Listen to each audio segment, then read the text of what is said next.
Guido lay on the hard bed, the rough board pressing painfully into his back. He struggled to open his eyes. The black tiles on the ceiling looked worn from years of wear. He couldn't help but wonder what era it was now. Who would still live in a tiled roof house? Trying to move, a sharp pain shot through his limbs. "Brother Wu, you're awake?" A deep, resonant voice came from beside him. Turning his head, he saw a young man with a simple and honest appearance sitting by the bed. Suddenly, Guido's mind was flooded with intense pain as an influx of unfamiliar memories surged in. Originally, Guido was a typical rural youth who studied diligently to escape his fate, yearning for life in the big city. Through sheer effort, by his mid-30s, he stood at the top of skyscrapers in the United States as the youngest leader of a Fortune 500 company. His glory, however, was short-lived. On his 35th birthday, his American wife conspired with his lover to tarnish his name, ultimately leading to his untimely death on the streets of America. Now, Guido had been reborn into a parallel universe, one that mirrored the Han and Tang dynasties of ancient China. Instantly, the flood of new memories began to merge, causing his brain to ache severely. Fortunately, this sensation passed quickly. From these memories, Guido understood that he had been reborn, transported back to ancient times. Although this era didn't exist in his original world, it felt like a second chance at life. Brother Wu, are you okay?"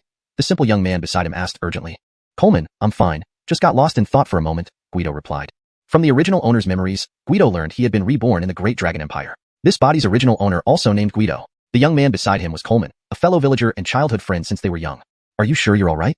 Coleman seemed doubtful, considering Guido had fallen from a very tall tree. "Don't worry, why would I lie? You have work to do at home. Go ahead, thank you." To reassure Coleman, Guido moved his limbs.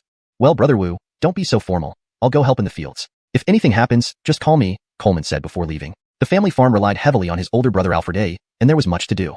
Once alone, Guido examined his surroundings, the large three-court tiled roof house. In modern times, such a house would easily rival any luxury residence. According to the memories, starting from his great-grandfather's generation, the family had held official positions. However, over time, each generation became less successful. By the time of his father, the family fortunes had waned significantly. Now, only this three-court house remained, otherwise they were nearly destitute. His father had passed away 2 years ago, leaving Guido alone in the spacious yet empty home. There was barely any furniture, let alone food. The reason he was lying on the bed was that, after days without food, Guido had instinctively climbed a tree near the village to check for bird eggs. Unfortunately, instead of eggs, he encountered a venomous snake, which caused him to fall 8 meters, landing unconscious. Likely, Coleman found him and brought him here. "Wow, this is quite the difficult start," he sighed, sitting by the door. Looking around the village, it was evident how impoverished it was. Midday had arrived, but only a few households had begun cooking. All houses were mud-walled and grass-roofed, surrounded by makeshift fences, none with livestock. Reflecting on this, Guido realized his first priority was food. "We're out of grain. Time to rely on nature's gifts," he muttered, searching his barren home for useful items. He found several thin ropes similar to fishing lines from his previous life, seemingly sturdy enough for his purposes. With these, he headed to the rear mountain. This unnamed mountain was teeming with wildlife due to the agrarian society. Despite limited hunting techniques, hunters could earn decent money if they caught surplus game and sold it in the city. Rich individuals in this era had a strong appetite for meat. Guido soon reached the mountain, recalling from his past experiences growing up poor. He knew exactly how to set traps for game. With limited materials, he opted for snare traps aimed at small animals like hares and pheasants. Placing traps strategically required knowing the animal's paths. Though challenging for urban dwellers, Guido was well-versed in this practice. By carefully observing signs like animal fur and footprints, Guido identified key pathways frequented by hares and pheasants. Setting up 5 snares, he left the rest to time. Idle hands may lead to other rewards. Deciding not to wait idly, Guido explored the mountain further. Chapter 2. Finally eating a full meal. According to the memories of his predecessor, it should now be the transition between summer and autumn. However, there wasn't a single wild fruit in the mountains, thwarting his plan to pick some fruits to fill his stomach. However, as he walked along, Guido frequently saw several women digging for wild vegetables, which made him understand. Yeah, there must be plenty of wild fruits, but I've come too late. Guido's observation was correct. In this world, 90% of the people were starving, so these natural gifts like wild fruits had already been gathered by others. Just as he was feeling disappointed, Guido's gaze was suddenly caught by a splash of red. This? Seeming to not quite believe it, Guido ran excitedly toward the red spot. Damn, it's really ginseng. Guido quickly covered his mouth with his hands, looking left and right, and only after confirming that no one was around did he feel relieved. He immediately started carefully digging it up with his bare hands. When Guido gently held the dug-up ginseng, he was again shocked. Damn, this plant must be at least 100 years old. Guido couldn't understand how, in these mountains where the women had dug multiple rounds of wild vegetables, any ginseng could have been overlooked. It must be that none of the villagers have ever seen ginseng, so it slipped through the net. Guido could only speculate this much. He hurriedly put the ginseng carefully into his clothes and sneaked back home warily, bolting the door before letting out a long breath. After securely locking the door, Guido leaned against it, taking out the ginseng from his chest and examining it over and over again, as if rechecking to ensure he wasn't dreaming. I wonder if ginseng is valuable in this world. It would be embarrassing if it weren't, and I'd have gotten my hopes up for nothing. Muttering to himself, since it was getting late, Guido decided to wait until tomorrow to ask at the herbalist shops in the city. Gurgling. Shit, I forgot about my traps. Carefully hiding the ginseng, Guido rushed back to the hills behind the village. The first trap showed no signs of activity, so he quickly went to the second one, which was also empty, though animal fur on the scene gave him hope. Animals had clearly been there.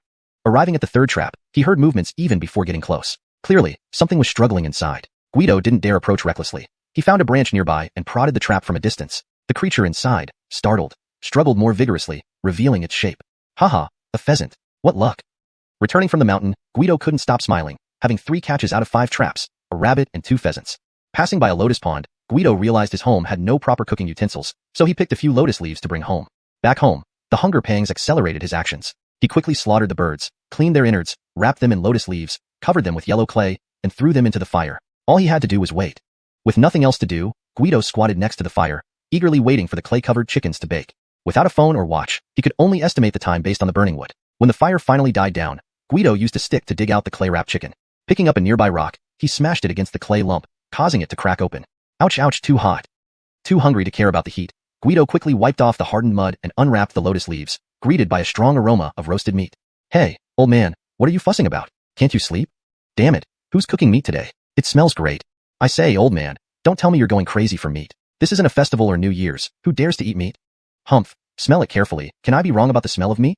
You're right. Who is this? Living extravagantly? What a waste, phew.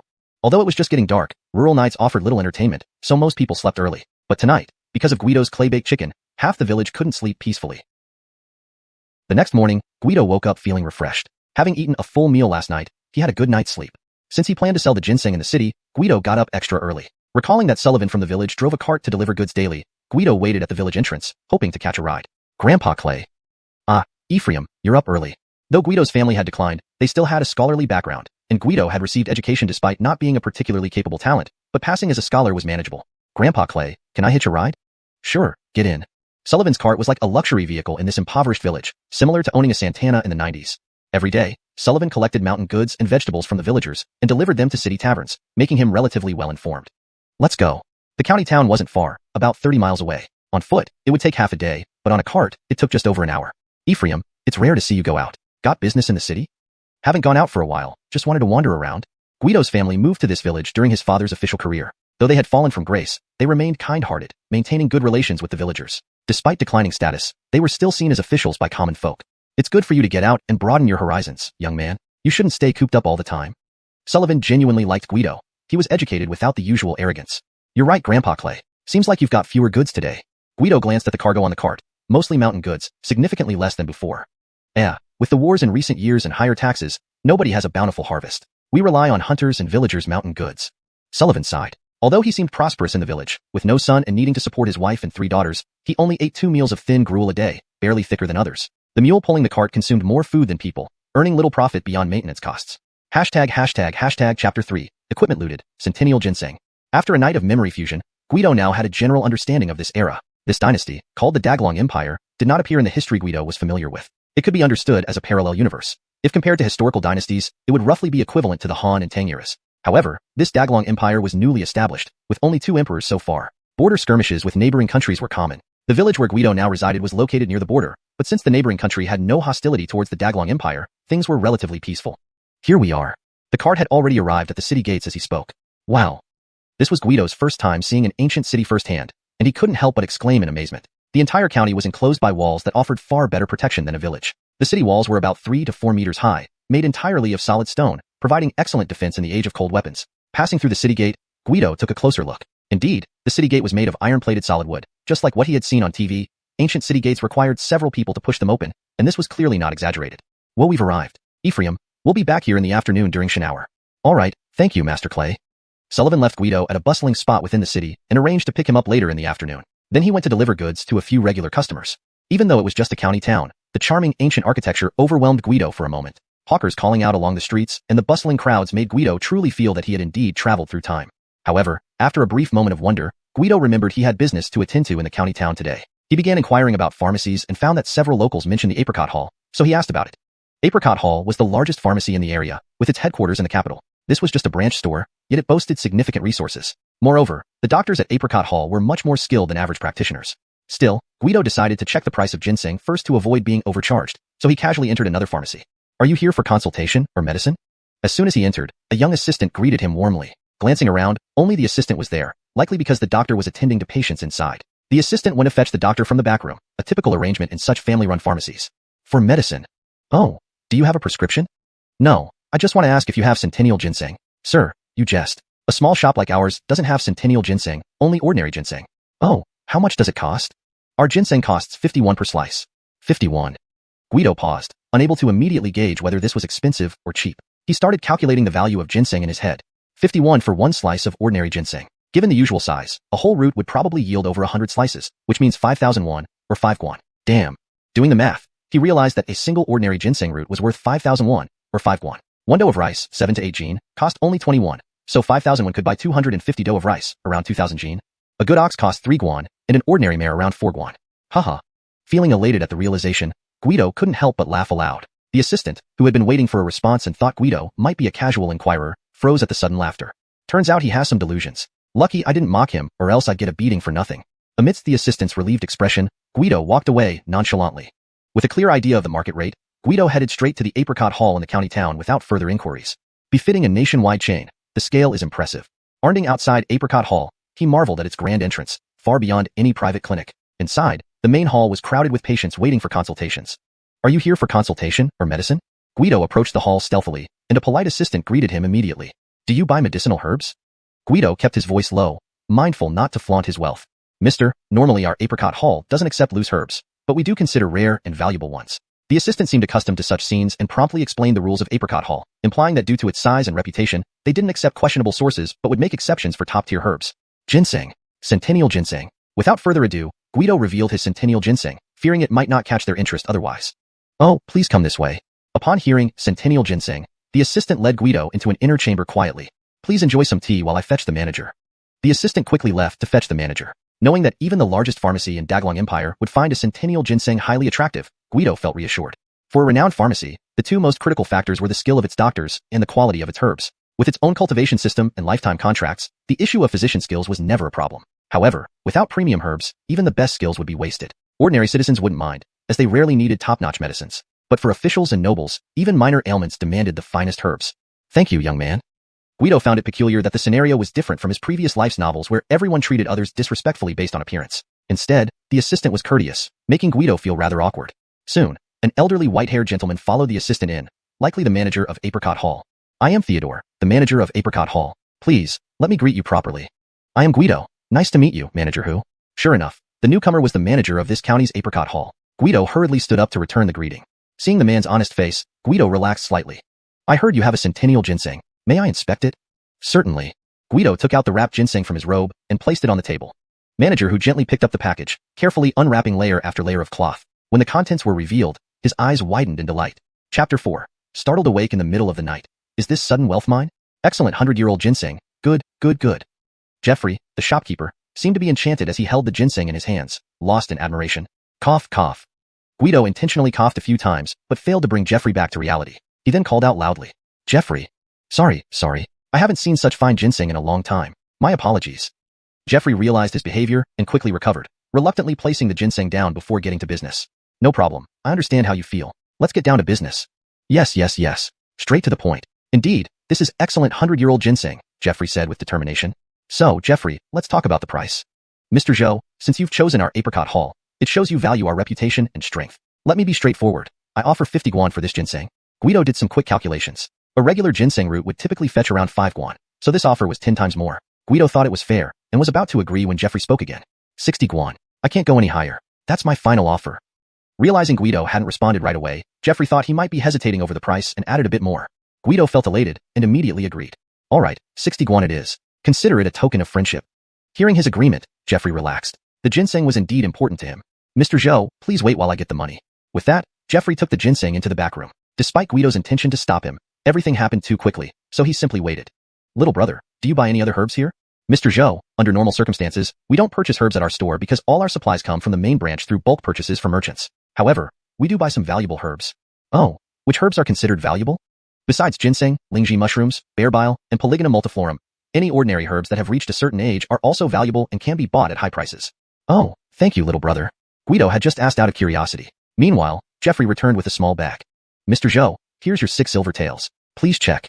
Guido tried to contain his excitement, received the small cloth bag, opened it, and saw 6 official imperial silver ingots. Checking the base of each ingot, he confirmed they were marked with Empire of Daglong. It's correct. Jeffrey, Let's settle the transaction. I won't disturb you further. Mr. Zhou, remember to visit me if you have more goods. Certainly, certainly. Guido now just wanted to find a secluded spot to pinch himself to see if this was real. Thankfully, the silver tails were small and easily concealed on his person. Watching Guido leave, Jeffrey clasped the ginseng tightly and murmured, I was worried about what to give. Now, it's perfect. The boss, at the master's birthday banquet next month, our branch will surely stand out. The apprentice was right. Next month, their master would celebrate his birthday, and every branch manager was expected to send gifts. Jeffrey's remote branch didn't have much to offer, but unexpectedly, Guido brought the invaluable 100-year-old ginseng just in time. It was especially suitable as a gift since the master was old and in poor health. Seeing it was still early, Guido decided to make a thorough purchase. Recalling his bare-bones home, he needed to add a few essentials. Although he now had money, Guido still carried the roasted meat he made earlier, eating it while heading towards the market to gauge the prices before deciding what to buy. Despite being a small county town, it covered a large area surrounding it, attracting plenty of people who came for trading or buying daily necessities. After exploring a bit, Guido got a rough idea of the local prices. 1 dough of rice, 7 to 8 caddies, cost about 21, common hemp cloth 401 per bolt, fine cotton silk 1,801 per bolt, a standard iron knife 75 and a fine saber about 2,001. As for livestock, a top quality horse went for 9,001, an average one half of that, while oxen ranged from 3,000 to 5,001 depending on quality. With 6 silver, equivalent to 60 guan, I should buy some staple grains first. Although I can hunt for food, hunting isn't reliable, and rice and wheat are essential staples. I also need tools for hunting and self-defense, especially in this lawless ancient era. Having made up his mind, Guido started by visiting the market. Seeing an elderly woman selling baskets for 5 he thought it would be useful for carrying items later. Give me a basket. Sure thing. The elderly woman, who had been sitting there all day without selling anything, eagerly welcomed the customer. Good choice. These baskets are sturdy and handmade by my old man. Here's the money. Thank you, sir. Guido had wisely gone to a bank after leaving the pharmacy to verify the silver's authenticity and exchange some copper coins. While the bank charged fees, it was safer than paying with silver in the crowded market where many vendors couldn't make change for silver. Adrian, I'll take 3 dough of rice and... Next, Guido visited a general store, buying rice, flour, and some seasonings. The selection was limited compared to modern times, but villagers sold fresh produce at markets every few days, so there was no need to carry heavy loads back. As the day grew late, Guido hurried to the blacksmith shop, intending to purchase tools for hunting and defense. Chapter 5. The paying player equips up. Clank, clink, ding, dong. The blacksmith shop was tucked away in a corner of the market. As soon as one approached, the heat from the forge could be felt. No wonder blacksmiths in TV shows always like to work shirtless. This kind of heat was unbearable for anyone. Hello, sir. What can I do for you? The blacksmith shop had only 2 people, a Jericho and a young boy, who looked like father and son. Hello, I'd like to buy a sword. Before coming here, Guido had already made up his mind. While the heroes on TV always carried swords to look cool, Guido found swords pretentious. A knife was more suited to a man. Do you want a long or short knife? Wide or narrow? It turned out knives were categorized so meticulously. Guido didn't have much of an idea at first. After some thought, he decided it would be best to just buy something ready-made. He didn't want to make another trip for a mere knife. Do you have any ready-made knives? There are ready-made knives available, but they aren't cheap, said the blacksmith, noticing Guido's ordinary attire and probably assuming he wanted a common iron knife. Let me take a look. Hearing that they weren't cheap, Guido became even more interested. Please wait a moment, sir. With that, the blacksmith turned around and went into the back room to fetch the knife. He returned shortly with a wrapped package. Sir, please look at this. It's a saber made from fine quality steel. We don't usually use such materials in our small town, but the customer who ordered this specifically requested steel. The shop spent quite a bit of effort just to get the material. As the blacksmith introduced the knife, pride shone in his eyes. It seemed that this knife represented his superior craftsmanship. Guido admired the knife, finding it distinctly better than the ordinary ones sitting in the corner. But then he noticed a problem in the blacksmith's statement. You said this knife was custom ordered. Why is it for sale now? Sir, 3 months ago, a customer came in and ordered this steel saber, paying in full. However, we didn't have the material at the time, so he said he'd come back in 10 days. It's been 3 months now, and there's still no news from him. I see. Guido pondered whether to buy the fine knife. Don't worry, sir. If that customer comes back, I will forge another one for him or refund the money. The blacksmith added quickly, sensing Guido's hesitation. How much does this cost? 2,000 coins. What, 2,000 coins for a knife? A regular iron knife typically cost about 100 coins. This one was priced at 2,000, which left Guido astonished. Sir, this is made from top-grade steel. It can cut through iron like butter. You won't find a second one like this in the entire county. After some deliberation, Guido gritted his teeth and bought it. He wasn't entirely sure if it was worth 2,000 coins, but he purchased it anyway, partly due to the shop owner's persuasion and partly because he had some extra money. Just like a big spender in a game. Once you have money, you tend to buy impulsively without considering value. Adrian, do you sell bows as well? Having bought the knife, he now needed a bow for hunting. For bows, we need to know how many stones you prefer, replied the blacksmith. How many stones? Seeing that Guido was clueless, the blacksmith simply handed him a bow and told him to try drawing it. Not knowing how to use a bow, Guido mimicked what he had seen on TV. Surprisingly, despite using all his strength, he couldn't pull the string. Why isn't this working? Others seem to do it so easily. Sir, you've never used a bow before, have you? Drawing a bow looks simple but requires skill and technique, explained the blacksmith while effortlessly drawing the bow himself. Wow, impressive. Don't mention it. With practice, it becomes second nature. Since you've never used a bow before, how about trying a 1-stone bow? In DeLong Empire units, 1 stone equated to 70 pounds, which was challenging for Guido's current physique. Not wanting to embarrass himself, he followed the blacksmith's advice and bought a 1-stone bow along with some arrows, intending to practice diligently when he got home. By afternoon, Guido arrived at the agreed location where Sullivan was already waiting. "Greetings, Toby. Well, there wasn't much cargo today, but it seems you've had a windfall," remarked Sullivan, noticing Guido's heavily laden backpack and new weapons. "All my family's remaining savings went into buying these items." Guido wouldn't reveal that he had unearthed ginseng and become rich. Instead, he cited leftover family savings, a reasonable excuse given their formerly respectable official background. "Don't plan to continue studying for the examinations? Are you turning into a hunter?" "Yeah, when you can't even feed yourself, exams are the last thing on your mind." Practical thinking. That's good. Although passing the imperial examinations was everyone's dream in this era, clinging to books when near starvation was impractical. Sullivan approved of Guido's realistic attitude. Little did Sullivan know, this Guido was no longer the same person. Even the sight of classical texts and 8-legged essays now gave him a headache. Wojo Kirk has arrived. Guido wasn't sure when he had fallen asleep. Opening his eyes, he saw the familiar village. "Oh, thank you, Toby. Here, please take this." He handed Sullivan a small bag of rice, weighing about 3 pounds. At first, Sullivan tried to refuse, shocked to find white rice inside. "This is too valuable. Just a ride. I can't accept this." "Toby, please take it. Otherwise, I won't feel right riding with you next time." No, this is too much." "All right, Toby, let it be." After several exchanges, Guido quickly threw the small bag onto Sullivan's cart and ran home. "Hee, that kid." Sullivan eventually accepted the rice, humming cheerfully as he headed home. "Lorenzo, you're finally back." "Coleman, what's the matter?" On his way home, Guido met Coleman returning from the fields. "Hee, good news? You'll see when you get home." Coleman suddenly looked mysterious, winking and grinning. "Is there something wrong with your eyes? Have you seen a doctor?" Guido felt uneasy. Imagine Anatoly or Clay Fay-like men suddenly making those facial gestures. It was truly nauseating. Hashtag Chapter 6, A Lin Mei Falls from the Sky. After saying goodbye to Mila, Guido was full of questions as he pondered what good news Mila had spoken of. Is it about my house being targeted for demolition, and I get compensation?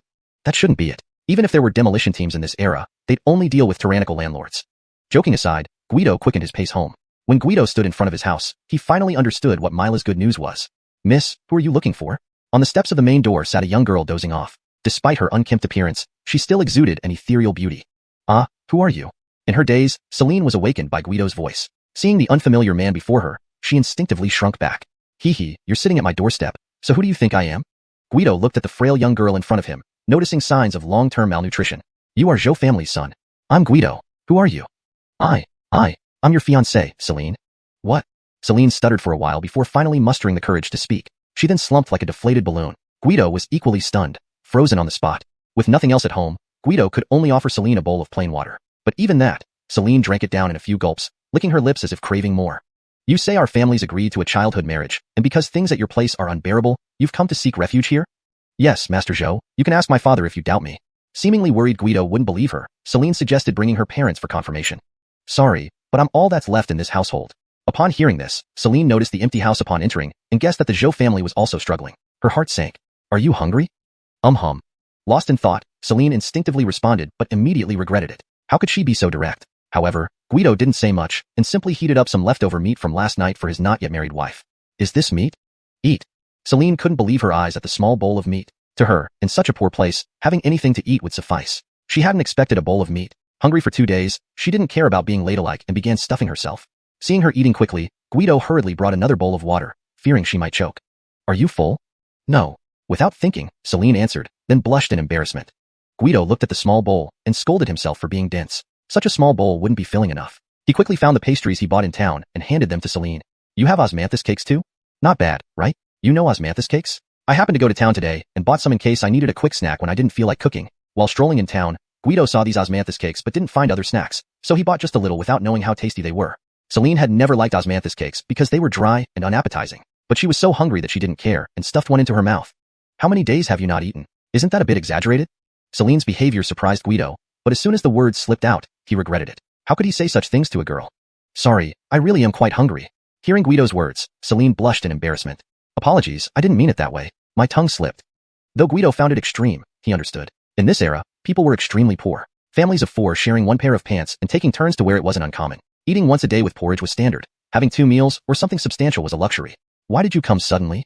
Guido, who had inherited the memories of his predecessor, vaguely remembered the arranged marriage from long ago, though the specifics were hazy. "Our family is in dire straits, so I've come to rely on you, husband." "Did your father send you?" "No, I came secretly without telling my father. I hoped you'd take me in, but if not, Dying outside is better than burdening my family. Who else is in your family besides your parents? The family is large. From this information, Guido deduced that Celine's family was large and struggled due to continuous wars in the Great Dragon Empire. Thus, she sought refuge to lighten the load at home. Well, since you're here, stay and settle down. Guido couldn't turn away a lone woman seeking help. One more person, one more mouth to feed. It was manageable now, given his new circumstances. Thank you, Master Zhou. To Celine, Guido's voice sounded like music. She expressed her gratitude repeatedly. You can sleep in this room. Guido led her to the adjacent room. His house had plenty of rooms, and the weather was warming, so thick bedding wasn't necessary. Use this for now. I'll buy you new bedding tomorrow. After handing over his bedding set to Celine, Guido prepared for an early rest, as nights in ancient times were quiet, and it was wise to go to bed early. The next morning, Guido woke up to find Celine sweeping the yard. You're up early. It's not too early. I saw some rice in your basket from yesterday, and took the liberty of making some porridge. Rice was a rarity for Celine's family, valuable but not as precious as meat. She had searched the entire house and found only what Guido brought back. Don't worry, this is for me to eat. Let's have breakfast together. Noticing Celine's expression, Guido guessed she feared being reprimanded. Master Zhou, try these wild vegetables I picked this morning. Beside 2 bowls of porridge, lay a plate of wild vegetables. Guido tried a bite. The vegetables were surprisingly fresh and crisp, though lacking seasoning. Note: I maintain the paragraph structure and line breaks as closely as possible to the original text. Chapter 7. The Big Catch, Fellow Brothers. After breakfast, Guido told Celine to stay at home and took his gear out. Wow, Brother Wu, going hunting? On the road, he met Mila. Seeing Guido with a bird gun, a broadsword on his waist, and a quiver of arrows on his back, Mila felt extremely envious, almost drooling all over Guido. Yeah, are you heading to the fields? Brother Wu, you have fun? Mila was afraid he'd try to snatch them if he looked any longer, so he quickly left, but as they passed, there was a trace of melancholy in his eyes. Guido was in high spirits and didn't notice this. He quickened his pace to reach a mountain hollow. Yesterday, after visiting the county town, Guido had bought some ropes, so this time he set up more traps. It was nearly noon when he finished setting up the traps. Guido took out the osmanthus cake he brought along with him and ate it with cold water from his flask. He then found an open mountain hollow to practice archery. This place is good. Let me practice. He chose a crooked neck tree and stood 50 meters away, recalling archers from TV shows and imitating them. Deep breath, in, out, relax, relax. One with the arrow. Relax your arms. Release. All right, Guido admitted he had no natural talent for archery. At this distance, not only did he miss, but the bowstring almost hit his crotch. Damn, too dangerous. However, the more he practiced, the more determined Guido became. After just half an hour, his hands felt like lead. Damn, I bet Orochimaru felt like this when his hands were sealed by the 3rd Hokage's Reaper Death Seal. Though he only practiced for half an hour, his improvement was significant. He no longer hit himself. But this progress was far from what Guido expected. So after resting for half an hour, he started practicing again. The old saying that practice makes perfect always holds true. By the end of the afternoon, though he was still far from being a marksman, Guido could at least draw and shoot properly. It was a good start. Dragging his weary body, he began checking each trap. Among the dozen traps, he harvested 3 rabbits, 2 pheasants, 1 squirrel, and 2 quails. Except for the squirrel and quail, which seemed scared to death, the rabbits and pheasants were still alive, albeit tangled up and unable to escape. Seeing the living prey, Guido immediately thought of raising them. He wasn't short on food anyway, and keeping them would ensure a sustainable supply. Most importantly, now he wasn't alone. He had another person at home to help. Thinking this, Guido became even more determined. Rabbits and chickens are easy to raise and reproduce quickly. On his way home, passing by Mila's house, he saw the usually smoke-filled house was eerily quiet. Looking at his catch, he called out loudly. Mila. Brother Wu, what's up, Brother Wu? Good luck today. Caught some game. Can't eat it all. Here's some for you. No, Brother Wu, you can't do that. My family's struggling enough. Pfft, we've got a bow and arrows now. Don't worry about catching game. Guido spoke nonchalantly, but Mila didn't suspect anything. That's still not right. Mila shook his head stubbornly. Here, take it. If it weren't for your occasional help, would I still be alive? Guido stuffed the catch into Mila's hands and walked away without looking back. Johnny has returned. Celine, who had stayed home all day, eagerly greeted Guido and took the basket. There are 2 live rabbits and chickens inside. Find a cage for them. Guido reminded her hastily to avoid accidentally letting them loose and having them run around the yard. Okay. Celine couldn't stop smiling upon seeing the game, thinking Johnny was quite capable, previously known only as a scholar but now proving skilled in hunting as well. With these skills, their future would surely be bright. In the evening, Guido asked Celine to cook white rice and roast the 2 quails and the squirrel. Combined with the wild vegetables she had gathered during the day, it made for a rich meal. Johnny. What's on your mind? During dinner, Celine hesitated, and Guido knew something was up. I've been idle all day at home. If there's any work, let me help. Celine had cleaned the house thoroughly, but was at a loss for other tasks. So she asked Guido for work. Well, isn't that simple? Just take care of the rabbits and pheasants. But, isn't there too little work? Yes. Don't worry, there'll be more work ahead. Guaranteed you won't be able to handle it alone. Start with this. All right. Celine was relieved. She needed something to keep her busy. The next morning, Guido set out with his equipment, climbing towards the first trap site. The noise from the trap seemed unusually loud. What's that sound? From afar, Guido heard animal sounds coming from the trap. Damn, is this a stupid elk or a deer? He saw a deer-like creature caught in the snare. As the deer struggled, the snare tightened. Guido seized the opportunity and stepped forward. The deer, seeing someone, struggled harder. Guido drew his bow and shot an arrow at its head. Damn, missed. Due to the deer's violent struggles, Guido failed to aim accurately and fired repeatedly in anger. Ultimately, the deer died from multiple arrows through the heart. Its wide eyes seemed to accuse the world's injustice. Guido quickly put the deer in the basket and headed home. Knock knock. Who is it? It's me, Guido. Celine opened the door once she recognized his voice. Johnny, you just left. Why are you back so soon? Before finishing, Celine saw the item Guido carried behind him. Wow, such a big deer. The deer weighed at least 100 pounds, with at least 80 pounds of meat after removing bones and organs. Guido quickly asked Celine to bring tables and knives. We need to process it before blood taints the meat. Not a professional butcher, Guido still quickly skinned and butchered the deer, deliberately leaving the two hind legs uncut. There's salt in the kitchen. Salt the meat so it doesn't spoil too fast. Sure. Saying this, Guido placed the hind legs in the basket and covered it, then left. Celine saw but didn't question further. Hashtag Chapter 8, Gratitude and Social Conventions. Knock knock knock. Who is it? A voice called out from the courtyard. It's me, Auntie Guido. At this time, Mila should have already gone to work in the fields. Only his mother, Alfred Glacier, and his sister were at home, so their cautiousness was quite normal. Oh, it's you, Zhou Wu. Come on in, Alfred Glacier said, recognizing Guido's voice and warmly inviting him inside. Auntie, did Mila go to the fields already? Yes, he got up before dawn. It's too hot during the day, so mornings are cooler. In that case, I won't come in. I hunted a deer this morning and wanted to bring you some. With that, Guido took out a deer leg. Alfred Glacier saw the large deer leg and tried to refuse. No, we can't accept this. Your family isn't doing well either. Please take it, Auntie. If it weren't for you and Mila, I might not be alive today. If you don't accept it, it would be like slapping me in the face. Indeed, after his father's death, Guido had struggled as he knew only how to read books but lacked any practical skills. Without Mila's help, he might not have survived. Brother Wu, you're here. Wow, a deer leg. Alfred's Ionian, Mila's little sister, who had been listening at the door, rushed out when she realized it was Brother Wu. The sight of the deer leg captivated her. It had been months since they'd had any meat. You naughty child. Alfred's Ionian's eyes fixed on the deer leg made Alfred Glacier feel embarrassed. Well, that's it, Auntie. I'll leave now. Seizing the moment, Guido quickly shoved the deer leg into Alfred Glacier's hands and hurried off. Next, Guido headed to the village chief's house. It was already noon, yet no smoke rose from the chimneys in the village, including the village chief's house.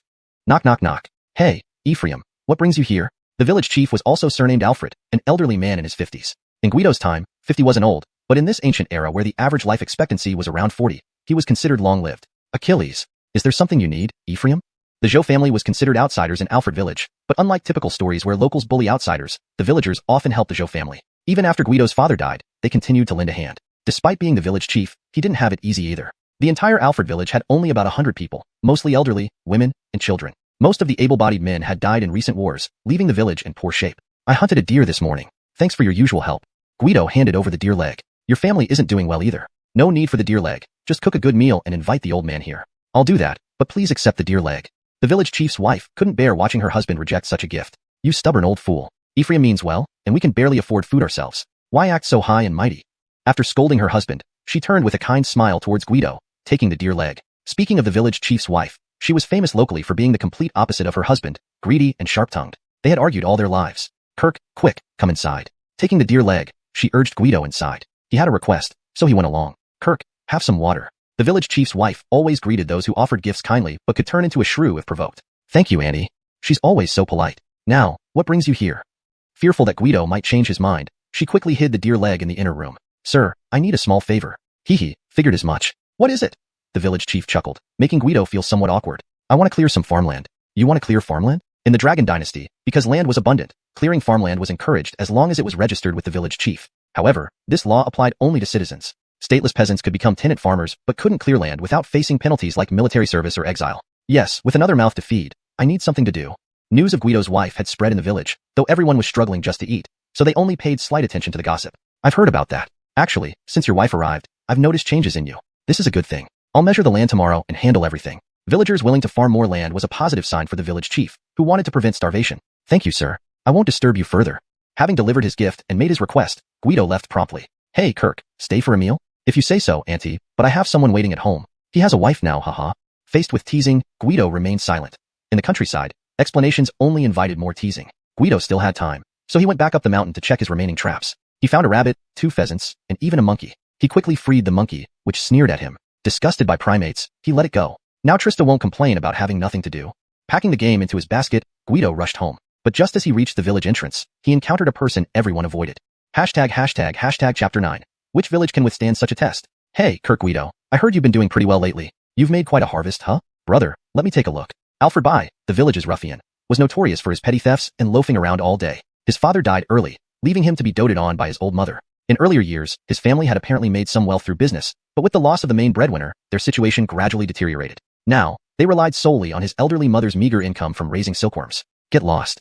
Guido didn't want any interaction with this troublemaker Alfred, but things often didn't go as planned. Himph, Kirk Guido, have you grown wings now? You dare speak to me like that? Seeing Guido wasn't yielding, Alfred immediately dropped his smile and put on an intimidating demeanor. And who are you? How should I talk to you? Get out before I lose my temper, Guido retorted, gripping the crossed saber at his waist. This kind of person only became more insolent when shown weakness. Hee, all right. Alfred, noticing Guido's change in attitude and seeing him fully armed, forced a few laughs and left, uttering a few goodbyes. Guido considered this just a minor incident and didn't give it much thought. Back home, Guido told Celine about the land matter. The next morning, the village chief arrived with 2 villagers to measure the land for Guido. Village Achilles, please come in. Guido greeted them warmly. Since they were here for his benefit, he naturally wanted to be hospitable. Kirk Guido, no need for formalities. Let's get to work first. The village chief wanted to finish quickly because the 2 villagers also had their own fields to tend to after this. Village Achilles, it's too early in the morning, and you haven't eaten yet, right? Brothers, please sit down. Trista. While pulling the village chief and the villagers to sit, Guido called for Celine. Hearing his voice, she promptly served bowls of meat porridge from the kitchen. Glug. The aroma of the rich meat porridge filled the air, causing everyone to swallow saliva. As Guido guessed, the village chief and the 2 villagers hadn't had breakfast. Their circumstances simply did not allow it. Apologies, we don't have much at home. Please help yourselves. Don't be shy, dig in. White rice porridge with meat.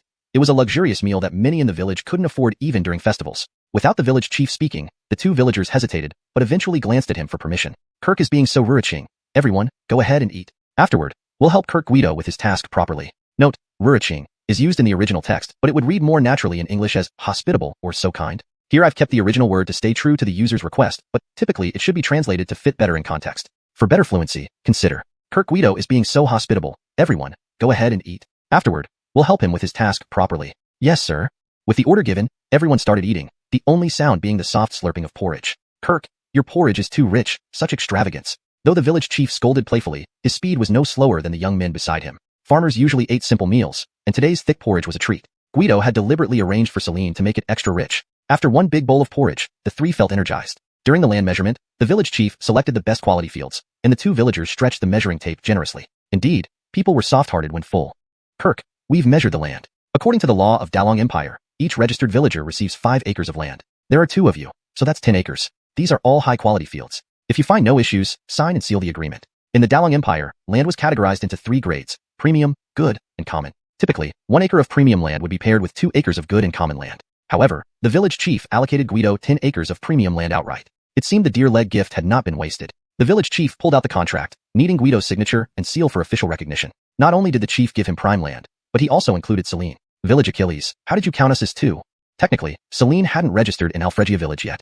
Guido never asked her about her original registration, so legally, Celine shouldn't qualify for land here. Don't worry about that. Your wife counts. I'll file the paperwork soon, and she'll be officially registered here. The village chief waved off Guido's concerns. While his position wasn't lucrative, it held significant power. Registering a non-resident, or even a wandering peasant wasn't an issue. Thank you, Village Achilles, thank you. Celine's residency and the additional land were pleasant surprises, prompting Guido's gratitude. When leaving, Guido slipped the village chief a string of coins, 100 copper pieces. The chief tried to refuse, but with witnesses present, Guido insisted. After bidding farewell to the trio, Celine emerged from the inner room. Do we really have our own land now? Yes, 10 acres of premium farmland, and the village chief will sort out your residency. Wonderful. Celine's residency had always been a concern due to unusual circumstances. Her original records were confidential, and she never mentioned it to Guido. Thankfully, Guido never pressed her on the matter. Didn't you complain about having nothing to do the other day? You'll be busy soon enough. Hee, I love being busy. Sitting idle makes me feel useless. Celine wasn't afraid of hard work. She feared being a housebound bird. Already planning what to plant, despite never farming before, she asked. Should we grow grains or vegetables? It's too late for grains, but planting vegetables should still work if we act fast. Guido, who helped with farm work as a child, found this no challenge. Vegetables sound good. We haven't had Chinese cabbage or radishes in ages. Hearing this, Guido felt uncomfortable. Celine's past life must have been worse than he imagined, though perhaps he was overthinking it. I'll buy seeds from Sullivan tomorrow, and we'll start planting soon. Okay. In Guido's recollection, the variety of vegetables in the Dalong Empire was limited, similar to Tang Dynasty times. Translation note. I aim to maintain the original tone and structure while ensuring natural English fluency and coherence. ####Chapter 10. This is not how you farm. Is Master Clay at home? This was Guido's first visit to Master Clay's house, and he wasn't sure if Master Clay had gone to the county today. Who is it? Fortunately, Master Clay's voice came from inside the house, though it sounded a bit off. Master Clay, it's me, Guido. After hearing Guido's voice, there was no immediate response, but the door opened, revealing an elderly woman. Ephraim, please come in. The old man isn't feeling well. He's in the inner room. This woman must be Master Clay's wife. What happened to Master Clay? Where does it hurt? Has he seen a doctor? Guido initially thought it was just a minor issue, but upon entering, he saw Master Clay lying on the bed, looking extremely weak. Oh, nothing serious, just a bit of diarrhea, said Master Clay. What do you mean a bit? He's almost dehydrated, his wife complained, clearly unhappy with his understatement. Auntie, did you find a doctor? It didn't seem like simple diarrhea anymore. It was likely dysentery. Well, Kirk, where would we find a doctor in this village? The closest one is 10 miles away in the neighboring village. Enough chatter, woman. What does the Kirk need? If he wants to go to the county, it won't happen today. Master Clay, annoyed by his wife's fussing, maintained a respectful tone towards Guido. After all, as a scholar, Guido deserved respect wherever he went. Oh, Master Clay, I'm not going to the county. I just want to buy some vegetable seeds. Guido quickly explained his purpose, not wanting to disturb the sick Master Clay further. All right, no problem. Little one, get the seeds for the Kirk. The old woman promptly returned from the inner room with a small package and handed it to Guido. Thank you, Auntie. No need for formalities, Kirk. Guido left the money for the seeds and bid farewell without further ado. Today, Guido planned to check on the traps in the mountains before returning home. He wouldn't stay long since he needed time to plow the newly allotted fields and plant the seeds soon. When he returned from the mountains, his bamboo basket was full again. Guido couldn't help but marvel at the ancient era, great ecology and abundant wildlife. Unlike his original world where wild animals were mostly confined to rats. Upon returning home, he found Celine nowhere to be seen. He searched the entire house but couldn't find her, assuming she might have gone to work on the fields. Sure enough, when Guido reached the field, he saw Celine struggling to wield a hoe, turning over only the surface layer of soil. Her arms were too weak to make any real progress. It was already afternoon, and she hadn't even finished plowing one plot, looking utterly exhausted. Haha. Guido couldn't help but laugh at the sight. What are you laughing at? This isn't how you farm. Watch me. Guido skillfully took over the hoe, digging deeper into the soil with more efficiency. Go rest for a while, then head back and start cooking. Leave this heavy labor to the men. Humph. Feeling somewhat defeated, Celine sat under a tree, expressing her dissatisfaction. She realized that farming wasn't her forte. Wielding the hoe just a few times left her completely drained. Mila, why are you here?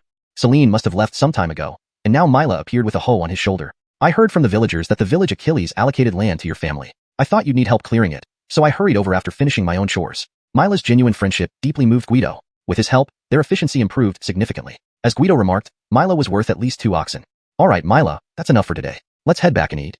They wouldn't finish plowing the 10 acres in one day, but seeing the hour getting late, Guido invited Mila back for a meal. This was common in the countryside. Hosts often kept helpers for dinner as a sign of gratitude. Besides, Mila and Guido were good friends. Strange, this is your first visit? Sit down. You must be tired. Eat more later. Though Mila had visited Guido's home many times, something felt different this time. It feels different from before. Different how? Yeah, it's cleaner and livelier. Seeing Celine, Mila finally understood. The house now had a sense of life, which it lacked in the past despite its size. Stop chatting, let's eat. Because of Mila, Guido had specially instructed Celine to steam some white rice and stew a wild chicken, with wild vegetables as usual. Just cook some coarse rice. Isn't this too extravagant? This was the second person to call him extravagant. Guido was speechless. If they only considered this lavish, what would they think of his previous life? Come on, eat. We have enough at home.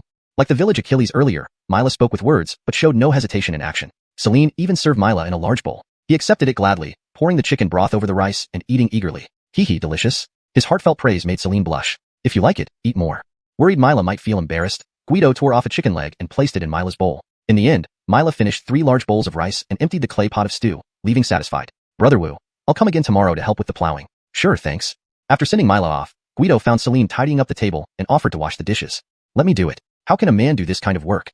Though they hadn't yet officially exchanged vows, Celine had already assumed the role of a dutiful wife. She tried to handle household matters, big or small, without involving Guido. Despite needing guidance from him initially, she insisted on doing things herself once she learned. Sometimes Guido found this lifestyle peaceful. Though lacking modern conveniences, it reminded him of childhood days in his hometown, free from social pressures and worries about interpersonal relationships.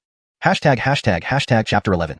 No doctor? Forcing a duck to climb a shelf. Early in the morning, as dawn was breaking, Guido got dressed and prepared to go up the mountain to check on his traps. Checking the traps had become an essential part of his daily routine. However, it seemed someone was even more diligent than Guido. As he approached, he saw Alfredby already there. Is that you? Oh, hello, Kirk. Alfredby seemed to be in a good mood and didn't seem troubled by their earlier conflicts. You. But as Guido looked closely at the prey in Alfredby's hands, he realized this guy usually only engaged in petty thefts. When did he become so diligent, hunting before dawn? And he had never heard of Alfredby being a hunter. Kirk, I have things to do, so I'll leave first. Alfredby suddenly appeared flustered, and before Guido could react, he quickly ran off. Guido didn't immediately notice anything wrong, but as soon as he saw his traps, everything became clear. None of the traps had any prey, but the animal hairs left on the snares clearly showed that animals had been caught. The answer was obvious. Alfredby had taken the prey first. Damn. Even if Guido had the best temper, he couldn't help but curse. Moreover, All his traps were deliberately sabotaged and could no longer be used. He suspected Alfred-by was retaliating against him. Guido felt an intense surge of anger but had no immediate solution, so he put Alfred-by on his blacklist. Sullenly, he walked back but suddenly his eyes lit up as he spotted something familiar. This is Cuscuta. Cuscuta, commonly known as dodder, is a parasitic plant often found twining around tree trunks. It is a well-known herb used for tonifying the kidneys, liver, and spleen. Clinically, it is mainly used to treat symptoms such as lower back pain due to kidney deficiency, impotence, frequent urination, infertility, dim vision, and diarrhea. Guido's excitement stemmed from the fact that Cuscuta can also treat diarrhea. He remembered how Clay had nearly fainted from excessive diarrhea. With this thought, he quickly put down his basket and started collecting. To his delight, while gathering Cuscuta, he discovered a small patch of xanthium. Guido was very familiar with xanthium. It's those prickly balls children love to throw at each other during childhood games. Apart from being fun, xanthium has significant medicinal value. Xanthium root treats boils, carbuncles, sore throat, erysipelas, hypertension, and dysentery. Xanthium stem and leaves clears wind heat, detoxifies, and kills insects. Used for headaches, dizziness, arthralgia, red eyes, boils, swelling, and leprosy. Xanthium flower treats chronic skin diseases and white leukorrhea. Xanthium fruit dispels dampness and wind, relieves nasal congestion, stops pain, and kills insects. Used for headaches due to wind cold, nasal congestion, toothache, rheumatism, limb pain, scabies, and itching. With Cuscuta's anti-diarrheal properties and xanthium root's effectiveness against dysentery, he believed these herbs could help alleviate Clay's condition. Since my basket is empty anyway, I might as well collect more for future use. After gathering enough, Guido headed straight to Clay's house. Knock, knock Grandpa Clay, Auntie, it's Guido. Kirk, come in and sit, said Clay's wife, who opened the door. Guido immediately noticed her tear-streaked face, but she forced a smile. Auntie, how's Grandpa Clay feeling today? Any better? Alas, he's even weaker today than yesterday. He had some energy in the morning, but he suffered another bout of diarrhea in the afternoon. I asked neighbors to find a doctor from the nearby village, but they said the doctor moved away. This morning, Grandpa was so weak he couldn't speak. What are we going to do? Auntie couldn't hold back her tears, fearing what would happen if something happened to her husband, the pillar of the family. Auntie, please don't cry. I found some herbs on the mountain this morning. Let me prepare them for Grandpa Clay right away. Do you know medicine, Kirk? Though worried about her husband's life, Clay refused to give him random herbs easily. I learned it from medical texts. Realizing Guido's knowledge came from medical books, Annie felt reassured. Guido personally prepared the first bowl of herbal medicine for Clay and instructed Annie on how to continue the process herself. Auntie, follow these steps. Got it? Yes, Kirk, thank you. No problem. Neighbors should help each other. I'll leave now. Kirk, have dinner with us, please. Oh. Ignoring Clay's calls, Guido hurried home, guessing Milo was probably there already. Sure enough, when Guido arrived home, Milo was already working in the field. In recent days, Guido had been busy with farming and hadn't repaired his traps since they were damaged by Alfred-by. He figured it would just benefit Alfred-by again, so he focused on finishing the farm work. Thanks to Mila's help, all the seeds were planted. This would free up time for other activities. Mila, thanks for your help these few days. Lorenzo, no worries. I've gained weight from your cooking. Haha. After dinner, as usual, Guido saw Mila off at the door. Just as Mila was about to leave, he turned around. Lorenzo, want to collect fish tomorrow? Collect fish? Where? Confused, Guido knew about fishing but had never heard of collecting fish. Of course, at the seaside. Tomorrow is the monthly low tide. Everyone will go to the beach to collect fish trapped in puddles after the tide recedes. The seaside? Do we live near the sea? The sea. Guido was surprised he didn't know his home was by the sea. Lorenzo, didn't you hit your head hard last time? Living by the sea and you don't know. Okay, I'll call you tomorrow morning. After Mila left, Guido stood frozen, unable to calm down. The sea. We're by the sea. Amazing. The sea held endless treasures, abundant resources, especially fisheries. But Guido couldn't understand why the villagers in Alfregia village, living by the sea, were still struggling to eat enough. Johnny, no catch today? Celine looked concerned as Guido returned empty-handed.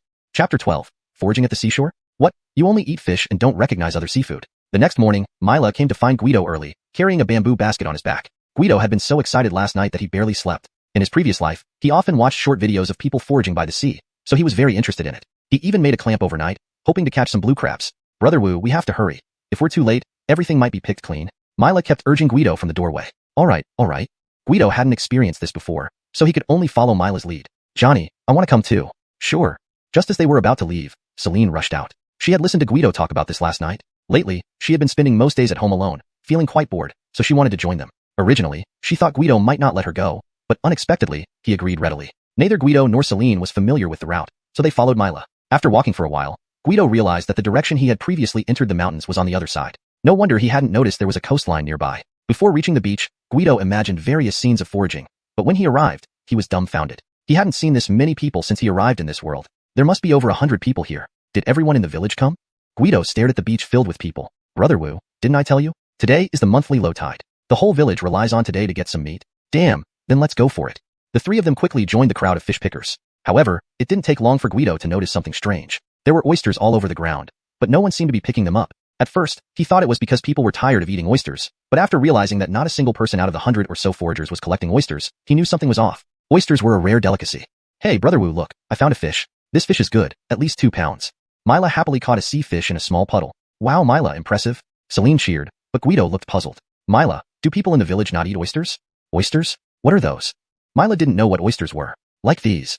Guido pointed at the oysters attached to the rocks. Brother Wu, you mean these stone bugs? Can they be eaten?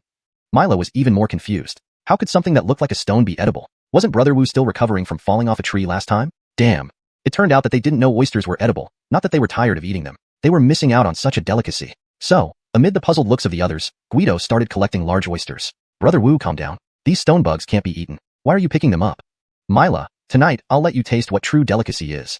Celine, who was watching from the side, was also curious. It was her first time at the beach, and she had never heard of stone bugs before. Growing up in luxury, she had tried almost every delicacy in the world, but she knew from experience that if Guido said it, it was probably worth trying. Soon, Guido had collected a basket full of large oysters, bigger than palms and similar to shoe soles. He had only seen such large ones in videos, not on street vendors selling 3 for 10 yuan. Next time bring a knife to open the oysters. Carrying shells back is heavy and impractical.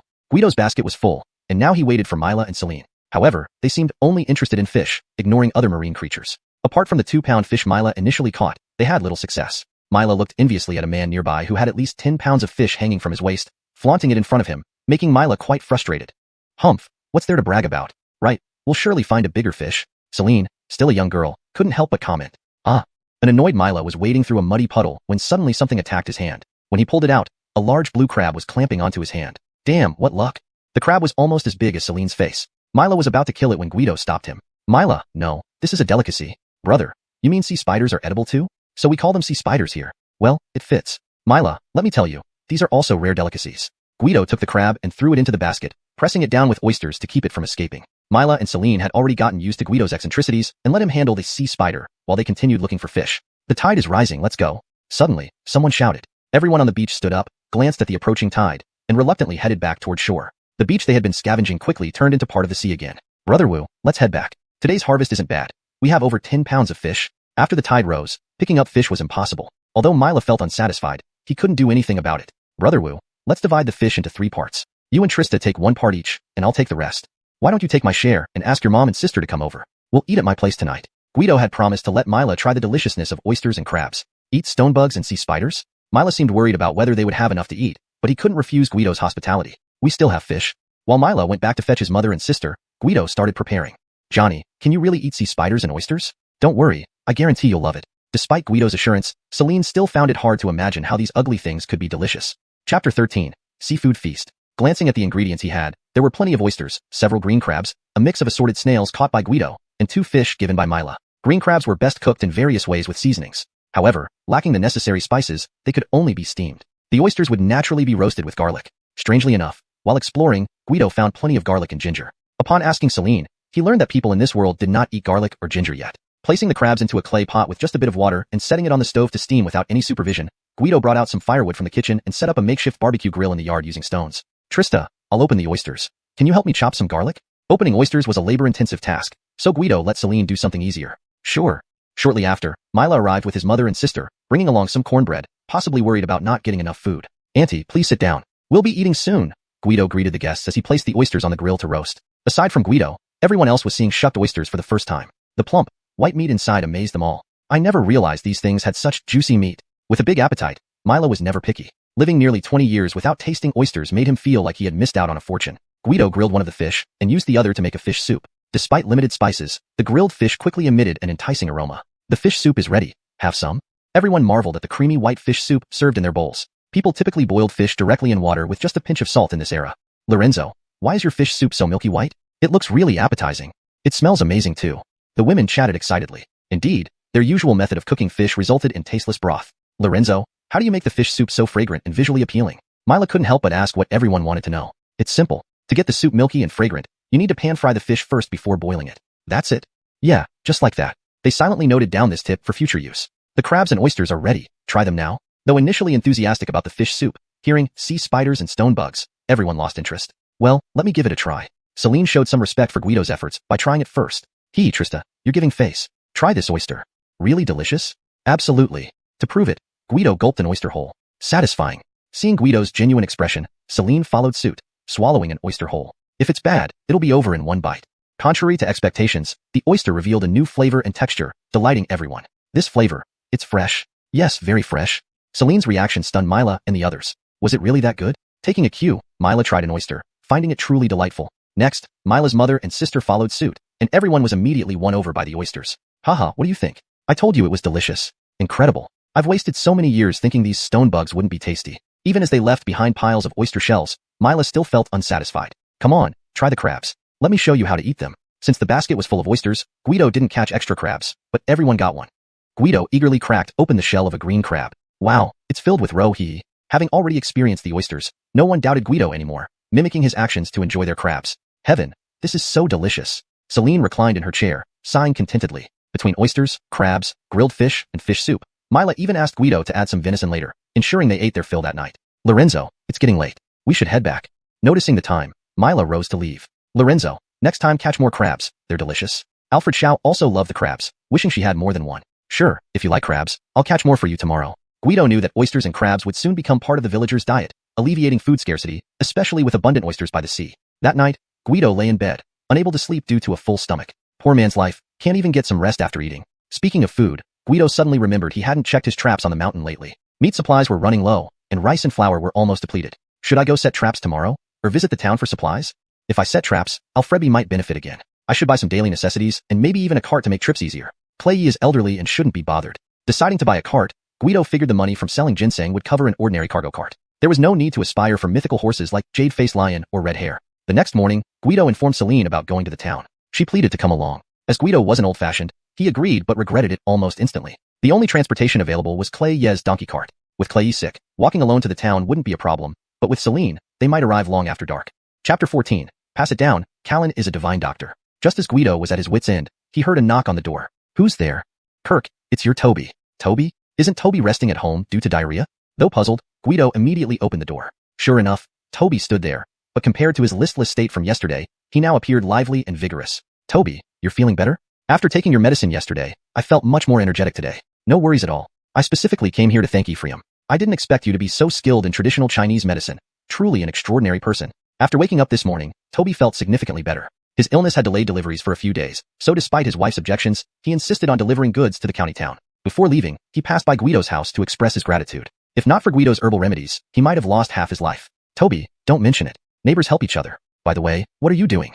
Guido couldn't believe how quickly Toby had recovered, attributing it to the robust health of ancient people who hadn't consumed many medicines since childhood, thus making the effects of medication more pronounced. I've been ill for several days. Now that I'm feeling better, I'm heading to the county town to deliver goods. In reality, Toby had no choice. Who wouldn't want to rest? But if he didn't take on this job in the county town, he would likely lose his place in 2 days. Toby, could you give me a ride? Don't say that, Kirk. You're my savior. Just let me know whenever you need to go to the county town, and I'll be there anytime.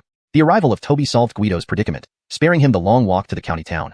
Johnny, you know medical skills as well? Sitting in the cart, Celine stared curiously at Guido with her wide eyes. Just something I read in books. I don't really know much about medicine. Of course, Guido didn't possess any medical skills. He merely had some knowledge of common herbs gained from living in the countryside in his previous life. You're too modest, Kirk. Your skills far surpass those of the doctor from the neighboring village. Toby wasn't exaggerating. When his wife was sick before, he had invited the doctor from the neighboring village. Not only were the prescribed medications expensive, but they also showed little effect after 10 days or half a month. In contrast, Callan's medicine worked within just 2 days, making him almost a divine doctor. As they left for the county town, Toby's wife chatted gossipy with other women under the big locust tree in the village. Weren't you saying your old man had been suffering from diarrhea for days and was almost bedridden? A woman with a horse face remarked. That's right. He nearly lost half his life. That damn doctor from the neighboring village moved away, which worried me so much. Toby's wife vividly recounted her recent struggles. And then? Thanks to Joe Kirk, he collected some herbs for my old man yesterday. Guess what happened? What happened? He feels so much better today, running around the yard without any issues. Really? Joe Kirk has such miraculous skills. Disbelieve it if you want. No, I believe it. I saw your old man driving the cart to the county town early this morning. Another woman's words confirmed everything, instantly elevating Guido's reputation among these women. Spread the word that Guido knows medicine. Spread the word that Guido is a descendant of divine doctors. What? A descendant of immortals? At the county town. Well, we've arrived, Kirk. Should we meet here at the usual time this afternoon? Toby, I won't trouble you to pick me up today. I came to buy a carriage. Hearing this, Toby's eyes widened like bells. Having spent most of his life just getting one mule cart, seeing Guido buy a carriage in just a few days left him astonished. However, deep down, he was genuinely happy for Guido. Truly remarkable. All right, be safe on your way back. Thank you, Toby. After parting ways, Guido didn't rush to the livestock market, but instead wandered around the town with Celine, who was like a curious child marveling at everything. Of course, Guido bought her quite a few small trinkets. Trista, let's have lunch first. Okay.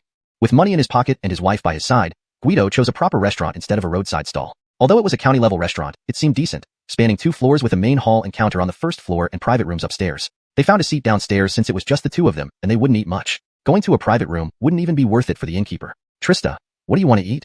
Let you choose. It's fine. Come on, pick something. It's our first outing together. Whatever you want is fine. Money isn't an issue, haha. Celine, unable to persuade Guido otherwise, ordered a couple of dishes casually. After lunch, they headed straight to the livestock exchange. So smelly. Even before entering, a strong smell of cow and horse droppings wafted over, causing Celine to wrinkle her nose. Trista, shall you wait outside at a tea house? No, let's go in. On hearing this, Celine loosened her hand covering her nose and strode forward. Guido smiled at this gesture. He expected the livestock market to be bustling, but upon entering, he realized it was nothing like he imagined. Expecting herds of cattle and sheep, he found only a space the size of a basketball court with a sparse scattering of animals. Given their purpose, Guido scanned quickly. There were only 3 horses, leaving no room for selection. Does Johnny understand horses? I don't really know, but we can compare options. Good idea. They approached a horse being sold by a thin-faced young man. Customer looking to buy a horse? Just looking. Knowing the importance of calmness, Guido summoned the same poise he used when buying a car at a dealership. The more anxious you seem, the more you lose leverage. Customer, this is a fine horse. Look at its massive build. Looking at the massive horse, Guido noted it was only about his height. Hardly impressive. Check the teeth. The teeth were yellow and missing one, as if the horse had been smoking for 30 years. Look at the muscles. This horse has great stamina, perfect for riding and pulling. As soon as the man finished speaking, the horse, seemingly telepathic, lifted its tail and released a stream of watery droppings, causing everyone nearby to hold their noses and scatter. Chapter 15. If you're buying a car, go for BBA. Ha ha ha. Guido dragged Celine away from the horse that had just suffered from diarrhea, and she couldn't stop laughing. Is it really that funny? Truly hilarious. That man lied without batting an eye. The 2 of them approached another seller, but unlike the previous one who enthusiastically recommended his horses, this Jericho stood there stoically, answering only when asked. However, despite the owner's reticence, the horse was truly magnificent, tall, muscular, and with sturdy limbs. This horse is excellent. Strong limbs, towering figure, clearly a famous breed. Guido couldn't help but marvel. This horse was worlds apart from the last one. Customer, this is just an ordinary yellow piebald horse, not any famous breed, the Jericho said, either to embarrass Guido or out of excessive honesty. Haha, doesn't matter. How much for the horse? Guido laughed awkwardly and changed the subject quickly. 5 strings of coins, no haggling. What? Ordinary Mares cost 4 strings at most. Why should your horse be 5? On the way to town, Guido had chatted with Elder Clay and knew the general price of horses. Even top-notch war horses didn't exceed 10 strings. This yellow piebald asking for 5 seemed like a ripoff. Though it's a yellow piebald, its build is exceptional, and I've trained it since it was young. It can understand basic commands from its owner. You won't find another like it in this market. The man explained calmly, but Guido pulled Celine towards the last horse trader. After seeing that top-grade yellow piebald, this one looked far too ordinary, a typical rural crossbreed. How much for this horse? If you're sincere, 3 strings will do. The horse's owner appeared honest and simple, likely selling a family-raised horse. However, after seeing the yellow piebald, Guido found this one less appealing. Ah, forget it. Guido sighed and returned to the yellow piebald vendor. Fine, 5 strings it is, but the saddle and gear come with it. Sure, without the horse, the saddle is useless. The Jericho agreed readily, giving Guido the complete set. Brother, this horse is yours now. Horses have spirits. Please take good care of it. I will. Paid 5 strings for it, so it's worth the effort. In modern times, this would be the equivalent of a BBA. Guido would naturally cherish it. One thing the burly man didn't lie about. This horse was incredibly gentle and obedient. Guido led it to a cart vendor by the exchange and chose a covered one, offering some protection against wind and sun. Soon, Guido learned to drive the cart and bought plenty of grain and daily necessities. With the cart, he purchased much more than usual, basically everything except meat. Returning home, both Guido and Celine felt elated. They drew admiring looks from the villagers but also jealousy, particularly from Alfred By. Yes, the traps Guido set on the mountain were indeed tampered with by Alfred By after he took the catch first. He thought it was secret, but Guido caught him on the first day. Though Alfred By wasn't caught red-handed, Guido likely suspected him. Sure enough, over the next few days, Alfred By kept going up the mountain early, hoping to steal more game. To his frustration, Guido hadn't set any traps. For days, he came back empty-handed and blamed Guido entirely, oblivious to his own misdeeds. Seeing Guido return with a real horse-drawn cart made Alfred By furious. Why can he drive a cart while I, with all my talents, end up stuck here in the countryside, barely eating properly? Humph. Jealousy warped his perspective, attributing his laziness and failures entirely to Guido. That night, after running errands all day, Guido went to bed early. Just as night deepened, a black shadow crept near Guido's home. The intruder seemed familiar with the place, climbing over the wall quietly and ensuring all lights were off before slipping inside. To avoid alarming anyone, the shadow didn't light a flame but moved cautiously under moonlight. However, unknown to the intruder, Guido's yard housed many animals. Wild rabbits and chickens, still wild and alert, stirred at the slightest sound. Bawk. SSSS. Chickens clucking, ducks quacking. Even the newly bought yellow piebald horse woke up, seemingly annoyed. Who's there? Startled by the commotion, Guido lit a candle, grabbed his saber, and rushed out, first checking on Celine. Is Trista all right? I'm fine. What's happening outside? Stay inside, lock the door. Don't come out unless I call you. Okay. After brief instructions, Guido headed toward the noise and spotted the shadow scrambling around. You thief, daring to steal from me. Seeing only one person, Guido gripped his saber tighter for courage. Expecting a fight, the thief instead bolted upon seeing the saber. Don't run, damn you. In the dark yard, one shadow ran ahead while the other chased, Guido being more familiar with the terrain. Gradually, the fleeing figure lost ground. Suddenly, the shadow tripped, falling to the ground and howling in pain. This alarmed the neighbors, who lit lamps and grabbed whatever tools they could, rushing to help, the unity of border villagers in times of trouble. Celine, hearing the cries, opened her door, relieved to see Guido standing safely with his saber pointed at the thief, then hurried to open the door for the neighbors. Chapter 16. The Divine Tool, Fishing Net. The villagers stormed in, only to see Guido subduing a black-clad thief. Well done. It's been years since there were any thieves in Alfregia village. Someone, tie him up. The village chief took the lead and instructed 2 villagers to secure the audacious intruder for proper questioning. Though masked, Guido scrutinized the thief closely, feeling an uncanny sense of familiarity. Bound, the thief continued to struggle violently, as if gripped by fear. Take off his mask. I want to see what kind of thief dares so boldly. On command, a villager yanked off the mask, silencing the previously bustling crowd. You. How could it be him? Indeed, it is him, though not surprising. Alfredby. The village chief found it hard to believe that the thief was one of their own villagers. For a moment, he didn't know how to proceed. This Alfredby has always been lazy and engaged in petty theft since young. Yes, now he dared to break into Mr. Zhou's house in the middle of the night. Murphy, what do we do? He deserves to be drowned according to village rules. Given Alfredby's poor reputation, the villagers grew even more enraged at his capture, calling for punishment under village law. Amidst this dilemma, an elderly woman rushed forward and clung to Alfredby, sobbing. Murphy, please, all villagers, have mercy on my son. He meant no harm. This old woman was none other than Alfredby's mother. Upon seeing her plight, the angry crowd softened. While Alfredby wasn't exactly an upstanding individual, his mother was blameless and had been nothing but a loving yet misguided parent. Old sister, not that we're unwilling to let go, but breaking into someone's home merits severe punishment. Even if Mr. Zhou had killed him on the spot, it would have been lawful. With these words, the topic shifted to Guido, who was now approached by the old woman on her knees, pleading for forgiveness. Despite not being heartless, Guido couldn't ignore the potential threat to himself and his family, so he remained resolute. Ephraim, though he trespassed and deserves punishment, everyone is from the same village, and his mother is already old, relying on her only son. Perhaps we can spare his life, but banish them both from Alfredby village forever. The village chief saw that without a swift decision, things might turn dire for Alfredby. Agreed. After some contemplation, Guido consented, knowing he should consider making a good impression on everyone. Though part of him wanted to eliminate the risk of future retaliation, respecting the chief's suggestion prevailed. Thank you, Ephraim, thank you. Alfredby's mother bowed profusely in gratitude. After untying Alfredby, she and her son left the village that very night under everyone's watchful eyes. The next day, Guido set out for the mountains with his gear. With Alfredby gone, it was time to restart setting traps and also prepare a feast for the entire village, acknowledging their help the previous night. Having set up the traps, Guido went back home to weave a fishing net. Given the limited success of mountain traps, catching fish at sea seemed like a better option to gather enough food for everyone. Zhou, what are you doing now? I'm weaving a fishing net. Interestingly, this world had no concept of a fishing net. Fish were caught either by angling or spearing, both low-efficiency methods. So, Guido decided to make one. What's a fishing net? It's like a spider web, catching many fish at once. Is that true? That's amazing. After some time together, Celine felt nothing but admiration for Guido, whose innovations constantly amazed her. It took Guido a full day to complete the fishing net. Before dusk, he checked the traps in the mountains, which proved highly successful after several days of absence. Wow, today's harvest is great. Celine sorted the live animals into cages, while Guido prepared and stored the dead ones for the feast coming up in a few days. The following day, Guido set off towards the coast with Mila in a horse-drawn carriage. Brother Wu, this carriage is really impressive. Mila envied Guido, the sole owner of a carriage with top-quality yellow horse in the village. Do you like it? Work with me, and you'll have one too.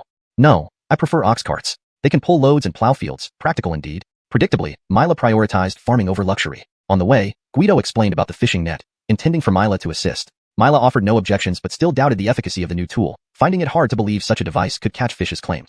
Guido kept explanations minimal, knowing ancient minds required proof through action rather than words. Thanks to the carriage, they quickly reached the shore, choosing a rocky beach where calm and deep waters promised plenty of fish. Mila, watch me. Once you learn, you'll take over. Mila showed little interest, thinking grabbing crabs and mussels was a better use of time. Let's do it. On the first attempt, the net spread wide and plunged into the water. Unfamiliar with nets, the fish stood still, enabling Guido to pull in more than he could handle. Mila, quick, give me a hand. Startled by the efficiency of the net, Mila hurried to help pull the heavy net ashore. Phew, Brother Wu, unbelievable. Who knew catching fish could exhaust me? Struggling, they hauled the net full of large fish almost bursting through the mesh. In summary, the story unfolds with tension easing and villagers' reactions shifting from shock to awe as they witness Guido's innovative solution for catching fish, showcasing his ingenuity and leadership. Hashtag Chapter 17. Hosting a feast for the entire village. All the way back to the village, Milo was still in a daze, barely believing that all this was real. But the wagon full of fish forced him to accept it. Just a few casts of the net had yielded an entire cartload of fish, and he himself had cast the net twice. Trouble you, Mila. Remember to come early tomorrow? Sure.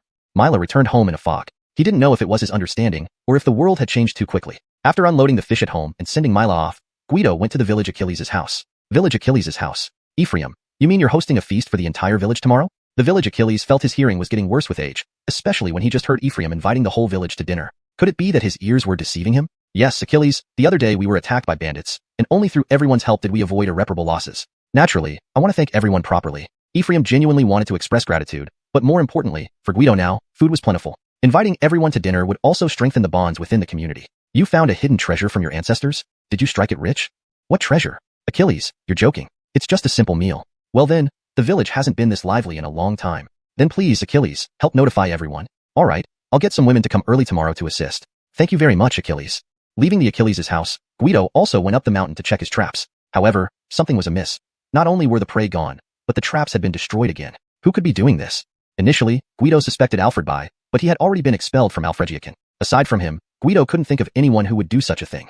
With no resolution, Guido could only stop setting traps again, and an uneasy feeling crept over him once more. The next morning, several women arranged by the Achilles came knocking on the door. Ephraim, today you're hosting, and we old sisters are here to help. A few elderly village women, having nothing better to do, were sent by the Achilles to assist. Oh dear, thank you all. Please come in, Trista. Offer water to these ants. Guido invited the women inside. Upon seeing the yard filled with fish, they were left speechless. Were these fish sent down by the heavens last night? The elderly women couldn't fathom where all these fish came from. Ladies, please, let's start. Work hard? Worth it to eat a heavy fish at noon. Any hardship is worth it. Seeing so many fish, the women grew excited and rolled up their sleeves, ready to begin. Outside, the women busily cleaned the fish while Guido's kitchen remained equally busy. Everything but the fish was brought out to be transformed into delicious dishes by Guido. Ah, Achilles, you've arrived. Achilles, have a look. I've never seen so many fish in my life. Hearing the commotion outside, Guido knew the women were boasting about their haul to the Achilles, who was left speechless by the sight of so many fish. These so many fish? Haha, Achilles, haven't you ever seen so many fish before? One of the elderly women said smugly, proud to have arrived earlier and seen the fish first. Villagers started arriving one after another, carrying their bowls and chopsticks, a customary practice in the village due to its scarcity of resources. There was no doubt that all were stunned by the amount of fish filling the yard. Is this all Ephraim's doing? Did they really fall from the sky? Yesterday, I saw him and Mila driving a cart to the sea. Ask Mila. Right, ask Mila. Where is he? Mila. Everyone started looking for Mila. He had actually arrived early but hid in a corner, fearing questions about the fish. In his eyes, Guido's fishing nets were magical, catching countless fish effortlessly. A secret too significant to reveal. You hiding here for what? Just tell us, how did you get all these fish? Faced with questions, Mila was torn but helpless. Just as he was stumped, the Achilles intervened. What are you doing? Idle hands? Help out or stop bragging. Go away. The Achilles was respected and savvy. He knew Mila's concerns but understood his plight. Such fishing methods were valuable treasures to anyone, not to be shared easily. Therefore, he silenced the villagers. The feast was soon ready. It was simple. A large pot of stewed fish with seasonal vegetables, broth, and all. Though not gourmet, it was hearty, the kind the villagers loved. A couple of rabbit and wild chicken dishes made mouths water. Everyone waited for the Achilles to speak. Everyone, quiet down. Let me say a few words. Our village has been quiet for years, but today, gathering together like this, we owe it to Ephraim. Everyone clapped warmly for Guido. Ephraim invites everyone today out of gratitude for the help received the other day. But truthfully, life on the frontier is tough. When someone faces trouble, don't we all pitch in? Ephraim invites you all today because everyone knows times are hard. Crop yields have decreased year by year since the past 2 seasons.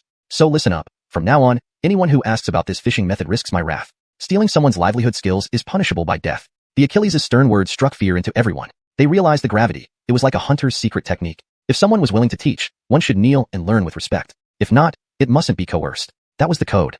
Chapter 18. The village Achilles' seat. You shall sit. Gentlemen, Lord Hugo's words are heavy. My Zhou family is indeed new to this village, but we've become part of it. Since my father passed away, I have greatly benefited from the help of fellow villagers. Otherwise, how could there be a Guido today? So, I boldly invite everyone here today. Without further ado, let's feast on fish today.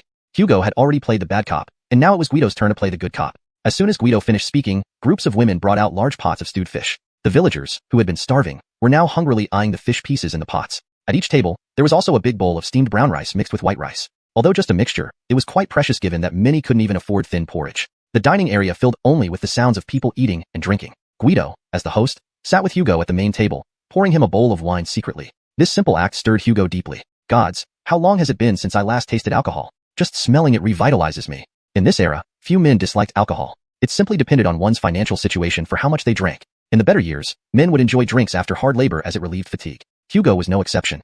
But these recent years, crop yields barely sufficed for meals, let alone drinks, which explained Hugo's excitement over a mere bowl of wine. Serving a large bowl of brown rice mixed with white rice and ladling some fish stew broth made for an exquisite meal.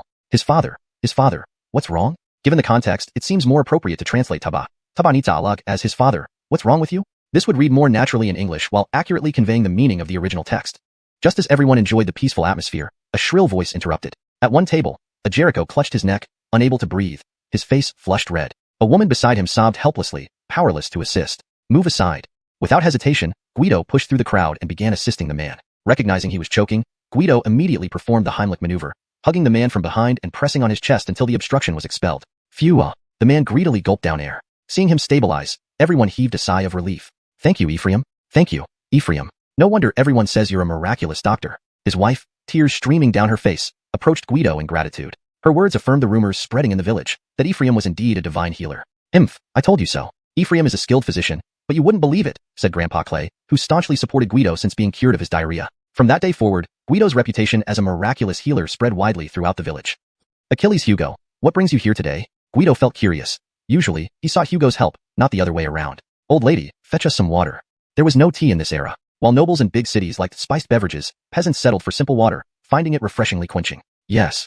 Ephraim, I called you here to discuss something. Hugo hesitated slightly while speaking. If you need anything, Achilles Hugo, I will do my best. Having lived 2 lifetimes, Guido easily read Hugo's intentions, something needed asking. Despite this, Guido admired the simplicity and sincerity of village life, free of deceit and complex social norms. If he could help, he certainly would. I've decided you should take the position of village chief. After much deliberation, Hugo finally voiced his request. Achilles, what did you say? Me, the village chief? Yes. No, this can't be right. I'm too young and a newcomer. People won't respect me. Moreover, your esteemed self has maintained peace in the village. Please don't joke like this. Guido couldn't believe his ears. Why would he suddenly be offered such a significant role? He found it utterly unacceptable. Ephraim, listen. As chief, one must lead people to prosperity. But the past few years have seen our village decline. I am powerless, and I'm getting old. You, though young, have energy and vision to feed everyone well. Feeling somewhat lighter, Hugo stared intently at Guido. Achilles, please reconsider. I will still contribute to improving villagers' lives, as I belong here. Very well. Henceforth, address me as Elder Alfred. Elder Alfred, seeing Guido's steadfastness, reluctantly agreed. Sure, Elder Alfred. Ephraim, any ideas on village development? Elder Alfred, I do have some thoughts. Actually, the village's natural conditions were excellent. Villagers struggled due to lack of knowledge, but for Guido, it presented opportunities. Oh, share them quickly. Elder Alfred, the sea offers endless fishing resources. Why not utilize it?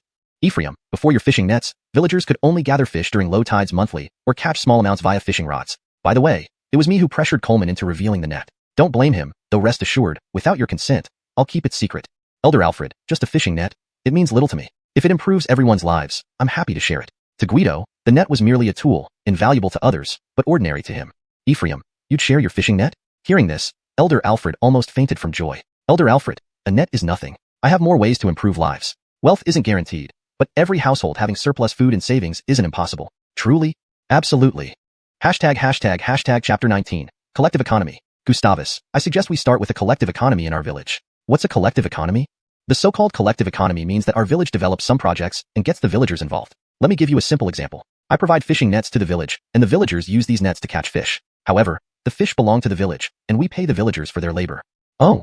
Upon hearing Guido's words, Alfred Village Achilles felt as if something new had entered his mind, but he couldn't quite grasp it. And the projects developed by the village can provide more job opportunities for the villagers, while also generating more income for paying taxes to the imperial court. Taxation was the most critical method used by the imperial court to assess local areas. Although the harvest in Alfregia village had been poor in recent years, logically speaking, they should have been able to sustain themselves without anyone starving. However, the imperial court's tax collection didn't care whether people starved. They still took away a significant portion of the crops. This only barely met the quota. Otherwise, Village Achilles Alfred might have already been punished by the imperial court.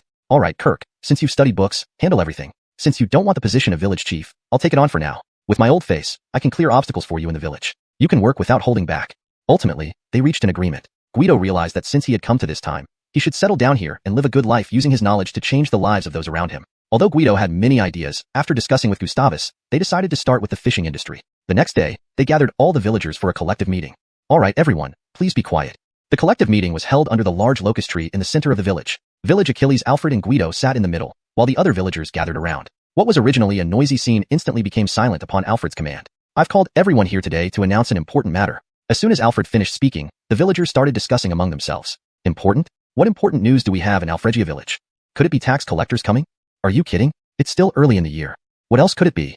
Maybe another conscription order. This remark instantly spread fear among the surrounding villagers. All right, everyone stop guessing. It's not about taxes or conscription. Our village is going to undergo reforms. Please welcome Ephraim to explain. Hearing the villagers' increasingly outlandish guesses, the village chief quickly interrupted them. Everyone, what does reform mean? Simply put, it means change. Our ancestors have lived on this land for generations. But have you noticed that our lives are getting poorer and poorer? Guido's words struck directly at the hearts of the villagers. War, taxation, and natural disasters always hit the common people the hardest. So, we can no longer live like before. Do you remember eating fish at my place a few days ago? I want to ask everyone, did you find the fish tasty? How can Kirk even ask that? Fish is delicious. Exactly, Kirk has great skills to get so much fish. When will Kirk invite us to eat fish again? The villagers chattered, all longing for better times and meat. Haha, inviting everyone to eat fish is a small matter. But the next plan for the village aims to make sure everyone can eat fish. These words created a stir in the crowd. Even the old village chief wouldn't dare to say such big things, let alone this young scholar. However, there were supporters of Guido. After all, he was the only educated person in the village, having passed the scholar exam. His family had previously held office, so he definitely knew more than ordinary villagers. Let me briefly outline the village's plan. First, the village will establish a fishing team. Each household can send one laborer, regardless of gender. We will assign different roles based on each person's abilities. Every 10 days, wages will be distributed. What? There will be wages? At first, I thought it would be another forced labor. Village Achilles is being generous today. It's Ephraim who is generous, haha. In the past, when the village organized communal work, everyone contributed labor, but it was forced labor, unpaid, and provided no food or drink. I must say this beforehand. The secret of the fishing nets belongs not only to Kirk, but also to our entire village. If anyone reveals this secret, don't blame me for turning my back on you. Don't worry, Village Achilles, we won't betray you. Right, one troublemaker in the village is enough. Ultimately, each household reported one person to the village chief, who then assigned jobs accordingly. The next morning, Guido led a few selected strong men with his carriage and Sullivan's donkey cart to the seaside. Since it was the first day, Guido came along personally. Later, once everyone became proficient, he wouldn't need to join them every day. Mila, demonstrate for everyone. Sure thing. Mila excitedly picked up the fishing net and threw it skillfully into the water. Everyone looked on, but saw no immediate movement in the water. Missed? Seems it's not 100% accurate. Just as the villagers were about to lose hope, Mila slowly pulled the rope. As the net tightened, waves appeared on the water's surface. As the net rose, the waves grew more intense, and large fish could be seen struggling within the net. Got it, really got it. Wow, so many fish. This is too easy. Many things seem complicated and unbelievable when you don't know how they work, but once you understand, they become straightforward. By the end of the day, everyone had learned how to use the fishing nets. On the first day, due to lack of experience and only having one set of nets, they brought back 4 carts full of fish. In the morning, the fish caught were taken directly to the county town for sale. The afternoon catch, due to time constraints, was delivered to the village where the women prepared and dried the fish, making it easier to store and sell. In the county town, geez, so smelly. What's that smell? Fish, so many. A horse-drawn carriage moved slowly through the streets, emitting a strong fishy odor that filled the entire street. Civilians who were unaware of the situation began complaining. Why don't we sell them here? Since several hundred pounds of fish needed to be sold, which was a substantial amount of wealth, Alfred Village Achilles had specifically arranged for a few strong men to handle the sales. However, lacking sales experience, the men stood dumbfounded, not knowing how to promote their product. Chapter 20. Unlocking New Structures, the Warehouse. Do you sell these fish? Due to the presence of a few burly men, no one dared to approach easily. Finally, someone mustered the courage and asked, "Of course we do. Pick any you like. These are fresh sea fish caught just a few days ago," the vendor replied enthusiastically. The man immediately perked up at the mention of sea fish. He took a closer look and indeed saw that the carts were filled with large sea fish, one bigger than the next. "I'll take one." "Sea fish? I'll take one too. My wife is nursing our baby back home." In this era, sea fish and river fish were worlds apart in value. Sea fish were harder to catch and thus much rarer, with fresher meat, making them several times more expensive than river fish. Combined with transportation issues, sea fish were rarely seen on the market, selling out instantly whenever they appeared. "Young man, I'll take all your fish," a voice boomed like thunder out of the blue. "Who's so domineering? Shoo, keep it down. Don't you recognize Mr. Benjamin from Laifu Tavern?" Upon hearing Laifu Tavern's Mr. Benjamin, everyone fell silent.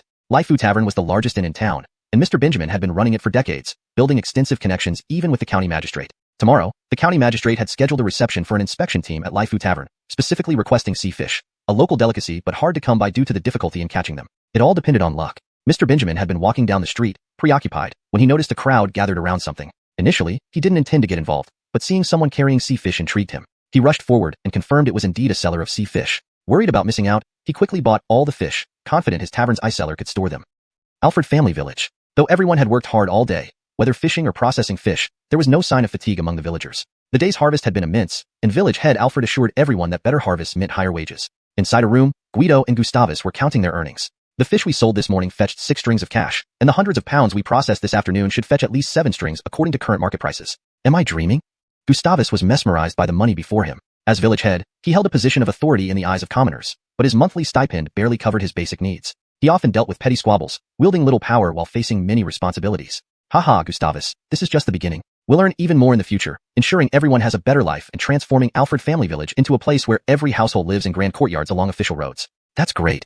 Although Guido spoke passionately, Gustavus responded half-heartedly. For him, merely providing enough food and clothing was his greatest aspiration. The idea of every villager living in 3 court houses seemed beyond reach. With the first day's impressive catch visible to all, the village was filled with joy and hope for a better future. Men continued fishing daily, while Guido taught the women how to weave fishing nets. Ephraim, there's something I need to bring up. While teaching net weaving was beneficial, Gustavus's expression turned serious. Gustavus, what's on your mind?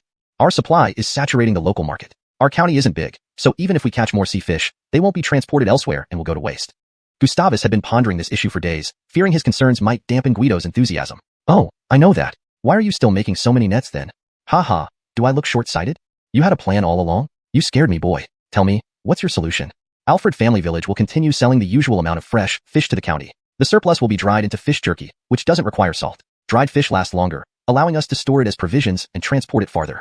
Haha, you're thorough. Recently, a notice came stating that this year will be tough with crop shortages in many areas, causing migrations. Planning ahead is wise.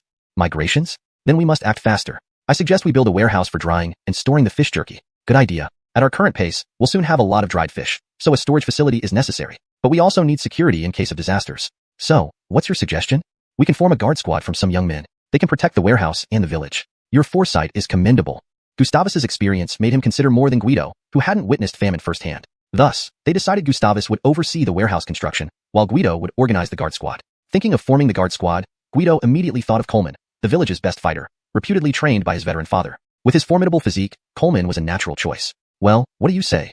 Seeing Coleman hesitate, Guido urged him impatiently. Really? You want me to lead the guards? If you don't want to, forget it. Guido turned to leave, but was pulled back by Coleman. Wu, I'm in. Initially joking, Guido found himself awkwardly hugged by Coleman, who declared his willingness. The two then proceeded to outline their plans further, setting the stage for the village's future prosperity and security. Chapter 21. Security guards, protecting the peace of a place. Early in the morning, all the men willing to join the village guard team gathered at the village entrance, waiting for Guido and Mila to conduct the selection. Looks like every able-bodied man in the village has come. Hey, Patriarch Alfred C., you're already 60 years old. You shouldn't come for this, right?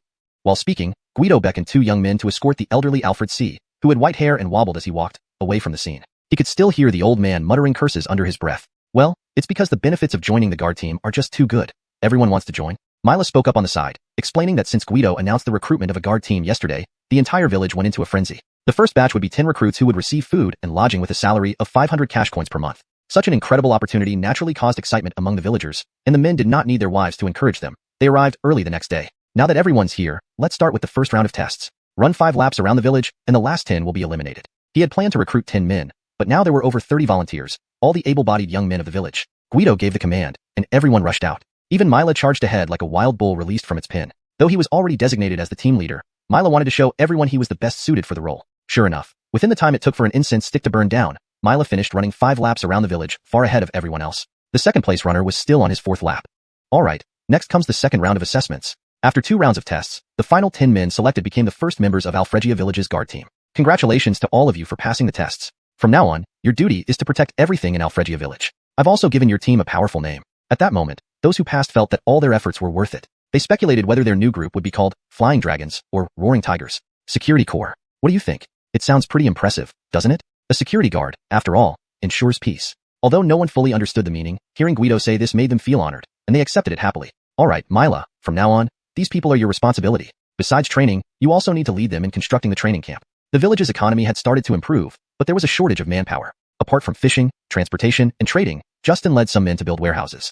Therefore, the construction of Mila's guard team base would have to be handled by themselves, making Guido realize the importance of population. There were no more available strong men in the village, but there were plenty of elderly and weak individuals who were idle because they couldn't perform heavy labor. Well, if they're idle anyway, how about having them gather medicinal herbs? At least dried herbs can be stored for a long time. In ancient times, people feared hunger most, and secondly, illness. Thus, Guido decided to lead the elderly and infirm to collect medicinal herbs at the foot of the mountain. Look, this is ginger. Not only is it an herb, but it's also a rare spice. Its main functions are to dispel colds, warm the body, stop vomiting, and clear phlegm. This is Angelica dihirica. It is excellent for dispersing wind, eliminating dampness, unblocking nasal passages, relieving pain, and promoting the discharge of pus. I'll draw pictures of these herbs for you to identify carefully. Alright. Guido explained each herb in detail, and the elderly listened intently. Guido would buy back the herbs they collected at different prices depending on their value.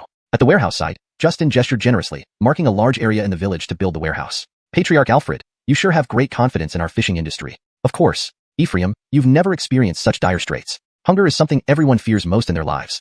Thinking of past hardships, Justin sighed. Rest assured, Patriarch Alfred, that won't happen again, not in Alfregia village. Hearing Guido's assurance, Justin seemed emboldened, with renewed hope shining in his eyes. Mila, take 2 brothers with you, and let's go to the county town. Yes, sir. Mila never questioned Guido's orders. He summoned the men and took over the reins of the carriage from Guido. Upon reaching the county town, Guido led the men straight to the blacksmith shop and shouted loudly as soon as they entered. Adrian, is everything ready? The items have been prepared, sir. As the blacksmith led them inside, seeing the newly forged sabers made Mila and the other 2 guards immediately lose composure. Please inspect the items. The blacksmith had full confidence in his craftsmanship, especially since this customer was a regular. Mila, check them yourselves. They are the equipment for your guard team. Guido signaled to Mila. Brother Wu, are these sabers really for the guard team? Mila was still in disbelief. Who would have thought a village guard team could be equipped with such high-quality weapons? Of course. Otherwise, what would you do with just those firewood sticks when bandits come? Guido always believed in being well prepared. As the village's only armed force, it was crucial to equip them properly. Great, this is wonderful.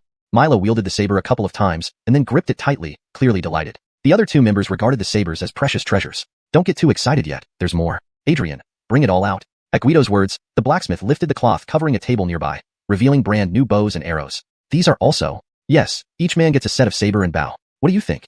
Mila was speechless. With this kind of equipment, even the Imperial Army's local garrison paled in comparison. On the way back, Guido also bought supplies. After all, despite catching many fish recently, eating fish every meal wasn't ideal. Approaching the village, they found a woman lying unconscious at the village entrance. Go and check on her.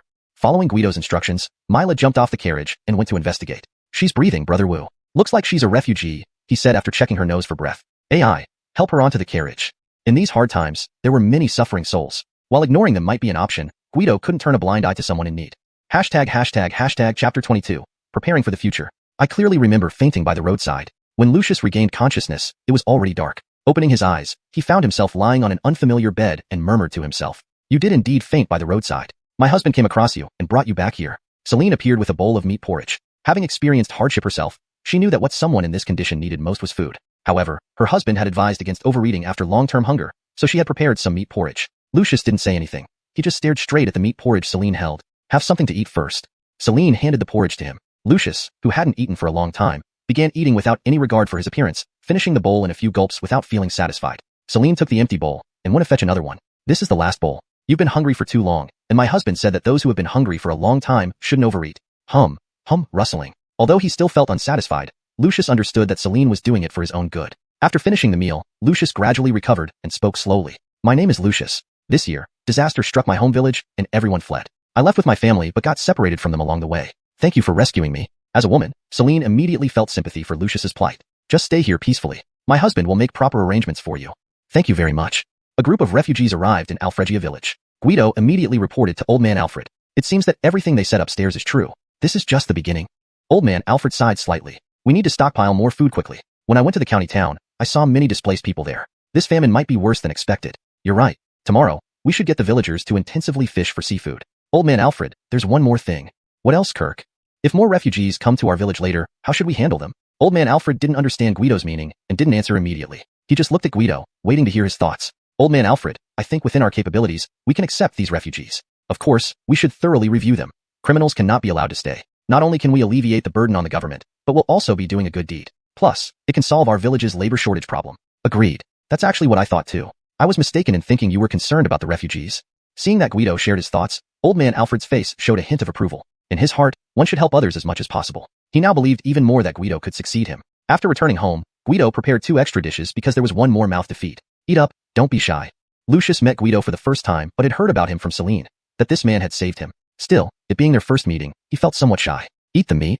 Understanding Lucius's embarrassment, Celine served him a piece of meat. At this moment, Lucius finally focused on the table. Fish, various meats, vegetables, and white rice. It felt like the life he had always dreamed of. He realized how well this family lived. Initially awkward during dinner, Lucius gradually relaxed after chatting a bit and even offered to take care of household chores, likely fearing that he would be seen as a freeloader. Guido didn't mind. The next morning, a cart pulled by a horse stopped at the village entrance. Is this Alfregia village? An old driver asked the villagers on the roadside. Yes, sir. Who are you looking for? Do you have a scholar named Guido here? Oh yes, sir. Are you looking for Brother Wu? Let me find someone to guide you. Adolf, take the elderly gentleman to see your Kenneth. In rural areas, despite the age difference, seniority is always respected. A 10-year-old child could address someone under 20 as grandpa. Guido's status in the village was nearly on par with Old Man Alfred, highly respected by everyone. When he heard that the visitor was looking for him, he immediately arranged for someone to lead the way. Whoa, Grandpa, your cart is full of baby chicks? Haha, kid, not just baby chicks. There are ducklings and goslings too, and piglets this afternoon. All for Kenneth? Yes, your Kenneth ordered many of them. The old and young chatted all the way to Guido's house. Upon seeing the grand 3-story residence, the old man's worries were finally put to rest. Recalling how 2 days ago, this Guido wanted to buy hundreds of chicks, though he had paid a deposit, the large order was unprecedented, and the old man feared rejection. Seeing such a big house, he was instantly relieved. Grandpa, wait here. I'll go call him. Thanks, little buddy. Knock, knock. Kenneth, it's Adolf. The door opened, revealing Guido. Adolf, what's going on? Kenneth, an elderly gentleman has brought the chicks for you. Guido tossed Adolf a handful of beans, and the boy ran off happily. Watching Adolf's joy, Guido thought about making candy sometime. Grandpa, please bring them into the yard. Yes, sir. The old man was eagerly waiting for this moment. Soon, Guido's yard was filled with the sounds of chirping chicks and quacking ducklings. Guest, I'll bring the piglets this afternoon. The old man now had no doubts, impressed by the guest's straightforwardness. He even paid in advance to ensure delivery. By the way, old man, do you have calves? Yes, sir. How many would you need? About 20 heads. Sir, there might not be that many available. Cows in the surrounding villages don't give birth simultaneously. Just send whatever number you can gather. Understood. The old man was delighted. Calves were far more valuable than chicks or ducklings. He decided to have his family collect calves from nearby villages while delivering the piglets, aiming to secure all the calves in the county. Whoa, so many baby chicks. No sooner had the old man left when Celine and Lucius returned from picking wild greens. They were delighted to see the yard full of baby chicks and ducklings. Some we can keep, and the rest I will distribute to the villagers to raise. Hashtag Chapter 23, a greater test. Under village elder Alfredia's organization, everyone gathered at Guido's doorstep. What do you think old village elder Alfred has called us here for? Has Ephraim invited us for another feast? I've been feeling a bit queasy about fish lately. As soon as these words were uttered, the speaker was slapped instantly. Damn it, who hit me? Sir. Niall. The young man, furious and ready to retaliate, turned around only to see that it was an elder from the village who struck him. He immediately quieted down. You naughty kid. You've only had a few days of full meals and now you're speaking so boldly? Hitting you lightly is already mercy. Niall stomped his cane angrily in response to the young man's earlier comment. Looking at the younger generation with frustration, he wished he could give him another couple of cane strikes. Niall, I was just joking. I know I was wrong. Seeing Niall raising his hand again, the young man hurriedly admitted his mistake. All right, everyone, you've all worked hard today. I won't delay your rest further. The reason we've gathered today is to discuss something important. Just tell us what to do, Gustavus. What's there to deliberate on? That's right. If Gustavus and Ephraim have anything to say, who wouldn't listen? My fists won't spare anyone. Though Christy looked strong and rough, she was always fair-minded and supported justice. Especially since the leadership of Gustavus and Ephraim had brought prosperity to the village. Everyone had enough food, and they stored plenty of fish. Christy became a staunch supporter of both men. Ephraim and I have bought some baby chicks and ducklings. Each household will receive some as dividends from the village. Take good care of them. Their eggs can help nourish the elderly and children. Send someone to collect 5 baby chicks and 5 ducklings per household. Clap, clap, clap. Well done, Gustavus. Ephraim, you're a great benefactor. Everyone understood that this was the village distributing benefits. Applause erupted immediately. All right, there's one more thing. We've bought pigs and cows and are setting up a farm. Now we need workers. Who among you? I can do it, Gustavus. Brother Kirk, my family is willing to work there. After nearly an hour of hustle, they finally finished distributing the chicks and ducklings and selected candidates for the farm. Considering the current situation in the village, it was impractical for each household to raise large livestock like pigs and cows, hence the establishment of a communal farm. The animals would still belong to the village, but wages would be paid. Life returned to its regular rhythm, fishing continued as usual, and the newly built storage house was nearly full of salted fish. Gustavus led people to expand the warehouse, and the chicks and ducklings were growing. Just as everything seemed to be flourishing, events took a turn. Gustavus, why did you urgently call for me? What's the matter? Guido was resting when someone came to fetch him, saying that Gustavus had returned from the county town and needed to speak with him urgently. Ephraim, something terrible has happened. What is it? This morning, we received notice from the county office. As we feared, surrounding counties have begun seeing a flood of refugees due to poor harvests in the north. It has caused mass migrations of people fleeing starvation. Although our village is far from those areas, it's likely they'll reach us soon. Guido and Gustavus had planned to accept refugees if they arrived at Alfred family village, as long as they were trustworthy. However, the influx might exceed their expectations, necessitating new strategies. Gustavus's goal in calling Guido was to quickly devise plans to adjust the village's arrangements and prepare fully for the impending challenge. Unfortunately, it rained on their parade. The next day, the fishing team reported to Gustavus and Guido that their recent catches had drastically declined. Could we have depleted the sea? No one knew if Gustavus was joking, but Guido didn't believe it. The sea was vast. How could such a small village deplete its fish? Gustavus, it's impossible for us to deplete the fish in the sea. I suspect we've been fishing in the same area for too long, which has reduced the local fish population. What should we do? Until now, Gustavus had been confident, even when hearing about the unexpected number of refugees. But fish were essential for feeding the village. Gustavus, let's go out to sea. Out to sea. Guido had previously considered buying a seafaring vessel, but with the village's resources limited to coastal fishing and no funds for a larger boat, he shelved the idea. Now, with dwindling catches and enough money saved to buy a seagoing vessel, he revived the plan. Fine, I'll follow your lead. Gustavus agreed after a moment's thought. Alfred Family Village belonged to Qingyang County, the westernmost coastal county in the Great Dragon Empire, where shipbuilding was relatively advanced compared to other regions. To Guido, accustomed to modern warships, these ships seemed primitive, mostly sampans that hardly qualified as boats. Adrian, don't you have any bigger ships? After walking around aimlessly in the scorching heat, Guido was becoming impatient. The shipyard owner kept introducing them to broken-down sampans without stopping. There are larger ships, but the price? Guido, having encountered his first snob in this world, felt strangely satisfied. It fit the story arc perfectly. Humph, we aren't short of money. His bold retort left him feeling refreshed. Very well, please follow me, sir.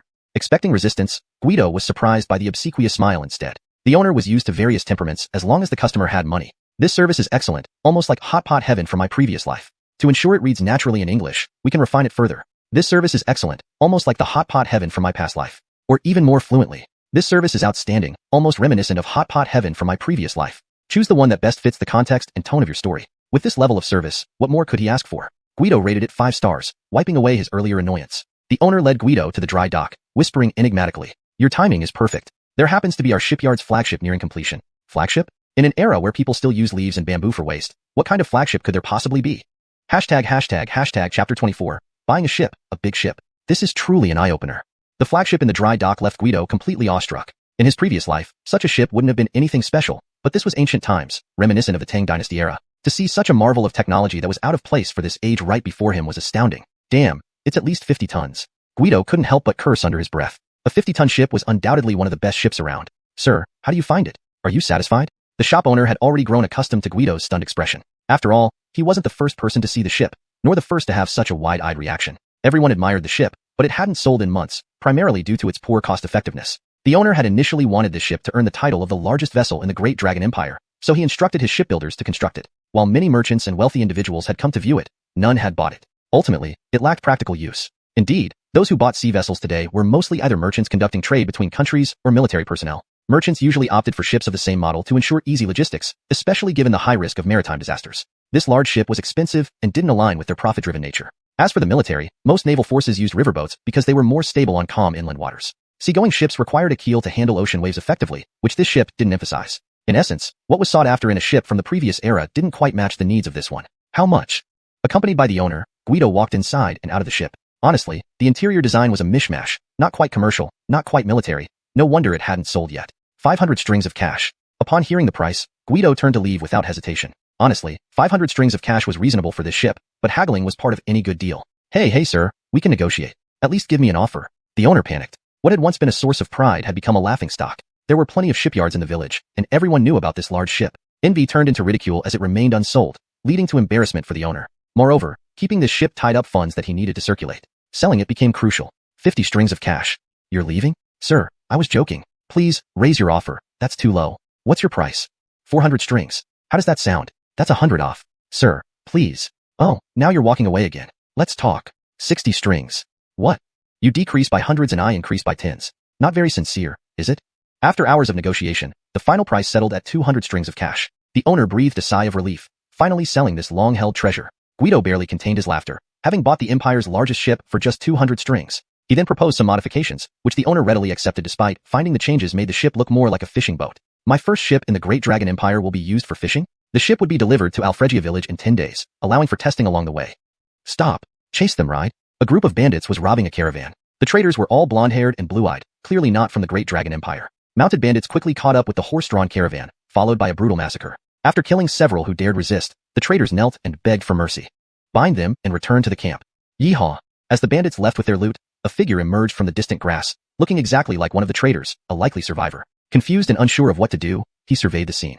Lately, Guido was incredibly busy preparing for the influx of refugees. He frequently traveled between the county town and Alfregia village. Recently, all the money earned from selling fish in the county town went towards buying grain to store back in Alfregia village. Grain prices were skyrocketing daily, causing him great concern. Returning from the county town today, Guido reflected on the sight of countless refugees crowding the streets. To prevent riots, the local militia patrolled constantly. Time is running out for Alfregia village. Just as he mused, Guido saw someone collapse by the roadside. A refugee? Let's check. Guido thought it normal to encounter collapsed refugees during these times and asked a fellow villager to investigate. Alright, oh no, it's a ghost. The villager recoiled in fear while trying to assist the collapsed individual. Woo, there's a ghost. What's happening? It's broad daylight. I think you've seen ghosts. If it were nighttime, Guido might have been uneasy, but he didn't believe in encountering ghosts during the day. That man is definitely a ghost. He has golden hair, pale skin, and smell strange. The villager gesticulated wildly, hoping to be believed. Is it a foreigner? After listening carefully, Guido deduced the situation and turned the unconscious man over. Indeed, it was a foreigner. He's not a ghost. He's a Hu person. Bring him back. While the Great Dragon Empire had Hu people, they usually came to trade and stayed in wealthy areas like the capital city. Thus, seeing a foreigner in Alfregia village was practically unheard of, explaining why everyone thought they saw a ghost. Though they saved him, the treatment wasn't favorable. Several villagers each grabbed a limb and threw him carelessly onto the cart behind them. None realized how this Hu person would later bring unexpected changes to Alfregia village. ####Chapter 25, Corn Seeds. Master Wu, the Hu person has woken up, but he doesn't seem to speak our language. He's babbling away, and no one knows what he's saying. Guido was discussing matters with Maximilian when a villager came to report that the Hu person had regained consciousness. Let's go take a look. Maximilian had lived his whole life without ever seeing a Hu person, so driven by curiosity, he went along as well. Outside the Hu person's hut, villagers had already gathered, clearly drawn by the novelty of seeing a Hu person. Where am I? Who are you? In Hu language. From afar, Guido could hear the Hu person's voice. To the villagers, it sounded like a spell or incantation, but Guido recognized it immediately. It was English. As a highly educated individual in his previous life, English posed no difficulty for him. This is the Great Dragon Empire. This village is called Alfregia village. You fainted by the roadside, and our villagers found and rescued you. Oh my god, finally someone who understands me. My friend, I feel like I'm being treated like a monkey on display, which isn't a good feeling at all. Haha, everyone just hasn't seen a Hu person before, they're merely curious. They're all good people, don't worry. My friend, my name is Parker, I'm a merchant here to do business in the Great Dragon Empire, but I was robbed by bandits. Hello Parker, my name is Guido, I'm a villager from Alfregia village. I believe you must be very hungry now. Would you like something to eat? Oh my god, you're truly an angel. The two conversed in English, shocking the villagers nearby. Guido actually knew Hu language. He's worthy of being called a scholar. He really is knowledgeable. Well, if not for the scholar, we wouldn't have such a good life now, would we? Soon, a villager brought over a roasted fish and some water. Starving Parker didn't hesitate. He started eating right away. Well, folks have seen the Hu person, let's disperse. After the crowd dispersed, Parker had finished eating. So, what do you plan to do next?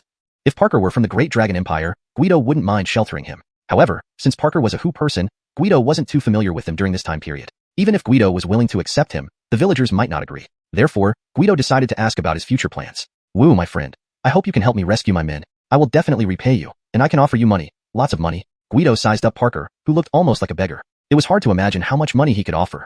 I have money, you don't believe me?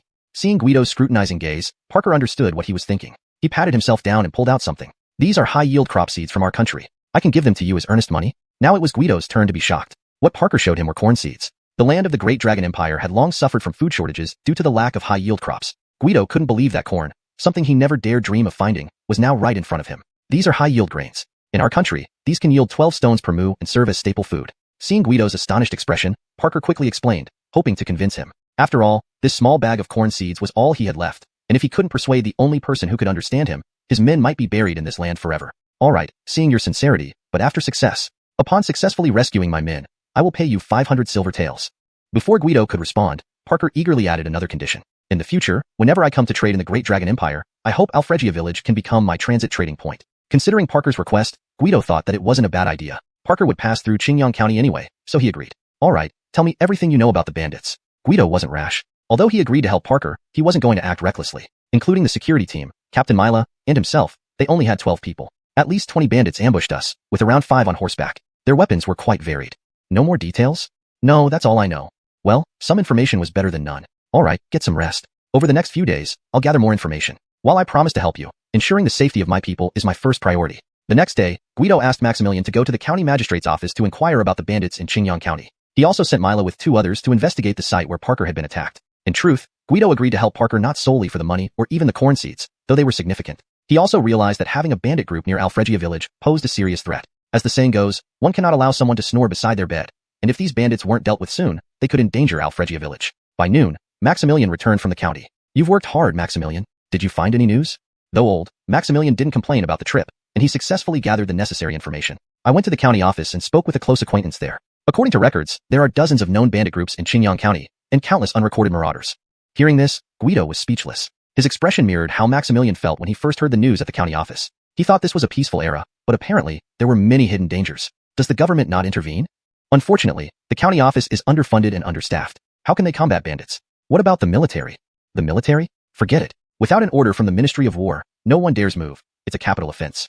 Maximilian was right. In feudal society, military actions were strictly controlled by the emperor. Without imperial or ministerial orders, moving troops was forbidden. Guido realized how fortunate he had been. With so many bandits and marauders lurking in just Qingyang County, frequent outdoor activities could easily lead to danger. It seems urgent action is needed to eliminate these bandits. Guido believed that safety should always come first in the development of any place. For instance, farmers work hard for a year only to see their harvests plundered by bandits, or a family's daughter, raised to marry, ends up being taken by them. Guido couldn't control what happened elsewhere, but he vowed to rid Qingyang County of its bandits. Over the next few days, Guido and his team began planning and preparing for their mission to dismantle the bandit group threatening their village.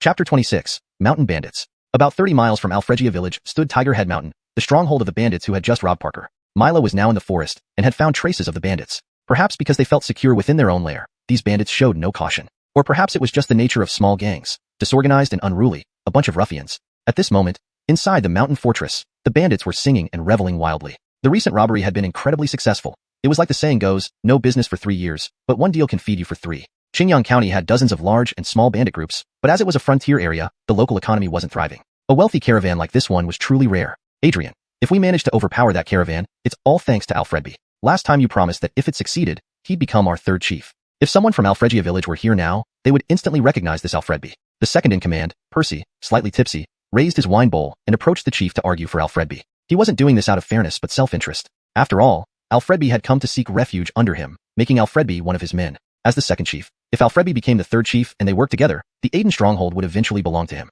Rest assured, brother too. I, Aiden, keep my word. From today on, Alfredby is officially the third chief of our Aiden stronghold. Taking advantage of the drunken mood, Achilles Aiden readily promoted Alfredby. Although Alfredby hadn't been with the Aidens long, he was indeed quite resourceful. The junior members cheered loudly with their wine bowls raised. To them, whoever was in charge mattered little. They lived only for the day. Mila and his team heard the laughter and shouts from inside the fort but couldn't approach any closer, so they stayed hidden outside, observing. After a day of reconnaissance, they had figured out the number of bandits, so they returned to Alfregia village before nightfall. Big brother, there are roughly 30 bandits, without long-range weapons like bows and arrows. They're basically an undisciplined mob, said Mila. Guido understood what Mila meant. The security team could take on these bandits, especially since they all had bows and arrows after training for some time. Good. Have the brothers get plenty of rest tonight. We'll depart early tomorrow morning after a good meal. Yes. Though only a small security team leader, Mila increasingly carried himself like a seasoned warrior. That evening, Celine worried about Guido's upcoming mission to fight the bandits. Must you go yourself? Trista, this was my idea. If I don't lead by example, how can I expect the others to fully commit? Besides, until this threat is dealt with, peace won't return to our village. Celine was merely concerned for Guido. Although they hadn't yet consummated their marriage, she regarded him as her husband in name, and over the past days, she had come to see Guido as someone she could entrust her future to. In the kitchen, she silently cried while preparing dinner with Lucius. Such a feast tonight? Trying to lighten the somber atmosphere at home, Guido deliberately brought up the topic. Eat quickly. You've been working hard these days. Indeed, Guido had been very busy helping improve everyone's livelihood in the village. With the added responsibility of fighting bandits, Celine had prepared a more elaborate meal than usual. Before dawn the next day, the security team gathered at the village entrance, along with Parker. Why is Parker here? Asked Mila, clearly unhappy with Parker's presence due to his foreign heritage. His people are held captive by the bandits. More hands make light work. As a modern person, Guido was less prejudiced against foreigners compared to Mila. Seeing Guido speak so positively, the team remained silent. Let's go. With that, the 13-man team set off toward the Aiden stronghold under cover of darkness. Initially, Guido planned to travel through the night, arriving at dawn to catch the bandits unawares. However, he hadn't considered that most of his team suffered from night blindness, a sign of vitamin deficiency. It could be improved later with a better diet, but now they had to change their plans. They arrived at the stronghold just as daylight broke. It looks like we'll have to act opportunistically. Rest first and arrange watches. Report any unusual activities. Yes. Finding a secluded ravine near the stronghold, the team took turns keeping watch while others rested. Fortunately, luck was on Guido's side. Around noon, about 20 bandits left the stronghold, likely going out to rob again. Did you count correctly? Are you sure 22 people left? Guido double-checked. Achilles Zhou, I'm sure. You can ask Titus, he counted with me. Yes, Achilles Zhou, exactly 22. With 2 sentries confirming the count, there were only 10 or so bandits left in the stronghold, greatly increasing their chances of success. We'll wait 15 minutes for them to leave further away, then strike. Time passed swiftly, and soon Guido led the security team quietly to the outskirts of the stronghold. Upon closer inspection, he realized the fortress was quite rudimentary. No lookout towers, just wooden stakes a few feet high, offering virtually no defense, only enough to keep small animals out. It being midday, the remaining bandits, without their leader, found places to hide and nap. Guido and his team easily infiltrated the stronghold, splitting into groups of 3 to carry out their plan. Guido gave one clear order: ensure their own safety, regardless of whether the bandits lived or died. The sleeping bandits fell quickly, with only occasional sporadic resistance, which was swiftly overcome by the 3-on-1 odds. Tell us where you imprisoned the captives from the caravan you recently robbed. The lone surviving bandit was tied up and kneeling on the ground. Please spare my life, please. Enough talk. Speak. The Hu people were kept in the houses at the back of the stronghold. Chapter 27. The Fall of Warren Fort. Damn it, we're finished. These bandits will definitely hang us. Inside the innermost house of Warren Fort were the captives. The one speaking was a middle-aged two-person named Asa, who had come to Dalong for the first time and never imagined being captured by bandits. Shut up, Asa. Your incessant talking might provoke the bandits. You'll really be hung then. Asa had been incoherent ever since he was captured a few days ago, finally pushing someone over the edge. We're all going to die. We're all going to die, ha ha ha. He's gone mad. Asa has truly lost his mind.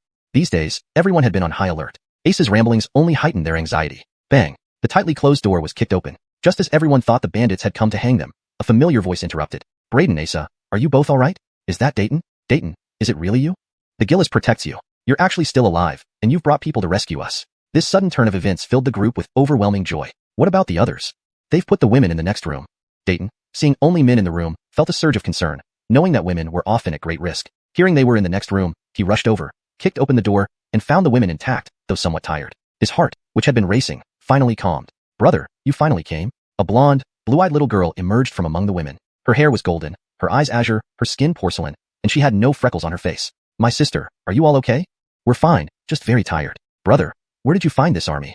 Turned out this little girl was Dayton's younger sister. Guido was curious. Dayton looked ordinary, but his sister was quite cute. He remembered reading online about Western nobility and their tangled relationships. Could it be Sodaless?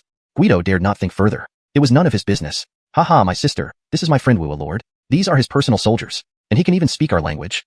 Though Dayton's introduction seemed to elevate Guido, it made sense. He managed a village. Wasn't that like having a fief? Beautiful lady, I am Guido. With everyone watching in surprise, Guido took her small hand, lifted it gently, and kissed it lightly. The little girl and Dayton were stunned.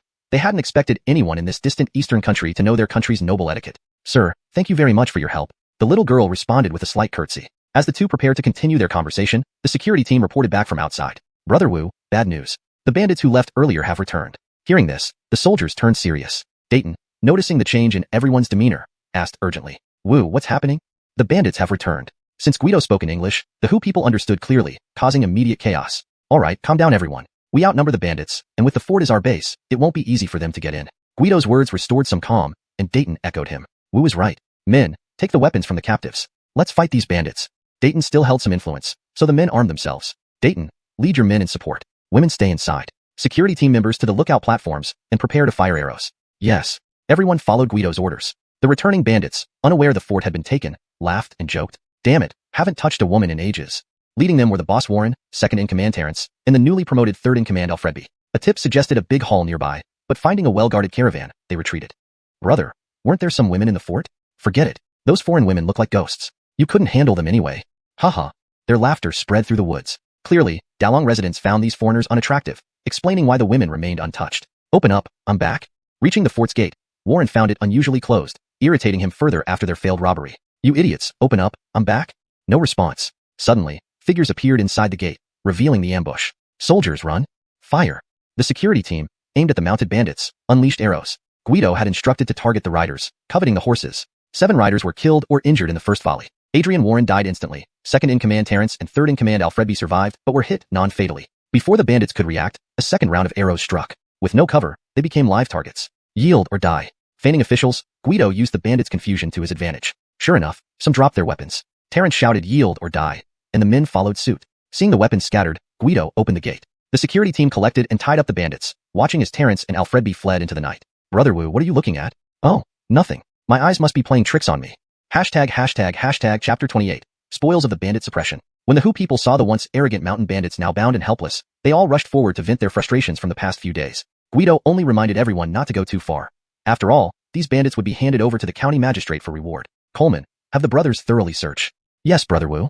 The Warren gang had been entrenched here for so many years, Guido didn't believe they wouldn't have some hidden treasures. The horses that had scattered earlier were all retrieved, along with those left in the camp. Altogether, there were 32 fine horses and several wagons, a bountiful haul indeed. As everyone searched the entire stronghold, Guido headed to the leader Warren's room. Hawkins on his TV show Experience, valuable items usually resided in personal quarters. He closed the door gently and carefully examined the bedroom. Given it was a bandit hideout, this room was surprisingly simple, but simplicity often meant easier concealment. After flipping through the bedding and cabinets without finding anything, Guido focused on the corners or floorboards. He knocked on the walls, hearing no hollow sounds, indicating no hidden compartments. He then checked the floorboards, but to his surprise, they were all solid as well. F***CK. Are these bandits really so incorruptible? Defeated, Guido slumped into a chair, staring blankly upward. Haha, they're actually here, clever bastards. Indeed, a small box sat at the intersection of the roof beams. Fortunately, the beams weren't too high. Guido placed a chair on a table and climbed up to retrieve the box. It wasn't large, but when he opened it, he found it brimming with gold ingots, jewelry, and ornaments. the value of which he couldn't immediately gauge. By the time Guido emerged, the wagons were already loaded with goods plundered by the bandits. Brother Wu, everything is packed up. Except for the fort. We've taken everything else. Good, let's head back. Yeah, let's go. This suppression mission was an overwhelming success despite being outnumbered 3-1, with no casualties. This earned Guido even greater admiration from everyone. They returned triumphantly to Alfregia village as dusk approached. Coleman, temporarily store the horses and wagons at your training camp. Keep the bandits locked up there until tomorrow, then send them to the county office. Yes. Currently, the training camp was the safest place in Alfregia village, hence Guido's arrangement. Regarding Darien and his party, only Darien, the little girl, and other female relatives stayed outside the training camp. Everyone else was accommodated there due to space constraints. Wife, I'm back. Rena, upon hearing the knock, opened the door to find Guido safe and sound, instantly bursting into tears of relief. Don't cry, honey. Rena hugged Guido tightly, oblivious to others present. Lucius, seeing Guido safely returned, felt immense relief. The two women's anxiety finally subsided. Bye-bye. Noticing Rena's tight embrace, Lucius subtly reminded her, realizing outsiders were still around. This is Darien, whom you've met. These are his family members. Let's go inside.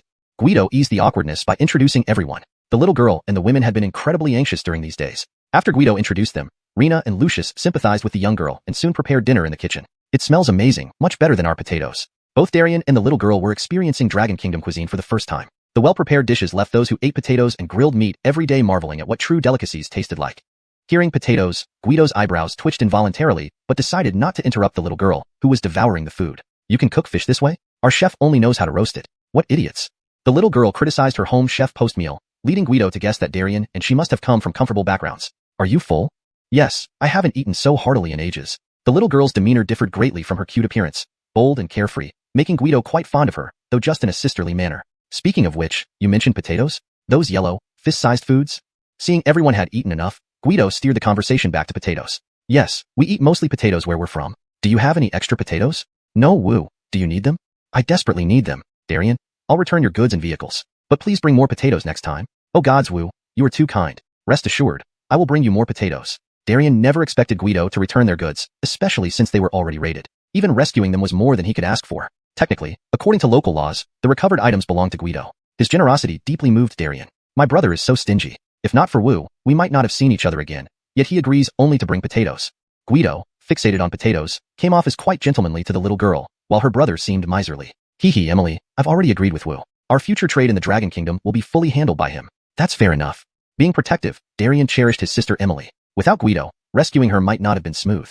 Therefore, Guido was a great benefactor to Darien. However, Guido was solely preoccupied with potatoes and hadn't considered the ramifications of becoming Darien's trade agent. Soon enough, he'd learn the weight of this responsibility. Chapter 29, Magistrate of Qingyang County. Due to the time spent dealing with the bandit issue, Darien had planned to leave with his goods and people the next day to sell them quickly. However, after Guido learned that their goods were various types of spices, he decided to buy everything. What? You mean you're buying all our goods? Yes, I'll take it all. Just name your price. Darien was taken aback, finding it hard to believe. Although he told Emily that Guido was a lord, the current state of Alfregia village didn't make him think Guido could afford these goods. Yet, out of respect for his rescuer, Darien quoted his lowest price. Our goods this time are top-quality spices. If you buy them all, I can give you a 20% discount. Even with the discount, Darien still doubted Guido had the money. But when Guido took out a gold ingot, Darien closed his mouth tightly. Darien, leave me your horses and carts as well. All right, I'll leave you 3 carts. I still need to get back. Deal. Guido had seen these spices in the shops during his visits to the county town. Not only were they not as good as Darien's, but they also cost much more. Reselling these spices would certainly bring Guido a significant profit. Lorenzoge, Emily will miss you. Hope you come visit again soon. The heartfelt farewell was bittersweet, but only Darien knew that after this incident, it would be difficult for Emily to sneak out again. A few days ago, the captured bandits were delivered to the county town, causing quite a stir in this small border town. The county yamen had failed to eliminate the bandits, yet a tiny village managed to do so. Initially, it was suspected that someone was trying to claim undeserved credit, but when the bandits stood in a row outside the yamen, both the magistrate and the onlookers were stunned. At that moment, the reputation of Alfregia village spread throughout Qingyang County. The magistrate wrote and sent a commendation petition overnight, and a few days later, the reward came down from higher authorities. Haha. Kirk. From far away, the voice of Maximilian could be heard. It was clear something good had happened. Maximilian, what's so happy? Haha. The reward for capturing the bandits has arrived. Oh, what does it say? Magistrate Jensen wants you to go to the yamen tomorrow.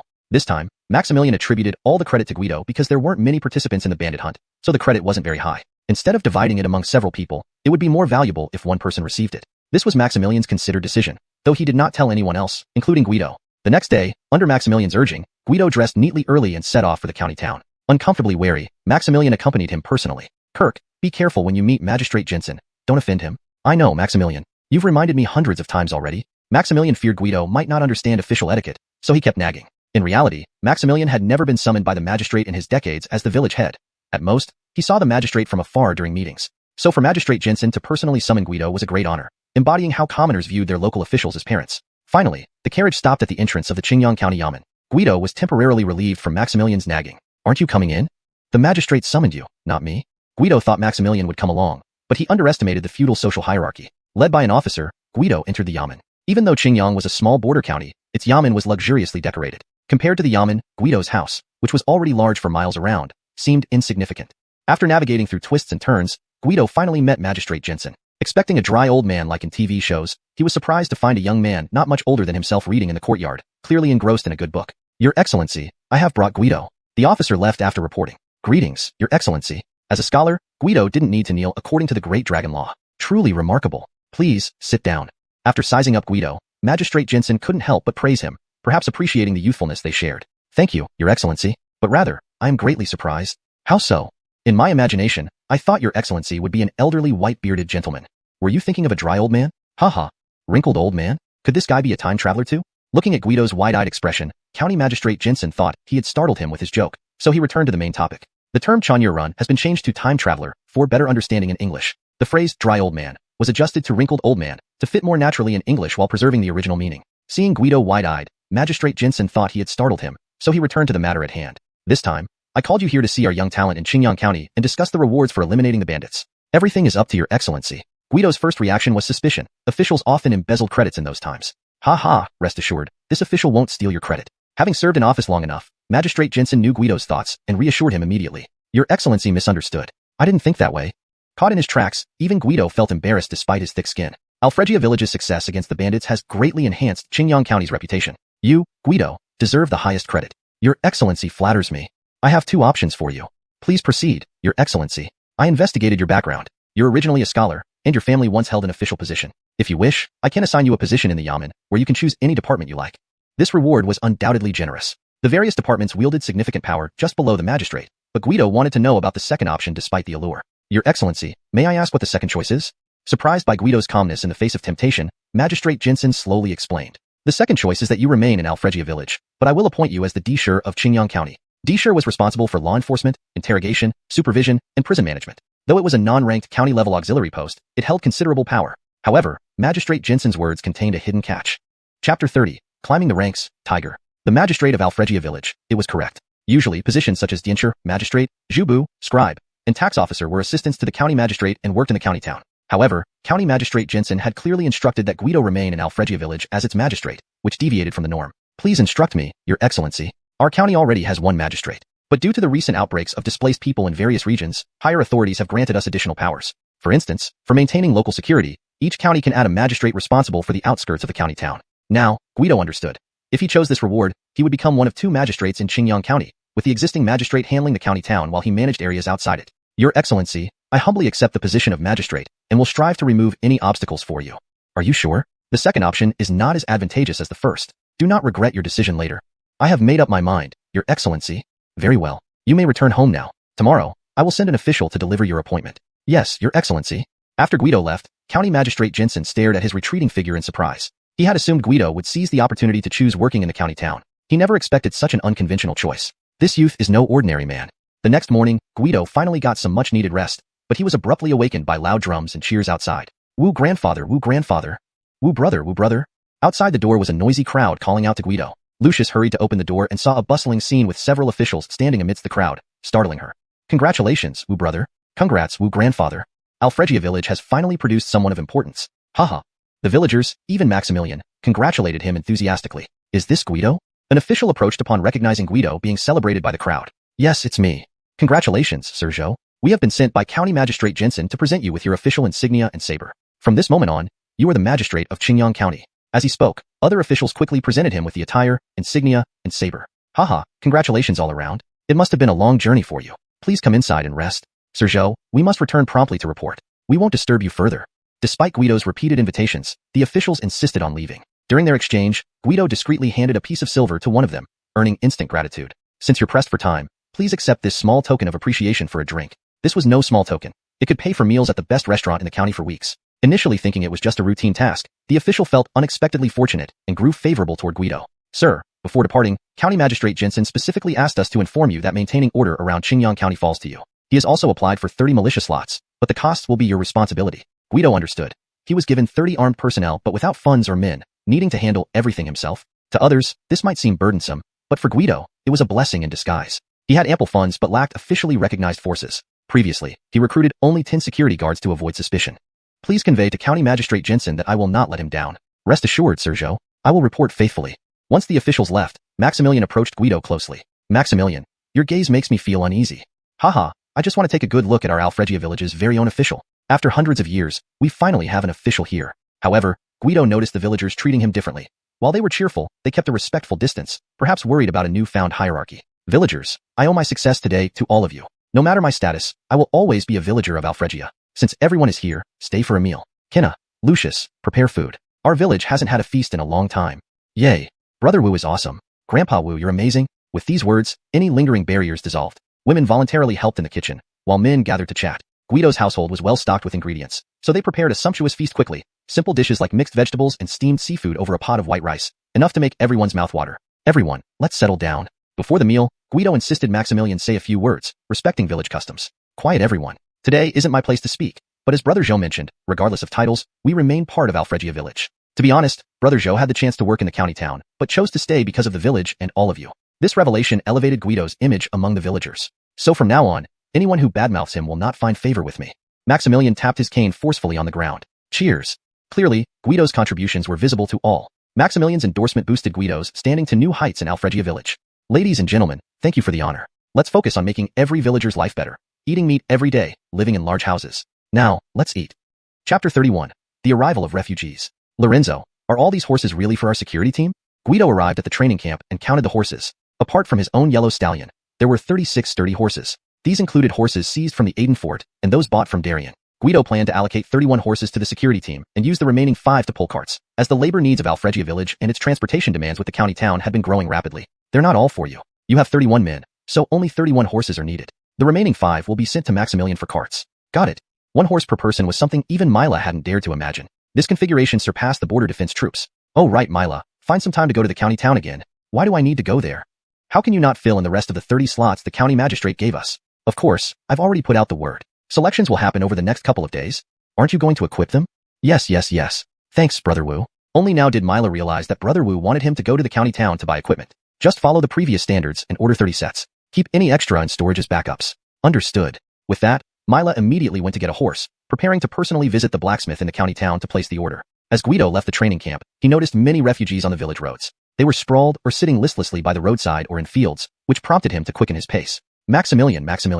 Officer Zhou, you're here. Hey, Maximilian, please don't joke like that. Just call me Kirk. Haha, I also feel calling you officer is a bit strange. Kirk, what brings you here? Right, Maximilian. I saw many refugees in the village just now. Shouldn't we start serving porridge as planned? Guido and Maximilian had previously formulated detailed plans for the arrival of refugees. Serving porridge was the first step, but they wouldn't indefinitely provide free food and lodging. Initially, refugees could eat for free for 3 days, after which they would have to participate in a sign village, work to prevent laziness. As the saying goes, giving a man a fish feeds him for a day. Teaching him to fish feeds him for life. You're here about this. I was about to talk to you about it. Let's proceed according to plan. Alright, I'll arrange it right away. The security team also needs to reinforce the village more given the influx of people to prevent trouble. Fine, Kirk, follow your lead. Millie, I'm so hungry. A little girl leaned against her mother, who was too weak to respond, merely looking at her daughter with pained eyes. Her other hand held onto a smaller boy who lay motionless, apparently having fainted from hunger. Can't make it anymore, son. Leave me here. Don't let me slow you down. On the other side, a white-haired elderly woman tried to convince her son to set her down. Millie, don't talk nonsense. I still have strength. I'll definitely carry you until we find food. The man looked pale and weak, beads of sweat dripping from his forehead. Amidst the groans along the road, a hint of fragrance suddenly filled the air. What's that smell? The man who had been lying unconscious suddenly sniffed the air, gaining a bit of strength. Millie, it's the smell of porridge. The little girl tugged at her mother's hand, urging her to find the source of the scent. It's coming from there. Is that the soup kitchen? Everyone perked up upon hearing this. Sure enough, not far off, a simple shelter had been erected on an open patch of ground, with large pots bubbling inside. There's food. Let's check it out.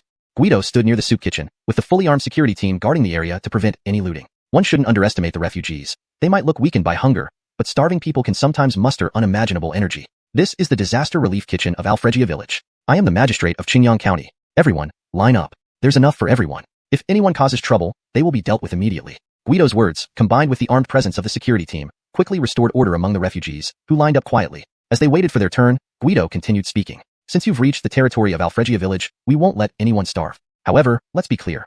We will provide free meals for the first 3 days. After that, you must work if you wish to avoid hunger.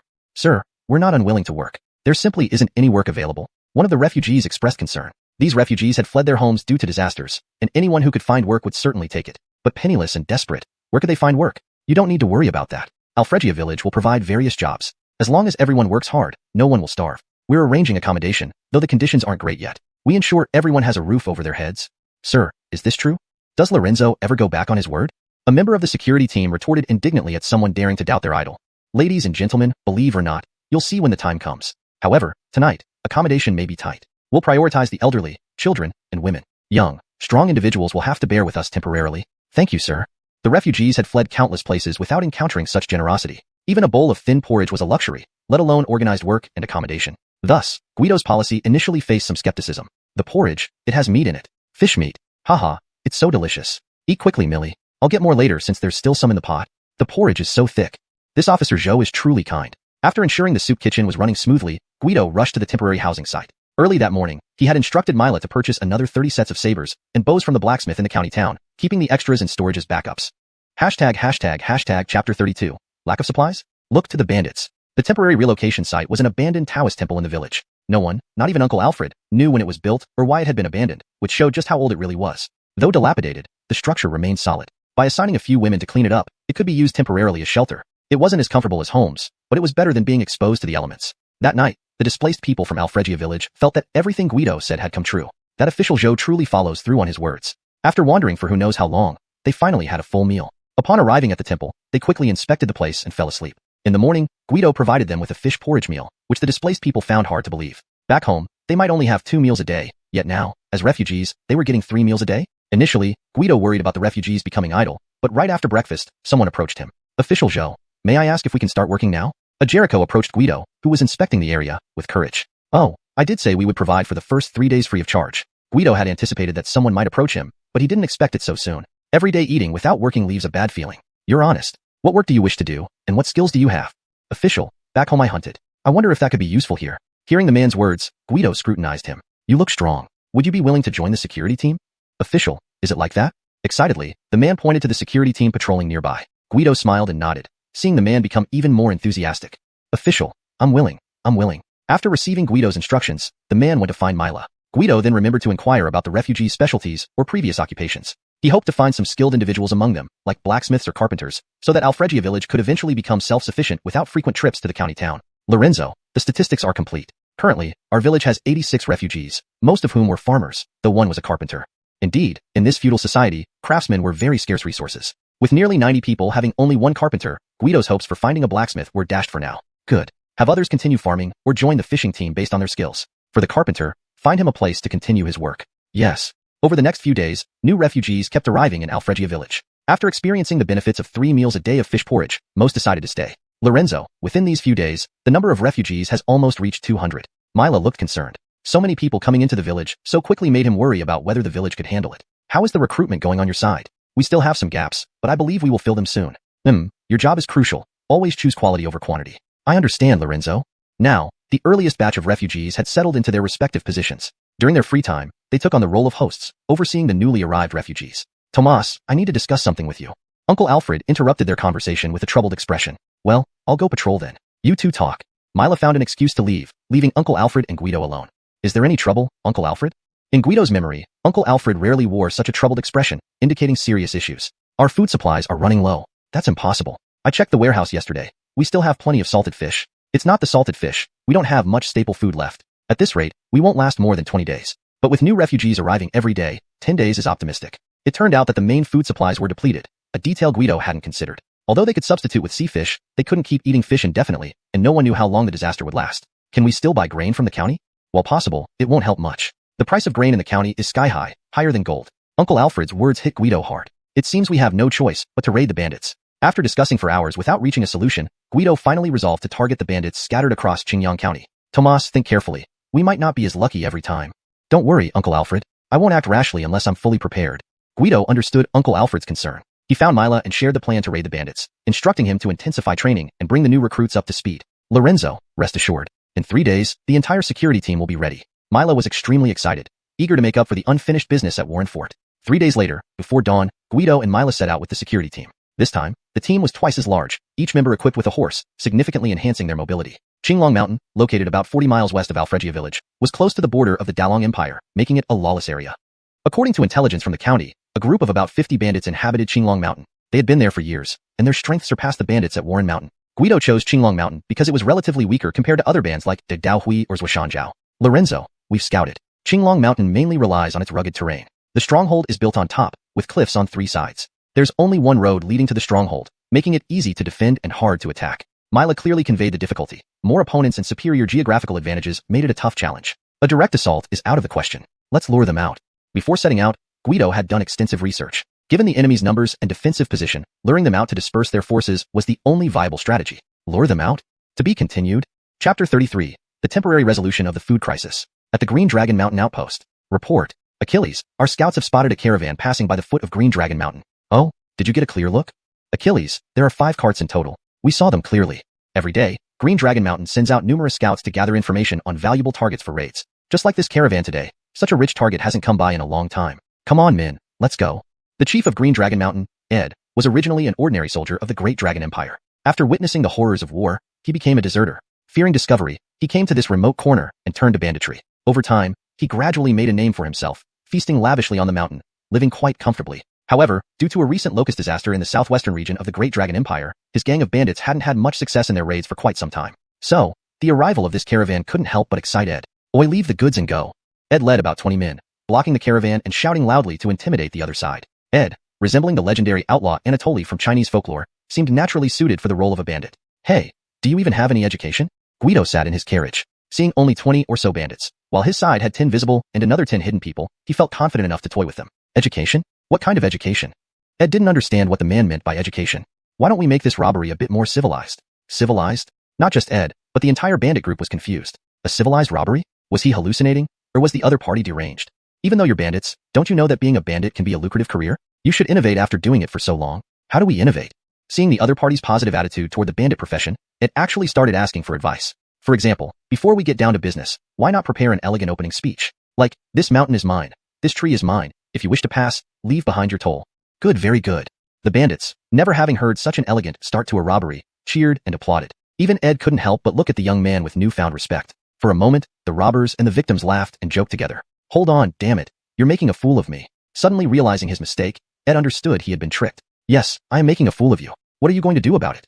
Arg, infuriating. Men, attack. Enraged, Ed shook with fury, swinging his large axe as he charged towards Guido. However, just as the bandits rushed forward, the security team hiding nearby immediately appeared, unleashing a barrage of arrows. In moments, more than half the bandits were dead or injured. Ed managed to dodge several arrow strikes thanks to his martial prowess. Yeehaw! Mila took the lead, slashing horizontally with his broadsword, forcing Ed to block with his axe, numbing his tiger's mouth, the part between thumb and forefinger. This guy has incredible strength. Feeling his grip loosening on the axe, Ed spurred his horse to flee. Seeing their leader run away, the remaining bandits scattered. Don't let the bandits escape. Mila pursued him on horseback, unwilling to let the bandits slip away. However, while Ed lacked fighting skills, he was exceptionally adept at running. Every time Mila thought he was catching up, Ed would pull ahead again. They chased each other all the way to Green Dragon Outpost. I'm Ed. Open the gate quickly. Seeing the closed gates of the outpost, Ed was sweating profusely. It's the Achilles. Open the gate. Fortunately, the gate guards recognized Ed's voice and immediately opened the gate. Close the gate. Close it quickly. Gasping for breath, Ed ordered his men to shut the gate. Just then, a figure burst through. Don't let the bandits escape. A swift sword strike, and Ed's head flew off as he watched his body fall off the horse. Surrender, and you won't be killed. Covered in Ed's blood, Mila looked like a messenger from hell, his roar terrifying the bandits into submission. Mila, why don't you clean yourself up? It stinks. Who knows if that guy had any diseases? Don't play around next time. Just moments ago, he had seemed like a formidable warrior, but now he was pushed away by Guido in disgust. With Ed defeated, the remaining bandits surrendered and were bound, kneeling in a row. The security team continued to search the bandit hideout for loot. Following protocol, Guido headed straight for Ed's residence. The Green Dragon Outpost was far superior in scale compared to the Aiden Outpost. Ed's house was a standalone bamboo loft. Searching potential treasure spots yielded another treasure chest. Do these bandits all graduate from the same vocational school? Their hiding places are always the same. Guido muttered. Wu, looks like we won't be leaving today. Why not? The storage warehouse is piled high with grain. With just our few carts, it will take several trips to haul everything away. Mila, still panting, found Guido, still overwhelmed by the sight of the grain-filled warehouse. Haha, indeed there's grain here. That's good. Arrange for the bandits to be sent to the county. Then notify the village to send more people and carts to transport the grain. We can't wait at home forever. Besides, with more people around, it boosts morale. Guido had chosen Green Dragon Mountain primarily because intelligence from the county indicated that many grain caravans had been robbed near the outpost. As expected, the bandits had hoarded at least 1,000 sure, an ancient unit of weight of grain, enough to alleviate the food shortage in Alfregia village. Yes. Mila immediately split the remaining manpower into 3 groups. One to escort the bandits to the county for rewards, another to ride back to the village to bring more people and carts, and the last to guard the outpost, knowing that besides Green Dragon Outpost, there were several smaller bandit gangs nearby. Chapter 34. The County Magistrate's Visit. Qingyang County. County Magistrate Jensen was already troubled by the sudden influx of refugees when his constable reported that Alfregia village had once again attacked bandits, this time from Qinglong Mountain. You say the leader of the Qinglong bandits was beheaded by the people of Alfregia village? Magistrate Jensen found it hard to believe. According to the county records, the leader of the Qinglong bandits had military background and was highly skilled, yet he was defeated by a small village like Alfregia. Yes, sir. The bandit leader's head has been brought here, along with over 20 captives. Goodness, after sending a few bandits last time. This time they've sent more than 20. When Magistrate Jensen arrived at the entrance of the county office, it was already surrounded by onlookers. The captured bandits knelt helplessly in front of the county office, their previous arrogance completely gone, now only hoping to save their lives. The villagers of Alfregia are true warriors of our great long empire. Having served as a magistrate for many years, Magistrate Jensen couldn't help but sigh at this sight. Lock them all up and wait for the imperial court's decision. Yes, sir. Due to the refugee issue, Magistrate Jensen had been very worried lately. But the arrival of the bandits from Alfregia village was like a refreshing mountain spring in summer, bringing clarity to his troubled mind. Bring me the latest report on Alfregia village. Alfregia village had performed so outstandingly, and Magistrate Jensen planned to take good care of it. However, after reviewing the recent reports, he was puzzled. Alfregia village hasn't asked the county office for food or any other assistance? Magistrate Jensen originally intended to provide some supplies to Alfregia village to help alleviate the pressure of hosting refugees, but his subordinates informed him that Alfregia village hadn't requested any aid. Yes, sir.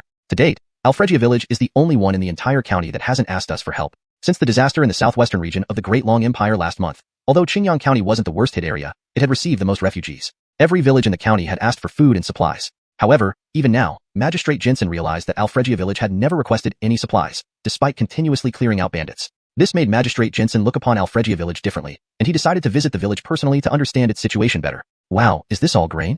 Cart after cart pulled into the village, directly heading for the storage house, where the men of Alfregia village, organized by Maximilian, began to unload the grain systematically. With the arrival of grain, the villagers were finally at ease, especially since the total population of Alfregia village had exceeded 500. Maximilian, Brother Wu, the county magistrate is here, waiting at the village entrance. What?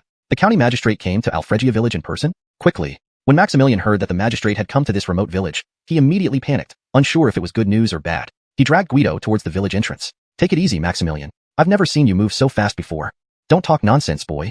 Unlike Maximilian, Guido speculated that after sending the bandits just a few days ago, the magistrate wouldn't have come unless it was something positive. Greetings, county magistrate. No need for formalities. I'm here for a casual stroll today. Show me around. Yes, sir. Though both knew the magistrate wouldn't casually visit Alfregia village without reason, they didn't ask directly and instead took him for a walk through the village. You registered only about 100 households here, right? As they strolled, Magistrate Jensen noticed the large number of villagers and asked curiously, "These are recent refugees, sir." Refugees? They seem well-dressed and well-fed. As the county magistrate, Jensen had seen far more refugees than the village chief ever would. Recently, there were no fewer than 2,000 to 3,000 refugees in the county, all of whom looked ragged and emaciated. Were these people in Alfregia village really refugees? Do you doubt me, sir? I don't doubt you. I simply can't believe it. Guido noticed the magistrate's skepticism and led him to the warehouse. Open it. Alfregia village had built 2 warehouses. One stored salted fish and was much larger, while the other contained the 1,000 stones of grain recently brought back from Qinglong Mountain. This is grain? Top-grade white rice. Magistrate Jensen, not fully convinced, reached in and grabbed a handful of grains. Indeed, it was pure white rice. He checked another bag, finding the same result. Now, he couldn't deny it. Sir, there are 1,000 stones here. What, 1,000 stones? Where did you get so much grain? Haven't you forgotten Qinglong Fort? Now everything made sense. It seemed Alfregia village had raided the bandits under the guise of eradicating them, making Alfregia village itself bandits. That's not quite right. You cleared Qinglong Fort a few days ago, but as far as I know, the refugees in Alfregia village didn't arrive just recently. Magistrate Jensen, just about to praise them, suddenly felt something was off. Please follow me, sir. Guido led Magistrate Jensen to another warehouse. Before approaching, the magistrate quickly covered his nose. What is that terrible smell? Open the warehouse. When the door opened, Magistrate Jensen was utterly shocked. Even the foul odor was overshadowed by what he saw inside. Rows upon rows of salted fish filled the warehouse. Despite being a magistrate who had seen many things, even chests of silver, nothing could compare to the shock of this warehouse full of salted fish. Sir, there are several thousand stones of salted fish here, and fresh fish are delivered daily. What? While 1,000 stones of rice was acceptable, several thousand stones of salted fish was beyond comprehension. Who would go to such lengths to salt fresh fish? And where did the fresh fish come from? Where did you get all this fish? From Qinglong Fort. Sir, you jest. Bandits' nests don't stock salted fish. These are sea fish we caught ourselves. Ha, Zhou, are you kidding me? Catching sea fish is extremely difficult. An ordinary person might catch just a few in a day. Even if everyone in Alfregia village went fishing for a year, they probably wouldn't catch this much. You're right, sir, but these fish weren't caught. Not caught? Did they just swim into your nets? Despite Alfregia village's successful efforts against bandits and refugees, Magistrate Jensen found their explanations unreliable. Chapter 35. The Ox Demon King Ship. Seeing that the magistrate still didn't believe him, Guido didn't elaborate further. Instead, he took the magistrate in a carriage to the seashore. At the beach near Alfred family village, the men were energetically casting fishing nets into the sea. Although the number of fish near the shore had significantly decreased, each net still caught numerous fish struggling within it. This scene was once again incomprehensible for Magistrate Jensen, who had never seen a fishing net before. Quickly tell me, what is this object? The answer, Your Excellency, is that this is a fishing net, invented by Sir Zhou. Gustavus was afraid that Guido might be too modest to take credit, so he hurriedly answered first. Good. Magistrate Jensen didn't say anything else but closely examined Guido, then said, good, 3 times in succession. Prepare a fishing net for when we leave. I needed to petition for rewards for Sir Zhou. Sure enough, Magistrate Jensen's reaction was as Gustavus had anticipated. Out of the 3 of them, only Guido, as the party involved, didn't realize the importance of the fishing net, whereas both Gustavus and Magistrate Jensen regarded it like a magical tool. Magistrate Jensen left with a fishing net, treating it as if he had found a treasure, repeatedly promising to petition for rewards for Guido. However, Guido wasn't particularly impressed. Throughout history, no one had ever been rewarded for inventing a fishing net. After Magistrate Jensen left, life continued in Alfred family village. Perhaps word had spread about free food and shelter at Alfred family village, because the influx of disaster victims increased daily. Ephraim, we need to come up with a plan. At this rate, even if we had 1,000 dan of grain, it wouldn't last long. In Gustavus's heart, he certainly wanted to help more people suffering from hardship, but his resources were limited. One misstep could lead to disaster and put the villagers at risk. I understand. Currently, no fewer than 100 disaster victims entered Alfred family village every day, a growth rate far exceeding what Guido and Gustavus had anticipated. Moreover, their plan to eliminate bandits, which would indirectly benefit Alfred family village, was no longer effective. According to intelligence from the county, the surrounding bandits no longer had large food reserves. Faced with this situation, Guido had no immediate solution. However, just when Guido and Gustavus felt helpless, they received some good news from the seaside. The ordered fishing boat had arrived. Sir Zhou, this is your Ox Demon King ship, please inspect it. The person who brought the news was the shipyard owner, who came personally upon hearing that the customer who ordered the ship was now the county historian of Qingyang County, hoping to build a relationship. Great, it has arrived just in time. Guido immediately had an idea upon seeing the ship. Sir Zhou, we've also loaded the ship with supplies as a token of our appreciation. Please take care of us in the future. The shipyard owner ensured the cargo hold was fully stocked with valuable supplies during the famine, hoping to secure Guido's favor. Excellent, thank you. The supplies on board were indeed timely. With the crew ready, Guido expressed his gratitude. Regarding the crew, they had already been selected upon placing the order. Most coastal residents knew how to handle boats and navigate waters, though they were accustomed to smaller vessels. Handling a larger ship would simply require some adjustment. Gustavus, I have an idea. As everyone admired the large ship, Guido pulled Gustavus aside and spoke quietly. What? Going out to sea? Trading? No way. Gustavus sternly rejected the idea without any room for negotiation. Gustavus, this is our only way out. Look at the village now. There must be over 1,000 people here. The population has increased tenfold. That's still not an option. We can find other ways. Gustavus thought Guido's proposal to sail abroad to buy grain was utterly crazy. No one in the Great Dragon Empire had ever sailed to other countries for trade, especially given the known dangers of the sea. Fishermen dared not venture far from the shore. Yet Guido suggested sailing to another country to purchase grain. Gustavus, do you think there are other options? If there were, I wouldn't risk my life.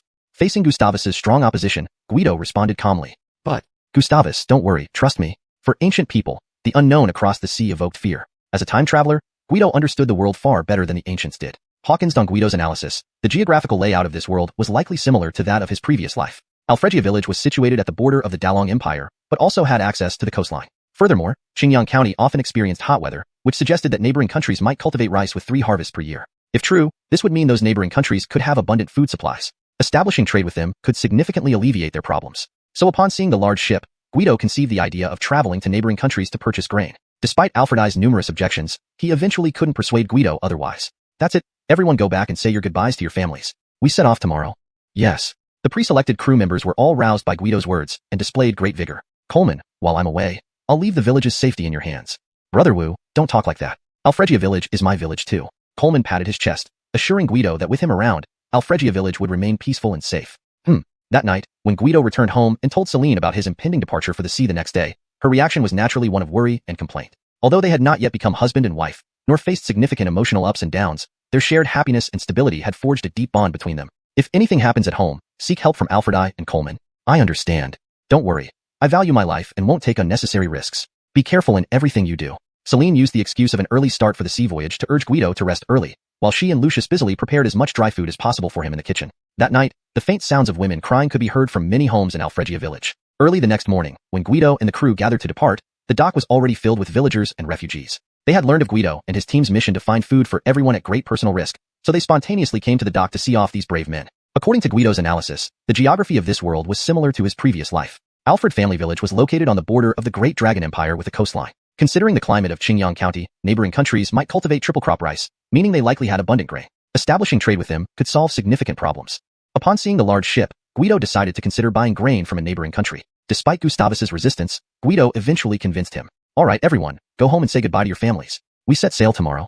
Yes. The selected crew members, energized by Guido's encouragement, were ready to embark. Brother Alfred, while I'm away, please take care of the village's safety. Brother Wu, you're worrying too much. Alfred family village is my village too. Brother Alfred patted his chest, assuring Guido that he would ensure the village's safety.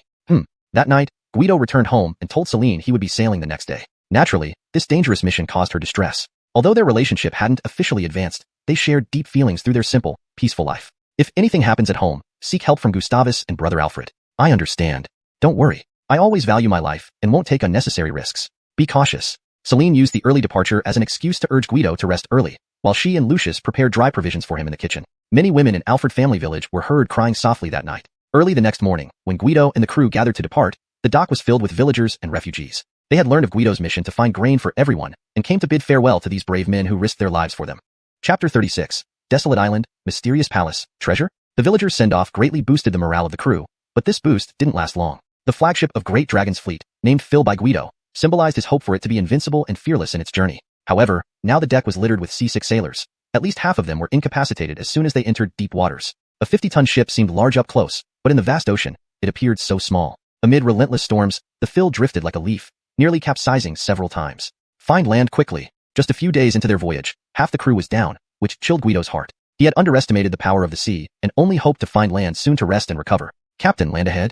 A sailor atop the watchtower glimpsed shadows of land along the coastline and reported it to the captain. Helm, steer towards it. Guido had no time to analyze the situation further. Any land was better than drifting on the turbulent sea. The distance wasn't far, but it felt like an eternity before they anchored. Everyone breathed a sigh of relief when the anchor finally dropped. Leave a few men to guard the ship, the rest go ashore. Almost half were carried off in small boats, which then started rowing towards the shore. The rain continued, and without tents, they could only seek shelter nearby. Captain, there's a cliff entrance. A scout quickly found a large cliff opening nearby, spacious enough for Guido and his 20-odd men to huddle inside. Get in. Following Guido's command, everyone rushed inside, relieved from the storm. There was no time to search elsewhere. The storm came fiercely but ended swiftly, leaving a clear sky by morning. The seasick sailors had rested and recovered overnight. Now, Guido had time to observe their surroundings. It was clearly a small island, small enough that scouts could see the entire island from treetops. Form groups of 3, be cautious. Though the island was small, Guido planned to rest and explore for 2 days, ensuring safety first. By noon, most exploration teams returned with similar reports. No significant dangers or large animals, just birds and small herbivores like rabbits. They're back, let's have a meal. Captain, one team hasn't returned yet. Everyone was famished, but someone noticed a missing team. Are you sure? Captain, I'm certain. Jan Alfred's team hasn't returned. Do you remember the direction they explored? They went toward those woods. Pointing a direction, he confirmed their location. Half stay here, the rest follow me. Jan Alfred's team was likely in trouble. Given the island's size and lack of treacherous terrain, they should have returned already if all was well. Jan Alfred. Their calls echoed through the forest but received no response. Unbeknownst to them, they had reached the island's center, where they discovered a deep, dark cave. It looks like they fell in. From the cave entrance's markings, it seemed people had indeed fallen in. Calls into the cave received no response. Guido ordered ropes brought to investigate. The cave entrance was wide enough for 2 men. With torches, they could barely make out the bottom from above. Captain, we see them down there. Indeed, they had fallen in, possibly unconscious from impact. After securing himself with rope, Guido descended cautiously. Checking the bodies, they were unharmed except for dazed consciousness due to the fall's force. After confirming no injuries, Guido examined the cave. Clearly not natural, the cave walls bore ancient, non-Chinese engravings and hieroglyphs. If in his past life, such a discovery would have caused a stir, but archaeology was still unknown in this era. As Guido touched a wall engraving, a hidden door appeared, startling everyone present. Millions later, with no immediate threat, Guido led a few brave men deeper, holding torches. The narrow, dim passage only allowed a glimpse 5 meters ahead. It's pretty dark. Yeah, but we're many, no fear. Guido realized his men were genuinely following, hiding behind him without hesitation. F***K. As captain, Guido couldn't order anyone forward without risking his authority, so he steeled himself and led. Why are you pushing me? These idiots kept pushing him despite the darkness ahead. After advancing about 100 meters, they saw a faint light. Exiting the passage, they entered a vast underground chamber. As they stepped in, ancient candles, dormant for years, spontaneously lit, startling everyone. An atheist, Guido was shocked but quickly calmed down, trying to explain the phenomenon scientifically but finding no rational answer based on his Marxist education. Whoa, look, gold. A collective gasp echoed through the cave as everyone followed the gaze and stood stunned at the sight of glittering treasure. Chapter 37. The Moonmen Kingdom. The entire cave was piled high with treasures. Apart from countless gold coins, there were numerous pieces of gold artifacts and jewelry. This sight could only remind Guido of a dragon's hoard. Haha, we've struck it rich. So much treasure. It took the better part of a day just to move all the treasures into the cargo holds. The Bull Demon King had 10 cargo holds in total, 2 of which were now fully packed with the newfound wealth. Guido spent 3 days on this island before setting sail again. Fortunately, after surviving the previous storm, the sailors had completely overcome seasickness and found operating the Bull Demon King more effortless than ever. On the 4th day after leaving the island, Guido and his crew encountered signs of civilization. The Moonmen Kingdom, neighbor to the Great Dragon Empire. Despite being adjacent to each other, residents of the two nations rarely visited each other's countries. Therefore, when the colossal Bull Demon King slowly approached the port, the Moonmen stared at the massive ship in astonishment. Seeing the people who disembarked as subjects of the Great Dragon Empire only increased their amazement. Who among you is the captain? The sailors leaning against the deck listened to the harbor guard's inquiry with bewildered expressions. I am the captain. Respected captain, welcome to the Moonmen Kingdom's port. I am the harbor manager Colin. We need to conduct a routine inspection of your vessel. Hearing that their captain could communicate fluently with the Moonmen, the crew members were filled with admiration. Manager sir, greetings. We are merchants from the Great Dragon Empire. We've come here for friendly trade. As he spoke, Guido disembarked and approached Colin, shaking his hand and discreetly slipping him a silver ingot, a gesture Guido knew all too well. The Great Dragon Empire, indeed a friendly neighbor. Since it's an allied vessel, there will be no problem. Here is the harbor pass, ensuring your ship's safe passage in our port. Thank you, manager sir. We expect to stay for 3 to 5 days. Rest assured, while your ship is in the harbor, I can guarantee its safety. Guido surmised that such smoothness might largely be due to the Moonmen not knowing his role in the Great Dragon Empire, combined with the imposing presence of the Bull Demon King, leading them to assume he had official backing from the Great Dragon Empire. However, Guido's guess was correct. When Colin first saw the Bull Demon King, he never imagined such a behemoth would be under ordinary control, given that even the Moonmen government lacked ships of this size. Hence, after Guido initiated friendly overtures, Colin took the opportunity to clarify his stance. By the way, is there a translator available at the harbor? Captain, don't you speak Moonmen language? Haha, yes, but I plan to discuss business outside these days, while my crew needs some time to relax here. Oh, I understand, but I apologize because almost no one from the Great Dragon Empire comes here, so no one speaks Great Dragonese. Even without the manager's words, Guido had already guessed as much, though he hoped for a stroke of luck. Sir, isn't the poor scholar proficient in Great Dragonese? Just as Guido was about to leave, disappointed, one of the manager's subordinates spoke up. Yes, indeed. Captain, please wait. There really is someone here who can serve as a translator. After instructing his subordinate to bring the person over, a disheveled young man soon appeared. Guido sized him up. Despite his ragged clothes, he was neatly groomed. However, malnutrition seemed to have weakened him. Are you from the Great Dragon Empire? Upon hearing Guido's voice, the young man's eyes widened, staring intently at him as if finding it hard to believe there was another Great Dragonese person here. Yes, I am from the Great Dragon Empire. Are you also from the Great Dragon Empire, sir? Yes. With the introductions done, Manager Colin left them to it. Apologies for my excitement. I haven't seen a fellow countryman in years. Feeling overly emotional, the young man quickly apologized. You're the only Great Dragonese person here? Yes, I've lived here for 3 years. How did you end up here? Sigh, it's a long story. Seeing the young man's listless state, Guido deduced he hadn't eaten. He led him to a nearby food shop, ordering some food and chatting as they ate. My name is Imran. I was originally a scholar in the Great Dragon Empire, preparing to take the civil service exams. However, due to war disruptions, the exams were suspended, leaving my knowledge unused. I decided to venture into maritime trade with my uncle. On our first voyage, we encountered a storm. The ship sank, and I was the sole survivor. When I woke up, I was here in the Moonmen Kingdom. Imran seemed resigned to his fate, speaking without any emotional fluctuations. It was understandable. To survive in a foreign land, one had to adapt quickly or risk perishing. Do you wish to return to the Great Dragon Empire? Heh, I have no family left there. Returning or staying makes little difference. Imran chuckled bitterly, knowing he was truly alone in the world. Do you have a family here? I can barely feed myself.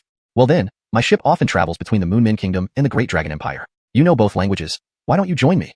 Imran pondered for a moment, realizing he had nothing to lose. Like before, he had ventured into maritime trade with optimism. All right. Great, haha. Imran's willingness to join thrilled Guido. If Deng proved competent, Guido could eventually step back from sea voyages altogether. Isaias, our purpose here is to purchase grain. Do you know about the local situation? Since the decision was made, Guido shared his true intentions. Lorenzo, due to the climate, the Moonmen can grow 3 crops a year.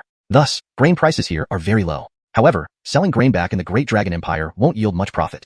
Imran had learned a lot about trade during his time in the Moonmen Kingdom, especially near the harbor where commerce flourished. His price sensitivity gave him unique insights into the local trade. Initially, Guido wanted to explain his need wasn't for profit, but for his village's genuine grain shortage. However, intrigued by Deng's insightful analysis, he asked, So, Isaias, what do you suggest? Chapter 38. Jadeite Stones. Lorenzo, if we consider maximizing benefits, I suggest we could purchase jadeite from the country of Patinan. Jadeite? Yes. Although Patinin has a small land area, it is rich in jadeite production, even exceeding that of our Dalong Empire, and its quality is very high. However, due to its sparse population, few people can afford jadeite, which makes the price of jadeite in Patinin much lower than in Dalong. It was clear that Imran had considerable expertise. Originally, Guido intended to buy grain to alleviate pressure back home. After listening to Imran's advice, he decided to set aside one cargo hold specifically for purchasing jadeite. Isaias, let me tell you that we are not buying grain this time to sell it back in Dalong. Then what for? I am the Brandan in the Dalong Empire. We're buying grain because disaster has struck around Qingyang County, causing many people to be displaced. Oh, I see. So he's actually a county magistrate. To think he would put himself at risk for his people as an official of Dalong. He's indeed a rare and commendable official. I must assist him. This dialogue unknowingly raised Imran's perception of Guido even higher. Isaias, but I've decided to take your advice. Our ship still has 8 cargo holds. I will set aside one for jadeite purchases. Buying grain is a long-term project, so by selling some jadeite first, we'll have more money to buy grain. You're right, sir. Isaias, there's no need to call me sir. It sounds too formal. Call me Guido or Lorenzo. But how can I? I didn't know you were a Dalong County magistrate initially. How can I act foolishly now? Etiquette cannot be neglected. No matter how Guido tried to persuade him, Imran refused to comply. Guido realized this might be related to Imran's ambition to gain an official position and eventually gave up. Next, they proceeded with procurement. Before coming here, Guido had no idea how to proceed, but now with Imran's assistance, everything became simpler. Under Imran's guidance, they found local grain merchants. The premium white rice that costs 20 coins per dough in Dalong Empire was only 5 coins here in Patinin, saving them 3/4 of the cost. Without hesitation, they filled their cargo hold. The grain merchant, upon hearing that Guido and his men were merchants from the Dalong Empire planning to purchase grain regularly, offered to lower the price to 4 coins just to ensure continued business. Guido naturally agreed readily. Isaias, where do we go to purchase jadeite? Guido asked curiously, as despite Patinin's reputation for abundant jadeite, he hadn't seen any jade shops during his days exploring the streets. Haha, has the sir noticed how wealthy the citizens of Patinin appear? These past few days, the common folks I've seen have been patching their clothes. Not many wear silk and brocade. As expected, you observe keenly. Unlike the Dalong Empire, Patinin's wealth is monopolized by the royal family. Most shops on the street belong to the nobility or the influential. Ordinary people just don't starve. So you mean jadeite here is affordable only to the royals and officials? Indeed, sir. Such a crowd is very limited, making jadeite valuable yet not widely purchased, thus fewer shops. For large-scale purchases like ours, we should directly visit the mines. Imran led Guido to a remote suburb outside the port, surrounded by mined-out areas, clearly the location of jadeite mines. Armed guards patrolled the area rigorously, ensuring tight security. Are you here to buy jadeite? They arrived at a simple bamboo shelter, where a dark-skinned man emerged with yellow teeth and an aggressive demeanor. Yes, we are merchants from the Dalong Empire looking to buy a batch of jadeite. On hearing Dalong Empire, the man suddenly adopted a servile smile. Welcome, friends from Dalong. Please sit. Someone, bring tea. No need for formalities. Introducing the county magistrate of Dalong, who's responsible for this purchase. As a Patinin native, he knew little about a Dalong County magistrate, but instinctively assumed someone crossing the ocean to reach Patinin in such a grand ship must be important. He immediately played along with Imran's strategy. How much jadeite would the sir like to buy this time? This purchase is for the Dalong royal family. Regular buys will follow, so please don't offer substandard pieces. Otherwise, we'll find another supplier. Noted, sir. Only top-notch jadeite for you. Men, bring out the best items from the warehouse. On command, workers carried large stones cut in halves from a nearby shelter, similar to what Guido had seen on TV in his previous life. Sir, these are all top-quality glass seed jadeites. Though Guido wasn't knowledgeable about jadeite, Imran was. His years in Patinin had given him enough understanding to recognize the excellence of the displayed goods. He discreetly nodded to Guido, signaling the goods were genuine. Price negotiations were next. Quality is good. What's the price, Achilles? Understanding the role he needed to play, Guido maintained a reserved demeanor. Why not give us an 80% market price discount since you like it? Before Guido could respond, Imran objected fiercely. What? Market price 80% off? If you lack sincerity, we'll leave now. Guido joined in, pretending to turn away. Sir, let's discuss this calmly. Business means negotiation. In reality, jadeite trading in Patinin was slow-moving, similar to a 3-year drought followed by a feast scenario. The Achilles' initial price was slightly inflated, hoping to leverage the foreigner's unfamiliarity. But Imran's confidence caught the Achilles off guard. Fearing the loss of a major customer, the Achilles quickly reassured them. All right, sir, how about a 40% discount? This is our sincerest offer. This price was more reasonable, and the transaction proceeded smoothly after further negotiations. Chapter 39. Return home. What if it works out? Seeing Guido and his group really preparing to leave, the leader became anxious. Let's not rush. I think everyone should consider it. Imran performed the art of hesitation perfectly. Don't say no yet. Sir, you've come all this way. Why don't we make it a 20% discount?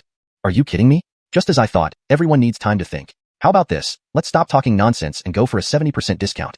20%, 60%, 20%, 50%, 20%. You're being unreasonable. I've made so many concessions, but you won't budge an inch. Because my stance is firm. My conscience is clear. Imran's words left the leader speechless, making him feel guilty inside. I say, sir, arguing like this isn't going to get us anywhere. Why don't you give a final price? If it works, it works. If not, there are other options. It was obvious the leader didn't want to continue this charade with Imran anymore, and he was now addressing Guido directly. In that case, let's make it a 30% discount. Pay immediately if it works. Ah, sir, why are you conceding so much? You'll have a hard time explaining this back home. Just as the leader was about to protest against this price, Imran suddenly started complaining loudly, looking as though he had lost everything, which even moved the leader. Forget it, Isaias. The leader is a straightforward person. Let's be honest with each other. If it doesn't work out, we'll try elsewhere. Guido's words made the leader lose any intention of further haggling. All right, 30%, just as you say, sir. The leader is indeed a man of principle. Let's pick the goods and pay up. The leader personally escorted them out of the mine. Even when they were far away, he was still waving goodbye with great reluctance. Isaias, your acting skills are impressive. Where? Sir's performance is truly superb. Both of them hadn't expected their impromptu collaboration to be so perfect. Transporting these jades back to Dalong Kingdom would surely yield substantial profits. After loading the last batch of jade onto the ship, Alfred Wang's cargo hold was completely full. Hoist the sails and set sail. This purchase trip went relatively smoothly overall. Guido felt eager to return. He had been away for over 10 days, and he didn't know what was happening in Alfregia village. Fortunately, the journey back was smooth sailing, with no storms or major delays. With the established route, the return trip took significantly less time. In Alfregia village, Coleman, has anything unusual happened in the village recently? Since Guido's departure, the village relied on Alfredi and Coleman. Alfredi never relaxed a moment, fully committed to keeping the village safe. Initially, Alfredi genuinely wanted to hand over the position of village head to Guido, seeing the future of Alfregia village in his hands. However, after Guido was promoted to Qingyang County's magistrate assistant, Alfredi knew that Guido wouldn't stop at such a small village. Thus, Guido instructed him to take care of Alfregia village before leaving, and Alfredi carried out the task meticulously. Alfredi, nothing unusual in the village. Everyone has been following our plan. Free food and rest for 3 days before resuming work. They're all enthusiastic. But the warehouse is running low on grain, though fish jerky is plentiful. I see. Lacking grains but having plenty of fish jerky wasn't a problem, but without the usual rice porridge, villagers might speculate about food shortages, potentially affecting morale. Wonder how Wu and the others are doing. The sea is dangerous, with storms beyond human control. Shut up. Are you cursing, Wu? Coleman tried to retort, but seeing Alfredi's angry face, he instantly lost his temper. Alfredi, Coleman's ship? Their argument was interrupted. What ship? Speak clearly. Enraged, Alfredi vented his anger on the messenger. Alfredi, Wu's ship has returned. The messenger, intending to boast, received an unexpected scolding, which made Coleman feel sympathetic towards him. What? You said the scholar is back?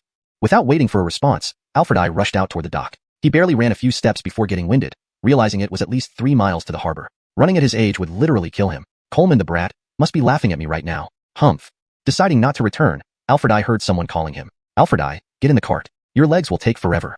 It was Coleman driving the carriage. Alfredi, glaring, got in without another word. By the time they reached the dock, villagers were already unloading the grain. Where's the scholar?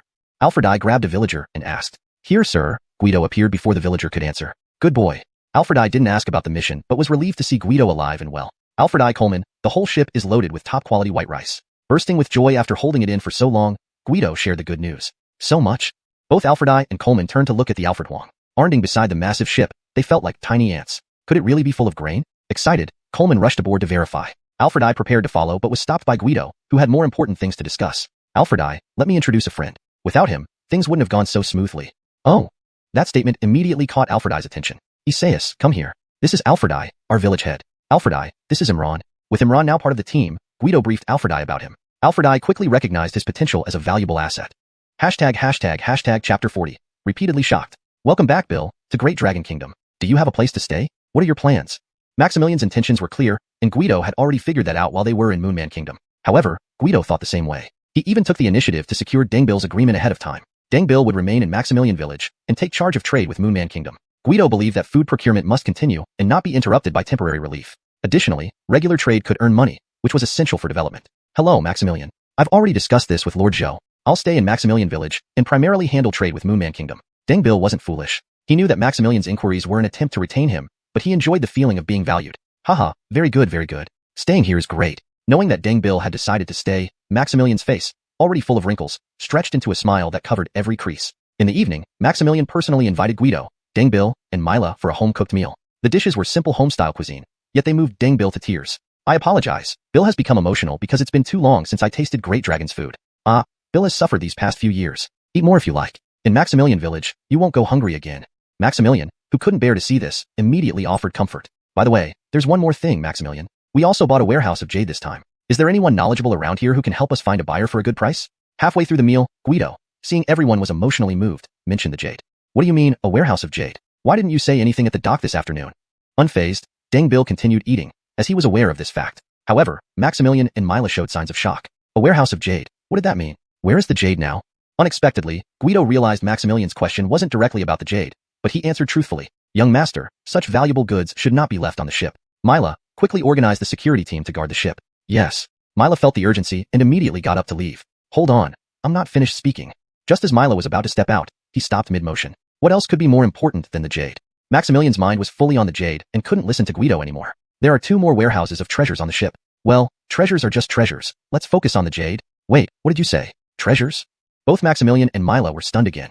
This time, Deng Bil also looked surprised. Having spent so many days on the ship, he hadn't known about the additional treasure. These treasures are... Guido explained the story of the treasures. After hearing it, Deng Bil couldn't help but marvel at Guido's luck. Both encountered storms, but Guido found a mysterious treasure, while his own family nearly perished. Mila, you must personally lead people to guard the ship and ensure its safety. Yes. Mila, realizing the urgency, quickly organized the security team. Once Mila left, Maximilian paced back and forth in the room, muttering under his breath, "I still don't feel reassured. Wife, bring me a quilt." Maximilian, what are you planning?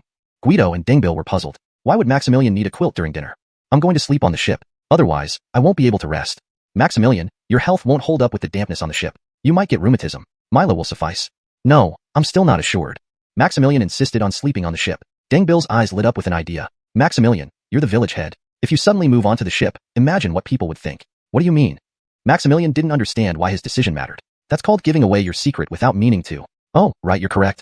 I almost ruined everything. Maximilian smacked his forehead. Deng Bil was right. He couldn't risk it. After this disruption, no one had the appetite for dinner. Guido then took Deng Bil back to his place for the night, to make further plans later. The next morning, just as dawn broke, someone knocked on the door. Maximilian, so early? It's not early. Maximilian, who hit you? Maximilian had dark circles under his eyes, looking exhausted and lifeless, as if he were about to meet his ancestors. Guido was shocked. Who dared lay a hand on Maximilian in Maximilian village? Who dare hit me? I didn't sleep all night. Maximilian, this isn't necessary. Brat, how can you say it's unnecessary? If everyone is as carefree as you, how can I trust the future of Maximilian village to you? Though complaining, Maximilian pulled Guido and Deng Bil towards the docks. As expected, Mila had also been awake all night, guarding the ship. These goods can't be sold here in Qingyang City. It's a small frontier town recently hit by famine. We won't get a good price or find buyers. My suggestion is Jinshan City. With everyone assembled, Maximilian cut straight to the point after considering the matter all night. Jinshan City? Guido didn't have much knowledge about Jinshan City. Yes, Jinshan City is the largest city in the southwestern region of the Great Dragon Empire. Although not as prosperous as the capital, it should be able to absorb our goods. Let's follow Maximilian's plan. Mainly, Guido had no better ideas. Mila had never left the village, and Deng Bil had just returned to Great Dragon. So, Bill and Mila will go. Lord Zhou, you trust me? Deng Bil was taken aback. The value of these jade and treasures was astronomical. Could Guido trust him, someone he just met? What's this talk of trust? Since you're part of Maximilian Village, we're all one community. I chose you because of your business acumen. With Mila ensuring safety, you can proceed without worry. I will not betray your trust. Deng Bil was deeply moved but restrained himself, determined to repay the favor through action rather than words. Chapter 41. Accepting disaster victims, suspected of treason. Kirk, how many days have Coleman and the others been gone? Amador, who had just finished his work, started asking again without getting tired of it. Amador, you've asked this 800 times today. Aren't you tired? They've only been gone for 3 days. Kirk, with so much money, I'm bound to be worried. Amador had never seen so much wealth in his life. As Kirk said, all that money would be used to build Alfred Village, making it as grand as a palace. Don't worry, Amador. We specially instructed them to travel by water. There are fewer bandits on the water, and no foolish pirate would dare attack our big boat. Better to be cautious. Even though Guido had arranged everything well, Amador still felt somewhat uneasy. After returning from the Moon Min state, Guido quickly resumed village construction work. To date, Alfred Village had over 1,200 residents, becoming the largest village in Qingyang County. County Magistrate Jensen also specifically approved expanding Alfred Village's territory by 5 miles due to its acceptance of numerous disaster victims. Don't underestimate these 5 miles. For example, originally, Alfred Village could reach the sea for fishing, but so could people from other villages because the beach belonged to Qingyang County. Now, with the expansion, the beach directly belonged to Alfred Village, preventing other villages from fishing or gathering there. Every day, Guido was busy organizing manpower to gather local materials, straw and yellow mud, to build houses. Although humble, it was the most efficient way to settle the disaster victims promptly. Fortunately, these victims were ordinary folks who were grateful for any shelter from wind and rain. Kirk, more and more disaster victims are coming to Alfred Village. I sent someone to investigate. It seems like someone is deliberately spreading the word that Alfred Village is accepting villagers. What are you worried about, Amador? Coleman and Imran had taken immense wealth to find buyers. When the goods were sold, the money earned could support not only Alfred Village but even the entire county. Guido didn't understand what Amador was worried about. You're still young, Kirk. Not everything is right if you think so. You need to consider the authorities. The authorities? What do you mean, Amador? Our small Alfred Village can't justify supporting so many people or accepting so many disaster victims. Any misstep might arouse suspicion from higher-ups, leading to catastrophic consequences. Amador's words struck Guido like a thunderbolt. Initially, both intended to help the disaster victims, but they hadn't anticipated the overwhelming number of people. Do you have a solution, Amador?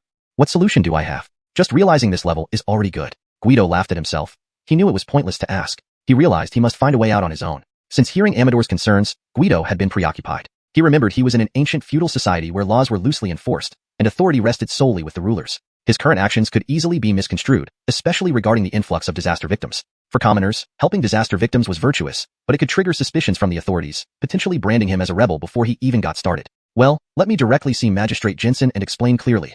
Otherwise, this task is unmanageable. Failing to find a solution, Guido decided to visit Magistrate Jensen, hoping for some advice. Qingyang County, County Yamen. As the magistrate responsible for the people, Jensen felt overwhelmed. The entire county was in dire straits, everyone demanding aid. Even he wished for support from higher-ups, but after submitting reports, the response was always resolve locally, with full authority granted. The authorization included all powers except military control and personnel appointments below his rank. Under normal circumstances, such authorization would delight Magistrate Jensen. But now, it seemed meaningless as people were starving, and anyone capable had fled. Just when he was at a loss, his aide reported that Prefect Zhou sought an audience. Prefect Zhou? Which Prefect Zhou? There was only one prefect in Qingyang County, and he wasn't surnamed Zhou. My lord, it's Guido from Alfred Village. The guard was speechless. Guido had received the title directly from the magistrate, yet he didn't recognize him after just a few days. Oh, him. Quickly bring him in. Upon hearing Alfred Village, Magistrate Jensen immediately recalled the sole village that hadn't sought assistance from the county office, independently accepting over 1,000 disaster victims. Your Excellency.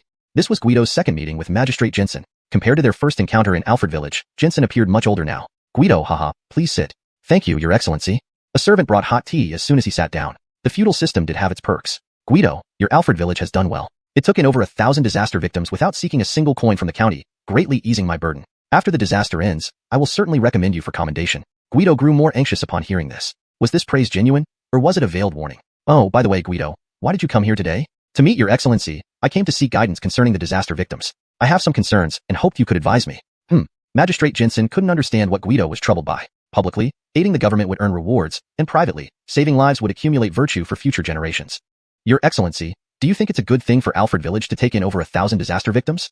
Guido confessed his worries. Accepting disaster victims and saving lives is undoubtedly a good deed. I've heard your village doesn't just provide food but also arranges work for them, teaching them skills and solving the court's concerns. Then, do you think someone might accuse us of taking in disaster victims to plot against the state? Magistrate Jensen broke into a cold sweat, realizing not everyone had good intentions. Chapter 42. Seeking support and reaching an agreement.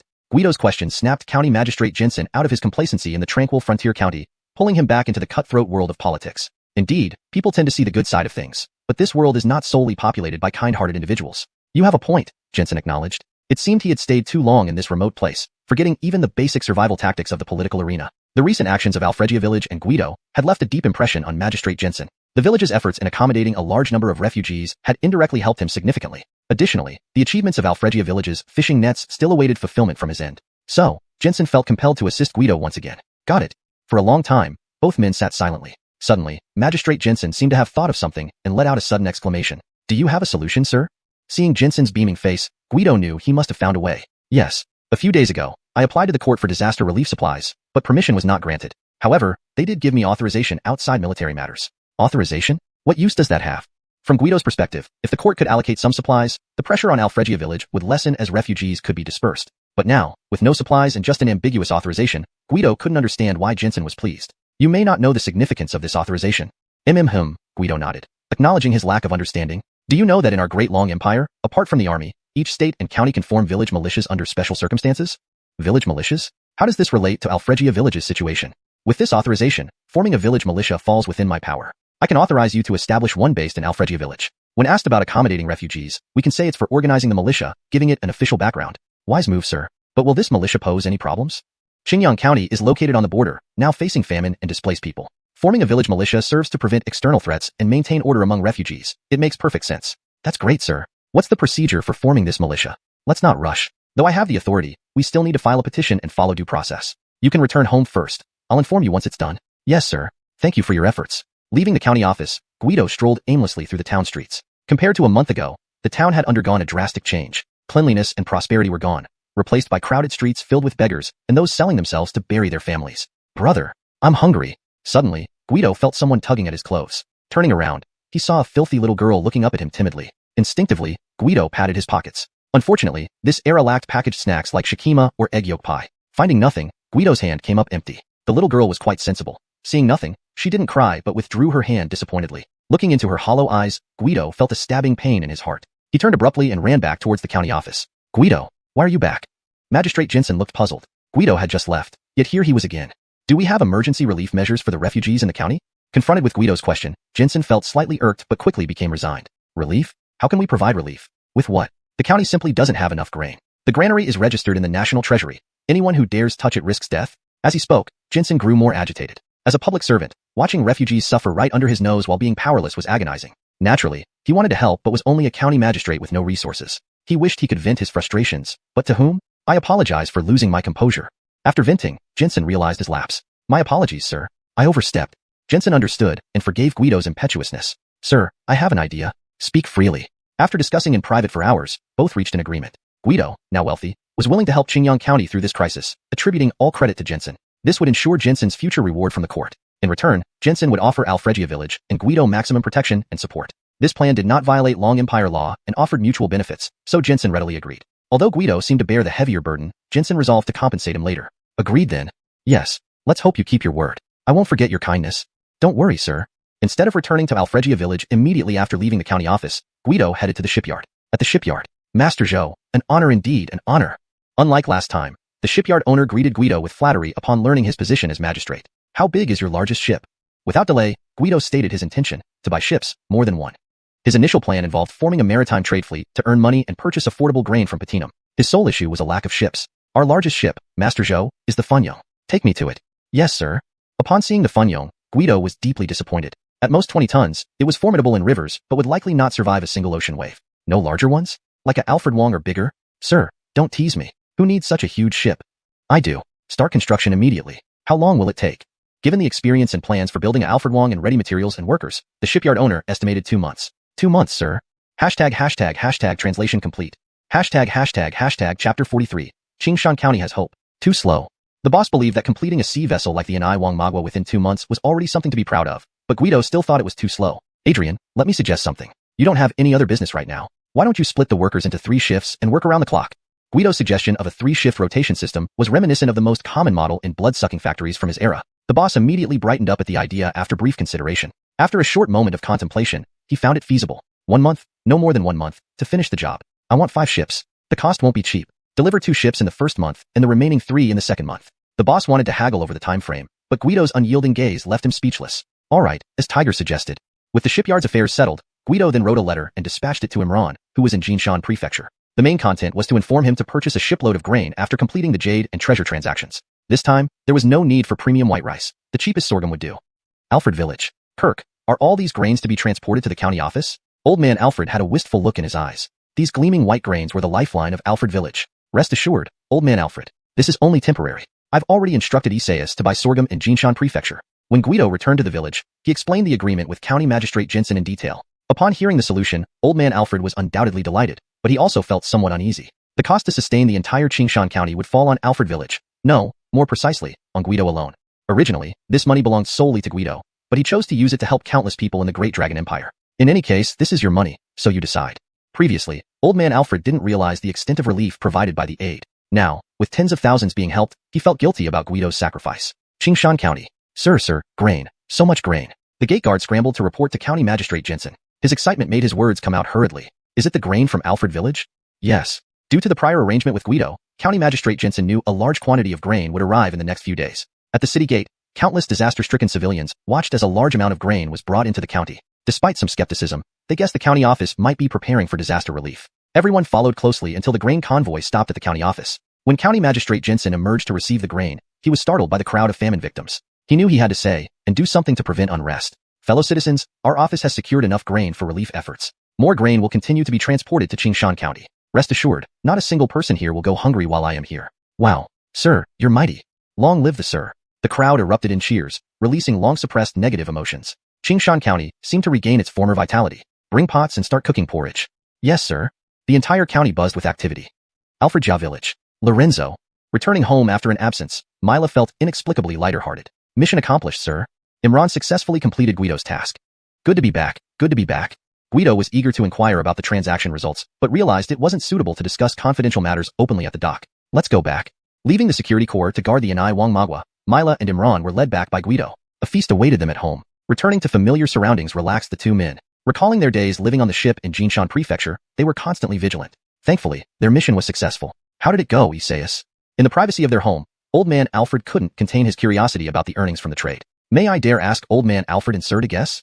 Isaias playfully teased. 1,000 strings of cash? Old Man Alfred spoke with hopeful anticipation. Be more daring, Old Man Alfred. Mila burst into laughter. Having guarded the process without participating in the negotiations, he knew 1,000 strings fell far short. Imran nodded in agreement. 2,000 strings? Old Man Alfred widened his eyes, unable to fathom more. Guess again. 3,000. Heavens, Old Man Alfred, if you add 1,000 each time, we'll never sleep tonight. Mila's words made the air freeze. Old Man Alfred dared not breathe deeply. What did that mean? Stop teasing Old Man Alfred. Sir, Old Man Alfred, the total revenue from selling part of the treasure and all the jade exceeded 10,000 strings. 10,000 strings? Old Man Alfred struggled to speak coherently. Even Guido, who was prepared, was momentarily stunned by the figure. Wait, what do you mean, part of the treasure? Earlier, Guido had indeed heard Imran mention selling all the jade and part of the treasure. Sir, because the sale in Jinshan Prefecture caused quite a stir, I took the liberty to retain the gold items, fearing a large transaction could cause unnecessary trouble. Besides, storing gold can prepare us for emergencies or melt down for daily expenses. Imran's prudence impressed Guido even more. Isaias did well. Your thinking is excellent. Both you and Mila have worked hard. Let's toast. Guido usually abstained from alcohol, finding it more like a drink. That night, only Guido, Mila, and Imran indulged freely. Old Man Alfred, upon hearing the 10,000 strings, appeared as though struck dumb, his spirit lost. Old Man Alfred, Mila, Isaias, please keep this transaction secret from everyone else. After the feast, Guido solemnly instructed. 10,000 strings could make many people act maliciously, so he had to clarify this. Rest assured, Lorenzo. Sir, rest assured. Understood, Kirk.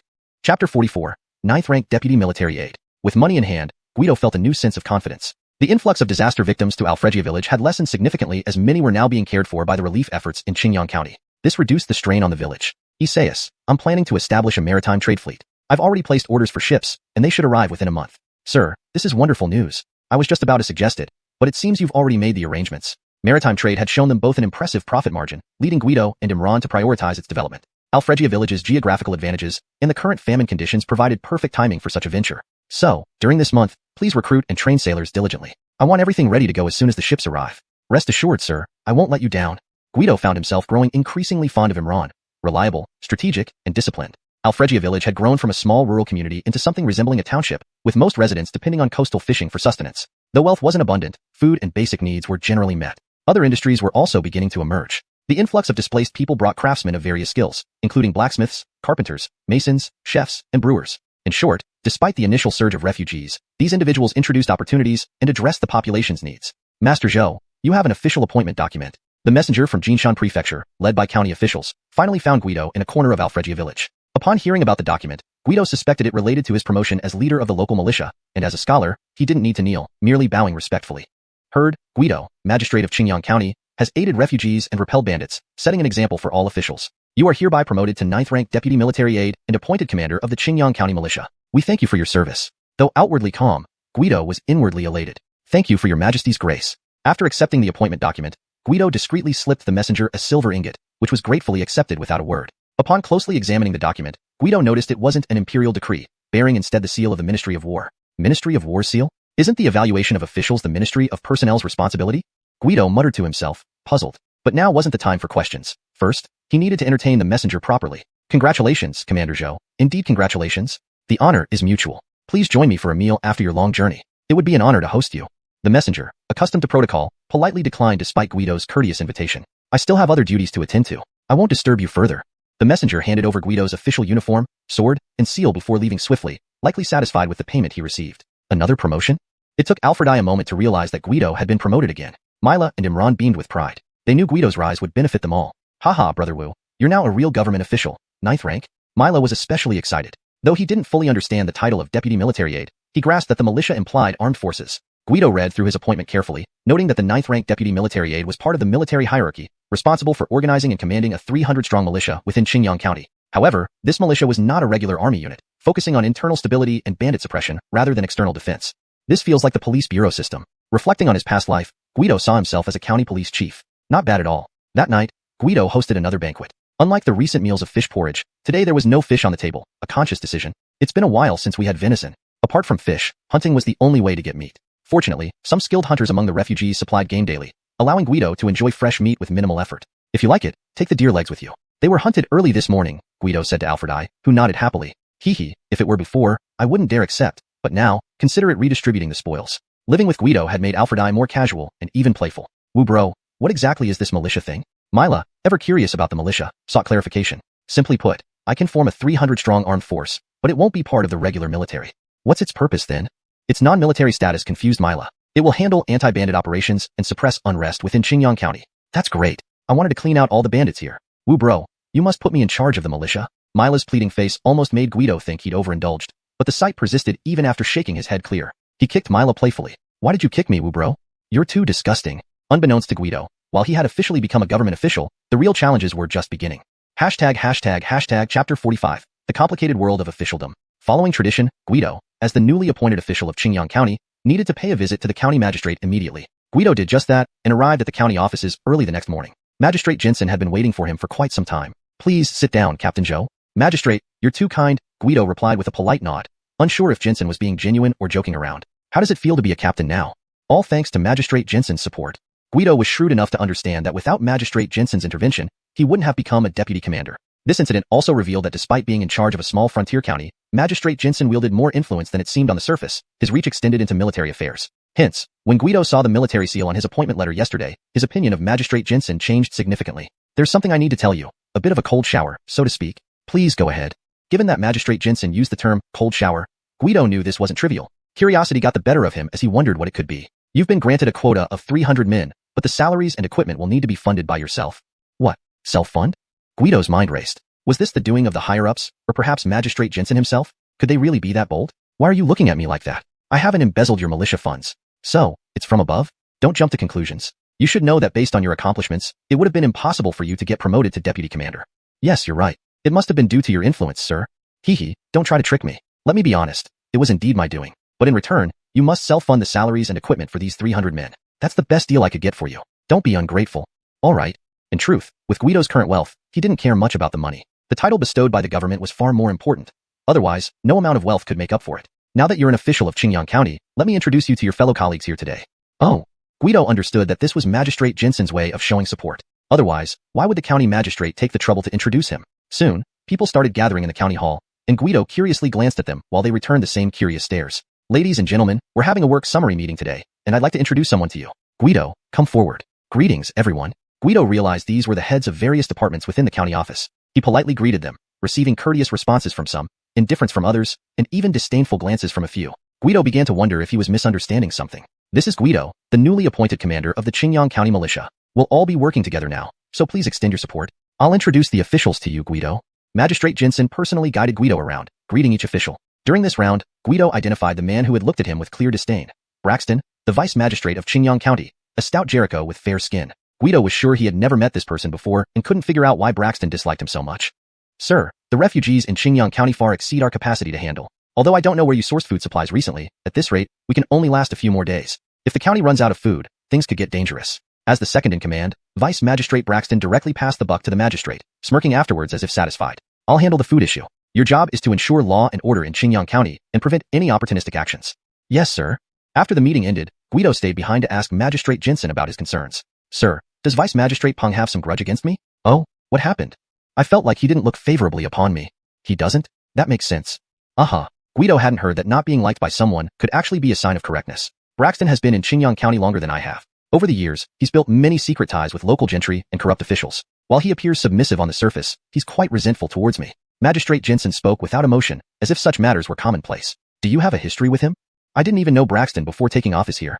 But, after the previous magistrate retired, Brooke thought he'd get promoted. Little did he know he'd meet me instead. Oh, I see. It made sense now. Brooke resented Magistrate Jensen, so Guido was automatically considered part of the magistrate's camp, hence the unfriendly looks. Not only that, Braxton has controlled the 3 classes and 6 bureaus of Qingyang County for years. We've been locked in constant conflict, and I currently only control the messenger class and personnel bureau. Magistrate Jensen's expression revealed his frustration. The county's administrative structure comprised 3 classes, messenger, soldier, and fast, and 6 bureaus, personnel, finance, ceremonies, military, justice, and works. Guido quickly deduced that controlling 300 soldiers would surpass Brooke's current power, explaining why Magistrate Jensen wanted him involved. Guido, you're a sharp one. I enjoy dealing with clever people. Form your militia battalion promptly. If you need help, come straight to me. I'll fully support you. Yes, sir. From Magistrate Jensen's words, Guido could infer that his struggle with Brooke had reached a boiling point. Therefore, he needed Guido's involvement urgently. Chapter 46. The Rookie Village Adrian. Sir, can Magistrate Jensen really bring in grain from somewhere?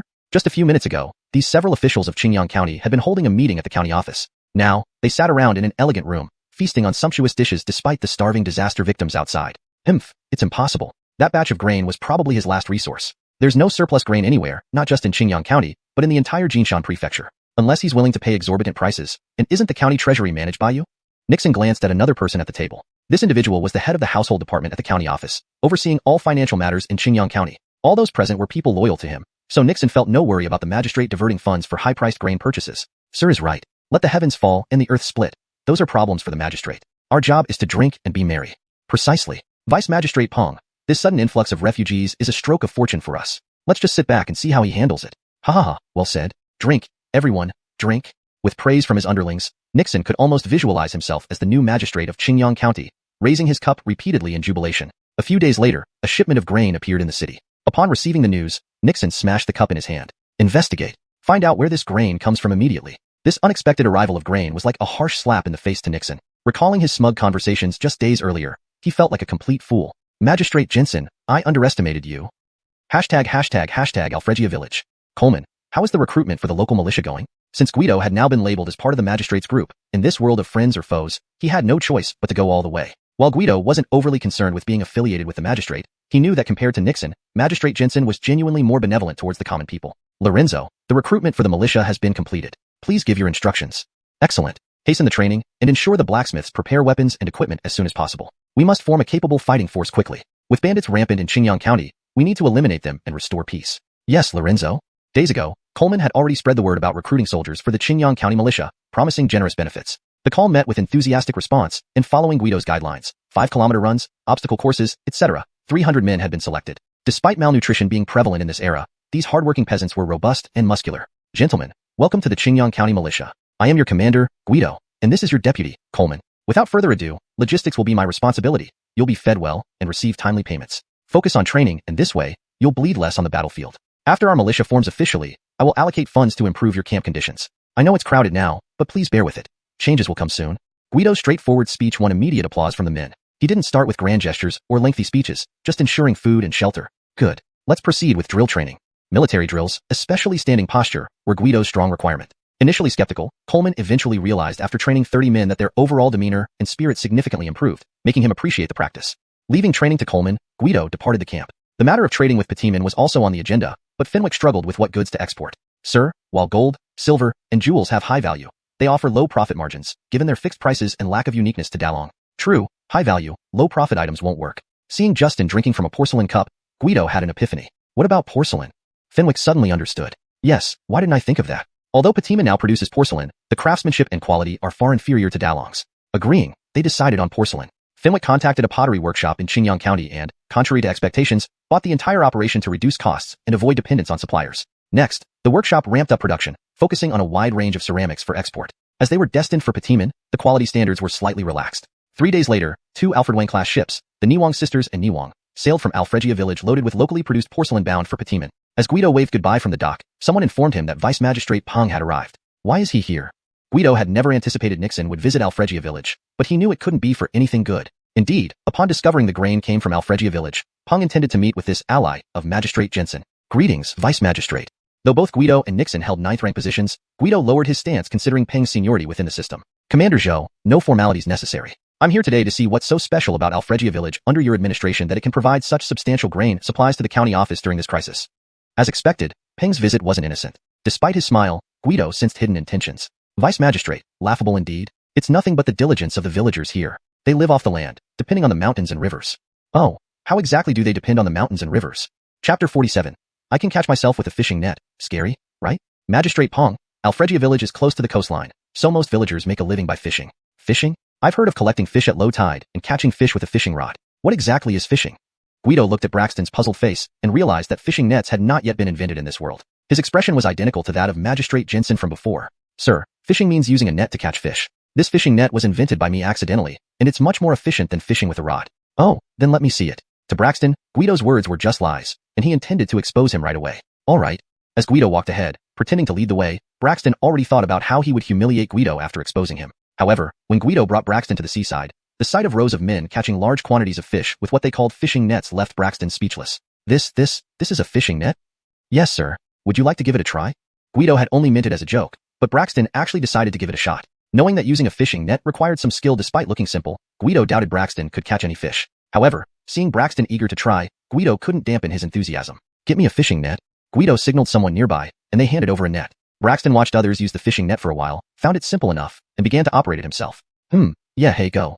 Braxton gathered strength, swung the net back and forth, and finally threw it out. The action was flawless, but as he threw the net, he slipped and fell into the water. Luckily, standing on rocks made it a short drop, but everyone watching couldn't help but laugh. Someone, Magistrate Peng, is caught in his own net. Quickly save him. Indeed, Braxton had ensnared himself. Struggling to free himself only tightened the net around him. Villagers rushed down and helped lift him up. What nonsense! Braxton threw the net aside and ran off with his henchmen, leaving behind the people of Alfregia village, laughing helplessly. Back home, after breakfast with Celine and Lucius, Guido headed to the village militia training camp. Even before entering, he could hear the thunderous shouts coming from inside. Ha! Kill! At the entrance, 2 militiamen stood guard. Seeing Guido, they immediately saluted and let him through. The weather grew warmer, and the 300 militiamen trained bare-chested under Mila's instruction. These strong men would drive many women crazy. The entire camp exuded male vigor. Keep practicing. Seeing Guido, Mila instructed the men to continue their exercises. Wu, why are you here? Just came to check on the training progress. That's perfect, Wu. Let me arrange a demonstration right away. Mila seemed thrilled, like a child eager to show off a treasure. Gather. At Mila's command, the militia lined up neatly, waiting for instructions. Captain, we're here today to inspect your training results. Show your best form. Do you have confidence? Yes. The deafening response pleased Guido. At least the morale was high. Good, begin the drills. Mila's order led to an impressive display of synchronized martial arts, followed by combat training with weapons. Archery drills, though less intense, garnered cheers when one militiaman hit the bullseye. Woo, now comes the main event. Guido wondered what Mila considered the highlight, intrigued by the sudden sound of hoofbeats. Mila, how many horses do we have now? Woo, we have 50+ horses. A few old ones pull wagons, while the rest are assigned to the best warriors as cavalry. Mila beamed with pride. Cavalry was the elite force in feudal society. No other part of Qingyang County had cavalry, yet Alfregia village boasted over 40 riders. Very good.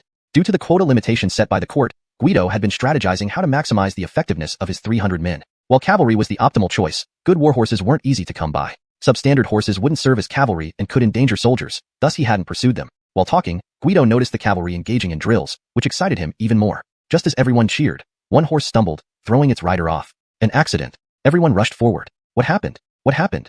Following Mila, Guido managed to squeeze through. Thankfully, the militiaman was unharmed, but his horse had injured its front leg, making it unable to ride for a while. Zhueyun, hold on, The fallen militiaman clung to his horse, sobbing. Though not top-tier Turkish war horses, these were rare and valuable. Militiamen spent countless hours bonding with their horses, making the loss deeply felt. Why did the horse stumble?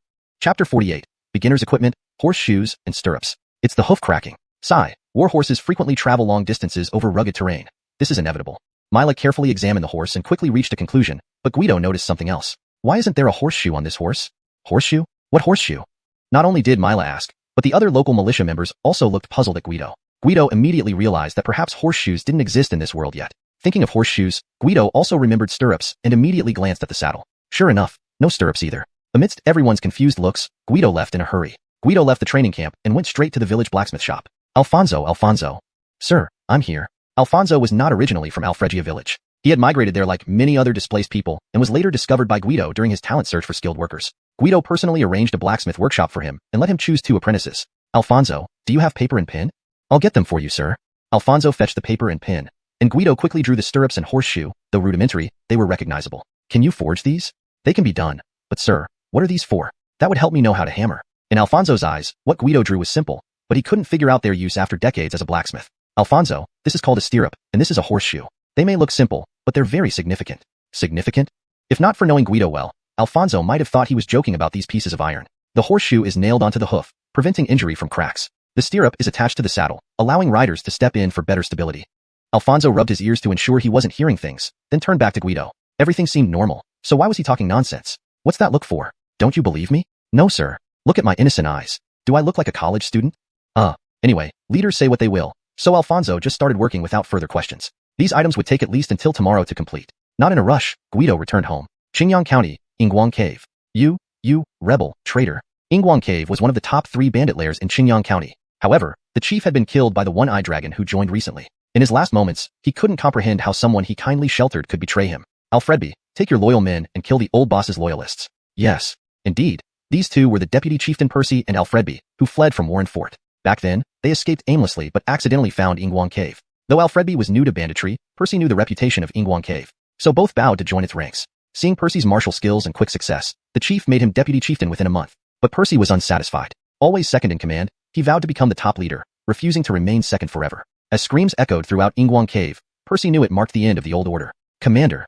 The guard at the militia camp gate saw Commander Guido arriving again and straightened up. Good. Guido was pleased with the militia's progress. The only issue was the horses. Today would resolve that. Wu, you're here. Milo was curious why Guido came so often lately. Is Alfonso here? Alfonso from the blacksmith shop? No, why would he come? He should be here soon. Believing in Alfonso's skill, Guido wasn't worried. Wow, sir, you're early. Just then, Alfonso arrived with his two apprentices carrying a large sack, likely the horseshoes and stirrups. Mila, bring a horse. Sure. With the crowd gathered, Guido prepared to demonstrate. Alfonso started. Okay. The horse was tied securely while its leg was placed on a wooden block. Alfonso followed Guido's instructions, smoothing the horseshoe before aligning and hammering in thick nails. Despite everyone's apprehension, the horse remained calm. Why isn't the horse in pain? No blood either. One militia member voiced the collective confusion. Everyone looked to Guido. Because the hoof is like a human fingernail, it doesn't hurt when cut. Guido explained, addressing the basics. That makes sense. Our commander is so knowledgeable. Not bad, commander. Be worthy of our commander. Soon, all 4 hooves were shod, and stirrups added to the saddle. All done, sir. Who wants to try? I'll go. I'll come. Don't fight over it. I'll go, Mila said firmly. Ride. Mila rode around the field twice, then charged out of the camp. About an incense stick later, the hoofbeats grew louder as he returned, clearly pleased. Woo, amazing. The stirrups are so stable. Look at the hooves. Chapter 49. Lurking Crisis. Only now did everyone lift the horse's hooves, and the horseshoe showed no change at all. This eye specifically went all the way to the rubble beach, and it didn't crack at all. Not only was Mila astonished, but everyone in the village militia was also shocked by this scene. Sir Caden, please put them on all the horses. Yes, sir. Leaving without a trace, Guido departed amidst the admiration and awe of the crowd, not taking even a cloud with him. Qingyang County. Go. Deliver this letter to the Achilles of Silverlight Cave. Yes. After returning from Alfregia village, Braxton grew increasingly enraged. As an official appointed by the court, he had been so thoroughly humiliated. He thought hard and realized that he could not act openly and must resort to covert means. The Achilles of Silverlight Cave and Braxton had been collaborating for many years. They were both cooperating and exploiting each other. However, Braxton did not know that the chief of Silverlight Cave had already changed. Silverlight Cave. Brother, when will we go to take our revenge? Now, Silverlight Cave was ruled by Percy and Alfredby. Alfredby was fondling an abducted villager, while Percy flirted with a beautiful woman. Second brother, be patient. Once we fully control Silverlight Cave, it will be the end for Alfregia village. At that time, I'll let you lead the men to destroy it yourself. Thank you, elder brother. Thinking of how the villagers of Alfregia village had driven him away, and how his old mother had passed away soon after due to distress, fury filled Alfredby's eyes, and he wished to wipe out Alfregia village immediately. Great Achilles, second Achilles, there is a messenger from the deputy county magistrate of Qingyang. They were in the middle of their indulgences when someone reported.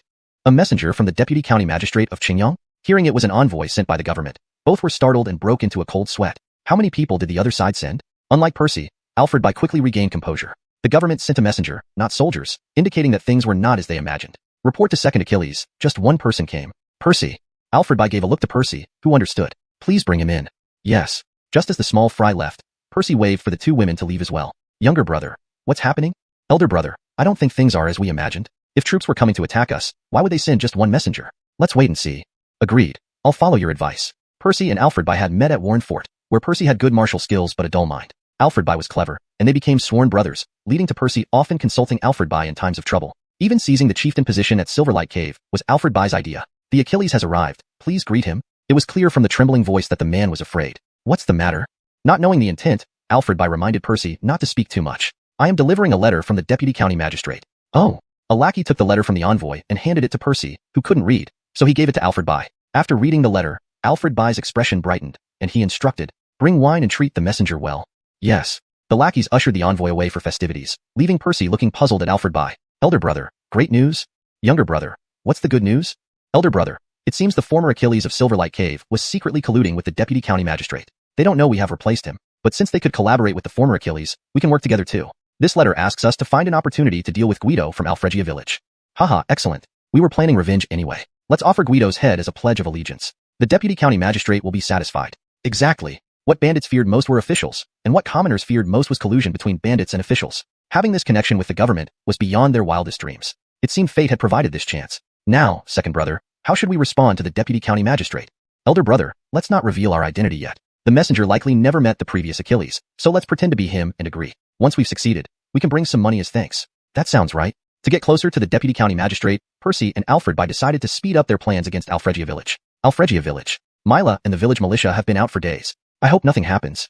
Gustavus was worried. A few days ago, Mila had discussed with Guido and decided to lead the village militia on an anti-bandit operation, also as a training exercise. Relax, Gustavus. With the village militia's strength, no gang in Qingyang County dares to challenge them face to face. Besides, I told Mila before departure to start with smaller gangs and gradually increase. You're right, but something feels off. Gustavus knew the militia's strength, but today his eyelids kept twitching, making him anxious. Come, let me buy you some rice wine. Not in the mood. Hey, come on. Lately, a widow opened a rice wine stall near the village entrance. Since opening, her business was booming because, in this era, snacks and drinks were scarce, making rice wine rare and desirable. Guido often visited her stall to support her. Landlady, 2 bowls. Sure, Lord Zhou, Sir Village Achilles, please sit. The landlady was a newcomer who migrated to Alfregia village. Due to the village's welcoming nature, most newcomers settled here. Guido had offered interest-free loans to help newcomers rebuild their lives, so nearly everyone in Alfregia village respected him and spoke well of him. Just as they sat, the landlady brought 2 steaming bowls of rice wine. Thank you, landlady. Are you trying to win her heart? Gustavus, what are you saying? I just really enjoy the rice wine. No wonder Gustavus thought so. Guido drank a bowl almost daily, which anyone might find suspicious. Hashtag chapter 50. The 3 biggest bandit nests in Qingyang County. Guido was feeling rather emo because he had had 2 extra bowls of fermented rice wine at the widow's stall, and now the whole village was abuzz with the gossip that Guido liked the widow who sold the fermented rice wine. How bland life has become. In his past life, Guido didn't enjoy drinking plain water, but back then there were countless choices of teas and coffee. Now, the only fermented rice wine he enjoyed had become a subject of scandal, so he could only drink plain water at home. Hubby, why don't you try making some tea? Adley hesitantly stood behind Guido. Biveway, what are you talking about? Plain water is good for you. Doctors always say to drink more hot water when you're sick. Guido hadn't expected Adley, who rarely left home, to have heard the gossip about him. He immediately felt flustered. No way, I need to find some tea leaves. To break the gossip, Guido decided to look for tea trees, so he would have tea to drink besides fermented rice wine. Mila had taken the village militia to raid bandits. Imran was on a trade mission in the Moon Mail Kingdom, and Maximilian was too old to accompany Guido on this mountain expedition. So, Guido set off alone. It's been a while since I've come up here. Indeed, the air in the mountains is exceptionally fresh. Alone in the mountains, Guido strolled leisurely without much hope of finding tea trees, as it was uncertain whether they even existed in this world. Suddenly, the quiet forest echoed with rustling sounds. Guido quickly crouched down, hiding himself in the grass and slowing his breathing. Just ahead is Alfred family village. Damn, how did we get saddled with such a thankless task? Peering out cautiously, Guido saw 2 men dressed as bandits hurriedly heading towards Alfred family village, whispering to each other. It was clear they had no good intentions. To uncover the truth, Guido trailed them from a distance. The 2 soon reached a high point overlooking the entire Alfred family village. Because Guido stayed far away, he could only hear fragments of their conversation. Alfred family village, Silver Light Cave, Achilles, no one will escape. The 2 bandits spent most of the day observing Alfred family village. Guido overheard several key phrases during their stay. When the scouts finally left, Guido hurried down the mountain and returned to the village. What happened to you? Seeing Guido panting heavily, Maximilian quickly poured him a cup of water. Hurry, send someone, find Mila. Take a breath and explain slowly. After drinking some water and catching his breath, Guido managed to calm down. Our village has been targeted by bandits. Quickly send someone to bring Mila back. Bandits? From where? I saw 2 bandits scouting around our village today. I overheard them planning something against the village. Himph, what boldness. Send Mila to deal with them immediately. Did you catch which stronghold they're from? Seemed like something called Silver Light Cave. What? Silver Light Cave? Maximilian's reaction suggested he knew something about Silver Light Cave, and his expression hinted at fear. Is it really Silver Light Cave? Yes. Why does it sound like you know something, Maximilian? After confirming it was Silver Light Cave, Maximilian remained silent, leaving Guido anxious and unsure. Could this place be important? Why Silver Light Cave? Maximilian exhaled deeply and began to explain. In our Qingyang County, bandits are numerous. Among them, the most dangerous are Gold Light Cave, Silver Light Cave, and Medicine King Valley. Gold Light Cave too? Are they related somehow? Initially, Guido spoke jestingly, but it turned out he hit the nail on the head. That's correct. The previous chiefs of Gold Light Cave and Silver Light Cave were sworn brothers. Although both have passed, the current chiefs maintain close ties. If anyone dares to attack one, the other will definitely join forces. So, this means we're facing 2 groups of bandits simultaneously? Exactly. How powerful are these 2 groups? The town's intelligence suggests Silver Light Cave has about 200 members, while Gold Light Cave has nearly 300. Combined, they rank among the top 3 bandit groups in Qingyang County. That's nearly 500 people. 500 people far outnumbered the village militia. Though these bandits might not be well coordinated, the newly formed militia wasn't much better. Guido felt a growing sense of dread. Why would the bandits target Alfred family village? Have my recent developments attracted too much attention? The immediate solution was to bring Mila and the militia back as a precaution. Mila, who was preparing to besiege a small group of bandits, received Guido's message, village in danger, return immediately. These 4 words made Mila rush back without delay, only relaxing upon seeing the village still standing. Wu brother, what happened? Seeing Guido with Maximilian reassured Mila completely. Do you know about Gold Light Cave and Silver Light Cave? Of course. They're the top 3 bandit nests in Qingyang County. How do they compare to our militia? Wu brother thinks it's Gold Light Cave and Silver Light Cave? Even the usually unflappable Mila looked grave. Wu brother, what exactly is going on? Facing Mila's question, Guido recounted the day's events. Pretty much that. I'm not sure why they're targeting Alfred Family Village. Now what should we do? Maximilian was at a loss. Right, you mentioned Medicine King Valley earlier. They don't seem like typical bandits. Guido, momentarily unable to think of a strategy, remembered Medicine King Valley from earlier. Well, Medicine King Valley is indeed different from regular bandits. They're very secretive, and I know little about them. It's said they consist of reclusive doctors skilled in poison. Though few in number, each one is an expert in toxins. They rarely interact with outsiders, so little is known about them. Guido pondered this new piece of information, realizing Medicine King Valley might offer an unexpected advantage in dealing with the impending crisis. Chapter 51. Medicine King Valley. Do you, Sir Alfred, know the location of Medicine King Valley? This isn't much of a secret in Qingyang County. What do you plan to do? Sir Alfred thought Guido was already scheming against Medicine King Valley. I intend to pay them a visit. Kirk, what nonsense are you talking about? Sir Alfred reached out to feel Guido's forehead, thinking he might have a fever, and was babbling. Sir Alfred, rest assured, I'm not here to declare war. I just want to see if we can talk. Guido wanted to negotiate with Medicine King Valley to assess their true intentions. Following Sir Alfred's hints, these people were not inherently evil. An alliance could greatly alleviate pressure on Alfregia village. No way, it's too dangerous. Sir Alfred naturally did not want Guido to take such risks, especially when the entire village depended on him. Seeing Sir Alfred's firm stance, Guido did not press further. However, after parting ways, he brought Mila and rode swiftly toward Medicine King Valley on fast horses. Guido rode an excellent yellow pacer horse, and although Mila's horse was not as good as Guido's, it was still the best among the local militia. They arrived at the legendary Medicine King Valley in less than half a day. Is this Medicine King Valley? The valley lay between two steep mountains. Even though it was nearly noon, mist still clung to the area, creating a mystical atmosphere akin to a fairyland. According to information I gathered, this is the place, Mila replied. He had learned the location from others since Sir Alfred did not provide it. Let's go meet these divine beings. Unlike other bandit hideouts, there were no hidden traps along the way. A stone-paved path led straight ahead, flanked by towering pine trees. The mysterious Medicine King Valley finally revealed itself, but its buildings seemed unusual to Guido and Mila. It really feels like a cultivator sect. Indeed, it resembled some of the immortal sects in the games Guido played in his past life, albeit on a smaller scale. Knock knock. Guido knocked on the door, but no one answered for quite a while. Knock knock. After waiting in vain, Guido knocked again. This time, he heard a child's angry voice from inside. Who is it? Why keep knocking during daylight? Have you no manners? The door opened, revealing a child glaring angrily at Guido and Mila. Hello, little one. We are from Qingyang County, accompanying Deputy Captain Guido on a visit. Deputy Captain? Never heard of you. The child slammed the door shut, leaving Guido feeling embarrassed. He hesitated but then knocked again. What now? What do you want? Little one. Brat, tell your elders immediately that the commander of the Qingyang County militia has come to visit. Let them out here, quickly. Guido had intended to be diplomatic, but Mila couldn't hold back and shouted at the boy. The child, who moments ago was furious, now looked tearful, likely out of fear. Without a word, he turned and went inside, leaving Guido and Mila to wait outside. Mila, weren't you too harsh? Lorenzo, brats like him need to be taught a lesson when they don't listen. Just as Mila spoke smugly, the gate of Medicine King Valley reopened. A group of men in long robes emerged, and Mila instinctively shielded Guido. As Guido and Mila exchanged glances, the newcomers bowed respectfully. Welcome, Deputy Captain. We didn't know your excellency was coming. Please forgive our lack of proper welcome.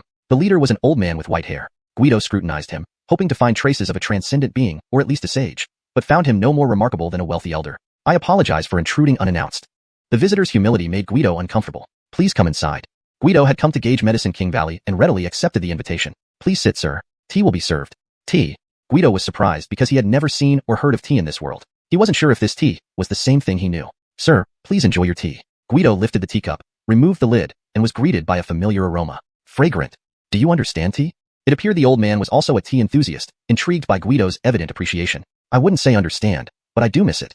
Oh, you've had tea before? Hee. Black tea, green tea, oolong tea, iced tea. There are so many types of tea. Are you pulling my leg?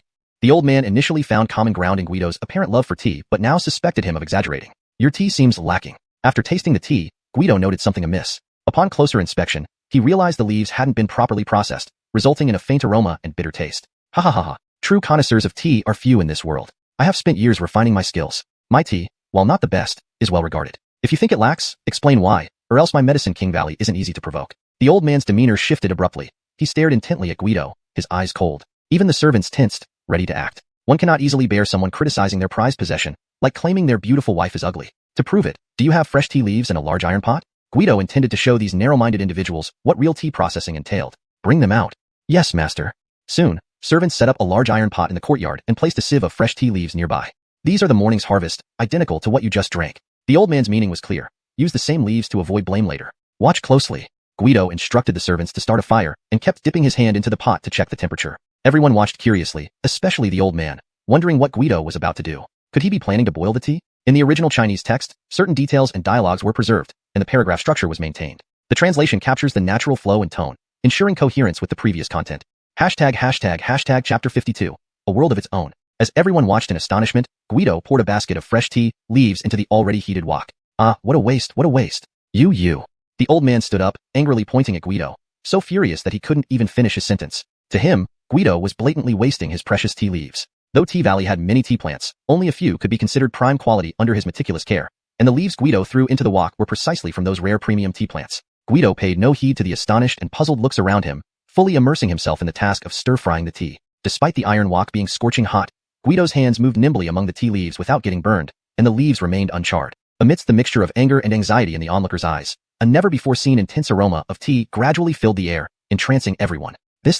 Why is there such a strong tea fragrance? Could he really be an expert in tea? Though still somewhat disbelieving, the old man couldn't deny the evident truth before him. His initial anger and disdain turned into seriousness and a hint of admiration. Done, said Guido as he swiftly gathered the tea leaves. Even the old man instinctively stepped forward to help, taking the dried tea and inhaling deeply, then showing a satisfied expression. What do you think? Fragrant, incredibly fragrant. How should we prepare it? The old man was already impatient, but the processed tea leaves were different from his fresh ones, which required boiling. He didn't know if these dried leaves needed the same treatment, afraid of ruining their rich aroma, so he looked expectantly at Guido for guidance. Just steep them in hot water. Quickly, bring some hot water. Guido took a small pinch of tea and placed it in a cup, then poured in hot water, quietly watching the cup as others did the same. The tea leaves slowly unfurled in the hot water, reviving as if infused with new life, while the fragrance permeated the entire courtyard. Please try it. With trembling hands, the old man gently sipped a tiny bit from the cup. Good, absolutely good. His voice, loud and clear, betrayed no trace of an elderly man's usual quaver. Compared to the previous tea? Bullshit, pure bullshit. I didn't expect you to have such skills. This old man admires you, indeed. If not for you, I would have lived my whole life in vain. Recalling how close he came to missing out on such exquisite tea, the old man felt like slapping himself. This old man is Aloysius, currently the temporary leader of Medicine King Valley. Please forgive me for treating you disrespectfully earlier. Aloysius was thoroughly impressed by Guido's skills and felt sincere in revealing his identity. I am Guido, a deputy commander in the cavalry and captain of the Qingyang County Militia. This impromptu visit is actually due to a request. Seeing that enough time had passed, Guido decided to get straight to the point. Sir, please feel free to speak. If Medicine King Valley can assist, we will certainly do our best. Aloysius, despite his age, had a strong sense of chivalry. Initially, he treated Guido formally because of his official status, but Guido's skill in tea processing won him over immediately. I am originally from Alfred Village in Qingyang County. 2 days ago, I heard that the bandits from Silverlight Cave were targeting Alfred Village. Usually, we wouldn't worry about a minor threat like Silverlight Cave, but it's rumored they have a powerful backer. Sir, you're talking about Goldlight Cave, right? Aloysius interrupted, and Guido thought it was indeed true that the top 3 wilderness forces in Qingyang County knew each other well. Yes, that's why I'm here seeking an alliance with Medicine King Valley to help Alfred Village overcome this crisis. Guido spoke humbly, giving Aloysius plenty of face, but Aloysius wasn't easily convinced by mere words. To be honest, sir, we secluded ourselves here to escape worldly troubles. It's quite difficult for us to re-emerge from mundane affairs. And what benefits would an alliance with Alfred Village bring to Medicine King Valley? Guido had almost given up, but Aloysius's mention of benefits sparked hope once more. There might still be a way. Guido thought to himself. Leader Zhai, please name your terms. Haha, sir, let me show you around first. Aloysius's response was vague, leaving Guido puzzled for a moment. Sir, you've heard that Medicine King Valley, along with Goldlight Cave and Silverlight Cave, are the top 3 forces in the wilds of Qingyang County? Yes, which is why I seek your help against both caves simultaneously. Guido's words pleased Aloysius greatly. Do you know the origins of Medicine King Valley? I'd love to hear about it. Medicine King Valley has existed for over 100 years, making it one of the oldest and longest-standing wilderness forces in Qingyang County. We've always kept a low profile, so much of what the outside world knows is based on rumors. Which version have you heard? They say Medicine King Valley is a gathering place for healers, very mysterious and strange, behaving oddly, almost like a cult. Is that true? Haha, part true, part false. Most people here do practice medicine. After saying this, Aloysius stopped elaborating and began leading Guido around Medicine King Valley. These are our herb nurseries, where we cultivate precious herbs. Several servants were meticulously tending to the herbs. This is our herbal laboratory, where members of Medicine King Valley study various formulas. Inside, practitioners were engaged in lively debates. This is our library of medical classics, containing countless books and our own unique formulas. This reminded Guido of libraries from his past life, filled with numerous texts for anyone to read. And this is our school of pharmacology, where children learn the basics. Many children were studying basic pharmacological knowledge under their teacher's guidance. Guido now understood that Medicine King Valley was indeed a haven for healers, largely self-sufficient, forming its own little world. Chapter 53, Solving the Bandit Problem. Mr. Zhou, it is true that Medicine Valley is, as people say, a gathering place for healers, but we do not act oddly. Sometimes, to protect ourselves, we have no choice but to use extreme measures. Like poisoning? The Lord is quite clever. This isn't about being clever. Utilizing one's strengths is human nature. Achilles Zai, you can now present your conditions. The tour of Medicine Valley has ended, and it's time to get down to business. Lord, you have seen the people of Medicine Valley. We aren't adept at fighting in battles, but when it comes to saving lives and healing the injured, we naturally take up the challenge. I welcome Medicine Valley anytime. However, this is a life and death moment for Alfregia Village. I hope Achilles' Zai does not hold back. Let's be candid. Haha, although the people of Medicine Valley are not good at battling, dealing with a few hundred bandits should be manageable. However, please speak freely. I hope you can grant Medicine Valley an identity and a promise. What identity? What promise? Lord may not know. Medicine Valley moved here 100 years ago, but why did the population increase rather than decrease? Are you insulting me? You marry and have children, thus increasing generation by generation. Naturally, the population grows. Lord, our entire clan moved here. Well damn, you should have mentioned it earlier, Guido inwardly cursed. This old man doesn't talk straightforwardly at all. So what next? Gradually, people left the secular world for various reasons and came to Medicine Valley. Over time, Medicine Valley reached its current scale. But now, in peaceful times, Medicine Valley no longer needs to hide from the world. So we need an identity. Ottman gave Guido a brief history of Medicine Valley. Guido finally understood that these people had abandoned their real-world identities while in seclusion. They essentially have no household registration. If caught by the court, they would be exiled to remote areas as laborers. No problem. I can allow all of you to migrate to Alfregia Village. Without hesitation, Guido agreed. Gaining so many doctors was a huge benefit, and he couldn't find any reason to refuse. Thank you, Lord. Now, tell me, what promise do you need? Lord, could this promise be stored for the time being? Fine. As long as I can manage it, I won't shirk. Of course, illegal activities are out of the question. Rest assured, Lord. That's settled then.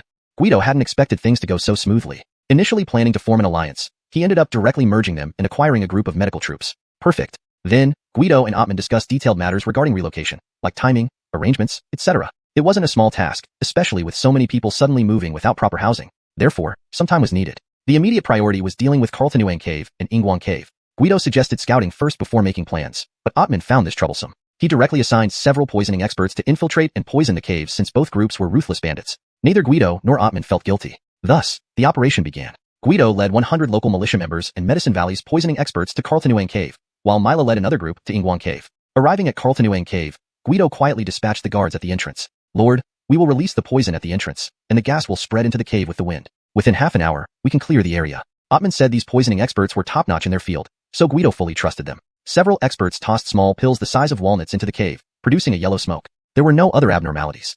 After waiting impatiently for half an hour, the poisoning expert spoke. Lord, it's ready. To be safe, everyone should wear masks. They pulled out pre-prepared face towels, put them on, and entered. Upon seeing the real situation inside, everyone felt a chill at the effectiveness of the poisoning experts. All bandits lay unconscious but still breathing. Tie them up. Yes. Guido was overjoyed. This was a great achievement. Among the 3 leading bandits, the treasures would surely be plentiful. After clearing the battlefield, Guido escorted the captives to the agreed meeting point with Mila. Surprisingly, Mila had already arrived. Lorenzo, look who's here. Curious, Guido saw Mila push forward someone he instantly recognized. Alfred, the thief expelled from Alfregia Village. Never thought he'd become a bandit. Guido, don't get too cocky. Fortune's turn. Guido dismissed this, knowing these people would end up either exiled or executed. Execution seemed more merciful, while exile meant suffering in freezing northern borders or malaria-infested southern territories. Either way, it was a miserable fate. Smack. Took you for tough. Mila slapped Alfred, swelling his face. Guido, if you're brave enough, kill me. Otherwise, I'll definitely get you. Alfred screamed, but Guido swiftly drew his dagger and slashed Alfred's neck without warning. Gasp, gasp. Alfred stared wide-eyed, hands clutching his bleeding neck. He died not understanding how a scholar could be so ruthless. Even Mila didn't recognize this side of Guido. The local militia members were stunned, abandoning any contempt. Who was Alfred in Ingguang Cave? Guido asked coldly. Lorenzo, Alfred was the second in command, replied Mila, still in shock. And the leader? That's the one-eyed dragon, also a fugitive from Warren Fort, said Mila. In an instant, Guido beheaded the one-eyed dragon. From that moment on, no one dared underestimate Guido again. They forgot he was a scholar. Chapter 54. Good things happening one after another. Guido had a compassionate heart, but he wasn't a saint who handed out good person cards indiscriminately. He would definitely help truly pitiful and deserving people as much as possible, but for those like Alfred and the Cyclops dragon, who posed severe safety risks and dared to openly threaten him, Guido could only say sorry.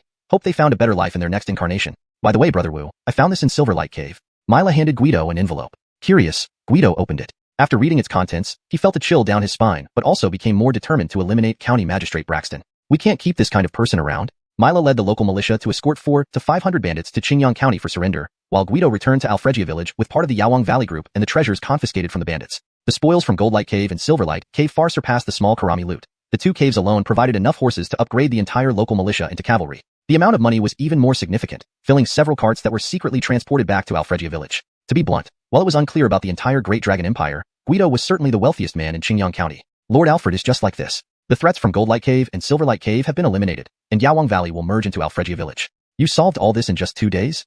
Lord Alfred wondered if he was still half asleep. Those 3 major wilderness forces that plagued Qingyang County for decades were all dealt with by Guido in just 2 short days. Rest assured, Lord Alfred. Mila is now escorting these bandits to the county offices. These are the people from Yawang Valley.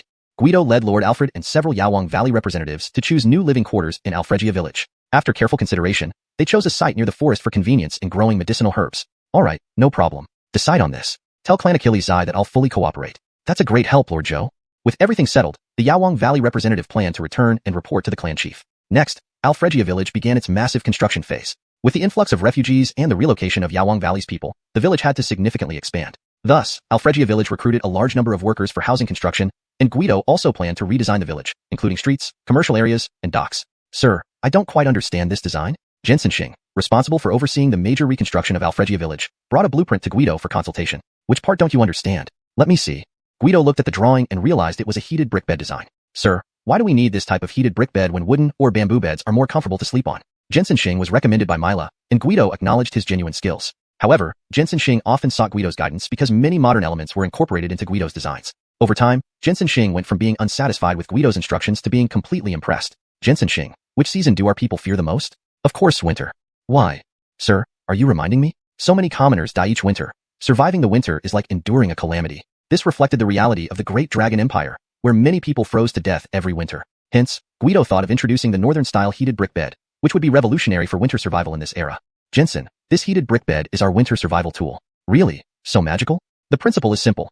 Heat generated from burning straw or branches travels through the flue beneath the bed, warming the clay bricks. Clay retains heat well, so the bed stays warm for a long time. The bed has 3 parts: stove, bed body, and chimney. You can cook on the connected stove, and the bed body provides both heating and sleeping space. Amazing! Sir, you are indeed a genius. This will greatly improve everyone's winter.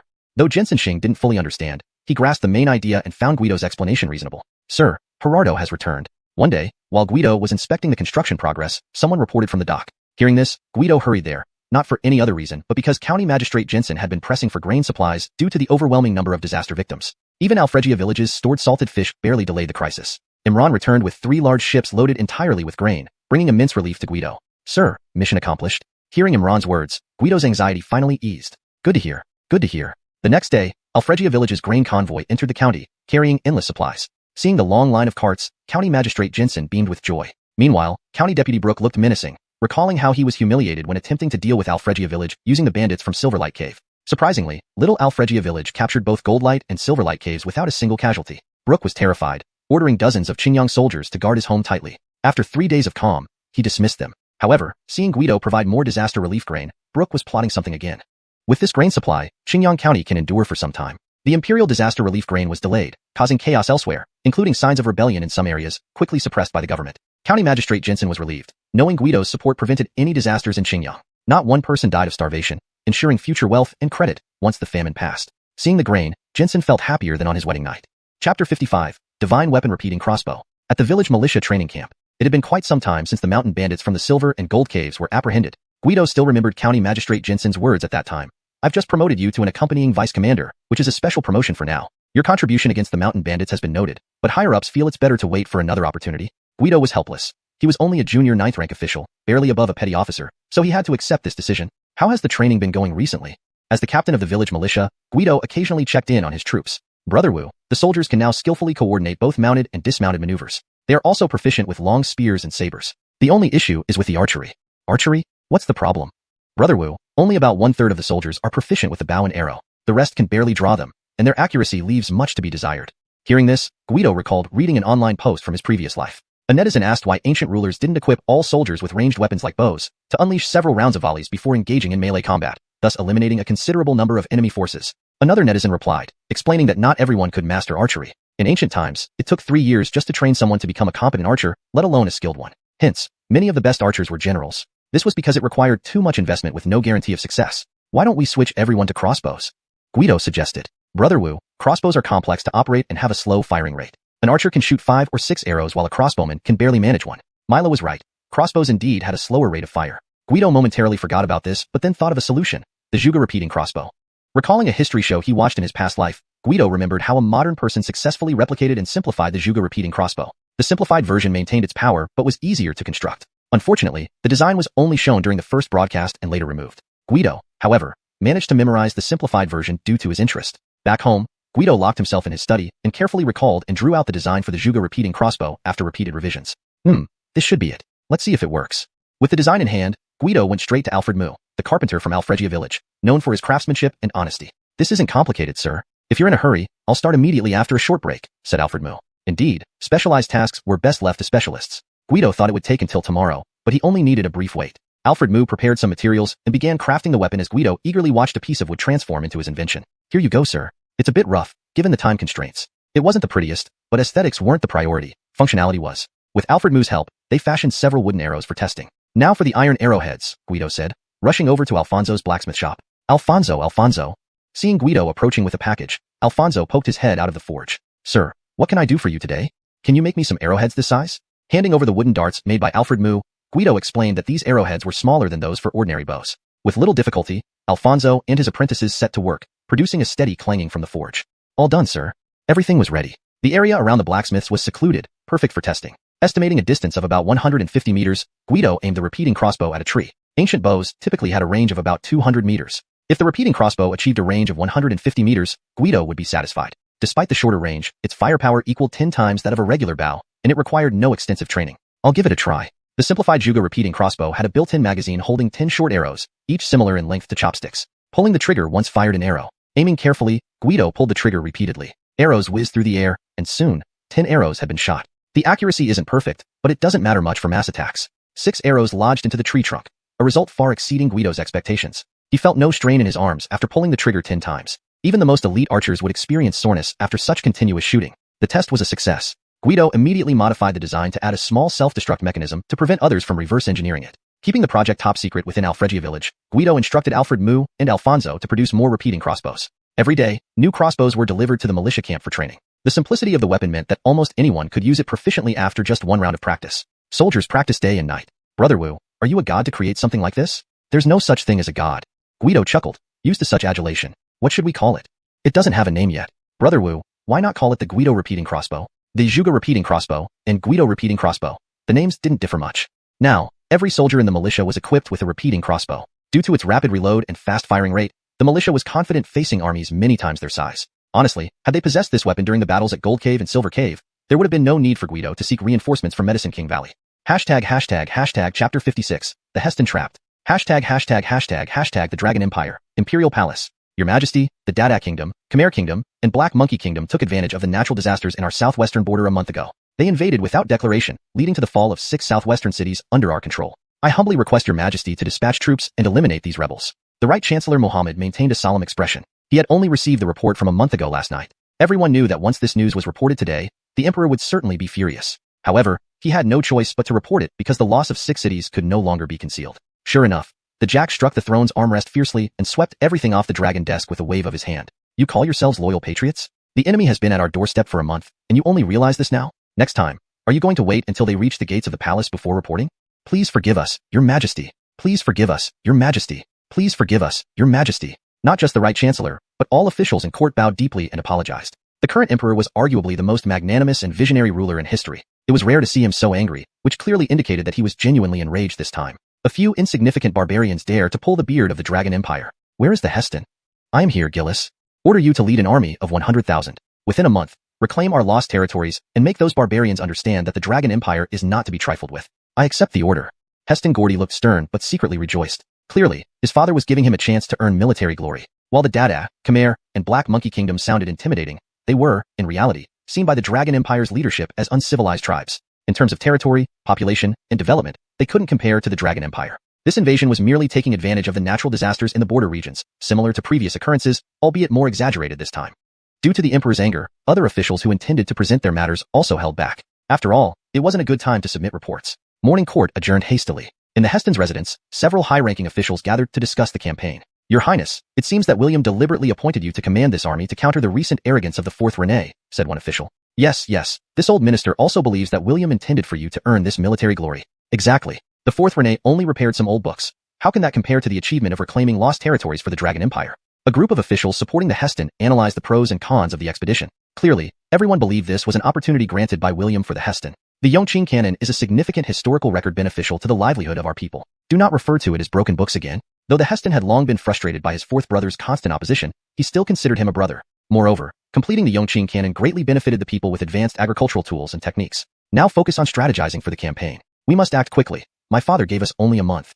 Understood. Reminded by the Heston, everyone realized that the deadline was only a month. It was evident that the emperor wanted to test the Heston's capabilities. As the first in line to inherit the throne, the Heston's advisory team was the highest caliber group outside of the emperor's own. By afternoon, they had formulated a detailed plan for the campaign. His Highness, the military department suggests concentrating forces to recapture the lost cities first, then divide into 2 armies next year, one marching toward the Dada Kingdom and the other toward the Black Monkey Kingdom. A third army will secretly assault the Khmer Kingdom directly since it led the alliance. Defeating the Khmer Kingdom will dissolve the alliance.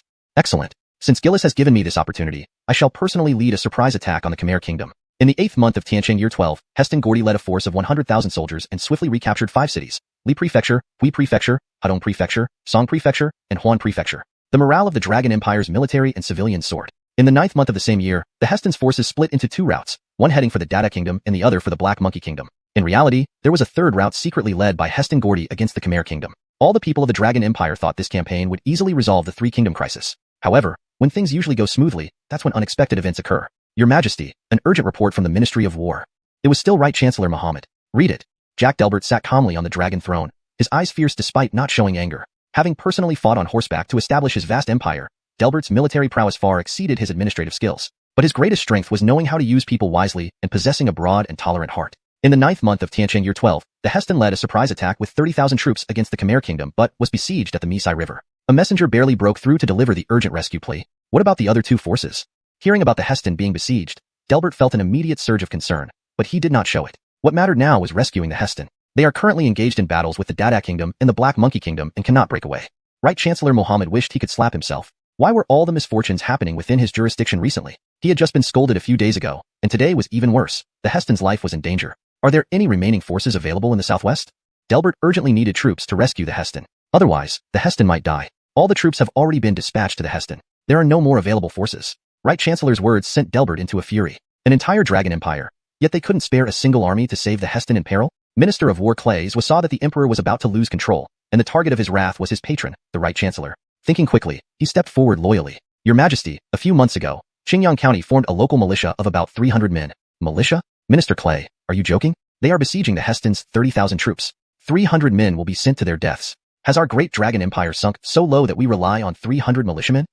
Chapter 57. The fate of the local militia. The local militia was merely a civilian defense force organized to prevent banditry in rural areas. The Heston had 30,000 regular troops, the elite forces of the empire. Even with such formidable numbers, they were besieged. You think your 300-man militia can rescue them? Hey, did you take medication this morning? Besides, everyone knows how unreliable the local militia is.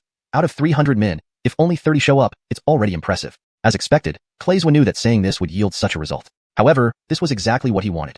Not to save the Heston, but to divert the Jack's focus. The Right Chancellor immediately understood Clayswa's intention and cast him a grateful glance. But what the Jack said next took everyone by surprise. Where is Qingyang County? The Great Hall, which had been buzzing with intense discussion just moments ago, suddenly fell into an eerie silence. Everyone looked up at the sage on the throne in shock. Qingyang County? What does that mean? Is he planning to send 300 militiamen to save his Royal Highness? Your Majesty, Qingyang County falls under the jurisdiction of Jinshan Prefecture. Jinshan Prefecture? Isn't that near the Khmer Kingdom? Who is the commander of the Qingyang County Militia? Your Majesty, the commander of the Qingyang County Militia is Lieutenant Guido. As the Minister of War, Clayswa usually wouldn't need to remember the name of a minor militia leader, but he had prepared thoroughly the night before to anticipate any potential difficulties from the sage. The sage quickly reviewed the information about Guido in his mind, finding no connections to anyone familiar. Satisfied, he proceeded. Order Lieutenant Guido, commander of the Qingyang County Militia, to mobilize his troops immediately and come to the Heston's aid. Yes, Your Majesty. The entire court remained silent, with no one daring to oppose. Everyone knew that sending 300 militiamen would be tantamount to a suicide mission, but in the eyes of the nobles, sacrificing even thousands for personal gain wasn't unheard of. Minister Clayswa, where are you? I am here, Your Majesty. Immediately dispatch reinforcements from other regions to support the Heston. Yes, Your Majesty. As expected, the militia was merely for show, and the most the sage hoped for was that they could delay the enemy slightly, giving the main forces more time. Of course, this hope was negligible, given that it was just a 300-man militia, whose combat effectiveness paled compared to even the pampered youths of the capital. Unbeknownst to Guido in Alfred family village, his beloved militia had been sold out by the imperial high officials far away in the capital. Aim. Fire. Guido had built a new training ground specifically for the militia, several times larger than the old one, as it was previously only suitable for infantry drills. Now, every member of the militia was equipped with horses and crossbows, making the old site insufficient for daily training. 300 men, each releasing 10 arrows in rapid succession, created a dark rain of arrows that turned the bright sky gloomy. Swoosh, swoosh, swoosh. The arrows powerfully pierced trees, the ground, and dummies, their tails quivering due to the impact. By order of the Jack, where is Guido? A shrill voice drew everyone's attention. A group of officials dressed in court attire, accompanied by armored guards, appeared, standing out in the rustic Alfred family village. I am Guido. May I ask what this is about? Guido didn't recognize these people, who were clearly not from the county administration, as those officials wore poorer clothing than the villagers. I am an inner servant of the Jack. Here is the imperial decree for Guido. I, Guido, receive the imperial decree. Guido thought it was someone from Jinshan Prefecture, never imagining it was actually from the capital. No wonder the voice was so shrill. It was indeed a eunuch. By order of the Jack, Commander Guido of the Qingyang County Militia shall immediately lead your troops to the Mishi River in the Khmer Kingdom to rescue the besieged Great Dragon Army. So decreed. I receive the decree. Although bewildered, Guido had no choice but to accept the decree, or face the consequences of defiance. Sir, may I know your honorable surname? My name is Riggs. Is there anything else you need, Sir Zhou? An 8th rank official at the Imperial Gate, Riggs was merely a common eunuch in the palace. Normally, he wouldn't have been assigned to deliver such an important decree, but this being a remote place like Qingyang County, few volunteers came forward, leaving the task to him. Sir Anon, please rest a moment. I will arrange some refreshments. No need, sir. Come, notify everyone to prepare a feast for our guests, showing them our hospitality. True to form, Guido was warm and hospitable, giving no chance for objections. However, in a rural area, a feast wasn't elaborate. Fresh seafood steamed directly, local rice wine, with distillation plans underway, and plain white rice completed the meal. Everyone, please be seated and feel at home. The entourage included around 30 people, servants, and guards, fitting perfectly into 4 tables set up in the yard. Guido, along with Justin, Mila, and Imran, joined them. Help yourselves. Don't be shy. Though these court officials were from the capital, they couldn't help drooling over the unfamiliar yet appetizing seafood. A common sea fish cost enough to feed a poor family for a month in the capital.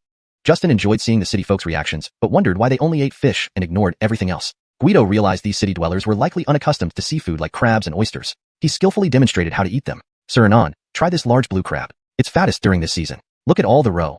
Guido opened a crab, removed the gills, and handed it to Riggs. Others followed suit, regretting they hadn't started with the delicious crab sooner. Soon, a large basin of blue crabs was finished. Try this. Oysters are a man's energy booster and a woman's beauty elixir. They'll keep you energetic tonight. Opening an oyster larger than a palm, Guido handed it to a nearby guard. Hearing it boosted energy, the guard eagerly gulped it down. Delicious. Indeed, nothing on the table was less than delectable. Chapter 58, Departure for Rescue. A large group from the capital, even from the palace, feasted and drank extravagantly at the table as if they had never seen the world before. But one can't blame these people. Outsiders always assume the capital is great and life in the palace is splendid, but in reality, no matter where you are, people are always divided into different classes. These eunuchs and armored guards may seem to be of a higher class in the eyes of outsiders, but in truth, they are among the lowest ranks in the palace. Their monthly salary is meager, often reduced by higher-ups. They rarely see seafood, or even meat more than occasionally. Sir Zhou, please don't laugh at us. Lord Eunuch Ernan, what are you saying? We all serve William, and we need to stick together to survive. Guido's words about sticking together struck a chord with Lord Eunuch Ernan. Over the years, he had risen from a lowly servant to an inner court eunuch, enduring countless hardships. He once lost a friend because of betrayal over benefits. In the palace, he had no real friends, so Guido's words deeply resonated with him. Although he was not heartless, too many wounds had made him hesitant to show his true self. During the gathering, Guido did not try to test or pry information from Riggs. This earned him favor, especially when Guido secretly offered a meager gift as they parted ways. Lord Eunuch, since you have helped so much in arranging matters here, I've prepared a small token of gratitude. It's nothing much, but it represents our connection. A bag of silver, containing 50 taels. This is far too much, Sir Zhou, please take it back. Lord Eunuch Ernan hurriedly refused, aware that others were watching and feeling embarrassed. Lord Eunuch, the others have already been taken care of, there's no need to worry. Riggs turned to look at the attendants, who seemed uncomfortable, having already accepted their own gifts. With your generosity, Sir Zhou, I must accept it then. Riggs quietly pocketed the gift, but felt uneasy about accepting it without reason. Added to this was Guido's warm hospitality. So, he pulled Guido aside. Sir Zhou, let me be frank. This mission is fraught with danger. You must prepare thoroughly. Why do you say so, sir? In this mission, you'll rescue a nobleman. Ensure his safety at all costs, or else it will provoke imperial wrath. I cannot say more.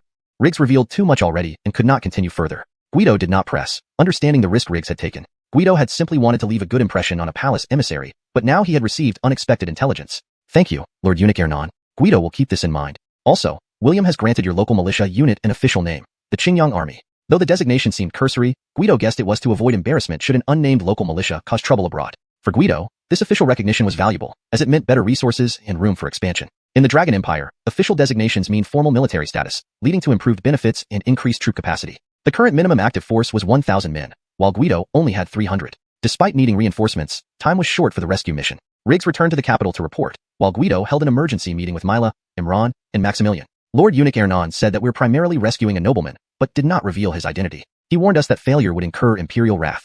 The mention of imperial wrath left everyone shaken, knowing its gravity. Sir Zhou, I know a bit about this matter, Imran spoke up, earning surprised looks. Oh.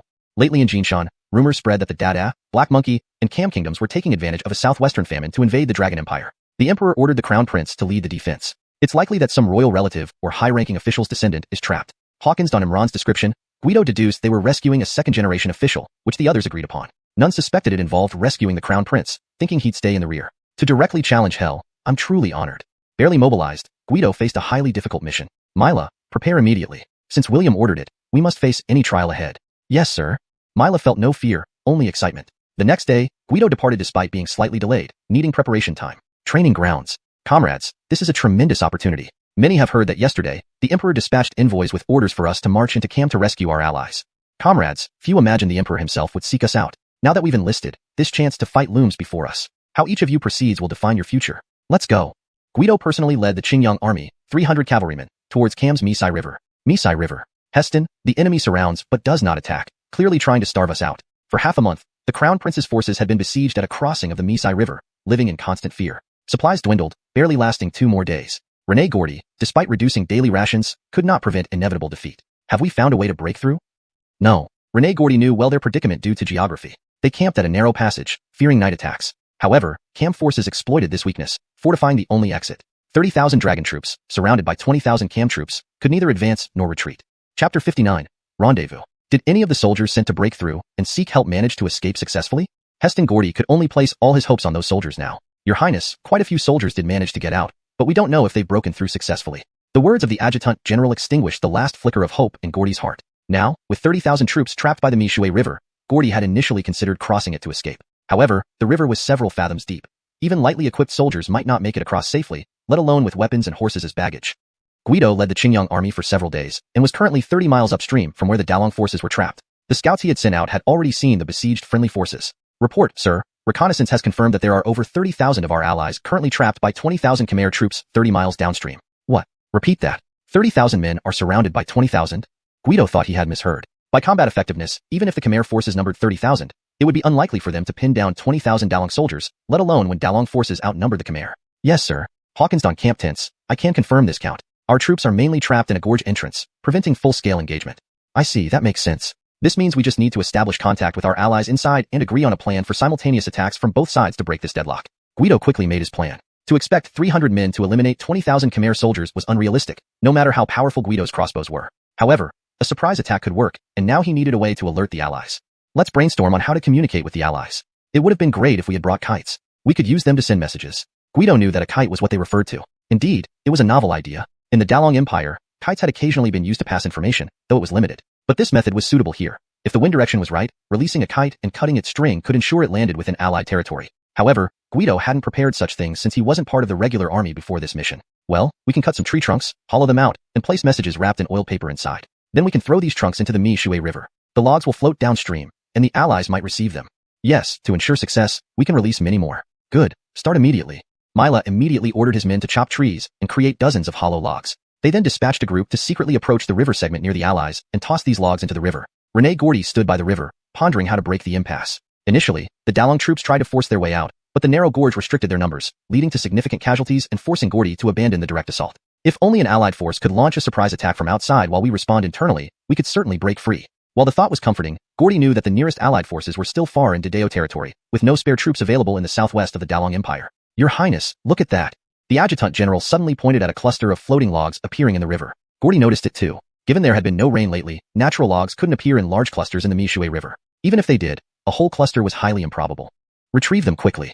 In times of crisis, any unusual event deserved attention. These logs seem strange, said the soldiers who retrieved them, noticing obvious carving marks. Open one carefully. Your Highness, be cautious, the adjutant general warned, shielding Gordy, fearing hidden traps. Inside the log was a rolled-up letter wrapped in oiled paper. Tomorrow morning, our unit will launch an attack from outside. Respond and coordinate from within. If you receive this letter, light 3 bonfires tonight. From the Qingyang army of the Dalong Empire. Your Highness, it's reinforcements, reinforcements. Excitement surged among the soldiers as the news spread. Finally, reinforcements have arrived. Who knows which general thought just like me? Wait, the Qingyang army? Your Highness, forgive my ignorance, but does Dalong have an army called the Qingyang army? The Qingyang army? I haven't heard of it either. The adjutant general realized that no known Dalong army or provincial militia went by that name. It was likely an irregular, obscure force. Despite the initial excitement, the mood deflated again. But they still lit 3 bonfires that night in response. On a distant hill, a Qingyang army scout anxiously awaited confirmation of the bonfires. Upon seeing them, he returned to report. They've lit the fires. Inform the Lord immediately. Guido, receiving the report, began preparing for the next morning's attack. Order everyone to rest early tonight. Tomorrow morning, we move. Remember, use high mobility and long-range crossbows for surprise attacks. Avoid close combat. Yes. That night, the Qingyang army rested silently in a forest, horses muzzled and hooves wrapped to avoid noise. They slept early. Before dawn, Guido ordered everyone up. Without starting fires, they ate homemade rations of fried rice and noodles brought from Alfregia village. Warriors hastily grabbed mouthfuls and drank water, filling their stomachs. For this journey, Guido specifically ensured plenty of arrows. Knowing that distance combat minimized risks, preserving lives, especially given that the Qingyang army consisted mostly of farmers who had barely put down their plows a few months ago, he aimed to maximize their efficiency without turning each into another incarnation of Lu Bu. Chapter 60. Heavenly Descent of Divine Troops. The dawn over the Misha River was shrouded in mist, providing perfect cover for Guido's Qingyang forces as they closed to less than 500 meters from the enemy. Guido was waiting for the mist to clear so his troops could charge. The sun rose over the river, gradually dispersing the fog along its banks. The soldiers of the Khmer kingdom began to rise, preparing for another day of standoff against the Delong forces. Gordy had risen early, and everyone watched tensely toward the Khmer forces. Though they knew little about the Qingyang army, their only hope now lay with them. However, the lack of movement from the opposite side kept Gordy on edge. Suddenly, a blast of trumpets cut through the quiet sky. Both the Delong and Khmer armies turned their attention to the woods from where the sound came. Boom!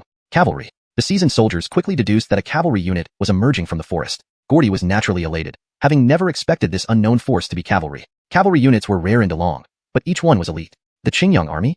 Before departure, Guido had rushed banners emblazoned with Qingyang, symbolizing the unit's identity. Gordy saw it from afar and realized this was the Qingyang army, a cavalry unit of over 300 men. But when the cavalry fully emerged from the forest, Gordy's heart sank. They were indeed cavalry, but only a mere 300. It seemed futile against 20,000 enemies, akin to throwing lives away. The Khmer forces were initially startled by the cavalry charge, but once they counted the numbers, laughter erupted. Both sides, friend or foe, underestimated the Qingyang army under Guido. Despite initial plans for coordinated attacks, Gordy gave up on any joint efforts, doubting what these 300 could achieve. But he was soon proven wrong.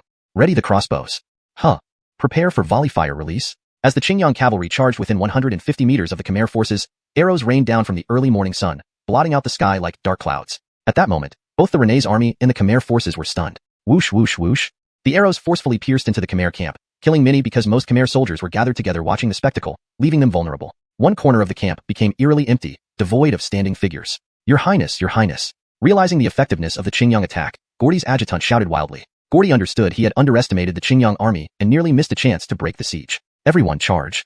The trapped Delong forces finally counterattacked. The Qingyang army, after their initial volley, turned their horses without giving the Khmer forces any respite. Lacking long-range weapons, the Khmer forces were helpless. Soon, the Qingyang army reloaded and attacked again. This time, the Khmer forces scrambled for anything to shield themselves, but tents offered no real protection against sharp arrows. Another volley cleared more space in the camp. With both internal and external attacks, the Khmer forces began to crumble and flee. Using the mobility of cavalry, the Qingyang army caused thousands of casualties, instilling fear. The Rene's army emerged from the gorge, pursuing the fleeing Khmer forces. Meanwhile, Guido quietly ordered the Qingyang army to plunder the Khmer camp, leaving only a dozen soldiers with him to meet the friendly commander. The commander of 30,000 would be several ranks higher than Guido, so military protocol must be observed. From afar, Guido saw a group surrounding a young man. Surely an official's son. Guido muttered under his breath, harboring some disdain. Such youth leading a vast army surely indicated privileged ascension. Commander Guido of the Qingyang regiment, reporting to Sir. Though Guido disdained the other's rank, he still greeted formally. Not knowing the man's name, he simply addressed him as Sir. I thank Commander Zhou for risking your life to save us. Gordy deliberately did not reveal his identity. Risking his life? You have poor eyesight. It was clearly a kite strategy. But this official's son spoke well. Sirs are too kind. Those who invade Delong shall be punished, no matter how far. Good, huh? Those who invade Delong shall be punished. Our brave warriors should have such resolve. If we weren't on the battlefield, I'd drink 3,000 cups with Commander Zhou. 3,000 cups? Even water would kill you. Quite the bluffer, isn't he? As they conversed, the Qingyang army had already looted the valuable items from the Khmer camp. Lorenzo, it's done. Let's leave quickly. Milo whispered urgently upon receiving word from his men. Sir, the Qingyang regiment has other duties and must depart. Fearing discovery of their plunder, Guido hurriedly excused himself. Military duty is paramount. Next time, we will drink together. Gordy viewed Guido favorably, impressed by such a young commander leading such an impressive army. He referred to Guido as brother, intending to investigate further after the battle. Farewell. With a flick of the reins, Guido led the Qingyang army away, now laden with many wagons. This battle left an indelible mark on the Rene's army, whose tales spread throughout Delong thereafter. Chapter 61. Qingyang Army. Guido hadn't expected things to go so smoothly this time. The effectiveness of the crossbows far exceeded expectations, and the soldiers of the Qingyang army had experienced real combat, acquiring countless spoils of war, including weapons, armor, and horses. Maximilian, summarize the battle upon our return. Why did someone fall off a horse and another twist an ankle? How can one twist an ankle while riding a horse? I need a reasonable explanation. Despite the overwhelming victory, Guido still hoped that Maximilian and the Qingyang army wouldn't become arrogant. Praise was necessary, but so was some constructive criticism. Dalong Empire, Imperial Palace. The imperial officials were holding their regular court assembly, focusing almost entirely on the frontline battles, especially regarding the rescue operation for the Heston. Though the Qingyang army had been assigned the task, no one truly believed they could succeed. Therefore, Jack Delbert had dispatched another 20,000 troops from the capital to rescue the Heston. However, it would take some time due to the long distance, and whether the Heston could hold out remained to be seen. Suddenly, a guard appeared outside the hall. "Your Majesty, there is news about the Heston." Normally, no one was allowed to interrupt the court assembly, but in recent days, the emperor had specifically instructed that any news concerning the Heston should be reported immediately. Thus, this scene unfolded. Announce. At this moment, it was clear that the capital's reinforcements hadn't yet reached the Mishi River, yet news of the Heston had arrived. Delbert feared the worst but couldn't ignore it. "Reporting to your Majesty, news has come from the front lines." The golden-armored guard bowed deeply. "Recite." Jack Delbert's voice betrayed no emotion. The ministers inside knew that the news might not be favorable. Indeed, in the 9th month of Qing in year 12, the Heston's army was besieged by the Khmer forces at the Mishi River for over half a month. The Qingyang army, led by Colonel Guido, rushed to rescue them with over 300 men. Working inside and out, they managed to decapitate over 8,600 enemy soldiers and capture the rest. The Heston's army successfully broke through and marched towards the Khmer capital. Phew. Beyond everyone's imagination, the Heston not only survived but was also rescued by the Qingyang army. Guido and the Qingyang army were now firmly etched into the minds of the officials in the capital. "Ha ha ha, very well done." Delbert's resounding approval lifted the gloom of recent days. Some ministers rejoiced over the Heston's rescue, while others felt disappointed, as power struggles among princes have always existed. The Qingyang army, indeed a fine force. "Excellent job, Guido. Come forth. The Jack shall reward our brave warriors." Just as Delbert was speaking, an untimely voice interrupted him. "Your Majesty, with the war ongoing, bestowing heavy rewards right now might not be appropriate." This official was from the 4th Rene's faction, who had hoped the Heston would perish in Khmer hands, but was thwarted by an unexpected Guido. Naturally, he sought to intervene. "Very well, let's record these rewards and issue them after the war ends." Realizing his earlier enthusiasm, Jack Delbert ordered the records to be kept for later. Returning to Alfregia village, Guido allocated 1/10 of the spoils as rewards for the Qingyang army and instructed Maximilian to quickly fill the remaining slots. "This time we won't rush. We must carefully screen all applicants." Since the Qingyang army had officially joined the ranks, the remaining 700 positions needed to be filled. "Yes, sir."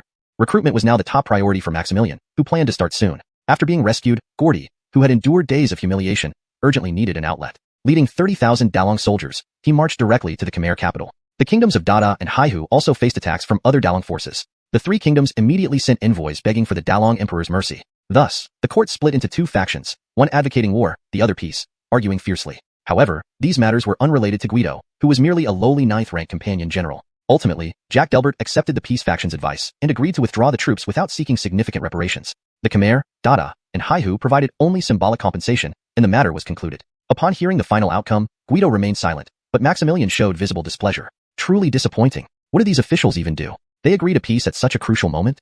Hush, keep your voice down, lest someone overhears. Guido was also unhappy.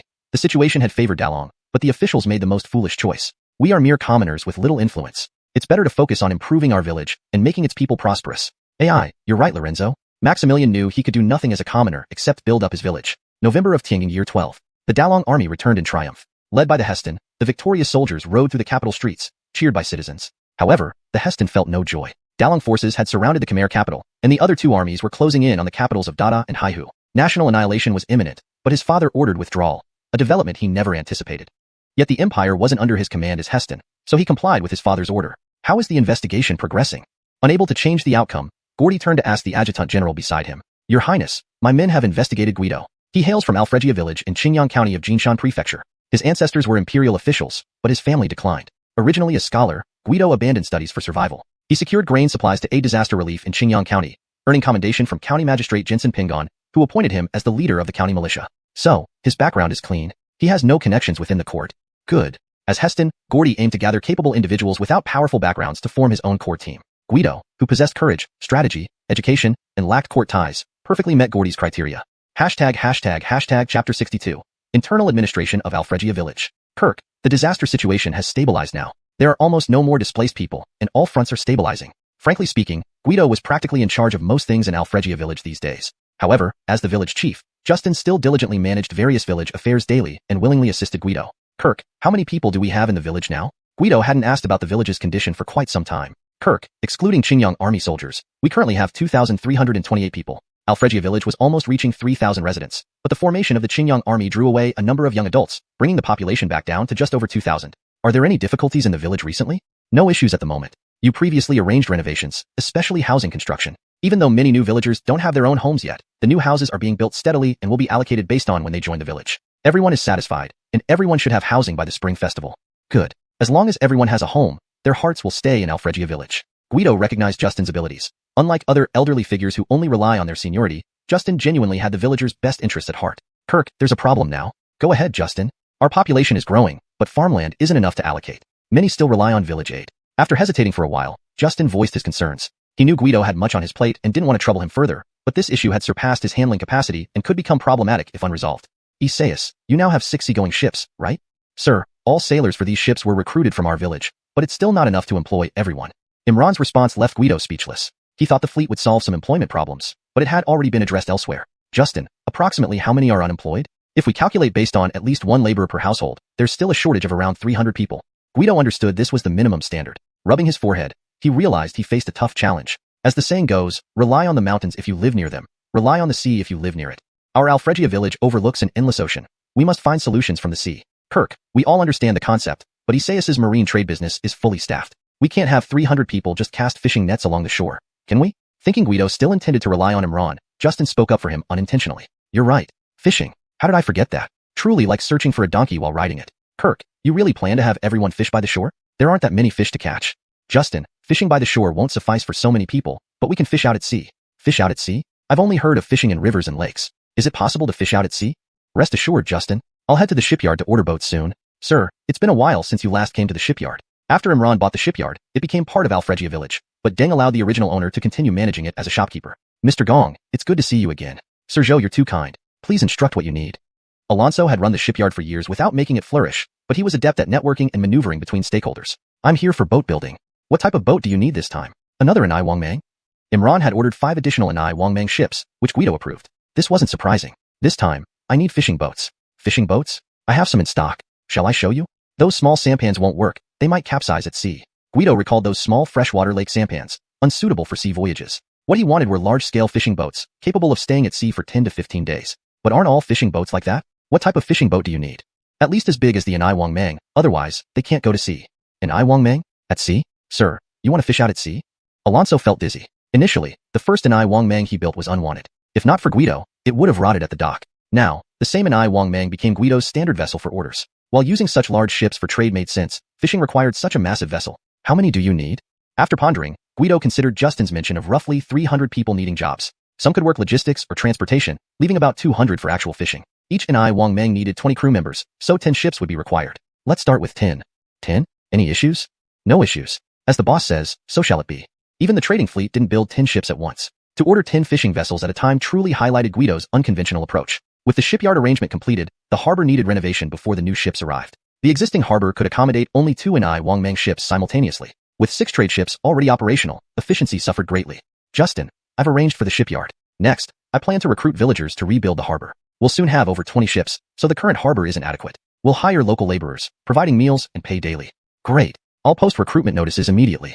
Justin happily went to prepare the announcement. Chapter 63, War Bonuses, Advancing 3 Ranks.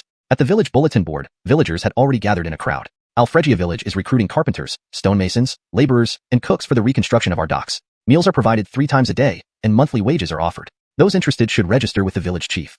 Most villagers couldn't read, so a storyteller recited the notice aloud. Everyone was delighted to hear it was for hiring workers, not only offering food but also wages, and quite generous at that. Gustavus was having lunch at home, enjoying a bowl of thick white rice porridge paired with a salted fish. To him, it was a perfect match. You old man, your life is hard. The scholar has sent so much rice. You can have white rice every day, but you must insist on eating congee, his wife grumbled, though Gustavus felt helpless. It wasn't that he didn't want to eat rice, but as he grew older, or for some unknown reason, he found he could only eat a few bites of white rice while 2 bowls of porridge were easy to consume. Knock knock. Who's there? Knock knock. Why all the knocking? Are you announcing someone's death? Gustavus's wife put down her chopsticks and prepared to open the door. As the knocking continued persistently, she started scolding but stopped abruptly when she saw who was outside. Sweat poured down her wrinkled face, revealing her panic and fear. Why aren't you saying anything? Gustavus turned around to find his wife frozen in place. It turned out the entrance was surrounded by people, all staring intently at Gustavus with red eyes. You, what's going on? I can work hard, Gustavus. Please take me, Gustavus. I know how to cook, Gustavus. Murphy, I'm a carpenter. Damn, they're here for jobs. Scared the hell out of me. Line up and register one by one. Jemima, call some people to help. I can't handle this alone. Yes. Initially planned for about 300 workers, 400 showed up due to Guido and Gustavus's generosity. This is the new dock design. Guido spent 2 days drawing up the design. When everyone saw the blueprints, they were stunned by the scale of the new docks. Isn't this dock too large? That's right, Kirk. Didn't you say we only needed 20 berths? I counted at least 50 here. Gustavus thought 20 ships required just 20 berths. 50 seemed wasteful even though money was plentiful now. Ladies and gentlemen, I initially planned based on our current fleet size. But after reflection, our future depends heavily on the sea. So, we need to think long-term. In less than a year, these 50 berths might be insufficient. I agree with your reasoning. Our maritime trade is profitable and vital. Developing it further should be our focus. Imran supported Guido and shared his views. The crowd agreed. Alfregia village wasn't short of funds, but those were spoils from pirate raids, which would diminish over time. I agree. Me too. The Provisional Committee, Guido, Imran, Mila, and Gustavus, unanimously approved the new dock construction. Meanwhile, the shipyard worked overtime to ensure the project progressed smoothly. Imperial Palace, capital city. In stark contrast to the curfew darkness outside, the palace was illuminated for the welcome banquet honoring the returning crown prince. Jack Lars was very pleased with the prince's campaign and toasted more often. This time, the crown prince fought against 3 countries alone, demonstrating extraordinary bravery, a great fortune for our nation. This old minister offers you a cup. An elderly white-haired official stood unsteadily, raising his glass to Heston Gordy. He was the mighty Trevor, unlike the aggressive Right Chancellor, who had been loyal since before Jack Lars's reign. Chancellor, your praise might make the prince arrogant. No one missed the emperor's evident satisfaction with the compliments toward his son. Not my words, Chancellor. Any enemy who invades shall be exterminated no matter how far. Well said. Truly heroic. René Gordy was known for his modest and scholarly demeanor, contrasting sharply with sudden warrior-like rhetoric. The audience marveled at this unexpected transformation. These are not my words. Oh, whose then? Not just others, but Jack Lars opened his eyes wide, fixated on his son. General Guido of Qingyang Corps. He did. Again, Guido appeared frequently among the empire's elite. The emperor pondered silently, but soon returned to the festivities. The next day, the court bestowed rewards upon the victorious soldiers. The crown prince received the highest honors, including honorary titles and gifts. Military officers advanced in rank, with Guido promoted from 9th rank lower grade to 8th rank upper grade as commander of Qingyang Corps and director of announcements, advancing 3 ranks. Mila took over Guido's former position as deputy commander of Qingyang Corps at the 9th rank lower grade. Previously, Qingyang Corps' wages were privately funded by Guido, but with the official imperial endorsement, Guido no longer bore that cost personally. However, Guido still generously provided benefits for his troops. Chapter 64, the Golden Mountain Prefecture Inspection Tour. 1,000 people gathered on the parade ground, far more impressive than the 300 previously. Guido was the chief commander, and Mila was the deputy. Mila, do we have any shortages of military supplies with these additional 700 men? Lorenzo, the Ministry of War sent equipment for 1,000 soldiers yesterday, including weapons and uniforms, but they won't provide repeating crossbows or horses. How many are still needed? We're short by 700 repeating crossbows. We did confiscate some horses from the Cambodian army, so our shortfall is about 400. All right, I'll have Lau Caden and Alfred Mu accelerate the production of the crossbows. As for the horses, I'll think of a solution. The repeating crossbows were manageable. The materials required, wood and bowstrings, were not rare. However, acquiring warhorses was quite challenging. All domestic warhorses were registered by the government, and while some existed privately, they were extremely expensive. After the last battle, Guido realized that the Qingyang army's strength lay in the mobility provided by horses, combined with long-range attacks from repeating crossbows. This was the key to their success. Thus, obtaining more horses was imperative. Qingyang County Magistrate's Office. Greetings, County Magistrate Jensen. Haha, no need for formalities, Guido. I should be congratulating you. Your rapid rise over just a few months is truly commendable. Sir Jensen, it's all thanks to your patronage. Otherwise, how could I be where I am today? Though unsure how sincere Guido was, such words were comforting to hear. I've summoned you here for 2 reasons. First, to congratulate you on your promotion, and second, to warn you that Braxton might cause trouble again. Oh. Reliable sources indicate Braxton has found backing from an influential figure in Golden Mountain Prefecture. This person may visit Qingyang County to cause trouble. Well, let them come. I have nothing to hide. Indeed, but always be cautious. A stitch in time saves 9. Thank you for the warning, sir.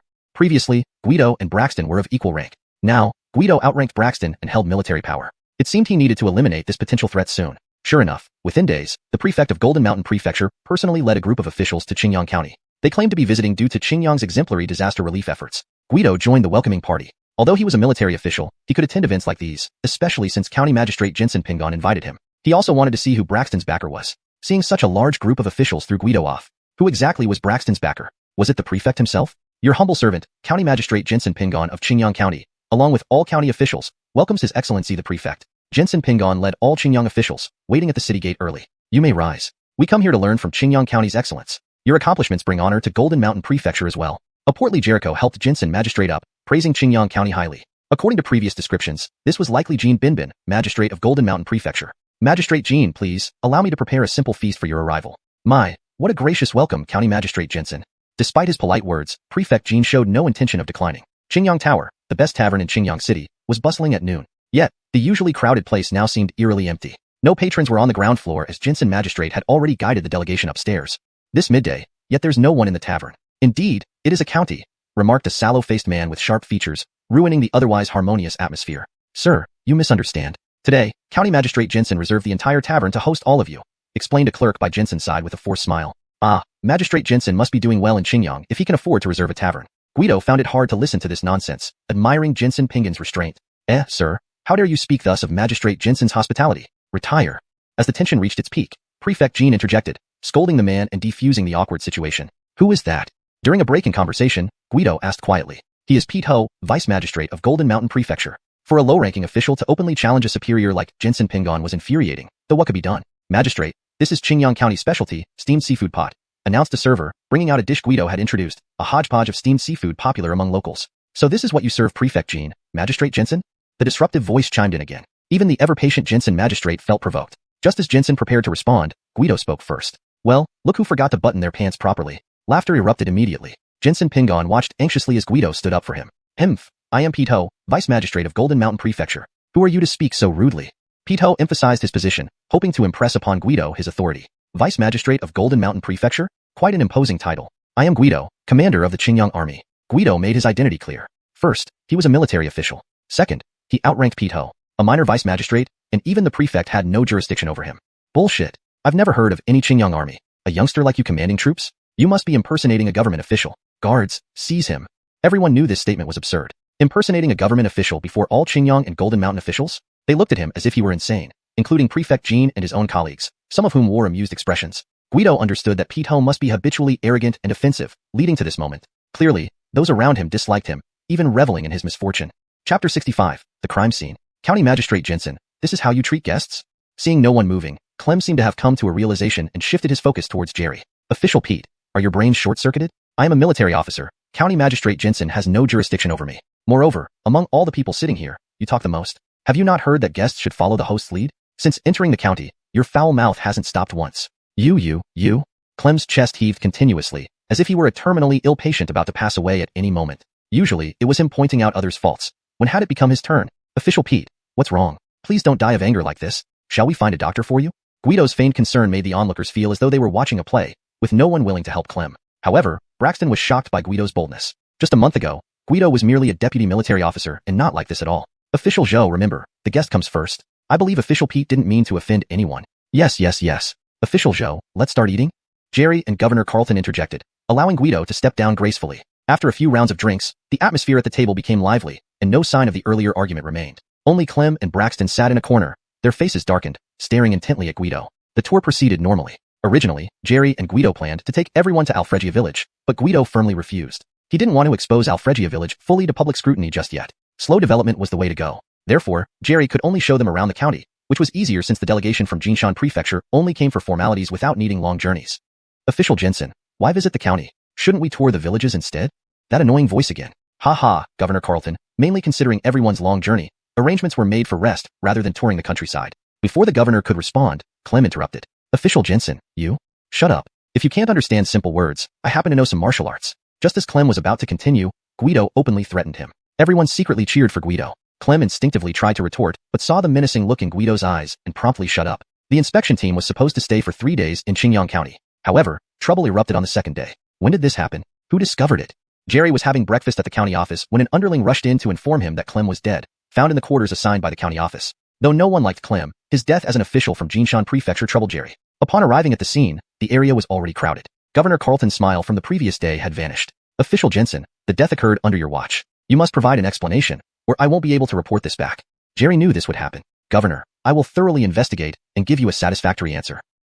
Why bother investigating? It must have been Guido. He disliked Official Pete yesterday. Suddenly, someone from Jinshan Prefecture shouted, leading everyone's suspicions toward Guido. Yeah, Official Pete never visited Qingyang County before, so there's no reason for enmity here. Yesterday, Commander Zhou did argue with Official Pete. A chill ran through Jerry. This was turning bad. County Magistrate Jensen, should we summon Official Zhou for questioning? Governor, isn't this improper? We have no evidence pointing to Guido. County Magistrate, I didn't say it was him. I just want to ask him some questions. Despite the calm tone, Jerry sensed an ultimatum. Summon Guido. Under pressure, Jerry ordered someone to bring Guido. Due to the unpleasant events yesterday, Guido had no plans to come today. But upon hearing Jerry had urgent matters to discuss, he arrived, only to see this chaos. What's going on? Why did you rush me here? How did this guy die? Clem lay on the bed with a dagger in his chest, unmistakably dead. Guido scanned the room. No one answered, and Jerry hesitated. Others looked at him suspiciously. Guido realized he was now a suspect. Commander Zhou, please don't misunderstand. Governor wanted to ask you some routine questions. Guido understood Jerry's predicament. Knowing he had nothing to hide, he stayed calm. I didn't kill him. After yesterday, I went straight home and didn't leave until you sent for me today. Do you have any proof, Commander? Proof? My family can vouch for me. A commander can't be naive. Relatives can't serve as witnesses. Carlton Binbin smiled deceptively. Guido finally understood why Carlton became governor. He underestimated him. Governor, only my wife and sister-in-law were home last night. What other proof can I provide? So, no witnesses then? Governor Carlton, last night after curfew, the city gates were closed, making it impossible for Commander Zhou to return after committing the crime. Supporting Guido, Jerry quickly explained. Despite clear facts, Governor Carlton turned a deaf ear. Do you think I'm the murderer, Governor? Oh, Commander Zhou, don't accuse me falsely. I never said that. You just can't prove your innocence. Well, if that's the case. Everyone thought Guido was cornered. Braxton even gloated in the corner, but Guido changed tactics. Then I apologize for inconveniencing everyone. Where's the Qingyang army? At your command. A murder has taken place involving an imperial official. All present here are suspects. The Qingyang army will now take charge. No one leaves until the killer is identified. Return to your rooms to prevent collusion. Stunned, everyone was bewildered. Even Governor Carlton, with years of experience, had never encountered such a situation. Preparing to outsmart Guido, he was outsmarted himself. The Jinshan Prefecture delegation was soft-confined, and even local officials present couldn't escape. Completing this, Guido couldn't help but thank fate for arranging a squad of Qingyang army guards recently. Without them, the outcome would have been entirely different. Chapter 66. The truth is only one. You dare to confine me? I will surely report you. Governor Carlton was thoroughly enraged. He had served as an official his entire life, and had never been treated this way before. Your Excellency, Governor Pete died here last night under mysterious circumstances after being with all of you. Confining you is both reasonable and lawful. Since you are also officials appointed by the court, I have only confined you and not thrown you into jail, which already shows respect for your positions. Why doesn't Jensen Pingan get confined? Because I trust Governor Jensen. Guido's words left Governor Carlton speechless. This further changed Carlton's perception of Guido. Was there really such a hardline officer in the Great Long Kingdom? Guido, you're being foolish. How could you confine them? Jensen Pingan felt distressed. This time, Guido had caused serious trouble. Governor Jensen, what should I have done otherwise given the situation back then? But you still shouldn't have done it like this. Indeed, if he were in Guido's position, Jensen Pingan might not have had a choice either. Though he understood, he still worried about how to proceed. At this point, it's better to focus on solving the case and clearing my name. Now that things had reached this stage, Jensen Pingan could only let it be and prioritize finding the murderer. Were there guards on duty last night? Yes, since Governor Carlton and his party stayed here, we naturally assigned guards. Then separate them and question whether anyone came in or out last night. Alright. Though from another life, Guido had watched many detective dramas, especially Inspector Records, so he believed he had some investigative skills. All the guards on duty last night have been questioned. They said no one entered or exited. So, does that mean the murderer is among these people? But they are all officials of Jinshan Prefecture. It's unlikely they would have deep-seated hatred against each other. County Magistrate Jensen's reasoning made sense. If it was an inside job, there wouldn't have been a need to act here, where exposure risked being too high. Now, we can only interrogate these officials. Although Jensen Pingan had accepted Guido's confinement of Governor Carlton's group, the thought of questioning them still made him uneasy. You don't need to speak later. I'll do the questioning. Guido saw Jensen Pingan's hesitation and took the initiative to handle the interrogation while Jensen Pingan could just witness it. Governor Carlton, did you hear any unusual sounds last night? Guido, you actually dare to interrogate me? Governor Carlton was furious, feeling utterly insulted. Governor Carlton, this is just routine procedure. Please cooperate. I'll definitely report you once I'm out. Resistance won't benefit you. Just admit the truth. Admit the truth? What kind of nonsense is this? From asking about noises to demanding a confession, it sounded like a rushed verdict with him cast as the scapegoat. Guido's approach seemed absurd, making Carlton hesitate to argue further. No. Good. See how cooperation helps us solve the case faster. Do I need to thank you now? There's no need for thanks, Your Excellency. It's my duty. Governor Carlton swore to himself that he had never encountered someone so shameless in his life. Next, Guido and County Magistrate Jensen interrogated others one by one, all saying they hadn't heard anything unusual last night. We've asked everyone and found nothing. Jensen Pingan was anxious. Finding the murderer quickly could save Guido from his current predicament. The longer it dragged on, the worse it would be for Guido. Just when they were at a loss, Guido suddenly remembered someone. Was Cecil staying here last night, or did he come this morning? He should have gone home. Bring in the guards who were on duty last night. Hearing Guido mention Cecil and calling the guards back, Jensen Pingan guessed something but doubted Cecil's nerve to kill a governor. Did Assistant Magistrate Peng come last night? Guido went straight to the point. Yes. Why didn't you mention it earlier? Assistant Magistrate Peng was conducting rounds. You asked if there were unusual activities or outsiders. Isn't Peng not an outsider? Well, the guards had a point, leaving Jensen Pingan and Guido speechless. When did he arrive? Around midnight. When did he leave? Peng stayed less than half an hour. Did anything unusual happen during his visit? After pondering, the guards shook their heads, indicating nothing unusual happened. Then, another voice chimed in. Sir, when Peng arrived, everything was normal. But when he left, he seemed nervous. Arnley, now that you mention it, Peng did seem nervous when he left. When I called him, he ignored me. This was getting interesting. Although there was no direct evidence, Cecil became a prime suspect for Jensen Pingan and Guido. That's enough. You may step down. Yes, sir. Before the case was solved, the guards couldn't leave but could rest in their rooms. I know what you're thinking. But this doesn't prove Peng killed the governor. Looking at Guido's excited face, Jensen Pingen knew what he was thinking. While he also suspected Cecil, there was still no direct evidence, just speculation. I know. I'm always fair and upright. Jensen Pingen rolled his eyes, doubting Guido's sincerity. Let's check Fish's room. Fish's body had already been moved to another room, and probably looked awful after the coroner's work. What are you looking for? Entering the room, Guido got on all fours like a hunting dog, searching every corner. For clues. Jensen Pingen had never seen someone search for clues this way, and wasn't sure what he would find. Hee, found something? Huh? What did you find? Guido laughed slyly. Look, there's a footprint here. What can a footprint prove? Get all the officials here. Sure. Invite all the officials. Jensen Pingen was getting confused. Was Guido ready to reveal something important? Shouldn't he at least give him a heads up? Were they still on the same team? Chapter 67. Pulling out the carrot brings out the mud. So, Sir Zhou, have you caught the murderer already? Soon after, Magistrate Carlton's sarcastic voice rang in Guido's ears. Himph. Did you really find the real murderer in just one day? I think it's to clear your own suspicion, and you randomly picked someone to be the culprit. Another sarcastic voice joined in. Braxton thought, as an official of Qingyang County, he wouldn't be placed under house arrest. But who knew that Guido showed no favoritism and directly put him under house arrest too? Since all the rooms were occupied, Braxton received special treatment, being confined in the firewood shed. Thinking about the rats and bugs in that shed, Braxton felt extremely indignant. Guido saw everyone was almost there. Ladies and gentlemen, I had no choice but to confine all of you. We are colleagues of Director Delaware. His sudden death here today makes me deeply sad and pained as his friend. Guido, don't talk nonsense. You only met Director Del for the first time yesterday, and there was more than one argument between you two. How can you claim? Shut up, Braxton. If you keep defaming my deep friendship with Director Del, I won't hold back. Although we met for the first time, both of us were attracted by each other's unique qualities. As for the arguments, they were merely our unique way of communicating. All right, Sir Zhou, let's get straight to business. Magistrate Carlton couldn't stand Guido's remarks and quickly changed the subject. Ladies and gentlemen, look at this. Guido pointed at the floor of Del's room. Everyone looked closely, but saw nothing. They started doubting if their eyes were playing tricks on them. There's clearly nothing here. Are you mocking us, Sir Zhou? Faced with Guido's repeated teasing, Magistrate Carlton grew angry. Can't you see those large shoe prints?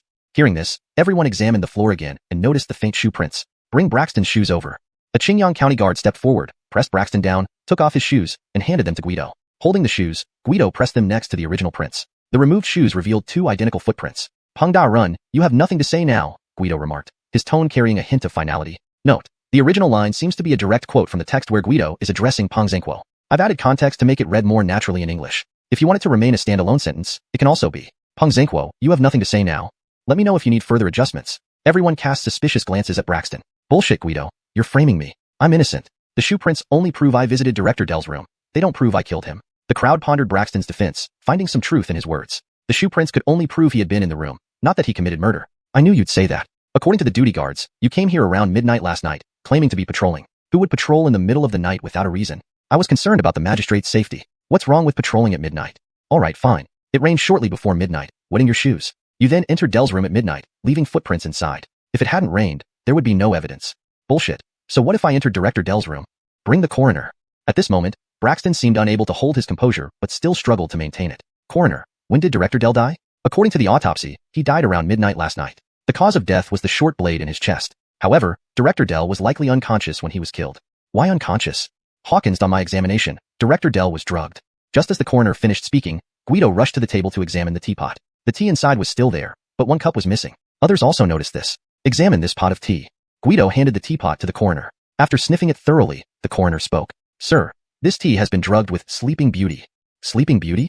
Sir, it's a common sedative. I've been a coroner for decades and can identify it easily. The coroner was very certain that the tea was problematic. Now, the case is clear. Brooke and Del knew each other. Last night, he visited Del's quarters at midnight, drugged the tea, knocked him out, and then murdered him. To avoid being identified as an acquaintance, he threw away his own teacup. However, fate has its ways. The rain left evidence last night. Wait, what's the motive? Why did Brooke kill him?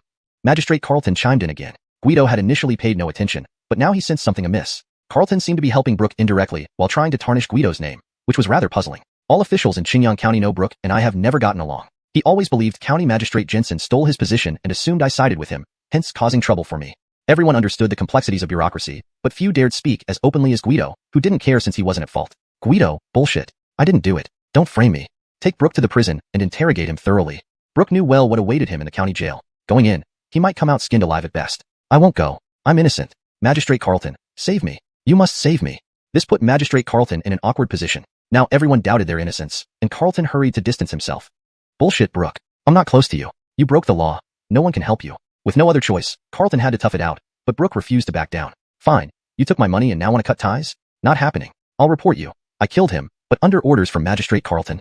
Another shocking revelation unfolded. Now it was Jensen Pingan's turn to act. Magistrate Carlton, I apologize. There is evidence linking you to a murder. I must arrest you according to the law. With the magistrate now a suspect, County Magistrate Jensen Pingan became the highest-ranking official present, making him responsible for handling the situation. ##### Chapter 68. Braised lamb ribs. Some time had passed since the death of Clem. Braxton was directly sentenced to death, and grass had already started growing over his grave. As for the governor of Jinshan Prefecture, who outranked Jensen Pingan and held the position of a governor, he was sent to the capital for trial according to the Great Dragon Empire's laws. However, it was later heard that he found a powerful patron, resulting in insufficient evidence, and subsequently being demoted and transferred to another place. However, overall, there was now no one left in Qingyang County who could pose a threat to Guido. Guido no longer needed to worry about these Machiavellian intrigues, allowing him to focus fully on expanding and achieving more. Maximilian, starting tomorrow, arrange for the Qingyang soldiers to take turns sweeping through all the bandits in Qingyang County. This will also help them gain some practical combat experience. Yes, sir.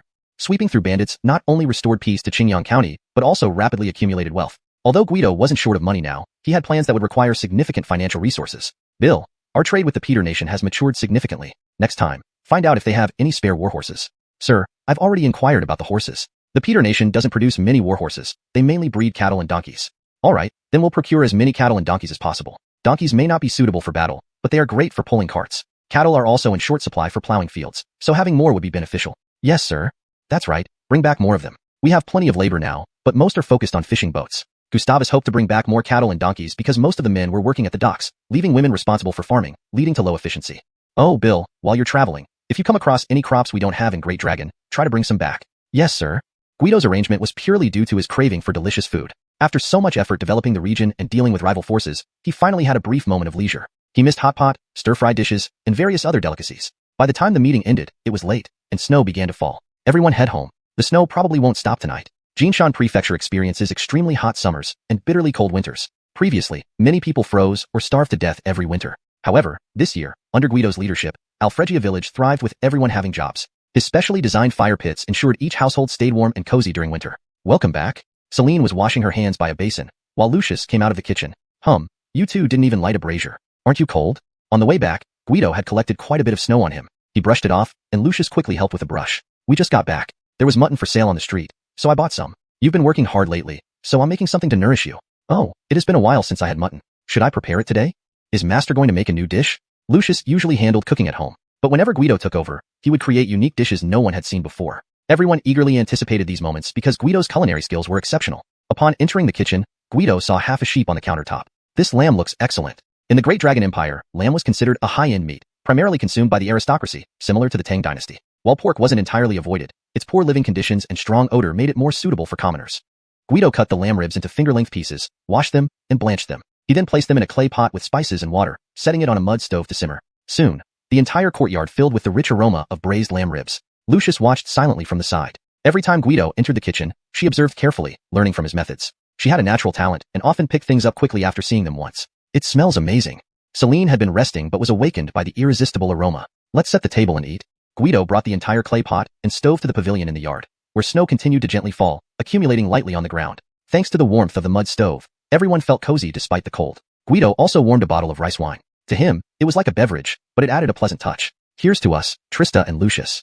Warm rice wine slid down their throats, and Guido immediately dug into the lamb ribs with his hands. Initially, Celine and Lucius used chopsticks, but soon realized it was easier with hands and followed suit. After finishing the ribs, Guido scooped himself a large bowl of rice, ladling 2 generous spoons of the braised lamb rib broth. It was divine. The snowfall intensified overnight. The next morning, the village was blanketed in thick snow, and children played joyfully in groups. Winters used to be everyone's nightmare, like enduring a harsh ordeal, uncertain whether they'd survive until the next day. But just 1 year later, no one worried about hunger or cold homes. Children could play freely in the winter, and everyone knew these changes were thanks to Guido. Are we still going out to sea today?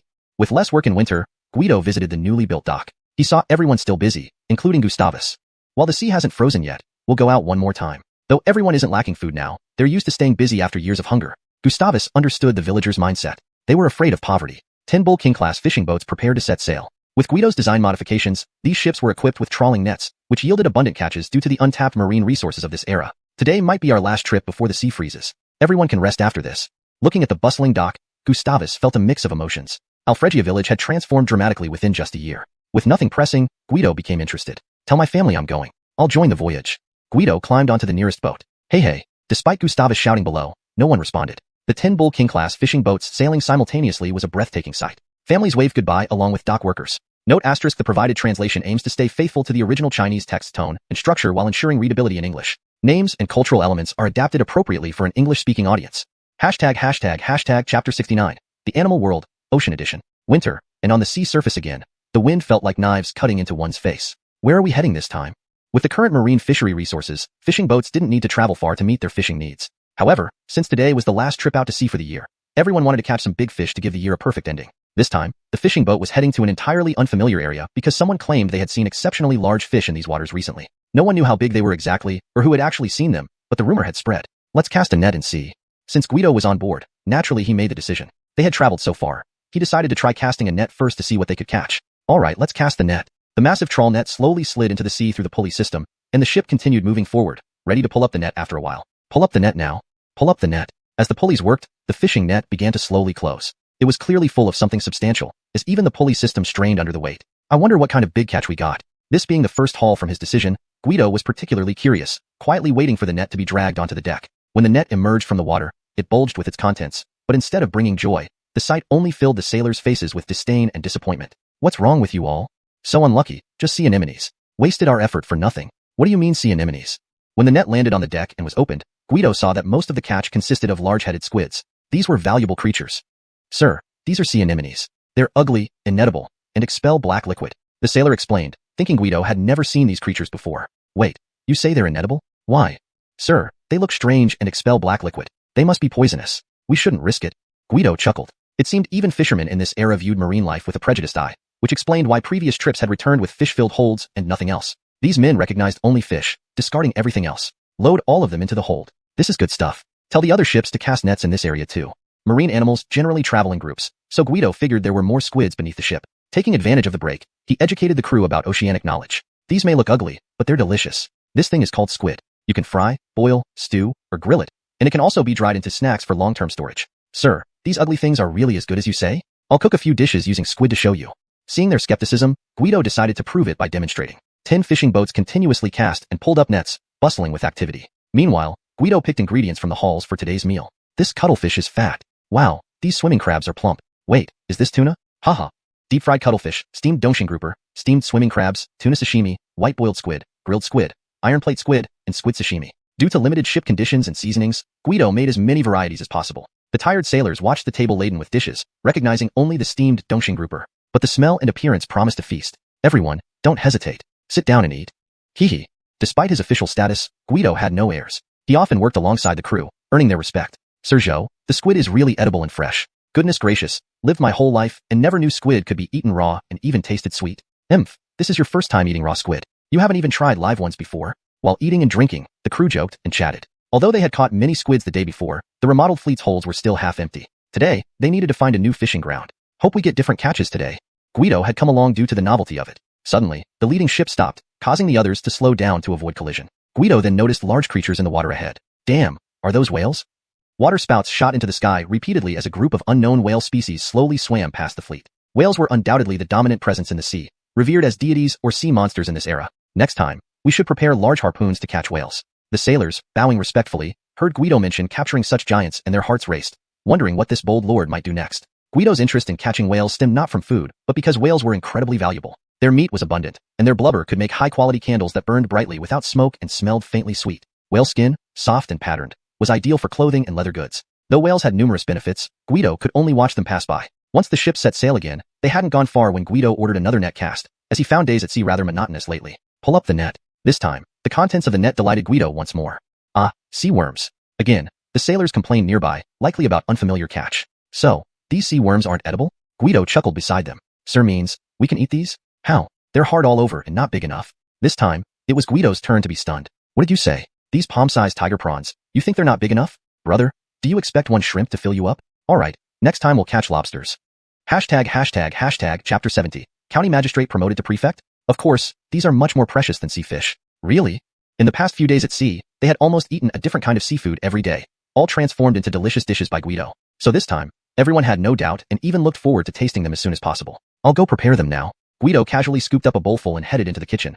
There was nothing much to choose from. All the wild black tiger prawns were about palm-sized. By lunchtime, everyone's mouths were greasy again. Compared to other seafood, there were numerous ways to cook prawns. braised prawns in oil, steamed prawns, garlic butter prawns, and so on. Sir, you really just boiled these prawns in water? Yes, indeed. Steamed prawns only required a simple cooking process in plain water. These sea prawns, are incredibly sweet and fresh. It's truly unbelievable. Guido hadn't expected that among all the shrimp dishes on the table, the simplest steamed prawns would be the most popular. Indeed, often the most valuable ingredients need only the simplest preparation. No matter the era, going out to sea was always arduous work. However, after Guido joined them, they found themselves gaining a few pounds in just a few short days, which was quite peculiar. After collecting enough shrimp, there were still some gaps in the fish hold, but casting a few nets on the way back should fill it up easily. So after finishing the shrimp feast, Guido decided to return. All 10 fishing boats returned fully loaded. The dock was crowded with families who had come to greet them. Although the separation had only been a few days, the sea was always synonymous with danger in this era. Dear husband, Guido was surprised to see Celine waiting for him at the dock, rushing over as soon as he disembarked. Missed me?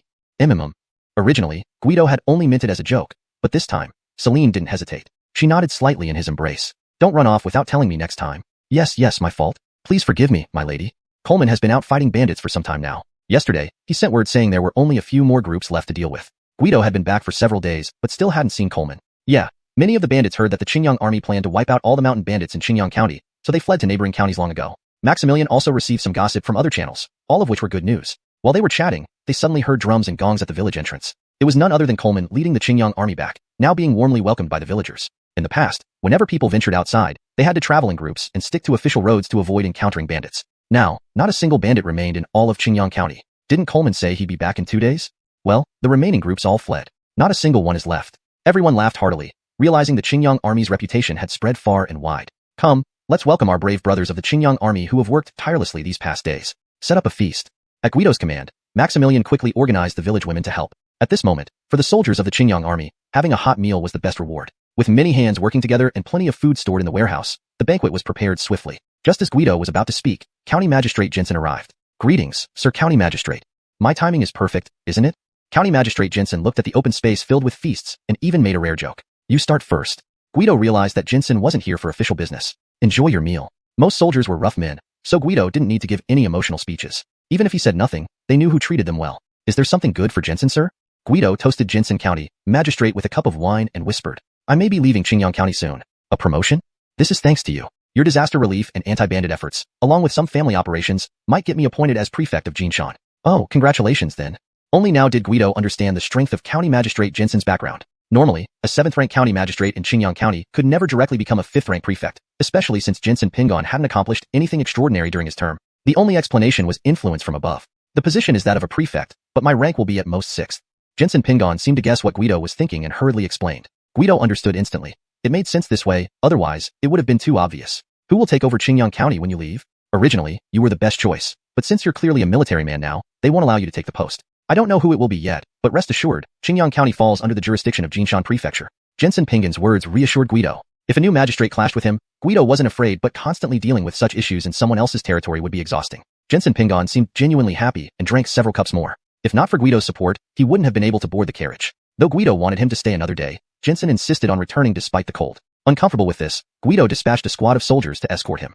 With winter free time, Guido decided to make white liquor. He opted to buy existing alcohol for refining rather than starting from scratch. Master, the liquor is back. Yesterday, Guido had sent a team to the county town to buy large quantities of liquor. Due to the sheer volume, they had been delayed until today. Several carriages were filled. You've worked hard. Store the liquor in the basement at the back. Guido gave each villager a string of coins as a tip. Grateful, they thanked him and left. Winter meant a lull in village industries, so everyone appreciated earning extra income. After storing the liquor, Guido went to fetch something he had commissioned from blacksmith Lao Caden. Lao Caden, is it done?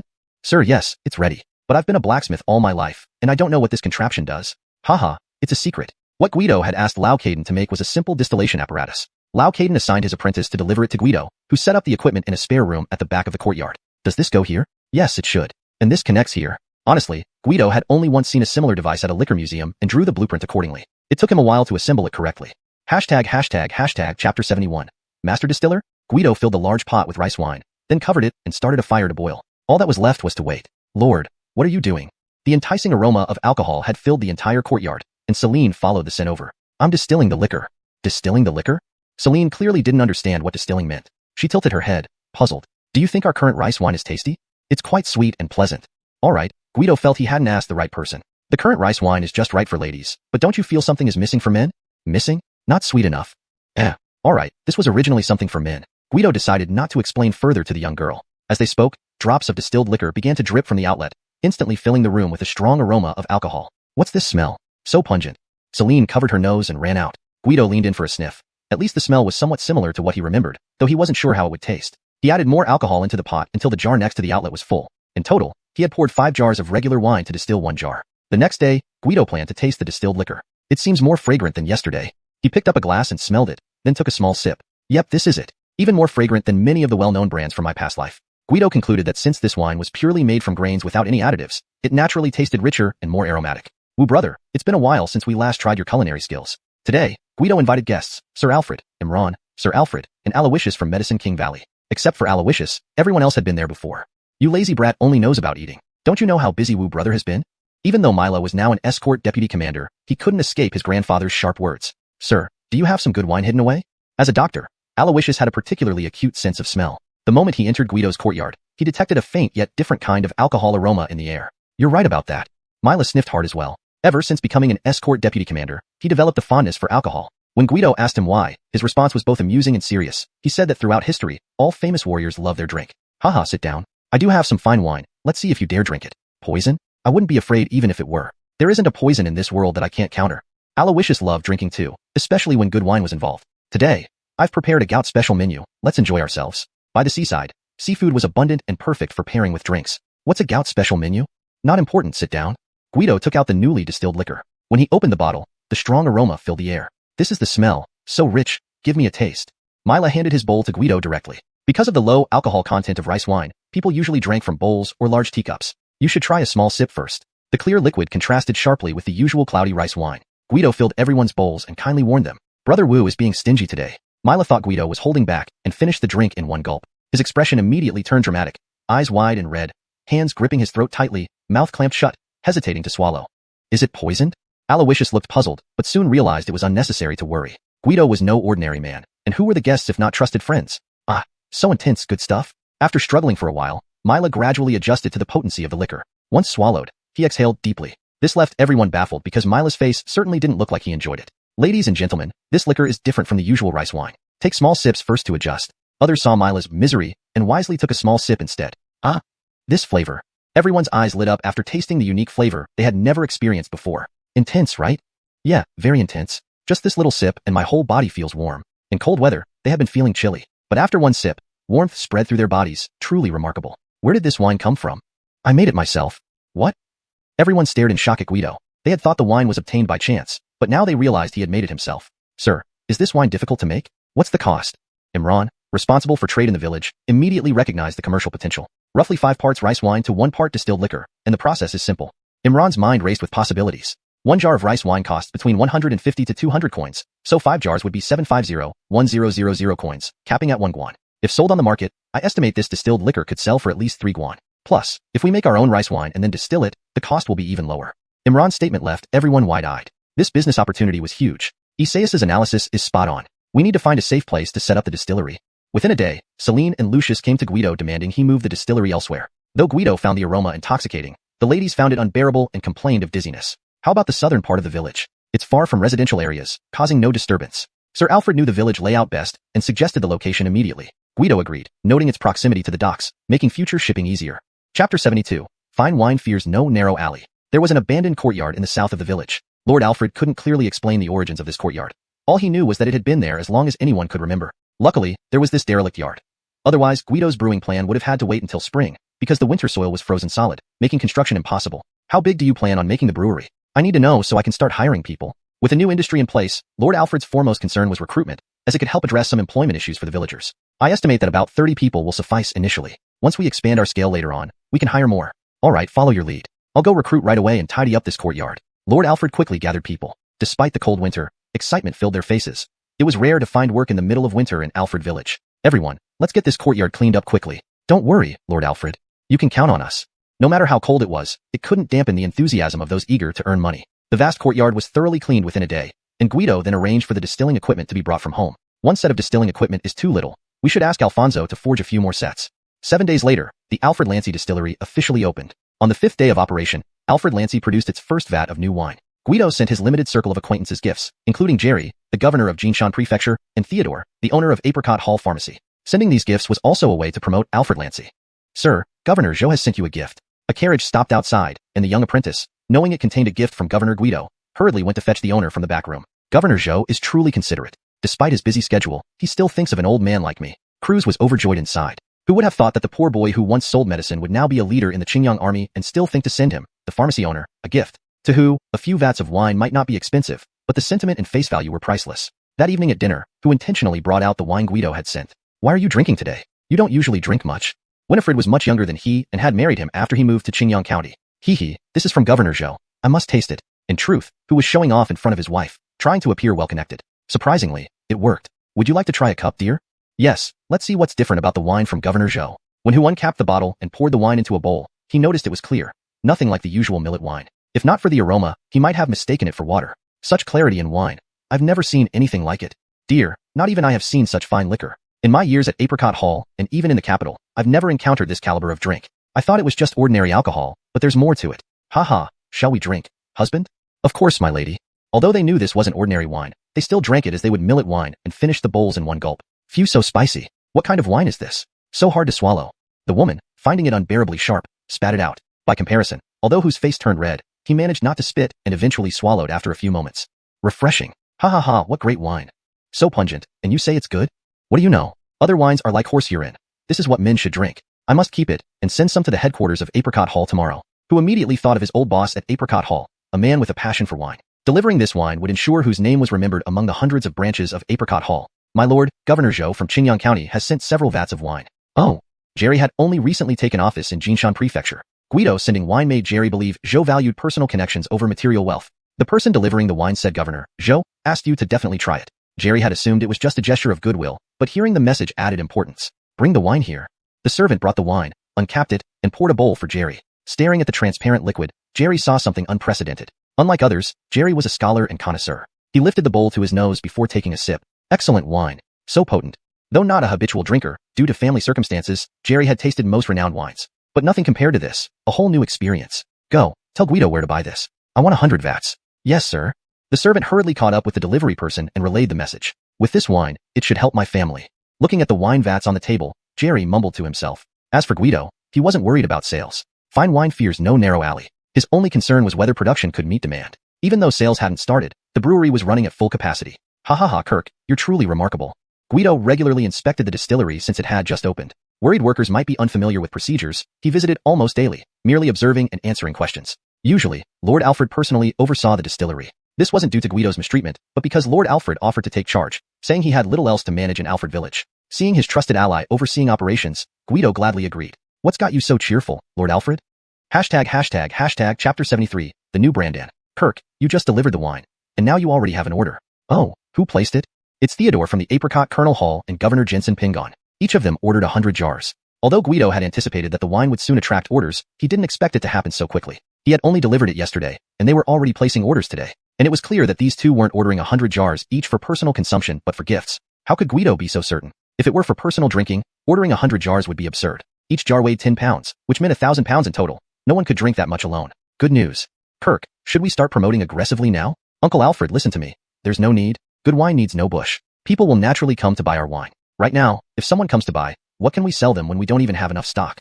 Uncle Alfred realized Guido had a point. They hadn't even gathered enough for the 200 jars from Jeffrey and Governor Jensen yet. Guido had only been to the winery a few times initially to resolve some issues among the workers, then completely handed it over to Uncle Alfred, confident that anything urgent would bring Uncle Alfred to him. Today was the day the new magistrate of Qingyang County took office. Guido, despite being a military official not directly under the magistrate's jurisdiction, knew the importance of building relationships within the local government. His troops depended on the county for support, so maintaining good relations was essential. However, at the internal gift-giving ceremony, while others presented valuable items, Guido simply carried a 10-pound jar of wine for the new magistrate.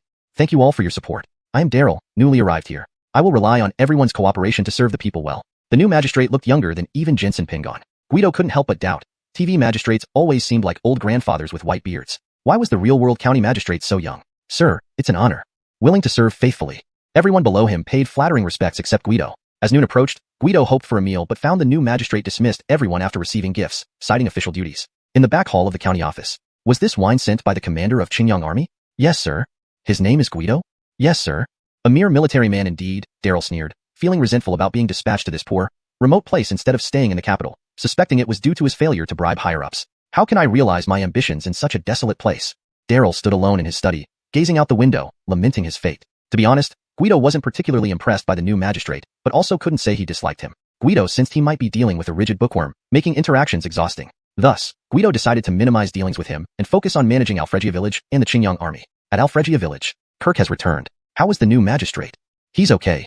Guido kept it short to avoid giving Uncle Alfred unnecessary worries. By the way, Kirk, someone is looking for you. Who? An old acquaintance, Theodore from Apricot Kernel Hall. Guido still remembered selling the century-old ginseng to Theodore for his first big payday. Theodore hadn't taken advantage of him, leaving a favorable impression. Shame on me. Bookkeeper, you didn't enter. It seems we're becoming too formal. Theodore hadn't entered because only women were home, so he waited outside in his carriage, accompanied by a Jericho unknown to Guido. Commander Zhou, please forgive me for coming uninvited. Bookkeeper, between us, why be so formal? Who's this gentleman? Ah, let me introduce him. This is Adelard, my friend from the Fuxiang Chamber of Commerce. Greetings, Commander Zhou.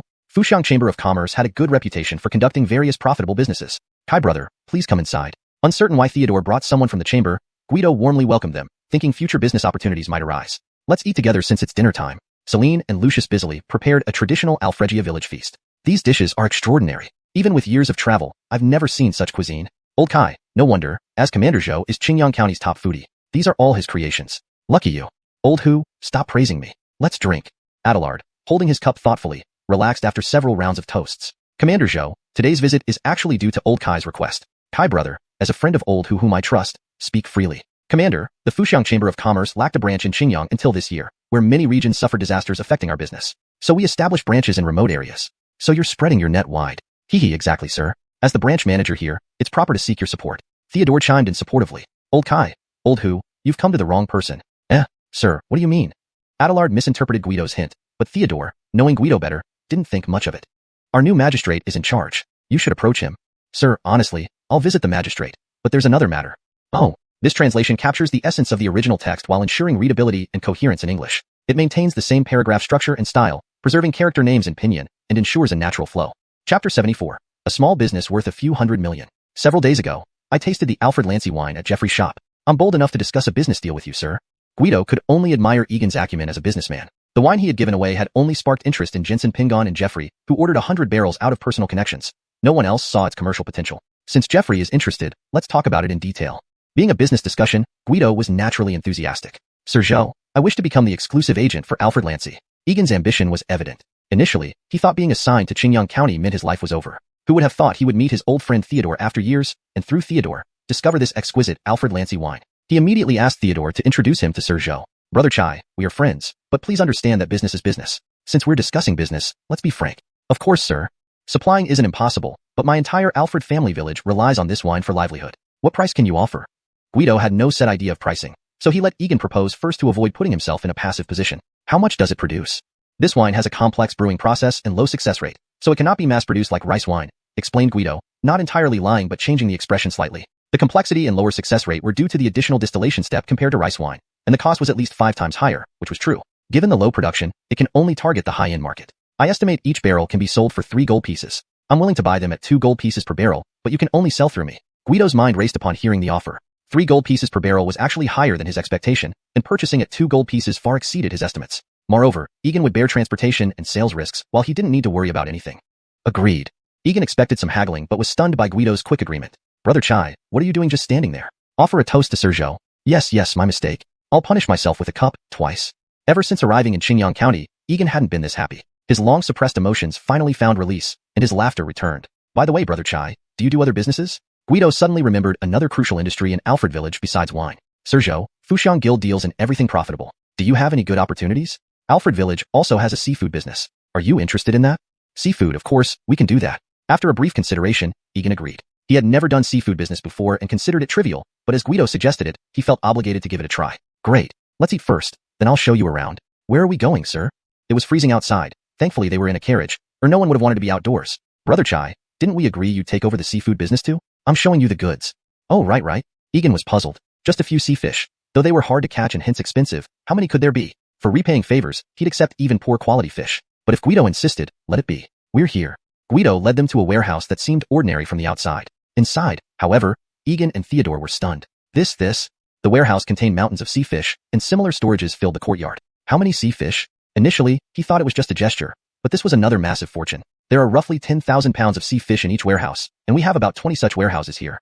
So, 2 million pounds? Egan was amazed by his own statement. 2 million pounds of sea fish was unimaginable, more or less. And every year, except winter, we get a steady supply. Initially astonished by 2 million pounds, Guido revealed even bigger news. They had advanced techniques to catch vast quantities of sea fish, almost like scooping money from the sea. Stunned, Guido took them to the dock where more shock awaited, with massive fishing boats that dwarfed any seen before. There are such huge ships in this world.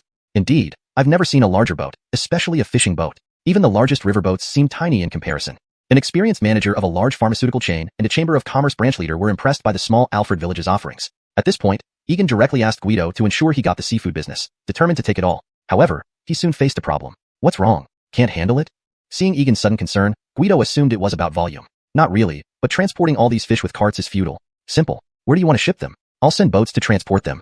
That's right. Thank you, Sir Zhou. Please help ship them to the capital. Transport costs will be on me. With everything settled, Egan was ecstatic on their way back. Brother Chai, you're reaping huge benefits. You'll surely top the list of Fuxiang Guild leaders next year. Definitely. This year has been tough for everyone, but I see now how short-sighted I was about coming to Qingyang County. Haha, now you probably wouldn't leave even if forced. Jeffrey teased from the side. Chapter 75. Destination, Capital. Following Yale's advice, seafood should be transported when the weather is cold in winter for better preservation. Therefore, Guido had all the catches loaded onto ships and requisitioned all the trade vessels for transportation. A total of 20 Phil-class ships were fully loaded with seafood and set sail along the coastline towards the capital. Sir, we can travel through the South Sea and enter the canal via Xinzhou before reaching the capital directly. Before departure, Guido specially inquired about inland waterway transportation. The Great Dragon Empire now has 2 major inland canals which were expanded from the 2 largest existing rivers during the previous dynasty. It must be said that some people from the previous dynasty indeed had foresight. Alright, let's set off. The 20 huge ships sailed along the canal toward the capital, attracting countless spectators along the way as people in this era had never seen such a spectacle. As a result, they were intercepted at every stop by local garrisons. Fortunately, Guido obtained clearance documents from Jinsen Pingon before departure, allowing them to proceed. Capital City. Corey, have there been any interesting events recently? Jack Delbert stretched lazily after spending half a day approving memorials, his body feeling somewhat stiff. Your Majesty, there's word on the street that a fleet from Jinshan Prefecture is heading towards the capital. Corey, who has been serving Delbert for years, knew the Emperor's preference for hearing folk tales. What's so unusual about a fleet? Delbert found it odd but considered it nothing special. Your Majesty, they say the ships are as tall and large as this. Delbert watched Corey demonstrate the size, finding it absurd to think the ships could be as tall as the Imperial Hall. After conquering East and West, having seen everything within the Great Dragon Empire, he couldn't imagine anything bigger than the courtesan barges. It's rumored there are truly 20 ships, drawing crowds of onlookers along the way. Initially dismissing it as a joke, Delbert became more intrigued as Corey elaborated. Corey, when do you estimate they will arrive in the capital? Probably the day after tomorrow. Corey expected Delbert to instruct him to remind him to see it in person, but was surprised when he only hummed in acknowledgement. In the capital city, if there was one topic dominating discussions, it was undoubtedly the 20 massive ships. Have you heard about those 20 ships? Who in the capital doesn't know? No need for you to show off. A young man in a tavern seemed eager to draw attention, but mentioning the ships earned him looks of disdain, as if he were discussing old news. Do you know where these 20 ships come from and why they're headed to the capital? The youth, anticipating this reaction, delivered a scoop. Are you really sure? While everyone knew about the incoming fleet, no one knew their origin or purpose. Now, the youth claiming insider information instantly sparked curiosity. My relatives in Xinzhou told me that the 20 ships entered the inland canal from the estuary. Oh, so you do have some good info. Come, sit down, have a drink, and tell us more. People shifted from disdain to flattery. The youth savored the spotlight, sitting beside his earlier mockers and slowly sipping tea offered by others. Despite the expectant faces, many felt like slapping him for dragging it out. In a corner, a group of middle-aged men showed no interest in the gossip, yet listened intently to every detail. These men were none other than Jack Delbert and several close dukes. After hearing Corey, Delbert lost interest in official business and disguised himself along with his trusted dukes to mix with the crowd in the capital. Everyone discussed the ships, but there were no new details until they stumbled upon the informant in this tavern. Quick, tell us. Impatient finally prevailed. The youth realized he had to share something soon or risk being unable to leave. My relative says these 20 ships come from Jinshan Prefecture. Jinshan Prefecture? Never heard of it. Where is it? I know. It's in the southwest border of the Great Dragon Empire. Mentioning the southwest, everyone imagined desolation. Historically, the region served as an exile zone for supporting construction, indicating harsh conditions. Impossible, even our capital doesn't have such giant ships, and Jinshan Prefecture, secluded as it is, could not produce such marvels. That's right, scammer. I thought he'd be more impressive, just another liar. No one, including Delbert and his dukes, believed it. Knowing the harsh living conditions and poverty in the southwest, they doubted the resources for such ships. Humph, you short-sighted fools. Do you still see the southwest as a place filled with pests and disease? The youth, angered by the biased views, countered. Aren't you exaggerating? Just trying to attract attention, making up stories. Unsatisfied with the lack of juicy gossip, they resumed criticizing the youth. Do you know the recent disaster in the western part of the Great Dragon Empire? Determined to prove himself, the youth persisted. Of course, many refugees came here. Yes, my relative also fled here, telling us about the disaster. No harvest, dire conditions. Heard it. So tragic. Discussing the disaster made Delbert feel ashamed. As emperor, it was his responsibility to protect his people. Though this incident had faded, revisiting it reignited his sorrow. Brother, don't blame yourself. No need to be upset. Angusta, who had faced life and death situations with Delbert, reassured him, understanding his distress. Chapter 76, Commanding Entrance. Despite such a disaster, not a single person starved to death in Qingyang County of Jinshan Prefecture. The young man's words were like thunder out of the blue, causing an uproar among the crowd. It's impossible, absolutely impossible. Jinshan Prefecture is already near the southwestern border. Conditions there are the worst. No one starved? Who would believe that? Exactly, he's just blowing hot air. The crowd again rebuked the young man. However, Delbert turned his head to look at a white-haired old man beside him. This person was none other than Cash, one of the imperial dukes of the Dalong Empire. Sir, it seems that indeed no one starved to death in Qingyang County during this famine. What? Truly? Delbert had initially thought the young man was boasting, but now his minister confirmed the incident. Sir, I'm certain. When we compiled statistics recently, all counties in the west reported varying degrees of deaths, except for Qingyang County, which had 0 fatalities. At the time, I was worried that the local magistrate might have lied to claim credit, so I sent people to secretly investigate. It turned out that there were indeed no deaths. Who is the magistrate of Qingyang County? Jensen Pingon. He has since been promoted to the position of magistrate of Jinshan. Haha, very good, very good. Such talent deserves a promotion. Sir, Cash seemed to have more to say. What is it? In fact, according to my investigation, besides Jensen Pingon handling the disaster relief properly, another person played a crucial role. Delbert knew Cash well and trusted his words implicitly. Who is it? The current commander of the Qingyang army, Guido. Upon hearing this name, Delbert felt it was familiar but couldn't quite place it. Sir, he is the same person who saved the Heston previously. So it's him. With the reminder, Delbert immediately recalled. This Guido somehow procured grain and supplied it all free of charge to the county administration, ensuring that no one starved in Qingyang County. Indeed. Delbert only commented with 2 words, but his ministers around him were not calm, as any praise from Delbert was considered very high. Looking over to the young man, he seemed to have finished his debate with the crowd. The identity of the giant ship's arrival had become a significant point of interest. Say that again. What did you come here for with these ships? I can repeat it 10,000 times. These huge ships are loaded with sea fish. As soon as he said this, laughter erupted again. Even Delbert couldn't help but laugh. Haha, you mean they came all the way to the capital just to sell fish? Haha, I can't take it. My stomach hurts from laughing. Too funny. Who doesn't know that sea fish are hard to catch, which is why they are coveted by the nobility and wealthy. Even then, the nobles need to pre-order from experienced fishermen to get them. If these 20 ships really are full of sea fish, what a sight that would be. Unable to bear the humiliation any longer, the young man walked away. 2 days later, according to gossip from the front city, today was supposed to be the day when the 20 giant ships arrived in the capital. Both sides of the Wei River were packed with people looking forward to the spectacle. Apart from commoners, many dignitaries were also present. Some had even set up booths along the riverbanks, charging rent for prime viewing spots. Street vendors shouted their wares incessantly. At a tea house by the Wei River dock, the room was cleared early, hosting Delbert and several princes and princesses on the balcony. Various fruits and snacks adorned the tables as they waited to see the legendary house-sized seafaring vessels. On the cold morning of the Wei River, even without wind, it was bone-chillingly cold, which ironically benefited the street vendors. People who hadn't eaten breakfast held bowls of mutton soup, often accompanied by steamed flatbreads to keep warm. Lamb soup, baked pancakes, delicious baked pancakes, frozen pears, large and sweet frozen pears. Inside, Delbert and his family had a brazier and various exquisite snacks. Heston, do you think the rumors are true? Are there really ships larger than houses that can sail the seas? Facing his father's inquiry, Heston Gordy felt vexed. He was just there to see the spectacle and didn't know if it was true or not. Answering incorrectly would undoubtedly invite criticism. Just as he hesitated, a woman's voice rescued him. Gillis, won't we find out soon? Why trouble Heston, brother?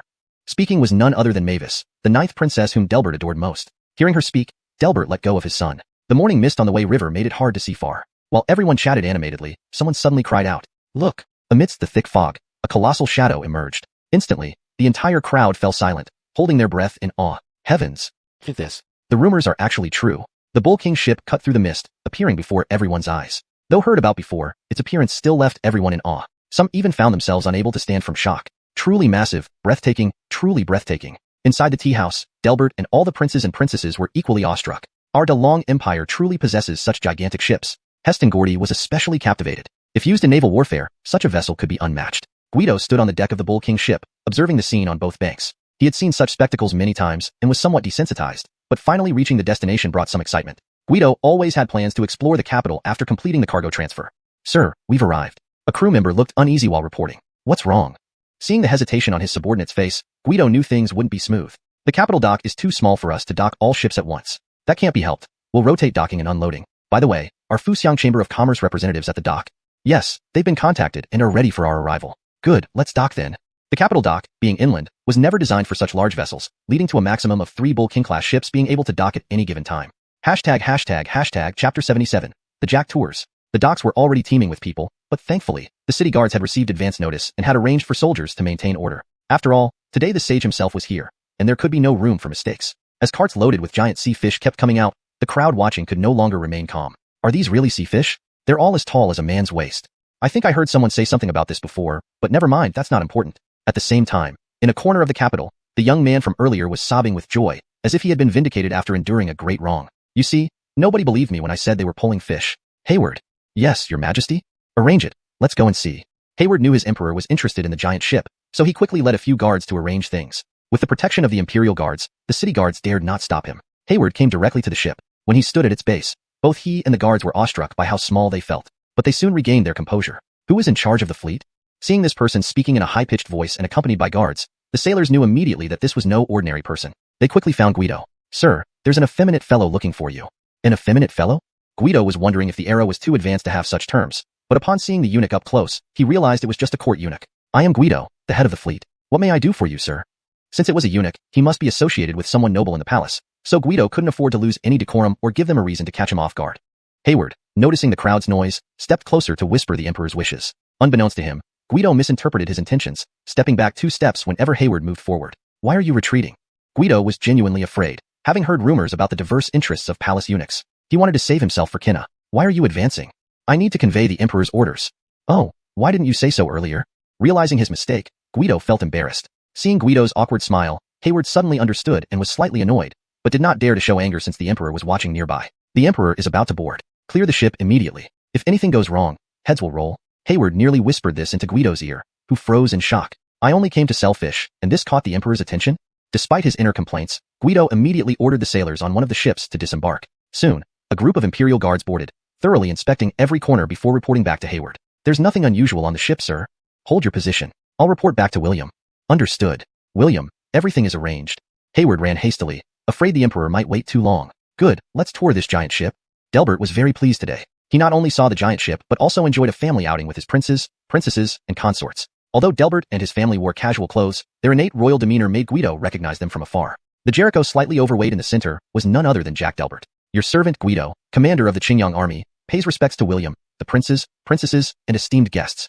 You are Guido. Indeed, you are young and capable. With ambitious youth like you, how could our empire not flourish? Jack Delbert patted Guido on the shoulder, making him feel honored to the point of almost convulsing. William, the prosperity of the great dragon empire is due to your wise leadership. Haha, you're quite eloquent among the generals I've met. Long time no see, Guido. Just as Delbert praised Guido, he heard someone greeting him again. I don't seem to have acquaintances in the capital, Guido thought, lifting his head curiously. A young man resembling Delbert looked excitedly at Guido. Bold. This is His Royal Highness, the Heston. One of the Jinwu guards reprimanded Guido for his lack of response. Your servant, I pay respects to His Royal Highness. The shout from the guard jogged Guido's memory. He had saved the Heston before. All right, Guido, lead us aboard for the tour. Yes, your majesty, princes, princesses, esteemed guests, please be careful. The deck was slippery, and Guido was tense. Even one person falling could mean his downfall. For Guido, the Bull King-class ship was no big deal, but compared to the small boats common in this era, it was indeed massive. Your majesty, there's not much to see here. Perhaps I can show you the fish hold.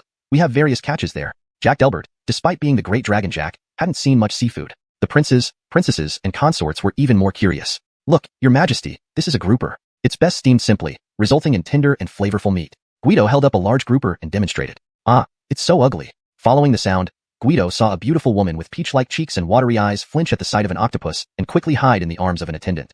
Ninth sister, they're dead. What's there to be scared of? The Heston interjected to avoid upsetting their father. Don't be afraid, Ninth Renus. This creature is called an octopus. It's rather ugly, but it's delicious and amusing. How so? It was now Delbert who asked, intrigued. Your majesty, when threatened, an octopus sprays ink, which is edible. So, after eating octopus, one's mouth and teeth turn black. Truly amazing. Indeed, the world is full of wonders. Not only Delbert, but everyone found this incredibly fascinating. Next time, I'll cook some for you, your majesty. Guido got carried away in his excitement, momentarily forgetting his place. You can cook? Of course. Speaking of food, I rank second in the whole great dragon empire, and no one dares claim first. Though everyone thought Guido was exaggerating, Delbert was captivated by his descriptions and feeling hungry, as he had only eaten 2 dry pastries that morning. Why wait until next time? Hayward, make preparations at the tea house. Your majesty, that's against the rules. What rubbish rules? We'll dine at the tea house today. Well, now it was Guido's turn to be stunned. What is this thing? Truly ugly. Hashtag chapter 78. The Jack adds salt to seafood. How about that? Was it just boasting earlier? Just wait, your majesty. Delbert and his group returned to the tea house, but this time, they were accompanied by one more person, Guido. The entire royal family was waiting on the second floor for Guido's lunch preparations, but it was evident that nobody held much confidence in him. Even Delbert had merely a hopeful attitude. Guido was busy in the kitchen, with Hutch and several guards standing beside him. This was a strict protocol. The food consumed by the imperial family had stringent requirements, especially for the emperor. Just standing nearby as supervision was already considered respectful. However, as Hutch watched Guido skillfully handle the fish, slicing it expertly into bone and meat within a few strokes, and deftly preparing various exotic seafood items, he began to feel that Guido might have some skills after all. Your Excellency, the dishes are ready. Very well. Hutch clapped his hands, and the waiting palace maids filed in, each carrying a dish upstairs. You come with me to the second floor. After finishing up in the kitchen, Guido planned to take a rest but was stopped by Hutch. In case William asks about the dishes, who else would know if you're not there? Having spent some time with Guido in the kitchen, Hutch found that he wasn't as rough as the typical martial man, which improved his impression significantly. I'll go in first, don't wander around. Guido thought that with so many guards present, even if he wanted to escape, he wouldn't get far. Inside, the emperor and his family were staring at the lavish spread of dishes before them, hesitating to pick up their chopsticks. Although they usually had royal chefs preparing meals, the ingredients and cooking methods were rather monotonous, limited to roasted whole lambs, boiled vegetables, roasted chicken, and the like. They had never seen such an array of dishes before. Where's Guido? Though Delbert was hungry enough to hear his stomach growling, he still endured it, summoning Guido in to explain the dishes. After all, delicious food should come with its story. He's waiting outside. Bring him in. Yes, your majesty. Hutch turned and brought Guido inside. As Guido entered, all eyes of the royal family were on him, as if they couldn't start eating without him. Your majesty, Heston, consorts. That's enough. No need for formalities. You seem to have some talent. These dishes look good, but the Jack, consorts, princes, and princesses haven't tasted anything like this before. Explain them to us briefly. As you wish, your majesty. Your majesty, this dish in front of you is called white-boiled cuttlefish, also known as sea hare. It belongs to the cuttlefish family. There are many sizes of cuttlefish in the ocean, but the cuttlefish here is small, with tender and delicious meat. It can be eaten directly after being boiled, or dipped in the sauce beside it. Despite its size, preserving it is quite challenging. If it weren't for the cold weather, it would hardly make it to the capital. After Guido finished explaining, Hutch took the initiative to try one piece, dipping it in the sauce and swallowing it. What do you think? A prince couldn't help but ask. Extremely fresh. To be honest, Hutch felt it was indeed as Guido described, exceptionally delicious. Everyone try it. Delbert picked one up, followed by the others who then dared to use their chopsticks. So good. This texture, it's amazing. Fresh, truly fresh. Unsurprisingly, the white-boiled cuttlefish received unanimous praise from the royal family. Commander Zhou, what is this? Eating a couple of cuttlefish pieces didn't alleviate hunger. Ninth Renus Stacy pointed to a plate of large shrimp on the table. Renus, this dish is called oil-braised giant shrimp, made from black tiger prawns. Wow, just hearing the name sounds impressive. A young prince expressed his surprise. Black tiger, how powerful the name sounded. Renus has good taste. The black tiger prawn is an exquisite delicacy from the sea. It's huge among sea shrimp, a true giant. The meat is full-bodied and sweet. Try it. Ninth Renus was about to eat a shrimp when Guido hurriedly stopped her. Hold on, Renus. This shrimp needs its shell removed. Guido demonstrated how to peel the shrimp, and the servants quickly assisted their respective masters with peeling the shrimp shells. Once peeled, the shrimp revealed substantial portions of succulent meat. Everyone dipped it in the sauce and savored it, their faces showing satisfaction. This flavor feels completely different from the sea hare. Gillis, I prefer this oil-braised shrimp. Your Majesty, I find the sea hare more delicate. Children favored the rich-flavored oil-braised shrimp, while the consorts preferred the fresh and sweet sea hare. Guido, what's this dish? Delbert pointed to the plate in the center of the round table. Your Majesty, this is garlic steamed lobster. Originally, Guido intended to make garlic scallion steamed lobster with vermicelli, but vermicelli did not exist in this world, so he opted for garlic steamed lobster. Another lobster, but this one seems much larger than the previous ones. Your Majesty, while both the black tiger prawn and this lobster belong to the lobster family, they are not the same species. This lobster is a rare gem, weighing 10 pounds. 10 pounds? No wonder it's so big. Everyone marveled at how the lobster's meat remained tender and juicy despite its considerable weight, finding it incredible. Guido explained every dish on the table, not only detailing the preparation method but also imparting knowledge about seafood. Unconsciously, the royal family was captivated by Guido's extensive marine knowledge and culinary skills, especially Ninth Renus, who now held him in the highest regard. Your Majesty, there is one final dish I'd like to present. Oh, another dish? Why didn't you serve it earlier? Your Majesty, this dish is unique and requires ensuring the freshness and flavor, so it needs to be prepared on site. Understood. With everyone watching in anticipation, Guido led 4 guards carrying a covered item up. From their strained expressions, it was clear that the item was heavy. Placing the object on a nearby large table, Guido unveiled it, shocking everyone present. A few royals even stood up in amazement. Your Majesty, this is a bluefin tuna, the heaviest among our shipment, weighing 660 pounds. Heaven, a fish can weigh 660 pounds? Delbert couldn't resist stepping forward to examine the massive fish closely. Its eye alone was as big as an adult's fist, making it hard to imagine how Guido and his team caught such a colossal fish. Your Majesty, the bluefin tuna is the pinnacle of sea fish. It is straightforward to prepare, but can best highlight the natural flavor of the ingredient.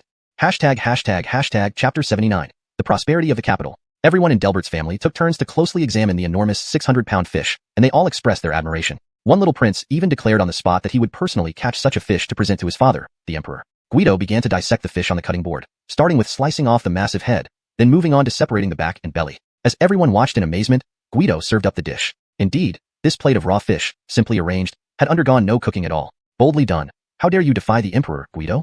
Sweat trickled down the forehead of Yanni. What a daring young man. Your Majesty, this method of consumption is called sashimi. Only the finest fish can be enjoyed this way. Note, the earliest recorded instance of eating raw fish in China dates back to the Zhou dynasty, around 823 BC. Sashimi, or raw fish, please don't misinterpret. Delbert listened to Guido's vivid explanation and did not suspect anything amiss. He picked up a piece, dipped it in some sauce and put it into his mouth. The pink fish meat melted instantly, leaving only a rich oily fragrance and a hint of sweetness. Excellent. Delbert couldn't help but shout his approval. Seeing the emperor enjoying it so much, the other members of the royal family followed suit, picking up their own pieces. Today's lunch received unanimous praise from all the royal family members. They were very satisfied. In fact, Guido had put in extra effort for a reason. People of this era only knew about sea fish. They had no idea about shrimp, crabs, octopuses, shellfish, or other types of seafood. Guido wanted to use the royal family as an advertisement for his seafood. Clearly, the royals were pleased, and he believed there would soon be results. Not only did Guido successfully complete his mission, but he also received verbal commendation from Delbert. As the emperor and his entourage left, Heston Gordy even came over to chat with Guido briefly. Sir, it will take until tomorrow afternoon to unload everything. After lunch, the royal family returned, and Guido went back to the dock to check on progress. All right, let the crew take turns resting. Since we've come all the way to the capital, go out and explore, but remember not to cause any trouble. During this time, Guido also planned to visit the capital. The Great Dragon Empire's capital had a permanent population of approximately 1 million people, said to be the largest and most prosperous city in the world during this era. Naturally, Guido wanted to see it. Holy crap, no wonder the capital is the capital. Look at these city walls, and those gates. Wow. Guido was like a country bumpkin entering the city for the first time, marveling at everything. The guards at the city gate didn't charge any toll or deliberately make things difficult for him. So, novel plots really do exist only in novels. Before entering the city, Guido had learned that the two busiest areas in the capital were Dongshi and Shishi. Dongshi mainly consisted of high-end taverns, brothels, and floating pavilions where the wealthy spent their money. Shishi, on the other hand, was where ordinary people set up stalls and foreign merchants conducted large-scale trade. Relatively speaking, Guido preferred Shishi. Excuse me, sir, how do I get to Shishi? Shishi? It's on the west side of the capital, of course. Well, fair enough, thought Guido. He couldn't argue with the logic. Sullivan, how long does it take to get to Shishi? It depends on how you plan to go. Walking might take about an hour. If you take a carriage, it should be around 15 minutes. Riding horses within the capital was forbidden unless it was a military emergency. A rule clearly stated on a notice board by the city gates, including curfew times and other regulations. Carriage? Guido hadn't considered transportation when he came. He was used to driving himself or taking a taxi. Now walking would waste time and leave him too tired to enjoy the outing. That's the carriage station. The old man seemed to sense that Guido was unfamiliar with the city and kindly pointed out the carriage station. A bus stop? Wow, they even have a bus stop? A simple pavilion housed several commoners, and beside it was a staff member with a few carriages parked behind them. As Guido approached, he saw a sign listing the rules for carriage services. Public carriages with fixed stations cost 5 coins per person, while private hires charge based on distance. Hello, I'd like to hire a carriage. Guido chose the private option for efficiency rather than discomfort. Where to, sir? The staff member was polite, which surprised Guido slightly. Shishi. The fare to Shishi is 100 coins. This price was negligible for Guido, so he paid immediately. Soon, a carriage pulled up before him. Sure enough, it took about 15 minutes to reach Shishi. Contrary to what Guido imagined, Shishi wasn't a market but a regular street lined with vendors selling various small goods. With no specific destination, Guido wandered aimlessly. First time in the capital, sir? Would you like a guide? There's nothing in the capital I don't know for 20 coins. A skinny boy, who didn't look older than 13, approached Guido. Oh, how old are you? 16, sir. Clearly, the boy was fibbing. He looked no older than 13. And your parents? Dead for years. This simple sentence brought Guido back to reality. War, famine, drought, disease. The era had many ways to take lives. All right, what's your name? Call me Titus, sir. Everyone does. Fine, Titus. Is there a place nearby for livestock trading? You pay first, sir. Evidently, the boy had been taken advantage of before, but Guido understood the caution. Ha, fine. Guido pulled out exactly 20 coins. Thank you, sir. I'll take you there now. The boy took the money and smiled happily. What kind of livestock are you looking for, sir? Just looking. We need everything. Our village is growing fast, and we're short on supplies. Indeed, Alfregia village's population had multiplied several times over, leading to a significant shortage of essential items, especially oxen. Maximilian had repeatedly mentioned this to Guido, even joking that if he were younger, he would plow the fields himself. Chapter 80. Mysterious Wealthy Patron. Do you wish to buy in small quantities or in bulk? Is there a difference between the two? Guido's interest was immediately piqued. Could it be that wholesale purchases were possible? In his understanding, such concepts were rare in ancient times, especially among ordinary people. Of course, there is a difference. If you're buying in small quantities, we can find commoners at the livestock market directly. However, for bulk purchases, you need to go through the heads of the market, known as Su2. They specialize in animal trading and have more resources. Due to the larger volume, prices are generally lower compared to individual purchases. Oh, let's find the Su2 then. Guido was somewhat shocked inside. Since entering the capital, he felt like he had entered a different world. Public transportation and livestock wholesalers were not things he expected to see in a feudal society. Could there be others from his time here too? Sir, this is the livestock market. To be honest, if not for Titus leading the way, Guido would have had no chance of finding it. The place wasn't small. On the contrary, because it was a hub for livestock trading, the animal market was quite extensive. Guido couldn't find it purely because the capital city was so large, with its streets and alleys numerous and complex, making it a maze for first-timers like him. In the livestock market, many commoners gathered, presumably small traders. They were mostly elderly farmers either leading old oxen or tethering donkeys. Sir, do you need mules? There's a discount for large orders. Sir, these are the best plow oxen in the capital. Seeing Guido, a stranger, enter, several vendors approached immediately, trying to sell their goods. Indeed, doing business back then was challenging. After politely declining several offers, stating he already had suppliers, they reluctantly left. Sir, those were middlemen. You won't get cheap prices from them. So that's why Titus kept giving him signals when the vendors surrounded him. Note, Wa should be translated as Wa, or better yet, use the full name Titus for consistency and clarity in English text. The market has several large, reputable merchants. Let me show you. Titus led Guido further in, where the scenery noticeably changed. No small traders were around, only large enclosures filled with various livestock, cattle, horses, mules, and even large dogs and cicadeer. Welcome, may I assist you? Picking a random stall, a courteous attendant greeted Guido. What do you have here? You jest, sir. This is a livestock market. We have all sorts of animals. What specifically do you need? I need plow oxen, mules, and horses in large quantities. After much thought, Guido decided against buying donkeys. They were of little use in Alfregia village, unsuitable for farming, less durable than mules, and not as good for carts as horses. Was he supposed to boil them for gelatin? Please sit down and have some tea while I fetch the manager. Hearing large quantities, the attendant quickly sought out the manager. This deal was beyond his pay grade. Greetings, sir. I'm Manager Clay from this establishment. I heard you wish to make a large purchase of livestock. Yes. How many do you need? How many do you have? Guido's counter-question caught the manager off guard. What do you mean by how many? Are you planning to buy everything? Irritated yet professional, the manager maintained his composure. Sir, our establishment specializes in livestock. We rank within the top 5 in the capital. Currently, we have over 50 prime plow oxen and 60 mules. Given the manager's statement, he decided to impress Guido. That few? Guido frowned. He planned to settle everything in one stop, but now he'd have to visit multiple places. Isn't that a lot? Wait, you said few? Yes, few. I'll take everything that's not lame or sick. Sir, you want all of them? Why not? Won't you sell? Certainly, sir. Our animals are healthy and lively. I need these delivered to the capital dock by tomorrow afternoon. Someone will receive them there. Capital dock? Could it be you own that fleet? Just mind your business. Less questioning. Guido's cryptic response stunned the manager, making him assume Guido was a wandering knight and thus keep quiet. Titus had indeed heard the recent gossip about the mysterious fleet in the capital, but didn't expect that this man before him was its owner. Don't you have horses? The local breed isn't high quality, so we haven't started horse trading. Indeed, the local Long Empire horses were small and lacked endurance, hence the poor market. Next place. Guido paid a deposit and told the manager to deliver to the dock, ensuring payment upon arrival. Repeating this process, he visited 3 more places to barely meet Alfregia village's needs. By then, most cattle and mules from major merchants in the capital were bought by Guido. Rumors spread that a mysterious wealthy patron had swept up all the animals in the market. What does this rich person want with so many cattle and mules? Even with lots of land, wouldn't it be easier to hire tenant farmers without feeding animals? Maybe there's insider news about a pig plague, driving up livestock prices. Initially joking, rumors grew, leading to all livestock in the capital being sold out by that evening. I heard a place where foreigners do business. Perhaps you mean the foreign market? Precisely. Actually, Guido wanted to see the legendary buxom, slender-waisted foreign dancers. Fiction and TV depicted ancient foreign dancers so vividly that Guido naturally wanted to witness them himself. Before reaching the market, he could smell spices in the air, reminiscent of night market barbecues. The rhythmic hand drums and exotic songs also reached his ears. Wow, foreign women are indeed more open. Translation adjusted for natural English flow while maintaining original tone and style. Chapter 81. A spice shopping spree. Disappointment, utmost disappointment. What big-breasted wasp waist. What blooming beauty. I don't see any beauty. Instead, these flowers are everywhere. Guido couldn't hold back anymore. The sight hurt his eyes. Indeed, some larger stalls had belly-dancing hoodie girls dressed in crop tops luring customers at the entrance, but each one was broad-shouldered and thick-waisted, with faces like flowers, reminding him uncannily of a princess popular in a certain Middle Eastern country from his time. Sir, what are you muttering? Nothing. You must have heard wrong. Oh. The girl clearly heard something about blooming, but she decided not to bother with it. Although Guido was disappointed by the dancers, the spices caught his attention. Cardamom, cinnamon leaves, cassia bark, cardamom. Familiar spices greeted his eyes. With this, all he needed for making broth would be complete. Moreover, perhaps because the people of Dalong weren't adept at using spices or for other reasons, spices that should have been as valuable as gold were barely selling here. This directly led to their very low prices. Guido began a shopping spree mode. After all, the ship was still empty. News of the mysterious rich man reappearing in the foreign market and sweeping up the unpopular spices until they were sold out again spread throughout the capital. Seeing a major customer arrive, the Hu merchants packed and delivered the spices. Thus, an impressive scene unfolded. Countless carts loaded with spices heading towards the docks. Speculation about the identity of the mysterious rich man was spreading, with ties to the dock fleets. This is.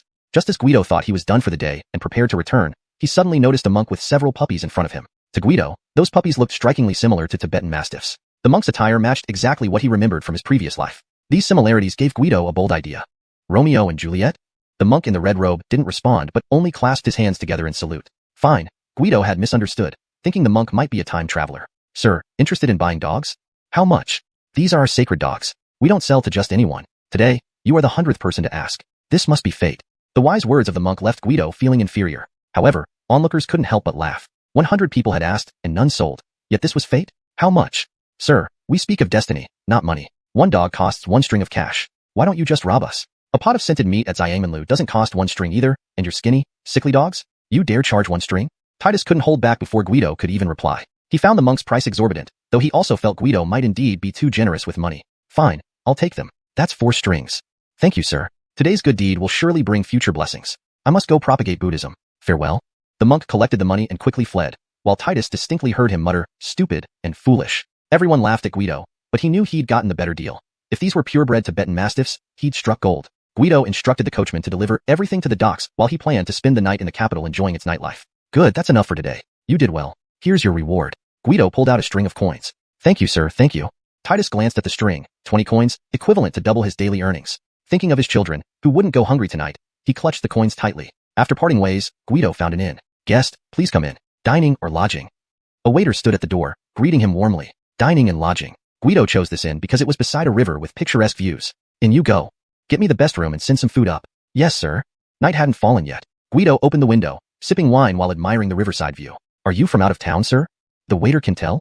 Guido had already been identified as an outsider several times that day, so he was curious how they distinguished him. Just a gut feeling, nothing special. Deep into the night, Guido intended to enjoy the night view but forgot this was ancient times with curfews. As soon as it got dark, the bustling streets emptied out. Relying on the riverbank, Guido fell asleep quickly. Meanwhile, in another room, whispers arose. Are you sure he's the rich man from earlier? A scar-faced man growled. Don't worry, boss. I followed him from the livestock market all day and saw him splurge at the foreign market. The scrawny, shifty-eyed man clearly wasn't trustworthy. It's good if it's him. Worth spending money on this room. Damn, capital inns are expensive. Scarface was named Calvin, and the thin, shifty-eyed man was Dario. Both had fled their hometowns after causing trouble, lured by tales of the capital's wealth. They ended up struggling daily, resorting to petty thefts for survival. That morning, both joined the crowd at the docks, not for sightseeing but to capitalize on the chaos. They spent the day surveilling until the deep night signaled the change of watches. Wake up, skinny. Calvin slapped Dario awake. Breakfast time? Eat, eat, eat. Always thinking about food. Tonight, you'll eat till you burst. With everyone else asleep, they covered their faces with black cloth and crept toward Guido's room number 1. They cautiously listened outside his door. Asleep, let's get in. Calvin saw Dario pull out a tool and fiddle with the lock, opening it silently. First checking the bed to ensure Guido was still sleeping soundly, they began searching the room. Finding no money, they turned their focus to the bed. Hawkins on experience, important items usually stayed close to the owner. So Calvin and Dario believed the money must be under the bed. Chapter 82. Accused without clue. Guido was still sound asleep, dreaming that he was drinking beer and having barbecue with friends. Suddenly, a strong urge to urinate hit him, so he started searching for a toilet. Just as he found it in the nick of time and was about to relieve himself, a familiar sensation struck him, jolting him awake. Shit, almost wet the bed. Guido muttered, then realized something was off. Arnding at the foot of his bed were 2 masked men, staring at him dumbfounded, their eyes revealing incomprehension. Who are you? Fearful that you'd get cold, we came to cover you with a blanket. Even in this moment, one had to admit the skinny man's quick wit. To hell with you.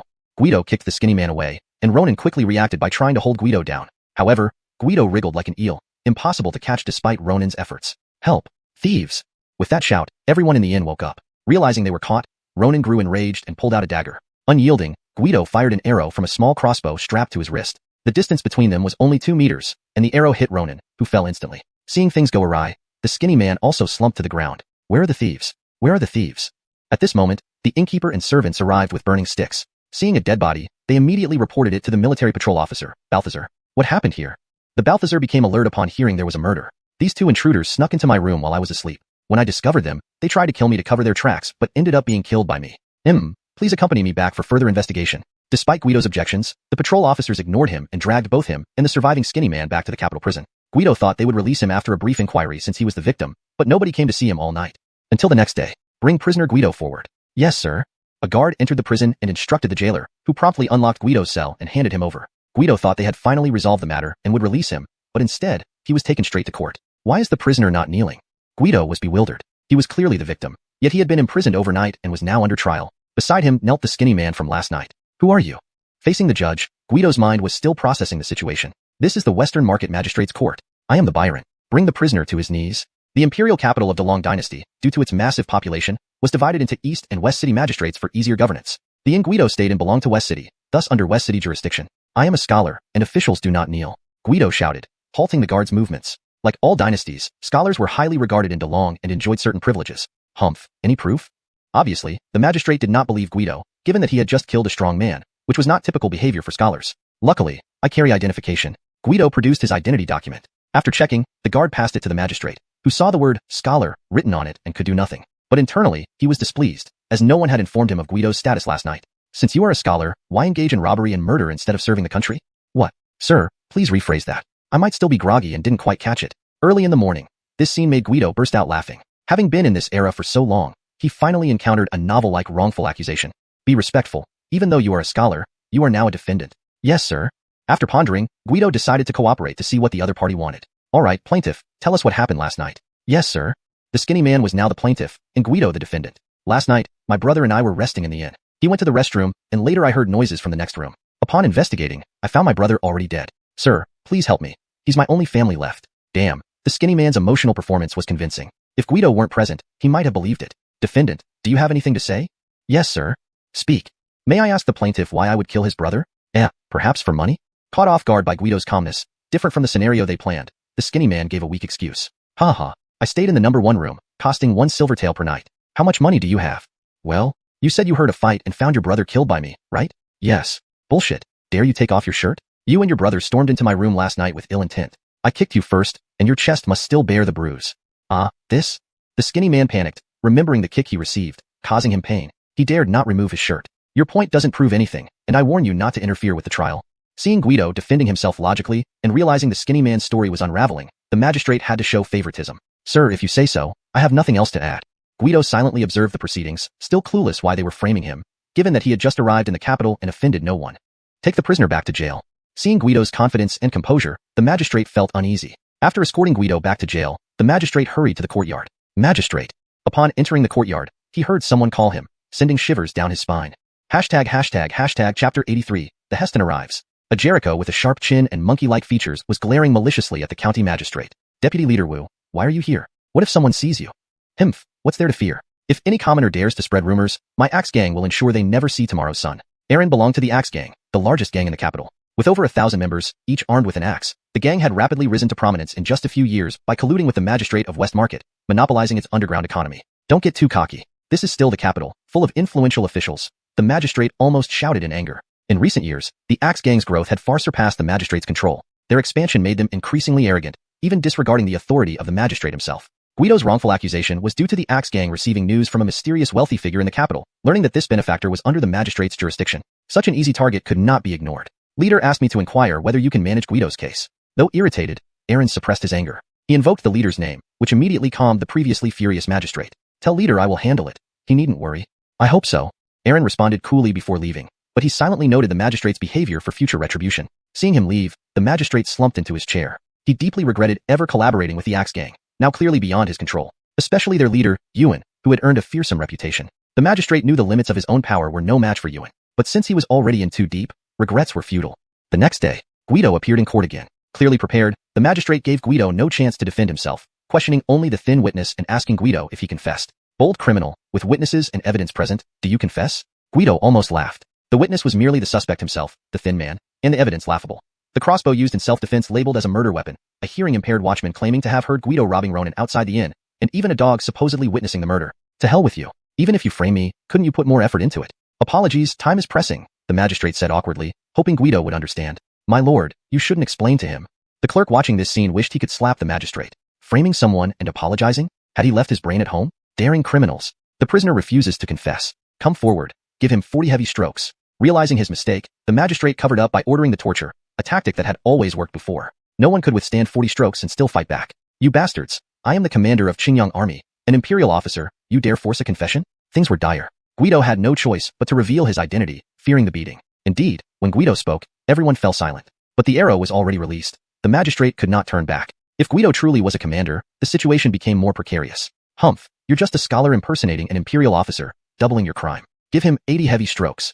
Guido hadn't expected such a desperate move. 80 strokes would mean certain death. Just then, The Heston has arrived. A voice called from outside the county office. The magistrate's heart sank. Not even his superior visited the West Market, let alone the revered Heston. And timing couldn't be worse.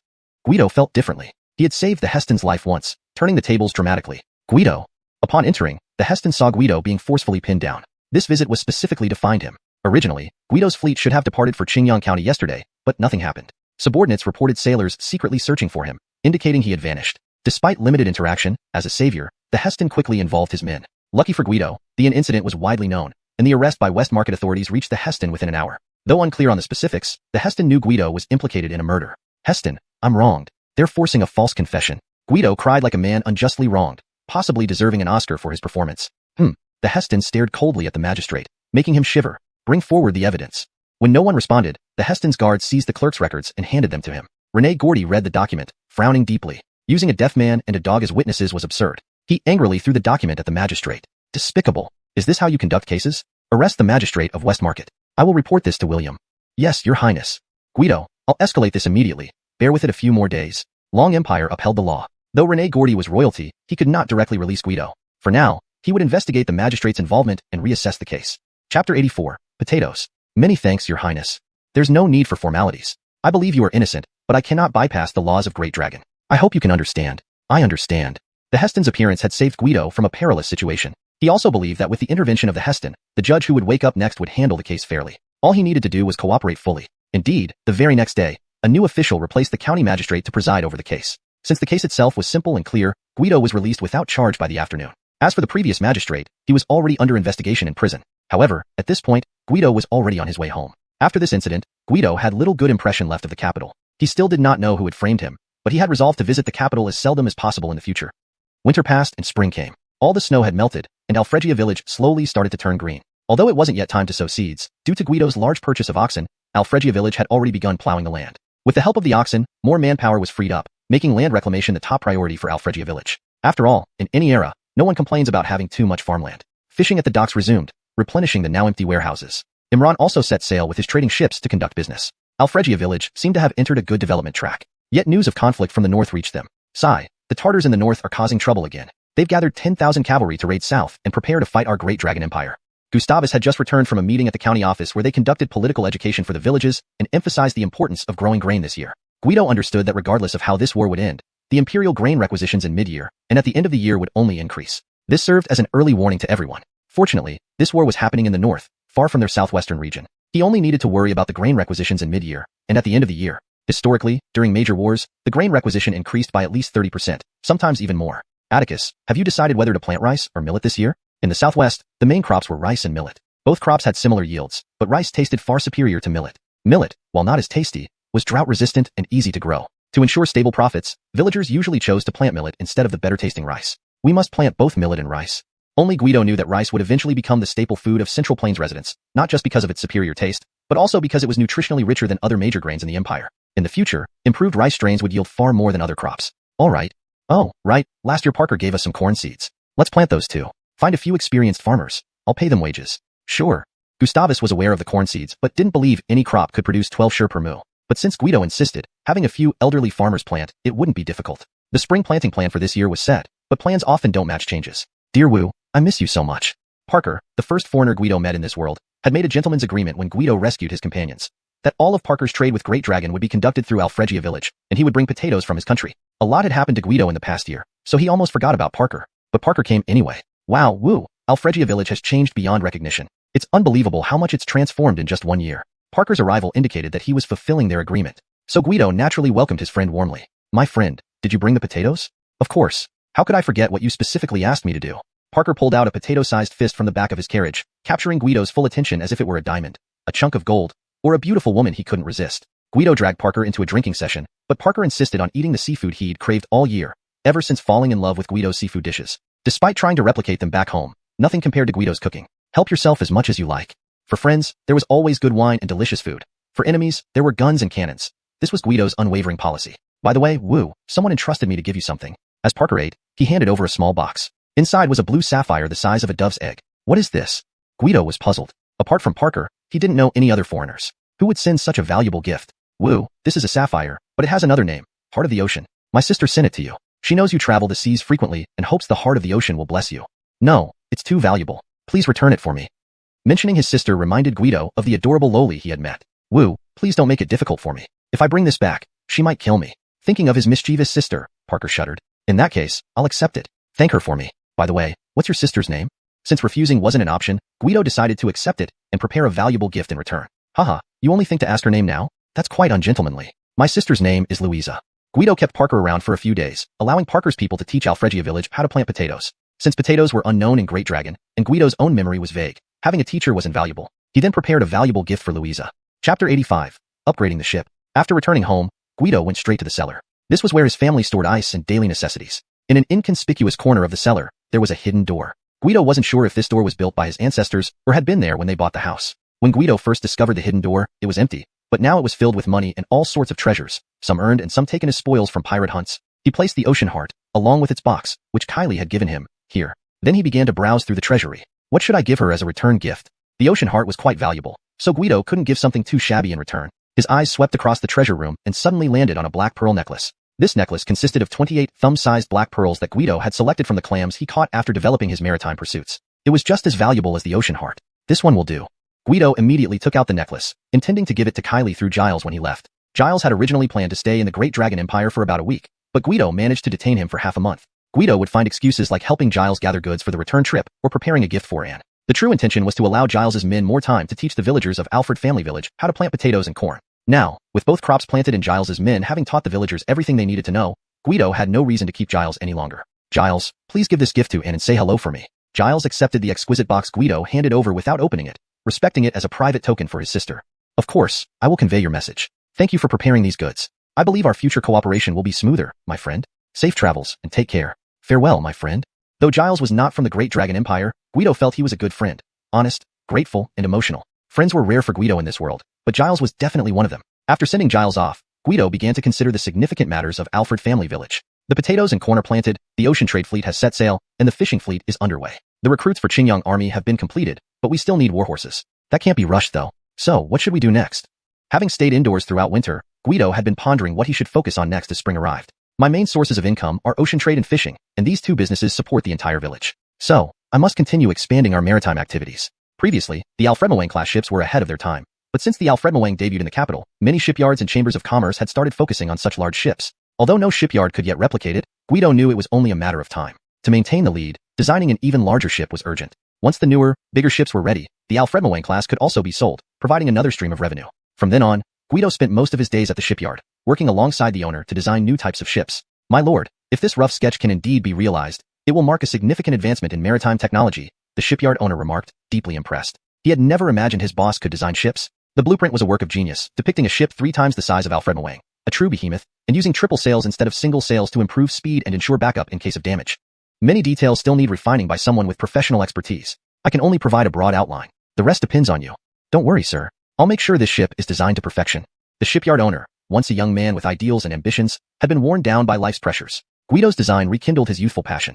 As you design, tailor specific sections according to the ship's purpose. For fishing boats, include fish storage holds. For trading ships, optimize cargo space. For warships, rethink the internal structure. You're right. Though they may share the same exterior, internal designs must cater to actual use to maximize space. Guido realized the owner had unique insights into shipbuilding, almost overlooked initially. Over the following days, Guido visited the shipyard frequently, discussing new ship designs with Alonso, the shipyard manager. Guido contributed ideas based on his modern knowledge, while Alonso relied on his professional experience. Soon, the final design drawings were completed. If Guido's original sketches were rough drafts, the finished blueprints were detailed masterpieces, specifying every detail from the type of wood and its age to the dimensions of nails used. Indeed, professionals should handle professional tasks. Guido was satisfied and immediately instructed Alonso to start production. Oh, sir. Many people have been asking about selling the Alfred-Moang class ships recently. Had it been earlier, when Alonso was the owner, he would have made the decision. But now, as just a manager, he reported to Guido. Yes, sell them. Why leave money on the table? Besides, we're upgrading soon, and keeping the old ships isn't useful. And even if we don't sell, other shipyards will eventually replicate them.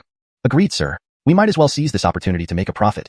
####Chapter 86, The Heston's Tour. The new ships, being more than 3 times larger than the Alfred-Moang class vessels, were not just 3 times more complex. Therefore, it would take considerable time to transform these designs into tangible objects. Capital City. Your Majesty, the Dazi Kingdom has now stationed 100,000 cavalry on our northern border, watching us like tigers eyeing their prey. I humbly request to lead the troops in battle, said a towering man with a booming voice as he stepped forward from among the military officials. This was none other than Angusta. Your Majesty, I believe that negotiations are preferable at this time. Our national treasury cannot support a large-scale war with the Dazi kingdom, interjected Callan, the Minister of Revenue, who managed the empire's finances. People in charge of money generally faced one common problem. It was easy to bring it in but hard to let it go. Humph, they've brought the fight to our doorstep, and we're still retreating. What dignity does our great dragon empire have left? Do you know how much silver will be spent in a single war? That silver could do so much for our people. What good is civil welfare if our country has lost its face? The ministers of both factions soon erupted into heated arguments within the imperial court, and Jack Delbert, feeling helpless, rubbed his temples. He couldn't immediately make a decision. On one hand, the military officials had a point. The nation's dignity could not be compromised. However, the civil officials also raised valid concerns. The Great Dragon Empire was relatively young, and its treasury was not adequately stocked. Adjourn the court. Frustrated by the unresolved debate, Delbert shouted angrily and stormed out. Delbert left the morning court in a huff, unable to find peace recently. Gillis, you're upset again? Rena Stacy knew her father had been preoccupied with court matters lately, so she waited early in the rear palace. Enid, did you wait here specifically for me today? Knowing Gillis has been stressed lately, I asked someone to prepare a special meal for you. Please come along, Gillis. Facing his beloved daughter, Delbert finally cracked a rare smile and followed the little girl to the Kylie's chambers. Your Majesty. Please rise, Kylie. Kylie Meadow, formerly a noble lady from the previous dynasty, had always been deeply in love with Delbert. Despite their advanced age, their relationship remained as close as ever. After marrying Delbert, Kylie Young took care of household affairs and educated the children, setting an exemplary standard for women. Because of her, Delbert didn't need to worry about the inner palace. I see, Quinlan. Rena Stacy was particularly favored by Delbert not only because she was endearing but also because she was Kylie Yang's daughter. Why are you so happy today, Your Majesty? Has something good happened? Word of Delbert's recent moodiness had spread throughout the palace, so when Kylie Young noticed him in a seemingly better mood today, she couldn't help but ask. Haha, Enid prepared a special meal for me today. How could I not be happy? Gillis, Quinlan, please wait a moment. The dishes will arrive shortly. Rena Stacy then instructed her personal maids to hurry. Renus, the food is here. Soon, the maids filled the table with dishes. One glance, and Delbert recognized them. Enid, these dishes are quite familiar. Have you tried cooking them? Quinlan, how could I manage that? These dishes were prepared by someone named Guido, whom we met during our visit to the dock last time. With Enid's reminder, Delbert remembered. These dishes indeed looked familiar. Did you bring Guido here? Gillis, I asked the Imperial chefs to make them. Can the Imperial chefs cook these dishes? Delbert didn't recall bringing the Imperial chefs with him that day. Well, I described the dishes to them, and they cooked them. Oh. Understanding his daughter's character, Delbert felt a pang of anxiety. Meanwhile, Kylie Young eagerly anticipated trying the dishes since she had missed out on the previous occasion due to illness. She had heard positive reviews from everyone else and regretted not joining them. Enid, introduce the dishes to your mother. Sure, Quinlan. This dish is called white-boiled sea shrimp. Try it. Enid was considerate, knowing her mother had never tasted sea shrimp before. She peeled a shrimp herself before offering it to her mother. Unexpectedly, Kylie Young spat it out after chewing a few times. Upon closer inspection, the shrimp contained some dark substances. If Guido had been there, he would have complained that the shrimp veins weren't removed. Sweat trickled down Delbert's forehead as he expected this outcome. Quinlan, perhaps it wasn't cooked properly. Try this one. Despite changing several dishes, each had issues, which made Renus Shue somewhat disheartened. Enid, don't be sad. You've shown wonderful consideration, and that makes us very happy. Wea. Ironically, the reassurance caused Renus Shue to burst into tears. At the Heston's palace, Gordy received news of the morning court debates. He had been discussing with his advisors on how to handle the situation. Although he wished to fight the Dazi directly, the Empire lacked the resources. Days of deliberation among his advisors yielded no constructive solutions, either advocate for war or peace, but without specific strategies for either. To calm public sentiment, Jack Delbert decided to have Heston Gordy embark on a national tour. Big brother Gordy, how long will this tour take? Rena Stacy, learning of her brother's plans, came to bid farewell. Probably around a month. A month was far from enough to cover every region, but the primary goal was to reassure the populace. It wasn't necessary to visit every place, as half a year might not suffice. Where will you go? The palace has planned the route. Depart from the capital, head west, and return after reaching Jinshan Prefecture. For safety reasons, the northern route, under threat from the Dazi kingdom, was avoided. The southwestern route was chosen as the safest. Jinshan Prefecture? That name sounds familiar. Few places stayed in Stacy's memory, so she was trying hard to recall why this place stuck out. Chapter 87. Where's Guido? Guido resides in Qingyang County, which is under the jurisdiction of Jinshan Prefecture. Oh. Upon hearing Guido's name, Mavis's eyes began to twinkle mischievously, her mind clearly brewing some plan. Enid, what naughty idea are you hatching now? Which one? Don't give me that. Ever since you were little, whenever your eyes start spinning, nothing good ever follows. Humph, Brother Heston. How could you say that about me? I won't talk to you anymore. Mavis pouted and turned away. Heston Gordy was preoccupied with the inspection tour, so he did not pay much attention to his younger sister at that moment. The sage had demanded a swift departure, so from the order to depart, it took only 3 days, although it was rushed. This also highlighted the significant pressure De Long faced due to the Dazi kingdom. Your Highness, Your Highness. What's the matter? The entourage was already over 100 miles from the capital when the deputy commander urged his horse to catch up quickly with the Heston Gordy. The guards found Renus Ninth in the entourage. What? Utter nonsense. It was then Gordy remembered Enid's previous intentions and hurried to see what was going on. Brother Heston. Her acting skills were commendable. She put on a pitiful look. However, Gordy still decided to send her back. He didn't want any trouble, especially if their father scolded him later. Ah, I'll have someone escort you back to the palace. No, please don't, Brother Heston. I barely managed to get out. Let me come with you. I promise I won't cause any trouble. Not possible. If Gillis and Quinlan blame me, I won't take the responsibility. At worst, I'll write to Gillis for permission. If Gillis agrees, I have no objections. Gordy knew his father well. This was unlikely. Nevertheless, the fast courier returned that day, and the letter's content slapped Gordy in the face. His strict father actually agreed. He read the imperial edict repeatedly, confirming it was indeed his father's handwriting, signed and sealed. Ultimately, Gordy could only yield. Hee, Brother Heston, let's go. Since the main goal of this tour was to comfort the people and boost morale, they did not linger too long in any place. It was almost like passing through without stopping. In less than 10 days, the touring group reached Jinshan Prefecture. I, the prefect of Jinshan Prefecture, Jerry, greet the Heston. Jerry had been waiting at the city gate with all the officials of Jinshan Prefecture. They couldn't afford to be careless with the arrival of the Heston. You may rise. Jinshan Prefecture was the final stop on this tour, so Gordy planned to stay longer, partly to see an old friend Guido. After paying cursory visits around Jinshan Prefecture, Gordy brought the entourage to Qingyang County. Qingyang County Government Office. What? The Heston is coming to Qingyang County? Prefect Daryl, currently in charge of Qingyang County, was pacing nervously. While everyone knew the Heston was on a tour, Daryl never imagined the illustrious Heston would come to such a remote place. He was uncertain whether this visit was a blessing or a curse. Could it be that your achievements here have reached the Heston's ears? Beside him, the secretary tried to flatter Daryl, who suddenly felt elated, his face flushing red. Is it as you say? I heard the Heston is assembling advisors. It must be that your talents have caught the Heston's eye. Otherwise, why would such a noble person come to this small county? The secretary thought his reasoning made sense. Daryl, now completely focused on the Heston. Subject, the county magistrate of Qingyang, greets the Heston. After waiting for the Heston's arrival, Daryl eagerly bowed down. Jerry, as Daryl's direct superior, stood beside the Heston but was not even noticed by Daryl. Jerry did not mind, attributing Daryl's behavior to excitement from his first meeting with the Heston. However, Jerry soon realized something was off. Daryl was not just excited. He was trying to impress the Heston, often preemptively speaking when the prefect should have done so. His strong desire to show off even caught Gordy's attention, though as Heston, he did not waste energy on such matters. Instead, he mentally labeled Daryl negatively. Counselor Jensen, where is Guido? Daryl's incessant chatter started to annoy Gordy, so he asked directly. To answer your highness, Guido should be in Alfregia village, Jerry respectfully replied after a brief pause. To Jerry and the Heston, Guido's absence indicated his disinterest in climbing the social ladder, earning him more respect. Meanwhile, Daryl continued to boast about his achievements, only to be interrupted abruptly when the Heston inquired about Guido. Seeing it was the Heston who cut him off, Daryl immediately regained composure. Finding out where Guido was, the group wasted no time heading straight for Alfregia village. Alfregia village. Peasant welcomes the prefect. Jerry and Daryl, as local officials, accompanied the Heston to Alfregia village. As they arrived, Jerry sent villagers to fetch Guido, whom they recognized easily. Conversely, none of them knew Daryl, the county magistrate. Apologies for not greeting you sooner, Your Excellency. Magistrate Kong is here too. Greetings, Magistrate Kong. Justin appeared first, instantly recognizing Jerry. He also spotted the new magistrate, Daryl, but the young man surrounded by the crowd remained unknown to him. Nevertheless, Justin, an astute elder, guessed the stranger must be of high rank. This is His Highness, the Heston and Renus Ninth. Being old acquaintances, Jerry introduced them. Village head of Alfregia village greets the Heston and Renus Ninth. Please rise. Where is Guido? The Heston did not want to waste time and went straight to the point.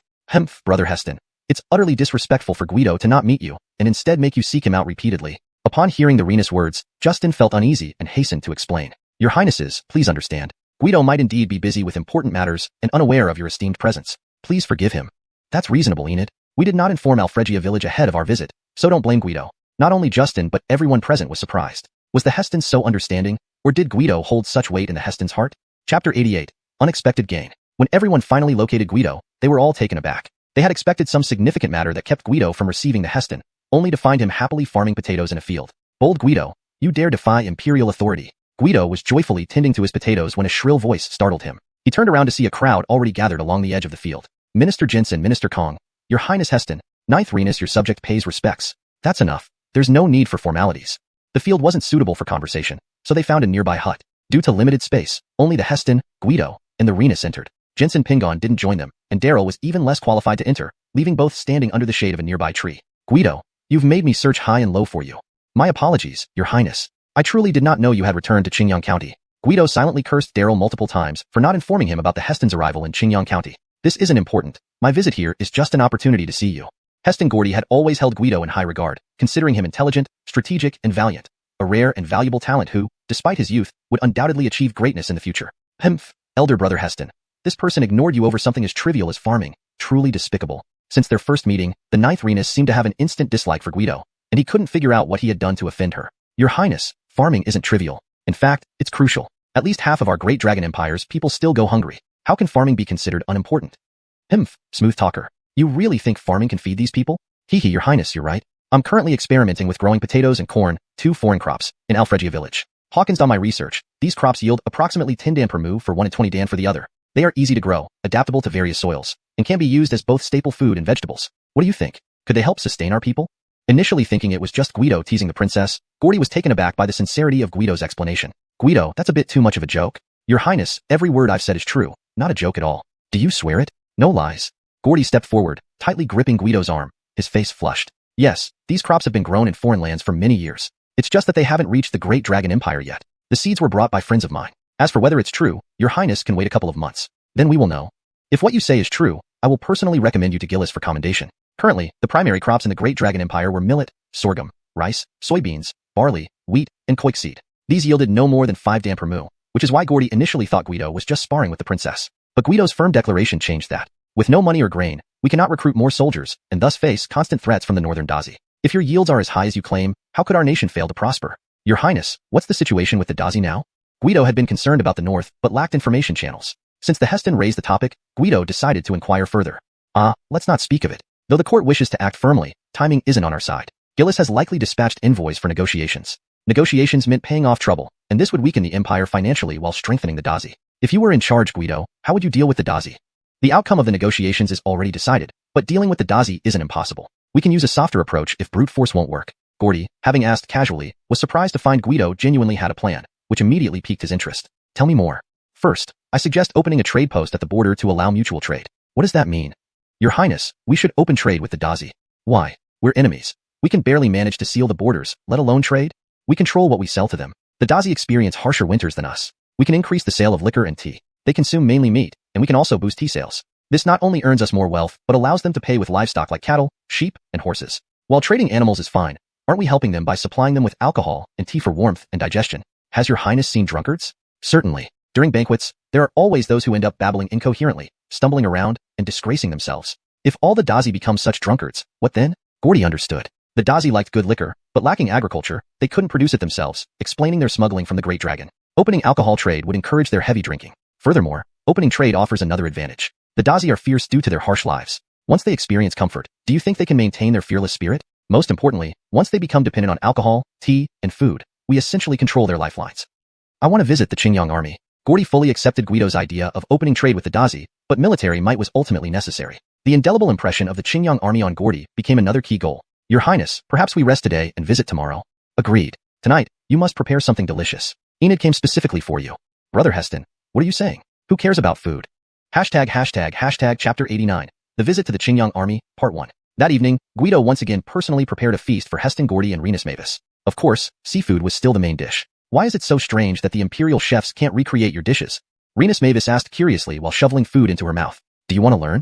I can teach you. Really? Enid, don't be impolite. Seeing these two getting carried away, Gordy interrupted them. He had already taken the risk of bringing the princess out without permission. If she went back and pleased the emperor too much, he would likely be reprimanded. After all, a noble princess learning how to cook.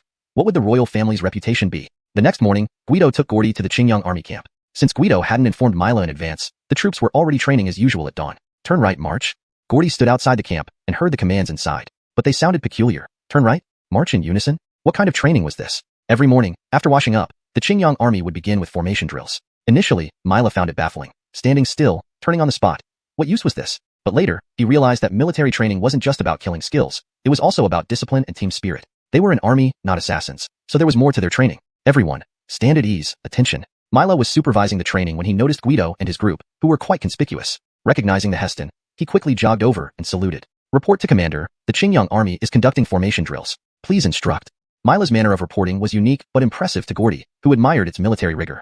Guido glanced at Gordy, who was uncertain about what to do next. Noticing the Heston's awkwardness, Guido instructed him to continue the training. Continue training. Yes, sir. Continue training. Apart from the entourage, the Qingyang army didn't know the visitors were the Heston and Renus. They just assumed they were dignitaries. Guido, standing still is also part of the training? After watching for a while, Gordy couldn't help but ask. Your Highness, this is formation training. It may seem simple and dull, but it trains soldiers' obedience and team spirit. As a martial artist himself, Gordy paid close attention and noticed the soldiers' endurance. They stood motionless under the sun, sweat dripping down their faces, yet they did not even blink or wipe their brows. Their fortitude earned his admiration. Whistle, dismissed for washing. Hearing the order through Guido's whistle, the soldiers started moving freely but headed straight for the barracks, adhering to time limits. Mila, come here. Yes, Commander.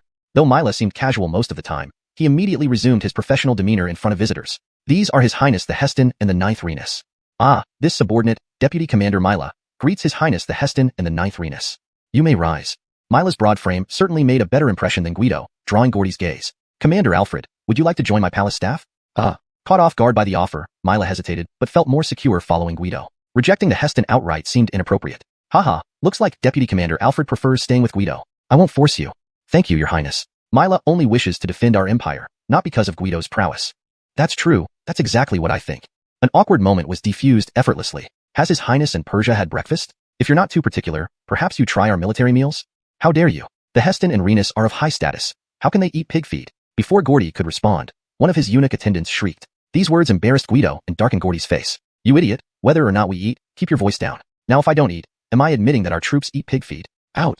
Gordy dismissed the eunuch sharply and walked towards the canteen without looking back. Seeing the Heston angry, Guido kept his cool and led the way. Gordy sat down directly, but the entering soldiers stood around the tables. When Mila appeared and everyone else stood, Gordy also rose, followed by Renus Mavis. The peasant's sorrow. We weed in the blazing noon. Sweat drips into the soil. Who knows the hardship of every grain in the bowl? The collective recitation stirred Gordy deeply. Whose poem is this, Guido? Truly remarkable talent. Heston, this poem was written by Lorenzo to cherish food and avoid waste. Mila answered quickly to prevent Guido from feeling awkward. I didn't expect you to have such literary talent, Guido. Forgive me, Heston.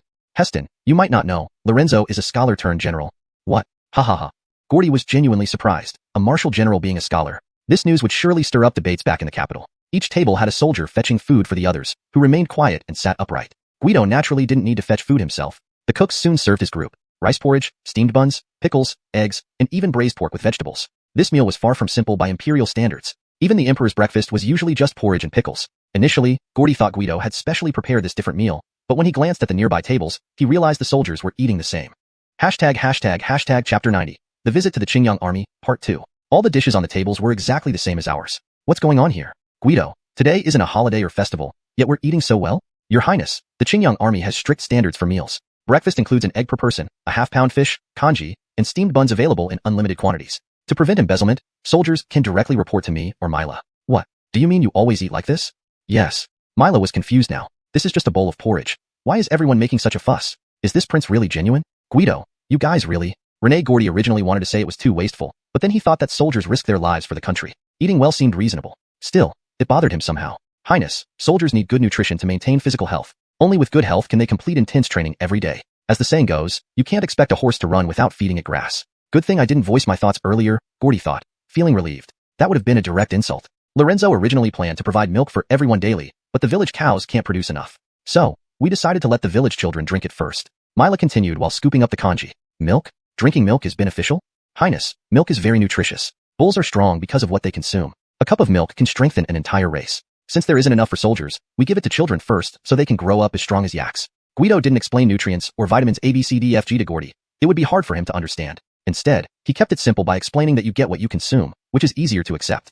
Renus 9 had been quiet since entering the camp, fascinated by all the new things she saw along the way. She admired how knowledgeable Guido was. At this moment, she only felt admiration for his talents, unaware that the subtle feelings between young men and women often start this way. After lunch, the Qingyang Army resumed its afternoon training. It began with individual combat training, followed by team coordination exercises. Since the Heston specifically came to observe the Qingyang Army, Mila added a demonstration of cavalry launching bolts from crossbows. Seeing the sky darkened by the flying arrows and then hearing them pierce the ground made Gordy relive the day he was rescued. He knew better than anyone the destructive power of crossbows. Long-range attacks had always been the bane of cavalry. If the DeLong army could equip these crossbows, they wouldn't fear the Dazi any longer. The rest of the observation lost its appeal to Gordy, as his mind was consumed by the crossbows. Guido, does the Qingyang army have any difficulties or requests? Your Highness will do our best to meet them. Finally, the visit to the Qingyang army ended. Gordy had been thinking about how to ask Guido for the crossbow blueprints. Really, Highness? We still need several hundred warhorses. Can your Highness assist us?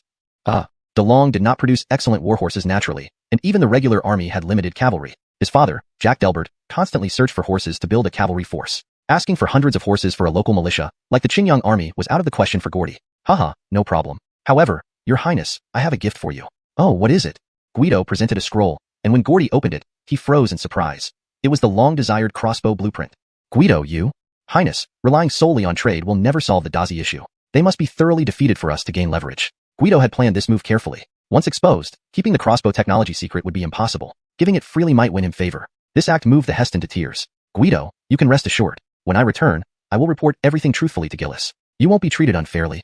Initially, Gordy saw Guido as a brave rescuer. But after visiting Allergy village, his perception of Guido transformed drastically. Guido was young, talented, brave, strategic, patriotic, honest, practically embodying all the virtues Gordy could think of. He resolved not to let such talent go unrecognized or mistreated. Brother Rene, this is so boring. Does Guido's Allergy village have anything fun? Hearing Renus Nine's voice, the Heston pondered for a moment. There were no plans for the afternoon, so he glanced at Guido, seemingly acknowledging his sister's suggestion. Well, shall I take the Renus seashore exploring? Seashore exploring? Is it fun?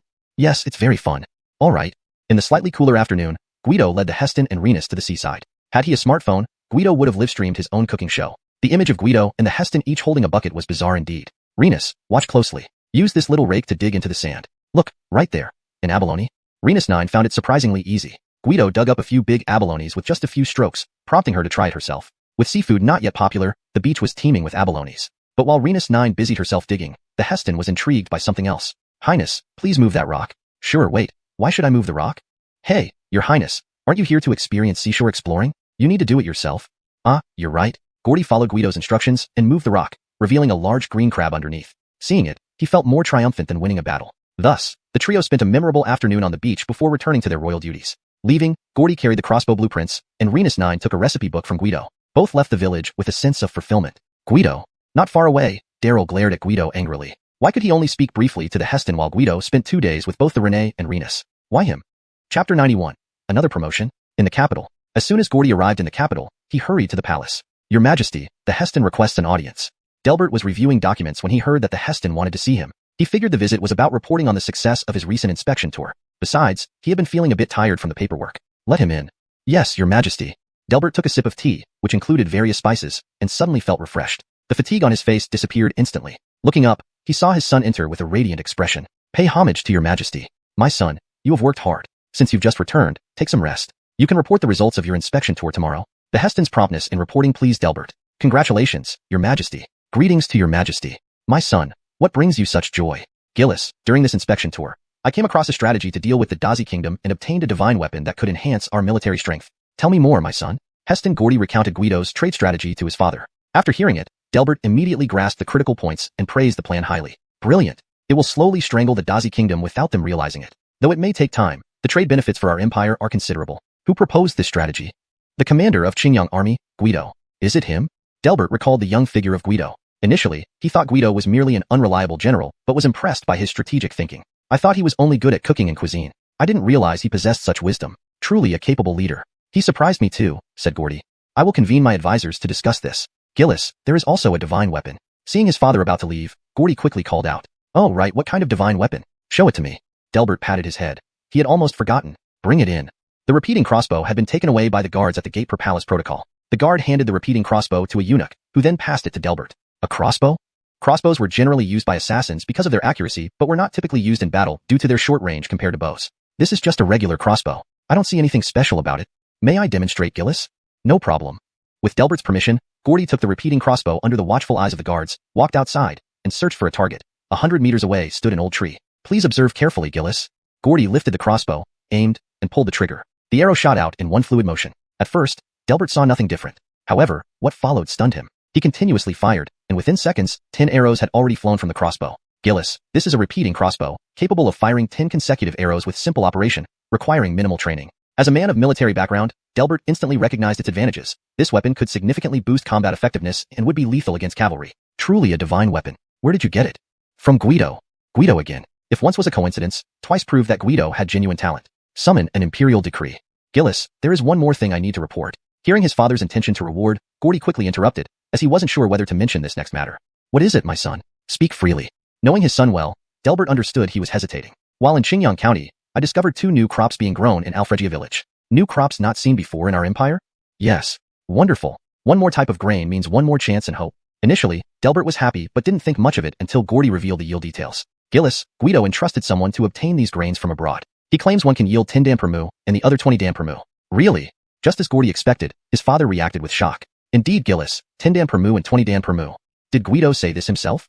Yes, but I couldn't confirm its truth, so I hesitated. After hearing Gordy's explanation, Delbert remained calm. He concluded that Guido likely wasn't lying since it would be evident in a few months when harvest time came. It's unlikely that Guido lied. Even if his claim is halved, the yields are still remarkable. 10 dan half to 5 dan and 20 dan half to 10 dan were unheard of in the empire. Summon an imperial decree to promote Guido to commander of the Brave Cavalry Regiment, 6th rank, grant him the title of commanding cavalry officer, and reward him with 100 gold coins. He will continue leading the Qingyang army. My son, what's the name of Guido's village? Alfregia village. Very well. Grant Alfregia village to Guido as his fief. Once the harvest confirms the grain yields, I will bestow a noble title upon him. Even Gordy found the rewards generous, but given that Guido had saved his life, he had no objections. Alfregia village. By the imperial decree. Thank you, your majesty. Guido received the imperial decree. Mila, standing beside him, felt happier than if he himself had been promoted. Public official Hernan, why don't you stay a few more days? Relax here. Although Alfregia village isn't bustling, it's peaceful. Having met twice, Guido and public official Hernan had formed a more casual relationship. No, I dare not delay as there are many rules in the palace. Congratulations on gaining William's favor in such a short time. I hear the Heston holds you in high regard. Hashtag chapter 92. The commercial spark in Alfregia village. Some things should be left unsaid. If it were anyone else, Lord Hernan would never have added a word. But Guido was different. From their first meeting, he felt that Guido was not like ordinary people, especially making others feel close to him. Guido tried his best to retain Riggs, but he only stayed for one meal before leaving. When parting ways, Guido offered some silver as usual. What are you doing? Riggs was somewhat angry. He considered Guido a friend, but when Guido gave him money, he became upset, feeling as if he had overstepped boundaries. Did Guido look down on him, a eunuch, and refuse friendship? Don't misunderstand. There are many rules in the palace, and everyone there is shrewd. You might need some silver for smoothing things over. If you lack anything, send a message, and I'll send more. Riggs immediately realized he had misunderstood Guido. Indeed, his instincts hadn't been wrong. Apart from his parents, Guido was the only one who had ever been kind to him since childhood. Thank you. Riggs didn't know how to express his feelings at that moment. Take care on your journey. Remember to write if you face any difficulties. This was just a casual expression of concern between friends, but later, Riggs truly encountered life-or-death troubles. Congratulations, Brother Wu. Even William knows your name now. Coleman, be careful with what you say. Though it was just Coleman's jest, sometimes careless words could cause trouble. Better to be cautious. Tell the brothers we'll have an extra meal tonight. Sure. Both Alfregia village and Guido were currently developing towards better directions, presenting a thriving scene. However, Imran soon brought bad news. At the village committee office of Alfregia village, due to the vast area under Guido's jurisdiction and the extensive size of the Qingyang military, they couldn't operate like before by casually squatting in some place. So Guido had someone construct the committee office. In the conference room, his subordinates' faces were heavy. Pirates. Guido tapped the table while muttering. Indeed, this time Imran encountered pirates during his return from trading in Patinan Kingdom. Although they managed to escape without losses due to the large and fast ships, it alerted Guido and his men that pirates existed in this era. How many were there? This time, about 10 ships intercepted us. Their ships were smaller than ours, but they clearly knew our route and laid ambushes along the way. If not for the sturdy hull of the Alfredmawang, things wouldn't have gone so smoothly. Imran still felt some lingering fear, recalling those fierce pirates. It seems our activities have caught some people's envy, Coleman. Present.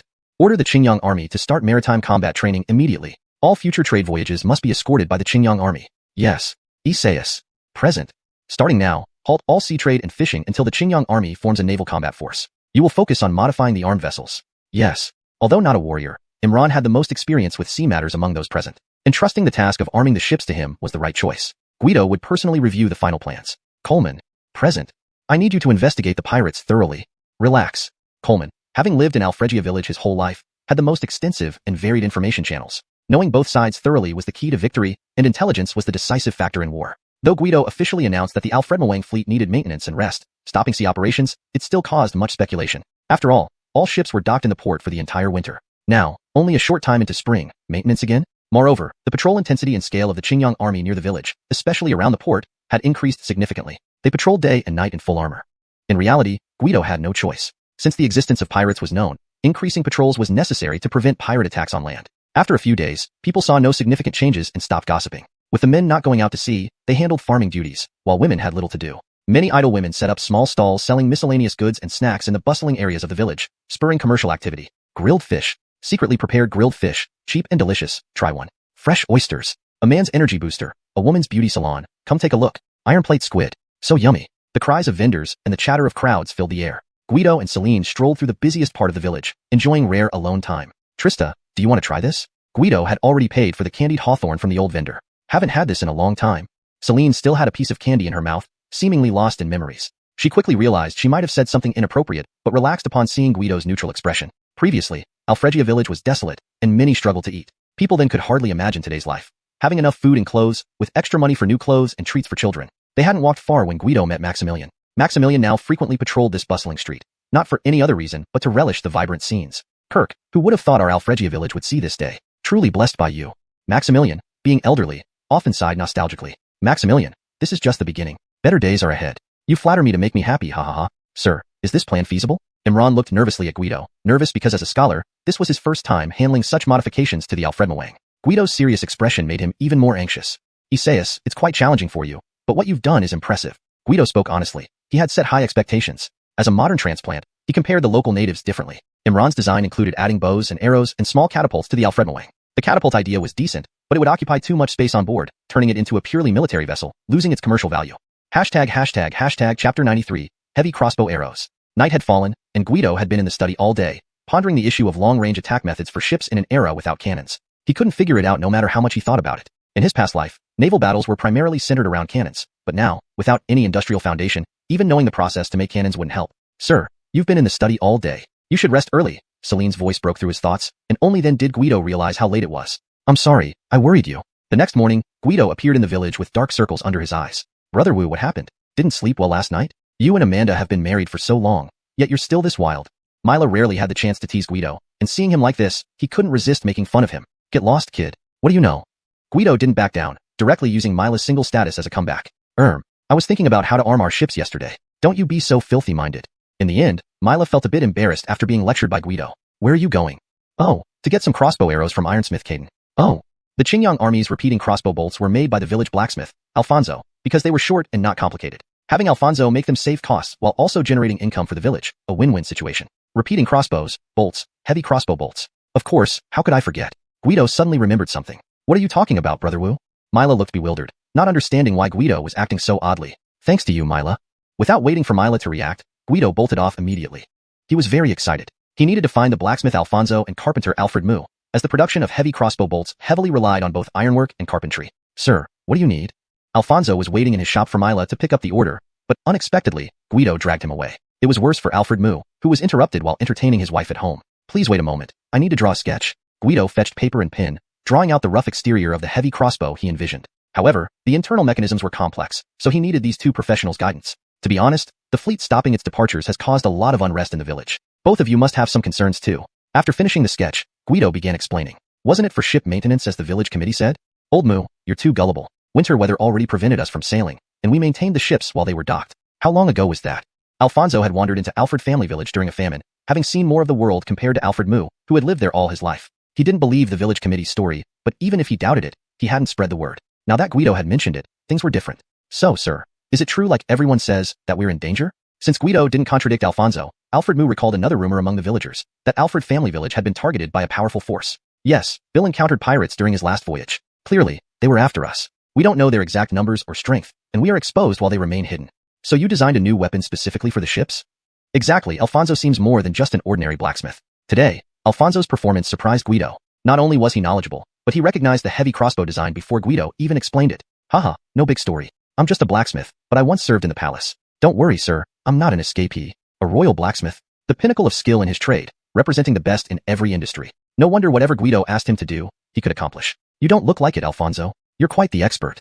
What? Forget it. Alfred family village really got lucky with you. Take a look at my heavy crossbow design. Can you make it? Sir, given the design, the carpentry part isn't a problem. With the blueprint and the expertise of Alfred Mu and Alfonso, Guido expected the heavy crossbow to be simple to produce. But Alfonso's next words shattered his hopes. The mechanisms here aren't a problem, but there's a significant issue with this heavy crossbow. If we can't solve it, everything else will be useless. Alfonso quickly spotted a glaring issue with the heavy crossbow. What's the issue? The main target for a heavy crossbow is ships, so the bolts need to be huge. To fire such large bolts and ensure distance and power, what kind of bowstring can handle it? Indeed, experience showed wisdom. Alfonso pointed out the crux of the problem. Bowstrings in this era were usually made from animal tendons, which wouldn't suffice for a heavy crossbow. Hawkins on your design, sir. We need tendons from large animals. Alfonso was right. Ordinary animal tendons couldn't meet the size and resilience requirements. Images of large animals immediately flashed in Guido's mind. Whales, bears, cattle, giant pythons, elephants, crocodiles, rhinos, giraffes, hippos. But he soon realized the impracticality. Most of these animals lived in Africa. Even in his past life, Guido never visited Africa, let alone now, when traveling there would be impossible. But ignoring Africa, the only large animals available in the Great Dragon Empire were cattle and bears. Crocodiles might exist in the empire, but reportedly, they resembled paddlefish rather than the African crocodile. An African crocodile would likely remove its cousin from the family tree upon sight. This translation maintains the paragraph structure and tone of the original Chinese text, ensuring natural English flow and coherence with previous content. Chapter 94. The White Skull Pirate Gang. Alfonso is right, but there's nothing we can do now. We can only send people out to buy various types of animal sinews, like cow and horse sinews. Although the heavy crossbows still lack bowstrings, we can't just wait around. Let's get started. Yes. Despite some uncertainties, Guido decided to proceed with production. The issue of bowstrings would have to be resolved eventually. With Guido's decision, the heavy crossbow project was confirmed. He then headed to the shipyard to check on the progress of the new ships. Lord, you've arrived. Alonso's black circles under his eyes were getting darker. Guido had advised him several times already, but this old man always agreed readily while Guido was around, but continued working through the night once Guido left, meticulously refining the details of the new ships. How has the shipyard been recently? Report as follows, Lord. Our Bull Demon King-class ships, since they began public sales, have received orders like snowflakes, stretching all the way to next year. And despite continuous price hikes, they still can't stop the major trade guilds from buying. It was clear that after Guido led the Bull Demon King-class ship to the capital, everyone began paying attention to King Shanyang's Alfregia village. This previously unheard of little place quickly became known for its lucrative maritime trade and fishing. I have something to show you. Guido handed Alonso the design drawings for the heavy crossbow. Wonderful, wonderful, wonderful. After examining it, Alonso praised repeatedly. He, of course, knew about the pirate situation and was one of the most concerned, aside from Guido and Imran. As the head of the shipyard, Alonso understood that this design would provide another solid advantage, and he secretly began praying for the pirates. Just one heavy crossbow at the bow and stern of the Bull Demon King-class ships will suffice. For the new warships, besides the bow and stern, we also need to install a few more heavy crossbows on the sides. Yes. Though it was a small change, Alonso still had to work overtime to make adjustments, especially for the new warships. Since they needed to add heavy crossbows on the sides, detailed studies were necessary. Now everything was ready except for the bowstrings. In the South Sea, a horrifying event was unfolding. Several pirate ships were closely tailing a merchant convoy. The convoy consisted of ships of varying sizes, even including a few Bull Demon King-class vessels. Despite this, they could only flee from the smaller pirate ships. Full speed ahead. The convoy captain was urging his crew to move faster, trying to escape the pirates' pursuit. Millions ago, he had witnessed another ship being intercepted by pirates who slaughtered everyone on board, even those kneeling in plea for mercy. The survivors were terrified, their minds fixated solely on escaping. Faster, boys. Wealth is plentiful. Will money bring you no women? Roar. For these desperados, wealth and women were the greatest motivators. This pirate gang was none other than the White Skull Pirates, who had been entrenched on an unclaimed island in the South Sea for decades. Due to prolonged warfare inland and the distance of the pirates' base from the mainland, no dynasty or emperor paid much attention to them. This gave the White Skull Pirates ample opportunity to grow from a small group of dozens into a terrifying force of thousands, occupying an entire island. Originally, these pirates mainly raided coastal villages. But recently, the number of merchant convoys had inexplicably increased, turning the seas into a feast for wolves among sheep. Having gone vegetarian for so long, they finally had an abundance of prey, leading to frequent pirate attacks. Throw grappling hooks. Compared to hastily assembled merchant fleets, the pirates were far better equipped. Grappling hooks flew towards the merchant ships, and the faster the merchant ships fled, the tighter the hooks clung. Heavens, the pirates are coming. A sailor shouted as pirates began climbing aboard using the grappling ropes. Move aside. The merchant ship had a few guards who pushed aside the paralyzed sailors, wielding machetes to slash at the ropes. After several attempts, the rope finally broke, sending a pirate plummeting into the deep sea. The morale of the convoy soared briefly, but more grappling hooks soon flew over. Pirates quickly boarded the merchant ship and engaged in combat with the guards. However, due to the smaller number of pirates boarding, they were quickly defeated. Prepare the bows. Seeing that his men had not only failed to board but also lost several brothers, the pirate leader flew into a rage. All pirates drew their bows fully. Fire. A barrage of arrows rained down on the merchant ship, causing mass casualties. Many were instantly shot down. Attack. This time, the pirates used grappling hooks again without resistance. Kill them all.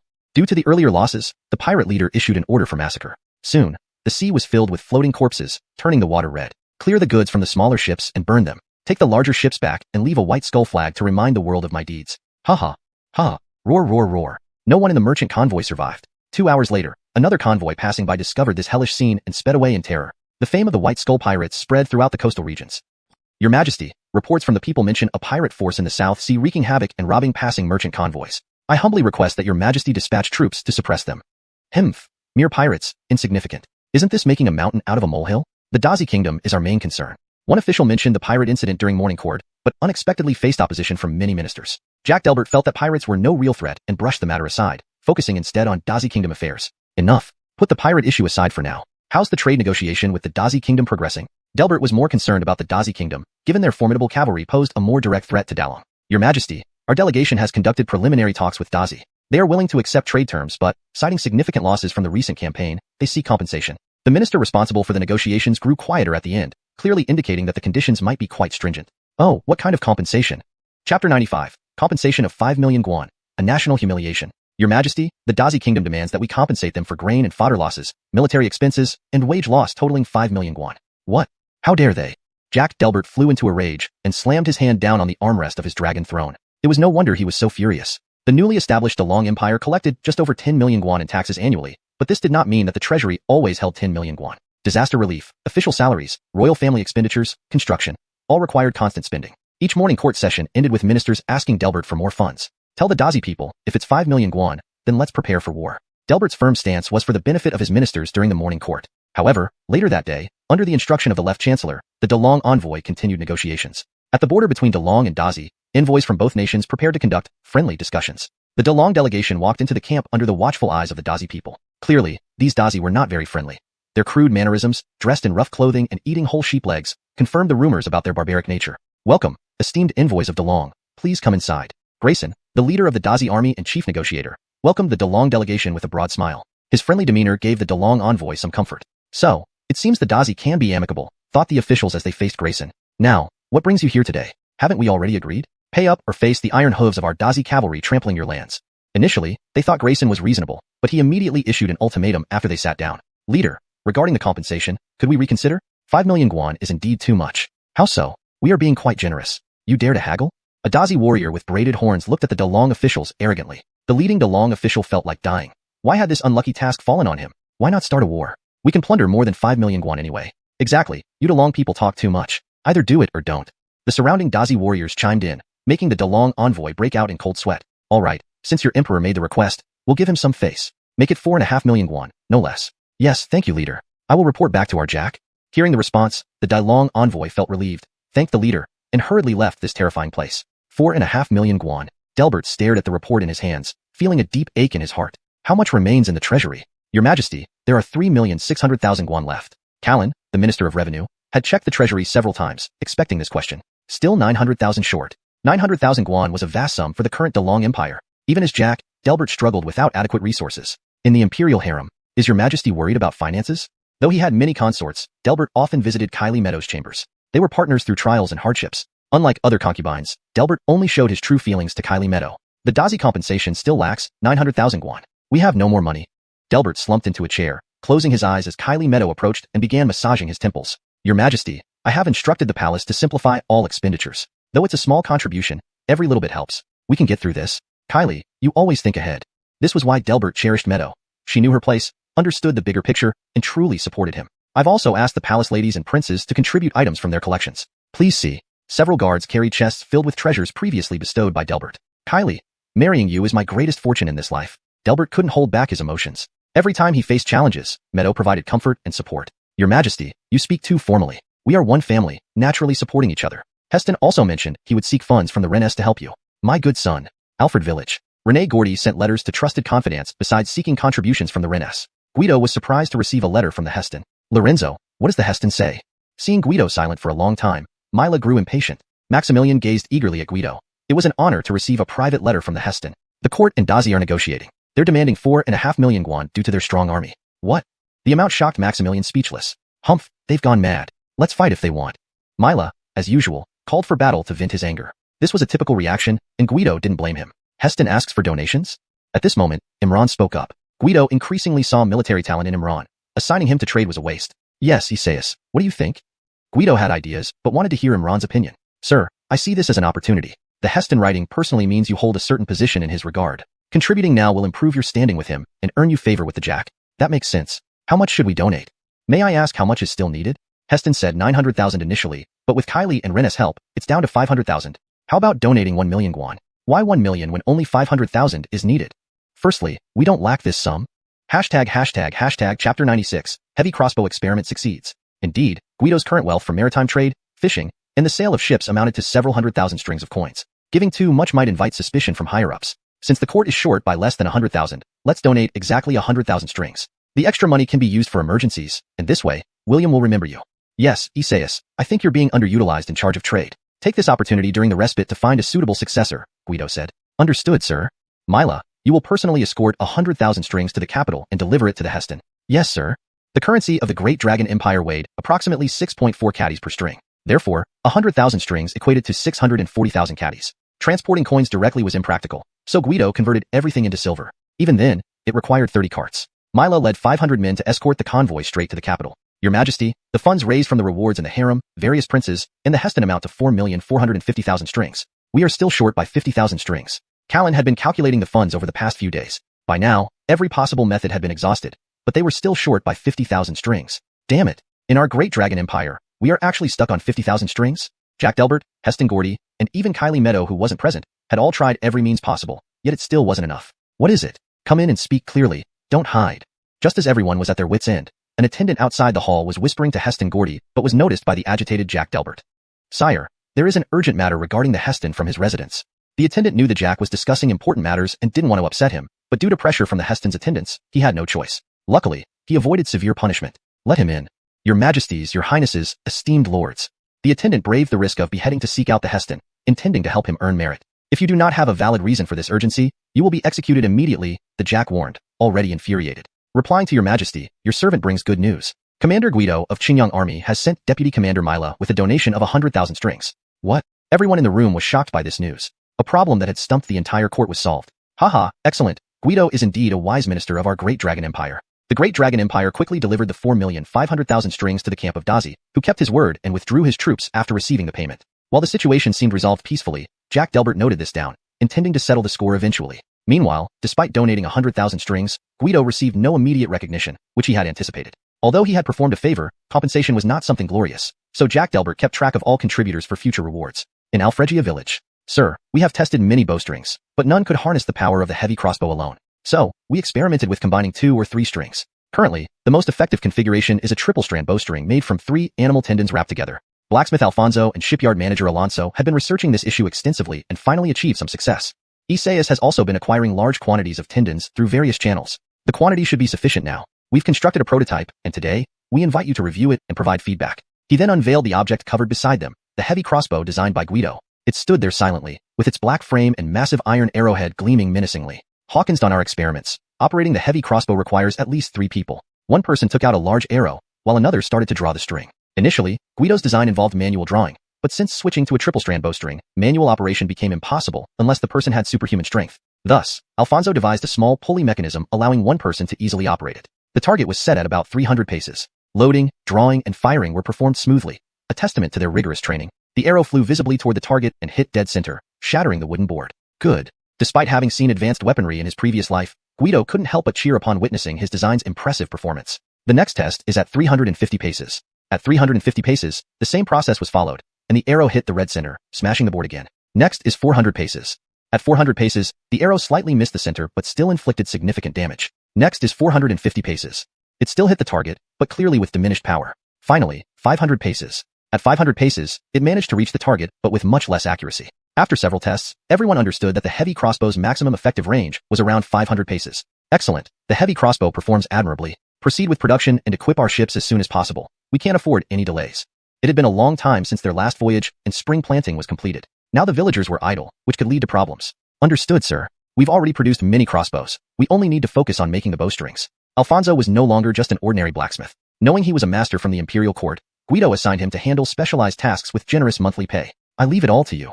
With the heavy crossbow issue settled, Guido watched the experiment and then asked shipyard manager Alonso to show him the progress on the new ships. Sir, this way. There are some issues I'd like to consult with you. Chapter 97. Using official position for personal revenge. Inside the shipyard, the framework of the new style vessel was already constructed, and the workers were currently fitting the outer hull. They're making good progress. Sir, since we have complete design blueprints, we can now build and make adjustments simultaneously. Good. Many merchant guilds now have the Inai Wangmang ships, so we must complete the construction of our new style vessels as soon as possible to maintain our lead in maritime trade. Yes, sir. Have there been any recent reports about pirates? Sir, a few days ago, a buyer came here to order ships and mentioned that some days back, a convoy was attacked by pirates. No one survived. Their methods were extremely cruel. Doesn't the imperial court have any actions against this?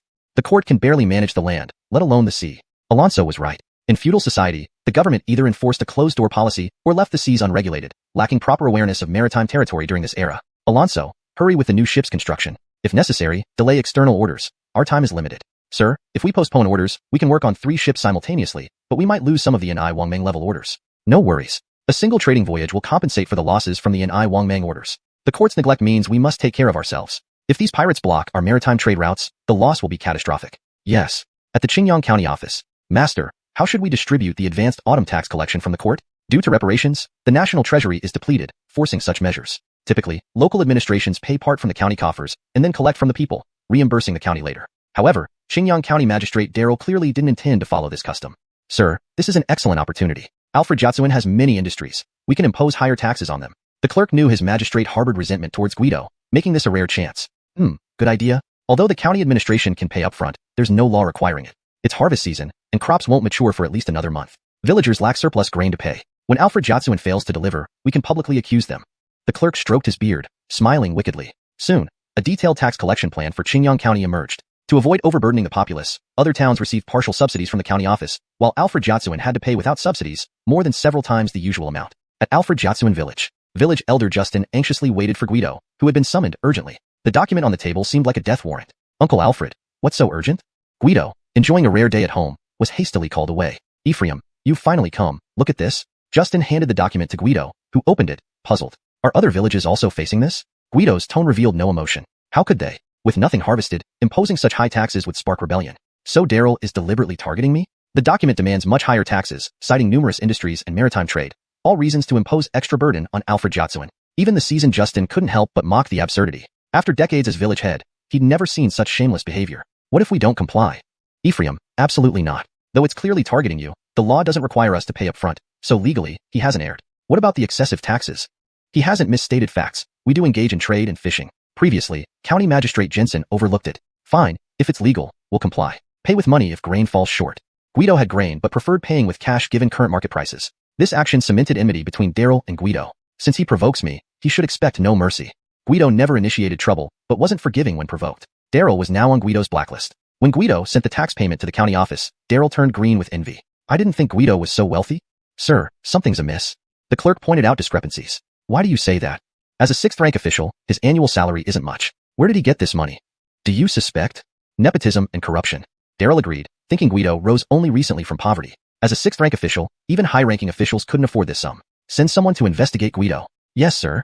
Blinded by joy, neither considered the implications. At Jinshan Prefecture, Qingyang County completed the tax collection ahead of schedule and exceeded targets. Jensen Pingon was impressed by his former unit's efficiency, but upon reviewing the report, he saw complications. Why such a high amount from Alfred Jatsuan?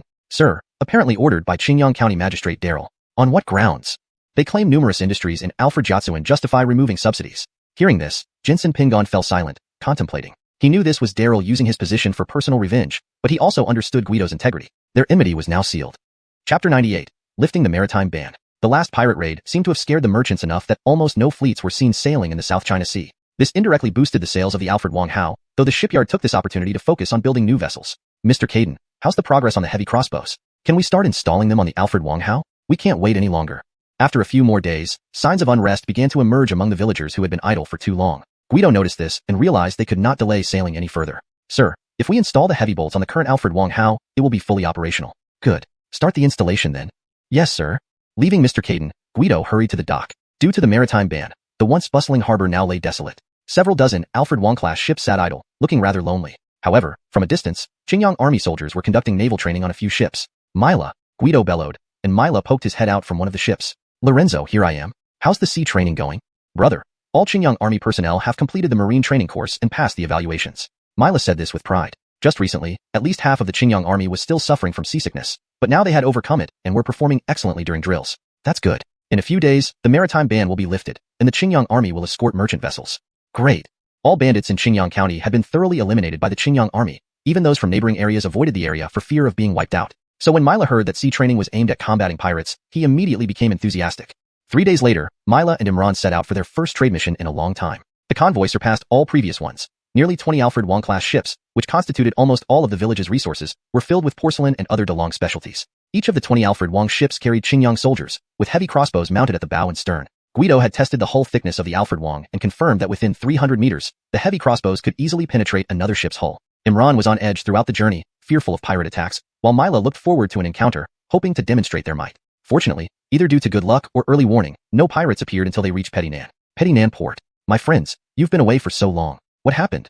Colin had already been informed by his men about the arrival of the Dailong fleet. He jumped up excitedly. Although he was still a port manager, his relationship with Imran had made him quite wealthy, and he was courted by many merchant houses in Petit Nan due to the massive purchasing power of Imran. A group of ruthless pirates appeared in the South China Sea. Without ensuring our safety, our leader suspended seafaring activities. What? Pirates? Damn it. I'll report this to the tax officer right away. Though port transactions affected the tax officer's performance, Colin's offer to report was just a gesture. Don't worry about that. Our lord will handle it. Here are the lists of goods we've brought, and what we need to purchase. Thank you for your trouble. As Imran handed over 2 lists along with a package, Colin understood the implication. He weighed the package lightly, showing satisfaction.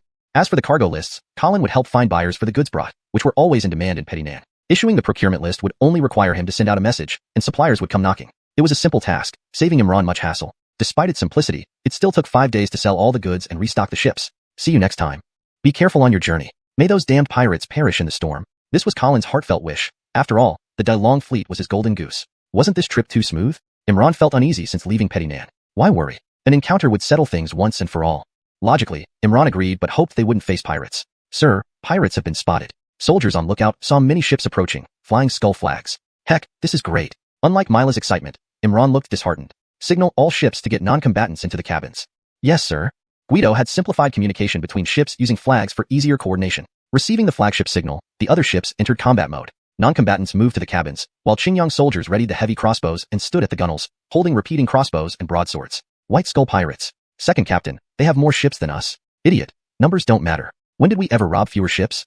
The second captain wasn't worried about outnumbering but feared having too few targets. More ships meant more loot. Seeing over 20 large ships before him, he felt triumphant. Men, full speed ahead. These ships are packed with valuables. Success today means wealth for everyone. Roar. Charge. Instantly, the pirates surged like maggots to feces or bachelors to beauties, focused solely on the ships, oblivious to the heavy crossbows.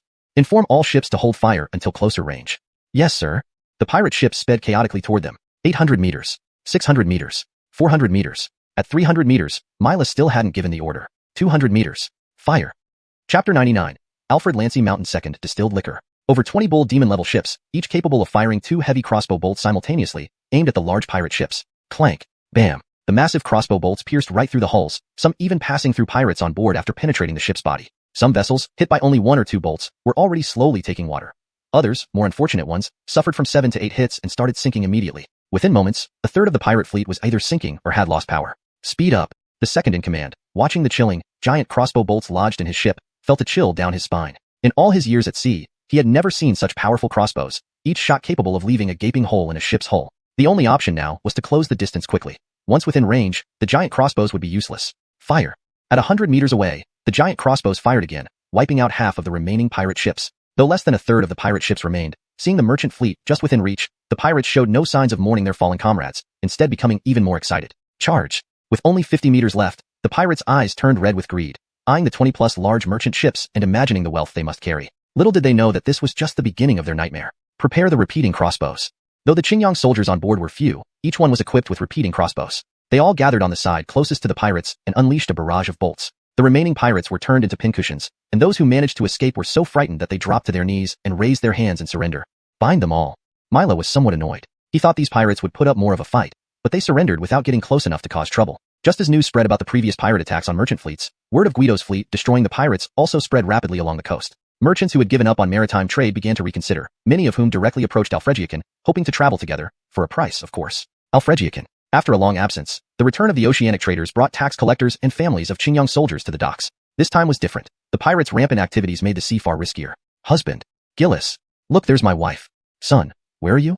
People on the dock and sailors on the ships were searching for their loved ones. Fortunately, although they encountered pirates, the Qingyang soldiers managed to wipe out the pirates without losing a single man and even captured a few, including the pirate's second in command. Since Alfredjiakin had no prison, a temporary building was used to house the prisoners. Guido promptly went to interrogate them. Speak up. Confess now and we'll be lenient. Resist and we'll be strict. Humph. Faced with the pirates' refusal to talk and their mocking expressions, Guido said nothing more, only instructing the guards to keep watch over them. Second in command, you're leaving? I thought you'd use some cruel torture on us old men. Seeing Guido leave, the pirates felt emboldened. He must have realized we are from the White Skull Pirates and regrets provoking us. The second in command was delusional, believing the White Skull Pirates were unbeatable. After Guido left, he suddenly remembered something and instructed the guard. Board up all the windows so not a sliver of sunlight gets in. Yes, sir. The guards found wooden planks and sealed all the windows. Initially, the pirates heard the banging sounds and thought an attack was imminent, but after waiting, seeing only sealed windows with no further action, they grew bolder. TCH, what good does boarding windows do? Do you think we'll escape? Humph. When the leader comes, you'll beg us to leave. Second in command, it's getting dark. So what if it's dark? It won't take a chunk out of you. For the next few days, the imprisoned pirates were well fed and treated well. At first, they were bewildered, but eventually, they relaxed, even complaining occasionally about not having soup. Guido knew they wouldn't confess easily, so he decided to lock them up in darkness for a while. Prolonged exposure to darkness can easily break a person's spirit, making this method both effective and less stressful compared to other punishments. Thus, Guido let them stay in the dark cells without further inquiry. Sir, someone from the village committee is looking for you. Who? The Fuxiang Chamber of Commerce. Hearing Fuxiang, Guido recalled he had promised to supply them with liquor, which was delayed due to the naval embargo. It seems they can't wait any longer. At the Alfredjiakin village committee, Egan paced back and forth anxiously. Lao Chai, your pacing is making me dizzy. Theodore sat drinking tea, unperturbed. Do you think Lord Zhou will change his mind? Don't underestimate him. I know Lord Zhou. He always keeps his promises. As Theodore spoke, laughter echoed from the doorway. Haha, who manager knows me well. Chai manager, sorry to keep you waiting. Guido laughed heartily, having overheard their conversation. Lord Zhou, that wasn't what I meant. No need to explain, Chai manager. You'll understand my character better over time. I've been preoccupied, but since you're here, I'll arrange for the delivery of the liquor. Really? Thank you, Lord Zhou. But I didn't bring wagons. Could I hire your ships to deliver the liquor to the capital? We can negotiate the shipping fees. Sure, no problem. Now, all the liquor could fit in one ship, much more convenient than wagons, and since they were being paid, Guido agreed. With so many idle ships at the dock, it would be a nice extra income. Thank you, Lord Zhou. With everything settled, Egan's worries lifted. Theodore teased him. Lao Chai, you owe us a feast today. Naturally, and Lord Zhou must join us. Jinfishan is too far, so let's go to Hongfula in Qingyang County. Sounds good, Lao Chai. You've refused me several times before, even though I asked you to treat me there. Chapter 100. Revisiting the Imperial Capital. At the Imperial Capital's dock, several months later, Guido personally brought wine delivered by Phil to the capital. At this moment, apart from Guido's ship, many others also had Phil's, so it didn't cause much of a stir. Who would have thought that in just a few months, Phil's would be everywhere? Guido's visit to the capital was mainly out of boredom. He took advantage of delivering the wine to once again experience the bustling life of the capital and hopefully seize an opportunity to pay his respects to the crown prince. After all, the prince had spoken well of him on numerous occasions. This time around, Guido knew the way like the back of his hand, calling over a carriage on his own. Where are you heading, sir? To the Heston's residence. Upon hearing Heston's residence, the carriage driver sized up Guido for quite some time. Listen, are you driving or not? Guido was somewhat impatient. Paying for a ride shouldn't be this troublesome. Sure. The driver thought for a bit. The economy wasn't great lately, so he might as well take the fare. Sitting in the carriage, the hustle and bustle of the capital flashed past the window. Since the Great Dragon Indemnity, the lives of common folk were greatly affected. On his boat journey to the capital, Guido saw many people who were barely clothed or fed. Yet, the capital under the emperor's nose remained entirely unaffected. As Guido fell into deep thoughts, he suddenly heard a familiar voice on the street. Titus, driver, please stop. Lord Zhou. Titus immediately recognized Guido. It was one of his survival skills on the streets of the capital. However, compared to their first meeting, his already slender frame looked even more frail. Have you eaten yet?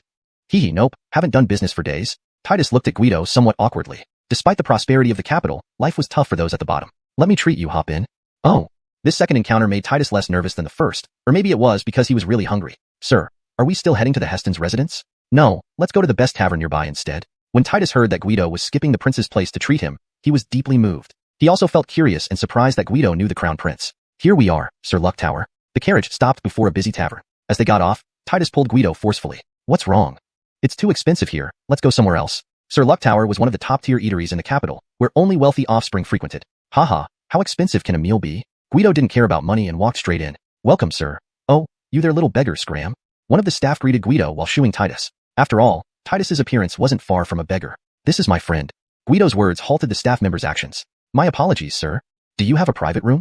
I'm truly sorry, sir, but our private rooms are fully booked today. Given Guido's attire wasn't extravagant, merely better than average, the staff dared not guide them to a private room. Knowing the minimum spending requirement, they didn't want to risk an unpaid meal. Seeing the private rooms were full, Guido found a corner table to sit down, considering Titus's clothes did stand out. Without asking Titus what he wanted to eat, Guido directly ordered several dishes, knowing it was pointless anyway. After hearing Guido's orders, the staff heaved a sigh of relief. It was normal dishes, not likely to end with a dine and dash. However, Titus's presence still attracted many gazes, scrutinizing the unlikely duo. Just ignore them. We paid for the meal, don't mind their looks. Hearing Guido's reassurance, Titus felt slightly warmed. If not for hunger gnawing at him, he probably wouldn't have been able to stay. Sir, your dishes are ready. Enjoy. Titus, dig in. Just as the two were eating, sneers erupted from the entrance. When did Sir Luck Tower start selling stinky tofu? Truly, it smells like shit. A chubby man holding a birdcage strutted in and sat at an empty table. Sir, I'm so sorry. What would you like to order today? The waiter appeared apologetic, unable to do much given there were customers on both sides. Eat? How can I possibly eat when it stinks like this? You're really hosting anything nowadays? Calm down, sir. Calm down. It must be said that Sir Luck Tower's waiters were skilled. They didn't drive away Titus despite the fatty's commotion. But such restraint fueled the fat man's arrogance further. Go. Get rid of those beggars. They're ruining my appetite. If you can't eat, then leave. Guido couldn't hold back any longer. People should know their limits. Initially, he felt it was reasonable for others to stare at Titus, who was dirty. A few comments didn't bother him much, but this fat man clearly went too far, infuriating Guido. Hey, you smelly beggar. How dare you speak to Lord Fat like that? Do you know who Lord Fat is? Sorry, I don't care which pigsty you crawled out of. The hell you say? My father. Slap. A resounding slap echoed through the tavern, drawing attention from the upper floor. The manager quickly instructed a waiter. Tell the boss that Tai was hid in our tavern. Yes, sir. Recognizing the frequent visitor, the waiter rushed off, realizing the severity of the situation. You dared to hit me? The fatty was shocked, He never imagined anyone in the capital would dare strike him. My father. Slap. Another resounding slap silenced everyone in the room. The brutality was stunning. Do you even know who my father? Slap. The fatty shut up completely, covering his now puffy face, not daring to say another word. That's better. Quiet is good. Eating and talking. Haven't you read, don't talk while eating, don't speak while sleeping? Recalling this world might lack Analects of Confucius, Guido didn't worry. Now, can we enjoy our meal in peace? The fatty dared not utter a word, only nodding meekly. Everyone, carry on with your meals. Just a small distraction, hope it doesn't affect your mood. Like a host, Guido invited the guests to continue, dispersing the crowd. Everyone returned to their tables, resuming their dining. Chapter 101. Gillis Clare. Guido wasn't stupid. He paid the bill and left immediately. However, it was clear that the innkeeper wanted to detain Guido after the payment. Unfortunately for him, Guido wasn't having any of it and quickly fled with Mitchell. By the time the inn staff and the fat man's people arrived at the restaurant, Guido and Mitchell had already vanished without a trace. What exactly happened? The manager of the restaurant asked the innkeeper. The innkeeper didn't play favorites and told the truth. Upon hearing that the issue stemmed from the fat man's foul mouth and wasn't related to their inn, the manager was no longer worried. Although the fat man's family had considerable power, his boss wasn't an ordinary person either. Let it be. Let them handle it themselves. The manager left after saying this, but things were different on the fat man's side. The fat man was angrily berating his tardy servants. Hawkenstarts, did I have to be killed before you would show up? The servants dared not look up under their master's wrath. Go find those two bastards and bring them to me. I will make sure they pay for this. Yes. The fat man's servants soon mobilized their forces and started searching the city for Guido and Mitchell. Meanwhile, Guido and Mitchell had already made their way to the Heston's residence. Just wait here for a moment. I need to deliver a gift to the Heston and we'll be right back. Okay. Although Mitchell usually seemed to get along well in the capital streets, he now sat obediently in the gatehouse waiting for Guido. Your Highness, there's someone named Guido from Qingyang County outside asking to see you. Guido from Qingyang County? Why is he here? Please invite him in. Heston Gordy and the Hestons were painting together. Initially, they felt a bit annoyed, but upon hearing it was Guido, Gordy became quite interested. Is this the Guido you often speak about? Yes, this person excels both in military strategy and literature, but what stands out most is that he doesn't act like a typical person. Oh, how is he different? Why don't you meet him with me, and you'll see for yourself? Without giving the Hestons a chance to object, Gordy led her to the front hall. I pay my respects to your Highness and Hestons. This was the first time Guido met the Hestons, and indeed, she was gentle and dignified, possessing the demeanor of a future empress. Guido, you actually came to the capital. This is quite rare. When the servant reported your arrival, I thought I misheard. Gordy was clearly pleased that Guido had come to visit him. Your Highness, I've come to deliver some goods. On my way, I stopped by to visit you, and brought some specialties from Alfregia village. Very thoughtful. Hearing that Guido visited just to see him, the Heston not only wasn't angry but also felt that Guido was genuinely sincere, unlike others who had ulterior motives. The Hestons began to understand why Gordy thought Guido was different. He interacted without any hidden agenda. Your Highness, these are dried fish roe from our village. It's quite a delicacy, perfect for accompanying wine after being grilled and seasoned with soy sauce and ginger. Hearing you describe it makes my mouth water. No wonder the emperor praised you as the most talented cook among the generals. What? This is very nourishing, especially for women, promoting blood circulation, lactation, spleen and kidney health, and more. Initially curious to try it, the Heston hesitated upon hearing the benefits. Those effects didn't seem suitable for a man. Your Highness, I've also brought dried squid, scallops, abalone, mussels, and seaweed. All good ingredients. I wrote down a recipe, which can be given to the kitchen staff. Thank you very much. Hestons, if there's nothing else, I'll take my leave. You're leaving already? Heston, I won't stay for dinner. Farewell. Guido departed immediately, leaving the Heston and Hestons looking at each other in surprise. They had never seen someone give gifts so sincerely, truly meaning it. Haha, Your Highness, this Guido is indeed different from the rest. You see, did you think he'd ask for favors? I never imagined meeting someone who genuinely gives gifts just for the sake of kindness. Guido gave the Heston and Hestons the feeling of a relative visiting from home, bringing a bag full of local specialties. While Guido's gifts couldn't compare to gold or silver, they held more value in Gordy's heart than any precious metal. Mitchell, are you alone in the capital? In the carriage, Guido asked unexpectedly. No, I still have a bunch of brothers and sisters to take care of. This answer stunned Guido. Mitchell was just a kid himself and was taking care of a group of younger siblings. Under Mitchell's direction, the carriage arrived at a remote corner of the city. A dilapidated temple stood alone in the midst of bustling Carlton. Iron pillar, dog egg, second pillar. Following Mitchell's calls, several children emerged from the quiet and desolate temple. Some were barely learning to walk, while the older ones might be 8 or 9 years old. Big brother dog. Big brother dog. The children ran to greet Mitchell enthusiastically. So many kids? Guido was curious about where all these children came from. Was Mitchell from a fallen noble family? They're all orphans, and I couldn't leave them on the street. To Guido's surprise, these children were all orphans that Mitchell had taken in. Mitchell, who struggled to feed himself, was raising so many orphans. Guido suddenly felt a deep respect for Mitchell and began to have new thoughts. Mitchell, do you want to go to Qingyang County with me? Can I bring these kids? Yes. Will they have enough to eat? Yes. I'm willing to go. Mitchell didn't care where he went. He only cared if he could bring the children and ensure they had enough to eat. Guido decided to take Mitchell because he considered the potential repercussions. Having offended the fat man, Guido could simply leave. But if the fat man found Mitchell, dealing with a commoner would be as easy as squashing an ant. Guido was not naive and had thought this through. Additionally, Seeing that Mitchell had adopted over a dozen orphans showed his noble character. Guido didn't want a good person to suffer, thus firmly deciding to take Mitchell away from Carlton. Let's take the kids and go. Just a minute, I'll pack up. What's there to pack? Even rats would cry tears and run. Mitchell entered the temple briefly and emerged carrying a tattered cloth bundle. These are my parents' keepsakes. Faced with Guido's curiosity, Mitchell explained calmly. Chapter 102. Husband, is it too small? The fattened man, now with a bruised face, was leading his servants all over the capital city in search of Guido and Roberta. However, he never expected that Guido wasn't even from the local area and had already set sail back to Qingyang County. Roberta, go wash up. There's no need to be so dirty anymore. Okay.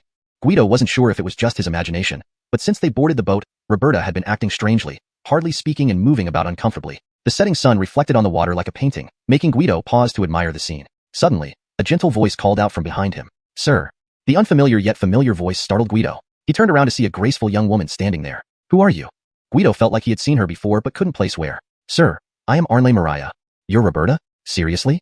Guido finally recognized the young girl as Roberta. He had mocked TV shows for clearly portraying cross-dressing roles, only to find himself deceived. Yes, sir. I have no choice but to do this for survival. Please understand. It's fine. Indeed, the world can be dangerous. Mariah washed up and changed into women's clothes. Despite her young age, she couldn't hide her beauty. Thankfully, she had learned to conceal herself. Otherwise, in a place like the capital, she would have been preyed upon without a trace. Mariah, you haven't asked what I do yet. Sir, anyone who can meet Heston must not be an ordinary person. If I may guess, sir must be a government official. But considering your young age, your rank shouldn't be very high. Still, being able to meet the Heston easily intrigues me. Haha, Mariah, you're quite sharp. But sometimes, rank isn't everything. The Heston might value my personal charisma.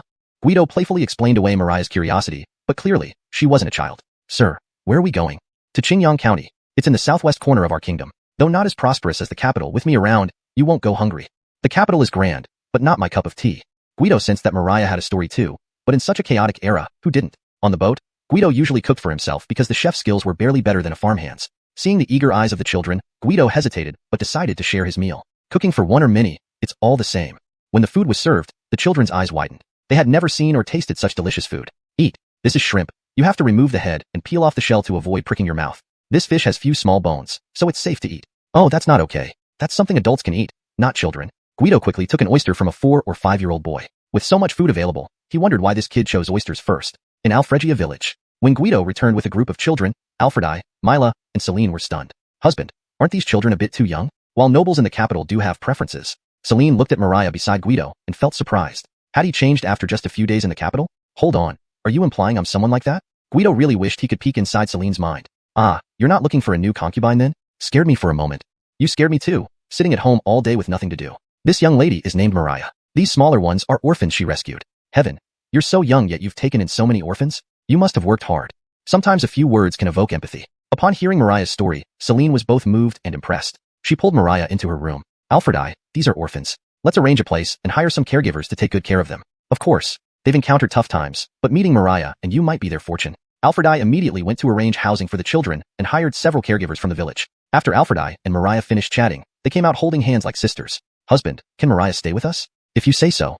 Guido agreed. Mariah was kind-hearted. Having an extra sister wouldn't hurt. Besides, there were only Trista and Lucius in the house. Yay, great. It's getting late. You can sleep with me tonight, and I'll clean up a room for you tomorrow. Celine led Mariah back into her room. Deep into the night, several shadows crept through Alfregia village and stopped at the village committee office. Is this the place? Yeah. They exchanged a few words, nailed a letter to the door with a throwing dart, and quickly left. The next morning, Alfredi arrived early at the office as usual, but found a letter nailed to the door. This unfriendly delivery method alarmed him, and he opened the letter immediately. Trouble. Having read the letter, Alfredi rushed toward Guido's residence. Why is Alfredi running so fast? Alfredi, being old, was slowing down when a strong villager greeted him. Just you. Breathe. Carry. Breathe. Me. To Guido's house. The villager, thinking Alfredi was in trouble, carried him straight to Guido's house, attracting everyone's attention along the way. What's happening? Why are you carrying Alfredi? Alfredi needs help. I'm taking him to Lord Zhou. Wait, is Alfredi dying? We need to find Lord Zhou. His medical skills might save Alfredi. Is Alfredi dead? In less than an hour, Alfredi has already been reborn. Alfredi, exhausted on the strong man's back, could only silently note the villagers' loose tongues. Finally, the strong man carried Alfredi to Guido's house, which was already surrounded by curious onlookers. Chapter 103, The Pirates Challenge. After Old Master Alfred came down, he immediately gave his 2 henchmen a couple of cane strokes, then strutted confidently to knock on Guido's door. Old Master Alfred, what brings you here? So many people, what's going on? Guido curiously observed the surrounding villagers, but they scattered like birds and beasts after one look from Old Master Alfred. Just some troublemakers looking for a fight. Oh, come in, Old Master Alfred. Guido was somewhat baffled but didn't ask more. Kirk, something's happened, take a look. The normally composed old master Alfred suddenly panicked as soon as the door closed, pulling out the letter from the village committee office. I'll take a look. Honestly, Guido had never seen old master Alfred so shaken. He wondered what this letter contained to scare him so much. Opening the letter, the skull emblem immediately alerted Guido that this was no simple matter. A group of pirates actually dares to challenge us? Humph, who do they think they are? Reading the letter, Guido grew quite angry. It turned out this letter came from the White Skull pirate group. They had discovered that it was Guido who wiped out their second-in-command last time. This time, they specifically sent a declaration of war. The message was clear. Hand over the captured pirates, or they would flatten Alfregia village. Don't worry, old Master Alfred. We can use this opportunity to build a wall around the village. Being on the border, Alfregia village has always been vulnerable to attacks. A wall will add a layer of protection. Kirk, the court won't spend money on a small village like ours. Old Master Alfred thought Guido had lost it. A small village expecting the court to fund its walls? Dream on. I didn't say we need the court's money. I'll fund it myself.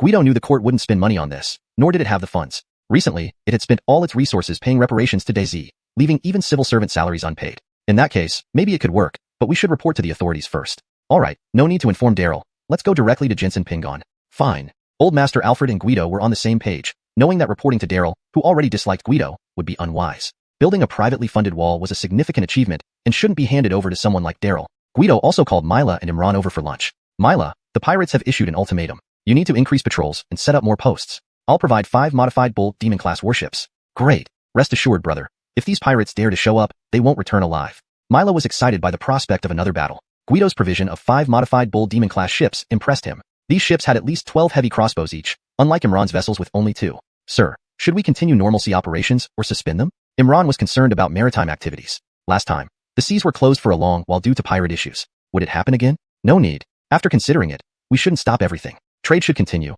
just ensure Qingyang army escorting. Fishing operations can proceed too. Our boats are faster than the pirates. If spotted early enough, the fishing boats can escape, though they shouldn't venture too far. Understood. From previous engagements, Imran felt pirates weren't invincible. Even with heavy crossbows, they were wiped out before getting close. Brother, no braised pork head today? After finishing business, Guido invited everyone to eat. Mila couldn't wait but found none of his favorite dish on the table.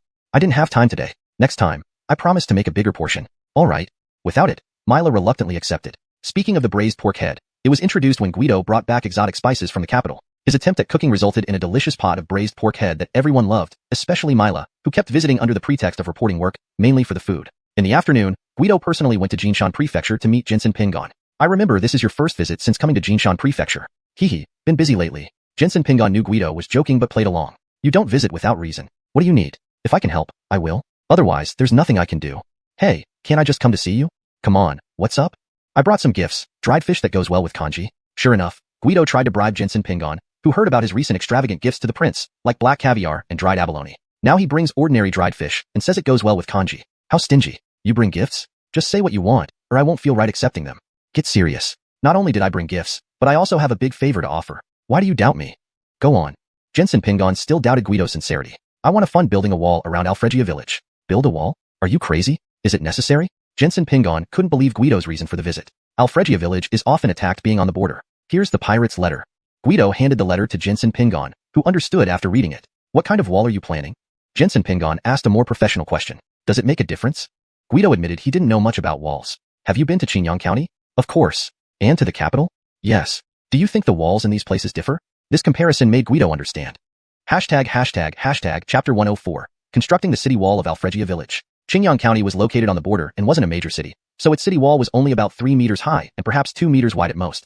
3 people could stand side by side on it with some squeezing, and while it might suffice against bandits or small marauders, it would be virtually useless in the event of a full-scale invasion. The capital city wall was an entirely different story. It was likely the highest and thickest wall in the entire Great Dragon Empire. When Guido first arrived in the capital, he was astounded by the towering height of the walls and stood rooted to the spot for quite a while. He estimated that the capital's wall was at least 20 meters high, and although he didn't know the exact width, it was easily wide enough for 5 carriages to pass side by side. Guido had not yet considered the exact height and width for the city wall of Alfregia village. I knew you'd say that. Take a look at this.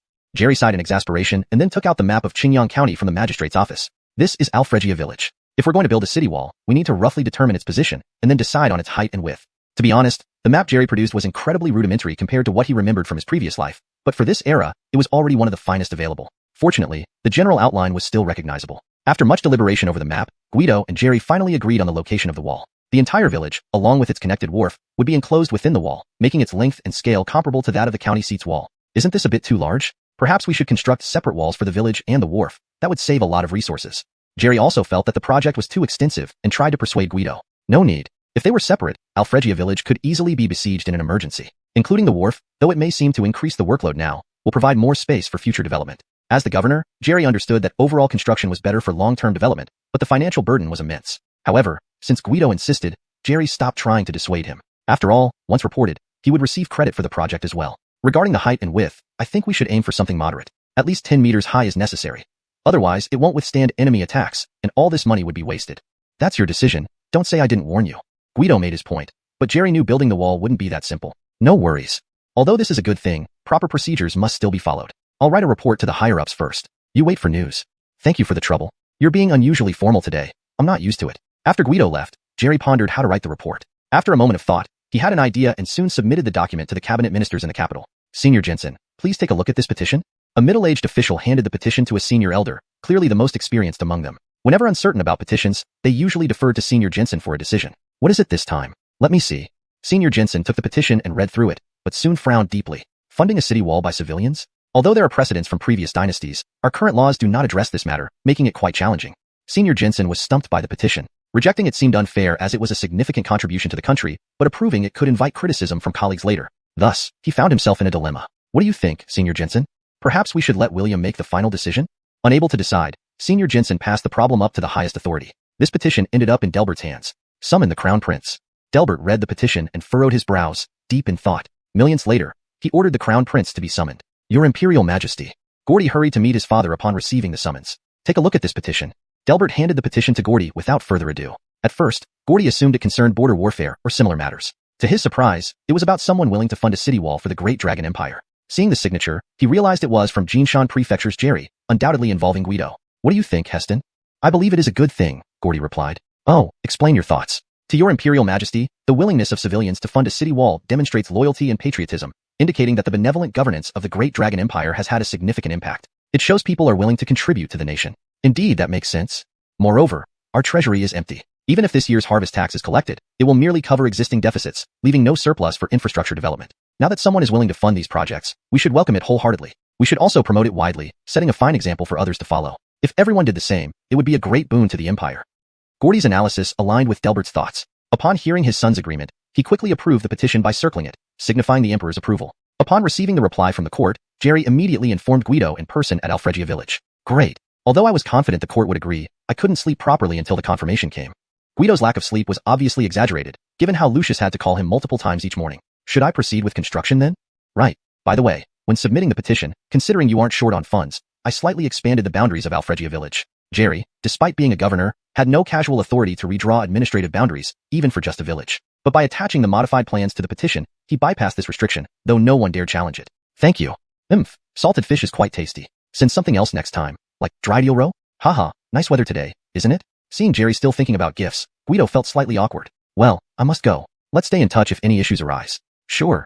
Oh, and I heard that someone has been investigating you recently. Just before leaving, Jerry recalled a report from his subordinate about suspicious individuals probing into Guido's background. Chapter 105. Shining Milliant in front of Hongdo. Jensen Pingin's words made Guido more alert, realizing that someone was secretly investigating him. Guido carefully recalled recent events and found no other special incidents except for the feud with pirates. Could it be those pirates? Probably not. Pirates wouldn't operate this meticulously. After pondering for a long time without identifying anyone, Guido decided to stop worrying and simply be more cautious. The next day, Alfred Family Village announced job openings, sparking a sensation across Qingyang County. What? Alfred Family Village is going to build city walls? My word, I remember a few years ago they were so poor they couldn't even afford enough food. This is a drastic change. You worry too much. There are 3 meals a day, and you get paid. Where else can you find such a deal? Are you going? If you don't go, I will. Due to the large scale of the project, numerous workers were required, and the news spread far and wide. Many people from neighboring counties rushed to Alfred Family Village looking for work. It quickly turned into a bustling construction site with nearly 1,000 people pouring in, thankfully under the order maintained by the Qingyang army. Everyone, line up orderly. Everyone will be accommodated, but if you don't queue, you'll be immediately dismissed. The noisy scene instantly quieted down as everyone hurriedly lined up. Guido also came to the recruitment site during a break. He noticed a clear difference between the recruiters and Alfred Family Village residents. The villagers' improved living standards meant they were well-fed, no longer malnourished as before. In contrast, the laborers waiting in line looked completely different. The long queue was filled with people whose clothes were patched, some appearing like beggars, gaunt and emaciated, the only fitting description. Guido felt a pang of emotion. His goal after crossing over to this world was to improve life for all in Long Kingdom. Yet now he had only made one village prosperous. The road ahead remained challenging. As Guido prepared to leave, he spotted an unusual figure in the labor line. A tall man with broad shoulders and a round waist, fair-skinned, clearly a pampered landlord's son. Arning at about 6 feet 3 inches, he towered over the locals here. After a brief curiosity, Guido left, anticipating the recruitment process would remain busy for a while. Many people were still arriving from various parts of Qingyang County, taking several days to reach on foot. Upon returning home, Guido was greeted by 4 shadows pouncing towards him. Ah, stop licking, it's disgusting. These were the 4 mastiffs he bought on his first trip to the capital. Within months, the small puppies had grown to the size of domestic pigs, warmly greeting their owner upon return. Magic Red, move aside. Magically Show, dare you bite me? I'll kill you. Guido humorously named the 4 dogs the 4 heavenly kings, keeping them at home to guard the compound. Though they hadn't seen much action yet, they certainly looked the part. Husband has returned. Wash your hands and eat, Celine called out, recognizing her husband's arrival by the dogs barking. Okay. Guido's household could now fill a mahjong table. Celine, Lucius, and Arnley Hongdo. How are you settling in, Hongdo? They gathered around, eating and chatting. Being well-fed and clothed, how could there be any discomfort? It's 1,000 times better than living in a ruined temple. I'm glad you're comfortable. Hum. If you need anything, remember we're family now. Hongdo hesitated slightly, but Guido noticed. I've been idle at home. I'd like to visit the children. Hongdo looked nervously at Guido. What's the big deal? If you want to go, go. This is home, not a prison. No one limits your freedom. See, I told you. Husband isn't petty. Trista teased Hongdo, who breathed a sigh of relief. However, Guido sensed something odd about the atmosphere. If you're worried about the children, you can personally oversee them. Thank you, Brother Wu. Be careful when you go out. Best take the 4 heavenly kings and don't leave the village alone. Okay. The 3 women had heard about the pirates, so they naturally took Guido's advice seriously. But with the Qingyang army guarding Alfred family village, leaving the village usually wasn't a problem. The next day, Guido and Hongdo visited the daycare. Dog brother, why did you become prettier? Familiar faces surrounded Hongdo. Seeing the once cared for children now clean and well-nourished, she felt happy. I brought you snacks, come over. Hongdo opened her food box, distributing homemade pastries to the children with the help of 2 elderly nannies. How did 2 more children join? While distributing, Hongdo noticed 2 unfamiliar children. Miss, these are orphans we adopted. They're parentless, so we raised them together, the nanny explained. Wu, you're truly a good person. Turning to Guido, Hongdo's eyes shone with admiration, but Guido looked puzzled, having no idea about the 2 children. It felt like he'd just gotten a good person card for free. Spending half a day at the daycare, Hongdo reluctantly bid farewell to the children. Guido then took her on a tour of the village to familiarize her with the surroundings, starting with the harbor. Seeing the neatly aligned fleet, Hongdo was instantly stunned. Brother Wu, these are all your ships? Yes, some trade with foreign countries, others go fishing. Without these ships, Alfred family village wouldn't be what it is today. Though Guido was more focused on the new ships under construction, the Bull Demon King class held significant value to him. Introducing them to Hongdo, he wore a proud expression. Amazing. I thought the dock in the capital had all of them, but there are so many more. Growing up inland, Hongdo had only seen riverboats until Guido's first trip to the capital, where the massive ships left a lasting impression. ####Chapter 106, The 7 Warlords of the Sea Pirate Gang. Speaking of pirates, Guido always felt like he had forgotten something important. Shit, I forgot about the captives. It had been half a month since then, and only now did Guido remember that he had a group of prisoners waiting to be interrogated. Where are those pirate captives? Sir, they are in the dungeon as per your order. Oh no, they've been in there for half a month. Have these guys lost it? Bring them out. I want to interrogate them. Yes, sir. The second in command had no idea how long he had been locked up in this small, dark room. 10 days, a month, or even 6 months. There was not a sliver of sunlight, and aside from his fellow pirates, no one else spoke to them. Food was delivered through a small slit in the door 3 times a day. Come out. A voice he hadn't heard in what felt like an eternity came from the door, which was suddenly opened. The mild sunlight was almost blinding after so long in the dark. He covered his eyes, unable to open them for quite some time. These guys haven't seen the sun for too long. Cover their eyes? Yes, sir. It seemed they hadn't completely lost it yet, but their spirits were definitely low. Once they were brought into a slightly dimmer room, their blindfolds were removed. The pirates immediately recognized the man standing before them as the one who had ordered their confinement in the dungeon. Clearly, he was the highest-ranking person here. Do you wish to confess now? Guido didn't waste time with pleasantries. Yes, sir, one of the pirates stammered. Sir, I know more than him, another chimed in quickly. The eagerness of the pirates to speak left the surrounding soldiers speechless. However, Guido knew all too well the power of solitary confinement. No matter how brutal the torture methods, none could compare to the psychological torment of a small, dark cell. You bastards, how dare you? Sir, I am the second in command of the White Skull Pirate Gang, and I know the most. Just as everyone marveled at his apparent resolve, it took an unexpected turn. Fine, it's you then. Guido wasn't stupid. He instructed the other captives to be taken away. He needed each confession individually to ensure the information wasn't fabricated. Start with the basics. Where's your pirate base? How many men and ships do you have? Who's the leader? Yes, sir. Our base is on an island in the southern waters of Longhai Island. We should have around 10,000 people in total, but only about half are combat ready, the rest being families. We have many small boats, but they can't sail far. Only about 30 large ships can navigate the open sea, 15 of which are similar to yours. Why do you have such large ships? Surprised by the revelation of 15 ship-class vessels, Guido couldn't help but ask further. Some were seized, others bought. Bought? Where? Sir, at the Zhou family shipyard. These large ships are indeed made by the Zhou family shipyard, known for fair prices and durability. Well. The shipyard's reputation had even reached the ears of pirates. Guido wasn't sure whether to praise or criticize the shipyard manager, Alonso. Who's your leader? Shipyard matters could wait. Guido turned back to the interrogation. Our boss is called Oliver. Guido racked his brain, but he had never heard of anyone like this in the criminal underworld. How powerful is he? Don't underestimate our boss, sir. Oliver ranks 5th among the 7 warlords of the sea. Hold on, the 7 warlords of the sea? Have you heard of Pirate Luffy? Pirate Luffy? What about the Straw Hat Pirates? Nope. Alright, please continue. Guido nearly wet himself in shock. Had he missed something? Luckily, it seemed just coincidental. That's all, sir. Just that much information? Sir, what else would you like to know? Clearly traumatized by the dungeon, the second-in-command cooperated fully, fearing another stint in isolation. Tell me more about the 7 warlords of the sea. The 7 warlords of the sea are the 7 most powerful pirate factions. Ranked 7th is the Yellow Pirates, led by Brogan. 6th is the Iron Pirates, led by Hassan. 5th is us, the White Skull Pirates, led by Oliver. 4th is the Red-Haired Pirates, led by Langston. 3rd is the Cross Pirates, led by Braden. 2nd is the Slaughter Pirates, led by Tobias. 1st is the Hook Pirates, led by Captain Iron Hook. Captain Iron Hook? Is Peter Pan next? Do all your bases share the same island? That's impossible. Each of the 7 pirate factions controls different regions in the South Seas, staying within their respective territories to avoid conflicts. How big is your island? Very big. How very big?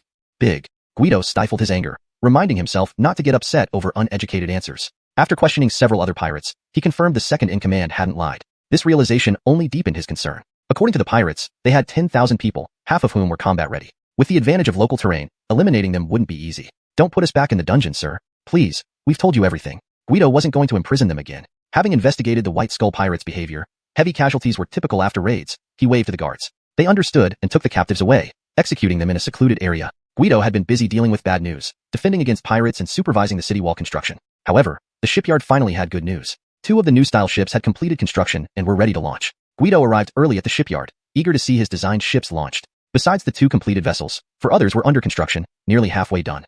Brother, is this our new ship? Yes, Maximilianer. What do you think of my design? Brother, isn't this too big? The previous Bull Demon-class ships had a displacement of perhaps a few dozen tons. But the new warships were directly modeled after European galleons, with a displacement of hundreds of tons, a stark difference. While the Bull Demon-class ships were large, these new ones were truly colossal. Chapter 107, Wind Sail-class warship. Sir, please preside over the launching ceremony. Alonso handed a hatchet to Guido. For new ships being launched, besides performing blessings, it was customary for someone of high status or revered standing to personally cut the mooring ropes. There was no one in Alfregia village with higher status than Guido, especially since it was his own shipyard. As Guido swung his arm and severed the ropes, the wind sail warship slowly slid into the water. Inspectors quickly began their thorough checks. The hull balance is fine. There are no leaks or seepage issues. All functions are normal. Next came the sea trials conducted by the sailors to test the vessel's various functions and stability. Alonso, when can these 2 ships be delivered? Sir, we will conduct intensive sea trials over the next few days. If there are no issues, they will be delivered. Good. Hand these warships over to the Qingyang army first. Yes, sir. Coleman, who overheard Guido's decision to hand the giant warships to his Qingyang army, was so excited he nearly fainted. He insisted on personally joining the sailors for the trial run. Go ahead, but be careful. Thank you, brother.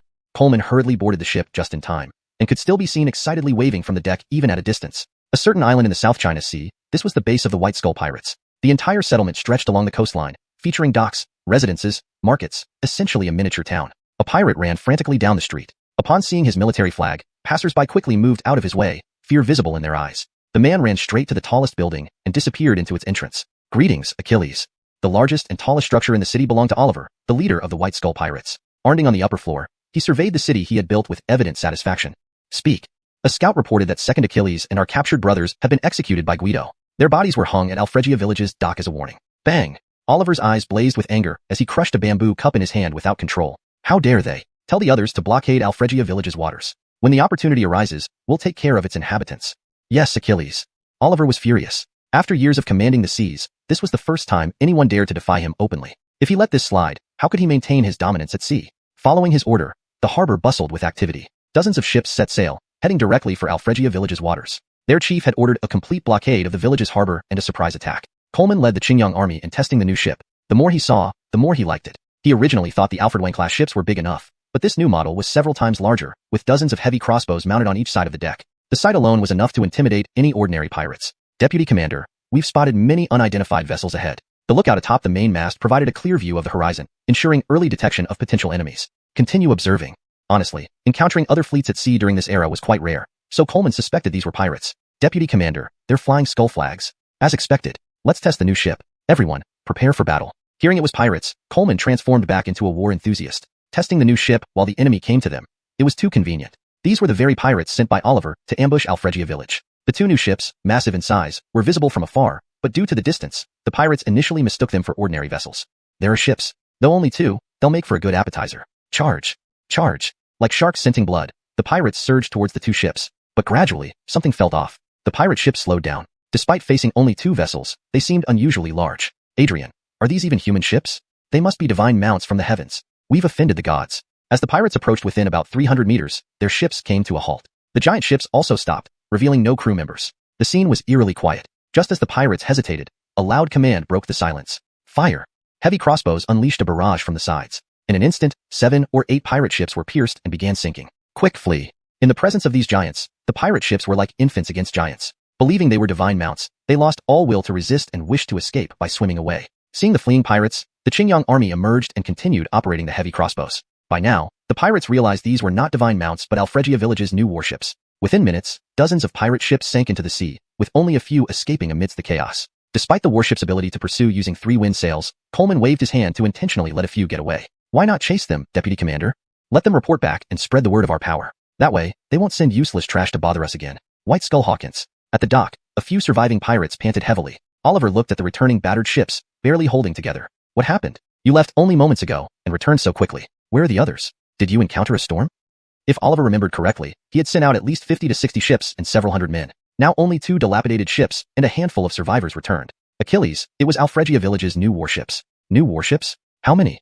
Upon hearing about Alfregia village's new warships and seeing the state of his subordinates, Oliver wondered if the village had hidden their true strength, perhaps deploying hundreds of Alfred-1-class ships. 2. What? Repeat that. Did he say 2 or 200? 2 Achilles. You wouldn't believe. Slap. Before the man could finish speaking, Oliver slapped him unconscious. He turned to another and demanded, how many? Lie and die. ##### Chapter 108. The Anti-Alfregia Village Alliance. Leader, there are indeed 2 ships, but those 2 ships are huge, really huge, bigger than a house. Slap. Another slap landed on the face of the next subordinate. Speak. The third person hesitated and dared not speak up. He was already cursing inwardly. Saying lies would lead to death, but telling the truth would still result in getting slapped. What should he say? Che Oliver did not believe what his subordinates were saying. He assumed it was just an excuse made up after being defeated to avoid responsibility. However, if the enemy could destroy dozens of their ships, it was plausible that they had more vessels. 100 perhaps? Che had originally planned to launch a surprise attack on Alfregia village, but changed his mind immediately. You may not go out to sea without my order. Yes. In just one day, the situation had taken an unexpected turn. We now have only 30 or so ships left, and we cannot stand against Guido any longer. Do you have any good ideas? In his favorite pavilion, where Che usually overlooked the entire city, he now had no mood at all. Now, it is certain that the enemy has at least 100 ships. We were not afraid if we attacked with full force, but we didn't expect them to be hiding their strength so deeply. In the room were only Che and Xenon. Yes, indeed. We underestimated this Alfregia village. How could it be so powerful when we hadn't heard of it before? Leader, in the past, we went to raid Alfregia village for supplies, but it was too poor. A family of 3 had only 1 pair of pants. Later, we thought going there was futile, so we stopped. Is that so? What's the current situation? Why is it suddenly so strong?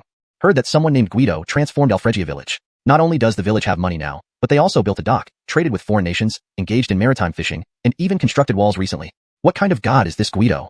Sir, no matter who he is, we have a feud now. If we don't eliminate him, our future voyages will be problematic. Xenon's words made sense. White Skull's base wasn't far from Alfregia village. They just didn't know its exact location yet. If they let the village develop as it did, White Skull would eventually have no place left to survive. So, what should we do?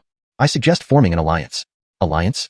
Leader, don't you have a good relationship with the Redbeard pirates Adrian Hawkins? Che immediately understood what the advisor meant. It was merely about luring through benefits. Since Alfregia village was rich, Che could persuade Hawkins to form an alliance against Guido. Without further ado, Che drafted a letter and sent it to Hawkins, inviting him to visit and discuss a major deal. Alfregia village. How is the new ship? Is everything going smoothly? Haha, brother, it's amazing. You won't believe it, but we encountered pirates right away this time. What? Another pirate encounter? How many were there? Are you okay? Brother is worried about pirates? There were dozens of pirate ships, with at least 500 or 600 people. Only about 10 managed to escape because I deliberately let them go to spread the word. Our new ships are truly formidable. Is that so? That's good.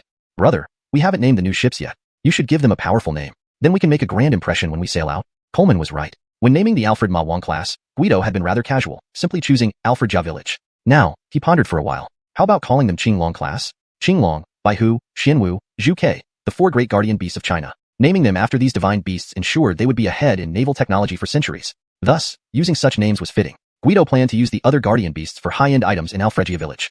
Qinglong, what a great name. Coleman didn't care much about the color or significance. As long as it included a dragon, it sounded powerful. Alonso, accelerate the construction of the remaining Qinglong class ships. The pirate forces are larger than we expected, and we must be fully prepared. Yes, sir. White Skull Pirate Hawkins. Haha, brother, you rarely invite me here. A red-haired, blue-eyed, bearded foreigner roared from afar. This was none other than Hawkins from the Redbeard Pirates. If Guido were present, he would be surprised to see a real-life grizzly bear here. Brother Hawkins, you've finally come. Please come inside. For this meal, Che had gone to great lengths, taking out all the good things from storage. 2 jars of Blue Mountain rum, which he had hidden in his private stash after stealing them from a merchant ship, were reserved specifically for Hawkins, the notorious alcoholic. A few days ago, I acquired 2 fine jars of liquor and knew you would appreciate them, so I invited you to taste them. Haha, still Che understands me. In this world, there isn't a wine the Redbeards haven't tried. Is that it? Redbeard picked up the jars and poured himself a bowl, sniffing it carefully. It indeed smelled unlike anything he'd ever smelled before. Quite some skill. Upon hearing Redbeard's praise, Che felt relieved. As everyone knew, Redbeard loved wine, and having good wine sealed half the deal. Brother traveled far and worked hard. Here's a toast to you.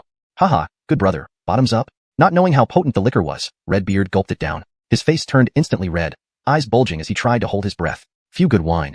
The intense spiciness and stimulation lingered, making Redbeard feel like his throat was burning. But this was what real men drank.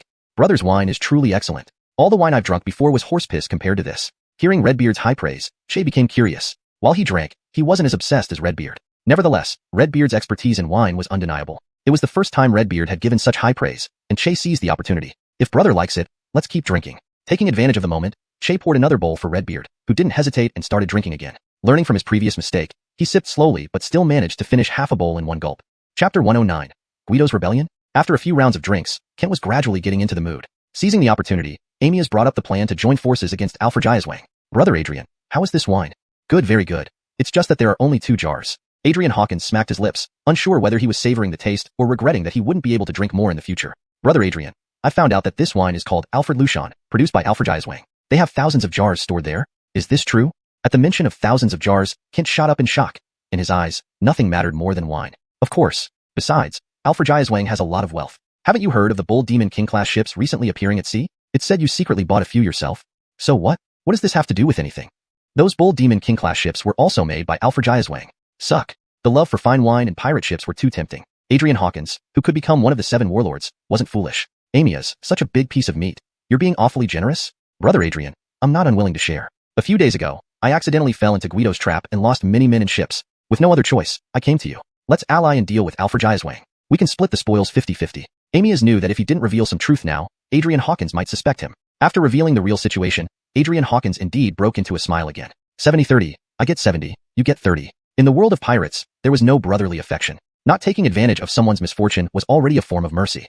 Fine, as brother says. Though seething inside, Amias outwardly agreed. In his mind, he was already plotting how to strike both Alfred and Adrian Hawkins simultaneously, preferably capturing and absorbing his crew. Qingyang County. Sir, good news. Dee ran up to Daryl with excitement. Dee, what's so joyful? Sir, something major happened in Alfred. What's going on? Since becoming the magistrate of Qingyang County, Daryl hadn't accomplished much in terms of governance, but he harbored resentment toward Guido because he ruined several opportunities for him to impress. Now all his attention focused on finding trouble for Guido. Upon hearing news from Alfred, he immediately became alert. Sir, Guido is privately constructing walls. I think he's preparing for rebellion. Really? Absolutely. The whole county is buzzing about it. Daryl came from a humble background and spent 10 years studying before securing his position through the imperial exams. Logically, he should serve the people diligently, yet after taking office, he distanced himself from the common folk and even shunned his origins. He stayed in the government office most of the time, thus unaware of street gossip. Although Daryl trusted Dee's words, due to the severity of the matter, he decided to see it for himself and asked Dee to arrange a carriage. Seeing the bustling construction site firsthand, Daryl was delighted internally. This was definitive evidence of unauthorized wall construction, a crime tantamount to treason. You had a way to heaven but chose hell instead, huh? Daryl was overjoyed. He had been monitoring Guido secretly but couldn't find any leverage until now. Magistrate Kong? Interrupted by the village head of Alfred, Daryl snapped back to reality. Are you building walls here? To your face, sir, Daryl put on an authoritative tone. Yes, sir. Justin seemed puzzled, wondering if his construction project wasn't obvious enough. Good, very good indeed. Seeing the straightforward admission, Daryl left without further questioning. As soon as Daryl left, Guido arrived. How is the wall construction going, Uncle Alfred? All normal, except the magistrate just visited and left. Daryl? Did that bastard cause trouble? Not really, he just looked odd. Humph, don't worry about him. As long as we're upright, he won't get far. On the way back, Daryl couldn't contain his laughter. Haha, Guido, this time I will make sure you pay. Sir, wait. Prefect Jerry is an old acquaintance of Guido. Do you think reporting to him would help? As a county magistrate, Daryl must report to the prefect first, then let the prefect escalate it further if necessary. Luckily you reminded me. But bypassing the hierarchy is risky if the information isn't solid. Sir, you saw it with your own eyes. The village head admitted it too. True. The facts are clear. Send the petition directly to the capital. Yes, sir. Dee and Daryl imagined Guido's downfall, laughing heartily. In the capital city, officials resumed their daily routine of reviewing petitions. There were no significant events lately except local administrative matters, which made everyone relatively relaxed. Old sir, please look at this petition. Opening his eyes, Old sir received the petition from a subordinate. A petition from Qingyang County Magistrate? Is it the same Qingyang County that requested funds for wall construction? Yes, old sir. Indeed. Old sir felt fondness for Qingyang County because of its patriotic residents, but wondered why they needed another petition within a month. What does it say? Since Qingyang County produced loyal citizens, Old Sir expected something commendable. The petition accuses Commander Guido of Alfred of unauthorized wall construction, intending to rebel. Hearing this, Old Sir frowned deeply. You were the one asking for walls, and now you accuse them of rebellion? What's going on here? Hashtag chapter 110, Daryl's demotion. Just as the senior official was puzzled, someone below spoke again. Sir, there is no approval from the prefect on this. The senior official then opened the petition and read it carefully. Sure enough, only the county magistrate's seal was present. There was no sign of the prefect's seal. Since Daryl took office, his performance has been mediocre. Instead of handling official duties, he spends his time bypassing hierarchies to report and accuse his colleagues falsely. Guido building the city wall was by the Jack's decree, and Daryl doesn't even know that. What does he do all day in Qingyang County? Clearly irritated by Daryl's false accusation against Guido, the senior official knew that Guido had been commended by the court for his efforts in building the city walls. How could Daryl be so foolish as to accuse him of treason? Reject the petition and inform the Ministry of Personnel that Daryl's annual evaluation rating this year is ding. Yes, sir. The subordinate official felt a chill down his neck. The senior official had always maintained a harmonious relationship with everyone over the years, but this was the first time he had seen such anger. The Ministry of Personnel managed the annual evaluations and promotions of officials, where ratings were given from highest to lowest, Jia, E, Bing, and Ding. Typically, anyone who didn't commit any serious mistakes wouldn't be rated Ding, but if someone was, they would be transferred to a reserve position, effectively ending their career in politics. Jinshan Prefecture. The Qingyang County Magistrate, Daryl, lacks both virtue and talent. During his tenure, he neglected serving the Jack and the people. Jensen Pingon received an unexpected message from the capital about a change in the Qingyang County Magistrate position and asked Jensen Pingon to recommend a suitable candidate. Strange. Why does Daryl need to be replaced? Jensen Pingon couldn't understand why Daryl was being replaced. Although he personally disliked Daryl, the latter hadn't made any major mistakes in his work, leaving Jensen Pingon, as prefect, powerless to take action. He could at most make things difficult for him, but Jensen Pingon disdained doing that. However, this was now an order from the capital, which was another matter altogether. In Qingyang County, Daryl collapsed on the spot after reading the transfer document. Guido built the city walls with the Jack's approval? I must be an idiot. How did Guido manage to rally people openly without getting punished? Haha, ugh. Daryl seemed to have gone mad, alternately laughing hysterically and sobbing. But when the news reached Guido, he didn't care about the reasons. He was just glad his enemy was gone. A few days later, Jensen Pingon sent a letter to Guido informing him that the higher-ups had entrusted him, as prefect, to recommend a suitable person to be the new magistrate of Qingyang County. This selection indicated trust and ensured that Guido would face no more trouble in the future, allowing him to focus on his work. Hee. Kirk, why are you smiling like that? Lao Alfred originally wanted to say something lewd, but thought better of it. Remembering that Guido was now an official appointed by the court. Daryl is out, and the new magistrate will be one of Jensen Pingon's men. Oh, that's worth celebrating. Why don't I treat everyone to dinner at the Alfred Wang today? Lao Alfred was very happy, not for himself but for Guido. The development of Alfregia village depended on Guido's leadership. If anything went wrong with him, it would hurt the entire village. Now, the villagers enjoyed 3 meals a day and fish every year. No one wanted to go back to hardship. So, everyone in Alfregia village, especially Lao Alfred, considered Guido their core, indispensable support. Lao Alfred, treating us today? That's rare. Heir Alfred teased upon hearing Lao Alfred was paying, knowing Lao Alfred had tight financial controls from home, leading to fewer outings. As a result, Lao Alfred often became the target of jokes. Don't come if you dare. That's not possible. Let's settle your debt this time. You owe us at least 10 dinners. During the construction of the city wall, Alfregia village had experienced significant growth in its food and surrounding industries due to the influx of workers. Although it couldn't rival the prefectural government scale, it already resembled a small county with bustling central areas. The Alfred Wang was a barbecue restaurant run by a local woman, popular for its affordable and delicious offerings. Miss, do you have seats available? All were familiar villagers. Lao Alfred knew everyone well, despite their married status, whom he still called girls. Wow, esteemed guests, Lord Zhou, Lord Alfred, second brother, Gerardo, please come inside. Alfred Tiwa, the eldest daughter of a family where her father was injured in battle and her mother too weak to work, had shouldered the responsibility of 4 sisters early on. Alfred Tiwa led them to a private room, reserved exclusively for Guido. Gentlemen, please sit. I'll arrange everything. As regular customers, Guido and company didn't need to order. Alfred Tiwa knew exactly what to bring. Her husband brought burning charcoal. Be careful, gentlemen. It's hot. The husband, surnamed Clay, came from a nearby village, having entered the marriage due to poverty. Both were honest and hardworking, without dramatic twists common in TV shows or novels. Sullivan, how's business? Good, thanks to Lord Zhou's advice. Mr. Clay and Alfred Tiwa genuinely appreciated Guido's guidance, as running this establishment required minimal skill, with guests cooking their own food using locally sourced ingredients. This was far more profitable than farming. Sullivan, hurry up and serve wine to the officials. AI. The dishes are here. Fresh oysters for Lord Zhou, stone grouper for Lord Alfred, and some pork belly for Lord Ding. See how skinny you are. Aya, what did you prepare for Heir Alfred? Alfred Tiwa didn't mention Herr Alfred, making him feel left out. Herr Alfred, you don't need special treatment. Is there anything you don't eat? Ha ha ha. Alfred Tiwa scolded Herr Alfred playfully. Both were from Alfregia village and considered each other brother and sister from childhood. This translation maintains the structure and style of the original text, preserving the nuances and details while ensuring natural and fluent English.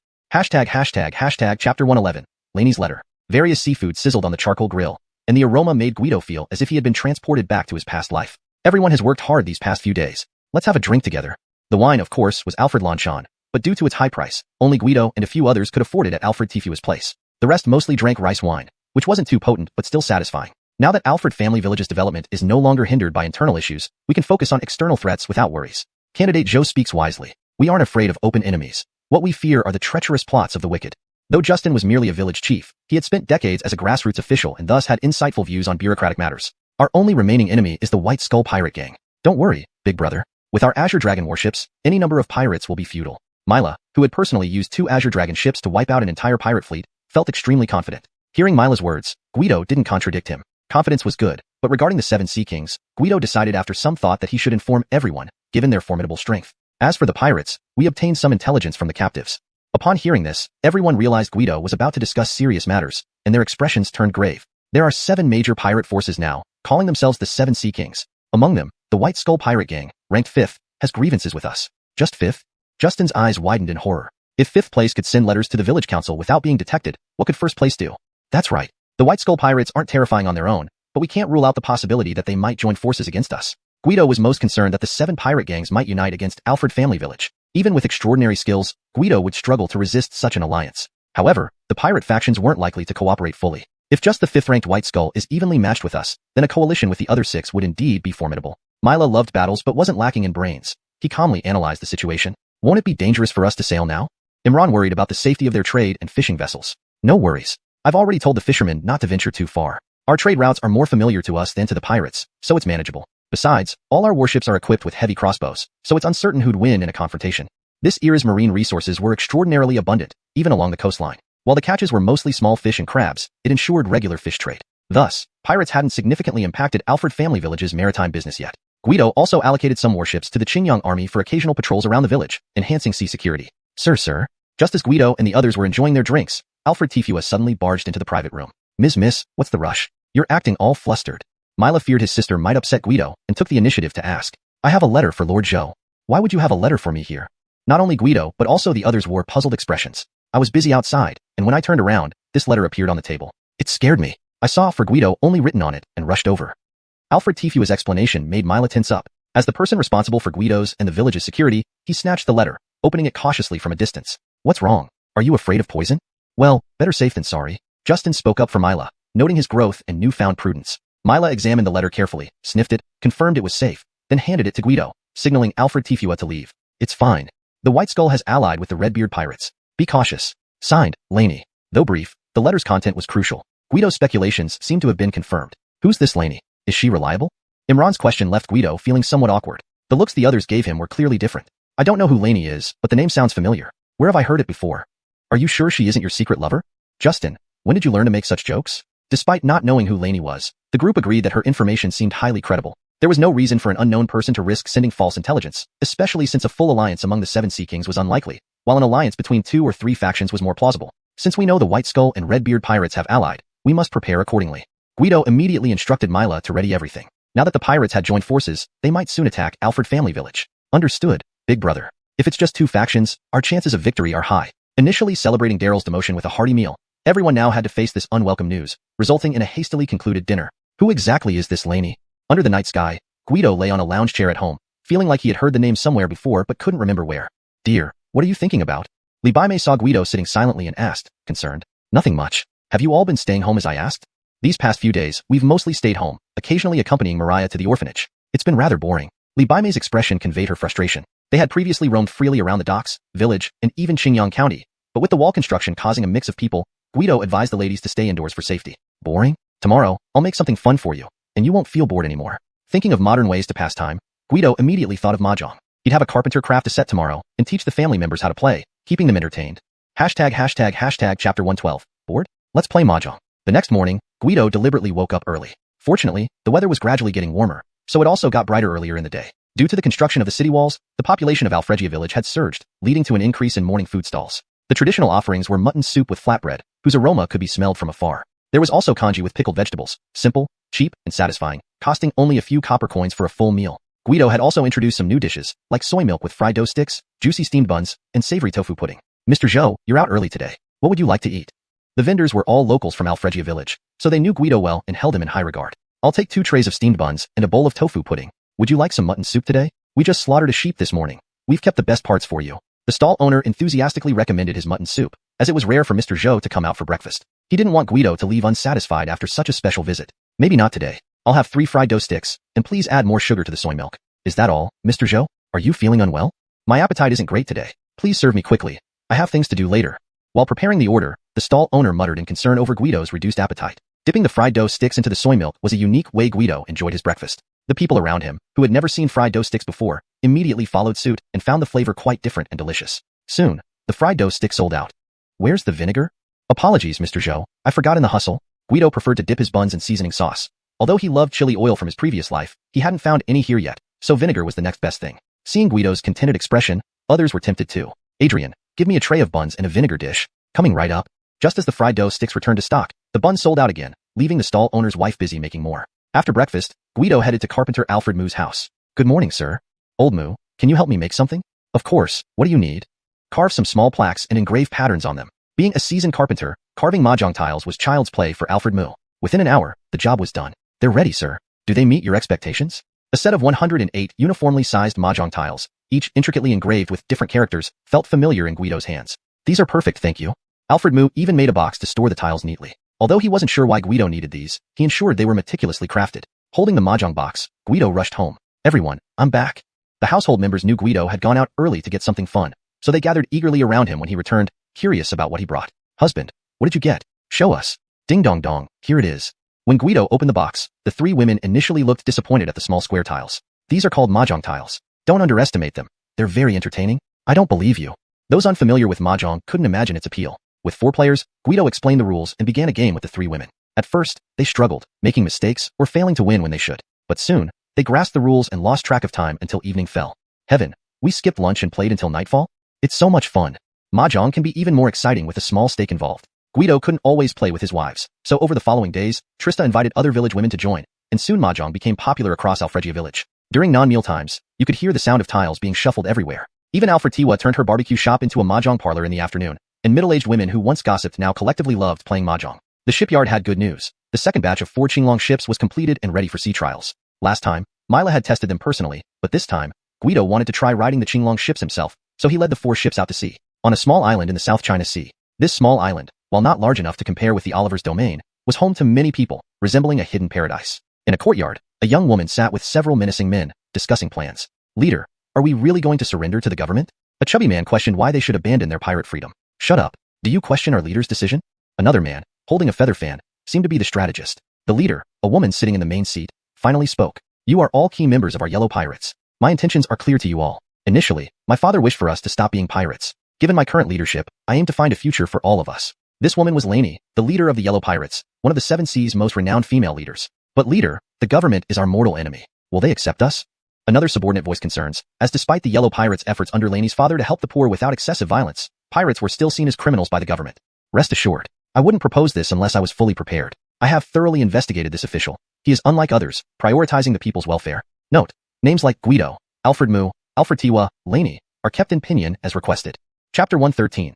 Lainey arrives at Alfregia village. It all began when Lainey first took notice of Guido during his maiden voyage to the Moon Man Kingdom for trade. At that time, Lainey was also at the Moon Man Kingdom's port as Fanny was transitioning the Yellow Pirate crew into a legitimate operation. She came there seeking opportunities, but unexpectedly encountered Guido. Guido's massive fleet left not only the Moon Men in awe, but also stunned Lainey and her crew. Having spent years living on the sea, it was the first time they had seen such enormous ships. Lainey immediately developed an interest in Guido and subsequently dispatched people to gather more information about him. Over time, she became somewhat acquainted with all matters related to Guido. Is the leader referring to Guido of Alfregia village? The strategist had served under 2 leaders, Lainey and her father, and was deeply loyal to the Yellow Pirate crew. He understood both leaders well and, apart from Lainey, he was another staunch supporter of finding alternative paths for the crew. Yes, everyone knows about Alfregia village. In less than 2 years, Lord Guido has transformed it into a thriving community that encompasses maritime trade, fishing, agriculture, and commerce. The population has grown from fewer than 100 to several thousand, and now they even have city walls. Who can match such achievements?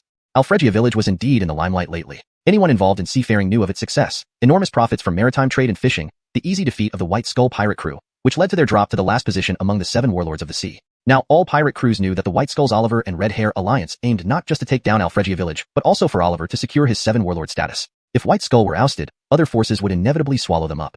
You're still young, niece. You might misjudge someone. Consider carefully. Don't risk the lives of these brothers. This remark drew immediate support from some present. Lainey found herself in a difficult position. The speaker, Emilio, was from her father's generation, whom Lainey respectfully called Uncle Tong. Though now the leader, Lainey always addressed him politely. However, Emilio secretly opposed her, splitting the yellow pirate crew into 2 factions. One faction supported Lainey and the strategist, advocating for transition away from piracy. The other faction, led by Emilio, insisted on remaining pirates, distrusting the authorities and disliking Lainey's lenient approach. Uncle Tong, I am the leader of the yellow pirate crew. I wouldn't joke with my brothers' lives.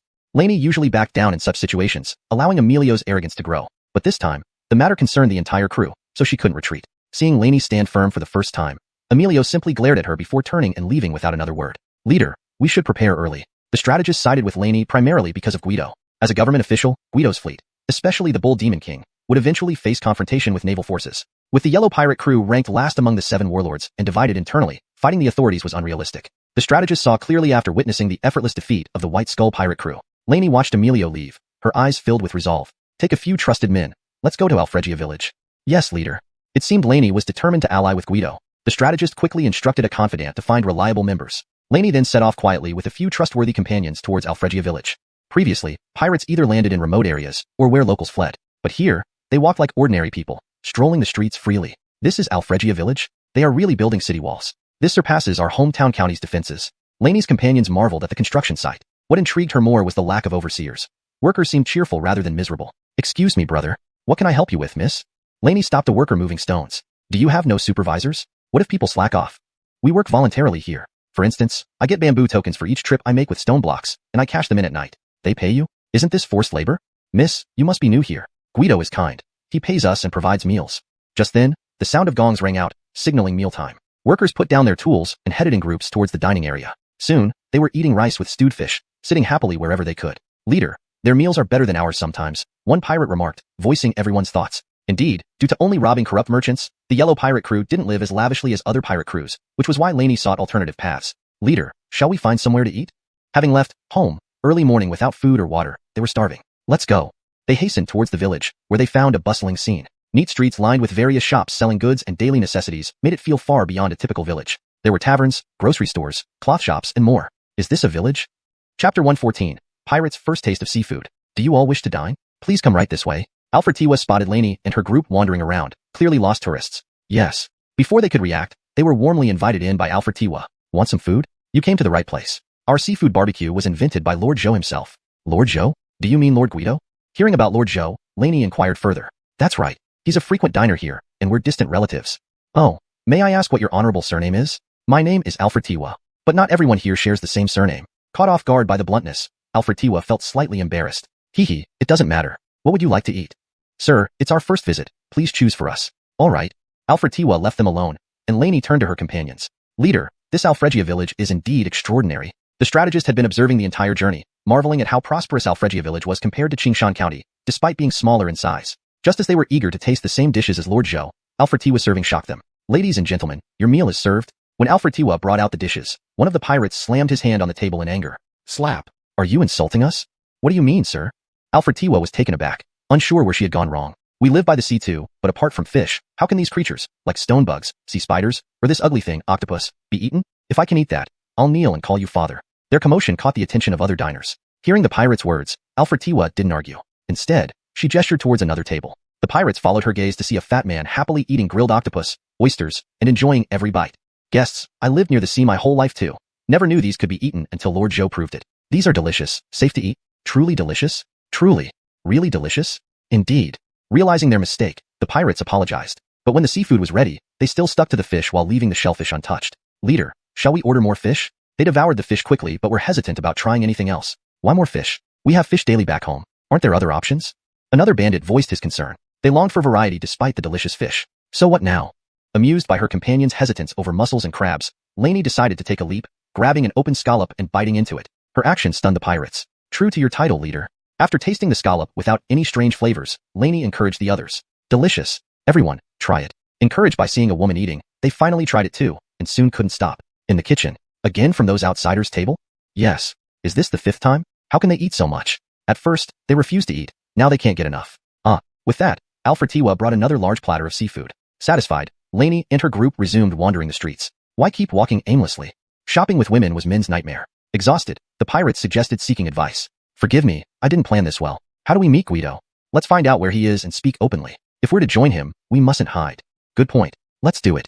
Lainey found the idea practical and simple. Guido's residence was no secret in Alfregia village. Easily finding it, they didn't knock, knowing influential men usually aren't home during the day.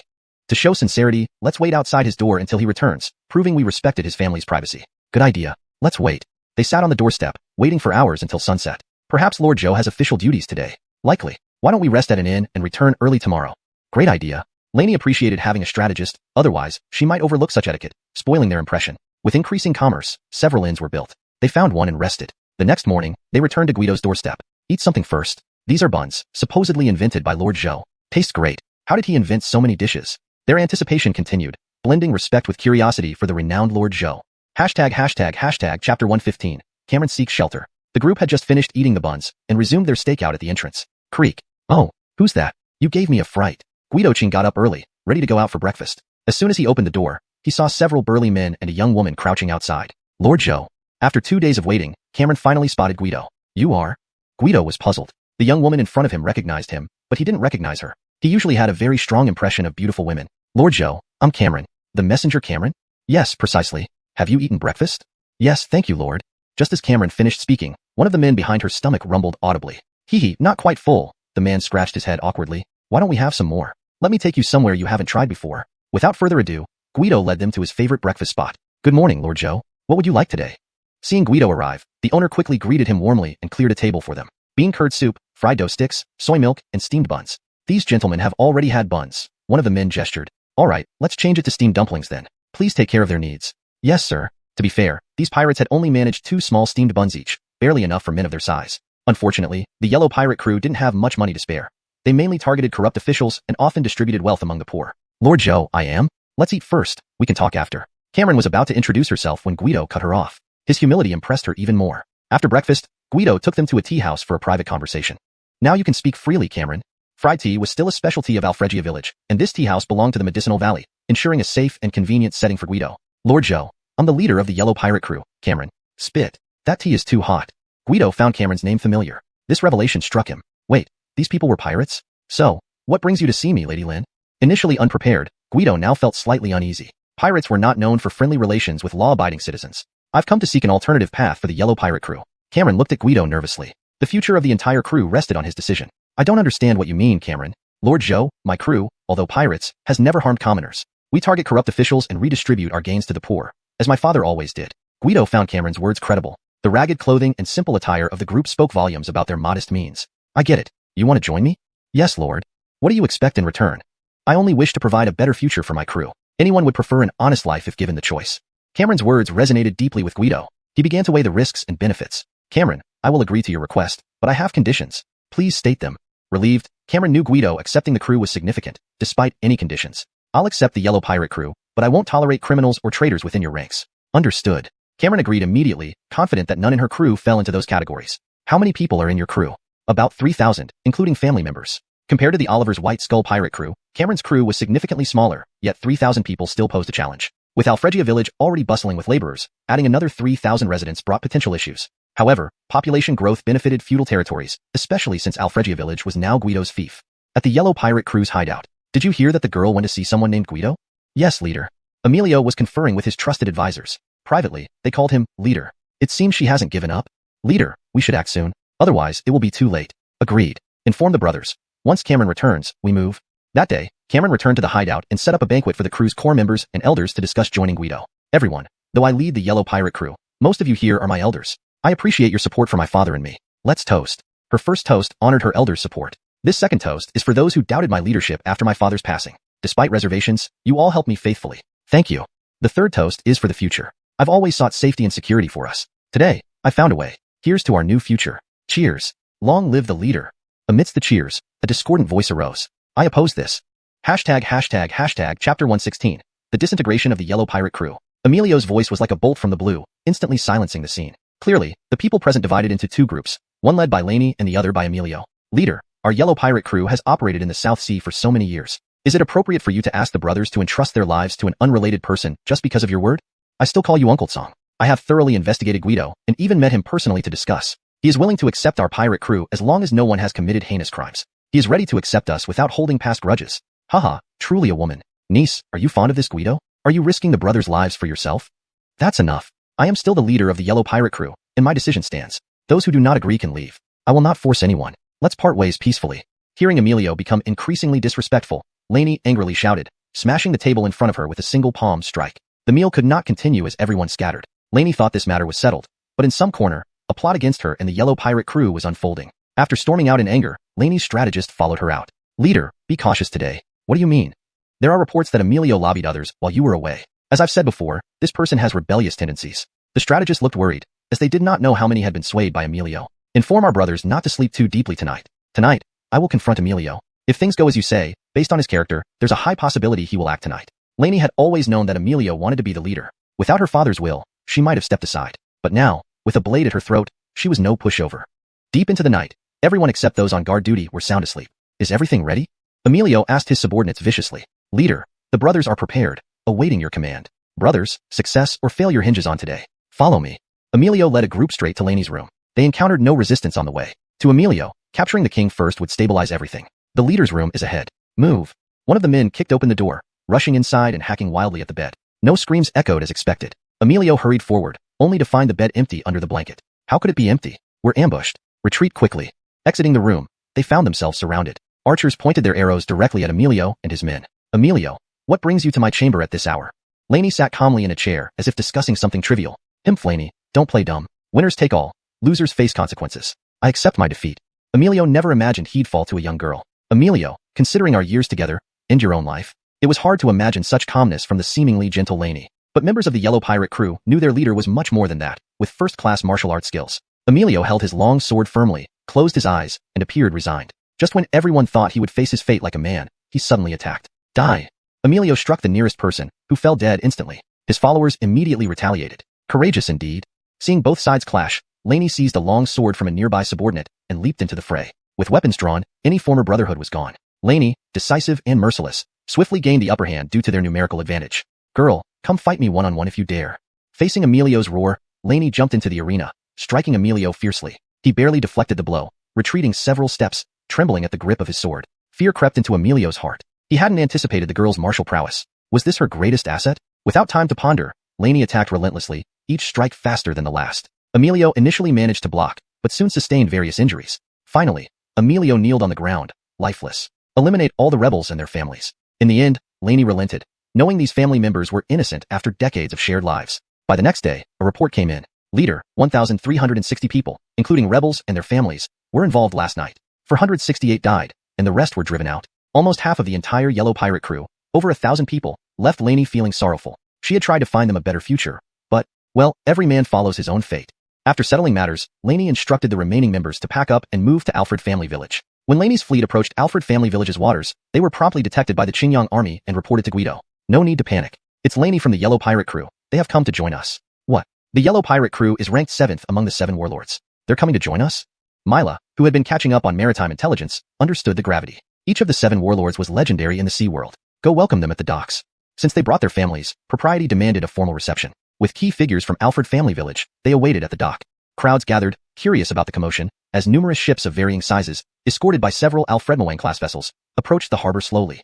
Chapter 117. Population surge in Alfregia Village. The boat slowly approached the shore. Today, Amy had made a special effort to dress up, catching Guido's eye. Welcome to Alfregia Village. In the future, we will rely on you, Lord Zhou. No need for formalities. Just call me by my name. I don't have many rules. Guido then introduced Amy to the others. This is our village chief, known as Gustavus. He's a treasure of Alfregia Village. Hello, Gustavus. Amy's sweet voice left her own men almost disbelieving that this was their leader. Initially, Gustavus had assumed pirates were all coarse and uncouth, but he was surprised by this beautiful young woman. Too kind, too kind. It's an honor to have you here. This is Imran, who oversees our maritime trade. Pleased to meet you, Gerardo. So it's you who handles Alfregia Village's maritime trade. I admire your work. Amy had once planned to transition into trade, but struggled to find the right opportunity. Learning that it was handled by such a young person impressed her. Pleased to meet you, Amy. We are around the same age, so no need for formality. Imran had the demeanor of a scholar, quite elegant. This is Mila, deputy commander of the Qingyang army. He ensures the safety of Alfregia village. So you're Mila. You're the one who wiped out the Oliver pirate fleet. Truly impressive. Hee not much, not much. Mila, usually rough, blushed upon hearing such praise for the first time. That night, Guido arranged a banquet to celebrate the yellow pirates' defection to Alfregia village. After drinking too much last night, Guido didn't wake up until just before dawn. Hey, Gustavus, you're early. When Guido arrived at the village council, Gustavus was already waiting. When I was your age? Gustavus started reminiscing about the past. As usual, Guido had gotten used to it, letting him speak while attending to his own business. A little later, Imran, Mila, and Amy arrived. Now everyone is here, let's discuss the arrangement for the new villagers. First, we need to address the housing issue. Guido brought this up because after the welcome banquet, Amy's people had nowhere to stay and returned to their ships, which wasn't ideal for long-term living. Lord Zhou, we're used to sleeping on ships, so houses aren't necessary. Housing over 1,000 people wasn't trivial. Amy felt they could stay on ships without issues. That won't do. Since they've joined Alfregia village, they deserve the same benefits as us. Yes, I agree. No favoritism, chimed in Gustavus. Imran and Mila also concurred. Gustavus, please allocate some workers from the city wall construction to build houses. Got it. I'll arrange it after the meeting. Next, let's discuss job assignments. Everyone, share your thoughts on how to arrange these 1,000+ individuals. Moving over 1,000 people wasn't easy. Basic accommodation and employment must be provided to ensure survival. Elder brother, those with good swimming skills can join the Qingyang army. Yeah, you need swimmers for the navy, Mila. Guido suggested jobs as soon as Mila expressed interest. The former pirates seemed perfect for the Qingyang navy. My trade fleet needs more hands. It's relatively safe, but requires physical strength, said Imran. As for the elderly and children, I'll assign them to farming or workshops. Gustavus offered solutions for the remaining population. All right, shall we proceed with these arrangements, Amy? Sounds good to me. These positions covered Alfregia village's main industries, indicating acceptance rather than exclusion, which Amy greatly appreciated. In the following days, the influx of 1,000 new residents made Alfregia village even livelier. The addition of the yellow pirates to Guido's side also sent ripples through the pirate world. Amy betrayed us and joined Guido. She disgraces us all. Oliver was furious, having already coordinated with red-haired pirate Hawkins to attack Guido. Amy's sudden move complicated Hawkins's plans, making him reconsider. Achilles, Hawkins got plenty of help from us, yet now he's backing out? His subordinates were also frustrated. The White Skull pirates simmered with anger. Hawkins fears losing too much, leaving himself vulnerable to the Iron Pirate Beard. Should we bring Iron Pirate Beard into this? An idea was proposed but quickly dismissed. Beard? Impossible. They despise each other. Only a few knew of the animosity between the two leaders, making cooperation unlikely. As for Crossbones pirates, Butcher pirates, and Golden Hook pirates, they're outside the South Sea, so no alliance there. Oliver reviewed the Seven Seas factions, finding no better options. Do we just give up? Can you swallow this loss? His men were unwilling to accept defeat. Half their forces were lost. Giving up? No, we'll eliminate Hawkins and turn the red-haired pirates into White Skulls. Oliver's eyes glinted maliciously. He was consumed by the thought of Guido. No one would stop him. Hawkins, if you break your word, expect no mercy. Your red-haired pirates will belong to me. Chapter 118, Cooling Sprinkler System. Atticus, there's something I need to report to you, Uncle Alfred said as he approached Guido alone. From the look on his face, Guido guessed it was good news. Uncle Alfred, just say what's on your mind. We don't need to be so formal with each other. Our Alfregia village has now surpassed a population of 4,000 residents. According to DeLong's laws, we can apply for the village to be upgraded to a town. Guido was quite startled. Alfregia village had already reached a population of over 4,000 people. When he first arrived, there were only 100 or so residents. Oh, Uncle Alfred, you're more familiar with this matter than I am. What are the benefits of upgrading to a town?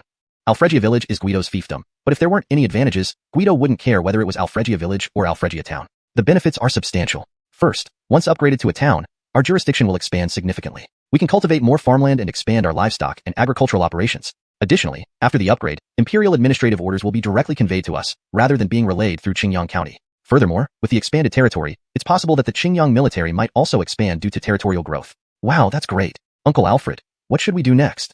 Initially, Guido thought the upgrade wasn't a big deal, but after hearing about these benefits, he couldn't wait for the change. I'll prepare the necessary documents and then submit them to Jinshan Prefecture for approval. Uncle Alfred, thank you for handling this. Don't worry, I'll make sure it's done properly. Managing village affairs has always been Uncle Alfred's passion.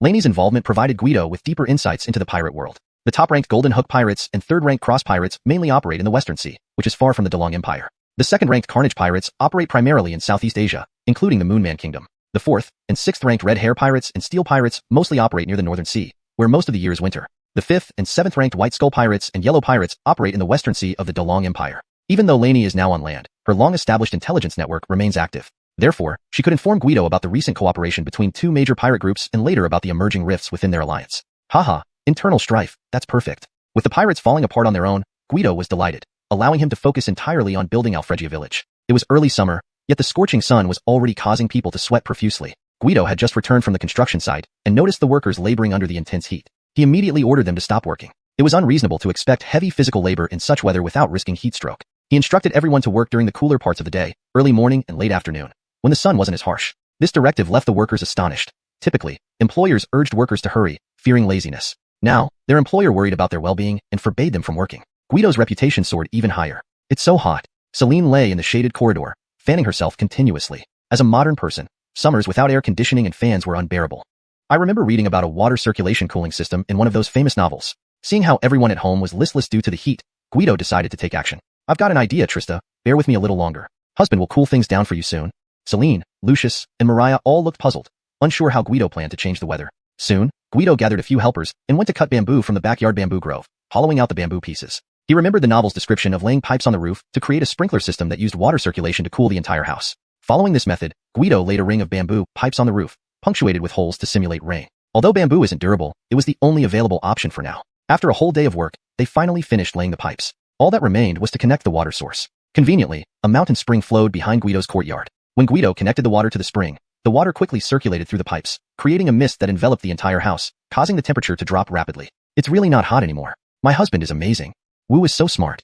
It's so refreshing. The three women discarded their fans and ran outside to enjoy the cooling mist from the roof, feeling much better. The villagers who helped couldn't believe their eyes. They spent the entire day on such an ingenious project. Seeing the positive results, Guido considered implementing this system village-wide. However, he soon realized it wasn't feasible due to the lack of water sources elsewhere. Since Guido's home started spraying water daily, many curious villagers came to see it. Some tried to replicate it, even attempting to set up themselves. However, they were discouraged upon realizing they lacked a water source.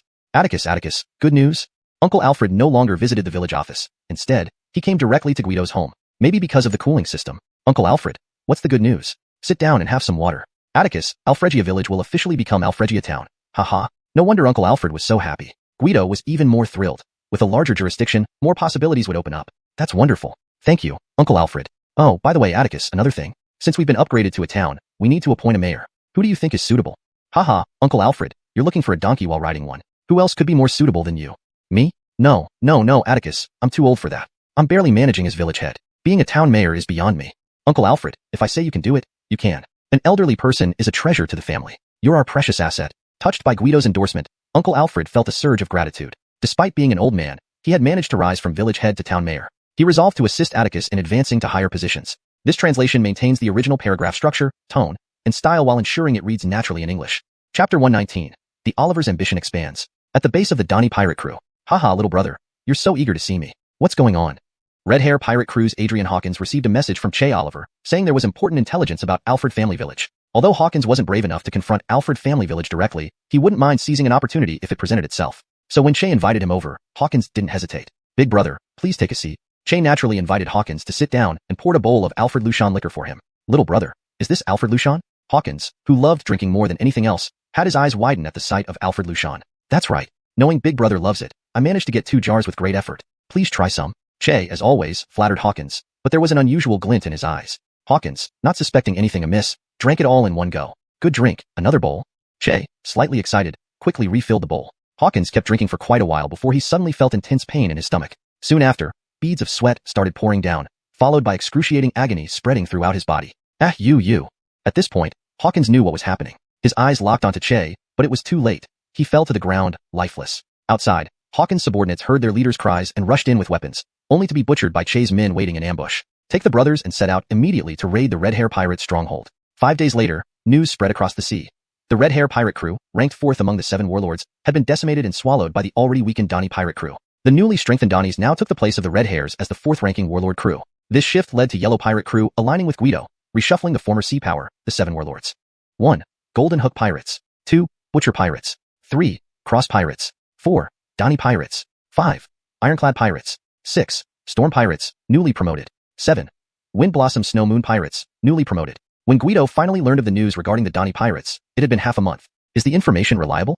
It has spread across the sea, so it must be true, Lainey confirmed. She could vouch for its authenticity, given her long experience in maritime affairs. Che is pretty bold. Despite the Donnies being weaker than the Red Hairs initially, he managed to merge and expand, proving he has some ability. Guido had never paid much attention to Che or the Donnies before. However, this incident made him realize that he had underestimated Che's capabilities. But this move also isolates him completely. Other pirate crews will no longer cooperate with him. Though pirates may seem lawless, they adhere to certain unspoken rules. Breaking these rules can lead to other pirates banding together against the offender. While Che's actions didn't trigger a full-scale assault, they effectively severed any potential alliances, as no one wanted to deal with a pirate who betrayed his own kind. Doesn't Che know this? Of course, he does. But fueled by revenge, Che disregarded these rules, believing that with sufficient strength, he could redefine them. Our next move, should we directly target Alfred Family Village? Asked a subordinate. Alfred Family Village? No, that village won't satisfy me anymore. My goal is to unify all the sea powers and then conquer the mainland, declared Che. The subordinates stared at their leader's audacity, first surprised, then infected by his madness. The dream of conquering the world has always driven men mad. The successful merger of the Red Hair pirates boosted Che's confidence tremendously. Alfred Family Village no longer mattered. His sights were set on merging other sea forces, using Alfred Family Village as a stepping stone to conquer the entire land. In the Western Sea, inside a seaside castle, a ball was being held. Leader, Hawkins was swallowed by Che. Shouldn't we give him a lesson for breaking the rules? A blonde-eyed Jericho spoke respectfully to a handsome young man. Hee, such trivial matters are for Iron Hook, our top-ranked pirate, to handle. Why should our cross legion interfere? Replied the young man, shaking a wine glass nonchalantly. This handsome youth was none other than Braden, the leader of the third-ranked cross pirates. In Braden's eyes, only those above him, Iron Hook and Tobias, mattered. Everyone else was insignificant. Yes, leader. In Southeast Asian waters, home to the second-ranked butcher pirates. Brother, Che broke the rules by merging with the Red Hairs, said the second of the three Tobias brothers, known as the Three Heroes. As long as we focus on our territory, it's none of our business. The eldest Tobias brother cared only about Southeast Asian waters, despite being close to the South China Sea where Che operated. Brother, if we don't act, Che will surely target us next. The younger brothers grew anxious, but the elder remained calm. He dares? Forget about it, just concentrate on your positions. Hey! Seeing they couldn't sway their brother, the younger two left frustrated. In the West Sea, amidst raging storms, waves rose 10 meters high, darkening the sky. Amidst this chaos, a solitary island stood at the storm's heart. The island was a mountain connected internally to the sea, forming a vast cave, the lair of the Golden Hook pirates. The dock lay within the cave, unaffected by the external tempest. Inside, homes were built into the cliffs surrounding the cavern. With a rhythmic thud, thud, thud, the noisy cavern fell silent. Out came a lame, disheveled man, revealing a round iron hook replacing his missing right hand. Chapter 120, serving as the Heston's kneel. Even the pirates who had been with Kramer for many years couldn't help but hold their breath, not daring to breathe loudly. Sir Captain, there is a pirate named Amias in the South China Sea who has annexed Adrian Hawkins, violating the code of the Pirate King. Please adjudicate. The loyal first mate humbly knelt on one knee. Anyone must not defy the great code of the Pirate King, anyone, no matter who or where they are. Kramer's face then turned fiercely grim. After Alfregia village upgraded to Alfregia town, it became even more bustling, resembling a large construction site. Previously, only city walls were being built and houses for accommodating Cameron's subordinates were needed. Now that it had become Alfregia town, various necessary facilities such as government offices, grain reserves, defense camps, and post stations had to be expedited as per official requirements. Although Achilles Alfred still didn't have an official rank as town head, he was at least considered a bureaucrat now, significantly higher in status than just a village chief. Speaking of the post station, it wasn't even completed yet when it received its first letter. My lord, there is a letter from the Heston for you. Since the Heston's last inspection tour, Guido had not communicated with him. But unexpectedly, after several months, the Heston wrote to him. Guido immediately opened the letter. Is His Highness the Heston in trouble? It turned out that last time Guido gave the Heston some suggestions about dealing with the Dazi. Now facing difficulties, the Heston sought advice from Guido, hoping he would go to the capital for a personal discussion. Prepare the horse. This time, Guido did not take a ship because there was no convenient route, and secondly, he wanted to experience the joy of horseback riding. Ancient people usually traveled long distances by horse or carriage. While Guido had experienced carriages before, they were too hard, making his buttocks sore all the way to the capital. Guido hurried home to briefly explain to his family before setting off with a few guards. By the time Guido reached the capital, his buttocks had lost all feeling. Send a message back and dispatch a ship. On the return trip, I want to travel by boat. No more long-distance rides for me. Upon seeing the capital's city gates, Guido's first action was to instruct his accompanying guards to send a letter home, realizing that riding a horse was just as uncomfortable as a carriage. Heston's residence. Arriving so quickly, truly you've taken much effort. When the Heston Gordy saw Guido appear so swiftly, he was both moved and surprised. Recently, due to delays in the trade matters he managed, unfavorable rumors had started circulating in the court. As ordered by the Heston, I shall do my utmost. Sit down quickly. Servants, bring tea. Just as Guido touched the chair, he jumped up immediately, forgetting about his sore buttocks. What's wrong? The Heston looked puzzled. Did the chair grow thorns? Nothing. The horse ride bruised my bottom. I'll stand for a while. Hearing this, Gordy felt deeply moved. Guido's loyalty could be witnessed by heaven and earth. Should I send the imperial physician to examine you? No need, some rest will suffice. Let's discuss the main issue, Your Highness. Seeing Guido's insistence, Gordy stopped talking further and directly addressed the topic. Last time you suggested ways to deal with the Dazi. My officials in the Heston's residence offered ideas, but none seemed reliable. Since I've been at a loss, I can only ask for your guidance. Heston, you're too kind. Let's discuss. How far along is everything? What does mean? Guido sensed something wasn't right. Have the trade regulations been set? It seems entrusting these officials who have never done business might indeed be challenging. Have any preferential policies been outlined? What? Not even the benefits policy was established? Are you eating idle meals? At least the trading location should be determined, right? Guido suddenly felt an urge to endure another long-distance ride. This job was becoming impossible. Your Highness, let's start step by step. Do we have a map?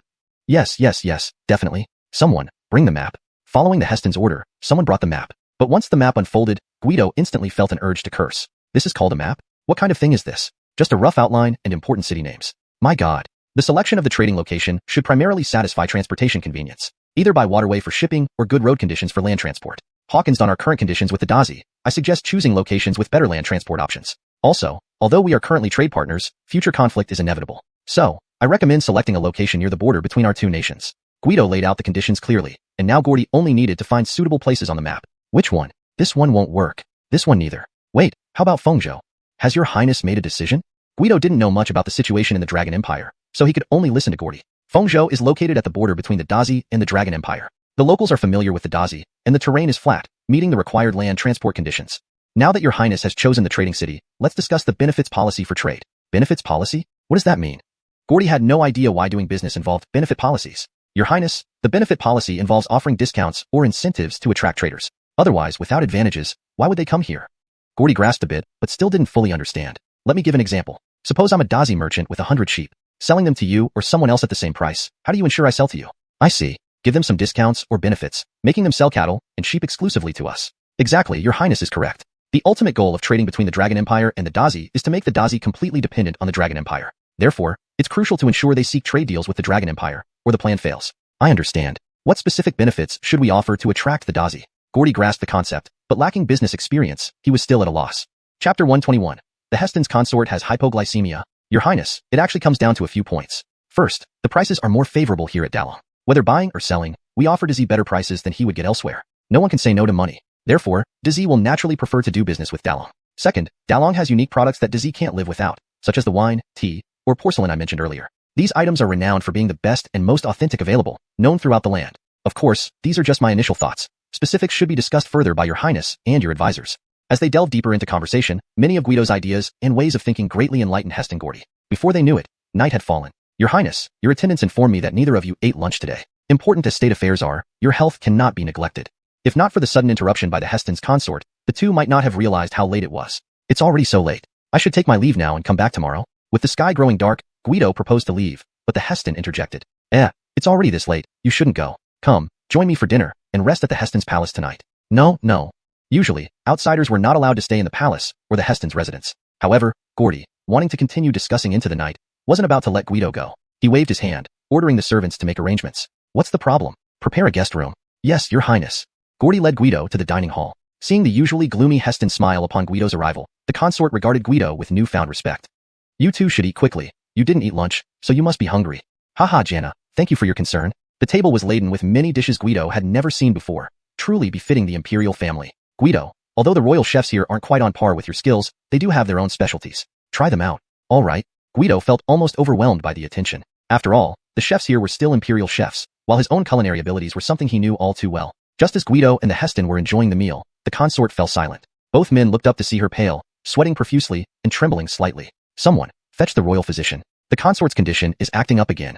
From the urgency in the Heston's voice, it was clear this wasn't the first time she had experienced this. But the symptoms seemed oddly familiar to Guido. Hypoglycemia, that's right. In his past life, Guido had a friend with hypoglycemia who frequently exhibited palpitations, sweating, often profusely, tremors, hunger, and even unconsciousness. Although hypoglycemia isn't a deadly illness, modern medicine still hasn't found a cure. So, it was no surprise that doctors from this era were equally at a loss. Seeing the consort slipping into unconsciousness, a sign of severe symptoms, the physician finally arrived but shook his head after diagnosing her. Your Highness, the consort's chronic ailment has returned, and she is close to unconsciousness. Her condition is worsening. I've never encountered such a disease and can offer no remedy.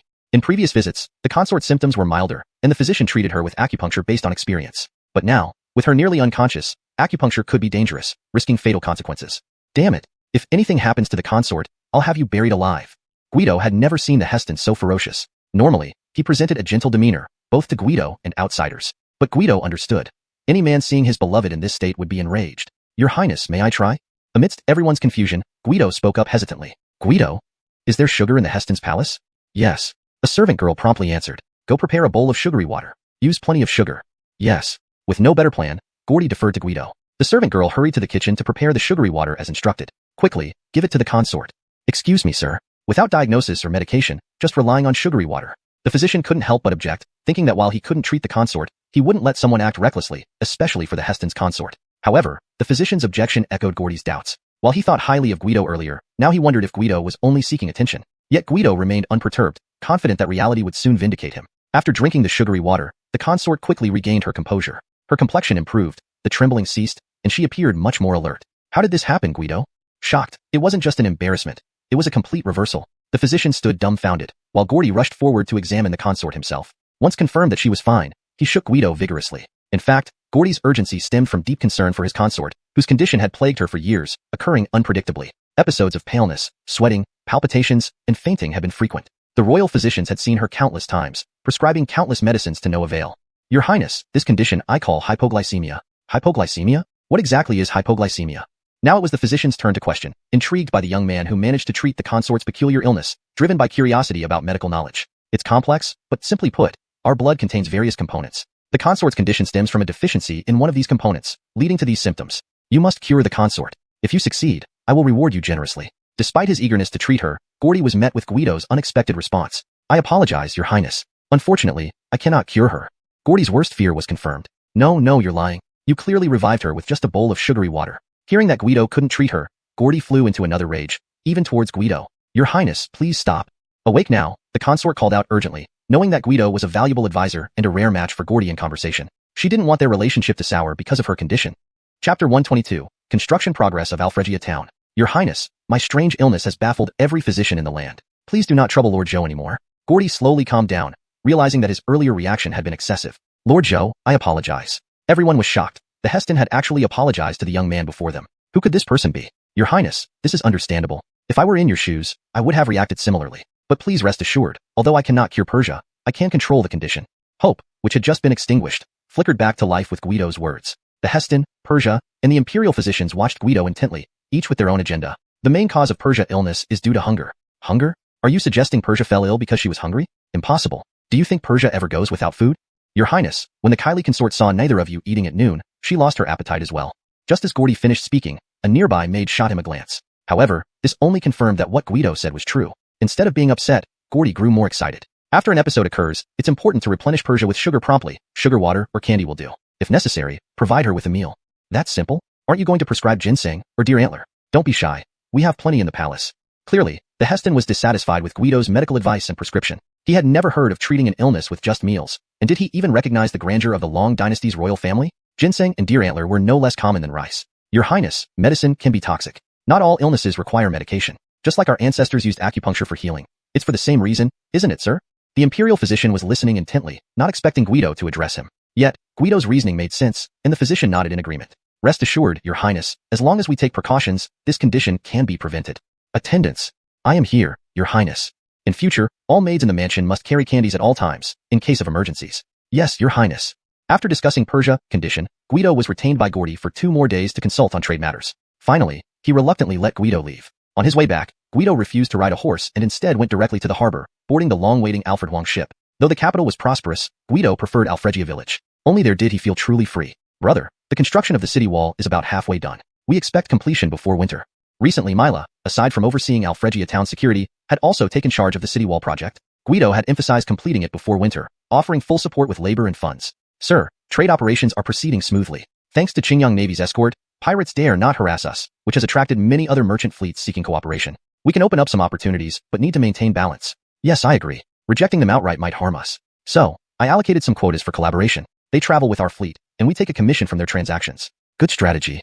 Imran was always reliable, and despite his youthful appearance, he displayed remarkable competence, likely honed during his time wandering in the petty Nan Kingdom. Kirk, moving on to my report, the central government has officially upgraded Alfregia village to Alfregia town. The necessary governmental buildings have started construction and should mostly be completed by autumn. However, as a town, we now need to establish a granary for strategic reserves, which must always be full. Do we have specific requirements for the grain stored? Yes, only rice, millet, broomcorn millet, wheat, and soybeans, the 5 grains. During this era, the 5 grains were staple crops, though not the only ones. Regional varieties existed, but these grains ensured uniformity and accountability in strategic reserves across dynasties. We'll follow the court's directive. These reserves weren't Guido's responsibility. The court would compensate through tax breaks or other means. Guido merely had to implement the plan. How about our own grain storage? What's the current status? Guido always prioritized food reserves for Alfregia town, knowing how crucial they were during disasters. Historical high mortality rates were largely due to famine caused by natural or human-made calamities. To prevent such tragedies, he focused on stockpiling food. Our current reserves primarily consist of dried fish from sea catches. However, we found that these dried goods, while lasting long, attract pests. So, we've adjusted our approach. Now, we mainly store rice from the Petty Nan Kingdom and keep a small supply of dried goods. To Guido, this shift in storage practices reflected the rising living standards in Alfregia town. Initially, people stored whatever was edible out of necessity. Now, with improved living conditions, they considered practical and strategic storage methods a sign of progress. Justin, any news on the Qingyang army expansion? Guido recalled Justin mentioning that upgrading to a town might grant Qingyang army expansion eligibility. I've reported it, but there's been no response yet. Justin found this unusual. At least an update should have come through. Alright, I'll find Jerry and ask. For bureaucratic matters, Guido could only seek the highest level assistance from Jerry. Though the Heston knew him, he wouldn't involve the prince in such routine matters. ####Chapter 123. I'm doing this for your own good. Jinshan Mansion. Rare guest indeed. You waited quite a long time before coming to see me, Jerry said teasingly. Do you know I was going to come and find you? Guido was somewhat curious about why Jerry knew he would come. It's just about the Qingyang army's expansion, right? You even know about this? The Qingyang army's expansion would have been approved by the capital according to procedures, but I held it back. Upon hearing this, Guido did not get angry, as he knew that Jerry must have a reason, and that he had likely touched upon some subtle aspects of bureaucracy. You're not upset? Seeing Guido still calm, it was now Jerry's turn to be curious. You must have your reasons for doing this. I trust you won't harm me. Haha, you really do trust people easily. Isn't it precisely because of this that we became friends, right? Haha, do you know why I held back the Qingyang army's expansion? I'm all ears. Your Qingyang army now has a 3,000-strong formation. I remember it has only been around for about a year since its establishment, correct? Yes. You expanded from an initial 300 men to 3,000 in just 1 year. Do you understand what a force of 3,000 means? What it represents to the court? Guido simply shook his head dumbly, thinking that 3,000 wasn't much. Ancient times saw armies of hundreds of thousands, didn't they? If you had these 3,000 troops in the capital, you would have already been courted by ministers and princes alike. It's only because you're here on the frontier. Is it really that exaggerated? Our battles usually involve tens of thousands, or at least several thousand troops. These 3,000 aren't worth mentioning. Haha, true. Each major battle does mobilize tens of thousands. But as you said, that's during wartime, when command is temporarily unified under the emperor's appointed generals. In peacetime, most commanders lead border troops, with no more than 20,000 men. For inland cities, the limit is generally 3,000 to 5,000. Now I understand. But what does this have to do with the Qingyang army's expansion? Isn't the upper limit supposed to be 5,000? Guido now grasped it. Mobilizing tens of thousands was temporary. No emperor would allow someone to permanently command such a large force. That would be planting a bomb in their own court. Why can't you think clearly now? Usually you're quite sharp. Do you have any background? Guido thought about his deceased father, who was just a dismissed low-ranking official. This hardly counted as significant background, and it certainly wasn't as influential as his current position. He shook his head. Jerry continued questioning. Do you have a patron? Don't you count? Jerry never expected Guido to point at him, suddenly feeling exasperated. Brother, our ranks are nearly the same. I'm just a little higher administratively. I'm no big deal, let alone a patron for you. Oh, then no. That's good. As a small fry without background or a patron, what gives you the right to command a 5,000-strong Qingyang army? Can you ensure no one envies you or trips you up? Managing your current 3,000 isn't bad enough already. Now Guido understood. Jerry was absolutely right and brutally honest. Reality was like that. Thank you. After realizing this, Guido had no more thoughts of expansion. Maximizing the combat effectiveness of his current 3,000 was the best thing he could do. Imperial City. How is the Hestons' health lately? Gordy had been busy with trade matters with Dazi, leaving little time for the Hestons. He felt somewhat guilty. Your Highness, the maids follow Guido's instructions, carrying sweets at all times, and arrange the Hestons' diet accordingly. She has hardly suffered any episodes recently. Is that so? Guido is truly a blessing to our palace. Have the mansion send him some valuable gifts? Yes, Your Highness. Hold on. Guido mentioned that moderate exercise would benefit the Hestons. Now that trade matters are almost settled, let's plan a trip to Qingyang County. The air there is much fresher than in the Imperial City. Yes, Your Highness. Gordy had been too busy. If not for discussing with Guido, he might still be struggling. Gordy considered Guido a highly capable and promising ally worth cultivating. This trip to Qingyang County would both cultivate Guido and give the Hestons a pleasant outing, achieving two goals at once. The Crown Prince hadn't yet ascended, so relatively speaking, he still enjoyed some freedom. Over-involvement in politics could cause unnecessary suspicion and trouble. Balancing work and leisure was the best approach for Gordy now. Enid, didn't you say you wanted to visit Alfregia village? I'll take you tomorrow. Gordy excitedly returned to the Heston Palace and quickly shared the news with the Hestons. She had always been fascinated by the stories of Alfregia village, he told her. Really? Won't this affect your Highness's duties? The Hestons was happy but worried about distracting the Crown Prince from his duties, which would make her a sinner. All the tasks assigned by Gillis are done. It's fine. Next, I will spend time with you, which benefits your condition. Thank you, Your Highness. With the Hestons accompanying him, Gordy planned to stay for a few days and thus sent advance notice to Guido. The next morning, Heston Gordy set sail southward with the Hestons. Your Highness, this ship is so big. Both the Heston and Renus were riding on an Alfred Wang-class ship for the first time. While the prince had seen it before, it was entirely new to the princess, making her very curious. I heard from Your Highness that this ship was built by Guido. Yes, you don't know how when Guido brought over a dozen of these ships to the capital, the entire city buzzed with excitement. Even Gillis couldn't resist secretly visiting the dock and ordered 5 ships immediately. Guido is truly a man of great talent and still young. He will surely become a powerful ally to your highness. Indeed, the Hestons had the same thoughts as the Crown Prince. Alfregia town. What's the matter, scholar? Hoa. It was already getting dark. Justin was old and preparing for bed when someone urgently called him, saying Guido had an urgent matter to discuss. Justin quickly put on a coat and followed them out. Chapter 124. The Heston and Hestons are coming to Alfred Family Town. The Heston and Hestons will be coming to our Alfred Family Town for a few days. What? The news dropped by Guido caused the biggest reaction from Justin. After all, he had the most affection for Alfred Family Town among everyone present. The visit of the Heston and Renus was an immense honor and a huge event. Justin pledged full cooperation and warned that anyone who caused trouble during this period would be immediately expelled from the town's registry. All other matters can be handled. We still have time to prepare. But where will the Heston and Heston stay? Yes, other issues were relatively simple, but accommodation was the main concern. Typically, figures at the level of the Heston would reside in a temporary palace when traveling. However, such palaces were not constructed even in Qingyang County or Jinshan Prefecture. Right? Isn't the exchange supposed to be completed soon? If not, they can stay at the exchange for now. Mila's suggestion reminded everyone that the exchange was built by Guido despite opposition. It was primarily due to the massive trading volume in Alfred Family Town, from ocean fishing, foreign trade, and regular visits by Darien with large quantities of goods for transactions. Guido aimed to expand these businesses, hence the construction of the exchange, which was as big as a modern stadium. Since it had just been completed and not yet used, it could be hastily prepared for the royal couple. Good idea, Justin. Please arrange the setup of the exchange tomorrow morning for the Heston and Renus. Won't that be inappropriate? Justin felt that a grand market wasn't fitting for a distinguished guest like the Heston. Justin, do you have a better plan? With no alternative, Justin remained silent. The next morning, the entire Alfred family village embarked on major preparations. I'm telling you, if anyone is found defecating or littering on the streets, they'll be fined 5 coins. Yes. The newly hired constables faced immediate challenges. Handling the Heston and Renus arrival required them to manage every detail. After instructing the constables, Justin hurried to the exchange. Hurry up, we only have a few days. Everything must be spotless. Temporary workers cleaned every corner while valuable ornaments were brought from Imran's warehouse, much to his chagrin. Be careful, these are very expensive. With accommodations sorted, what else? Food. Get all the chefs from the town's restaurants here. I need to train them personally. Yes. Justin, now brimming with energy, moved from managing the exchange to training chefs. You're fortunate to cook for the Heston and Renus. Bathe 3 times daily from now on. What? Mayor Alfred, thrice a day. We'll wash ourselves raw. Forget thrice a day, they usually bathed once every 3 days, which posed a challenge. Silence. This is the Heston and Renus. Treat this like serving the butcher Clay eating at your restaurant with filth. Any uncleanliness will result in disqualification, understood? Yes. For chefs who hadn't ventured beyond Jinshan Prefecture, this was a dream come true. 3 baths a day seemed trivial compared to the honor. Also, I need a scholar to help teach you. Otherwise, your skills might not satisfy the royals. Justin then approached the lounging Guido, realizing he couldn't handle everything alone. Kirk, you need to help with something. Sure, Justin. What's the matter? Seems I'm indispensable, thought Guido, sighing over his abilities. I've gathered all the chefs, but their skills aren't reliable. You know food best in Alfred Family Town, so please train them.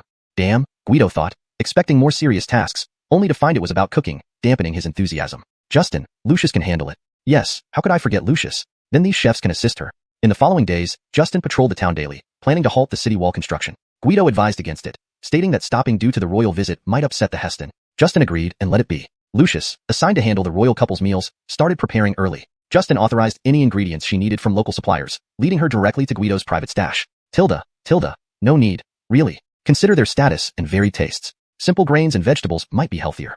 Guido watched Lucius take a prized abalone, nearly breaking his heart. How can you serve seafood specifically? Justin tasked me with showcasing our town's specialties, like seafood. Seaweed and egg flour soup also count. Nutritious and fresh, Guido retorted, seeing Lucius eyeing his finest fish roe. Tilda, think about when you first came here. Guido tried appealing emotionally, but Lucius paid no heed. Can the fish roe be too salty for them? Absolutely too salty. Me too. Don't know why you love it. In the end, Lucius left satisfied after taking many items from Guido's collection, leaving him speechless and dismayed.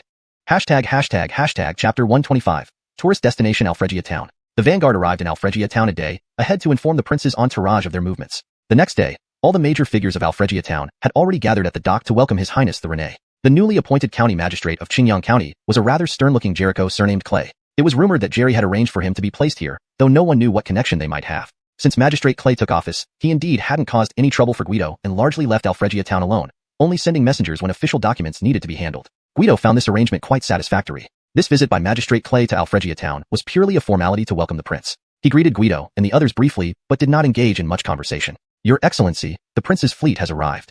The lookout on high ground shouted loudly, pulling everyone's attention back. They began straightening their attire and stood respectfully to await the prince's arrival. In comparison to its grand appearance in the capital, the Alfredmawang, Ox Devil King, ship looked quite ordinary at the Alfregia Town dock, even less impressive than some nearby vessels equipped with heavy crossbows. We, Clay Wuguwei, Pay homage to His Highness the Rene and Persia the Renus consort. Led by Clay Wugue, the crowd at the dock bowed down together. Rise. The prince and princess consort maintained royal decorum in public, unlike their more casual private meetings with Guido. Ah, you. Hee. Guido glanced up slightly and saw the 9th Renus Mavis behind the princess consort, making a face at him. The crowded and noisy dock wasn't conducive to lingering, so the prince's entourage, led by Guido, quickly headed to the palace in Alfregia town. You have a palace in this mere village? Rene Gordy was surprised upon seeing his lodging. For such a small village to have such a luxurious and extensive palace was quite unexpected. Your Highness, this is not a palace. This, is actually an exchange that just happened to be built. But rest assured, it's brand new and unused. Alfredi and the others were utterly unprepared for Guido's direct revelation and immediately broke out in a cold sweat. Haha, only you would pull a stunt like this. Truly unpredictable. The main issue was that there wasn't anywhere fitting your status nearby. This place looks grand enough, but don't worry. Everything inside and out has been freshly prepared under my supervision. Very well. By the way, Your Highness, this place is no longer called Alfregia Village. It's now Alfregia Town. Oh, impressive indeed. While outsiders might not fully appreciate it, as Crown Prince, Gordy understood the complexities involved. Elevating an administrative unit from village to town required meeting numerous stringent criteria. Firstly, population size was critical. Many villages couldn't meet this basic requirement due to the sparse and stable population typical of this era. People's attachment to their hometowns was stronger than in any other time, so large-scale migrations were rare. Alfregia Village managed to meet this criterion through sheer luck during a famine. Secondly, the provincial government had to evaluate future development potential. Under Guido's leadership, Alfregia Village had thrived in maritime activities, trade, and fishing. Any of these sectors could satisfy future growth needs. Lastly, geographic conditions played a role. Located at the border, Alfregia Village didn't have nearby major cities, but only scattered villages. However, with Guido's efforts, the town showed significant promise. The higher authorities had long favored border developments and welcomed this organic growth, eager to promote it as a demonstration of their capability and achievement. While upgrading a village to a town might seem minor, it carried significant merit. Sadly, those merits had already been divided among the upper officials. Your Highness, after a long journey, why not rest a bit? We'll call you for dinner later. Seeing the evident fatigue on the princess consort and the 9th Renus faces, and noting that nightfall was approaching, Guido made this arrangement. It aligned perfectly with Gordy's intention to relax and enjoy his stay without rushing. Very well.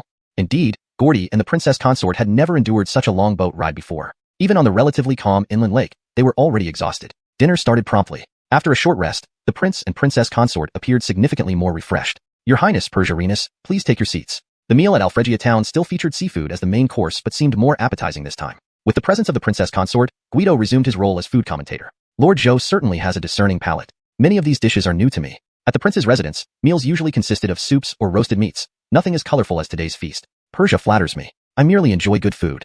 Guido quickly introduced these dishes to the princess consort. We don't eat like this in the palace. Guido felt a twinge of envy at this comment, but acknowledged it was true. Despite the grandeur of the palace, culinary methods were limited and seasoning options scarce compared to modern times. Hence, his establishment was truly a gastronomic haven. Rene Zhou Wu, what is this black thing? I've never seen it before. Before Guido could introduce anything, the 9th Renus pointed to a dish of sous vide abalone. Your Highness, this is abalone. Abalone? That doesn't look like the one we had last time. Wasn't it white? During their previous visit in the capital, Guido had served fresh abalone, simply blanched, which contrasted starkly with the sous vide version. Your Highness has a keen eye. This preparation is different from the abalone in the capital, and it's much larger this time. Are you hiding the best things from Gillis Jack? This was precisely why Guido disliked dealing with children. They accused so easily. Chapter 126. The first dish, soft-centered abalone. Rene, Renus consort, and Your Highness, this dish is called soft-centered abalone. Its preparation process is very complex. First, the selection of abalones involves choosing the largest ones from the harvested batch. Then, a special spatula is used to remove the abalone from its shell, followed by brushing off the black, gelatinous layer on the surface with a small brush. The cleaned abalones are then placed in a clay pot, covered with 5 times their volume in water, and heated gently. This heating process takes about 2 hours. That's it? It doesn't sound too complicated. Stacy had expected the process to be more intricate, but now felt that it sounded relatively simple. Your Highness, we're only at the beginning. The abalones need to be laid out on smooth grass mats under the sun daily after cooking. One side is exposed to sunlight for half an hour, then flipped over and dried for another hour. Afterward, they are placed in a cool, ventilated area to dry further. This process repeats for about 7 days. So, it's that complicated? The Renus consort, having grown up in a noble family, had never encountered such elaborate preparations for food. Once this preparation is done, the dried abalones can be stored for a long time. Just the preparation phase? Gordy, who considered himself experienced in seafood, was surprised by the complexity involved. The actual cooking begins next. First, the abalones are washed and soaked in icy water for 2 days, during which their stems and intestines are removed. They are then brushed clean again and soaked for another 2 days with water changes every few hours. Next, they are soaked in rice wine and vinegar for 5 hours before being heated and simmered for another 2 hours. Once softened, they are placed in a large sandpot with hot water, ginger slices, and flour-flavored rice wine, cooked until slightly boiling, then sealed and simmered for 4 hours until the water cools naturally. Hot water is added again for another 4-hour simmer before checking the abalones. Guido, exhausted from his detailed explanation, took a sip from his cup. Now it should be done, right? Stacy thought he was finally finished, but Guido's next words left everyone stunned. Not yet, far from it. At this point, the abalones have softened, so they are soaked in warm water with maltose syrup for 4 hours until they become elastic. Chicken pieces are prepared by chopping half a hen into chunks and blanching them in water with ginger. Pork ribs are also blanched. In a hot pan, the chicken and pork bones are stir-fried until fragrant. A large pot is then used to simmer the chicken and bone broth with the abalones over low heat for 5 hours. After cleaning golden oysters and preparing sliced ginger and scallions, the oysters are added to the broth with pork, all cooked slowly with various spices for 3 more hours. Finally, they can be served whole or sliced with a final drizzle of sauce for plating. Now it's finished, right? Yes, it's done. What an effort. It would take 10 days or more just to prepare one serving. This dish not only shocked everyone but also opened their eyes. No one had ever gone through such lengths for a single dish. From that day on, Guido became the top gourmet in the Great Dragon Kingdom. Let's try it then. Initially, everyone was simply attending a banquet, but after Guido's elaborate description, anticipation filled the air. The abalones were already sliced in the kitchen, ready for the guests. Everyone waited for Gordy to start first. He picked up a piece, and the thick, inviting sauce dripped off it as he brought it to his mouth. The taste, unlike anything he'd ever experienced, made him feel rejuvenated. This is delicious. Seeing Gordy enjoying it, others couldn't wait any longer and started eating their portions of the soft-centered abalone. The room echoed with praises and exclamations. How could something this exquisite exist? Heaven above, why did you let me taste such perfection? How will I live knowing I may never eat it again?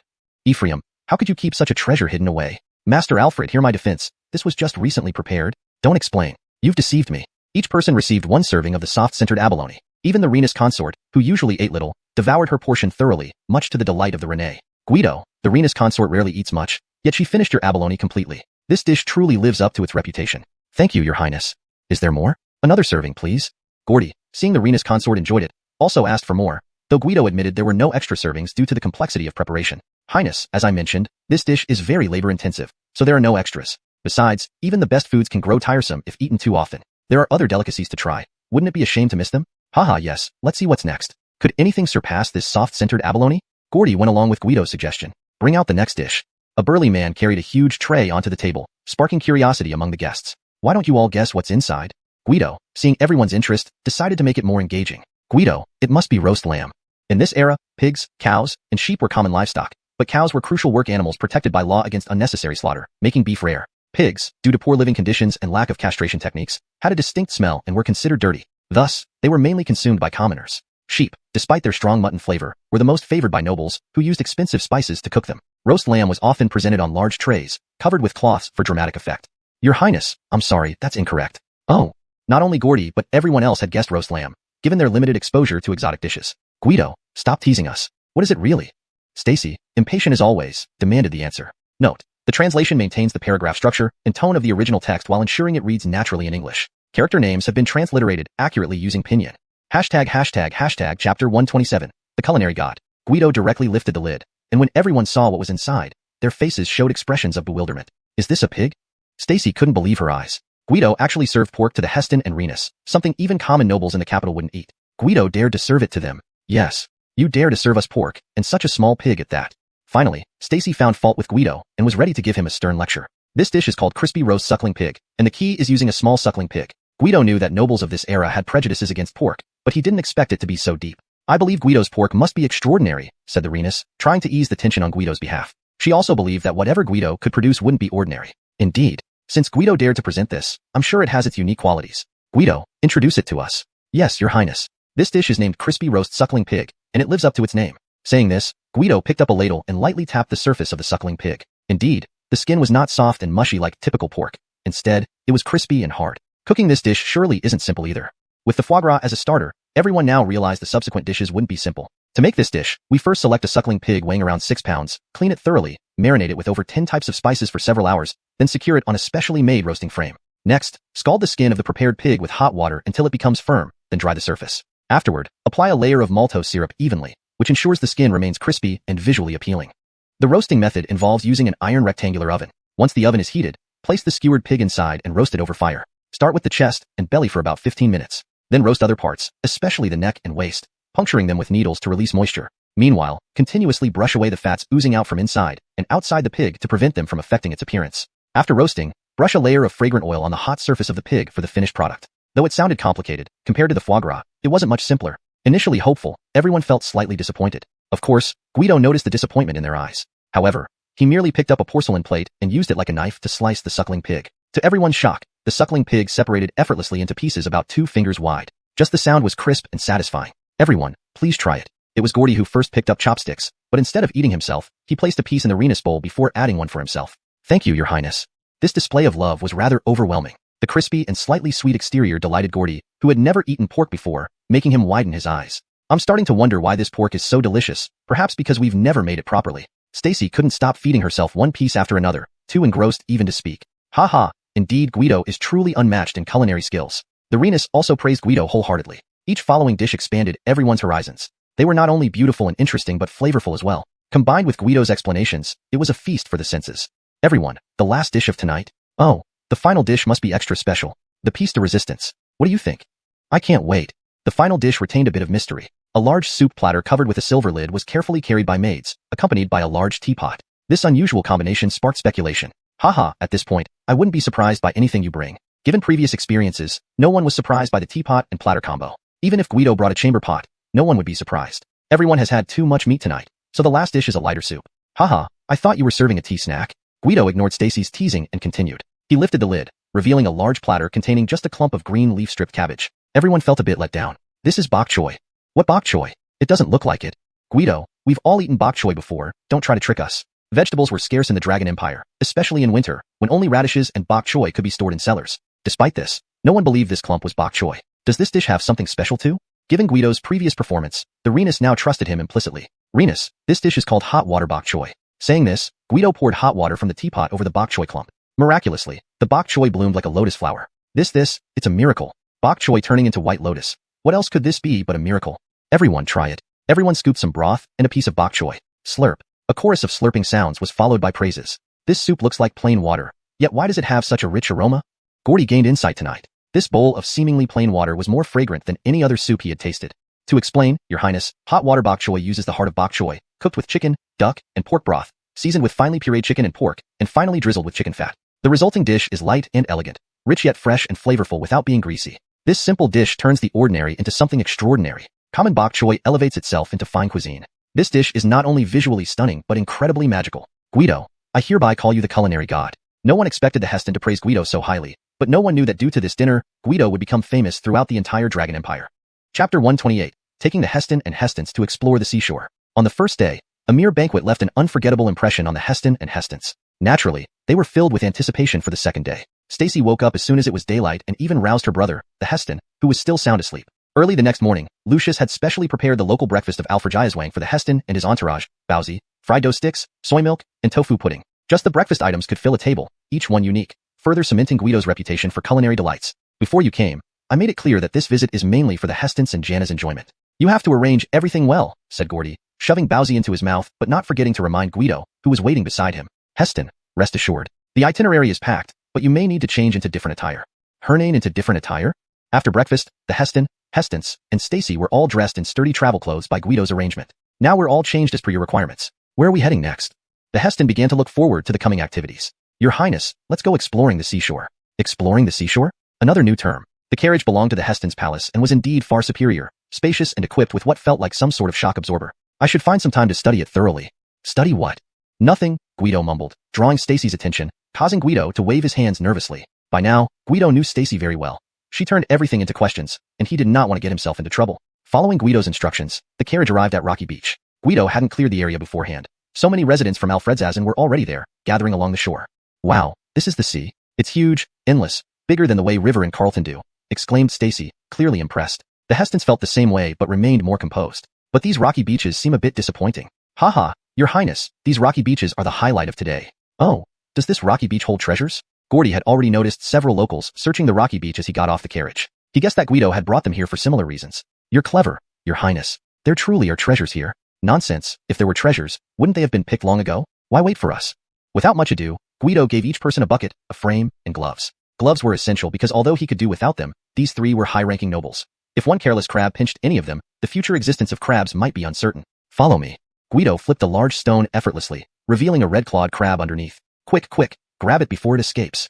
With both hands occupied holding the stone, Guido urgently called for help. Initially, the trio stood dumbfounded, but upon hearing Guido's urging, they quickly used their tools to catch the crab. Being their first attempt, it took quite a while to manage just one crab. Crabs, mussels, oysters, octopuses, fish, various small seafood species provided both knowledge and fun. In a short morning, the trio seemed to forget their royal status, forgetting the need to maintain regal dignity. Gordy and Stacy felt as though they were children again, free from royal titles. The Hestons, who had lived a life of luxury, also experienced genuine joy without constant flattery or forced courtesy. "Well, looks like you've all filled your buckets to the brim," Guido remarked, seeing that each person's bucket was brimming with various seafood. "It's almost noon, Your Highness. Let's have lunch," he added, knowing they couldn't starve, especially the Hestons who had low blood sugar. "Let's eat what we caught ourselves." Yes. Our own harvest must taste better." Clearly invigorated, Guido didn't dare refuse and instructed the staff to set up a pot on site. A simple water boil was chosen, but due to their high status, Guido added a soy sauce dipping dish. Just a simple water boil, yet it tastes so fresh and sweet. All three tasted the fruits of their labor for the first time, feeling incredibly accomplished. It was their first experience eating boiled seafood straight from the sea, and it tasted exceptionally delicious. The freshest ingredients often only require the simplest cooking methods. Well said. Only then can you truly savor the essence of the food. Truly, you live up to being our nation's culinary master, Gordy complimented, feeling impressed once again. However, he also felt a slight regret that Guido lacked scholarly accomplishments, but then he thought, no one is perfect. Meeting such a talented general was fortunate enough. When Stacy complained about the inconvenience of eating crab meat and wanted to throw it away, Gordy gently reprimanded her, showing a grounded side of the Heston that Guido admired. Spontaneously, Guido recited, "Spring sow a single grain, autumn reap 10,000 seeds. No idle fields and 4 seas wide, yet farmers die from hunger. Hoeing crops midday sun high, sweat dripping onto the earth. Who knows each grain on the plate is hard-earned, bitter." Upon hearing this poem, the Hestons, and even Stacy stared at Guido in disbelief. "What, did I forget to shave this morning? I never expected Lord Zhou to possess such talent." The Hestons, who seldom praised, commended Guido repeatedly. "You recited something similar last time, thinking it was just 2 lines, but it turns out to be a complete poem." Now it was Guido's turn to gape at Gordy, unsure how much he remembered. "Beautiful poetry. Guido, you're a man of great talent. I must invite calligraphy masters to write this poem and hang it in my Heston's palace reception hall for visitors to admire and cherish food." Gordy slapped his thighs in delight, realizing his earlier assumption was wrong. Meanwhile, Stacy watched Guido silently, admiration evident in her eyes, perhaps a glimpse of youthful infatuation. ####Chapter 129, Autumn Harvest Ceremony. "What should we do this afternoon?"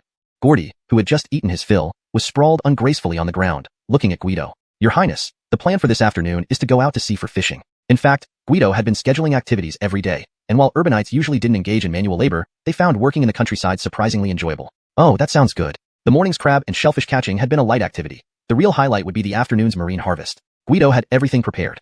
The fishing team consisted of skilled sailors, and of course, the Qingyang Army's guards were indispensable. To accompany the Heston, the entire Qingyang Navy mobilized, escorting the prince's ship right in the middle. How magnificent! At this moment, the 3 royal members sat on the Alfred Wang, Bull King, ship, with the entire fleet sailing across the sea, which was indeed quite an impressive sight. Guido was secretly thinking how even more stunning it would be if they saw the Qinglong, Azure Dragon, ship, but he decided not to flaunt it unnecessarily since it was undergoing maintenance after its sea trials. "Alright, let's prepare to cast the net here." Yes, preparing to cast the net. For safety reasons, the fleet did not venture into the open sea but chose a nearby coastal spot and began casting the net. Is the net really this big? Gordy had seen people casting nets in Alfregia village before, but compared to the massive ship nets today, those seemed rather small. Can this thing catch all the seafood we eat? Since boarding the ship, Stacy I had been like a curious child, exploring every nook and cranny. "Yes, Your Highness." Even though it was near the shore, at this time, human marine harvesting was nearly non-existent, so even in these coastal waters, the ocean was rich in produce. "Pull up the net." With the captain's shout, the net was slowly hauled up. When the entire net emerged from the water, it was bulging with various kinds of seafood. So much seafood. Haha. The most excited person was undoubtedly Stacy I, who cheered continuously at the sight of the abundant catch. Then came the most anticipated part. Once the net was opened, the entire haul spilled onto the deck. Everyone participated in sorting through the seafood, relishing in their own labor. Sorting just one netful took quite some time, leaving the crown prince and his entourage sore and exhausted. If it were left to the professional fishing team, they could have completed several rounds already. Return to port. Seeing how tired the trio looked, Guido decided against casting a second net and ordered the fleet to head back. "I'm so tired." Upon returning to the palace, even the normally reserved Hestons appeared visibly weary. Although they only sorted one netful of fish, the effort had exceeded their limits. Guido had anticipated this and prepared a relaxation session. "Come in." Yes. Several beautiful young women entered one after another, carrying small basins. "Your Highness, having worked hard all day, I've prepared a special relaxation session, a massage." Massage. This was another new term, but the trio was already used to such novelties and went along with it without questioning, following the girls to separate rooms. The gentle fingers of the maidens expertly massaged away the fatigue. After a thorough massage, all 3 of them fell asleep. The maidens quietly left the room, and Guido didn't wake them, taking the opportunity to rest as well. "When are we having dinner?" Lucius, seeing no one discussing when dinner would be served, happened to bump into Guido. "They're all sleeping, so it might be a bit late." "Oh, alright. These past few days will require your efforts. This isn't called hardship. Many aspire to cook for the imperial family." Lucius was actually very happy to help Guido but didn't show it openly. An hour later, the trio gradually woke up. actually fell asleep during that massage. It was really comfortable, although the name is a bit odd. Gordy stretched, feeling completely relaxed. Indeed, massages can be very helpful for easing fatigue. Sir Zhou truly knows everything. The Hestons also praised highly. Sir Zhou, can you teach me? I want to give Quinlan Kylie a massage when I return. Stacy I tugged at Guido's sleeve, begging him to teach her. Your Highness, maybe let's start with dinner first. Everyone must be hungry. Guido subtly withdrew his hand, afraid that if Gordy suddenly demanded something unreasonable, he'd be in trouble. You're right. I'm really hungry. Let's have dinner quickly. Over the next few days, Guido acted as a guide, leading the royal visitors up mountains and down seas, exploring Alfregia town thoroughly. Of course, it wasn't all work. They were on vacation, after all. However, the Crown Prince and his entourage were clearly satisfied with Guido's arrangements, especially enjoying the scenic views of vast blue seas and skies, which were absent from the capital. What kind of plant is this? I've never seen it before. The Crown Prince pointed at the cornfield, puzzled. Although Gordy was royalty, he recognized some crops because every year, the emperor led royal members to participate in harvesting at the imperial fields in the capital. Corn, however, was unfamiliar to him. In response to your highness, this is corn. You might remember it from last time when you visited. Upon hearing this, Gordy recalled that during his previous visit, the corn had just been planted. It made sense he hadn't recognized it. Oh, what yield did you mention then? At the time, I said 10 shur per mu. This year is our first trial, so we don't have precise data yet. Guido had previously asked Darian about local corn yields, estimating around 12 shur per mu, making his prediction conservative. 10 shur? Are you joking, Guido? Gordy wasn't sure whether his ears were deceiving him or Guido was lying. A yield of 10 shur per mu was unprecedented. Your Highness, coincidentally, we're organizing the autumn harvest tomorrow in Alfregia town. Would you honor us by presiding over the ceremony? Guido remembered mentioning the yield to Gordy last time. Royalty sometimes forget easily. Sure. Gordy naturally agreed. He wanted to see for himself whether the corn could really yield 10 shur per mu. If Guido was correct, future famine in the Great Dragon Empire would be history, an eternal merit. Guido couldn't help but feel delighted. Corn was just the beginning. He wondered what Gordy would think when he saw potatoes. Chapter 130. The grievances between the Heston and potatoes. The autumn harvest festival in Alfregiazen was a long-standing tradition that had been observed without interruption, regardless of whether it was a bountiful year or a disastrous one. In the past, the village chief would select the harvest date beforehand, burning incense and paying tribute to the ancestors, thanking them for their protection. Now, naturally, Mayor Alfred still selected the date in advance, but this time, he wasn't aware of the Heston's return, so it just happened by chance. Heaven above, ancestors below, we, the 836 households of Alfregiazen, are grateful for your protection and bountiful harvest, ensuring that our people are free from hunger. Gustavus recited as per tradition at the altar. Just as everyone began to nod off, Gustavus briskly approached Gordy. Your Highness, the ceremony is complete. May we begin the harvest? Permission granted. Yes, Your Highness, the Heston's decree. Begin the harvest. Oh! The crowd surged forward with their farming tools, heading towards the fields. The presence of the Heston Gordy at Alfregiazen's harvest festival was certainly a delight, but the true foundation of life was the abundant harvest of grain. At this moment, Heston Gordy, along with Heston's Mavis, sat under a temporary pavilion, intently watching the acre of cornfield before him. He wanted to personally witness the birth of the highest yield ever recorded in Dalong. After a sleepless night pondering over the matter, and with some persuasion from the Hestons, he believed Guido wouldn't lie. Even if it wasn't 10 dan per mu, 5 or 6 dan would still be an astounding number. To ensure the accuracy of the measurements, the Heston specifically instructed Guido to have the Qingyang army encircle the cornfield. It wasn't that he didn't trust Guido. Rather, he felt responsible for the welfare of the entire Dalong Empire. Villagers who entered the field started piling the harvested corn on the ground before Gordy. Slowly, the pile grew higher and higher until it completely blocked his view. Gordy's heart slowly transitioned from calmness to astonishment and then to shock. Quickly, bring the scales. Without waiting for Guido to respond, Gordy eagerly took charge. As the record keeper continuously noted down the weights, the corn pile gradually diminished. When all the corn was weighed, the record keeper handed the ledger to Guido. Without showing any emotion, Guido passed it to Gordy after a quick glance. How much? Your Highness, you should take a look yourself. With the ledger in hand, Gordy hesitated to look. Let me see, Your Highness.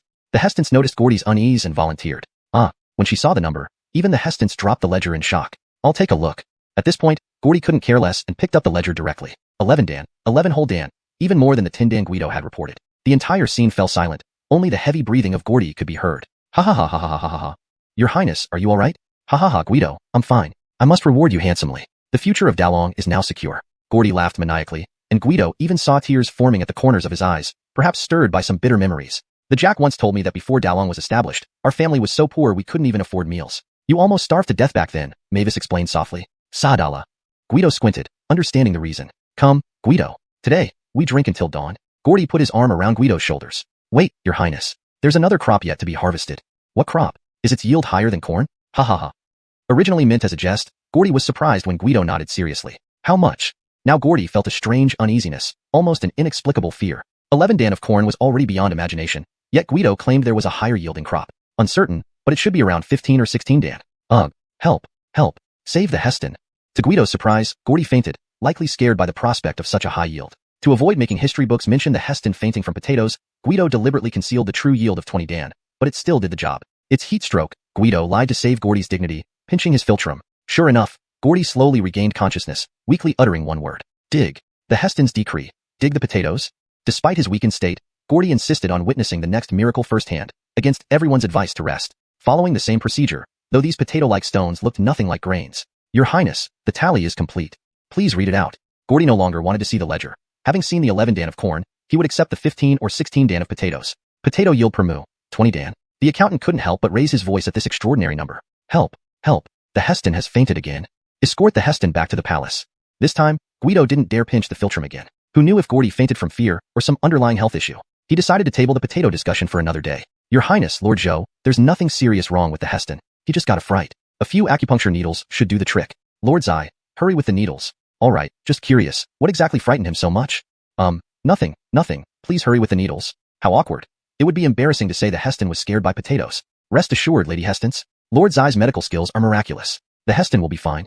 Thank you, Lord Zai. Fortunately, the Medicine Valley people were all relocated to Alfregiazen. Fearing some hidden ailment, Guido immediately called for Ottman, who confirmed that it was indeed a scare caused by potatoes. Sure enough, Ottman administered a few needles, and the Heston woke up. Soil. Heston, please rest now. We can discuss everything later. Guido interrupted, not wanting to tie the Heston's name to potatoes in the annals of history. Translation provided while adhering to the guidelines. All names have been kept in pinyin as requested, and the narrative flow, style, and structure have been preserved.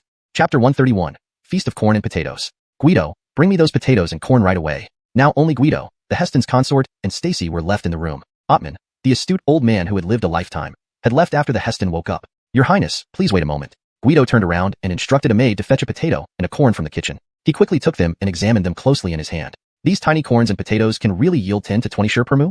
Heaven protects our great long. No more famine. Gordy mumbled on the bed as if he was under a spell. Guido, how is this thing? Gordy suddenly regained his composure and asked Guido, how is what? Do they taste good? What's the texture like? Do they fill you up? Your Highness, corn and potatoes can be used in dishes or as food. It's nearly noon. Shall I prepare something simple for the Heston and the Heston's consort to try? And me? Guido missed mentioning Stacy, which irritated her slightly. Fine, go ahead. I'll have to try it myself. Gordy considered things carefully. Even though the crop yield was high, he wanted to taste it personally to ensure its quality. Tilder, stop there. I will handle lunch today. Guido arrived at the kitchen and saw Lucius busy preparing lunch. Why?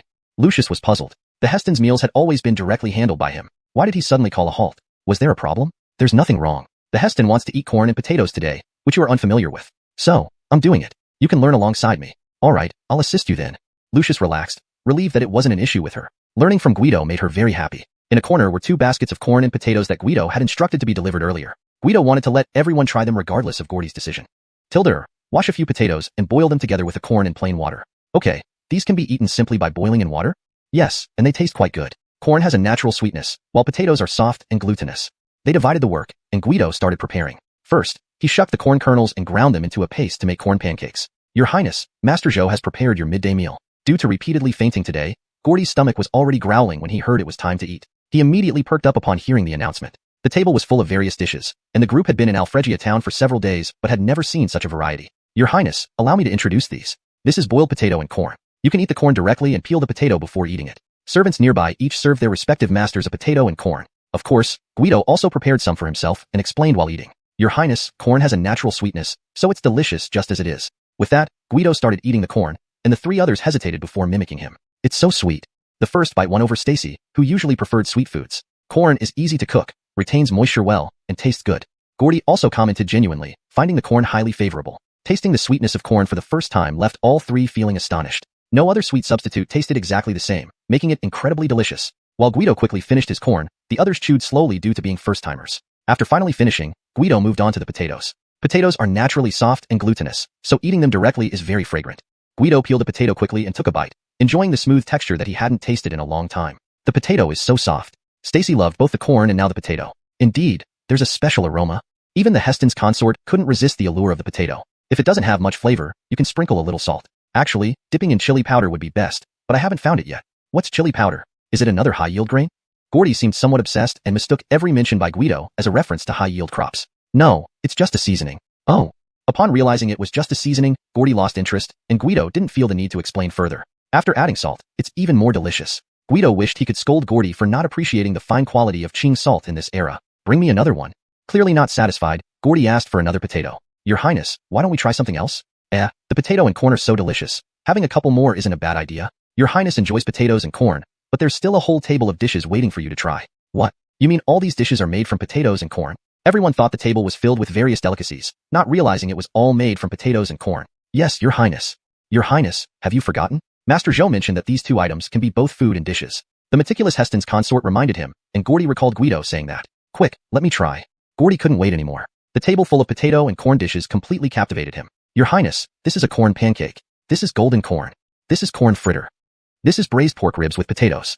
Originally, Guido planned to make braised beef with potatoes, but killing cattle was illegal in this era, so he chose pork ribs instead. This is stir-fried potatoes, censored version without chili. This is sweet potato chips. This is shredded potatoes. Corn and potatoes, two products, were transformed by Guido into a dozen representative dishes, bewildering the entire party. These two items can produce such a rich array of dishes? It's even more sumptuous than the palace banquet.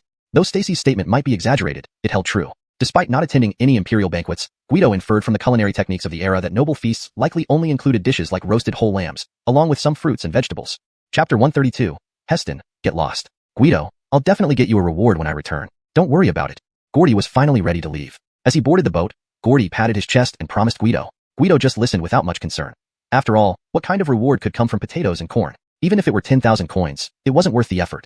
Clearly, Guido didn't understand the implications high-yield crops would have for the Great Long Kingdom. Guido. Yeah. Remember to visit me in the capital. Sure.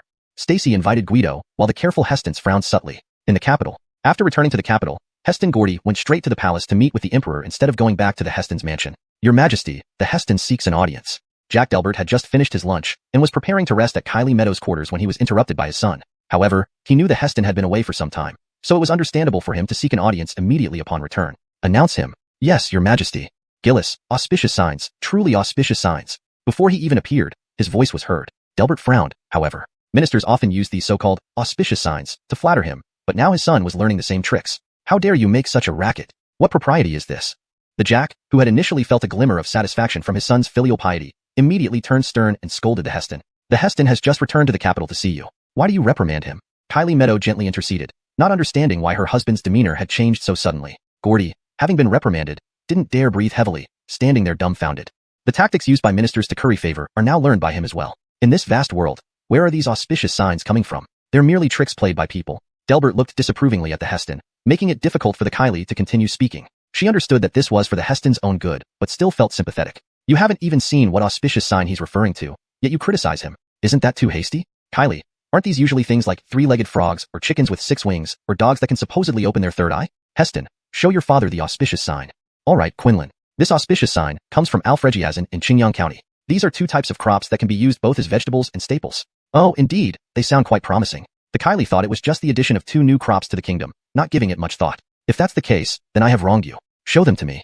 The Jack, realizing he might have misunderstood, softened his expression slightly but did not apologize directly. Gillis, this one is corn, and this one is potato. Both can be used as vegetables and grain. Not bad. Indeed, these are crops we've never seen before. The Heston has done well this time. Gordy, rarely praised by the Jack, was overjoyed and decided to share more information about the crop's yield to further impress his father. Gillis, the yield for corn is up to 10 shur per mu. Potatoes can reach an astonishing 20 shur. Gordy, expecting praise, felt an unexpected chill as the room grew unervingly silent. Looking up, he saw his father, Jack Delbert, staring angrily at him. Kylie, look at what nonsense he's spouting. Even the Kylie turned to look at Gordy reproachfully. Realizing his predicament, Gordy tried to explain.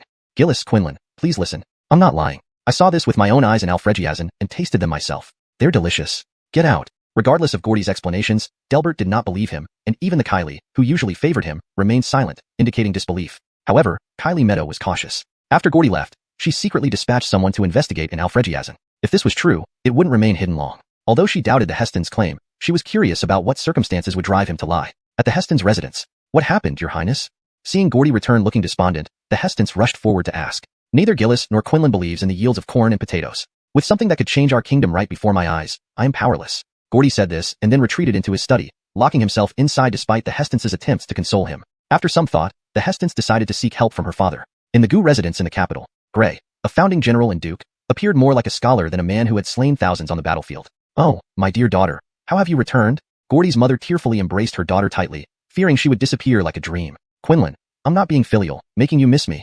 Your father is in the study. Go see him. I'll prepare a meal for you. You must stay for dinner tonight. I haven't eaten home-cooked meals in a long time.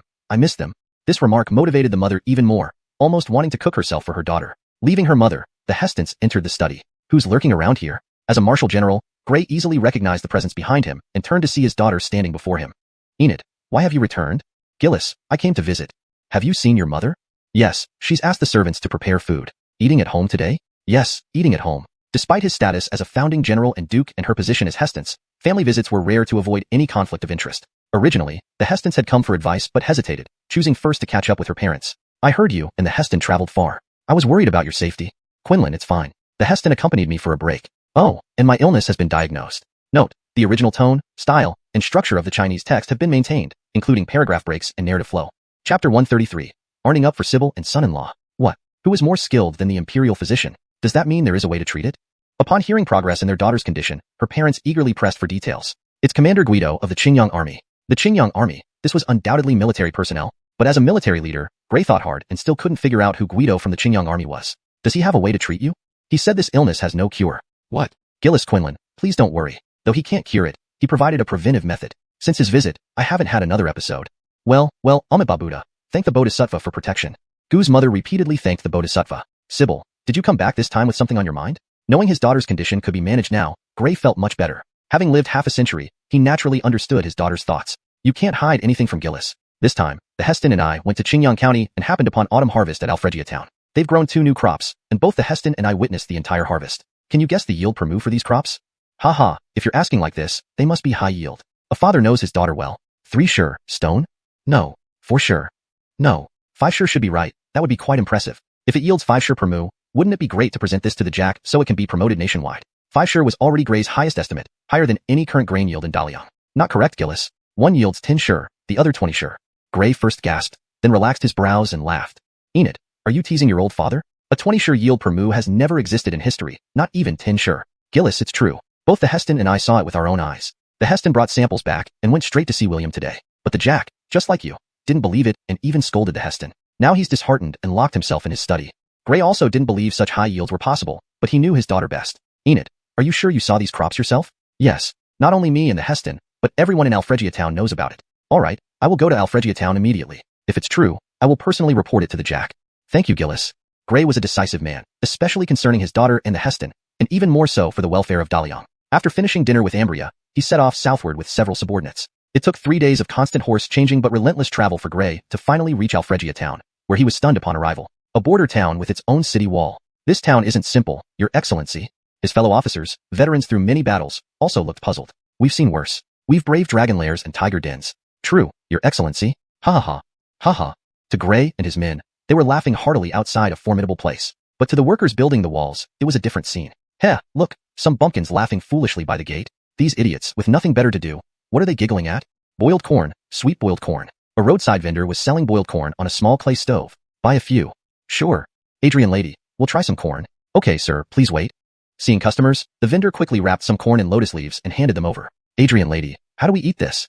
Hee hee, you're not from around here, are you? Just peel off the outer husk and eat directly. Simple. Oh, thank you, boss lady. They stood by the stall munching on the corn. Indeed, it was sweet and had a pleasant texture. Adrian lady, this corn isn't common elsewhere. Gray bought the corn to sample the new crop and to chat with the vendor. That's right, sir.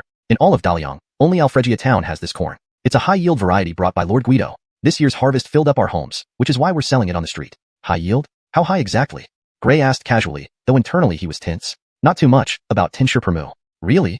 This matched exactly what his daughter had said. He was relieved to confirm her story, yet the 10 sure yield shattered his previous understanding. Haha, you probably don't believe it, but it's true. Our other crop, potatoes, is even higher, yielding up to 20 sure per moo. The vendor looked proud, waiting for shock from the outsiders. Gray spent a day investigating under disguise, verifying the grain yields. Alfregia town left a deep impression on him. Finally, he decided to find Guido for confirmation. Sir, Lord Alfred asks you to come to the town hall. Someone is looking for you. Guido rarely went to the town hall now since his official title was commander of the Qingyang army, while Lord Alfred was the actual mayor. That's what Guido told everyone officially, though whether it was due to laziness, no one knew. All right, I'm coming. Generally, Lord Alfred handled most town affairs without needing Guido, but this time, someone specifically requested Guido through Lord Alfred, likely an official matter. Thus, Guido didn't delay. At the town hall, he saw a plain-looking Jericho, upright and military-like. I am Guido. May I know your name? Kirk, this is General Gray, Duke of the Realm, father of the Hestons. Met Julius. Indeed, a high-ranking official. Guido bowed promptly. Please stand at ease. I'll speak frankly. Did the Heston and Hestons witness the harvest of corn and potatoes here recently? Yes, Julius. Do corn and potatoes truly yield 10 and 20 share per moo? Yes. Chapter 134, promoting corn and potatoes. When the Heston returns to the capital, he will report to William, but he was reprimanded by him. Are you willing to go back with me to meet William and verify the yield of corn and potatoes? Guido hesitated at this point. Although he had met William a few times, they were merely in a ruler-minister relationship. Moreover, returning to the capital did not align with Guido's strategy of quietly developing in a small place. Therefore, Guido did not immediately respond to Gray. Why are you afraid? Sir, there's no need to use reverse psychology on me. I'm just considering what difference my presence would make. Guido's response genuinely surprised Gray. He hadn't expected this young man to remain so calm and composed in front of him. Moreover, Guido didn't agree enthusiastically at the prospect of meeting William, nor did he refuse out of fear. Instead, he calmly thought it through, which earned him newfound respect from Gray. What concerns do you have? Feel free to speak. Your Grace, you came to Alfred Family Town to verify the authenticity of the yield of corn and potatoes. The fact that you found me now indicates that you already believe in their yield. That's correct. I want you to help me convince William about the yield of corn and potatoes. I understand, but Your Grace, if William doesn't even trust the Heston, why would he believe a commoner like me? Gray was taken aback by Guido's straightforwardness, but it made sense. Why would William believe an outsider over his own son? Being a duke didn't change that fact. So, what should we do? Gray hadn't considered all this when he arrived. Hearing Guido's reasoning made him realize how rash he had been. I have 2 plans. Please tell me. The first one is related to your land holdings in the capital. Yes, what does your land have to do with this? I can provide you with seeds. You can plant them on your land holdings next year. Once the harvest comes in, you can invite William and the entire court to witness it. Seeing is believing. That's too long. The Heston? Indeed, the priority was still to vindicate the Heston. Guido, who had a good relationship with the Heston, was naturally willing to help. Then we can only go with the other plan. What is it? Do you have any taverns or inns in the capital?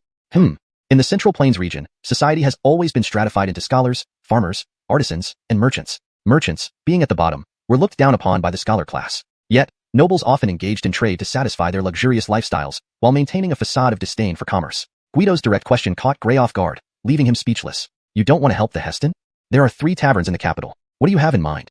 Determined to help the Heston, Gray reluctantly admitted this. Guido, however, saw nothing wrong since his own business ventures were far greater. Your Grace, what if we could spread the word about corn and potatoes in the capital? What do you think would happen?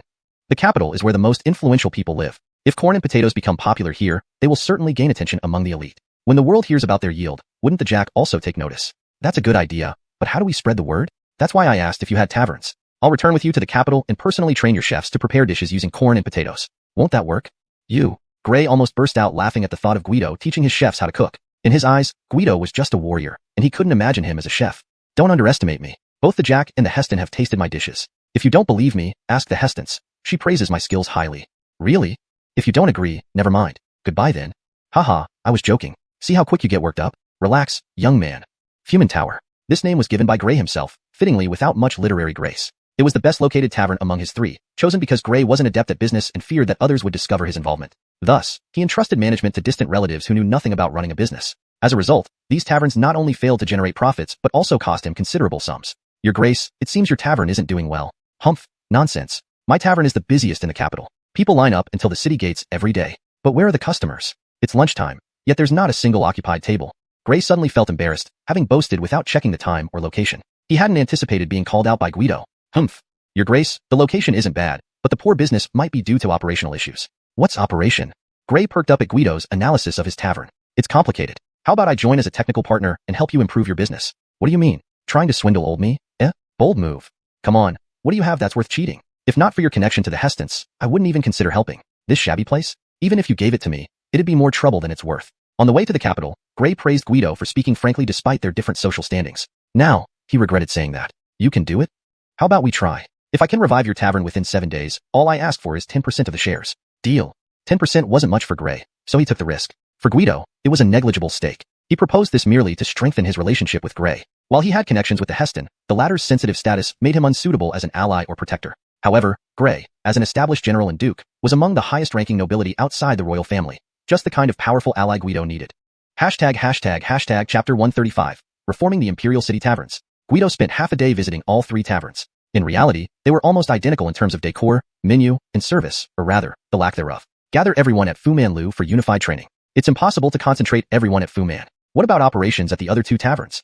The speaker was Logan, a Jericho with a slightly lecherous appearance. He was a distant relative of Gray and specifically in charge of the 3 taverns' businesses. You're wrong. Not 2, but all 3 taverns will be closed for business over the next 3 days. You've done such a poor job. Whether we operate or not makes no difference. Logan was left speechless. As the person responsible for the 3 taverns, he had indeed failed to manage them well. However, he thought that since even the Duke hadn't said anything, What right did this outsider have to criticize him? I say it can't be done. If operations are delayed, it's troublesome for everyone. Originally just an ordinary civilian, Logan became influential due to his distant relative, Uncle Gu, who helped the current emperor establish the kingdom and subsequently received the title of duke. With the rise of the Gu family, even Logan, once just a distant relative, found himself enjoying a life of luxury. Especially for Logan, who was originally only a distant relative, being favored by Gray and brought to the capital to manage the 3 taverns. Initially, he worked diligently to repay Gray, but the capital was filled with officials and nobles from all walks of life. Over time, Logan gradually accepted his mediocrity. The Duke has ordered everyone to follow my instructions. And don't be defiant in front of me. I'm a 6th-rank military officer, a sonny.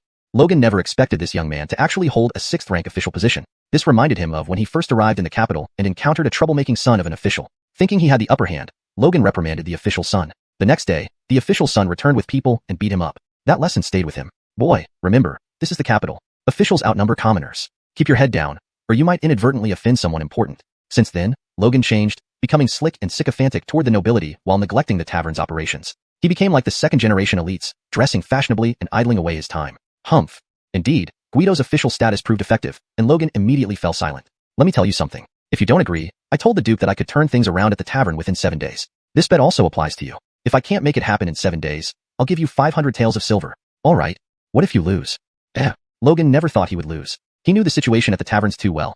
It was impossible to turn them around in just 7 days. Besides, he didn't have 500 taels of silver. I don't want your money. Just kneel and kowtow to me 3 times. Fine, it's a deal. But during these 7 days, you must fully cooperate with me. If not, I'll report to the Duke and have you kicked out. Okay. First task, by noon, I need you to find some young women. Why? Logan instantly grew wary upon hearing young women. Could this new boss be indulging in inappropriate behavior? Why multiple young women? To replace the waiters and servers. They'll be running the counter and serving dishes. Oh. Although women did work in various capacities in this era, it was unusual for women to serve in taverns. Armed up straight and smile, genuine smiles, not silly grins. Guido gathered everyone, including chefs, servers, and miscellaneous staff, for etiquette training. Smiling can brighten someone's day and create a positive atmosphere. Everyone must learn how to smile, understood? Yes. Guido inspected each individual closely. Not bad. Hearing that young women were needed as servers, Logan had recruited several young ladies. They weren't particularly beautiful, but their features were decent. However, when inspecting the last woman, he nearly jumped out of his skin at the sight of her large mouth full of yellow teeth and lingering food particles. F***CK. You scared me. Close your mouth and hide those yellow teeth. Another rule. Everyone must brush their teeth every morning. Ah, Master Zhou, we can't afford refined salt for brushing teeth. Rest assured, everyone's wages will double starting now, so it should be affordable. Guido vaguely remembered this person was a chef. No way, cleanliness was even more crucial in the kitchen. If guests saw chefs looking unkempt, the tavern might go bankrupt quickly. Sure, thank you, Master Zhou. Logan's heart skipped a beat upon hearing Guido's words. He cursed inwardly, calling Guido a spendthrift. Doubling the wages wasn't a spontaneous decision, but a well-thought-out strategy. First, it was necessary to gain the trust of subordinates after taking office. Second, it was a powerful way to boost morale. They practiced etiquette for the entire afternoon, especially the young women. Beyond smiling, Guido personally instructed them on posture, walking grace, and seating etiquette. Despite unchanged appearances, their improved bearing made them look completely different. At night, under Logan's supervision, the young women continued practicing etiquette. Meanwhile, Guido trained the chefs in the kitchen. With this iron wok, I will teach you how to use it properly and introduce new dishes. Time is tight, so please focus. The chef's response was lukewarm. Clearly, they underestimated Guido. These chefs had decades of experience, and a young inexperienced man offering to teach them cooking seemed absurd. However, Guido knew that skill spoke louder than words. When you possessed overwhelming ability, others would naturally respect you. Taking out a potato, Guido efficiently cleaned, peeled, and sliced it into thin strips before sautéing it in hot oil. Soon, a simple dish of stir-fried potato shreds was ready. The chefs were mesmerized by Guido's skilled knife technique. Sir, please teach me that knife skill. Guido had indeed earned their respect through his expertise. Yet, his knife skills were merely basic. Anyone could master them with practice. What mattered most was that in this era, cuisine lacked emphasis on presentation and flavor. Translation note. The provided content has been translated to English while preserving the original structure, tone, and style as much as possible. ##### Chapter 136, Grand Opening Frenzy. The next day, all the chefs began practicing their knife skills and stir-frying techniques every morning and cooking in the afternoons. During this time, everyone else suffered as well. Adhering to the principle of not wasting food, Guido made everyone eat the dishes prepared by the chefs, though the taste was questionable. By the 5th day, while their culinary skills and knife work weren't yet perfect, they had certainly improved significantly. The flavors were still not up to Guido's standards, but they were good enough for the grand opening. Isn't it a bit rushed? If you're doing this because of our bet, you don't have to. I can do without that 500 taels of silver. Upon hearing Guido's decision, Logan looked worried, thinking Guido might be rushing things due to their wager. After spending these few days together, Logan could no longer deny his admiration for Guido. Hey, miser, almost got me moved there for a moment. Cut it out. Don't worry. I never planned on losing those 500 taels to you. You better start preparing to kowtow soon. By the way, call me by my name or just Old Joe. Guido felt that Logan wasn't inherently bad. He had merely lost his way in the bustling capital. His willingness to advise against haste now showed his character, so Guido was willing to treat him as an equal. Humph. The next day, the 3 taverns under Gray reopened with great fanfare. Lion dances outside attracted passersby, creating a festive atmosphere. Everyone, our tavern has been entirely upgraded with all new dishes you've never seen before, guaranteed unique to the capital. To thank both new and returning customers, we are offering gift vouchers equal to your total spending today, redeemable on your next visit. This strategy was a classic customer retention method from the future, albeit with a higher incentive. Guido wasn't short on money. What he needed was popularity and reputation, hence the aggressive approach. Though Logan didn't fully understand these tactics, he followed Guido's instructions faithfully. As expected, once the drumming stopped, people rushed in. The 2 welcoming attendants at the door were graceful, and to everyone's surprise, the waitstaff inside were all young girls. Eating in such an environment was truly delightful. Waiter. Yes, sir. In the past, calling out, waiter, would always bring a male server with a rough voice. Now, it was met with soft and melodic responses, which made customers more amiable. I've never seen these dishes on the menu. Could you introduce them to me? Certainly, sir. Our menu features exclusive new items, focusing on potatoes and corn. For a couple like yourselves, I recommend our signature potato and spare ribs, potato strips, and golden sandcorn. 3 dishes should suffice. The staff knew the dishes well, so introducing them was effortless. All right, follow your advice. Get them ready quickly. Of course, please wait a moment. Guido instructed the staff to prioritize recommending potato strips. Apart from being a classic potato dish, potato strips were quick and easy to prepare, ensuring rapid service and keeping diners content while waiting. Is this potato strips? I've never seen this before. Forget whether you've seen it or not, try a bite first. Almost every table started with a plate of potato strips, creating a scene where everyone was focused on enjoying them. This is really delicious. Yes, I've never tasted anything like this before. Soft, smooth, and sticky, perfect for elderly folks and children. Soon, the second dish, potato and spare ribs, arrived. Sir, here's the potato and spare ribs. This is incredibly fragrant. Is this lamb ribs? The flavor of potato and spare ribs redefined meat dishes for customers. Meat could be enjoyed in ways other than boiling or roasting, proving tastier and more tender. Sir, this is pork ribs. That's impossible. I've eaten pork before. It can't be this fragrant. Sir, pork does have a strong flavor naturally, but our secret recipe makes it this delicious. The waiter didn't delve into details, satisfying customers simply by mentioning a secret recipe. Without surprise, all 3 taverns were packed, with many late arrivals waiting outside. Guido had prepared a simple pavilion with tea for these patrons, earning high praise. Sorry for the inconvenience. Please enjoy our complimentary potato chips. To promote potatoes and corn, Guido spared no effort. He wanted to build their reputation quickly. These chips are crispy and tasty. Oh, they come in different flavors too. Using available seasonings, Guido created several varieties to cater to different tastes. Isn't this a bit much? Logan was delighted seeing the crowded rooms. In all his years managing taverns, he had never witnessed such a spectacle. Guido clearly had talent. At this moment, Logan resolved to learn from Guido, feeling it was his duty to repay Gray's favor. The tavern stayed open until curfew, business booming continuously. After cleaning up, the staff left for home, but Logan remained, counting the earnings from the cash box. We're rich, we're rich. Do you know how much we made today, old Joe? Guido, indifferent to wealth, stayed calm despite Logan's excitement. It doesn't matter. Get some rest. I'll stay in the capital for a few days and teach you thoroughly. Then, the taverns will be your responsibility. Rest assured, I'm a fast learner. Originally hesitant about asking Guido for help, Logan was touched when Guido offered to teach him. That night, news of the tavern's success reached Gray. Never thought the business would be so successful on the first day. Guido is indeed suitable as both a general and a businessman. Haha. Happy that the tavern's success would benefit the prince and increase family income, Gray even hummed a tune. Chapter 137. The Allure of Fine Dining. The next day, open the door. Right away. After holding the daily morning meeting at the restaurant, Guido saw that it was time to open and instructed someone to unlock the doors. Upon opening, a young worker was startled by something he saw. What's going on? What a fuss you're making. You're really scared. Logan spat and went up personally to see what had frightened the lad so much. Logan screamed loudly, quickly shutting the door again and leaning against it, breathing heavily. Did you see a ghost too? Guido didn't believe it either and went to see for himself. Opening the door, he saw a dense crowd surrounding the entire restaurant. Guido was not only unafraid but also felt reassured, realizing that the restaurant's business was now successful. It turned out that yesterday's diners had spread the word. In the capital, there were many wealthy people who had nothing else to do but compete with each other or find amusement. Hearing about the new restaurant, they rushed over. Sir, there's a situation. A patrolling guard noticed the large gathering and immediately became alert. This is the land of Julius. Who dares to cause trouble here? To survive in the capital, one must be cautious. Despite their usual bravado, these guards knew well which establishments belonged to whom. Duke Linus, being a distinguished general, was undoubtedly in the top tier. So the guards immediately realized the significance when his restaurant was surrounded. Move back. Who let you gather here? Unlawful assembly is a serious offense. What are you trying to do? The guard pushed through the crowd to the restaurant entrance. Seeing the guards, Logan hurried out to explain. Brother Zhou, you're on duty today. Recognizing an old acquaintance, Logan remembered how these guards frequently visited because of the restaurant's connection to Julius, becoming familiar over time, sometimes even drinking together. Hey, Brother Gu, rest assured, our brothers will keep order here. Solving issues for Famine Lu meant solving problems for Julius, and the guards knew exactly how to respond. Misunderstanding, Brother Zhou. These guests are waiting for seats. No one is causing trouble. Logan discreetly slipped a piece of silver into the guard's hand, who accepted it without showing any reaction. If it's a misunderstanding, then we won't disturb you.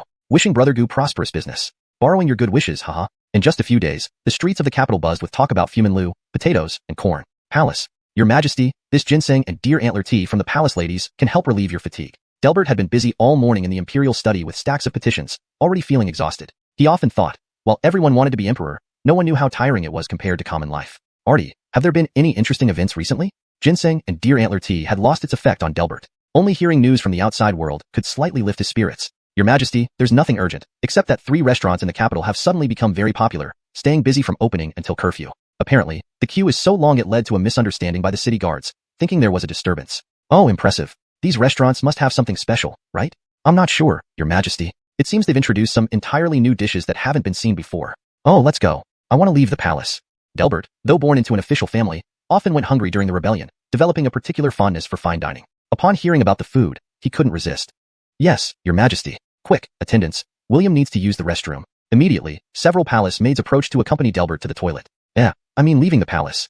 Delbert sighed. Oh, misinterpretation. Artie immediately arranged for several royal guards to disguise themselves and follow Delbert out of the palace. Is this the place?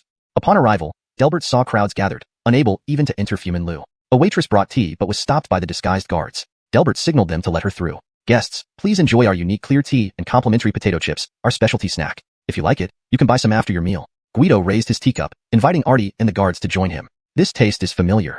Artie recognized the unique flavor from somewhere. You also find it familiar? Delbert agreed, recalling the same flavor. That's right, it's the tea from Lord Guido.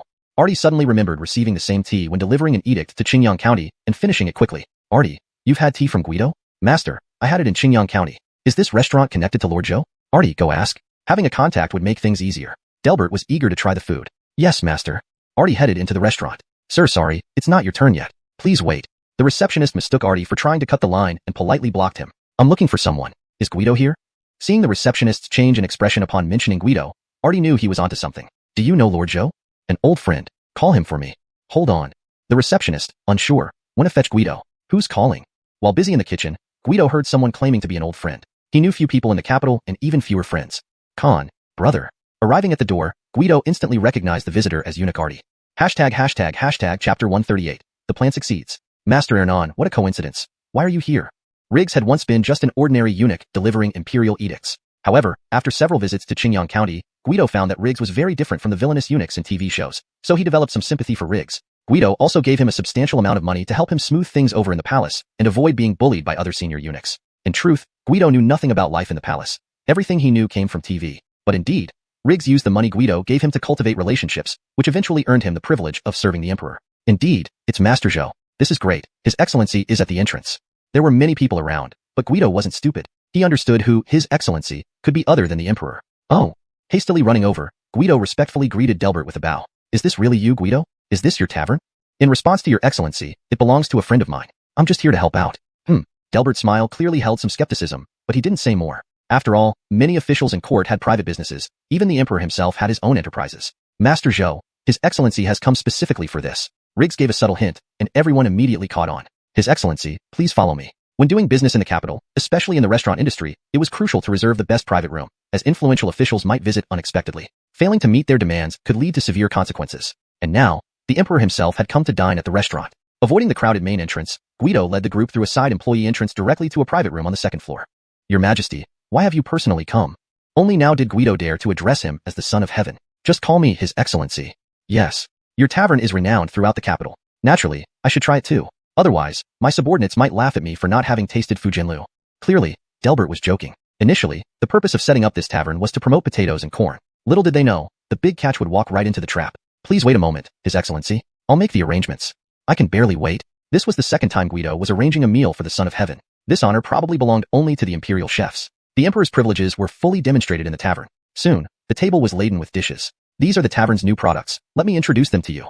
This is classic shredded potato, braised pork ribs with potatoes, soft braised potato slices, cold shredded potato salad, golden sand corn rib soup, corn pancakes. Potatoes and corn again. Delbert remembered René Gordy's visit a few days ago but didn't show it. Instead, he couldn't stop eating, finding these delicacies delicious beyond belief. These potatoes and corn are truly exceptional. The varied cooking methods impressed Delbert, whose taste buds, accustomed to stewed dishes and barbecue, were now experiencing something novel. Guido, are these potatoes and corn from Qingyang County? Indeed, His Excellency. But I've never seen them before. Replying to His Excellency, I entrusted someone to bring these from abroad. We experimented with planting them this year, and surprisingly, they grew well. What's the yield per acre? Corn yields 10 dan per mu, potatoes yield 20 dan per mu. Upon hearing this, Delbert accidentally crushed his teacup, unable to control his excitement. His Excellency, are you all right? Riggs, alarmed, quickly fetched a handkerchief to wipe away the fragments from Delbert's hand. Are you serious? Your Majesty, the entire county knows this. These crops are common in foreign lands, but they haven't been introduced to Arda long before. Good, very good.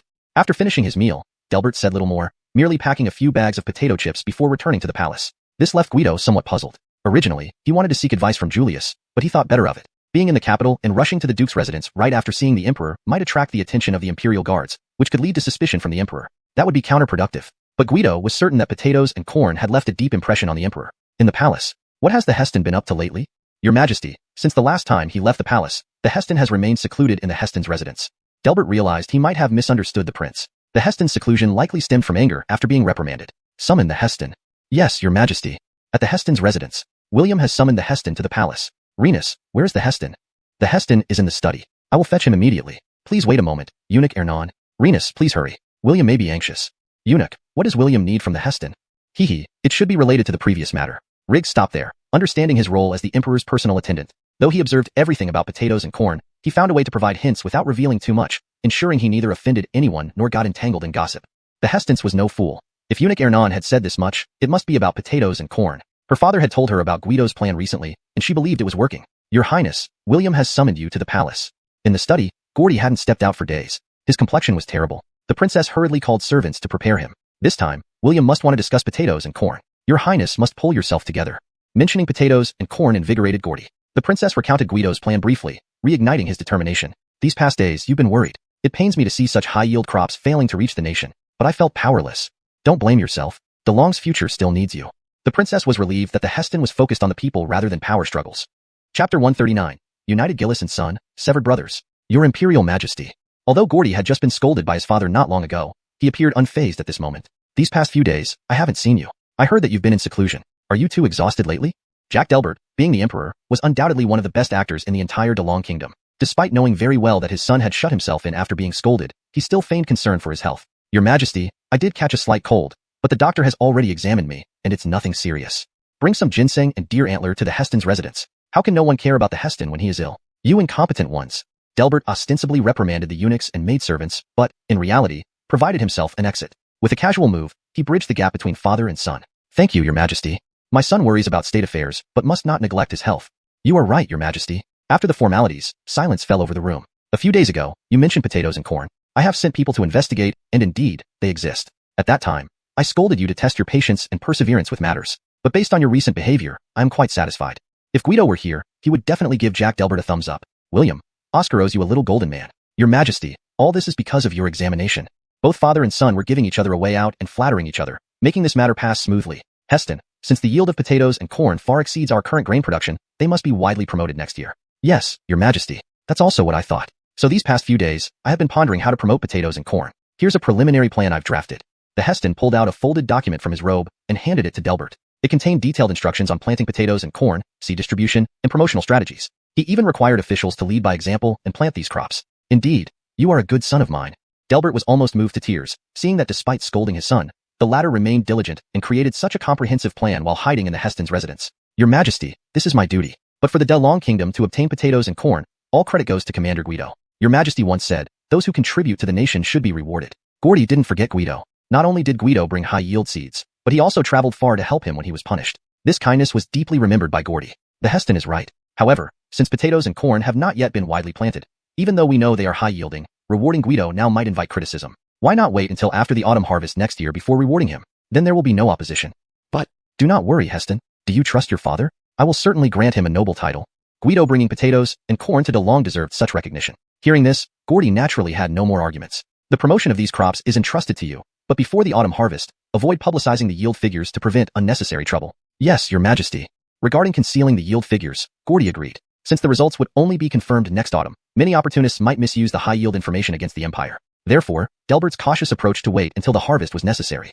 At the Gu National Duke's mansion, haha Guido, you're something else. Guido was no longer the young upstart in Gray's eyes. Ever since Guido revived the 3 taverns Gray owned, business had boomed, earning substantial profits daily. Even Gray, usually indifferent to money, frequently locked himself in the storage room counting money. Being the Gu National Duke sounded prestigious, but Gray knew only too well that his life was previously modest. With dozens of servants, sedan bearers, and carriages, as well as frequent gift exchanges with his political friends, even the National Duke's salary couldn't cover all the expenses. Fortunately, there was the imperial grant of permanent land, but the constant charity requests made it challenging. However, the tavern significantly improved the financial situation, allowing Gray to indulge freely without worrying about money. All this was due to Guido, making him a welcome guest at the Gu mansion. Brother, rest assured, from now on, you'll have a 10% share in the taverns. Gray was already drunk, celebrating his new wealth and success. Big brother, relax. With me around, I guarantee you'll be the richest man in the capital. Other things I may not promise, but making money, I have plenty of ideas. Money is trivial. As the saying goes, money is a bastard. Spend it and earn it again. Enjoy your riches, big brother. Good brother. Hearing this makes me feel secure. Let's take advantage of tonight's full moon and become sworn brothers. With that, the tipsy Gray pulled Guido down to the ground, facing the moon, and they both kowtowed 3 times. The foreheads developed large lumps, but this did not deter them from continuing their boasting. From today onwards, you're my big brother. And you're my second brother. Big brother. Second brother. Big brother. Second brother. When Guido woke up, he had no clear recollection of last night except for vague memories of big brother and second brother. This rice wine really gets you drunk. It was his first time getting drunk on rice wine, indicating how much they drank. Wait, where am I? Realizing he was in an unfamiliar room, Guido carefully observed the furnishings, trying to recall how he got there. Second master, you're awake? A maidservant outside heard movement inside and entered with a basin and towel. Her address confused Guido. What did you call me? Second master. Where am I? At the National Duke's mansion, second master. You drank too much last night with first master. Suddenly, Guido recalled drinking heavily and becoming sworn brothers with Gray last night. Oh no, I wonder if that old fox will try to kill me to hide this. Probably not, but if this news gets out, how will he face people in the capital? Hashtag chapter 140, Darien buys salt. Just as he was leaving, Guido ran into Gray. Upon seeing Guido, Gray's face turned awkward, clearly remembering the indiscretions of the previous night. Brother Zhou, have you had lunch yet? Haha, elder brother Gu, I had a great breakfast. Their disjointed small talk made both of them feel extremely uncomfortable. Elder brother, I've wrapped up my business here and plan to return to Alfregiazen. Guido couldn't bear the atmosphere any longer and decided to leave. Anyway, his matters were almost resolved. So soon? Why don't you stay for a couple more days? There are many things to take care of at home. I can't afford to delay. All right, when will you leave? Today. Sir, the Heston has arrived. Just as Guido finished packing and was about to bid farewell, a servant from the Duke's residence rushed in to report. Julius, Guido. The Heston appeared cheerful, quite unlike his despondent state just a few days ago. Your Highness, greetings. No need for formalities. Guido, are you planning to leave? Yes, Your Highness. I've already spent considerable time in the capital, and there's much to do back home. Gray instantly felt that Guido was capable and responsible. However, the Heston, who had interacted with Guido multiple times, knew him better. While Guido's capability was unquestionable, his sense of responsibility was debatable. Probably none of the officials in Dalong were lazier than him. Therefore, when Guido mentioned returning home for personal matters, the Heston didn't believe it at all. I heard you two swore brotherhood last night? Both men silently cursed. In just one night, the news had spread throughout the city. Initially, they planned to laugh it off, but now they had no choice but to acknowledge it. Haha, indeed. Having such a talented younger brother like Guido is my good fortune. No, being able to call Julius an elder brother is truly my honor. Another round of mutual flattery, making everyone even more uncomfortable. Right, let's get to business. Guido, William has entrusted me with promoting the new grains, but I need your help. Heston, please instruct. Regarding the grain seeds, you've been handling these matters before, so this time, I need your assistance to purchase them. No problem. I'll contact them immediately to buy large quantities and send them over. Great, thank you. This time, the Jack wants all officials' perpetual fields to be planted with the new grains, so the demand for seeds is huge. Also, I need you to compile the planting methods. Understood. I'll document the cultivation methods and precautions for potatoes and corn as soon as I get back. After returning to Alfregiazen, Guido immediately dispatched someone to contact Darien, instructing him to purchase large quantities of potato and corn seeds, and also collect some vegetable seeds not found in Dalong. Darien agreed readily, but also requested Guido's help with something. Darien needs a lot of salt? In his letter, Darien asked Guido to buy large amounts of table salt and briefly described his current predicament. Darien's country, Arn State, shared part of its border with Dalong but, as an inland nation, had limited resources. It was also severely water scarce, lacking salt wells. Thus, most of their salt had to be imported. Although relations between Arn State and Dalong were friendly, Dalong itself did not produce much salt. Therefore, Arn State had to import salt from other countries, even if the prices were exorbitantly high. Recently, the country supplying salt to Arn State started imposing unreasonable demands, even using salt as a threat. Despite the discomfort, the ruler of Arn State firmly rejected their demands, which created a severe salt shortage. This request is quite difficult. Salt in Dalong was controlled by powerful families, and getting involved could easily lead to ruin. However, given Darien's past kindness and help with potatoes and corn, Guido wanted to repay the favor. For days, Guido racked his brain trying to find a solution. Well, if nothing works out, I might as well tell Darien the truth. I'm sure he will understand. Guido mumbled this aloud, only to be overheard by Imran. Sir, are you facing difficulties? Guido glanced at Imran, recognizing him as one of the more intelligent members of his team, especially since he had lived abroad for several years and might have ideas. Isaias, let me consult you on something. Darien is currently facing issues because Guido recounted the entire situation to Imran, who then fell deep in thought. After a while, he spoke slowly. Sir, we should petition the imperial court on this matter. Petition the court? Yes. First, sir, you cannot get involved in the salt trade directly, as it is controlled by powerful families in Dalong. Interfering would draw their attention, which isn't beneficial. Secondly, you lack the means to procure salt. You're right, and that's what troubles me. But why suggest petitioning the court? Sir, you may not fully understand the current political landscape of Dalong. The empire has only existed for little over a decade and only recently stabilized internally. Externally, Dalong seeks recognition and alliances from other nations. Arn State, though small and weak, is still a neighboring country. If they seek our help, it's up to the higher-ups to decide whether to assist. If they choose to help, Darien's issue is resolved. If not, we have done our best. Guido immediately saw the logic in this suggestion. Imran's intelligence was indeed valuable. Exactly, sir. So, who should I approach with this matter? The Heston.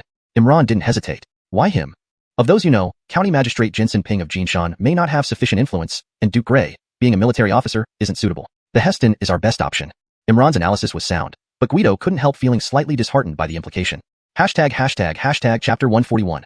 The Jack and Guido passed the buck. Guido immediately drafted a letter that day and dispatched it directly to the capital's Heston's palace. You take this token and make sure to hand the letter over to the Heston personally.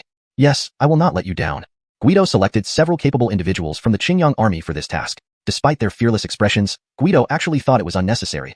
After all, it was just delivering a letter. However, seeing the determination in these young men's eyes made him hesitant to say so. Go on. Yes, sir.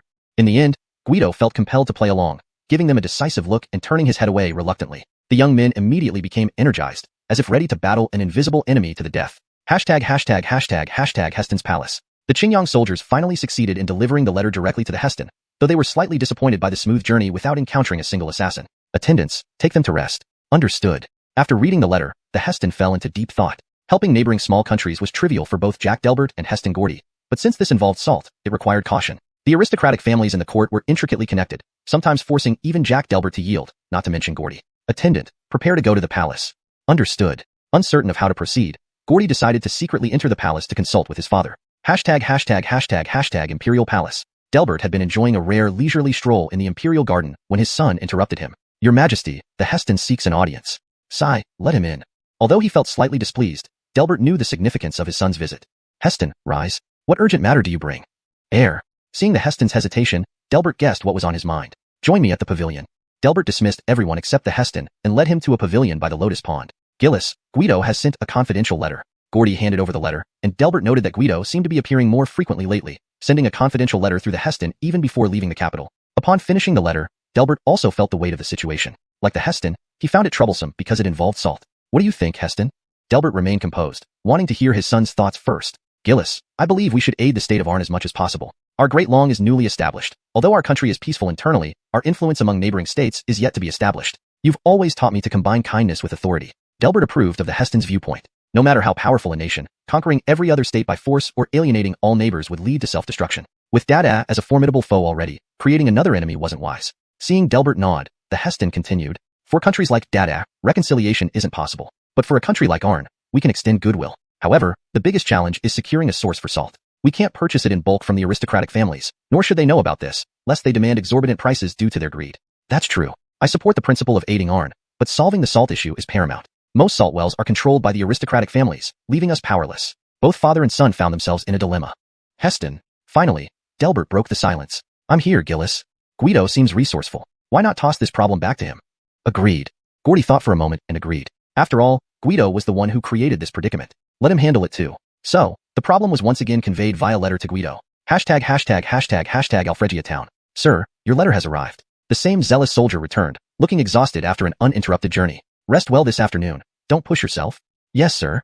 Guido's acknowledgement boosted the morale of these dedicated young men despite their fatigue. Alone in his study, Guido opened the letter and was dumbfounded. Damn, really? Even with his usually calm demeanor, Guido couldn't help but swear. Two high-ranking officials acting like mischievous hoodlums? Guido pushed open the window and called out. Instantly, someone responded. Send Imran to me.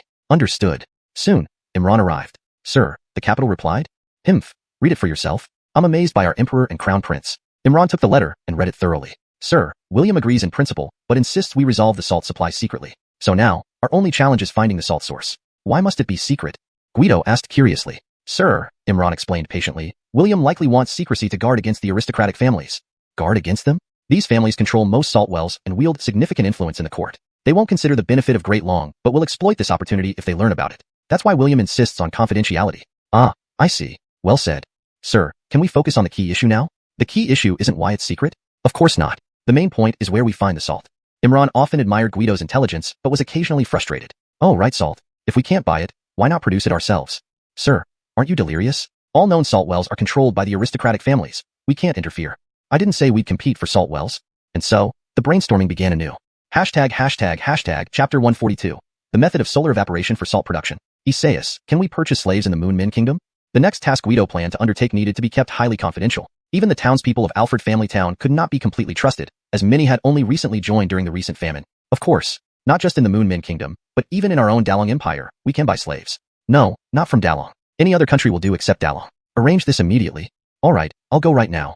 Imran knew that the matter of slaves must be related to salt production. He immediately gave orders without delay, though he no longer needed to personally oversee every voyage of ocean trade. This time the slave issue was too significant, so Imran decided to lead the expedition himself. Guido did not stay idle at home either. Every day, he inspected the coastline of Alfred Family Town to find a suitable location. Yes, Guido decided to use the method of solar evaporation for salt production. Besides finding a suitable location, secrecy was the most important factor. This is why Guido wanted foreign slaves. Language barriers and being far from their homeland, combined with their slave status, would maximize confidentiality. Guido was not a saint, nor did he delude himself into thinking he could change the institution of slavery. He didn't believe he had the ability to do so. The most he could do was grant his slaves some basic survival rights. Finally, Guido chose an ideal location. It was by the southeastern coast, with cliffs on the western side near the border, a place seldom visited by people. To the north, there was a forest where the medicine enthusiasts who had moved out from Medicine King Valley lived. The secrecy of this location was thus guaranteed.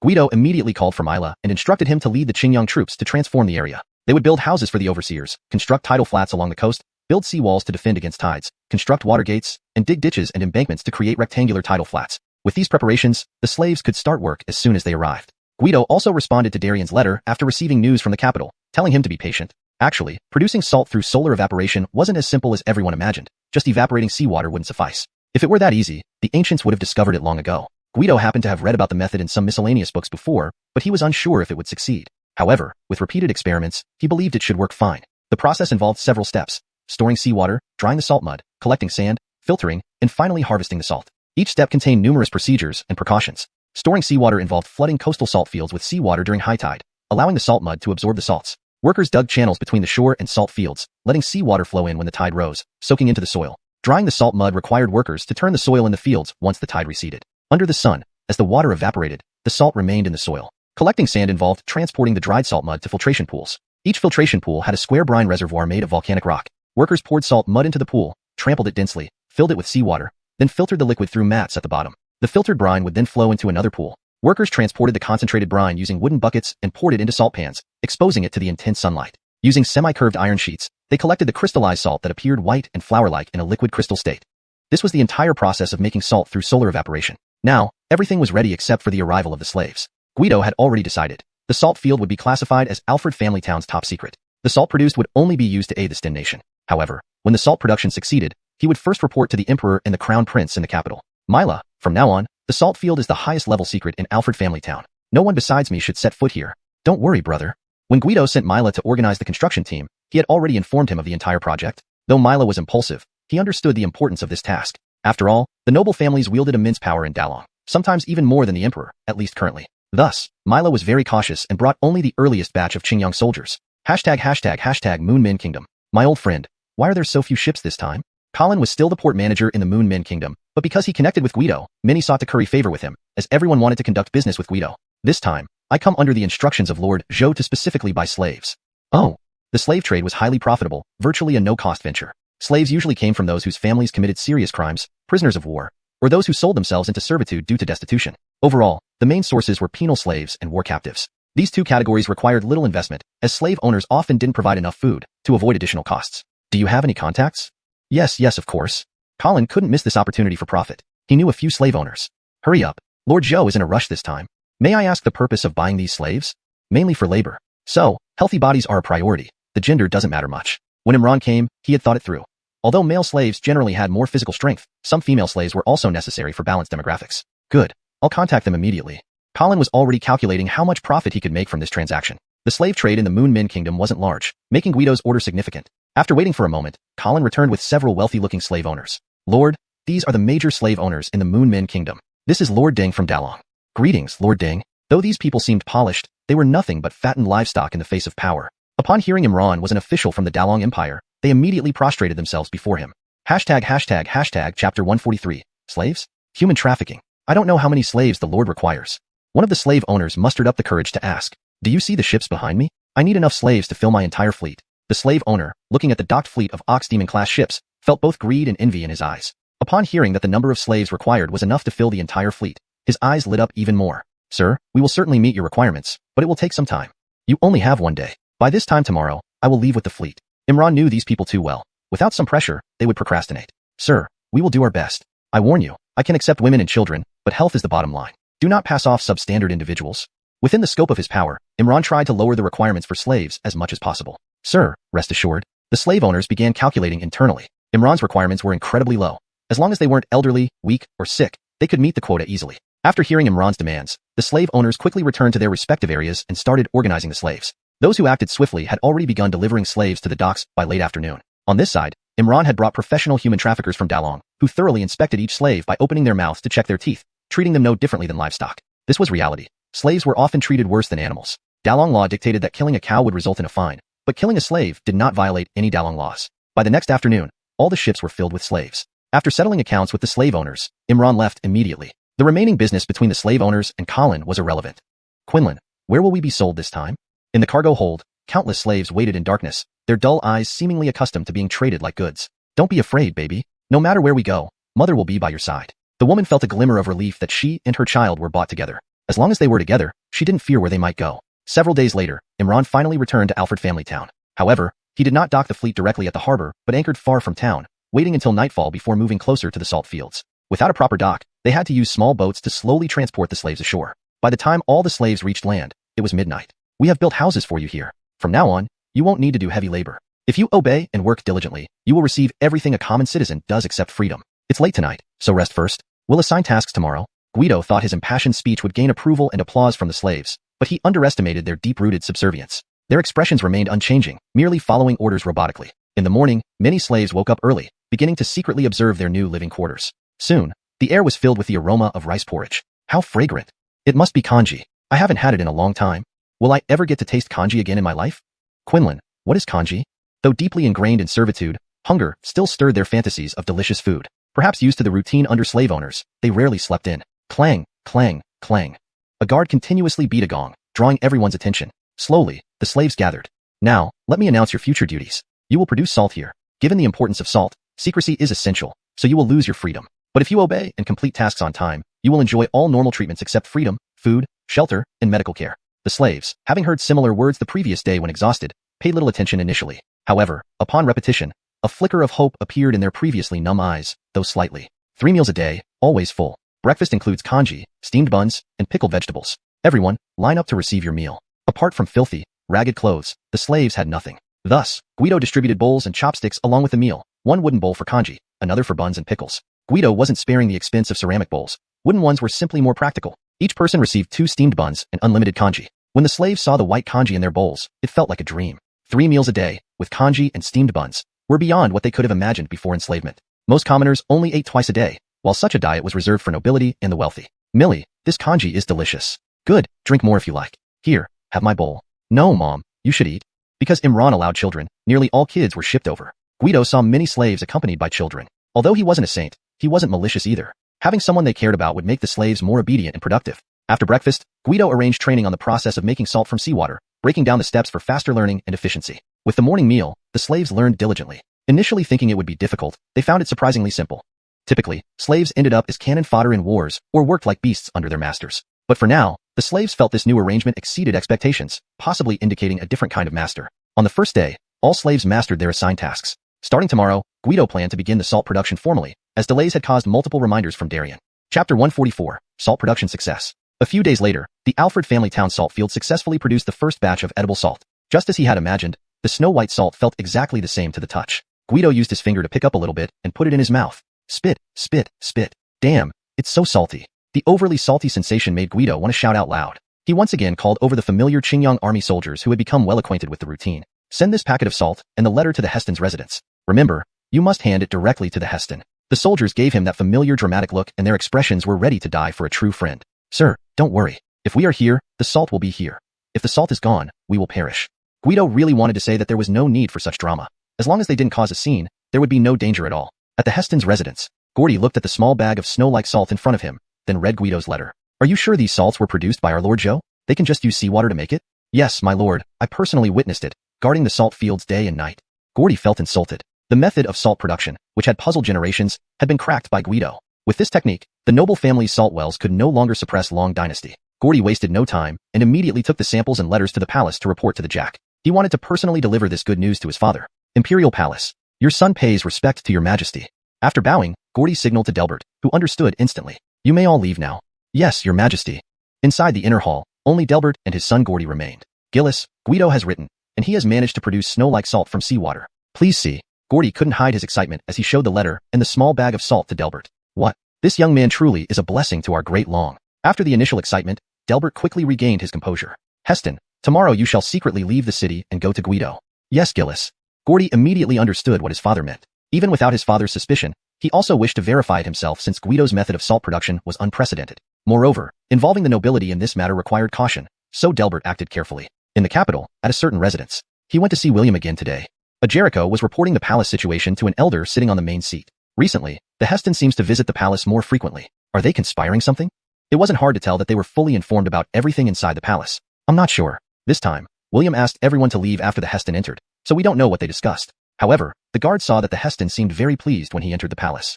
If they are happy, it means they have come up with another scheme against us. Be cautious and keep a close watch on the Heston. Yes. Greetings, Heston. Guido didn't expect that sending a sample would bring Gordy here. Cut the formalities, Guido. Take me to see it. This time, Gordy came secretly, so Guido did not arrange any grand welcome. He only brought a few guards to the dock to greet him. Yes. Guido arranged for a carriage to head straight to the remote salt field. Through the carriage window, Gordy saw the bustling dock and market slowly turn into a desolate area among the mountains until the carriage stopped at a beach. Is this it? The site looked like a dilapidated village with simple houses scattered along the beach with numerous square grids. Yes, this is the salt field. Do you really make salt from seawater? Seawater can actually yield salt? Guido found it difficult to explain this to ancient people, so he led Gordy to the seashore. Dare you taste the seawater?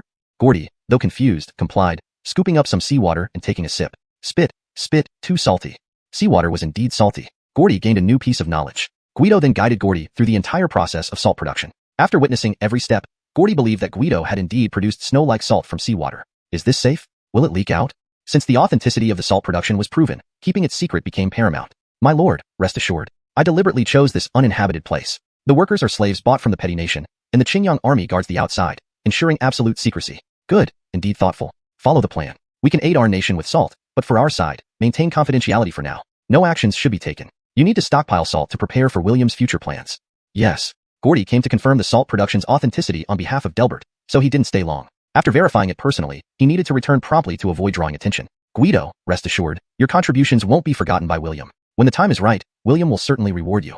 As Gordy boarded the ship, he reassured Guido. With the salt production completed, many subsequent tasks gradually fell into place. Guido convened a meeting with the core members of Alfred Family Town. Present were Mayor Alfred I, Deputy Commander of the Qingyang Army and Navy Mila, Trade Supervisor Imran, and Cameron, currently without a specific role. I've called everyone here today to discuss some important arrangements. Everyone present is a core member of Alfred Family Town, so there are no secrets between us. Everyone else was fine, but Cameron felt oddly touched. As a former pirate, she hadn't contributed much yet, but was already considered a core member by Guido. The first item, regarding the Qingyang Army Navy under Mila's supervision, it will now be disbanded. Cameron will form the Alfred Family Town Trade Guard. What? No, I can't. Everyone agreed except Cameron, who stood up to protest. She felt like she was usurping Mila's authority, making it impossible for them to coexist peacefully. Cameron, there's no need. This idea came from me to Lorenzo, so please don't overthink it. Mila's words left Cameron stunned. What was going on? Chapter 145, Clear Division of Labor. In fact, this was something Guido had already discussed with Mila before. With Alfregiazan being upgraded to Alfregia Town and the expansion of city walls, the Qingyang army with only a 3,000-man official establishment would be stretched thin if they were to protect both the land and sea simultaneously. Moreover, Mila excelled in leading troops on land, while he only began developing an interest in naval battles when the Azure Dragon-class ships came into play. Previously, without Lainey, Guido did not mind much. However, since Lainey arrived, Guido had considered having her lead the navy but hesitated out of consideration for Mila. He never expected that Mila would proactively propose this idea a few days ago. Lainey, you don't have to worry about anything. I said it from the beginning. Those who sit here are all core members of our Alfregia town. There's nothing we can't discuss openly. As for commanding the navy, there's no one better suited for the role than you. Yes, Lainey, old man here supports you too. Mila won't say a word against it. If he does, I'll enforce clan rules on him. Justin assured her with a jest. Well, If Lord Zhou and everyone see me fit for this task, then I won't put on airs. Since I've accepted this duty, I will spare no effort to ensure the maritime safety of Alfregia town. Lainey, born in a pirate den, spoke straightforwardly, unlike most women who might act coy. Good. Indeed, Lainey is a true heroine among women. Seeing Lainey accept the task, everyone cheered in approval. But Lainey, there's something I need to mention in advance. Now that she had accepted the responsibility, Guido began discussing the details. Please proceed, my lord. At present, I only have a 3,000-man official establishment of the Qingyang army, so your navy may temporarily operate under the guise of a trade escort fleet. Lord Zhou, as long as you don't make us return to piracy, we'll do whatever you ask. Regarding personnel, let's start with 800 men for now. Their benefits will match those of the Qingyang army. We won't shortchange them. Additionally, all the Azure Dragon-class ships are now under your command. Thank you, my lord. Though Lainey was no longer a pirate, she still harbored an infinite yearning for ships. Since first seeing the Azure Dragon-class vessels, she had been captivated by them. Rest assured, I will earn a proper position for everyone in the future, ensuring no one is treated unfairly. Guido rarely made promises, but he never stinted with his own people. Now that the matter of the marine escort fleet is settled, let's move on to another topic. Please keep what I'm about to tell you strictly confidential. Facing Guido's sudden serious expression, everyone knew what he was about to discuss must be significant. Guido threw a small bag onto the table, which revealed pure snowflake salt, luxuries only enjoyed by the nobility. Is this snowflake salt? Justin, who had lived his entire life, had only heard of snowflake salt but never tasted it. Yes. What does this mean? Gentlemen, this is snowflake salt produced by our Alfregia town. Only Mila and Imran knew about the snowflake salt beforehand. Justin and Lainey were unaware until now, not because Guido had hidden it, but simply due to a lack of opportunity. Now that things were falling into place, Guido felt it necessary to inform them, as the salt production site was officially based in Alfregia town. Both Justin and Lainey wore stunned expressions. We discovered a salt well? No, that can't be right. I've lived here my whole life. If there was one, we would have found it long ago. Wait, even if there were a salt well, it couldn't produce such high-quality snowflake salt. Kirk, what exactly did you do? Judging by your faces, you two must have known all along. Justin was not just excited, but also filled with dread. Salt was known to be a highly profitable industry, yet no one dared to venture into it because the entire salt trade was controlled by aristocratic families. Ordinary people who discovered salt wells were immediately robbed of their findings, and might even lose their lives in the process. The fear of these aristocratic families was deeply ingrained, and Justin knew that Guido's current capabilities were far from enough to oppose them. Weighing the pros and cons, Justin believed it was unwise to proceed with the salt business. That's great. Our Alfregia town will surely flourish. Lainey, who had lived freely at sea, knew little about the complexities of land matters, and saw this as merely a new avenue for wealth. Kirk, I advise you to abandon the idea of selling salt. We're no match for the aristocracy. Not only now, but Justin doubted they ever would be a match for the aristocracy in the future. Justin, I didn't plan to sell salt, and we haven't discovered a salt well in Alfregia town. This left Justin confused. So, what was happening? Guido patiently explained the entire story. Once they heard it, Justin and Lainey understood everything. So, we're doing work for the Jack? Exactly. Hearing they were working for the Jack, Justin's face lit up with joy and reverence. Guido hadn't anticipated how high Jack Delbert's reputation was among the people. Kirk, rest assured. This matter will remain secret between us. I'll immediately order the villagers not to approach the salt fields. Not quite, Justin. The salt fields are usually deserted. Making this announcement might pique everyone's curiosity. Moreover, with the Qingyang army guarding it, there should be no issues. Guido quickly intervened, realizing Justin's actions might backfire due to human curiosity. Justin acknowledged his oversight and realized he needed a subtler approach. He decided to have the town officers keep an eye on outsiders and drive away anyone approaching the area. Mila, take care of the salt fields. Any needs or provisions, contact Isaias. Don't worry, brother. Not even a fly will get out of there.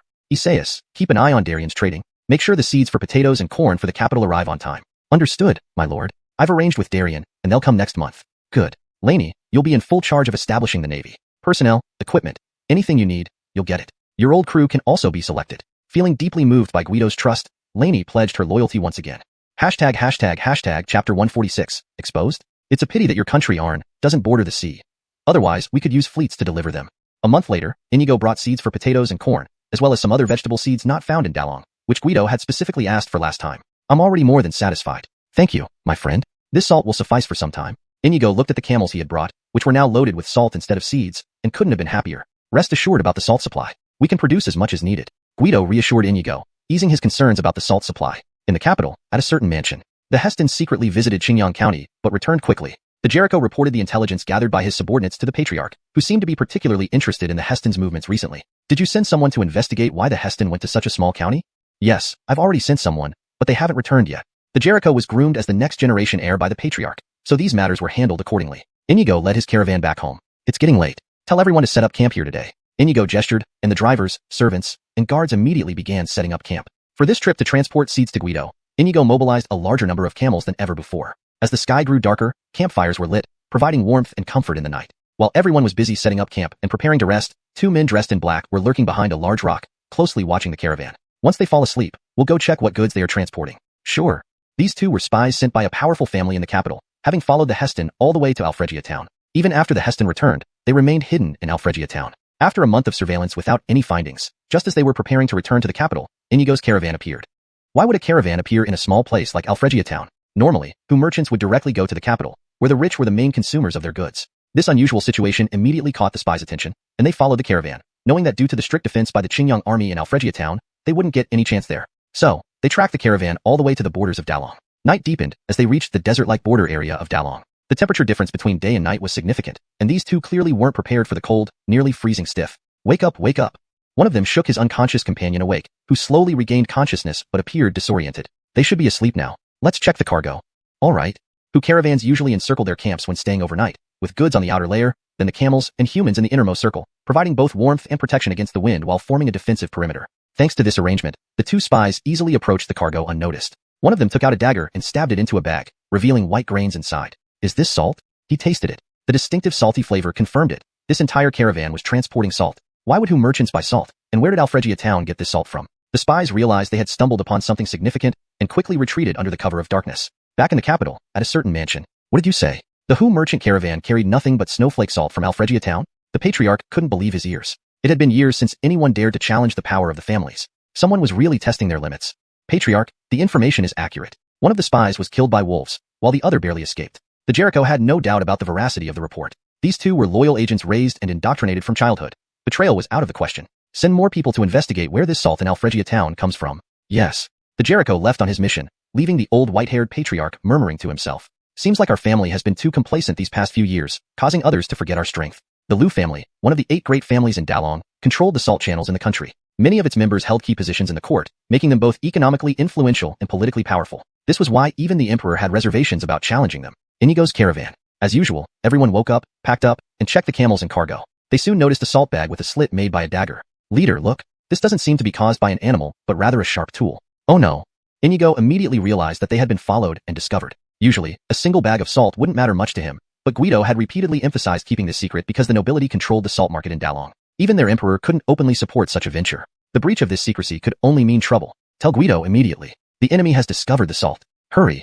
Inigo was furious. Guido had gone to great lengths to help him and his country, and he didn't want to ruin it. If not for the urgent need for salt in his homeland, he would have personally apologized to Guido. Alfregia town. Inigo's subordinate, who had only just left 2 days ago, rushed back, and Guido knew something was wrong, as this had never happened before.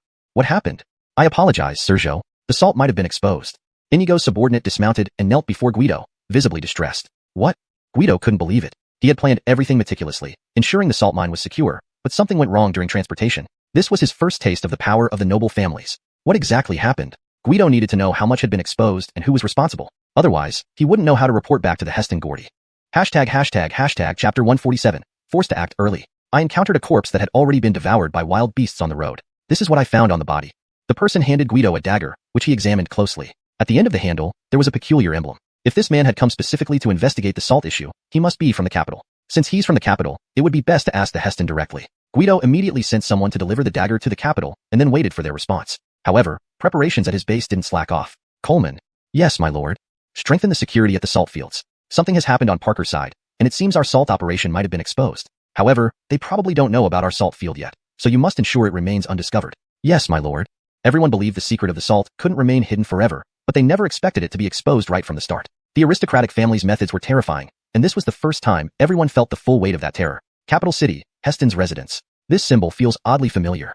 The Heston was already aware that the salt had been discovered. Fortunately, the salt production site hadn't been exposed yet. Your Highness, who are we most concerned about when it comes to the salt issue? Speaking was Trenton, the top strategist under Heston Gordy. The aristocratic families, naturally. Why not investigate through the aristocratic families, Your Highness? You're right, young Yin. Leave this matter to you. Yes, Your Highness. Trenton had once been a destitute scholar who failed twice in the imperial examinations, with his best achievement only being a Kirk, Atticus. Unlike other candidates who either blamed fate or waited for the next exam, Trenton took a different path. He believed that taking the exams was just a means to an end, becoming an official, and after wasting 6 years, he realized he wouldn't pass the next one either. So, he turned his attention to becoming a retainer.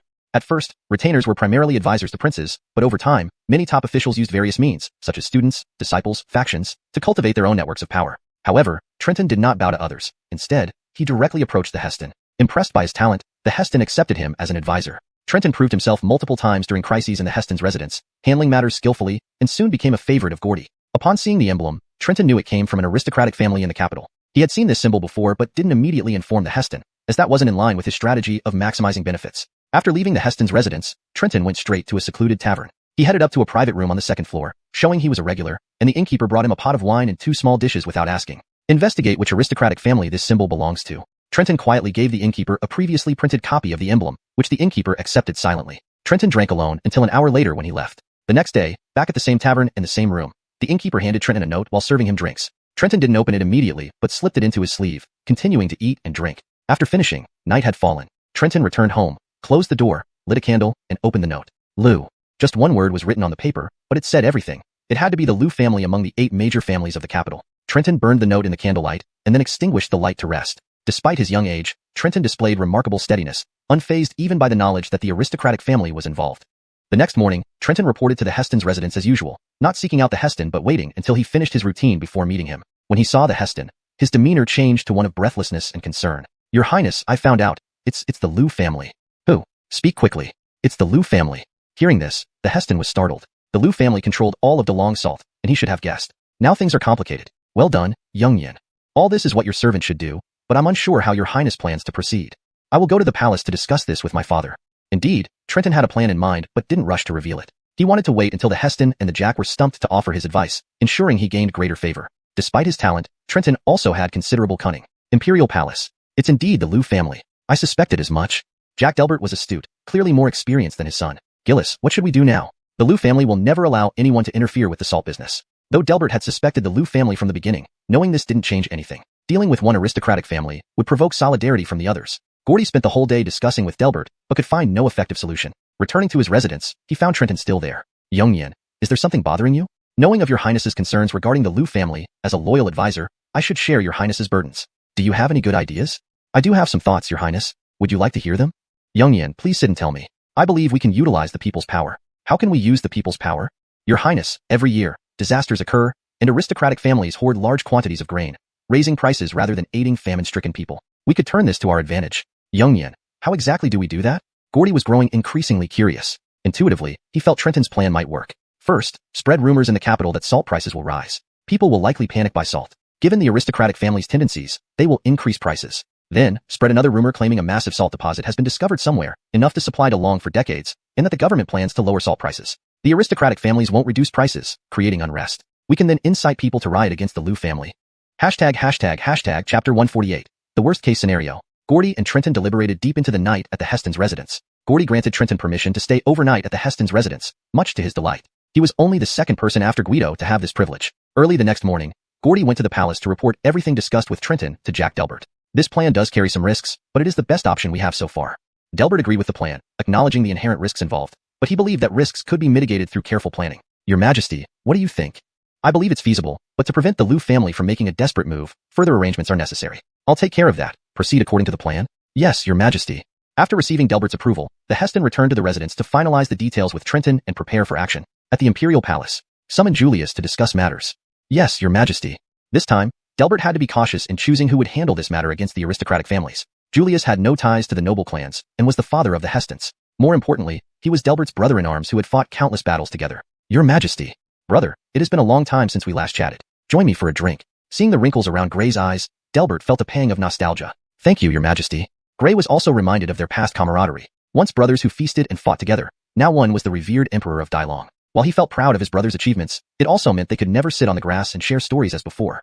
Delbert dismissed everyone to ensure privacy, and to create a comfortable space for serious discussion. Your Majesty, this cup of wine. I have waited many years for it. They clinked glasses and reminisced over old times while drinking several jugs of wine. Your Majesty, why did you summon me today? Though typically laid back, Gray wasn't naive. After catching up, he knew it was time for business. I'm preparing to move against the Liu family. Upon hearing about the Liu family, Gray grew serious. Do you have confidence, Your Majesty? Rest assured, Xin Yuan. This plan has been thoroughly prepared. Though we may not eliminate them entirely, it will certainly cripple the Liu family. However, I need someone like you as a pillar of stability. Delbert then detailed the entire plan. Another surprising revelation came during the conversation. Your Majesty, you mean to say Alfred Juchin and Guido invented a method to extract salt from seawater, producing white salt in large quantities? Won't the price of salt drop dramatically? Yes, and because of this, the Liu family will undoubtedly try to obstruct us. Removing this obstacle is inevitable. True to his bond with Delbert, Gray understood the deeper motive behind the Emperor's actions. While the salt control was crucial, Delbert aimed to make salt affordable for the common people and transform it from a luxury to an everyday necessity. Leave it to me, Your Majesty. I can still fight. Initially, Gray followed Delbert because of his vision for a prosperous nation free from oppression and humiliation. Even now, as the supreme ruler, Delbert remained steadfast in his goals, and Gray was willing to follow him. Xin Yuan, if we exclude the influence of the aristocratic families, how many troops can we control in the capital? Realizing the gravity of the situation, Gray quickly assessed the situation. Your Majesty, there are 80,000 troops in the capital. The capital guard, comprising 50,000 men, is responsible for city defense and cannot be mobilized. The Imperial Guards total 8,000 men and are stationed to protect the palace. The remaining 20,000 men are part of the garrison and fortresses, each commanded by their own colonels. Hawkins, on my estimate, we can mobilize approximately 5,000 troops from the garrison, while the 10,000 men from the 12 garrisons require careful handling. Who commands the 12 garrisons? It's Nick. Nick, a member of the Liu family, controlled the 12 garrisons' 9,600 troops, making him a significant force in the capital. The Liu family and Nick were closely tied to the Liu clan through marriage, leaving Gray uncertain about his stance. 5,000 men are too few. While the 12 garrisons consist mostly of privileged youths with inferior combat skills compared to the Imperial Guards, the numerical disadvantage is too great. We might not be able to maintain control. Although the 12 garrisons weren't likely to rebel, they could be coerced. If things escalated, dealing with the Liu family might lead to unfavorable conditions imposed by the noble clans, which would be counterproductive. If we mobilize nearby armies, the noble clans will find out, ruining our plans. Gray knew how extensively the noble clans monitored the capital area. Right, doesn't Guido have the Qingyang regiment with 3,000 men? They were recruited from the frontier and have no ties to the noble clans. We can trust them. They can sail to the harbor and wait on board until the situation heats up, stabilizing the situation when needed. Good thinking. Take my orders and inform Guido. Yes, Your Majesty. The plan was set, and the troops were arranged. Now they awaited the Heston signal. Suddenly, rumors spread throughout the capital. It's said that a plague has broken out in Daden, killing countless cattle, sheep, and people. It's spreading south, and will soon reach the capital. What? A plague? What can we do? Old Master at Wanshou Palace says salt can prevent the plague, but I don't know if it's true. We'll buy it anyway, just in case. That makes sense. If it can't prevent the plague, it can still be used for cooking. Right, let's go buy salt. If we're late, it'll be gone. Within 2 days, a salt-buying frenzy swept through the capital. As expected, the Liu family capitalized on the opportunity, raising the price of salt tenfold. 10 times higher? You can't charge such an exorbitant price. Yes, it's for survival. How can you do this? Chapter 149. Coercing the commoners to topple the aristocratic families. Gentlemen, it's not that our store is trying to profit at everyone's expense. The truth is that too many people bought salt in recent days, depleting our stock. Salt well production is already low, and our inventory is nearly exhausted. The innkeeper's words were worse than silence. His statement only poured oil on the fire, making the frenzy of panic buying even more intense. If we don't buy now, there won't be any left. What? The salt storage is empty? The salt wells can't produce any more salt? There's no salt left in all of Dalong? The panic buying quickly spread from the capital to the entire Dalong Empire. The Liu family was practically overjoyed these past few days, the patriarch Khalil being utterly bewildered by this sudden windfall. Haha, heaven must have eyes. We're blessed by our ancestors. Currently, the Liu family was raking in gold day by day. Card after card of money was hauled into the residence daily, and their treasury had long been filled to the brim. Many guest rooms were converted into temporary treasuries. Within just a few short days, the Liu family shone brightly among the 8 great families, causing the others to look on enviously. Sir, please, sell me some salt. Get lost, you old crone. With your measly amount of money, you want to buy salt? Hurry up and leave before you interfere with my business. Such scenes played out every day at the Liu family's general store. The surrounding people watched and silently seethed with resentment. Damn those aristocrats. Shoo, keep your voice down. Someone couldn't help but mutter, only for their companion to hastily cover their mouth and quickly depart. After all, the aristocrats could challenge the emperor. What could ordinary people like them do? As the nationwide panic over salt intensified, the Liu family deliberately restricted daily sales to drive up prices, causing widespread public outrage. However, the Liu family completely disregarded the common people, continuing their ruthless practices. In the Heston's palace. Your Highness, the Liu family is deliberately limiting salt sales to raise prices, leading to growing resentment among the people. Trenton had been monitoring the situation on the streets, feeling increasingly pleased as events unfolded according to his expectations. However, the Heston felt differently. Upon hearing about the plight of the common people, he was filled with sorrow. In order to deal with the aristocratic families, I've dragged innocent civilians into this mess. Alas, it is my failure as Gordy. Your Highness, please do not blame yourself. This temporary hardship will lead to better days ahead. Some sacrifices are necessary. Trenton thought that the Heston had everything except a hard heart. Sometimes, decisive action required minor sacrifices for the greater good of the Dalong Empire. Let's proceed to the second phase of the plan. Yes, Your Highness. Gordy wanted to end this chaos as soon as possible and restore normalcy to the lives of the common people. Alfred Family Town. Guido held the military token sent by Gray along with the imperial edict, ordering him to set off immediately. He was to personally lead the Qingyang army fully armed, sailing north to the capital, awaiting further orders. It seems something big is happening. All the Qingyang soldiers are mobilized. Lord, our emperor is likely planning to act against the aristocratic families. Imran quickly grasped the critical point. Oh, how do you know it's about the aristocratic families? My lord, think about it. Why would the Jacks send the Qingyang army to the capital? There are tens of thousands of troops guarding the capital and its surroundings. Why single out your 3,000-strong Qingyang army? Yes. Guido finally understood. In a feudal society where most people were illiterate and talent scarce, the aristocratic families monopolized resources for educating their offspring. This resulted in most officials and generals coming from aristocratic backgrounds. Delbert must have been wary of the armed forces in the capital, hence sending the remote Qingyang army. Madam Lin, please have your people watch the salt fields closely during this time. Don't worry, Lord. As long as I'm here, nothing untoward will happen to the salt fields. Good. These days, focus on foreign trade. We'll wait until everything settles down. Yes, Lord. Imran knew Guido was concerned about pirates attacking the merchant fleets without guards, so he temporarily halted the operations. After making arrangements, Guido set off with Mila and the entire Qingyang army. When the fleet arrived at the docks of the capital, although the number of ships was large, they did not draw much attention from the locals who assumed they were there for business. What no one noticed was that after docking, the ships remained still without unloading or loading any cargo. The situation in the capital became increasingly chaotic, as if an invisible hand was pushing events toward a climax. At the Liu family manor in the capital. While the Liu family manor might not rival the palace in size, its extravagance was unparalleled. The courtyard featured several thousand-year-old ginkgo trees, which in autumn turned the entire yard golden, a luxury beyond mere wealth. Every pillar in the mansion was carved from century-old blackwood, and the lanterns in the corridors burned with specially made candles that emitted no smoke and a faint fragrance. It was said that each candle cost 1 tael of silver. Khalil was enjoying a massage from a maid. Although he was past his prime, the delicate hands of the young maid roaming over his head and shoulders somehow rekindled his desire, though only in fantasy. This peculiar taste of his went unquestioned. Family head, the price of salt has skyrocketed 20-fold, yet demand remains unsatisfied. Haha. The next generation heir reported the latest developments. 20-fold sounded promising, but something stirred in Khalil's mind, giving him a cold sweat. After pondering, he dismissed it as unlikely. Family head, what's wrong? I feel something is off. Everything has gone too smoothly. This crisis arose without warning, and the jack hasn't moved. His usual style isn't passive, unless what? Family head? Unless this is a trap. But why would he do this? What does he rely on? Family head, without us, all of Dalong's citizens would be without salt. Would he risk the welfare of the people? The heir clearly didn't believe the jack would gamble with the people's lives. That's what I thought too. He wouldn't dare, unless he has leverage. Chapter 150. So what if it's a plot? What does my Liu family fear? Support? Salt? Didn't the people we sent to Qingyang County say that the barbarian merchant caravan transported salt? Khalil seemed to recall something and hurriedly asked the person in front of him. Yes, Patriarch. People have been sent to Qingyang County, but no useful clues have been found yet. It must be so. It must be so. Our emperor must have discovered the salt and set a trap for us. What? Then haven't we fallen into his trap? Even if we've been tricked, what does it matter? Finding the salt. So what? The Liu family is one of the prestigious 8 great families. Are we afraid of these peasants? In this era, aristocratic families represented absolute authority. Dynasties might change, but the aristocratic families remained. Existing for hundreds of years, they had faced countless storms and didn't care about these ordinary people at all. Though aware it was a trap, Khalil wasn't afraid. He acted as he pleased. Finally, public anger reached its peak. Every day, more people were chased out of the grocery store entrance. More people couldn't get their hands on salt. News of the disease spread rapidly like changes in the weather. Spies hidden in the crowd began inciting the public. The aristocrats won't let us live. Let's fight. Grab the salt. The plague is here. Charge. Countless civilians stormed into the grocery store, fighting and looting. The few clerks and managers inside stood no chance. The smart ones, sensing the situation worsening, quickly fled. Enraged citizens then rushed directly to the Liu mansion. This is the Liu mansion, taking advantage of the situation by hiking up salt prices so high that we can't afford it. Now the mansion is filled with wealth taken from our sweat and blood. Everyone charge. The crimson gates emphasized the opulence of the mansion, but now it was swarming with plain-clothed citizens who ransacked non-stop. The servants dared not intervene, seeing how those who tried were overpowered and left unconscious or dead by enraged citizens. Hold it. Stop it. This is all the Liu families. Where are our people? Patriarch, they're still outside the city walls. It will take some time.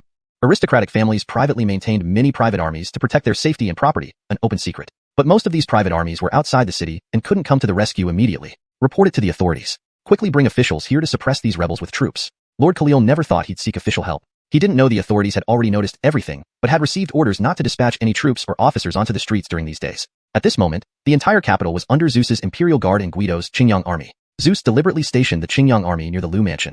To all personnel, William has ordered early curfew today. Any disobedience will lead to arrest. Resistors will be executed.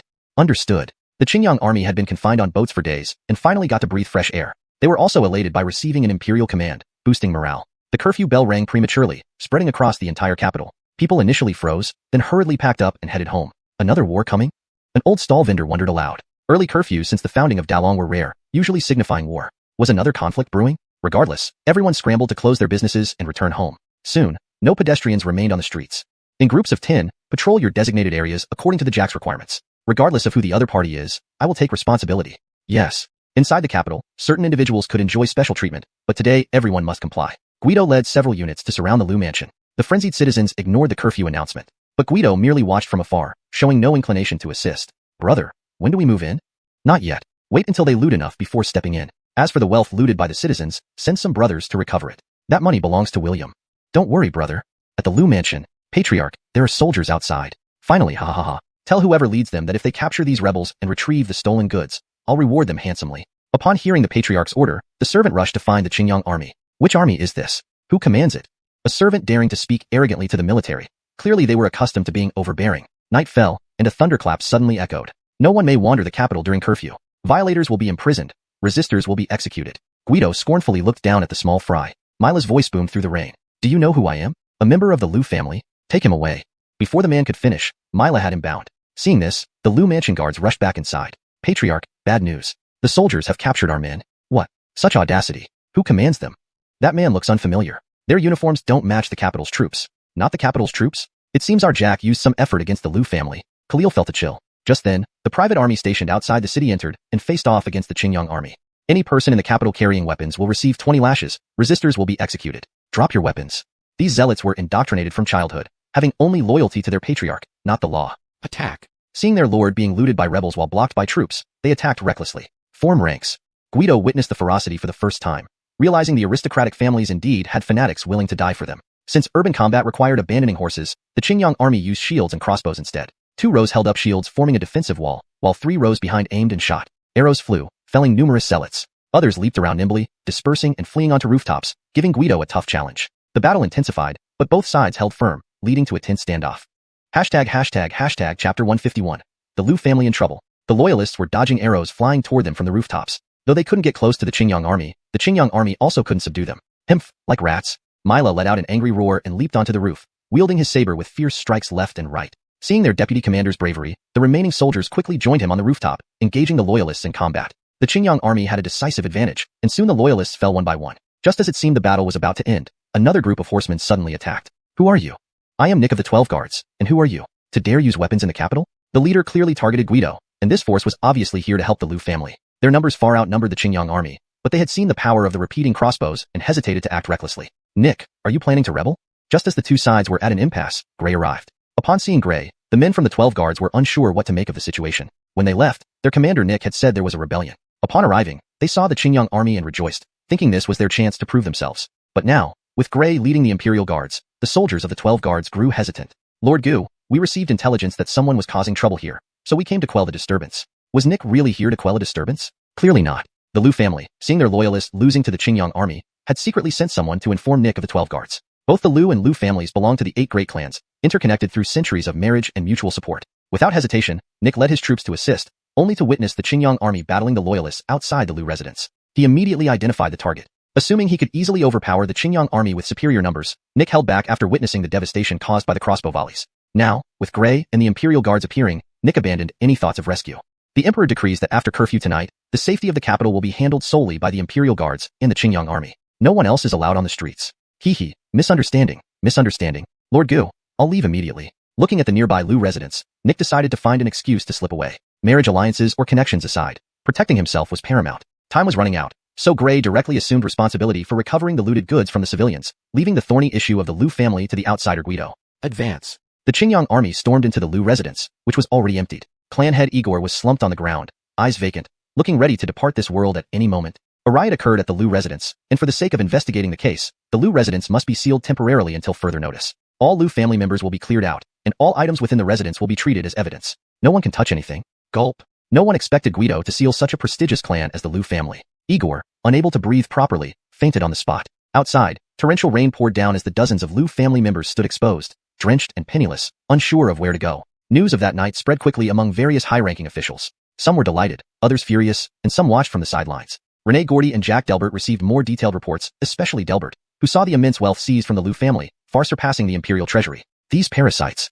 Delbert felt both elated and enraged. Elated that the national treasury would now be replenished, allowing for many projects, yet enraged that a single clan had amassed such wealth at the expense of the people. But tomorrow morning, Guido might have some trouble. The next morning, the court was indeed in an uproar. Your Majesty, last night in the capital, thieves raided the Lu family. Please, Your Majesty, do something. Your Highness, I heard that the rebels were from Qingyang County's Qingyang army. Why would a local military unit be in the capital? I impeach Commander Guido of the Qingyang army for allowing his men to cause a massacre in the capital, disregarding human life. The Liu family was unjustly raided, and then had their residence sealed by Guido. Your Majesty, please do something. Immediately, voices demanding Guido's impeachment filled the room. Gray had participated in last night's operation, but given his status as a duke and his closeness to the emperor, impeaching him would be futile and likely create unnecessary enemies. So everyone ignored this point.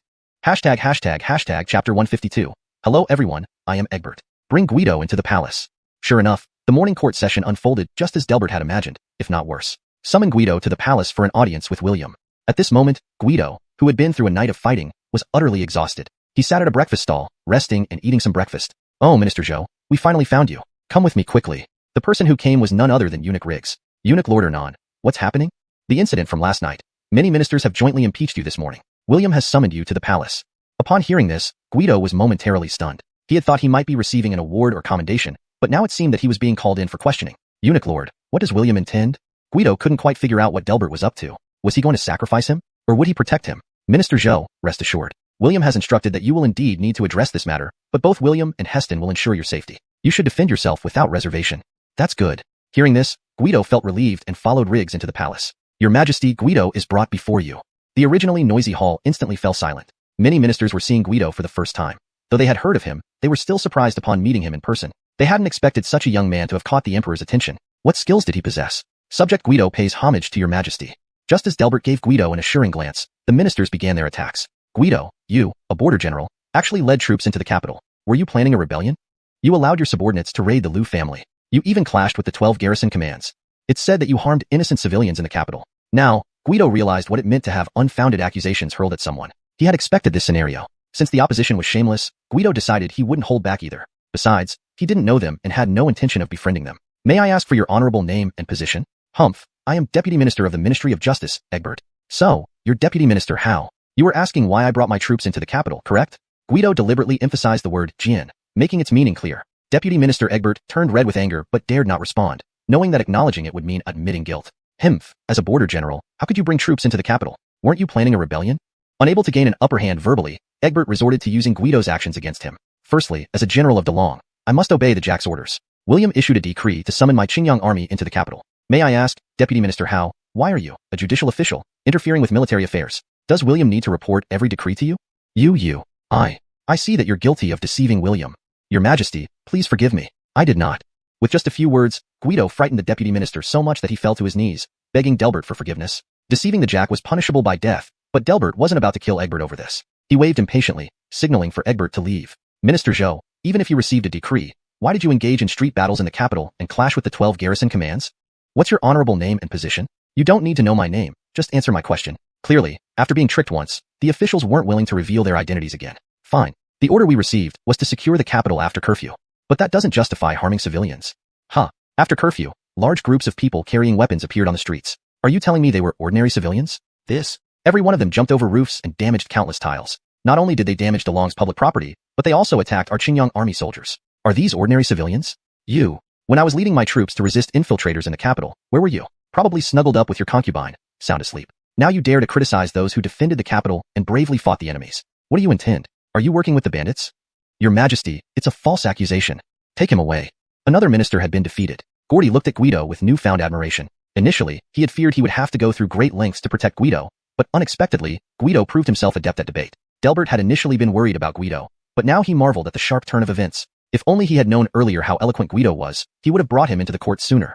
Humph, what a presumptuous boy. With mere words, you try to deflect blame. When you saw the Liu family being robbed by ruffians, you did nothing. How do you explain this?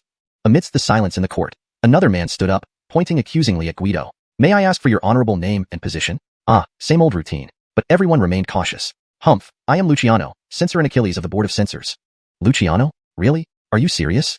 Guido almost burst out laughing. But why didn't others laugh? Didn't this world have dung beetles? While I don't understand what you find amusing, your lecherous smile surely isn't virtuous. But it doesn't matter. As a righteous official, I fear not your dirty tactics. Evidently, this Luciano was different from the previous two. Delbert and Gordy exchanged grave glances. Censor sure, let me clarify. I did not ignore the Liu family. When I arrived at their residence, I witnessed the chaos. I was about to assist when commander of the 12 garrison commands, Nick, blocked me. Only with the intervention of Julius did we resolve the misunderstanding. Julius and Commander Liu can testify to this. Yes, I can confirm that Nick did block Guido, and it was resolved by my intervention. Gray immediately stood up to vouch for Guido, putting Nick in a difficult position. Damn you, Guido. Nick cursed under his breath, deeply regretting his actions from the night before. He had no choice but to admit it. Yes, Minister Zhou speaks the truth. Translation complete. Chapter 153, The Heston's Wooing. Because Minister Nick stopped me, I missed the opportunity to capture the thieves who attacked the Liu family. However, rest assured, Sir, I have fully secured the Liu residence, preventing any unauthorized individuals from entering and ensuring that the crime scene remains intact. We can follow the clues on site to investigate and bring justice to the Liu family. Justice my ass. Both Gil and Nick were inwardly fuming, never having met someone so shameless in their entire lives. After Gil was defeated, no one dared to step forward again. Just now, one person was dragged out after being overwhelmed, another was carried away, and now even this Sir's breathing had become heavy, his heart rate likely irregular. Gentlemen, as Guido has recounted, do you have any further questions about last night's events? Delbert saw that the time was right for him to wrap things up, knowing that with the Jack's backing, there wasn't much anyone could say. Everyone had expected a major crisis, but it turned out that Guido's smooth-talking skills easily defused the situation. Very well. Since there are no more questions, let Guido step forward to receive his appointment. Your subject is present.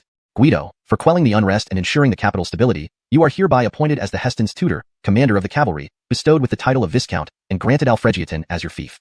When Delbert announced the rewards, the ministers were stunned. Some felt the reward was too generous, while others recognized that it directly revealed Guido's close ties to the Heston. Your Majesty, I believe this reward is too lavish. Guido's contributions do not warrant such an honor. I second that. We all second that. Among those objecting were loyal officials who genuinely believed the reward was excessive, mostly due to the Liu family incident, without clear reason to oppose. Riggs.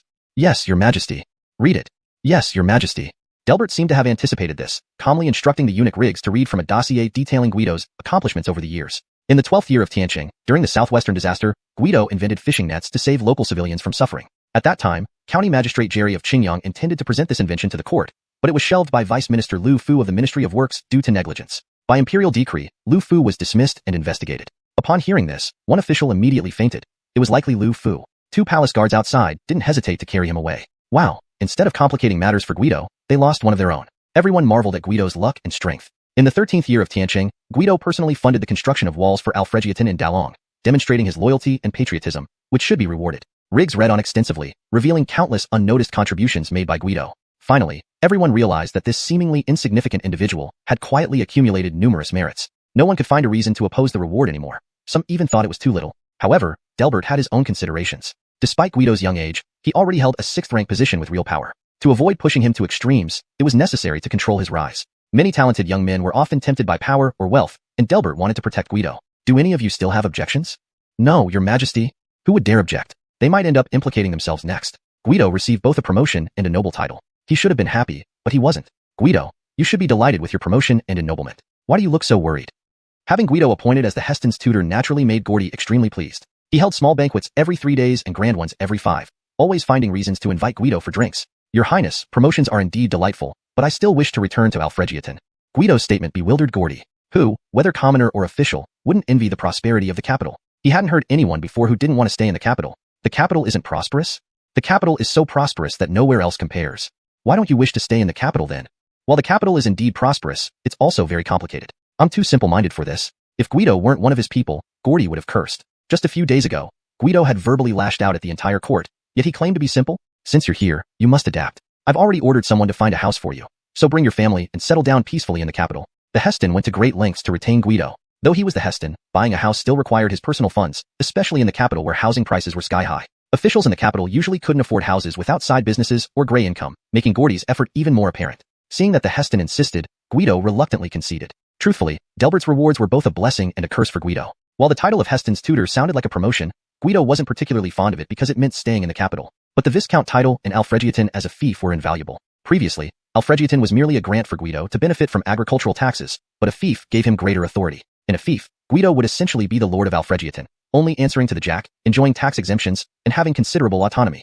Thus, Guido's first goal was to find a way back to Alfregiatin, though returning wouldn't be easy given his recent promotion. For now, he could only take it one step at a time. Gordy spared no effort to keep Guido. The next day, he found an excellent house and gifted it to Guido outright. Guido could have bought it with his own money, but to avoid unnecessary speculation, he accepted without refusal. This mansion was not only ideally located, but also far larger than his previous home in Alfregiatin. A quick count revealed 8 bedrooms alone, let alone storerooms, utility rooms, servants' quarters, too many to count. Servants and gatekeepers were also provided. According to Gordy, the house originally belonged to a wealthy merchant in the capital, who sold it after going bankrupt and returned home to rebuild. Thank you, Your Highness. Don't be so formal between us.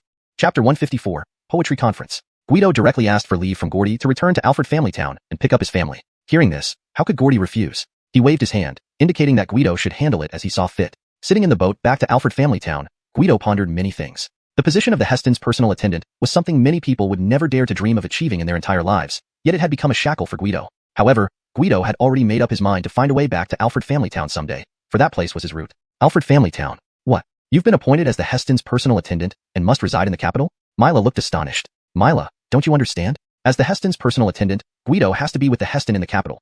Otherwise, how could he stay in our remote mountain village? Justin smacked Mila with his cane, though he too felt a bit uneasy. Everyone now regarded Guido as their mainstay, but the mainstay was about to leave them for the capital. Everyone, don't worry. I have another piece of good news. I've been ennobled as a male lord, and William has granted Alfred Family Town as my fief. Is this true, master? Hearing about the fief, Imran was the happiest because he understood the benefits of owning a fief better than others. What are the benefits of a fief? Isn't Alfred Family Town already your domain? Not only Lainey but also Justin and Mila did not quite understand the difference between a fief and a domain, thinking this reward was somewhat insignificant. Haha, a domain? At most, it makes you a landlord, gaining part of the peasant's income. But a fief is different. All taxes from the fief belong to the lord, and there is absolute autonomy within its borders. Autonomy. These three words were incredibly valuable. Instantly, everyone understood what they represented, and their eyes began to sparkle. All right, I will be temporarily staying in the capital, but I'll find an opportunity to come back. During this period, please take care of the fief on my behalf. Don't worry, master. With me here, brother can rest assured. Guido then made some arrangements before returning home. This trip was primarily to arrange matters concerning the fief, and to bring his family along. What? We're going to the capital? Celine's heart sank at the thought of going to the capital, seemingly feeling some resistance. However, Guido didn't notice this because Lucius and Arnley Mariah were excited by the idea. Everything is there. Just pack your clothes lightly. Everyone dispersed to pack their belongings. When Guido saw Celine packing distractedly, Trista, is something wrong? Don't you like the capital? I just think Alfred Family Town is very nice. I don't want to leave either, but I have no choice. Imperial orders cannot be disobeyed, but I will try to come back. Guido thought Celine was merely reluctant to leave Alfred Family Town, so he comforted her. Naturally, husband's affairs are more important. Celine didn't say anything more and sped up her packing. After staying 3 days in Alfred Family Town, Guido set off again for the capital. Whoa, it's so big. Brother Wu, where's the kitchen? Arnley Mariah ran around the large house, while Lucius immediately started looking for the kitchen upon entering. Only Celine remained calmly behind Guido. From now on, Guido would begin his temporary life in the capital. Your lordship, the Heston is here. Oh, please show him in. It had only been a few days since arriving in the capital when Gordy personally paid a visit. Your Highness, please. How are you adjusting to the capital, Guido? Living in such a large house is certainly comfortable. Gordy had heard from his subordinates that after bringing his family to the capital, Guido stayed in the residence without going out. Thinking he might still be adjusting, Gordy came to check on him. There's a poetry conference tomorrow evening at Protection Garden.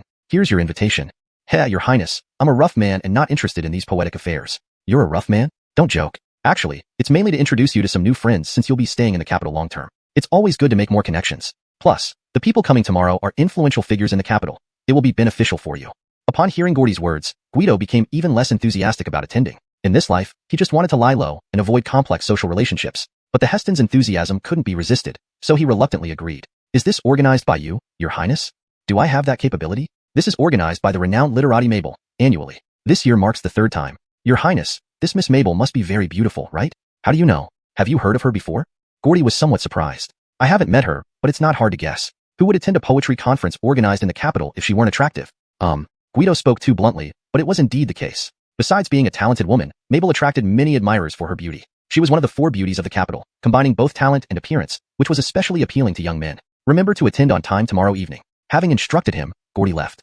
The next day, Guido did not go unshaven like characters in novels or TV shows. After all, this wasn't fiction.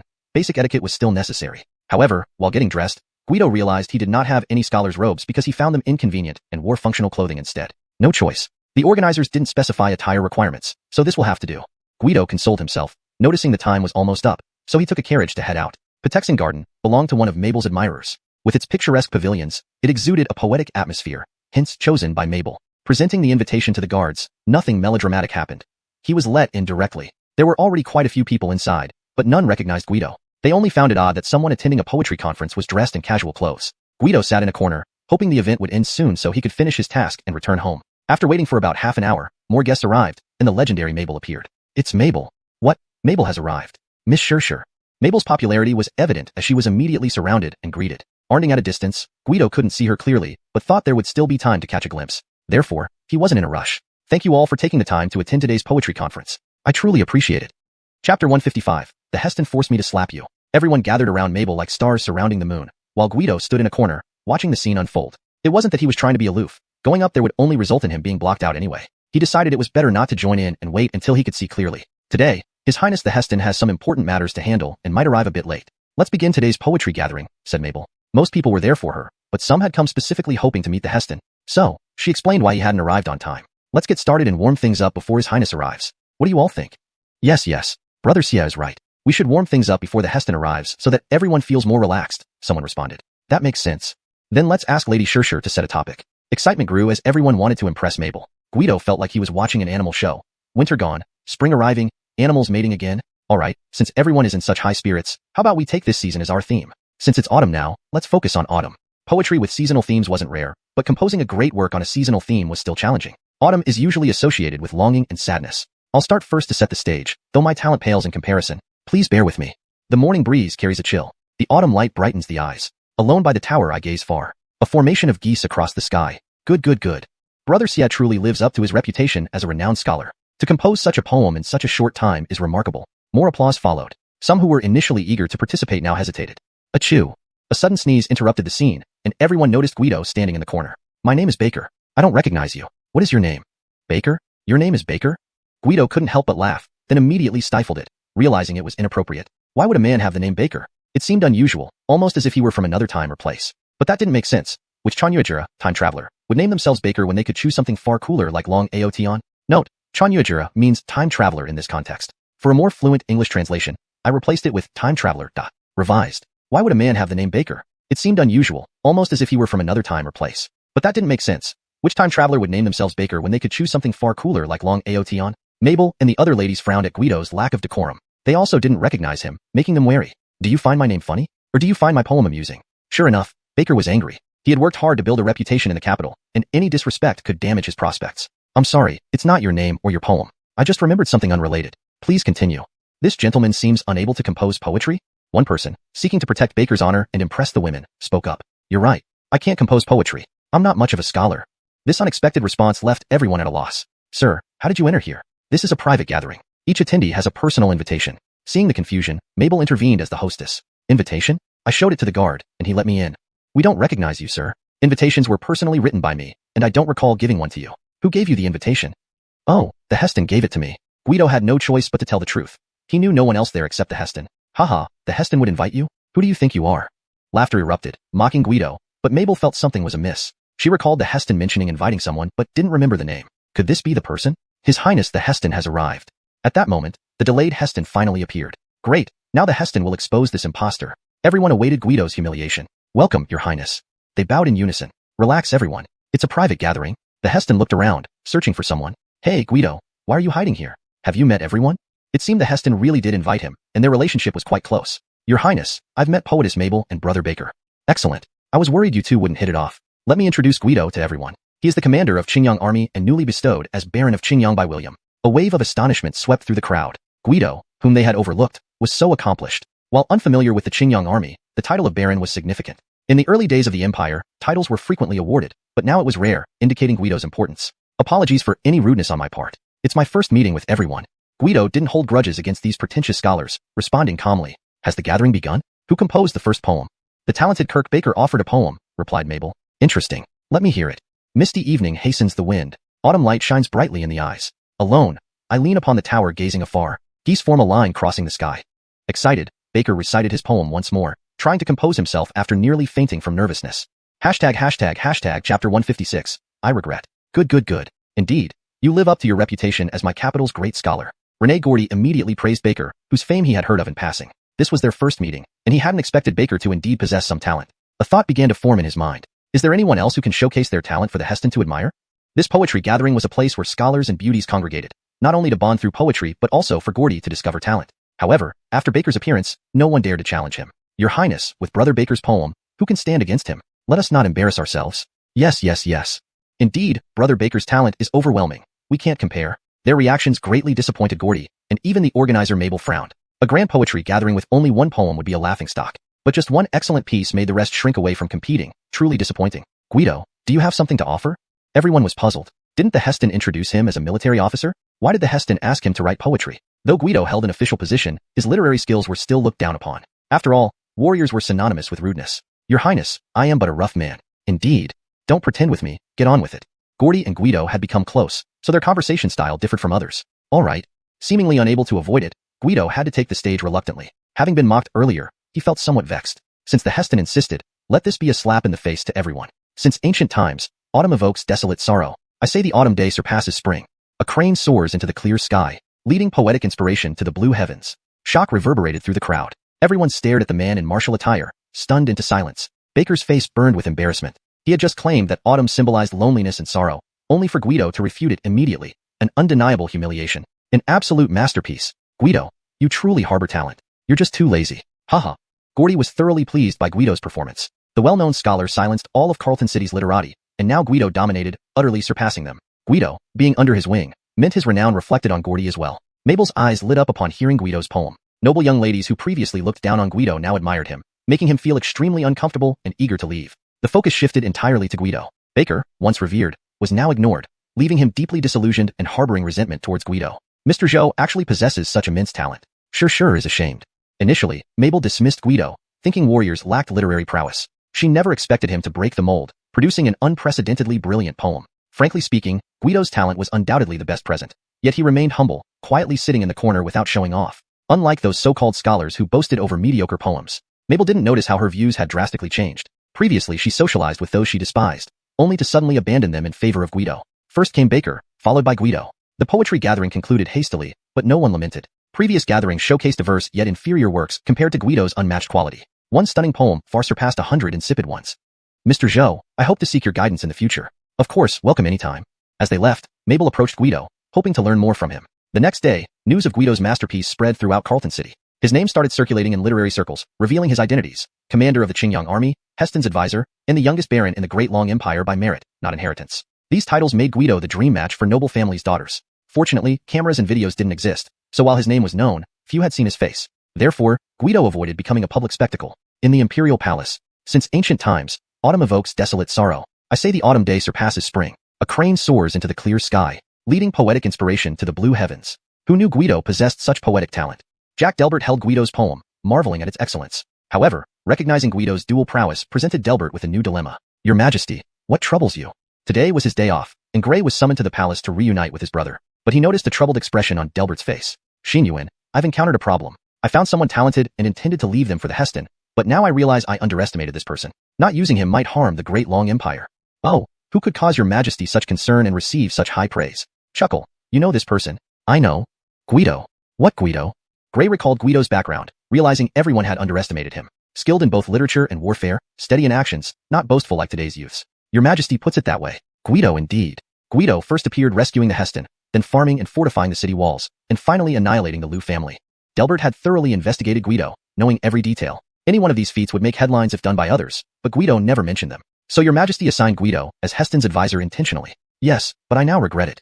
Delbert felt robust, believing having Guido serve the Heston wasted his potential, a loss to the Great Long Empire. Yet, he had just appointed him as the Heston's advisor. Chapter 157. The Four Great Courtesans. Your Majesty, I actually think this matter is simple. Gray, perhaps as an observer, did not find this task difficult at all. Oh, what plan do you have? Your Majesty, have you forgotten that besides being the Heston's attendant, Guido still holds the position of commander of the Qingyang army? What difference does that make? Your Majesty, since Guido still holds the title of commander of the Qingyang army, he has the duty to lead it, meaning he doesn't need to remain in the capital constantly. When he achieves some merit, can't your Majesty promote him naturally without causing any embarrassment or suspicion? Good idea. Delbert thought this was a good plan. It would be natural and wouldn't embarrass the crown prince or create resentment. However, it couldn't be rushed, or it might seem too obvious. The capital city was not only a bustling metropolis, but also a hub for information exchange. Soon, discussions about Guido were overshadowed by other news, which suited Guido just fine. Ah, so boring. Guido strolled aimlessly through the streets alone. Although life in Alfregia town required little personal concern, there were always places to go. Now in the bustling capital, he found himself unsure where to go. Sir, come on in. Sir, take a look. We have new girls, very beautiful indeed. Unconsciously, Guido arrived at Jiasifang, a place known for drinking and entertainment. Word had it that flower wine could mean either pure drinking and chatting or more intimate interactions after drinking. Logically, men should prefer the latter, but the most popular here were the refined courtesans. All four of the capital's greatest courtesans belonged to the conversation-only group. Ladies and gentlemen, tonight we welcome one of the four great courtesans of Zingmanla, Miss Brenda. She invites all present for intellectual discussion and fellowship. What, Miss Brenda finally appears? Heavens, I've been waiting for months to meet Miss Wu. She's the most mysterious among the four great courtesans. Guido barely understood anything but heard phrases like, for great courtesans, and Brenda. He was pushed into Zingmanla with the crowd, and before he realized it, it was too late to leave. Fully booked, closed the doors. To avoid unnecessary trouble, the madam ordered the doors shut once the establishment was packed. Welcome to Zingmanla. Tonight, We present Miss Brenda for a meet and greet event. Next month is the capital courtesan competition, and we hope everyone supports our Wu girl. A fat madam stepped out, similar to the plump matron from the Sesame Office play. So, this is to build support for votes? To be a respectable courtesan, the standards are so high nowadays. Guido muttered under his breath, but a nearby man overheard him. You're a first-timer here, aren't you? How did you tell? This man looked eerily familiar, just like the infamous Gigi Shan from his previous life. Dark-skinned and cunning. Hee, though humble, I've frequented all major brothels in the capital since childhood. In my presence, whether man or woman, I can instantly discern if they're virtuous or otherwise.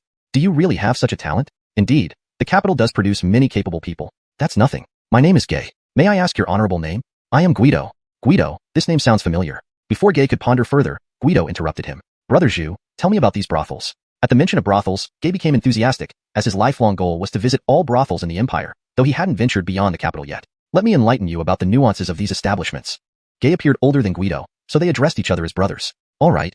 Zingmanla isn't the most famous brothel in the capital. It's relatively young, having only opened a few years ago. It used to perform averagely until Miss Brenda joined. Gay's expertise in brothel culture was evident, explaining things clearly and engagingly. Is Brenda really that amazing? Until now, Brenda hadn't shown up, leaving Guido clueless about her appearance or abilities. Brother, you underestimate her. To be among the 4 great courtesans, she must be extraordinary.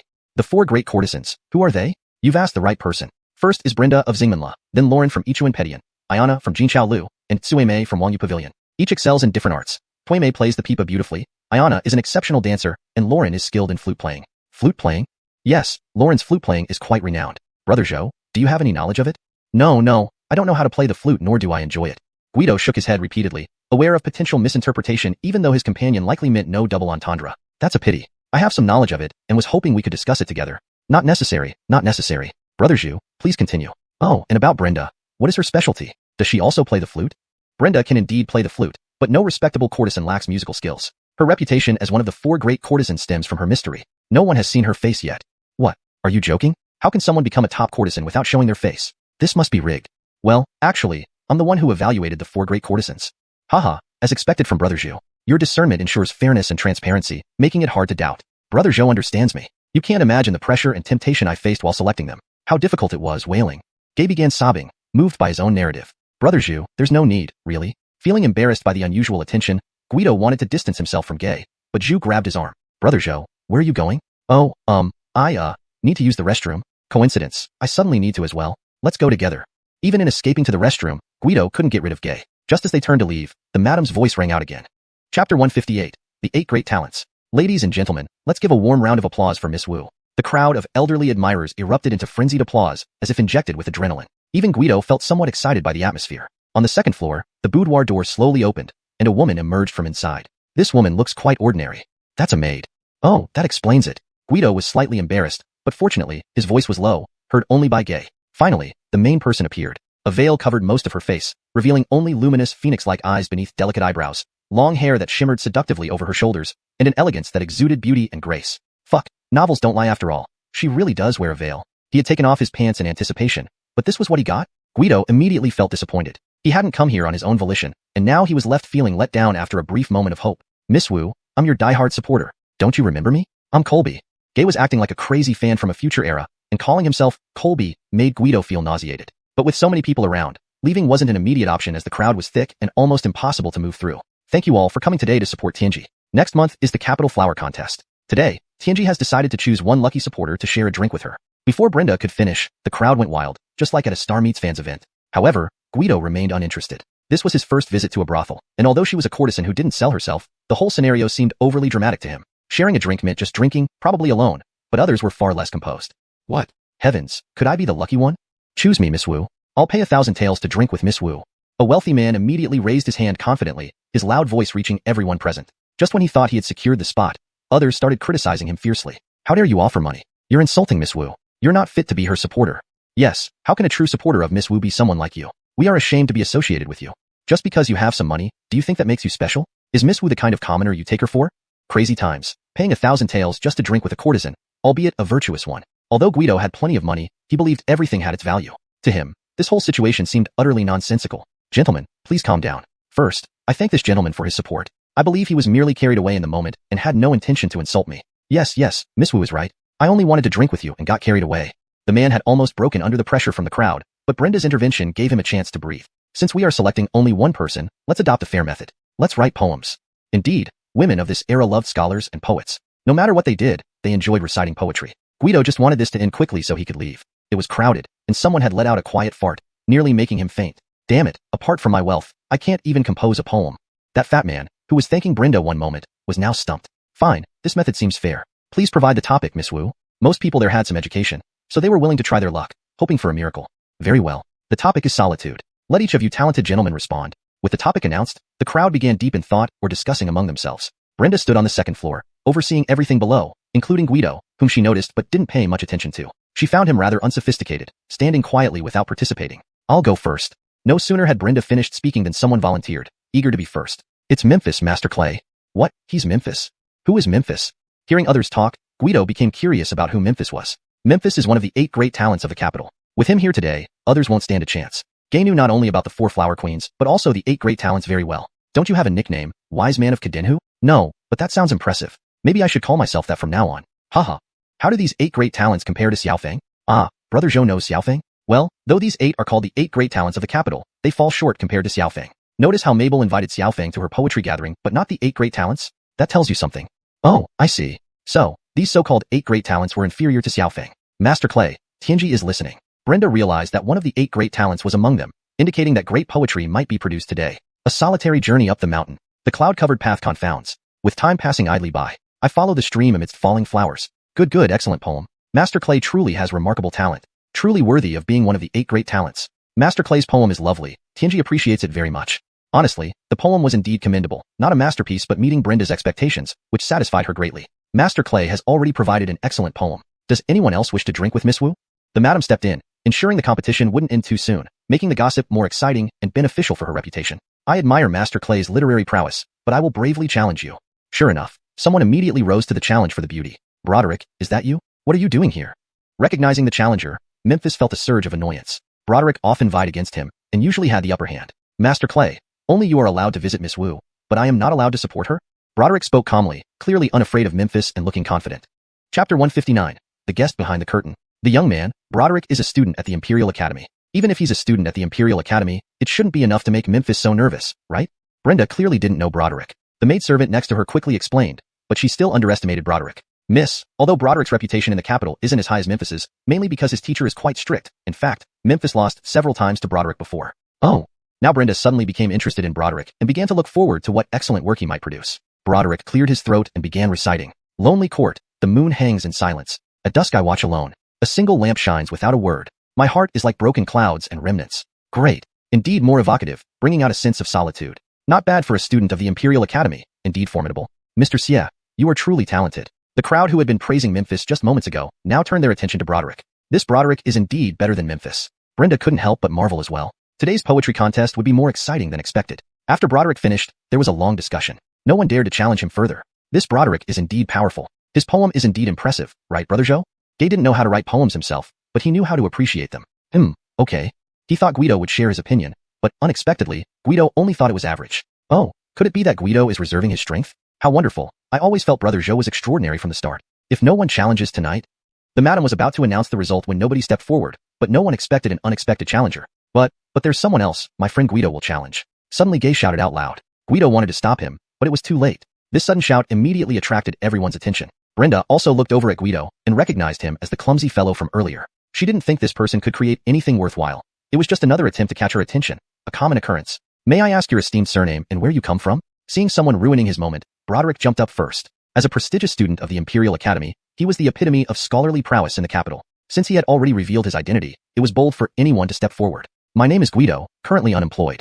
Guido didn't take the young opponent seriously, so he shrugged nonchalantly. Initially uninterested, Guido found it hard to back down now without losing face. Since Lord Zhou has agreed to challenge, please, Lord Zhou. The madam didn't care about Guido's strength. Any participation would enhance Star Mansion's fame. For a long time, Guido remained silent, not because he didn't know which poem to recite. He was thinking of the best choice among many great poems from his past life. But his hesitation led everyone to believe he was just a joker trying to win favor with the beauty, leading to mocking laughter even from Brenda. Brother Zhou, can you do it or not? Gay was sweating nervously beside him. Despite only meeting Guido less than an hour ago, Gay had grown fond of him and wanted to become friends. F***ck off. If I can't do it, it's all because of your big mouth. Got it. Flower beside a jug of wine, drinking alone, raising my cup to invite the moon, shadows join threefold. The moon doesn't understand drink, shadows follow me alone. For now, enjoy the moon and shadow, revelry until spring ends. I sing and the moon lingers, I dance and shadows scatter. Awake we revel together, drunk we part ways. Bound by no emotions, we meet in the distant heavens. When Guido finished reciting, instead of the praise received by Memphis and Broderick, there was absolute silence. Guido began to doubt whether Li Bai's poem wouldn't appeal here. Is this really yours? Gay stared at Guido in shock, never expecting such a masterful piece from his new friend. Fantastic. A timeless masterpiece. How could there be such a talented person in our capital, and we never heard of him? This is true talent hidden among us. Without a doubt, Guido's poem received the highest acclaim. Hee. Tomorrow's Star Mansion will definitely be the hottest topic in the capital. Finally our turn. Haha. The madam was beaming. Years of running a brothel had honed her ability to judge the quality of poetry. This poem was undoubtedly top tier. One cannot judge a book by its cover. Brenda gaped in surprise, thankful for her veil, hiding her astonishment. Had Guido heard this comment, he might have debated that he wasn't exactly plain looking. Wait, is this Guido from the poetry contest hosted by Miss Mabel? Someone in the crowd shouted, revealing Guido's identity. Lord Zhou, please, come upstairs. Guido initially intended to leave with style, preserving his anonymity, but reconsidered. He'd stood outside all night without seeing her face behind the veil.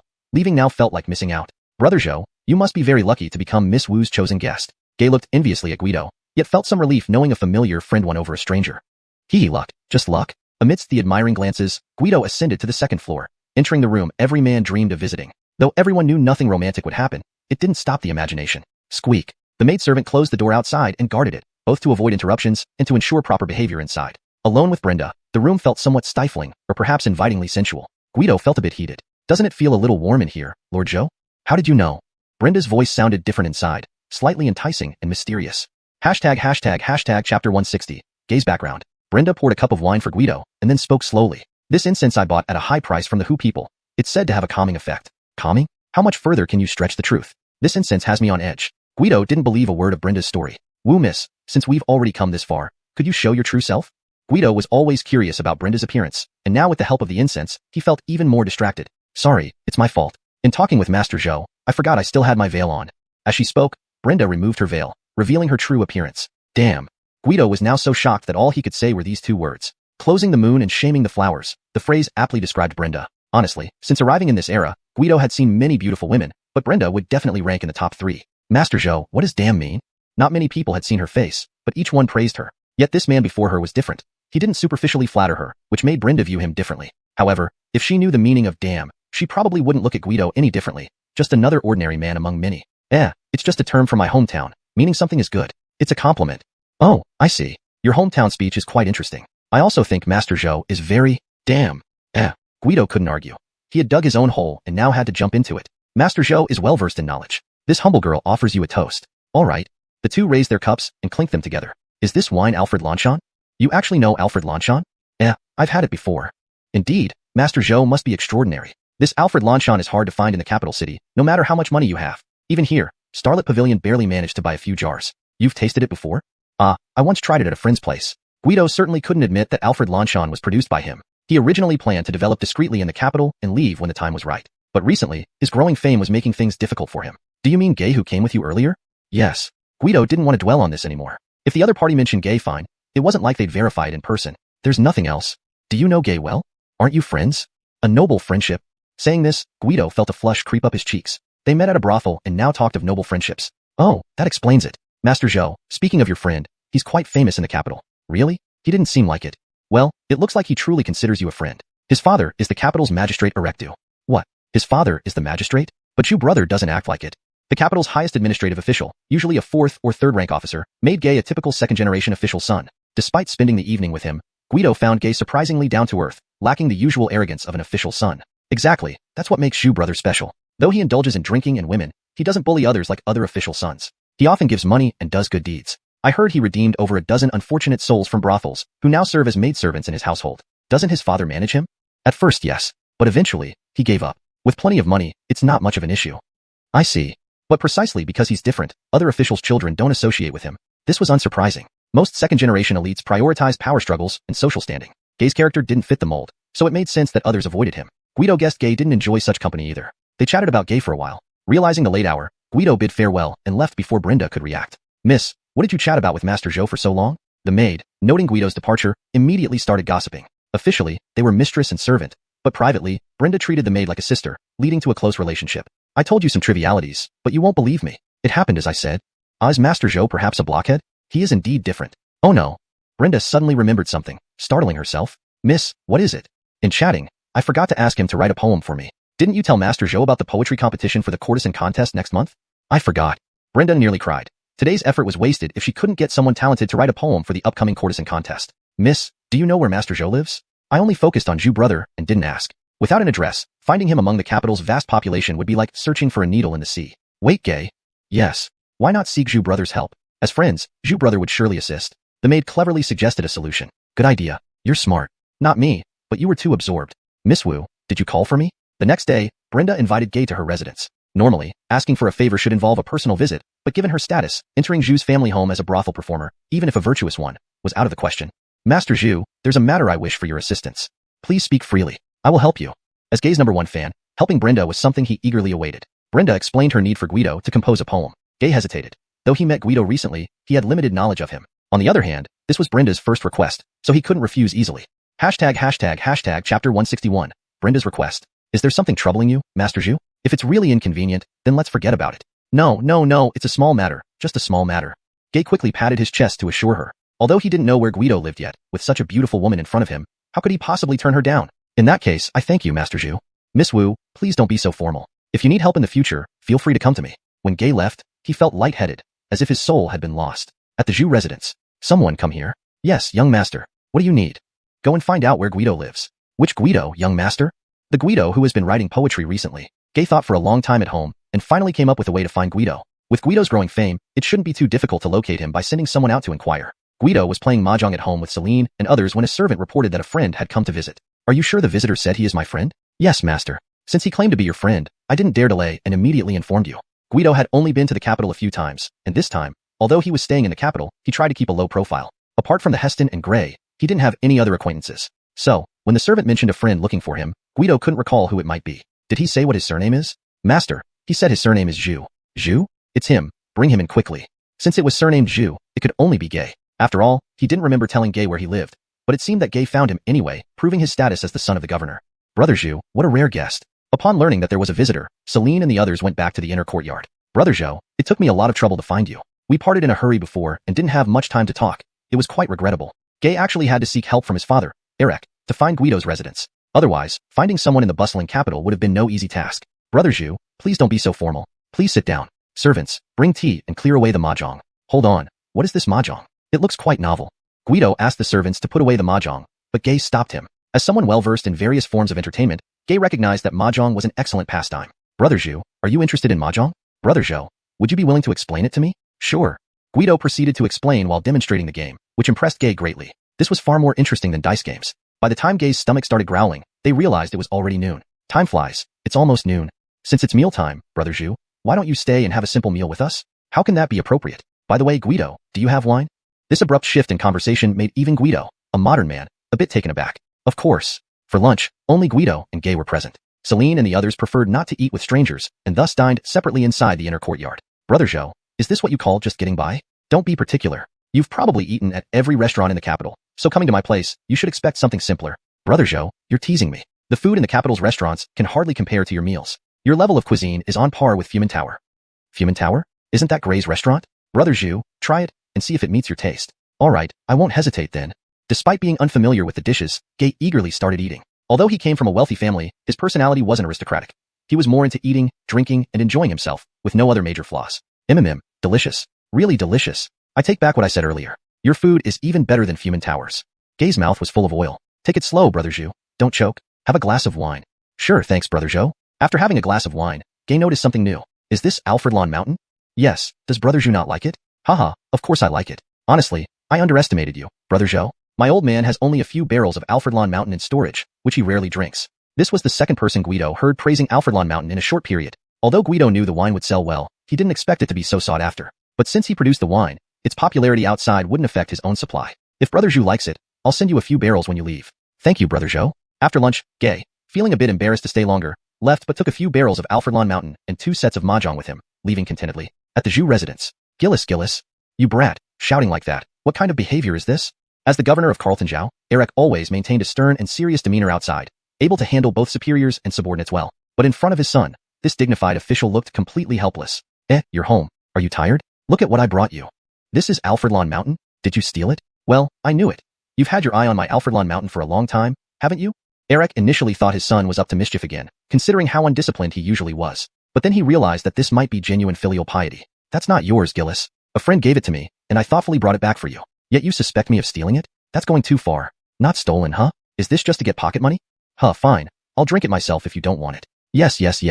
I was just joking to lighten the mood. How could I not appreciate my son's kindness? Humph. Although his father eventually accepted the gift, Gay was still slightly annoyed. His pure intentions had been misinterpreted. Son, who is this friend of yours? So generous. Eric knew he had wronged his son and wanted to change the subject to cheer him up. It worked. Hearing his father's question, Gay immediately perked up. This friend of mine isn't ordinary. You might have heard of him. Oh, I'm curious about this friend of yours. Initially, Eric had asked casually, but upon hearing his son's enthusiastic response, he became genuinely interested. Chapter 162. Guido, your friend? Do you take me for a fool? Have you heard the poems Autumn Words and Drinking Alone Under the Moon recently? Of course. The sudden genius Guido recited Autumn Words at Mabel's poetry conference, and Drinking Alone Under the Moon became famous shortly after. Don't tell me he's your friend. Although the prefect of Carlton Zhou was a civil official, Eric is more like a military general in appearance and temperament, often causing confusion. Nevertheless, this did not prevent him from having a good understanding of literature. When Guido's Autumn Words appeared, Eric was enchanted by it for quite some time. Then, Drinking Alone Under the Moon made Eric an ardent supporter of Guido. You're right. These were gifts from Guido. Come on, don't make fun. Not that Eric didn't trust his son. He just couldn't connect his laid-back, seemingly incompetent son with the talented and knowledgeable Guido. Humph, Gillis, how can you have so little faith in me? You say he's your friend. How did you meet? What did you do with him? Gay almost mentioned meeting him at Zamontai building but thought better of it, as that would only make things worse. Although his family knew he frequented such places, there was no need to say it outright. Speechless, huh? Why would he give you wine? I had business with him. He invited me for dinner and gave me the wine. A man who knows nothing of writing has business with Guido? Yes, I was asked by someone else to find him. Oh no. Gay suddenly remembered the actual reason for his visit to Guido. He had been distracted by the food and drinks and forgot in his request. How come you're out of words? Humph, it's all your fault. Eric looked puzzled. Everything was fine earlier. What happened now? Gay ignored his father and only thought about visiting Guido again the next day to complete in his request. The next day, Guido was preparing to take a stroll when he saw Gay waiting outside his door. Brother Zhou? Brother Zhou, are you going out? Yes, just had lunch and am out for a walk. What are you doing here? I'm here to play. Come on, let me show you a good place. Since entertaining guests was Gay's forte, he eagerly volunteered when Guido mentioned walking around. Shijing Lake was a large lake in the capital, where many scholars and beauties would boat daily. Shijing Lake was especially known for its flower boats. At the moment, Gay and Guido were enjoying themselves on one of these flower boats, listening to music and admiring the scenery. How's it going, Brother Zhou? An old musician and a young singer were performing on the boat. While Guido wasn't particularly interested in their singing, he felt obliged to be polite. Not bad. Gay was thinking of how to bring up Inna when he heard someone calling him. Aren't you old, Zhou? Oh, have you found another country bumpkin friend? A larger flower boat approached, filled with young men each holding a flamboyantly dressed woman, looking at Gay mockingly. Cockroach. Gay, still got that foul mouth, eh? Well, compared to you, naturally. Emph. The nobles of the capital can't accommodate you, so you seek out country bumpkins. Ha ha ha, what a fall from grace. Their mouths were indeed despicable. They insulted Guido without any provocation, repeatedly referring to him as a country bumpkin. This obvious discrimination grated on Guido, even though he was new to the city. Who the hell wants to hang out with a bunch of maggots? A bunch of trash. Himph, boatman. Ram into them. Master, we can't. Do it. If anything happens, I'll cover the cost. Otherwise, I'll smash your rotten boat. The honest-looking boatman knew dealing with these arrogant second-generation officials was no easy task. Reluctantly, he steered towards the smaller boat. Hawk-and-starred cockroach, you dare? Himph, watch me. Gay couldn't believe they would actually ram him. If the boat collided, their small vessel would undoubtedly capsize, and he couldn't swim. The boatman struggled with the oars to avoid the collision, but if nothing changed soon, it would all be futile. Just then, Guido, who had been silent, leaped onto the larger boat as it approached. In front of everyone's shocked gaze, he strode straight to Cockroach. Smack. The slap resounded loudly, stunning everyone. Country bumpkin, you dared hit me? Smack. Again, Guido slapped him. So what if I did? Think I won't kill you? Smack. You bastard. Smack. Smack. Brother, stop. Smack. I'm sorry, please stop. Smack. I admitted my mistake. Why still beat me? Oh, sorry, didn't notice. Apologies. Guido hadn't paid attention to what the other person said, consumed by anger over his insults. Unexpectedly, the other person confessed easily. Didn't they usually put up a fight? See, sir. What's your name? Why, are you planning revenge? My name is Guido, feel free to find me anytime. Guido, unafraid of such entitled brats, knew that as a government official, and with connections to the Heston and Juliusagong, most people couldn't touch him unless they were the emperor. Dare not, merely wish to admire you. In everyone's stunned silence, Guido jumped back to the smaller boat, successfully pulling off a grand show. Fortunately, he had learned a few moves from Coleman back home, basic as they were, sufficient to intimidate these weaklings. Damn, Brother Zhou, impressive. Now you're my big brother. Gay thought Guido was just a scholarly type, but now saw he could handle himself physically too, making him want to attach himself. Brother, don't mention it. We're brothers. An insult to you is an insult to me. I'll stand up for you. Though Guido lashed out due to being called a country bumpkin, it now seemed like he was defending Gay. Chapter 163. Your masterpiece in one night? He's called Clay 1-2. His father is Clay Rankai, an undersecretary of the Ministry of Personnel. This guy leverages his father's influence to do all sorts of bad things in the capital. He also has a group of cronies who act just like him. They tried to rope me into their gang, but I refused. Ever since then, they've been giving me trouble. Because he's surnamed Clay, you call him Cockroach?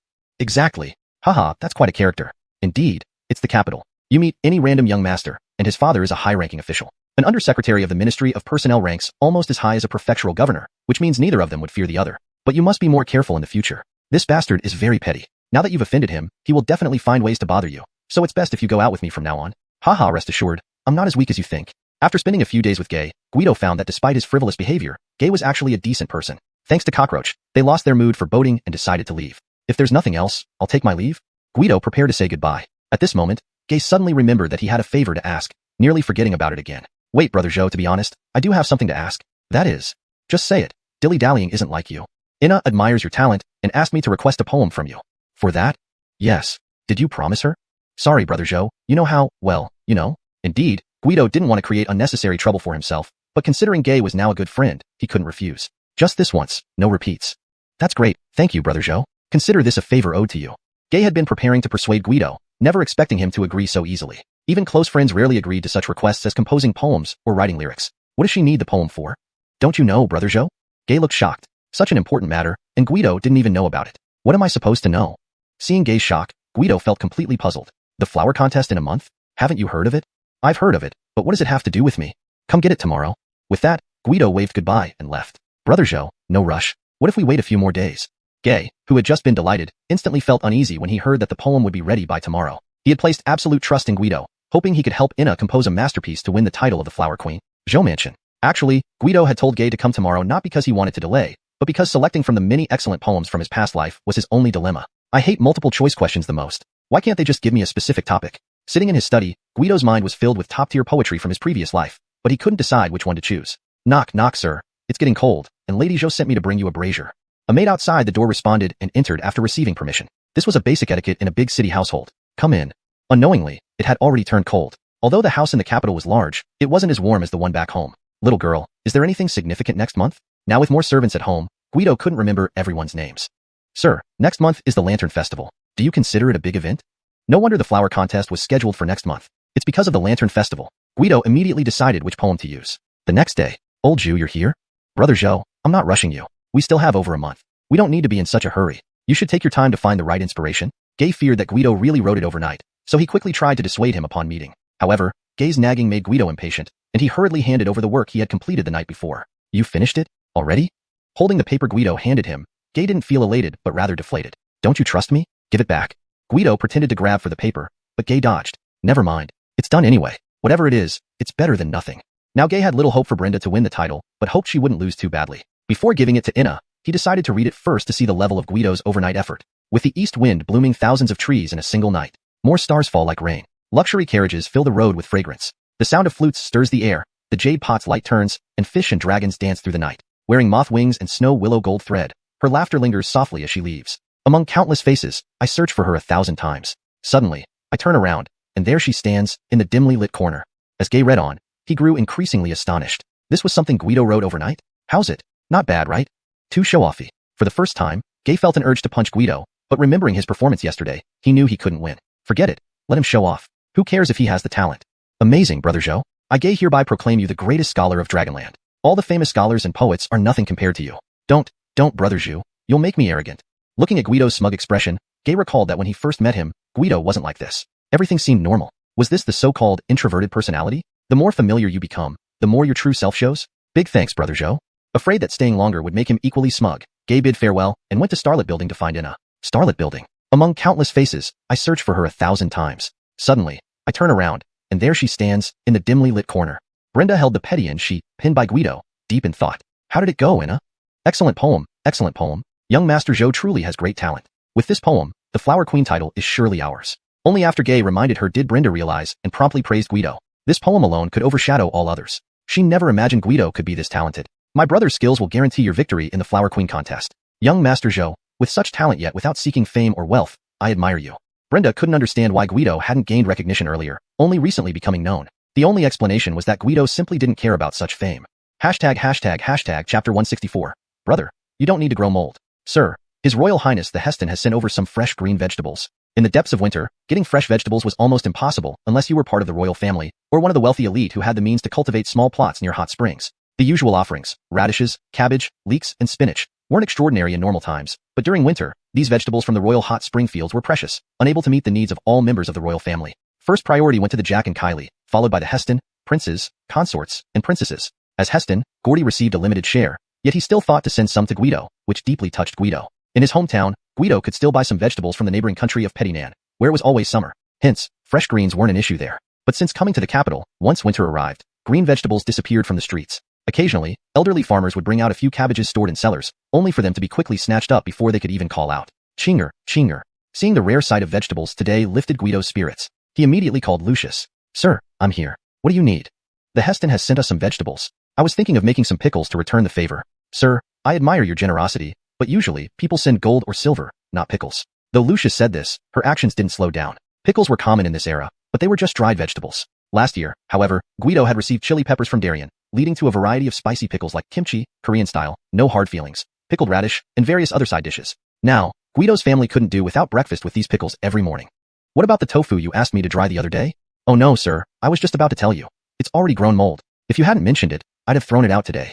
Talking about the tofu irritated Lucius. A few days ago, Guido had asked her to prepare tofu slices, cut into 2-inch cubes, and left in a cool place. When she checked today, the tofu had molded, which broke her heart. "You mustn't throw it away. We need the mold. Today, I'll teach you how to make something delicious." "Sir, moldy tofu is edible?" "You'll see. Let's start with the pickles first."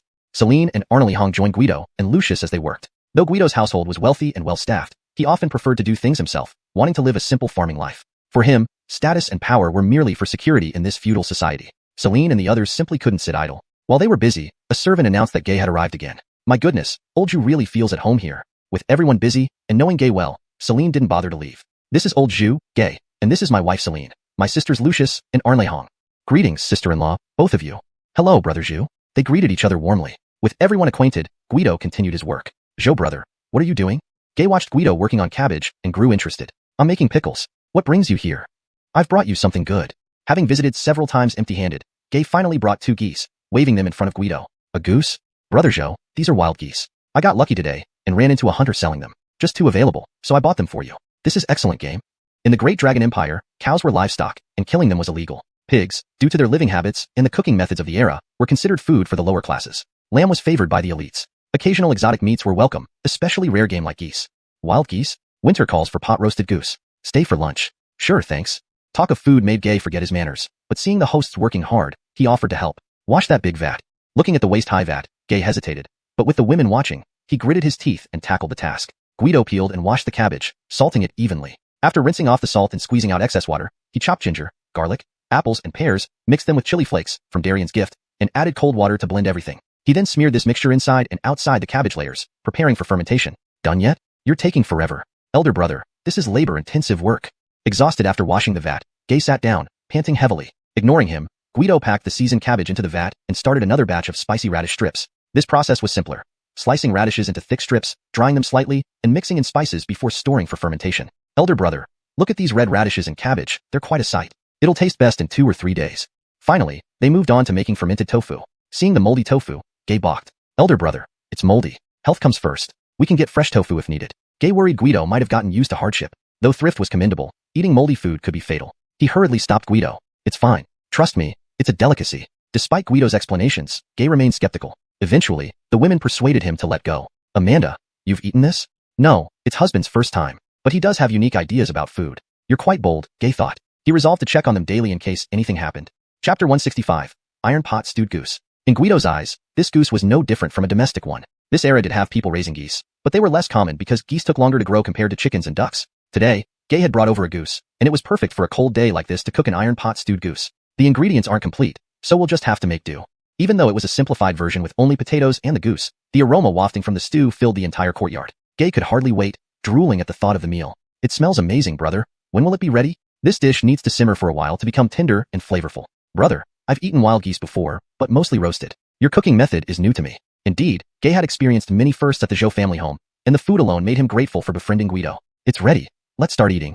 A large bowl full of the stew was more than enough for a meal. Guido intentionally switched to a soup bowl for the rice, drawing some teasing remarks from Gay. Brother, you have wild goose meat here. Why are you serving such a big bowl of plain rice? Old Jew, I suggest you do the same, Guido said cryptically. Gay listened immediately, especially regarding food advice from Guido. He quickly asked his servants to fetch a soup bowl and served himself a large bowl of rice. They both started by eating a few pieces of goose meat. The taste was excellent, especially since most dishes in their time were either roasted or boiled. This stew opened up a whole new culinary world for Gay. Pouring this broth over the rice makes it truly delicious. Guido poured several spoonfuls of broth over the rice, and Gay followed suit, holding the large bowl and eagerly digging in.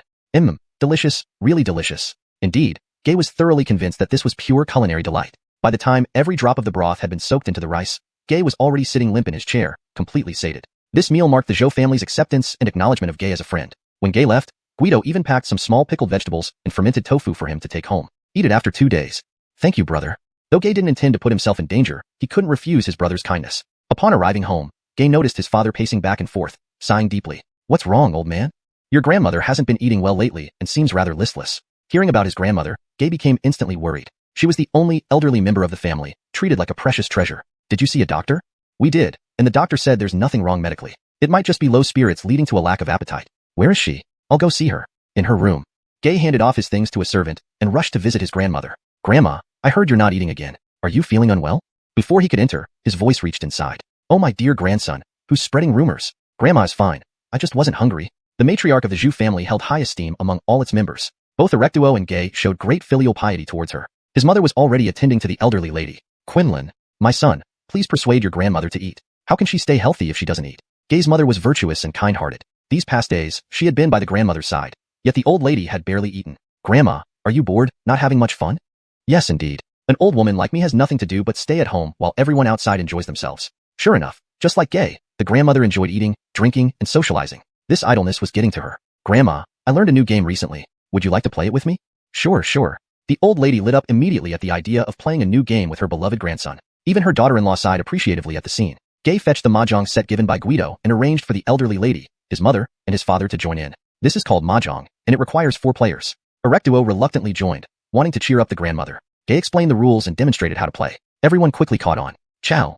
The grandmother's voice was strong and clear, unlike her previously lethargic tone. Beware, I might win with a self-drawn hand and claim a triple payout. She drew a tile and, like a seasoned gambler, began rubbing it excitedly. Her expression mirrored her growing anticipation. Haha, I won with a self-drawn hand. Pay up, everyone. Grandma, you're really lucky. Why yes, I feel my luck is soaring. Let's keep going. Although Gay's parents had mastered mahjong, they were simply trying to cheer the old lady up. Yet, they too were getting hooked on the game. Though the grandmother still hadn't eaten much, her mood had improved significantly. After staying up late playing mahjong with his grandmother the previous night, Gay woke up late the next morning. He headed to the dining hall hoping there would still be food, only to find several maidservants bustling around the grandmother happily. What? Grandma, you're eating? Gay's parents had also been notified by the servants that the old lady had consumed several bowls of porridge. They rushed to the dining hall in disbelief. Lady master madam, the old lady has already had 5 bowls of porridge. We should advise her to stop. She's eaten too much. Her attendant maid pleaded for help upon seeing the authorities arrive. 5 bowls, Quinlan? Is that true?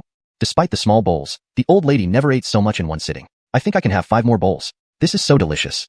Only now did everyone notice the table set with several small dishes that Erectuo had never seen before. Gay recognized them as Guido's dark cuisine. Grandma, this tastes good? Gay hesitated to say anything negative about the food, probing carefully. It's incredibly tasty, flavorful, and pairs perfectly with the rice. I've never tasted anything so delicious. In truth, the old lady had been indulging too much in rich foods. A change to simple side dishes like these pickled vegetables made her feel fulfilled. Yet, Guido's preparations, whether spicy cabbage, spiced radish strips, or fermented tofu, indeed paired exceptionally well with rice porridge. Can I try some? Chapter 166, Building a Hot Kong for the Jack. Amin had the maidservant ladle him a bowl of porridge, and he began eating it with some pickled vegetables. The moment he started, he couldn't stop. It was simply delicious, entirely different from meat, but in its own way, equally mouth-watering. Next were Fraser and Quinlan Zhu. Skeptical at first, they too took the bowls of congee passed by the maidservant, and soon joined the group enjoying the pickles. Son, one of your servants said you brought this back? Where did you buy it from? Your grandmother loves it. Have the servants buy more. In fact, not only did his mother love it, but Fraser also enjoyed it. So under the guise of buying for his mother, he instructed his son to get more. With pickles available, they wouldn't have to gnaw on dry bread every day. Dry bread and porridge indeed made for a difficult meal. It's not for sale. It's homemade by the Guido family. At that time, I didn't think it would taste so good. Otherwise, I would have asked for more. Knowing how delicious it was, Amin regretted every second of not having asked for more. Most importantly, it had cured his grandmother's lack of appetite. Guido again? That's right, even mahjong was invented by Guido. Fraser was already thoroughly impressed by Guido. You said Guido is your friend. Go ask for some more for grandma. They are just trifling items anyway. Amin had never seen his father be so shameless before. He had always taught him to be sincere in friendship and never to bring any ulterior motives into relationships, even over something as trivial as baked pancakes. Yet here he was, not letting even pickles slip by. His father seemed to feel his intense gaze and began avoiding eye contact. Humph. Actually, Guido had given them quite a lot initially, 2 jars of spicy cabbage, several blocks of fermented tofu, and a can of hot radish strips, but their 4-person family had polished off half of it in one meal. After pondering, considering his grandmother could eat more now, Amin reluctantly decided to visit Guido again despite feeling embarrassed. Before leaving, he planned to stroll around the street to find an appropriate gift. Something too expensive might seem contrived, and Guido wouldn't accept it either. A simple exchange like the wild geese last time felt more fitting between friends. Today's luck was rather poor. Amin roamed the streets for hours but couldn't find anything, not even a single stall selling game. So, Mr. Zhou, are you turning my house into a dining hall? Unable to buy game, Amin came to Guido again for his grandmother. Hee, big brother, do you still have those little pickles? Aren't you the one who said you don't eat them? Ah, my grandma has lost her appetite recently, but she loves your pickles. Mentioning his grandmother, Guido couldn't refuse even though there wasn't much left. He had someone pack some for Amin to take home. Thank you, big brother. Amin thanked Guido and left with the items. The palace. After morning court, Jack Lishensheng did not leave. Instead, he waited for all the ministers to depart, then went outside the palace alone to quietly gaze at the sky. The weather's turning cold. Feeling the bone-chilling wind, Jack Lishensheng couldn't help but worry about the many citizens who suffered each winter. Sire, it's getting chilly out here. Artie noticed the emperor had been standing outside for a long while, and gently advised him to come inside. Artie, do you have any idea how we could make our citizens no longer fear the winter? Your Majesty, there's something called a hot kong in Alfred Town. People sit on it during the day and sleep on it at night. It's very warm. Jack Lishensheng had merely asked casually, but was surprised to find the answer. Again, Guido? How do you know about the hot kong? I've been there several times delivering imperial edicts. Go fetch Guido. Yes, sire. Zhou family mansion. Master, someone is here to see you. Just after seeing off Amin yesterday, another visitor arrived. Is it Amin again? No, it's someone from the palace. Upon hearing palace, Guido immediately stood up to greet the visitor. Why, if it isn't eunuch Artie? Recognizing his old acquaintance, Guido greeted him warmly. Minister Zhou, this isn't the time for catching up. The emperor summoned you. Oh, alright, let's go. They chatted briefly en route. Confirming mutual well-being, they arrived shortly after. Minister Zhou, William is inside. You may enter. After reporting, Artie stepped aside, allowing Guido to enter. Your servant pays respects to your majesty. Rise, Guido. Thank you, your majesty. Are you adjusting well to life in the capital? Indeed, the capital is much livelier than Alfred Town. Really? But I heard you seldom venture out since arriving in the capital? Sure enough, as the saying goes, under the emperor's nose, nothing escapes notice. Joking aside, today I've summoned you because Artie mentioned you invented a hot kong that helps people withstand the cold in winter. Yes, your majesty. Tell me more. Jack Lishensheng sat comfortably, then ordered a chair for Guido. May I borrow pen and paper, your majesty? Granted. Believing a sketch would be more comprehensible, Guido drew a simple diagram of the hot kong. Look here, your majesty. This is the structure of a hot kong. Heat generated from burning is transferred through flues to provide warmth to every corner of the room. Most importantly, it prevents carbon monoxide poisoning from burning charcoal. With Guido's explanation and drawing, Jack Lishensheng quickly grasped the concept. If it's so simple, why hasn't anyone thought of it before? What's inside your head, Guido? Already regarding Guido highly, Jack Lishensheng wished to recruit him into the court immediately. Just a hobby, your majesty. Not a hobby, a valuable innovation. Haha, first, fix the heating in my bedroom so I can see the results. Yes, your majesty. The next day, Guido came to the palace to install the hot kong in the emperor's sleeping quarters. Imperial craftsmen were waiting eagerly for him. You're all skilled craftsmen of the palace. I trust you won't need me to micromanage. Since the emperor entrusted us with this task, let's do our best. Here's the detailed plan. Please study it first. If you have any questions, we can discuss. Guido had drawn a more detailed diagram last night, which he distributed to the craftsmen. Minister, this looks straightforward. Shall we start immediately? The craftsmen huddled around the plan, confident they could complete the task. Hashtag chapter 167, the Kylie's illness. The construction of the emperor's heated brick bed was completed in just one day under the supervision of the imperial craftsmen. However, it would still need 2 to 3 days to fully dry before being tested with fire to ensure it functioned properly. It's freezing. Just as the craftsmen left, Guido also shivered and prepared to head home. The temperature in the capital had dropped rapidly recently. Hurry. This way, quickly. As he walked out of Delbert's sleeping quarters, Guido saw a group of people running in another direction led by eunuchs, each carrying medical chests, likely the imperial physicians. It seems another high-ranking person in the palace is ill. Guido muttered to himself. But this wasn't his concern. What mattered was getting home early to warm up by the fire and chat with his family about the day's gossip. Sir Zhou, you haven't left yet? Great, come with me quickly. He bumped into Riggs, who was at the end of the procession. Seeing Guido still around, Riggs immediately pulled him along with the physicians. What's going on? It's time for me to clock out. This counts as overtime, right? My ancestor, don't argue. Her Majesty, the Kylie, has had a relapse of her old illness. Wait, what? If the Kylie is ill, there are imperial physicians. What can I do? Lord Ernan, why are you involving me in such difficult tasks when I'm not specialized in medicine? Guido felt that Riggs might have some misunderstanding about him. I once heard villagers in Alfrejayaswang call you a miracle doctor. Sure enough, Alfrejayaswang could both help and hinder him. Without an imperial summons, Guido could only wait outside the hall. But that was fine with him. He hoped the physicians would cure the Kylie quickly so he could escape this predicament. Damn, what use are you if you can't cure the Kylie? You shall be buried alive with her. Inside, the Emperor's furious voice made everyone hold their breaths, especially the physicians who were all kneeling. Shit, too bloody and cruel. What serious illness does the Kylie have that even the Imperial physicians can't cure? Riggs, please shut up. Guido silently prayed that Riggs wouldn't say anything more. Even the Imperial physicians couldn't cure her. How could someone who only knew how to treat colds be of any use? Your Majesty, Sir Zhou is waiting outside. Guido? Why is he outside? With the Kylie's relapse, Delbert had no interest in anyone else at the moment. I once heard villagers in Alfragayaswang call Guido a miracle doctor. When we summoned the physicians, we happened to meet Sir Zhou. He also expressed concern for Her Majesty's health, so perhaps he should take a look. Bring him in. Guido wanted to scold Riggs. It was clearly Riggs who dragged him here, yet now it seemed like Guido was the concerned one. What qualifications did he have to care about the Kylie? Your subject pays respects to Your Majesty and Her Majesty. Don't waste time with formalities. Examine Her Majesty quickly. Guido raised his head and looked at the Kylie lying in bed, her face pale, breathing short and labored, as if she were suffocating. What is this? This condition seemed familiar to Guido, but he couldn't place it immediately. Your Majesty, may I consult the physicians about the Kylie's condition? Permission granted. Delbert approved, believing that Guido wasn't just making wild claims, and thus showed some faith in his medical skills. Guido approached the physicians and inquired about the Kylie's condition. Though they didn't know Guido's identity, the Emperor's approval ensured their full cooperation. Doctors, please describe the symptoms of Her Majesty's recurring illness and how long it has persisted. The Kylie has suffered from this condition for many years. It manifests as shortness of breath, often occurring in winter. In earlier years, it was less frequent and severe. Recently, every winter, Her Majesty falls ill more often and severely, frequently struggling to breathe.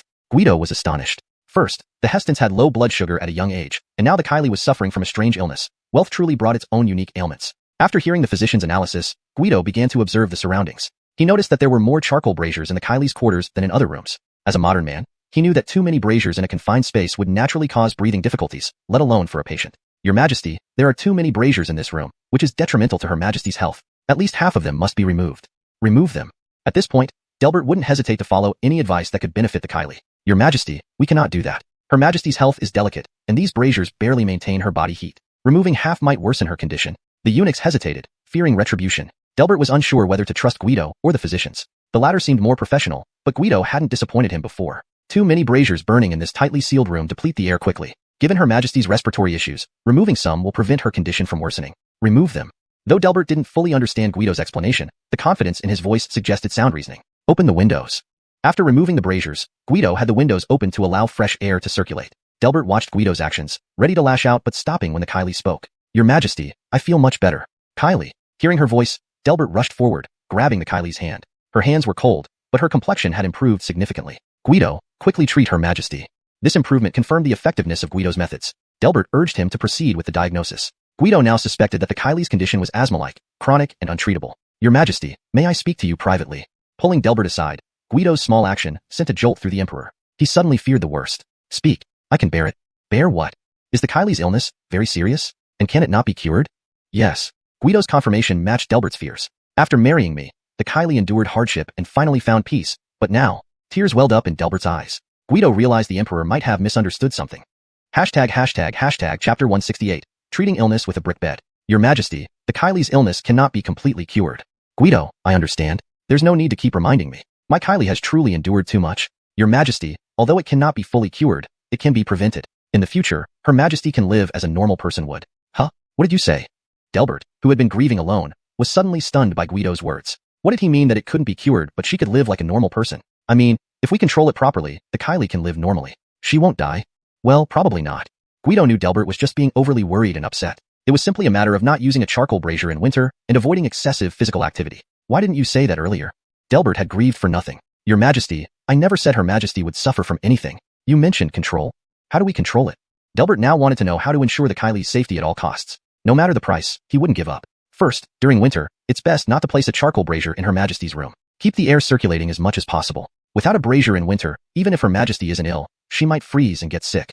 Didn't you already have brick beds constructed?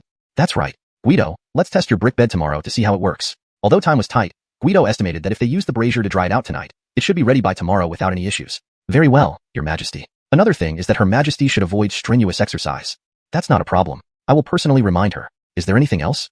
No more. Is that it? The illness that had plagued the Kylie for years could be handled so easily? Let's try it tomorrow and see how it goes. All right, I'll follow your advice. At this point, Delbert could only trust Guido's plan since even the Imperial physicians couldn't provide a solution, whereas Guido had offered some hope. A few days later, at noon, Guido was summoned again to the palace. Ha, Guido, come quickly. Your brick bed is truly remarkable. Delbert personally pulled Guido over to admire the brick bed, praising it extensively. How has your majesty slept these past few days? This brick bed is not only comfortable for sleeping, but it keeps the whole room warm during the day. There's no smell of burning charcoal anymore. Most importantly, the Kylie has been able to sleep soundly on it. Now, Delbert truly admired Guido. In previous winters, the Kylie barely got a good night's rest. Guido, I must thank you. Without you, I'd still be suffering from shortness of breath. The Kylie, standing nearby, expressed deep gratitude to Guido, knowing well how troublesome that condition could be. Guido voluntarily handed over the design of the brick bed to the Jack, who praised him highly. He immediately ordered the craftsman to remodel the palace and instructed the officials to promote the brick bed nationwide. Upon leaving the palace, Guido received numerous rewards from Delbert and also gifts from the Kylie, mostly jewelry for his wife. Though the gifts were quite expensive, Guido accepted them gracefully. Returning home late at night, Guido found his wife waiting for him. Why are you back so late, husband? Palace matters kept me busy. You must be tired. Let me massage your shoulders. Wow, why so attentive today? Celine's initiative surprised Guido slightly. Hee. Husband, Lucius and Mariah have invited me to pray at the 10,000 Buddhas temple tomorrow. Can you accompany us? The 10,000 Buddhas temple? Guido had heard that it was the largest temple in the capital, famous for its miraculous wishes, attracting many devout visitors. After spending so much time in the capital, he hadn't accompanied his family much, so he readily agreed. Sure. Great, thank you, husband. Excited, Celine stopped massaging and went to discuss the next day's trip with Lucius and Mariah. In the early morning light, Celine woke Guido up. Get up, husband. The sun is shining on our backsides. Celine, it's still dark outside. Oh, husband, the temple is far. We need to leave early, or we'll arrive too late. Guido suddenly regretted agreeing to the trip yesterday. On a luxurious carriage, the three women chattered endlessly, admiring the scenery outside the windows, while Guido sat exhausted. The carriage finally reached the outskirts and stopped before the impressive sight of the 10,000 Buddhas temple. What an imposing structure. From afar, one could see the red walls and grand halls of the temple nestled on the mountain. Om Mani Padme Hum. Madam, are you here to offer incense or make a wish? A monk at the entrance greeted Celine with clasped hands, bowing respectfully. For some reason, Guido felt the monk ignored him while addressing the women. Did he not exist? Both. Please enter, madam. The temple gates were bustling with devotees, mostly female visitors. Don't they say that Buddhist sanctuaries don't receive women? Guido mumbled under his breath, but the monk overheard him. Layperson, the world is equal. Men and women are no different. Yes, master is right. Not wanting to argue further, Guido let it go. Inside the temple complex, Guido was amazed by its extravagance. It covered the entire mountain. Husband, we're going to pay respects at each hall. If you don't want to join, feel free to explore on your own. Sure, be careful. Fearing her husband might find it boring, Celine suggested he wander around. Guido happily agreed. After watching Celine and her companions leave, Guido strolled through the temple gardens. He entered the main hall, the Great Hero Hall, where golden statues of Buddhas stood majestically. How much gold must have gone into this? Guido's comment drew disapproving glances from others. A scholar stepped forward to lecture him. At a sacred place like this, how dare you speak of money and worldly desires? The scholar scolded Guido, drawing attention from the female visitors who began to view him as a villain and the scholar as a hero. Note: this translation maintains the paragraph structure and tone of the original text while ensuring natural English fluency. Hashtag chapter 169. I'm an expert at surprise attacks. What the hell kind of idiot is this? No wonder protagonists in novels don't like these scholars. All they do is show off and spout nonsense. Guido wasn't that he didn't want to defend himself. He just didn't want to lower himself by arguing. With a slight smile, he shook his head and walked away. However, sometimes not defending yourself doesn't mean the other party will let you go. What's wrong? Feeling guilty? How dare you come to Wanshu Temple with your lowly character? You're a disgrace to us all. Shit, personal attacks now? Are you trying my patience? Guido's temper flared up immediately. This was beyond unbearable. The scholar was literally defecating on his head metaphorically. He couldn't take it anymore. What? You want to hit me? The scholar grinned wickedly as Guido realized he had fallen for the trap. This guy had deliberately provoked him to make a scene. But the scholar had clearly chosen the wrong person to mess with. Sorry, I was wrong. Really, I apologize. Guido's sudden surrender took the scholar by surprise. When he heard Guido mention the golden Buddha statue, he planned his grand public accusation. Judging from Guido's attire, he assumed he must be an aristocratic young man who would surely lose control and possibly even strike back. That way, he could become the underdog hero in everyone's eyes and gain their approval. Wanshu Temple was a popular place for daughters of nobles to visit. Perhaps one of them was here, and after witnessing his righteousness, she might develop an admiration for him, giving him a chance to rise from obscurity. However, this perfect opportunity was now ruined because Guido chose to admit fault. The scholar never imagined that an aristocrat would actually apologize to him. As the scholar stood dumbfounded, Guido had already left. So this minor incident didn't cause too much commotion among the worshippers. Humph, consider yourself lucky. The scholar spat viciously before turning to look for his next target. Guido, however, hadn't gone far. Instead, he quietly followed the scholar, determined not to leave things unresolved. If direct confrontation wouldn't work, then he'd have to get sneaky. He had never tried putting someone in a sack before. Today was a good day to experiment with the scholar. Following the scholar around the temple for quite a while, Guido finally saw his chance. My stomach hurts. Suddenly, the scholar clutched his belly in pain and rushed towards the restroom. Guido followed him inside. Halfway through the scholar's business, something was suddenly thrown over his head. Who's there? What are you doing? Help. Someone's stealing my poop. Terrified, the scholar screamed, but after 2 shouts, he was struck from behind and fell onto the toilet, getting covered in excrement. My God! How awful! Why is he naked? He fell into the latrine. In a secluded hall within Wanshu Temple, which was usually deserted due to its location, an unexpected crowd had gathered, watching something odd. Nearby, a little monk noticed the commotion and hurried over to check, only to be shocked and quickly call for the abbot. Master, master, there's a naked man covered in feces in the side hall. Initially, only a few people knew about it, but as the little monk spread the news, the entire Wanshu Temple's population converged on the side hall. Gradually regaining consciousness after being knocked out, the scholar opened his eyes to find countless pairs of eyes staring at him. Then he smelled the foul odor and felt the cold air on his skin. Looking down, he saw his clothes were missing, replaced by filth. It dawned on him that everyone was laughing at him. The scholar's sense of shame, deeply ingrained in him as a man of letters, showed vividly as he scrambled behind the golden Buddha statue for cover. The abbot, informed of the situation, rushed to the side hall and found a naked man covered in filth clinging tightly to the back of the golden Buddha. The sight was so infuriating that the abbot fainted from rage without saying a word. Vi, are you done worshipping? Yes, my husband. We kept you waiting. No worries. Let's go home. Militarily ago when you passed, I heard someone say something was happening in the side hall. Don't worry about it. I just came from there. Let's go home. When Celine wanted to go to the side hall, Guido hurriedly stopped her, worried she might see something unsightly, causing unnecessary trouble. At the Imperial Palace, Your Majesty, Qingzhou has suffered an unprecedented rainstorm that has now caused severe flooding. People are homeless and desperate. We request disaster relief funds to save them. The ministers had almost finished reporting when one voice interrupted their plans for the rest of the day. Qingzhou? A rainstorm? Is it really that bad? Lars thought he had misheard. Qingzhou suffered from drought last year. Now, a heavy rainstorm? No wonder Qingzhou had always been impoverished. Your Majesty, it rained for over 10 days straight, like a hole was punched in the sky. It triggered landslides, mud flows, and floods. The people of Qingzhou are starving and lack proper clothing and shelter, the official said, growing more distressed. Qingzhou, being close to the capital city, was a coastal town surrounded by mountains, limiting arable land. Centuries of poverty ensued due to these conditions. Agriculture is our mainstay, and without fertile land, how can we expect prosperity? Humph, why weren't we informed earlier? Your Majesty, the roads to Qingzhou were blocked by floods. Only one messenger managed to escape to deliver the news. What? It's this serious? Your Majesty, please help the people of Qingzhou. I want to send an envoy to Qingzhou to handle the disaster. Who among you is willing to go? Just moments ago, the ministers empathized with the emperor, but now, none stepped forward, each looking elsewhere as if lost in thought. With time passing and silence deepening, Lars's anger grew. Gillis, I nominate Heston's attendant Guido to go to Qingzhou. At the crucial moment, it was his son who provided support. Although the crown prince did not truly wish to send Guido, it was no easy task handling disaster relief. He had to volunteer someone to pacify the emperor's wrath. Translation notes. Maintain the original structure and tone. Translated character names such as Guido and Celine accurately. Ensured the storyline remained coherent with previous content. Chapter 170, Disaster Relief in Qingzhou. At the Heston's mansion, Gordy, immediately after court adjourned, instructed someone to summon Guido. Guido, there's a very urgent matter that requires your immediate attention. Your Highness, please give your instructions. As the Heston's attendant, Guido was naturally under the jurisdiction of the Heston's mansion. When the Heston had a task, he could not refuse. Qingzhou has been hit by heavy rain, causing the people to lose their homes. I recommend you as the imperial envoy to lead disaster relief efforts in Qingzhou. The Jack has already approved this. Prepare immediately and depart this morning. It seemed like leaders just had to speak, and subordinates had to run around tirelessly. Didn't they even ask for my opinion on this? Although Guido grumbled inwardly, he could only agree wholeheartedly since it was for disaster relief, which was not something he could easily decline. Guido led a convoy with funds and supplies allocated by the imperial court, setting off towards Qingzhou. Departing from the capital, the scenery gradually changed from prosperous to desolate. Upon entering Qingzhou's territory, Guido noticed numerous displaced refugees along the roadside. He intended to stop and provide assistance, but was halted by his deputy. Sir, we cannot do that. If we distribute food now, we won't reach the city of Qingzhou. Speaking was Mark, Gordy's specially assigned deputy to Guido, also an official of the Heston's mansion with many years of experience, deeply trusted by the Heston. Compared to Guido, Mark had more experience handling such matters. Why is that? The area outside the city is filled with refugees who have been starving for days. If we distribute disaster relief supplies here, it could easily cause a rush and even lead to chaos. Our group is too small to handle that. It would be better to set up soup kitchens inside Qingzhou City.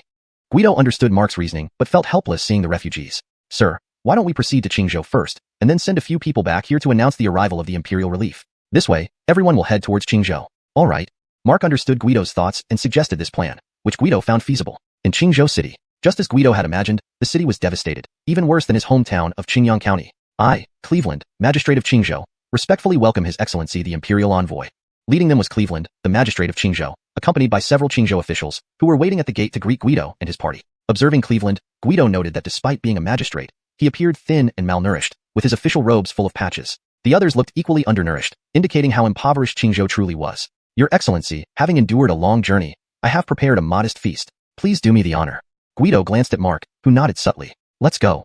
For some reason, Guido started doubting. thinking that no matter how poor or humble this place was, it was still a county seat in Dalong. Surely the official attire wouldn't be patched up like this, let alone putting on a show of frugality in front of him. However, when Guido saw the welcoming banquet prepared by Cleveland, he realized things were different from what he had imagined. The banquet consisted of 8 dishes, mostly wild vegetables unfamiliar to Guido, with a single fish as the only meat. In times of great disaster, it's excessive, Guido muttered, unsure what else to say. Your Excellency has come from afar. Unfortunately, I can offer little, but I hope the envoy will not be displeased.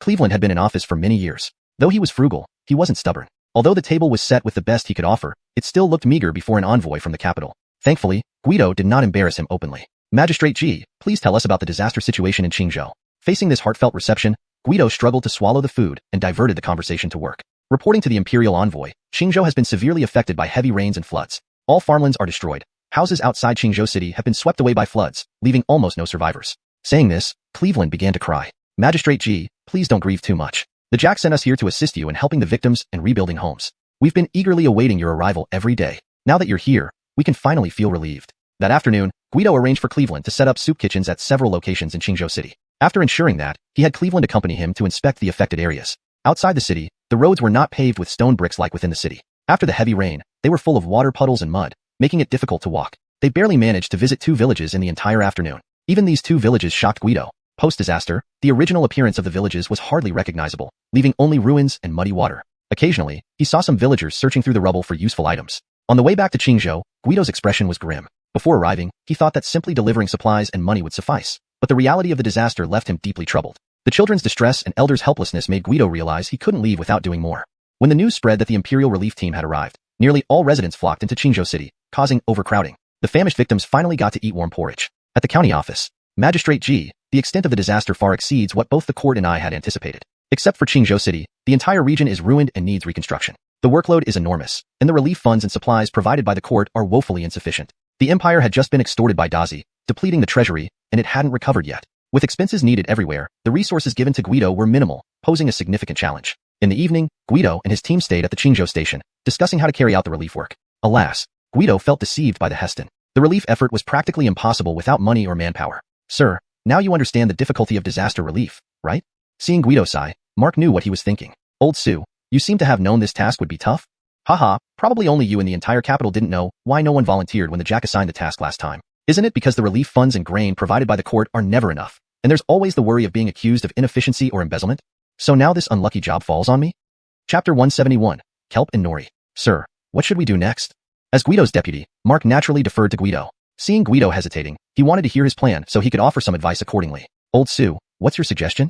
To be honest, Guido was also quite troubled. Although the court's support was minimal, he truly wanted to help these disaster victims as they were all citizens of the Great Dragon. Sir, there are 2 paths. One is to hand over the funds and supplies to the Qingzhou government and return to the capital, completing our mission without merit or blame. The second is for you to stay and help rebuild Qingzhou. In that case, upon returning to the capital, the Heston will surely request recognition from William on your behalf. Old Sue, I plan to stay and help rebuild Qingzhou, not for any accolades. I hope you can assist me. I am honored, sir, and I will lend you my full support. Through this period of cooperation, Guido acknowledged Mark's capabilities. With Mark's help, Guido felt even more motivated. The next day, Guido and Mark met Cleveland at the government office to discuss the upcoming relief efforts. Old G, please give us a detailed report on the situation here, so we can get some ideas. Inside the office, it was just Guido, Mark, and Cleveland. Guido didn't waste time with formalities. Report, sir. Qingzhou is surrounded by mountains on 3 sides and faces the sea on 1. The arable land is scarce, and it rains frequently, which has hampered its development through the dynasties. Hold on, you mentioned it faces the sea. Why haven't you developed the fishing industry? Sir, while I've heard about large fishing boats now available that can operate in the open sea, their cost is beyond Qingzhou's means. Even if we caught fish, who would buy them? They'd spoil before we could transport them out. Cleveland smiled bitterly. It all came down to poverty. Let's go see the sea. Believing the sea held infinite potential, Guido decided to explore it for solutions. Led by Cleveland, Guido and Mark arrived at the coast. The sea differed from the one in Guido's hometown. While the latter had crystal clear water like sapphires, this one appeared much darker. Wait, this thing? On closer inspection, Guido realized it wasn't the water's color but something inside. Oh, these are common throughout the Qingzhou Bay. Farmers who keep pigs gather some to feed them. Seeing Guido's interest, Cleveland explained. You actually feed kelp and nori to pigs? Guido took off his shoes, waded into the water, picked up a handful, and bit into it. So, this is kelp and nori. Huh, this is perfect. Qingzhou might have a solution. His enthusiastic reaction stunned Cleveland, who thought eating pig fodder had made Guido lose his mind. Guido packed some kelp and nori back with him. Back at the office, he busied himself spreading the nori in the yard to dry under the sun while thoroughly cleaning the kelp. Sir, the chicken you requested is here. Guido had paid out of pocket for a chicken, surprising Cleveland since food was scarce. Fortunately, one of his subordinates found a family living on a hillside whose chickens survived and even brought some eggs for nourishment. After killing the chicken, Guido cooked it with kelp, boiling it in a pot. He then prepared an egg drop soup, adding dried nori. Old Sue, old G, come eat. It's ready. Guido's actions stunned Mark and Cleveland, who knew Guido was skilled in cooking, and it smelled good. Pouring rice with chicken broth, it tasted deliciously fresh. Sir, can you really eat pig fodder? Looking at the kelp in his bowl, Cleveland felt uncomfortable, recalling how slimy it was when washed. This is kelp, not pig fodder. It's delicious. Try it. Guido knew first-time trials faced mental resistance, but once overcome, acceptance followed. Fine. If it kills me, it kills me. For the people of Qingzhou, I'm willing. After much deliberation, Cleveland finally tried it. Just eating kelp, no need for such drama. Watching Cleveland's expression change from initial disgust to eventual enjoyment, Guido said. Delicious, really delicious. I've lived in Qingzhou for years and ate regular food but still went hungry. Try this nori egg drop soup too. This time, Cleveland didn't resist, taking a bite directly. The taste is mild but still edible. Mark also tried it and agreed. These grow abundantly in Qingzhou seas, but can we sell them? Not naturally, but I can. Indeed, Guido planned to introduce kelp and nori dishes at Gray's 3 restaurants in the capital, leveraging winter scarcity of vegetables, making them popular. Kelp and nori can be dried for long-term storage and easy transport. Old G, organize the collection of kelp and nori. Drying takes time, so I'll send samples back to the capital to build interest. Yes, sir. Listening to Guido's ideas, Cleveland felt increasingly hopeful and energized. Guido wrote a letter detailing recipes and sent it along with the kelp and nori to Logan in the capital. Cleveland began organizing the collection, adopting Guido's idea of employing the locals to gather kelp and nori, paying them based on harvest. This kept the people busy and earned them money. A win-win situation. Chapter 172. Rebuilding planning for Qingzhou. I have another suggestion. Please go ahead, sir. Cleveland and Goldie had been county magistrates for over a decade, but they genuinely admired the young imperial envoy Guido. I suggest we build a maritime harbor dock. Although kelp and nori could bring in some income for Qingzhou, Guido believed that with its coastal location, not developing marine industries would be wasteful. After examining Qingzhou's coastline, he found it highly suitable for constructing a harbor. From what Guido understood, apart from his hometown, there were no other decent seaports in the entire Dragon Empire. This was due to the current populace's fear of the sea and lack of understanding of its importance. Building a harbor would have far-reaching impacts on many industries, such as marine fishing, long-distance trade, shipbuilding, and even military strategy. Maritime harbor? What's the use of that? This was the first time Cleveland had heard the term maritime harbor. He knew about lake docks, but building one at sea? Sir G, it seems you haven't been paying attention to outside developments. Please enlighten me, Sir Sue. Cleveland wasn't offended by Mark's comment. Instead, he humbly asked for guidance. Sir G, our Lord Zhou, while still in Qingyang County, built large ships capable of sailing across the seas, fishing, and trading with other countries. They're now very popular in the Dragon Empire. Lord Zhou has such incredible craftsmanship. The idea of ships that could sail across the seas was something Cleveland had never imagined. In his experience, boats were limited to old rafts on the lake in Qingzhou. Our immediate priority is rebuilding houses, and kelp and nori can help address the current financial crisis of the people. However, for Qingzhou's future potential, the key lies in this harbor. Sir, I don't understand these things, but I'll follow Lord Zhou's instructions. To Cleveland, even if Qingzhou lost everything, Guido, as an imperial envoy, could have completed his mission and returned to the capital. But he chose to stay and help develop Qingzhou. This alone made Cleveland loyal to Guido. In Qingzhou City, the announcement board was bustling with activity as bailiffs began posting notices. Bang bang bang. The bailiffs struck their gongs, and the crowd immediately gathered around. Fellow citizens, listen up. Natural disasters may be Wuqing, but humanity has compassion. Qingzhou has faced an unprecedented disaster, leaving our homes destroyed and our people starving. However, William the Jack cannot bear to see his people suffer and has specially dispatched an imperial envoy with funds and food to help us rebuild. Note, Wuqing is translated as indifferent or heartless in English, but in this context, it's more about the merciless nature of natural disasters, so I've rendered it as disasters may be Wuqing. Also, I've adjusted some phrasing to ensure it reads more naturally in English. For days, the residents wandered aimlessly, relying on charity for meals and resting wherever they could. Now, with the officials' commitment, hope ignited once again in their eyes. We will recruit workers in several areas. Those who are recruited will receive meals and wages according to standard labor rates. Whoa, the crowd grew even more excited upon hearing about wages. Initially, they thought it would be conscription labor, which is hard work with poor rations and no pay. Instead, it was employment, offering regular shifts, meals, depending on the employer, and guaranteed pay. I want to sign up. Count me in. Officer, don't judge me by my gender. I can work just as well as a man. Officer, although I'm 58 years old, I can still. With renewed hope, the citizens were enthusiastic. Ladies and gentlemen, please calm down. The tasks haven't been announced yet. Let me finish speaking. Realizing they hadn't heard the details, the crowd quieted down, though they were eager to start earning money. According to the orders of the imperial envoy, we will recruit the following personnel. First, for the reconstruction of houses in Qingzhou, we need a large number of workers to repair and rebuild homes so that displaced families can return home soon. Second, skilled swimmers are needed for collecting kelp and nori in the sea, as the envoy has secured this new industry for Qingzhou. Many skilled swimmers were already eager, despite not knowing what kelp and nori were, since it involved working in the sea. Third, women, children, and the elderly will be responsible for drying and organizing kelp and nori.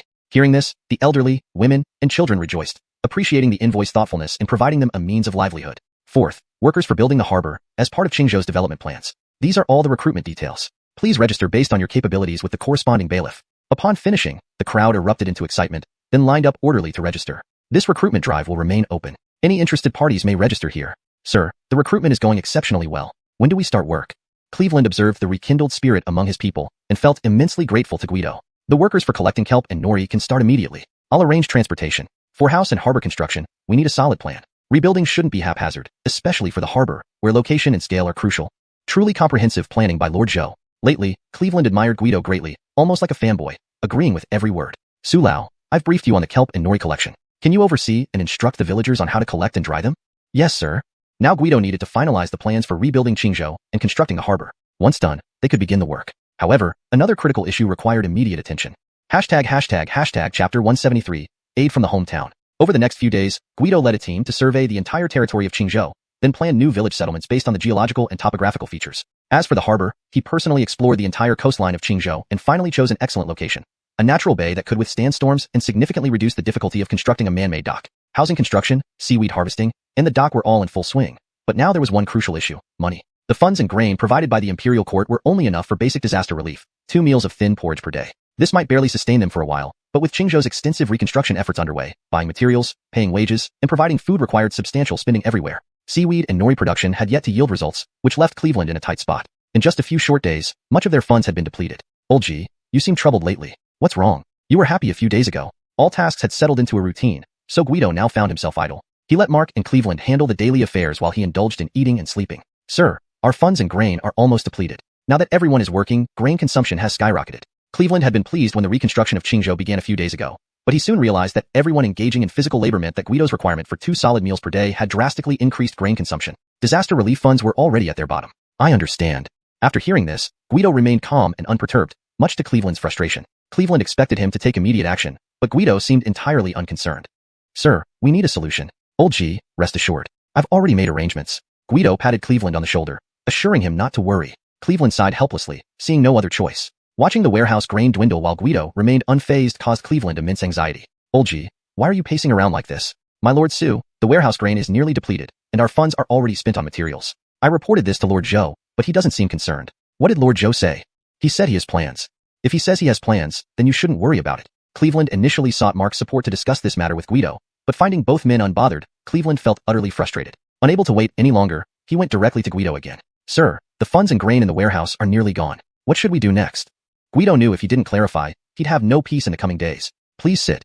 Guido gestured for Cleveland to sit down. Don't worry, Old G. Didn't I tell you before that I have everything arranged? You and Mark should focus on your work. I will ensure logistics are taken care of. Sir, can you reveal your plan? I'm really unsure right now. All right, let me explain, so you don't bother me every day. Guido poured Cleveland a cup of water and began explaining his strategy. As you know, rebuilding Qingzhou isn't just reconstruction, it's starting from scratch. The expenses are enormous. The disaster relief funds can only provide 2 meals of porridge daily, not enough for construction. Guido's words were true, and Cleveland knew it. If not for Guido's insistence, he wouldn't have dared think about rebuilding. So to fill this gap, I must find other solutions. That's why I sought aid from my hometown. Your hometown? Yes, my hometown, Qingyang County, Alfregiazan. That's not right. Though Sir is well-intentioned, they say no reward without effort. We shouldn't burden Sir. Cleveland, being upright, immediately voiced his reservations when he heard Guido mention personal sponsorship. Old G, it's not a free gift. It's considered a loan to Qingzhou's government. Once seaweed and nori generate revenue, a portion will be used for repayment. Sir, surely there's more to it than that? Cleveland wasn't foolish. Even if seaweed and nori sales generated income, it would barely cover the reconstruction debts. You're sharp today. Indeed, the revenue won't suffice. Additionally, Qingzhou needs to grant usage rights for its docks. Since these docks weren't funded by the court, ownership belongs to the investors. However, since it's within Qingzhou's territory, you can waive property taxes. Property taxes? With Qingzhou in such dire straits, who would even manage these details? As a magistrate, Cleveland should easily arrange this. Moreover, given these conditions, Qingzhou benefited greatly. Why is Sir doing this? Cleveland finally voiced the question weighing on his mind. Guido's actions seemingly offered no personal gain and risked complications. As an imperial official, how could I stand idly by while my countrymen suffer? Sir is truly noble. This display of integrity boosted Cleveland's loyalty towards Guido to the maximum. The aid should arrive within the next couple of days. Wait and see. Yes, sir. Sure enough, the next day, Qingzhou's bay was bustling with civilians watching dozens of large ships approach. My goodness, those are people from Lord Zhou's hometown? Quick, inform Lord Zhou. Cleveland was on site and saw the massive ships, beyond anything he had ever dreamed. At the station, sir, several large ships have been spotted at sea. Lord G sent me to inform you. They've finally arrived. No other fleet could be in Qingzhou's waters except the reinforcements from Alfregiazan. Guido immediately set off. As the dock wasn't completed, the ships deployed smaller boats to transport supplies, funds, and troops to shore. Cleveland, recognizing Guido's reinforcements, organized officials to assist with maintaining order. The chapter maintains the original narrative style and structure while translating the content accurately into English. Character names are kept as pinyin, e.g., Guido, Cleveland, to align with previous instructions. Chapter 174, The Promotion of Kelp and Nori. Isaias. Master. Guido saw from afar that Imran and Cleveland were conversing about something. It's been a long time, Master. How are you? After months without meeting, Guido hadn't changed much, which reassured Imran. I'm doing well. Is everything fine back home? Seeing someone from his hometown, Guido was delighted and wanted to hear news from Imran. With Lord Alfred overseeing things at home, everything is going well. With the arrival of more than 10 ships loaded with money and grain, Cleveland felt thoroughly relieved. At noon, Guido instructed the preparation of an elaborate feast. Guido, Mark, Imran, and Cleveland had a hearty meal together, especially Cleveland, who hadn't enjoyed such a decent meal in a long time. Master, this time it's all thanks to you. I, Cleveland, offer you a toast. This time, Imran brought a large amount of money and grain from Alfregia town, and Cleveland had witnessed it firsthand. The empty county treasury was now full. During the meal, he specially raised a glass to toast Guido. If not for Guido, Qingzhou would still be in misery. Gee, you're too kind. No, Master, on the surface it's a transaction, but I'm not foolish. What Qingzhou gave compared to what you've provided is insignificant. Cleveland always believed that Qingzhou's contribution was only the income split from kelp and nori, which, though significant for Qingzhou as a pillar industry, was nothing compared to what Guido invested. Moreover, the dock ownership was originally paid for by Guido, while Qingzhou merely offered a piece of land no one wanted. With professionals overseeing the construction of housing and docks, Guido occasionally visited the seaside to check on the drying of kelp and nori and give some suggestions. Capital City. Snowflakes began to fall in the capital, and the freezing weather made it rare to see idle people strolling on the streets. Only the wealthy, who couldn't stay home, or the poor, struggling for survival, ventured out regardless of the wind and rain. At this moment, Gu Family Restaurant was starkly different from the icy world outside. Fire pots warmed the place, creating a cozy atmosphere where diners even shed their coats. Artie, how generous of you to invite us to your restaurant today. Several men in splendid attire, nobles or rich heirs, entered the restaurant to see Logan waiting. Hee, I've acquired some delicacies recently and specially invited you all to try them. Logan had been commissioned by Guido. You really live up to being the capital's top restaurant. No wonder others can't compete with you.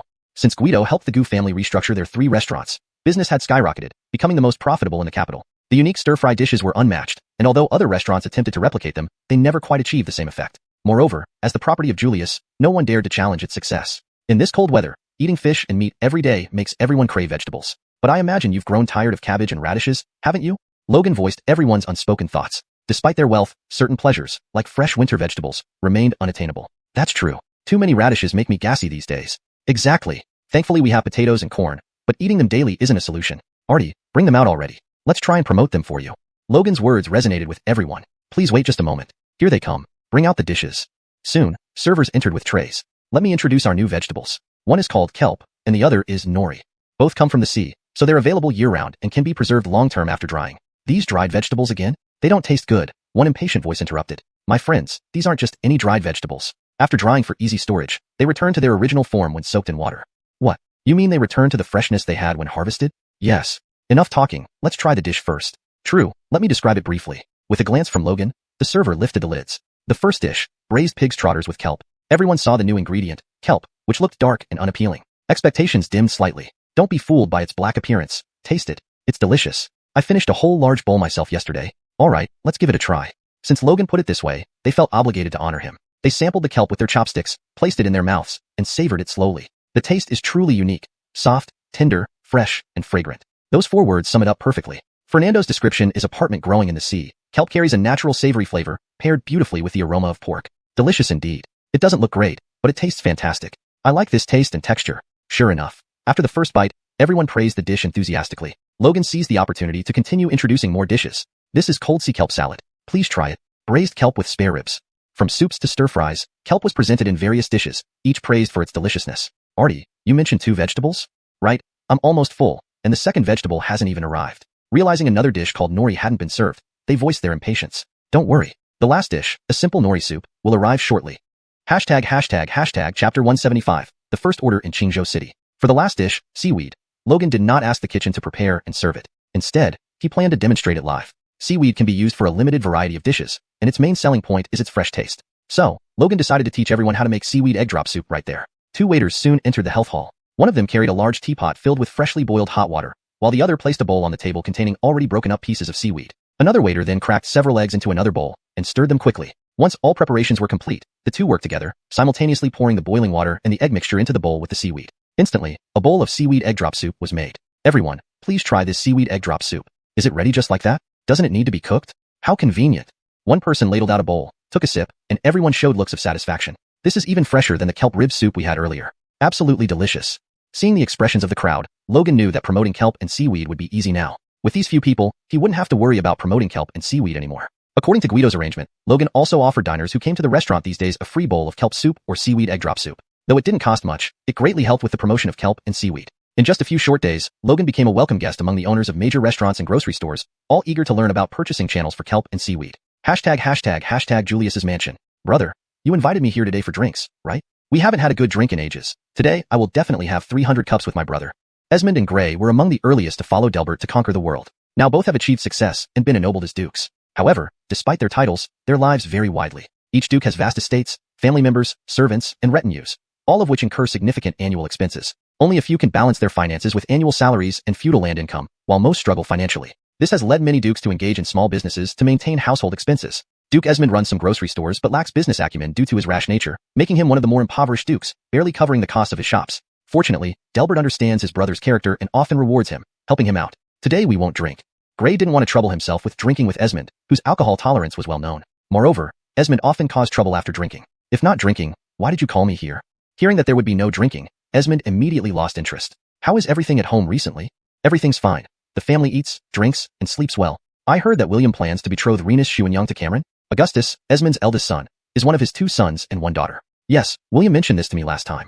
It's likely to happen next year. Speaking of this, Esmond beamed with pride. Being promised a princess was a huge honor. Do you have enough money to cover the expenses? You wouldn't want the princess always reaching out to William for money. Brother, just say what you need. No need to beat around the bush. Though impulsive, Esmond wasn't stupid. Knowing what was being hinted at, he realized his brother had something specific in mind. How are your grocery stores doing? Just barely surviving. They can't compare to your restaurant. Despite his blunt language, Esmond's observation was accurate. Grocery stores indeed struggled due to intense competition and lack of uniqueness. I have a good deal for you. Oh, what good deal does brother have? Not planning to give me your restaurant, are you? Esmond thought his elder brother was truly kind-hearted, always thinking of him first. Don't daydream about the restaurant. I have a whole family to support. Such words might only come from Esmond. What else could it be? Do you know about kelp and seaweed? Of course, I've been hearing a lot about them lately and was planning to visit your restaurant to try them. Now, I'm giving you the sole distribution rights for these products in the city. How does that sound? Really? The most profitable business is monopoly. Kelp and seaweed had become a hot topic in the capital, previously controlled by his elder brother. Now, receiving the same rights thrilled Esmond. Would I lie to you? You're my brother. I can't let you down. Thank you, brother. Qingzhou City received its first order for kelp and seaweed, valued at 1,000 taels of silver. Cleveland felt as if he were about to faint from happiness. This was the largest external income since he became magistrate. However, from Guido's perspective, this sum was lower than expected. To understand the situation, he wrote to Logan. Upon reading the reply, Guido understood. It turned out that Gray had passed this business to Duke Esmond, and the 1,000 taels was gathered with great effort. Nevertheless, Logan assured Guido that kelp and seaweed were highly popular in the capital and would surely sell well. Once the initial batch was sold, Duke Esmond would have more funds to purchase. As Qingzhou seemed to be progressing positively, an unexpected event occurred. Guido was woken up in the middle of the night. Sir, the seaweed drying field and the docks have been damaged. What? All sleepiness vanished from Guido. Sir, workers found severe damage to both the drying field and the docks this morning. The dock damage is extensive, nearly undoing all recent progress. Were there any casualties? Luckily, the workers stay in the city every night, so there were no casualties. That's good to hear. Do you know who did it? Not yet, sir. We're investigating. Sweat poured down Cleveland's forehead. Despite Qingzhou's poverty, such violent incidents were unprecedented. Investigate immediately. Yes, sir. After Cleveland left, Guido fell into deep thought. Seems Qingzhou isn't as simple as I imagined. Chapter 176. Something happened in Qingzhou. As Guido had expected, Cleveland couldn't find much after several days of investigation. The workers were also scared by the rumors of saboteurs, until Guido ordered Cleveland to arrange for guards to patrol the docks and seaweed drying fields day and night, which helped alleviate their fear. When Imran left, Guido specially asked him to deliver a letter to Laney, requesting her assistance. Guido, as the commander of the Qingyang army, could not move his troops out of Qingyang County without an imperial decree or orders from the Ministry of War, lest it be considered treason. However, Laney's former pirate-turned-maritime guards were different. They weren't part of the official military, so they weren't bound by such regulations. With enemies lurking in the shadows while he was in the open, Guido had to tread carefully, prioritizing his own safety. Olji, are there any mountain bandits or river pirates near our Qingzhou city? Your Excellency, everyone knows that our Qingzhou city is poor. Why would any bandits target us here? There had never been reports of bandits or pirates around Qingzhou city for years. The citizens were all very poor.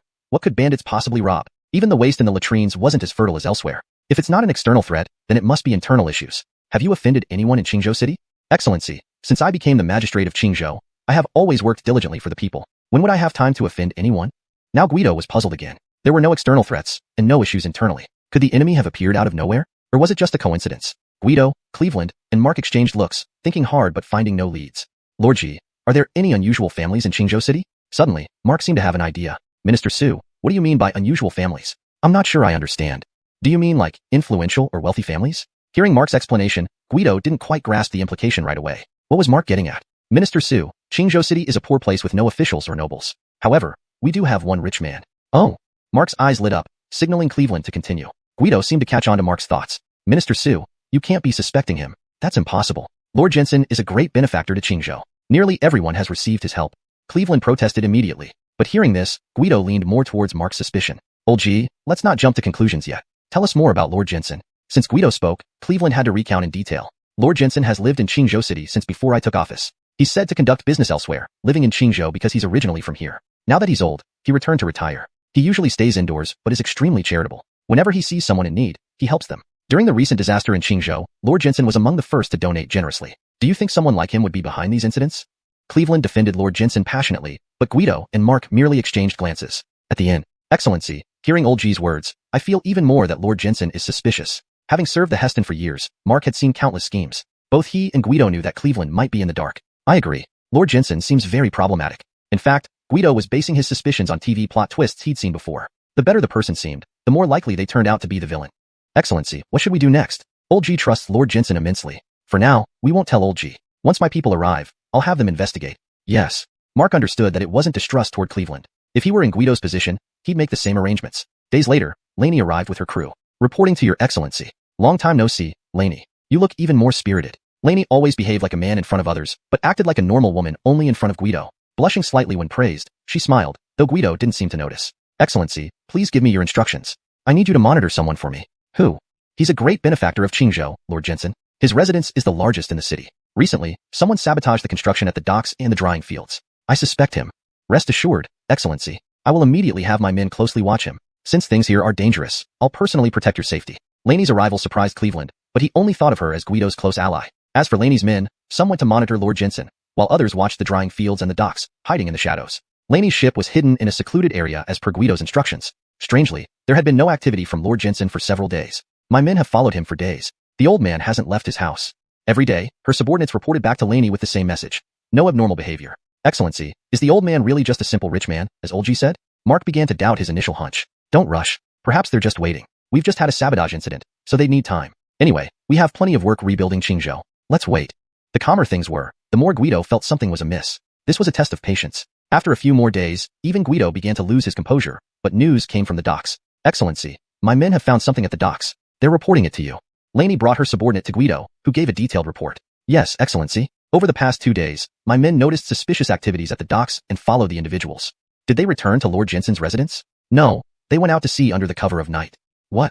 Chapter 177, Jensen das Hanren. The situation seemed even more complicated. The suspect, Jensen das Hanren, who was under surveillance, showed no unusual activities. The suspicious person discovered did not make contact with Jensen das Hanren but instead headed directly out to sea. This left everyone baffled, and for a moment, Guido had no idea what to do except to continue as usual. Sir. Just as everyone was at their wits' end, Cleveland arrived with a beaming face. Old G, what's happening? You seem so happy. Sir, great news. Jensen das Hanren has purchased a batch of grain from outside to aid in the reconstruction of Qingzhou. The ship has just arrived today. Oh. Guido wondered if he had indeed wronged this Jensen das Hanren. Although the dock wasn't fully repaired yet, it could temporarily accommodate ships. When Guido arrived, the dock was already surrounded by curious onlookers. People were continuously unloading burlap sacks from the ship, presumably filled with grain. Sir, let me introduce you. This is Jensen Shinrong from Qingzhou, known as Jensen das Hanren. And this is Imperial Inspector Guido. Cleveland led Guido to meet Jensen Shinrong, introducing them to each other. Who in Qingzhou doesn't know the name of Jensen das Hanren? It's truly an honor.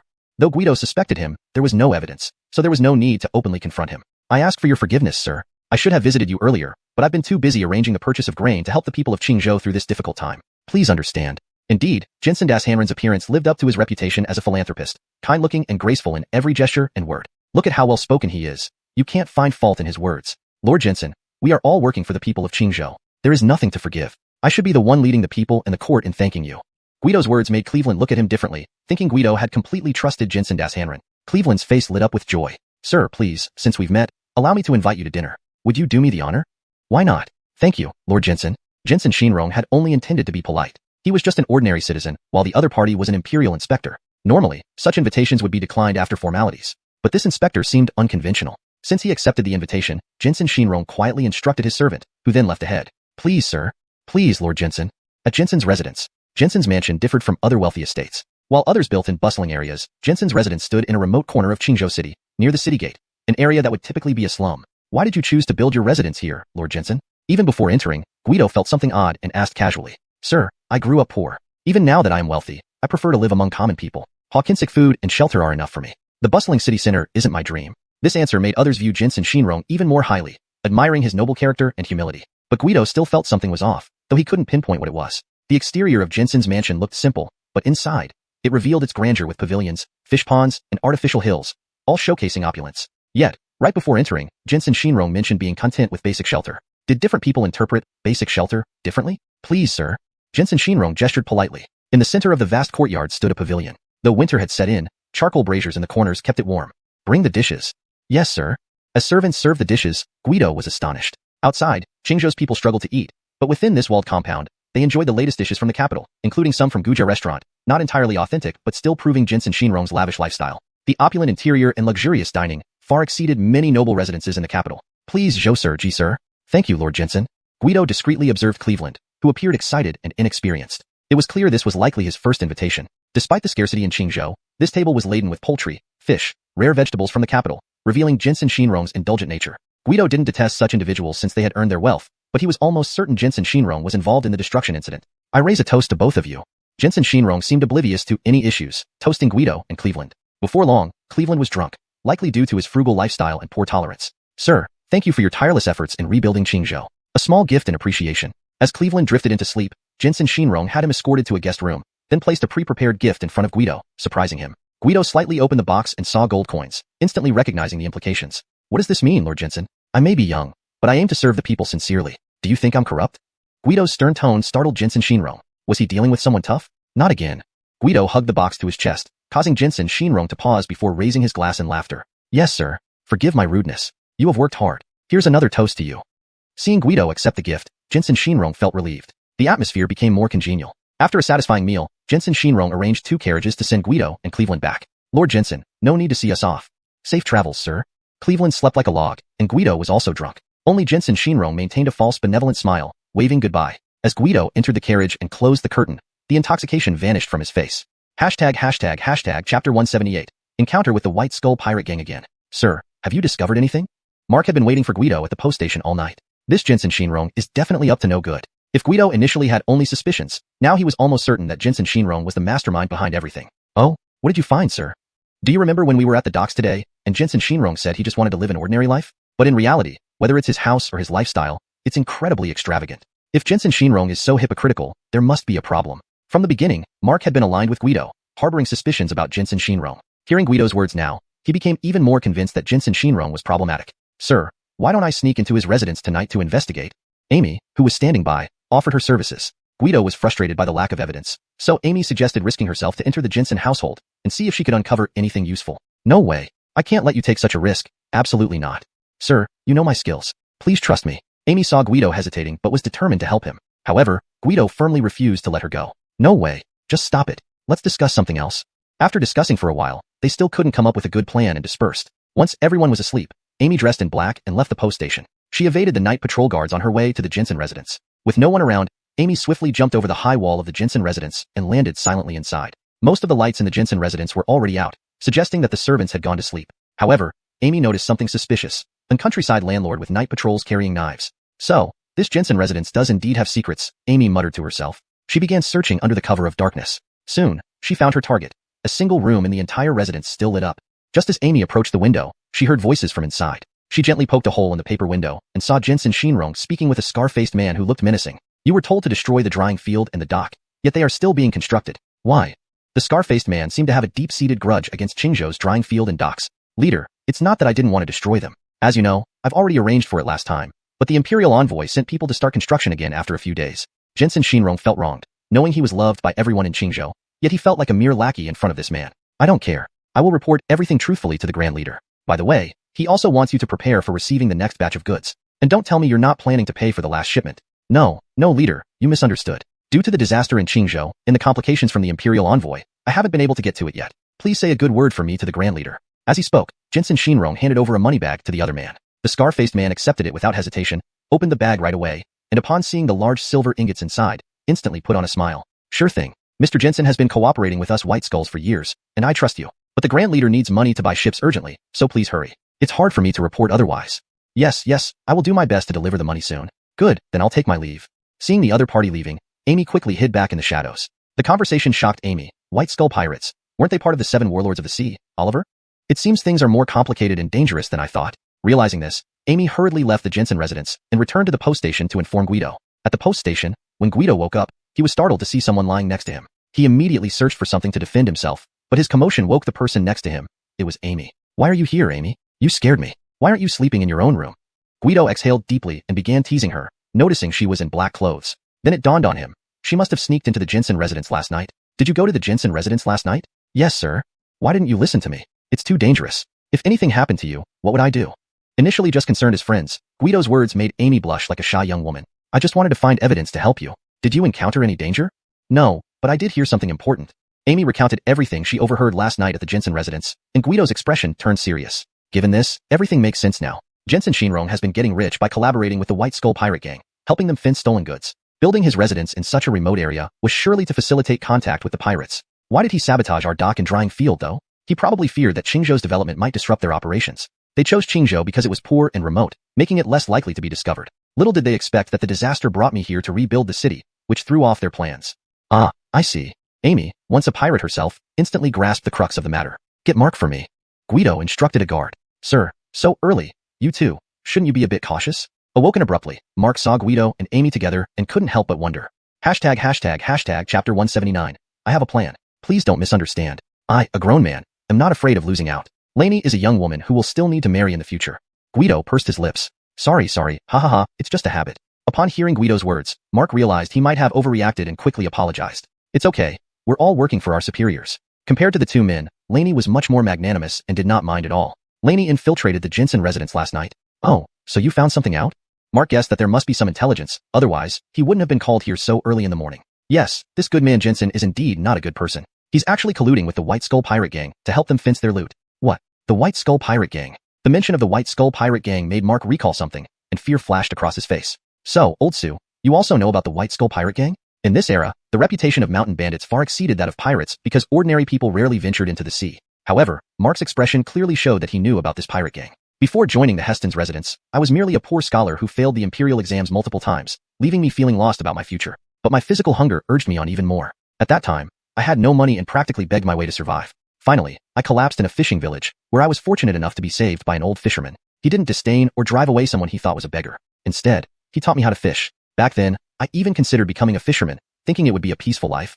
Mark paused as sadness crept onto his face. Guido sensed that the most emotional part was coming. One day, the old man suddenly rushed into the house and hid me in a water vat, telling me not to make a sound. Before I could react, people stormed in and killed the old man right before my eyes. I hid in the vat, terrified and dared not breathe. After a long time, when I finally heard no noise, I cautiously came out only to find that everyone in the village was dead. No survivors. Elderly, children, women, they were all slaughtered.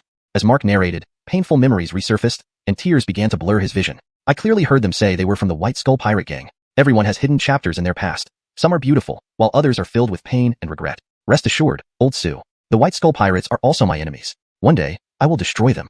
At this moment, Guido didn't know how to comfort Mark other than patting him on the shoulder. Don't worry, I'm fine. Let's focus on how to deal with Jensen Shinrong. Mark quickly recovered, knowing that while painful memories could inspire him, the present was what he needed to face. I have a plan.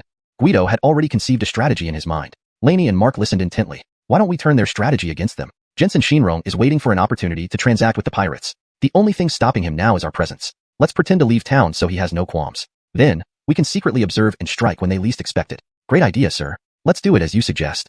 Mark found the plan highly feasible and immediately agreed. Sir, are you really leaving? Cleveland looked utterly bewildered. Why would the Imperial envoy decide to leave so abruptly? Old G, I don't want to leave either, but I've already delayed too much. You know, the court has its rules. If I stay too long, it will be hard to explain. Things here are under control whether I'm here or not, so I'll rely on you to take care of everything. Guido had planned his excuse the night before, blaming it on the court, leaving Cleveland with little room to argue. But do you have to leave so soon? Stay a couple more days? Old G, it's really not possible. The court has already pressured me multiple times. If anyone says anything, it will be difficult to explain. Guido's statement left Cleveland speechless. Indeed, the court could be full of opportunists. If someone submitted a petition against Guido, It would mean well-intentioned actions leading to bad outcomes. Take care on your journey, sir. Guido left without delay, having packed up early in the morning. His departure caused quite a stir in Qingzhou. Despite staying only a short time, Guido had done much for the common people. Thus, citizens lined the streets to bid him farewell. Safe travels, sir. Justice Zhou. Good official, sir. The voices outside the carriage truly reflected the achievements of an official. Laney, riding guard outside the carriage, felt inexplicably happier than Guido himself upon hearing the praises. At the Jensen residence. Are you sure Guido left? Jensen Shinrong couldn't believe Guido's sudden departure. Master, I saw it with my own eyes. All the townspeople want to see him off. There's no doubt about it. A servant replied respectfully. Do you know why he left so suddenly?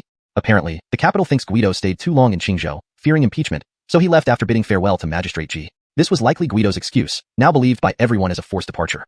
Hearing this reason, Jensen Shinrong nodded in agreement. It was indeed a perfect excuse. Officials feared impeachment above all else. Even a good deed could be turned against one if impeached, leading to the loss of credit and respect. Good, very good. Haha. Jensen Shinrong had been worrying about when to conduct the transaction. Now, with Guido gone, Qingzhou belonged to him. As for Cleveland, he wasn't a concern. Should we contact them immediately, master? Not yet. Let's wait a couple more days. Despite Guido's departure, the cautious Jensen Shinrong decided to wait another 2 days. He owed his survival to caution. Yes, master. Guido's convoy left for the capital in grand style, almost advertising their departure. Qingzhou spies followed for 2 days to confirm their departure before returning to report. Note asterisk this translation maintains the original tone, paragraph structure, and line breaks while ensuring fluency and natural English phrasing. Chapter 180. The dockside transaction. Go and inform them that the transaction will take place at our usual spot tomorrow night. Make sure they have all the silver prepared. Guido had already been away for 2 days, and Jensen Shinrong felt that there would likely be no changes. Therefore, he instructed his confidant to notify Donnie's group to carry out the transaction tomorrow night. He knew he could no longer delay. After all, he understood the nature of those pirates very well. Yes. The confidant, having received instructions, immediately went to make arrangements. After leaving Qingzhou and rushing to the next city, Guido secretly disguised himself and took another route back to Qingzhou. However, this time he traveled light because most of his men were still on the warships by the seaside of Qingzhou. Sir, where do you think they will conduct their transaction? Now returning to Qingzhou meant not revealing themselves and ideally striking directly at their target. So Mark kept thinking about the best ambush location. Laney, if you were a pirate, where would you choose to conduct a transaction? If it were me, I would definitely choose a coastal area. Pirates feel unfamiliar with land. The sea is their true domain. Therefore, pirates tend to operate along the coast and avoid venturing deep inland. Laney analyzed from the perspective of a pirate. Guido also agreed. Transactions near the shore would allow easier escape routes. That simplifies things. There are only a few places along Qingzhou's coastline where they can board ships. We can assign men to watch each location. Yes. Laney immediately called her subordinates and gave instructions for them to stake out a few key locations and report any activity immediately. After sending out the men, Guido and his group waited at a hidden spot outside Qingzhou. Soon, the scouts returned with information. You're back so quickly. Did you find something? Laney knew her people well and instantly sensed they had discovered something. Sir, Achilles, I was in charge of the dock area. It was unusually deserted today, so I came back to report. He must have run too fast, still catching his breath. That's strange. It's early in the day. Normally, workers should still be around. Why did they stop so early? Previously, during Guido's presence, both the docks and drying fields had fixed work hours which hadn't been reached yet. Sir, it seems their transaction location is indeed at the docks. That's why earlier attempts to disrupt construction delayed their business. Mark immediately concluded the docks as their transaction site. Bring the men to the docks. Guido thought they couldn't wait any longer. Missing this chance would mean an uncertain next opportunity. The group lay in ambush at the docks, waiting until deep into the night. Just as everyone was feeling weary, finally, there was movement. Jensen Shinrong led a group of men, followed by several heavily laden carts. The deep tracks suggested the weight of their contents. Jensen Shinrong arrived at the agreed location but saw no one from the other side, causing him to anxiously wait. Are you sure the message was delivered? Sir, I personally informed them of the time and place, and they confirmed. Let's wait a bit longer. AI. With no response from the other side, Jensen Shinrong could only wait. This wasn't a fair trade, and he had no leverage. After waiting for what seemed like an hour, Jensen Shinrong was pacing nervously. Guido also wondered if they had been compromised. Suddenly, the quiet night was disturbed by the faint sound of wheels rolling closer and louder. They're here. They're here. Before seeing anyone, Jensen Shinrong knew they had arrived because the pirates always used manpower to pull loads from the sea rather than carts, hence choosing locations close to the water. Why are they so late this time? They were over an hour late, leading Jensen Shinrong to grumble slightly. Have you forgotten your position? It was the same scar-faced pirate, who didn't mince words and scolded Jensen Shinrong, who dared not respond. I was just worried about any changes. Humph, are you hoping we die so you could live comfortably? Know this, don't even dream of it. How could I dare? Best not. Even if you harbor such thoughts, they are futile. Donnie has grown stronger. Be cautious, or else the leader might find a new agent. No, here is the silver from last sale. Please check. Jensen Shinrong ordered his men to open the chests, revealing the gleaming silver coins in the darkness. Good, here is the goods. Remember to act swiftly. Our leader needs the money to buy warships for bigger plans. Delaying could lead to severe consequences. Certainly. Normally arrogant and respectable, Jensen Shinrong now cowered before the pirates like a slave, afraid to defy them. However, Guido and Laney discerned from their conversation that since Guido's defeat of Donnie months ago, Donnie's strength had only increased, planning for significant undertakings. At this moment, Guido could not hesitate further. With evidence in hand, he whistled, and his men emerged from hiding, surrounding Jensen Shinrong and the pirates. It's you, Guido. You didn't leave? This sudden development startled everyone. Upon recognizing Guido, Jensen Shinrong realized he had fallen into a trap. Indeed, Mr. Jensen, you've hidden quite well. You're Laney? Before Jensen Shinrong could respond, the scar-faced pirate spoke, recognizing Laney. Do you recognize me? Luckily met the leader 2 years ago. Didn't expect you to become a dog of the authorities, Himph. Your provocation means nothing to me. Disappointed, the scar-faced pirate signaled his men and attacked without further ado. To arms. Be careful, sir. Understanding Guido was the leader, the scar-faced pirate aimed to capture him first, swinging his machete towards Guido. Laney reacted swiftly, parrying with her sword, deflecting the blade. Knowing he was exposed, Jensen Shinrong commanded his men to fight. However, Guido had planned this thoroughly. His men, mostly skilled fighters brought by Laney, outnumbered Jensen Shinrong's forces. They soon gained the upper hand. Chapter 181. Returning home. This time, Guido had the advantage of numbers. The other side, being involved in a covert and illicit transaction, didn't bring many men to avoid exposure. After losing more than half their number, Jensen Shinrong's men were the first to surrender, dropping their weapons and kneeling with hands raised high. However, the pirates led by Ronin continued to fight fiercely because they knew that once in the hands of the authorities, death would be the best outcome for these ruthless pirates. Sir, they are prepared to die. Capturing them alive might be difficult. Laney saw that it was impossible to capture them alive based on their fighting spirit. Then finish them all off. Guido realized the determination of the opposing side. To avoid heavy losses among his own men, he abandoned the idea of capturing Ronin and his gang alive, ordering his men to shoot them down where they stood. Yes, sir. Laney immediately instructed her subordinates to pull out repeating crossbows, unleashing a volley. The once domineering gang of Ronin were instantly turned into pincushions. You cheater. Ronin had hoped to use his skills to break through the encirclement, but never expected the crossbows. His wide-eyed glare revealed his final defiance. Seeing the once arrogant Ronin now a cold corpse before him, Jensen Shinrong trembled in fear. Guido ordered the captives bound and escorted back to Qingzhou City. Qingzhou City. The sky gradually brightened as everyone went about their daily tasks. The people of Qingzhou, who had just suffered a great disaster, were slowly regaining hope in life while rebuilding. Cleveland, like usual, was preparing to inspect the docks and drying fields outside the city. Just as he reached the city gate, he ran into Guido returning from his mission. Sir, didn't you go back to the capital? Cleveland was initially excited upon seeing Guido, but then puzzled, thinking he had gone back to the capital. My apologies, old G. On the way back, I encountered some pirates and traders collaborating, so I decided to bring them back as well. Cleveland froze when he heard this, glancing back at the group. One of the figures looked familiar. Philanthropist Jensen? That's right.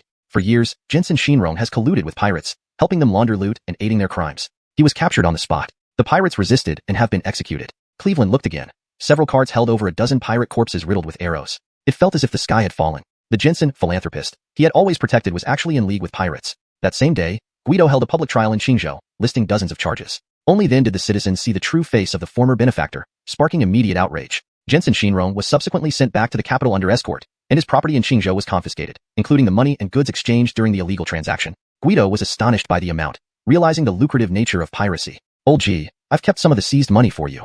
Guido was truly leaving this time. Cleveland came to see him off. Sir, that wouldn't be proper. He knew Guido's intentions were good, but with the city needing funds for reconstruction everywhere, he didn't want Guido to get into trouble. You don't say, I don't say. Who will know? Besides, you need money for everything here. Cleveland was moved, unsure how to express his feelings. Hurry and build the dock. Once completed, Qingzhou won't suffer poverty anymore. Yes, definitely. As one of the few deep water ports in Dalong, Guido believed the new Qingzhou dock would attract many merchant ships, given its proximity to the capital. However, the prosperity of Qingzhou's port wouldn't affect Alfregiazans, which was closer to Southeast Asia and better suited as a transit and supply hub. When Guido left Qingzhou, the entire city bid farewell. The people were simple and appreciated those who had treated them kindly. Capital City, Renee's residence. Upon returning, Guido, as the Heston's assistant, first reported to the prince. Your servant greets your highness. Welcome back, Guido. You must have had a tough journey. Please take a seat. Gordy hadn't seen Guido in a while but had been informed by Mark about his activities in Qingzhou. Gordy was fully aware of Guido's commendable performance and was very satisfied. Highness, the reconstruction of Qingzhou is on track. I have returned to report. Very good. We've heard about your efforts in Qingzhou. Excellent work, bringing honor to the Heston's office. I'll speak highly of you to the Jack. Highness, there's one more matter. During my time in Qingzhou, I uncovered a smuggling operation involving pirates. The criminals are now in custody awaiting trial, and the seized assets are worth approximately 10,000 strings of coins. What? The pirates weren't the main concern. What mattered was the 10,000 strings of coins Guido had brought back. The imperial treasury was struggling, and this sum was much needed. Guido, gather reinforcements and come with me to the palace. Yes, sir. The prince couldn't contain his joy and headed straight for the imperial palace with Guido. Imperial palace. Son greets Gillis. Subject greets William. Guido, welcome back. How did the trip to Qingzhou go? Delbert, reviewing documents, paused to greet them. Reporting to William, the reconstruction of Qingzhou is on schedule and should be largely complete within a month or so. Guido gave a brief update. Delbert received regular reports on Qingzhou and was already generally informed. I heard you also found Qingzhou a new livelihood? Guido understood the emperor's intelligence network extended far and wide. Indeed, it was seaweed and nori. Knowing my interest in cuisine, I noticed these abundant resources in Qingzhou and informed the local magistrate. Excellent. Qingzhou has been poor for too long. In the days that followed, the citizens of Qingzhou worked tirelessly towards rebuilding their lives. Little did they know that their future would be forever changed by the events initiated by Guido. Chapter 182. Sending money to the Jack. Your Majesty, while in Qingzhou, Guido solved a case involving collusion with pirates to sell stolen goods. All suspects have been brought back to the capital. Oh, very good, very good. Guido is young and capable. He deserves commendation. Jack Delbert thought the Heston was simply praising Guido for his accomplishments. But the next words from the Heston made him break into a broad smile. Gillis, Guido also seized 10,000 strings of cash, which he has also sent back to the capital. What? 10,000 strings? Is this true? Delbert faced a mountain of petitions every day, all of which were primarily about money. 9 out of 10 petitions asked for funds, and the problem was that the empire of Dalong desperately lacked money. While 10,000 strings might not be much for an empire, it could certainly alleviate some immediate financial pressures. Yes, Gillis. The money has already arrived and will be transferred to the imperial treasury upon your order. Ha ha ha, my good Heston, my loyal minister. Delbert was extremely pleased. Guido had gone out to provide disaster relief and not only spent little money but also brought several wagons of money back. He truly seemed to be a lucky star for Dalong. Your Highness, are our national coffers really so short of money? Guido, noticing how elated the emperor became over such a sum, whispered his question to the Heston. However, before the Heston could respond, Delbert overheard him. Ah, Guido, you wouldn't understand. Our empire is facing many difficulties. Ordinarily, no minister dared speak so openly before the emperor, but Delbert did not blame Guido. Instead, he began to share his troubles, a rare occurrence. Guido, you don't manage household affairs, and thus don't know the value of daily necessities. Our annual revenue relies heavily on agricultural taxes, yet military expenses, disaster relief, official salaries, and border defense all require substantial funds. Even here in the palace, the cost of winter charcoal is enormous. If not for your innovations with heating stoves, my consorts would have to sleep in freezing quarters this year. Only then did Guido realize how difficult life must be for the emperor. Your Majesty, there are many ways to increase revenue. In fact, Guido, noticing Guido's intent to elaborate, Heston Gordy quickly interjected, trying to dissuade him. As a military general, Guido was not well versed in financial matters, and speaking too much might lead to errors. Heston, let Guido speak freely. Whatever he says, I grant him immunity. Perhaps because Guido had brought back 10,000 strings of cash, Delbert felt generous and indulged in hearing what Guido had to say. Guido, go ahead. Though Gordy signaled Guido to be cautious with his words, Guido saw things differently. After living in Dalong for some time, he felt a sense of belonging and responsibility. Every patriot wished for their country's prosperity, but the foundation of strength lay in two key elements, money and population. Dalong's population wasn't something Guido needed to worry about. It was already one of the largest in the world. Therefore, the primary issue was money. Your Majesty, our main source of tax revenue comes from agriculture, but I believe this is not reasonable. Guido's bold statement left both the emperor and the Heston astonished. Gordy kept signaling Guido to be careful, but it seemed Guido was ready to present a significant idea. Guido, throughout history, every dynasty has prioritized agriculture. Do not make unfounded statements, Gordy cautioned. However, Delbert didn't immediately rebuke Guido. Instead, he listened intently. The policy of prioritizing agriculture is correct, but it does not mean we should place all financial burdens on farmers. They work hard all year but earn little, yet they bear the majority of the nation's tax burden. This is unfair and unreasonable. At this moment, Guido sounded more like a champion for the peasants. If farmers grow crops and produce grain, who else can we tax if not them? Can others create money out of thin air? Gordy couldn't hold back and countered Guido's argument. Exactly, those who can create money out of thin air.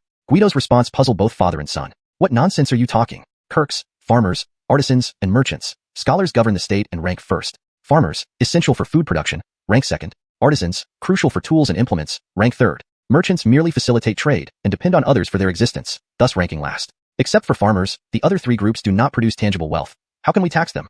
Delbert finally joined the conversation, still seeing Guido as a martial general despite his multifaceted abilities. With respect, Your Majesty, among scholars, farmers, artisans, and merchants, there is actually a much larger taxpayer base beyond just the farmers. Really?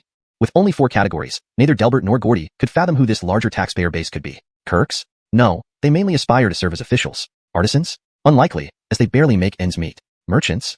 Through process of elimination, it came down to merchants. Yes, merchants. Haha, even less likely. As I said, merchants facilitate trade and depend on others. If everyone became a merchant, there would be no one left to depend on. This approach is absolutely untenable. Delbert waved his hands dismissively, believing Guido was inexperienced. Your Majesty, I am not advocating for everyone to become merchants. But given Dalong's current market scale, commercial taxes could generate astronomical sums. Haha, merchants do not engage in production. They merely profit from buying low and selling high. Their earnings are negligible. Clearly, the traditional class hierarchy rooted in scholars, farmers, artisans, and merchants was deeply ingrained in both rulers and citizens, relegating merchants to a low social status. Does Your Majesty know who the largest merchants in Dalong are? I haven't paid much attention. They come from powerful families. In the capital, nearly all businesses are backed by these influential families. So what if they are? Your Majesty, they monopolize the entire business scene in the capital, earning immense profits. Let me give you an example. In other regions, a bushel of rice typically costs about 20 coins. However, due to the monopoly of these families, rice prices in the capital have doubled to around 40 coins. What? How dare they? Food security was paramount, and this was the first time Delbert heard about such an exorbitant price difference. If rice in the capital cost twice as much as elsewhere, how could the people survive? The conversation exposed a deep-rooted problem within the capital's economy, and Delbert was clearly taken aback by the revelations. Chapter 183, Business Tax. Delbert's face was burning with embarrassment. Just moments ago, he had claimed that merchants only made petty profits, but Guido immediately exposed the true nature of these aristocratic families who had been reaping exorbitant profits for centuries. The finest warhorses can be purchased from the grassland herdsmen for no more than 4 guan, but when sold to the imperial court, they cost at least 10 guan. This is just the tip of the iceberg. Many goods are marked up several or even tens of times. Guido continued, causing Delbert's veins to bulge in anger. These parasites, these vampires. Your Majesty, please calm down. In my opinion, merchants seek profit because the market demands it, and we cannot blame them for that. Do you mean to say they make all this profit without contributing anything to the empire? Through mere speculation and profiteering. Your Majesty, these merchants do take risks. They travel through mountains and rivers, facing dangers like robbery and shipwrecks. As long as there's no monopoly, prices are determined by market demand. However, the court has overlooked one thing all along. Guido did not intend to vilify the merchants. Instead, he offered a fair and balanced defense of their actions. What? Imposing taxes on merchants. Guido, you might not know that we have always levied transaction taxes on merchants, Gordy interjected after hearing the conversation between Guido and his father. Your Majesty Heston, I am aware that the court imposes taxes on merchants, but the tax laws have significant loopholes, resulting in substantial lost revenue for the empire. Guido, being a businessman himself, knew from Imran's reports that the current tax system for merchants in Dalong was merely a formality. Merchants only paid a fixed tax annually, regardless of their business size, which was quite low. Loopholes? Tell us more. Delbert had never actively cared about merchant taxes, nor had any of the officials in the court. Despite having so many officials, none had noticed this loophole in the tax system. Guido suspected that since most officials were involved in business themselves, they would naturally turn a blind eye. But I'm not afraid. For the sake of national interests, someone must take the initiative. Our current tax law applies a fixed amount for all transactions, which is unreasonable. I suggest changing it to a proportional system based on transaction value. That's impractical. With so many merchants in Dalong, how could we monitor every transaction? Would you send people to watch them every day? Gordy immediately objected. The idea was good but unfeasible. Delbert looked curiously at Guido, waiting for his rebuttal. It's not difficult. We need to establish different tax brackets. The higher the transaction value, the higher the tax rate. All merchants must maintain detailed records, which we will audit periodically. At year-end, we'll conduct a full inventory. Though Guido wasn't a financial expert, his experience from his previous life gave him enough knowledge to handle this era. Do you think which department should oversee this, Guido? Guido's suggestions intrigued Delbert. It seemed plausible, and even Gordy was pondering deeply. Your Majesty, I believe a dedicated tax department should be established, reporting directly to you. Taxation was a sensitive matter, especially concerning Dalong's economy, so direct oversight by the emperor was crucial to prevent corruption and ensure the reform's success. I'll consider it. Draft a detailed proposal. Delbert understood Guido's implication. If this department reported to anyone else, the reforms might fail. However, much needed careful consideration, particularly balancing various power dynamics. Your Majesty, I'm just a military man, unfit for such tasks. Guido hadn't expected Delbert to assign him this responsibility. Now you acknowledge your limitations? You spoke so fluently earlier. Fine, bring me your proposal in 3 days. I'm tired. Dismissed. Delbert dismissed Guido without giving him a chance to protest. Exiting the palace, Gordy unexpectedly changed his attitude and humbly asked Guido about taxes. Guido, do you think this business tax reform is feasible? How much additional revenue could it generate annually for Dalong? Heston, the feasibility depends on the Jack's determination. As for annual revenue, I can't give an exact figure, but I'm certain it will exceed agricultural taxes. What? Really? Gordy had estimated that the reform might increase revenue by 1/5 of the agricultural tax, which would still be significant. But Guido's claim that business tax would surpass agricultural tax was shocking. Currently, Dalong relied primarily on agriculture. But, Your Majesty, after merchants pay large taxes, the court should elevate their social status, or they may feel undervalued. Elevate their status? For centuries, scholars, farmers, artisans, and merchants have followed this hierarchy. Suddenly elevating merchants might cause trouble. People might stop farming if commerce is encouraged. Without grain, what will we eat? Suddenly, Gordy realized the potential issue. Encouraging commerce over farming could lead to food shortages. Your Highness, this won't happen. Guido was unfazed. Was commerce truly that easy? Why? First, our tax policies should consider agricultural taxes. While raising the threshold for business tax, we can lower agricultural tax rates appropriately. In Guido's view, Gordy's concerns were unnecessary. Centuries of deep-rooted agrarian culture wouldn't change easily, leaving no need for immediate worry. Chapter 184. Exempt from the position of Heston's attendant. For small vendors and traders, we can leave them alone. However, once they reach a certain scale, they must apply to the court for operating permits. This way, the court can maintain control. Moreover, not everyone is suited for commerce. Gordy was overwhelmed by the sheer amount of information Guido had dropped. He had never thought about these issues before, but now that Guido had brought them up, it seemed quite logical. After returning home, Guido diligently outlined the tax collection process and made recommendations. This was no poetry. There were no ready-made answers to copy. He had to record his thoughts as they came and eventually compile them into a document to present to the Jack. On the third day, Guido presented his memorial to Jack Delbert on schedule. Inside the grand hall, only Delbert and Guido were present. When Guido entered, Delbert immediately dismissed all the palace attendants, as this matter was too significant to risk any leaks. Delbert held Guido's proposed plan in his hands, his expression growing more excited with each moment. It was evident he approved highly of Guido's proposal. Guido, making you the Heston's attendant really is an underutilization of your talents. Guido didn't understand why Delbert suddenly said this, and he felt uneasy inside. Your Majesty, I'm perfectly content with my position as the Heston's attendant. I learn a lot from working alongside colleagues at the Heston's residence. Delbert could see that Guido was exceptionally talented, but lacked diligence. He needed to be properly honed. Guido, I have decided to follow your advice and establish a separate tax bureau. The Viscount Carson will serve as the chief officer, while you will be the deputy. However, all affairs will be handled by you. With this decision, Delbert had effectively handed full authority over to Guido. Though nominally the deputy, Delbert made it clear that Guido would handle all the specifics, meaning Buddy was merely there to shield Guido from criticism. The next day, the official decree arrived at Guido's residence in the capital. You are hereby relieved of your duties as the Heston's attendant and appointed as the deputy director of the tax bureau. By imperial decree. There was no avoiding what was coming. Delbert's newly established tax bureau was on par with the 6 ministries but operated independently from the 3 provinces, directly under Delbert's command. The tax bureau had 1 chief director, 1 deputy director, 4 commanders, 8 clerks, 16 historians, 32 officials, and 64 administrators. The auxiliary staff was fully staffed. This structure applied only in the capital, with local offices set up in various provincial capitals, complete with resident officials and guards. As for Guido's role change, the imperial decree stated that he was being relieved of his duties as the Heston's attendant and appointed as deputy director of the tax bureau. His rank remained unchanged, just his position altered. As for his role as the commander of the Qingyang army, the decree did not mention it, so it remained unchanged. The establishment of the tax bureau naturally sparked intense debate in the court.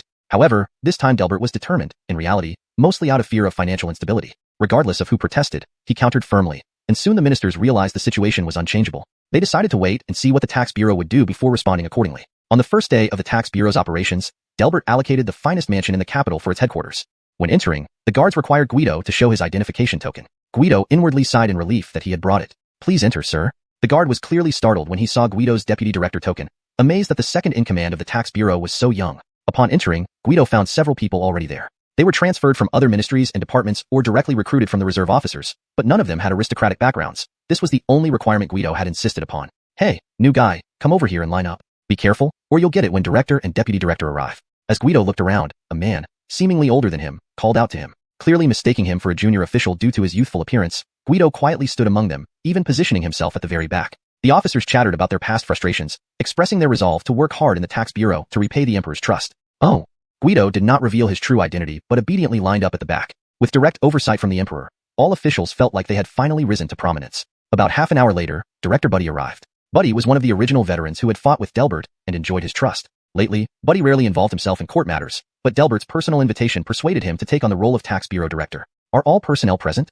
Buddy scanned the courtyard. Since Guido was at the back, Buddy didn't see him. Reporting to director, all 128 personnel below the deputy director level are present. Where is Deputy Director Guido? Buddy, known for his integrity and straightforwardness, had met Guido once before when he debated ministers. Though impressive, Buddy did not think much of Guido, considering him overly brash and unfit for serious responsibilities. He wanted to see what kind of talent Guido had convinced Delbert to rely on. Sir, I'm here, right here. Arnding at the back, Guido waved his hands vigorously to ensure he was seen. As a superior, standing at the back? This isn't a military camp. You needn't eat and live together. Buddy's remarks subtly mocked Guido as a soldier. Guido instantly lost any respect for Buddy, wondering why he had offended this old man. All right, everyone is here. This is our first meeting since the bureau's establishment. In the future, direct all inquiries to Deputy Director Zhou. Dismissed. Everyone noticed that Director Buddy did not seem fond of Deputy Director Guido. The disharmony between the two leaders dampened the spirits of the lower-ranking officials. Seeing this, Guido decided to approach Buddy to mend their relationship. Personal grievances should not hinder the progress of tax reform. With this thought, Guido walked straight to Buddy's office. Chapter 185. When your superior isn't supportive, you have to rely on yourself. Your Excellency, Lord Albin of the Revenue Office. Buddy hadn't expected Guido to meet him alone. Although he didn't know why, only the two of them were present, so Buddy gave Guido no respect. Inspector Zhou, the Revenue Office has just been established with many matters still unresolved. Yet, you have the leisure to visit me? The saying goes one must first ensure internal stability before dealing with external threats. Is Lord Albin possibly misunderstanding me? Despite his rising anger, Guido kept his composure because the other party was a national duke and an emperor's confidant. I have no misunderstanding about Inspector Zhou. It's just that I dislike those who turn arrogant when they gain power. Oh, Lord Albin calls me an arrogant little man. What proof do you have? Humph. Agricultural taxation has existed for thousands of years. Why is it wrong according to you? Bluntly speaking, as a mere boy barely out of diapers, you dare boast before William. Aren't you afraid the wind might snap your tongue? Guido sighed helplessly. He had anticipated resistance to tax reform but never thought the first obstacle would come from his own office's head. Indeed, changing a deeply ingrained concept isn't simple. Do you intend to obstruct me?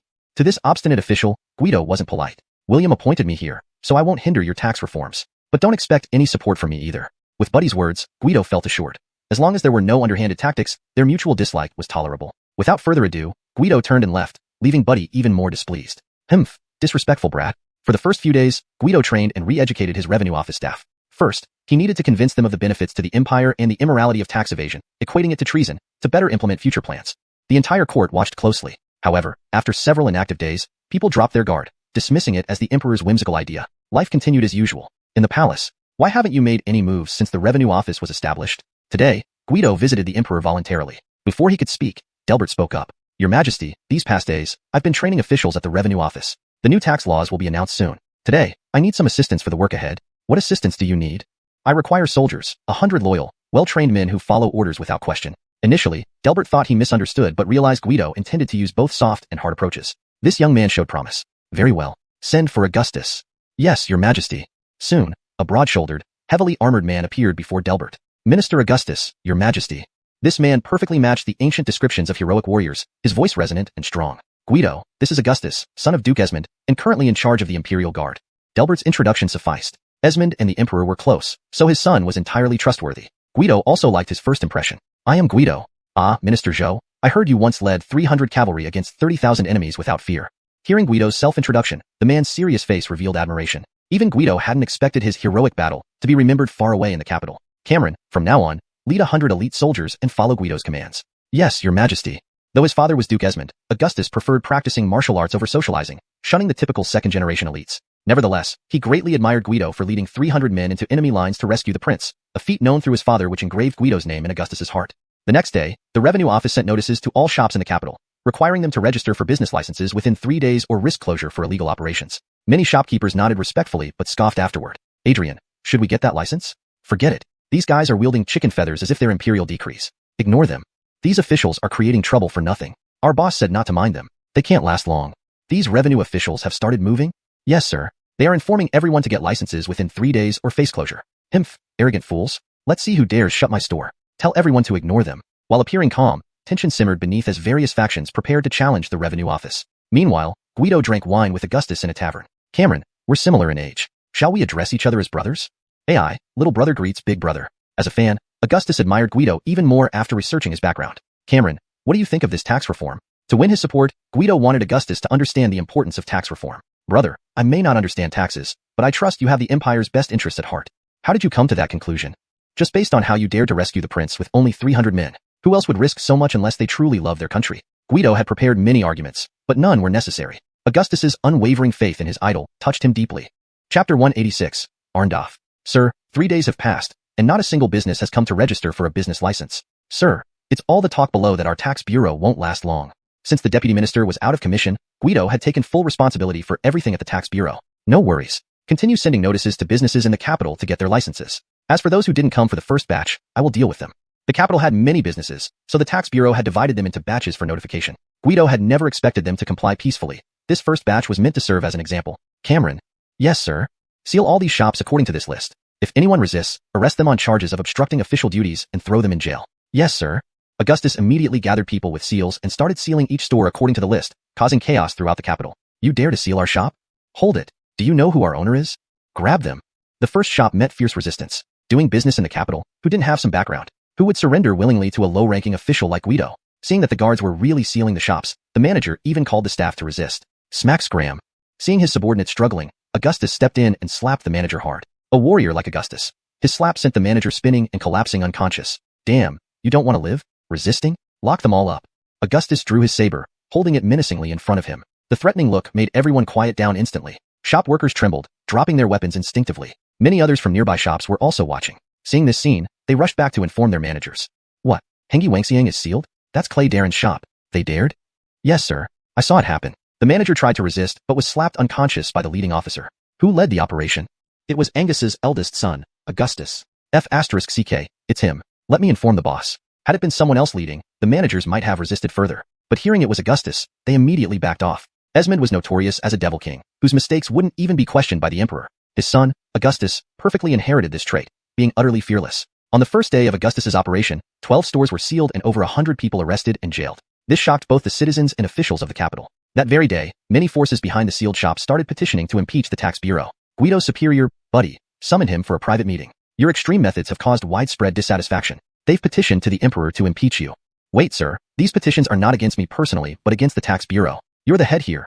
I'm just a minor figure. Seeing Guido's attitude, Buddy nearly fainted from frustration. Why had he ever agreed to this job of offending everyone at the request of the emperor? You, sir, rest assured, this is only the beginning. Give them a few days, and they'll adapt. Tomorrow, during court, you'll have to handle them. Guido didn't give Buddy a chance to speak, quickly outlining the tasks before leaving as if he were the leader. The next day, indeed, another heated debate broke out in court. Despite Buddy's considerable influence and reputation, he nearly drowned in accusations, but thanks to the emperor's covert support, they barely got through the day. Thinking of more days ahead like this, Buddy visibly aged. Meanwhile, on the streets of the capital, Augustus led his guards for a second round of sealing. Today went much smoother. No one resisted, and everything proceeded cooperatively, leaving Augustus bewildered. In a residence within the capital, I say, will this plan work? Let him seal all our shops. The capital's daily life will become problematic, and then we'll see how bold the tax bureau can be. Yes, we control most of the businesses here. If we close down, the emperor will be worried before we even act. Haha, exactly. What's there to fear? Several influential figures behind the capital's businesses, despite losing some shops, were not worried. They bet on the emperor succumbing to pressure and admitting defeat. In the following days, some began registering at the tax bureau, but Guido noticed none were from aristocratic families. It seemed they planned to face off. Someone. Yes, sir. Quickly compile a list of unregistered merchants, especially noting any monopolistic industries. Yes, sir. Since the data was already collected earlier, the compilation was quick. Here's the compiled data, sir. Guido reviewed the records, which listed all sealed shops operations, including clothing, food, housing, and daily necessities. He soon spotted an issue. None of these are monopoly businesses owned by noble families? Sir, basically none of these industries are monopolized by noble families, but I found something interesting. This official likely understood Guido's concern. Tell me, even though these aren't monopolies, if the noble families collectively shut down, it would significantly impact the capital. Noble families provide the majority of supplies, and scattered traders can't meet the city's needs. Do you know what worries me? Sir, you're worried the noble families will collectively shut down to resist the tax bureau. Indeed, you're sharp. What's your name? Your subordinate, Gino.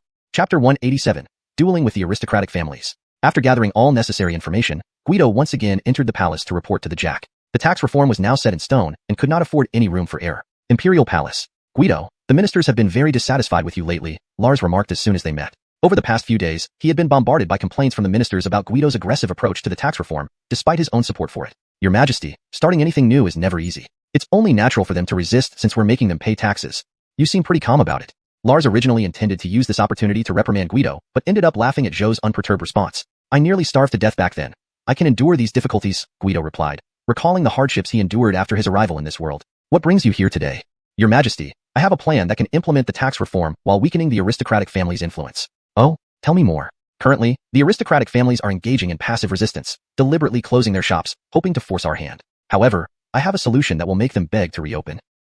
Indeed, most of the shops in the capital were either closed or sealed by Guido, causing concern for Lars as he feared the capital would come to a standstill without them. If Guido hadn't come forward today, Lars would have summoned him to discuss countermeasures. I suggest letting them close while we attract more foreign merchants to the capital, thereby reducing the aristocratic family's influence. That sounds good, but where do we find merchants to come to the capital? I have a way, Your Majesty. Then proceed. Yes, Your Majesty. Daxia Imperial Capital, the wealthiest city in the Daxia Empire, often rumored to be filled with gold. Merchants from all over the world aspire to succeed here, especially when local aristocrats undervalue its importance. After returning home, Guido immediately wrote to Imran, who was best equipped to handle business affairs. Moreover, during his maritime trade ventures, Deng had built connections with numerous chambers of commerce, making it simple to recruit replacements for the vacated businesses. In the following days, the aristocratic families acted in concert, sealing or closing their shops. Non-aristocratic businesses, sensing the shift in winds, began applying for business licenses. Previously sealed shops also tried to apply for licenses but found Guido unyielding. Fines. Shopkeepers, acting on orders from their owners, visited the tax bureau, only to be told that fines were required. Yes, taxation is a state matter, taken from the people and used for the people. You resisted law enforcement, yet the Jack's mercy spared you imprisonment. Unable to avoid the consequences, they reluctantly paid the fines. Word spread about the exorbitant penalties for reopening, leading the aristocratic families to feel vindicated by their resistance. They gave in so easily. They have no backbone. They have nothing compared to us. As long as we unite, the Jack will eventually need us. The capital depends on us. It cannot function without us. While the aristocratic families basked in their delusions, Guido welcomed merchants from various chambers of commerce brought by Imran. I know many of you have long wished to establish businesses in the capital, but haven't had the chance. Now, the opportunity has arrived. Facing him were over 100 representatives from chambers across the empire, all wealthy and influential. Sir, what assurances can you offer if we choose to set up in the capital? Since they were merchants, profits were paramount. Someone promptly asked Guido about potential benefits. Good question. I believe everyone is familiar with the situation in the capital. But first, may I ask if you understand and agree with the new commercial tax policy? Their strike stemmed from opposing the new tax policy, so Guido needed to ensure these merchants didn't share similar sentiments. We understand the new policies, sir. To be honest, no one likes additional taxes, but if there's a fair return on our investment, that changes everything. One merchant stood up, voicing everyone's thoughts. Excellent. Now, let me outline the benefits exclusively for you. First, your first year in the capital will be a probationary period with complete tax exemption. Second, those non-capital residents who operate successful businesses for a year will receive residency in the capital. Third, family members with civil servant status will be reassigned preferentially. Finally, the tax bureau will prioritize protecting you against unfair competition. These 4 benefits had been carefully considered. Firstly, a full year of tax exemption was highly tempting, especially considering the capital's bustling economy. The savings would be substantial. Secondly, residency in the capital was a coveted privilege. Education resources in the capital far surpassed other regions. For merchants aspiring to secure official positions for their children, capital residency was invaluable. Thirdly, civil servant reassignment offered immediate job placement for their officials, providing a significant advantage over waiting indefinitely. The story continues seamlessly from this translation, maintaining the original tone, style, and structure while ensuring coherence with previous content. Chapter 188. If the old ones can't be relied upon, we must rely on the young ones. In his final point, Guido was very explicit. In the event of cutthroat competition from local merchants, the tax bureau would offer special protection to them, the out-of-town merchants. With such favorable conditions already laid out, why bother with further discussion? Let's get this done. Over 100 people present all expressed their readiness to immediately seek premises for shops in the capital, and they would have the stores opened up within days. So many merchants moving into the capital simultaneously would not only slap a heavy blow to the aristocratic families, but also promote natural selection among existing businesses. This would improve the trading environment in the capital, truly achieving multiple objectives. Guido had arranged for the entry of merchants from other places into the capital, but finding premises, renovation, stocking up, these preparations all required time. The closure of large numbers of aristocratic family-owned shops indeed caused inconvenience to the common people, sparking some resentment. The aristocratic families were wealthy, so shutting down for a few days had no impact on them, but that didn't mean they'd remain silent. In the imperial court, officials with ties to the aristocracy collectively launched attacks on the tax bureau. Buddy, as deputy commissioner of the tax bureau, initially managed to respond, but faced with numerous criticisms, he quickly gave way. At this moment, Delbert thought of Guido once again. Summon Guido for tomorrow's morning assembly. After the dismissal of the court session, Delbert specially kept Buddy behind to give instructions. Buddy nodded in agreement and left. Looking at Buddy's retreating figure, Delbert sighed. Indeed, Buddy was getting old. Once, he could argue brilliantly against a multitude of opponents, but now he seemed powerless under the pressure from lackeys of the aristocrats. I thought Buddy could be a strong support for Guido, but unexpectedly, we still need to rely on Guido himself. Sigh. The next day, during the morning assembly, it is easy to notice new faces among the usual morning assembly crowd. Naturally, Guido wasn't exempted. Some ministers with good memories couldn't help but shudder when they saw Guido, recalling how he once debated fiercely enough to make others spit blood. However, some newly appointed officials who hadn't experienced that scene were quite excited, viewing Guido as a big boss to challenge. They believed that defeating him would instantly cause the tax bureau to crumble. Your Majesty, almost 90% of the merchants in the capital have closed their doors, severely affecting the normal operations of the city. The common people are suffering greatly. Your Majesty, according to my investigation, many families lack basic necessities like firewood, rice, oil, and salt. There is much discontent. Officials with aristocratic backgrounds took the lead in raising issues, cleverly focusing on the inconvenience to the people rather than directly criticizing the tax bureau, given that Guido was present. Buddy, noticing Guido's presence, kept a neutral expression as if in deep meditation, remaining detached from the situation. Delbert signaled Guido to respond. Your Majesty, this humble official of the tax bureau has something to report. What do you wish to report? Seeing Guido speak, Delbert knew it was time for him to cooperate. Since I assumed the position of deputy commissioner of the tax bureau, I've been promoting commercial tax regulations in the capital. Many merchants have shown support and recognition for the reforms, offering considerable assistance. As Guido spoke, any officials with business interests sneered inwardly, thinking sarcastically about who could possibly support these reforms willingly. Although our benevolent citizens of DeLong have beautiful hearts, there are still those who ignore national interests, thinking only of themselves, opposing national laws. Ah, right, earlier you mentioned that nearly 90% of the shops in the capital are closed. With this counterattack, Guido taught Delbert a lesson. Those officials who were previously vociferous now lost their arrogance. Minister Zhou, we were merely reporting to William, but we did not mention anything related to your tax bureau. Always there are those eager to show off. Sir, I haven't said anything specific. I just wanted to bring it up. Since you've put it this way, let me explain a bit since I am responsible for tax reform. We're all ears. Those selfish and unpatriotic merchants I referred to are the ones who keep their shops closed and refuse to accept tax reform. There it is again. Guido's sincere yet direct approach never spared anyone. Minister Zhou, this is slander. It was clearly because of your abuse of power and extortion that merchants are unable to bear the burden, preferring to close their shops rather than submit to you. This person must be someone else's brave general, the old minister's thought, daring to confront Guido so boldly. Oh, sir, that's a serious accusation. I could charge you with defamation. Even though I hold a minor post, I am still an official of the court. Do you have evidence for your claims? As soon as the person spoke, he regretted it. This wasn't a market where one could freely berate others. It was the highest center of power in DeLong. He realized his words might have been too much, but seeing no visible reaction from the emperor, he relaxed slightly. Minister Zhou, this isn't what I said. The rumors circulate in the streets of the capital.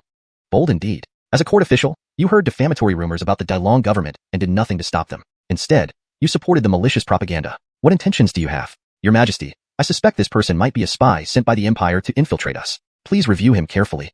Not true. Nonsense. I am from the Chui family of the capital. How can I be a spy? Hearing Guido accuse him, the man panicked. Oh, so you're from the aristocratic Chui family. No wonder.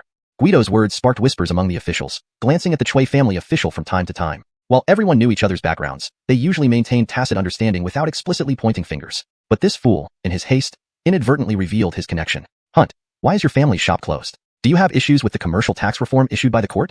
Are you dissatisfied with the arrangements made by the court and William? As an official, you are leading the resistance against royal orders. What intentions does the Chui family have? Your Majesty, I have no second thoughts. I was momentarily confused. I beg forgiveness.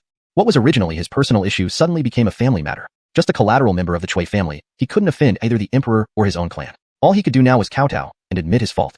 Chapter 189. The Vile Skill. Spreading Rumors. Jack Tianqing found it hard to suppress his satisfaction. Watching the aristocratic young men being handled so effortlessly by Guido brought him immense relief. In the past few days, these aristocrats had been causing him a lot of frustration, yet as an emperor, he couldn't confront them as directly as Guido did. At this moment, Guido was like a lifesaver to Jack Tianqing, making him think that perhaps he should have appointed Guido as the deputy of the Taxation Bureau from the start. However, this thought quickly passed. Meanwhile, other aristocratic young men wanted to intervene, but were intimidated by a single lethal glance from Guido and halted in their tracks. The first victory for the commercial tax reform in the morning court meeting made Jack Tianqing exceedingly happy. It wasn't just about winning an argument, but also releasing pent-up anger. In the capital, at an aristocratic residence, we really underestimated Guido. That young man has quite a sharp tongue. Himph, just a verbal victory. If we continue to stand united, we will ultimately prevail. Indeed. Guido, Ria, do you know any reliable people in the capital? Brother Wu, given my lowly status back then, I mostly knew people from all walks of life. Ria, those are exactly the kind of people I need. Find a few for me. I have important use for them. All right. Ria, having lived at the bottom of society for many years, despite her young age, had a wide network of contacts among the lower class. Soon, 3 individuals came before Guido. Commoners Arnold, Alicia, and Alessio greet Master Zhou. Though poorly dressed, the 3 were very familiar with official etiquette. Please take your seats. Guido didn't want to appear impolite. We dare not, sir. We will stand and listen to your instructions. It appeared they were ordinary people rather than fallen nobles, so Guido didn't insist further. I need trustworthy people to assist me. Since Ria recommended you, I believe I can trust you. We are honored, Master. We are willing to serve you faithfully. Arnold, Alicia, and Alessio had grown up in the capital without family background or resources. They always wanted to rise in life, but faced harsh realities. Hearing that their old friend Ria called them for the deputy of the Taxation Bureau, who sought reliable hands for a significant task, they eagerly accepted it. This was a rare opportunity for them. You know, I am now the deputy of the Taxation Bureau, mainly responsible for commercial tax reforms. However, aristocratic families dominate the capital and openly resist these changes. The damn aristocrats never do anything good. Exactly, they only suck the blood out of commoners. We are ready to serve, sir. Before Guido could finish speaking, they expressed their loyalty. Good, you truly live up to Ria's recommendation. Now, I have a task for you. Oh, I need you to spread some information around the capital. Say that the aristocratic families are openly opposing the commercial tax reform. Not only are they trying to evade taxes, but they also aim to monopolize all business in the capital, controlling the prices of all goods. You know what kind of people these aristocrats are. There's no need for further explanation. Unexpectedly, the task was against the aristocrats, which made the 3 somewhat hesitant after initial confidence. Don't worry, if you're willing, I won't forget your help. If not, it's fine too. We'll pretend we never met. You can leave now, and I won't make it difficult for you. This was a choice, and a life-changing one. Facing the 3. Why are you hesitating? Serving the master is an honor. Do you want to live in uncertainty forever? Think about your families, earning money daily and worrying if there's enough food. Arnold quickly made up his mind and scolded the others for hesitation. His words, though harsh, rang true. The other 2 immediately agreed. Good. Here's some money. Once the task is done, I will reward you generously. With the money in hand, they left Zhou's residence joyfully. After leaving, they found a secluded alley. Having refrained from checking the money earlier out of respect, they now eagerly opened the bags after ensuring no one else was around. Wow. Brother, there must be at least 100 taels here. I've never seen so much money in my life. Master Zhou is indeed generous. 100 taels of silver, while trivial for wealthy second-generation heirs in the bustling capital, would provide for these 3 and their families for several years. Brothers, let me say something unpleasant up front. Arnold looked at the money and seemed to have made a decision. Speak freely, brother. We'll follow your lead. Exactly. Master Zhou isn't an ordinary person. As Ria's old friends, let's serve him wholeheartedly. If he favors us, our fortunes will change drastically. No more late-night chores for Brother 2, and no more petty thefts for Brother 3. Brother, I've stopped that long ago. Despite Brother 3's feeble protest, Arnold scolded him again. Get lost. Using various channels, Arnold, Alicia, and Alessio spread the news Guido instructed. Already facing inconvenient purchases, rumors soon spread far and wide, becoming exaggerated over time. How come it's closed again? A middle-aged woman holding a rice bag arrived at a rice store, finding it closed, realizing she had no rice at home. Didn't you hear? The rice store is owned by aristocrats. They refuse to pay taxes and plan to raise prices. What? Raising prices? How much? To the woman, whether the aristocrats paid taxes or not mattered less. She cared more about rising rice prices. Who knows? These aristocrats are heartless. Rice is 20 coins per dough now. Once they monopolize, it might become 100 coins per dough. We, the common folk, will have no choice but to accept it. What? 100 coins? How can they do this? Can't they let us live? We work so hard, yet still struggle. My God, how can we live like this? Rumors spread uncontrollably. Initially just personal opinions, they evolved into concrete facts. Rice prices soaring to 100 coins per dough, accepted as inevitable by everyone. Chapter 190. The smell of dung. You know, at any time and place where there are people, there will be gossip. Such rumors spread throughout the capital city. Previously, everyone was dissatisfied, but they blamed it on the tax office, believing that it had forced merchants to close shops. Now things were different. It turned out that these dishonest merchants had closed down to evade taxes and raise prices artificially. This made the tax office seem like the just party. For some unknown reason, the names of the owners who closed their shops to evade taxes also leaked out. Almost all of them were from prominent families or noble clans. Seeing the sky gradually lighten, Chui family's doorman stretched and quickly prepared to open the main gate and sweep the entrance. Master would be going out soon, so he didn't dare to delay. Creak. Opening the large red gate by himself required considerable effort, but what he saw almost infuriated him to death. Who's this? Tired of living? Who dares to shit at my Chui family's gate? If you have the guts, come out and face me. Damn. You beggars. The doorman cursed loudly with a broom for half an hour, even alarming the head of the family. What are you shouting so early in the morning? Master. Suddenly hearing the head of the family behind him, the red-faced old man jumped and became submissive, losing his previous arrogance. What are you yelling about? Frisco, the current head of the Chui family, an old established clan in the capital, was raised to prioritize family interests above everything else. So, money was more important to him than anything. Someone left a pile of dung at our gate. What? What did you say? Frisco, who was calm and composed just moments ago, instantly looked as if he had seen a ghost. Upon seeing the already cold excrement, his anger rose sharply. Well done, you peasants, daring to defile the Chui family's doorstep with your filth. I'll flay whoever did this if I find out. He was still lecturing the doorman when suddenly he found himself slipping while stepping over the threshold and falling straight into the pile of excrement. Master, there's shit. Ah! Help! Help! Master fell into the shit. Someone help. Initially, only Frisco and the doorman were there, but his shout summoned all the servants and nearby onlookers, who came to watch the spectacle. Seeing this scene, everyone burst into laughter. Frisco glared murderously at the doorman, whose cold sweat dripped profusely from being scared by Frisco's gaze. Other prestigious families also weren't spared. Either they were splashed with feces, covered in garbage, or plastered with big character posters. In the secret meeting room of prestigious families, Lao Chui, heard you fell into the dung? Despite having known each other for hundreds of years, the members of the prestigious families still competed against one another. You'd better shut up, Frisco said coldly. One of us should settle down now, interjected an elder who tapped his cane emphatically to stop their internal strife. This time, even if the Jack pleads with us, I'll show him what the prestigious families can do. We've forgotten our methods. Frisco spoke ferociously, but whether others would follow him was uncertain. However, on continuing resistance, they were united. Cameron, elder brother, what's wrong? Guido and Augustus, both young, had become good friends over time. Privately, Augustus often addressed Guido as elder brother. How is business doing at home?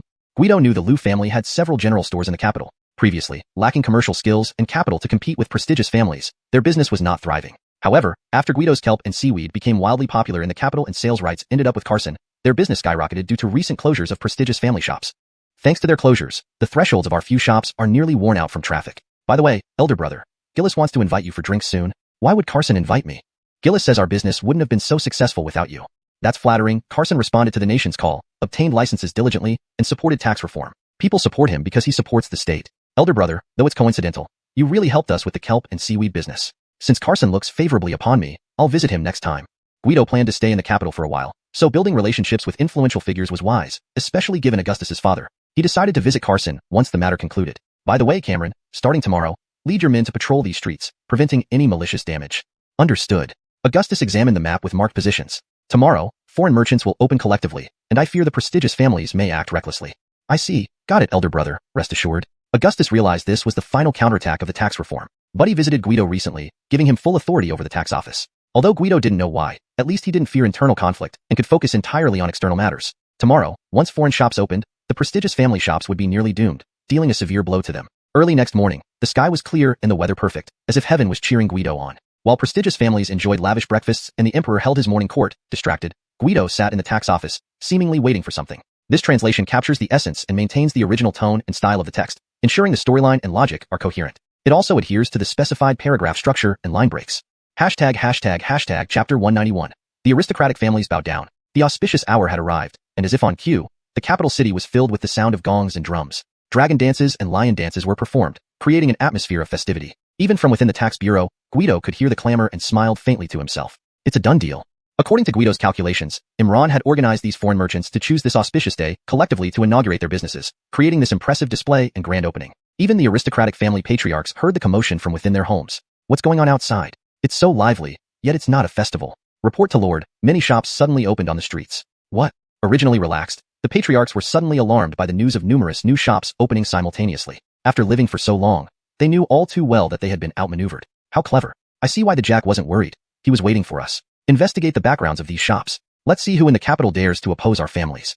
From the rapid rise and fall of their chests, it was clear that the aristocrats were genuinely panicked. They had thought victory was within their grasp, only to find themselves outflanked and robbed blind. Soon, the servants investigating returned. Have you gathered the information? Master, we have. At least 100 shops open today in the capital, all owned by outsiders. Commoners are buying like there's no tomorrow. It's over. It was obvious that these 100+ shops were organized by someone. Even if forced, Frisco wouldn't believe it was just a coincidence. The common people, who had lacked essential supplies for days, now flooded into these outsider-owned shops. Initially, they planned to pressure the Jack, forcing him to plead for help, allowing them to raise prices, but now they had been intercepted. Moreover, due to previous rumors, the reputation of the aristocratic families had become utterly tarnished, making it impossible for these new shops to continue operating. In the secret room, it's over, completely over. We've been played by that dog Jack. Stop wailing like your parents died. It's just a few shops, losing them means nothing. We are still the aristocratic families. Once again, it was the eldest among them who spoke, silencing everyone's complaints and grievances. Uncle Zhou, what should we do? Can we just let this go? Not me. I can't swallow this humiliation.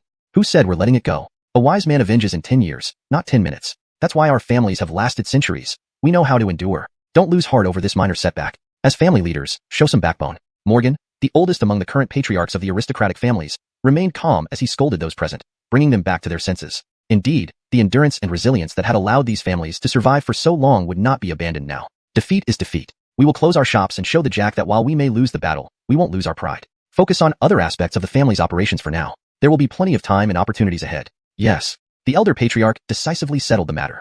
Everyone understood that they couldn't directly confront the Jack at this point and agreed. After about a month of stalemate regarding the tax reform, the aristocratic families finally admitted defeat. In the palace, Jack Delbert looked at the intelligence report in his hands, elated. Since his ascension, he had suffered countless humiliations at the hands of the aristocratic families. This was the first time he had seen them openly acknowledge defeat, a significant relief for him. With the capital city as a pilot, the next step was to roll out the reforms nationwide. Although there would still be resistance, the precedent set in the capital made local obstacles insignificant. The attitude of the tax bureau was straightforward. If it could be implemented, they would proceed. Otherwise, they would shut down operations. Merchants pursued profit, and many were waiting in line. Commercial tax differed significantly from agricultural tax. In the Delong Empire, agricultural taxes were collected twice a year, in June, summer tax, and November, autumn tax. However, commercial taxes were collected monthly because business transactions could be tracked monthly, providing a steady stream of revenue for the court to handle emergencies more effectively. When the first month's commercial tax came in, Delbert was speechless. Is this really 1 month's worth of commercial tax? Delbert stared at the financial figures, astounded. While Guido had predicted that commercial tax would become the main source of income, he never imagined it would be this much. Last year, the total tax revenue of the Delong Empire, grain, silk, cloth, and copper coins, totaled approximately 8 million guan. Spread over 12 months, that was about 660,000 guan per month. But the first month's commercial tax amounted to 1,030,000 guan, already surpassing the annual tax revenue. And this figure did not even cover the entire nation. Yes, Your Majesty, this is only part of it, as many remote areas have not been reached yet. But by the second month, the coverage will be nationwide. Ha ha ha. Delbert felt overwhelmed. It was equivalent to nearly a 50% increase in annual tax revenue. Since founding the empire, Delbert had lived frugally, but now suddenly having money left him unsure of how to spend it. Guido, you have done great service. What reward do you seek? Speak, and it shall be granted. Serving the Delong Empire is my duty. Haha, just between us today, speak your mind freely, and it will be granted. This was the first time Delbert offered a blank check to a minister, but Guido, having watched countless dramas and possessing high emotional intelligence, did not make unreasonable demands. Your Majesty, once the tax bureau stabilizes its operations, I humbly request to resign as deputy supervisor. Fine, I agree. Wait, why? Delbert initially thought Guido was requesting a promotion, which seemed reasonable. Preparing to grant it, he realized Guido wanted to resign as deputy supervisor. Your Majesty knows I am a military man. Temporarily overseeing the tax bureau is manageable, but staying too long might cause trouble for you.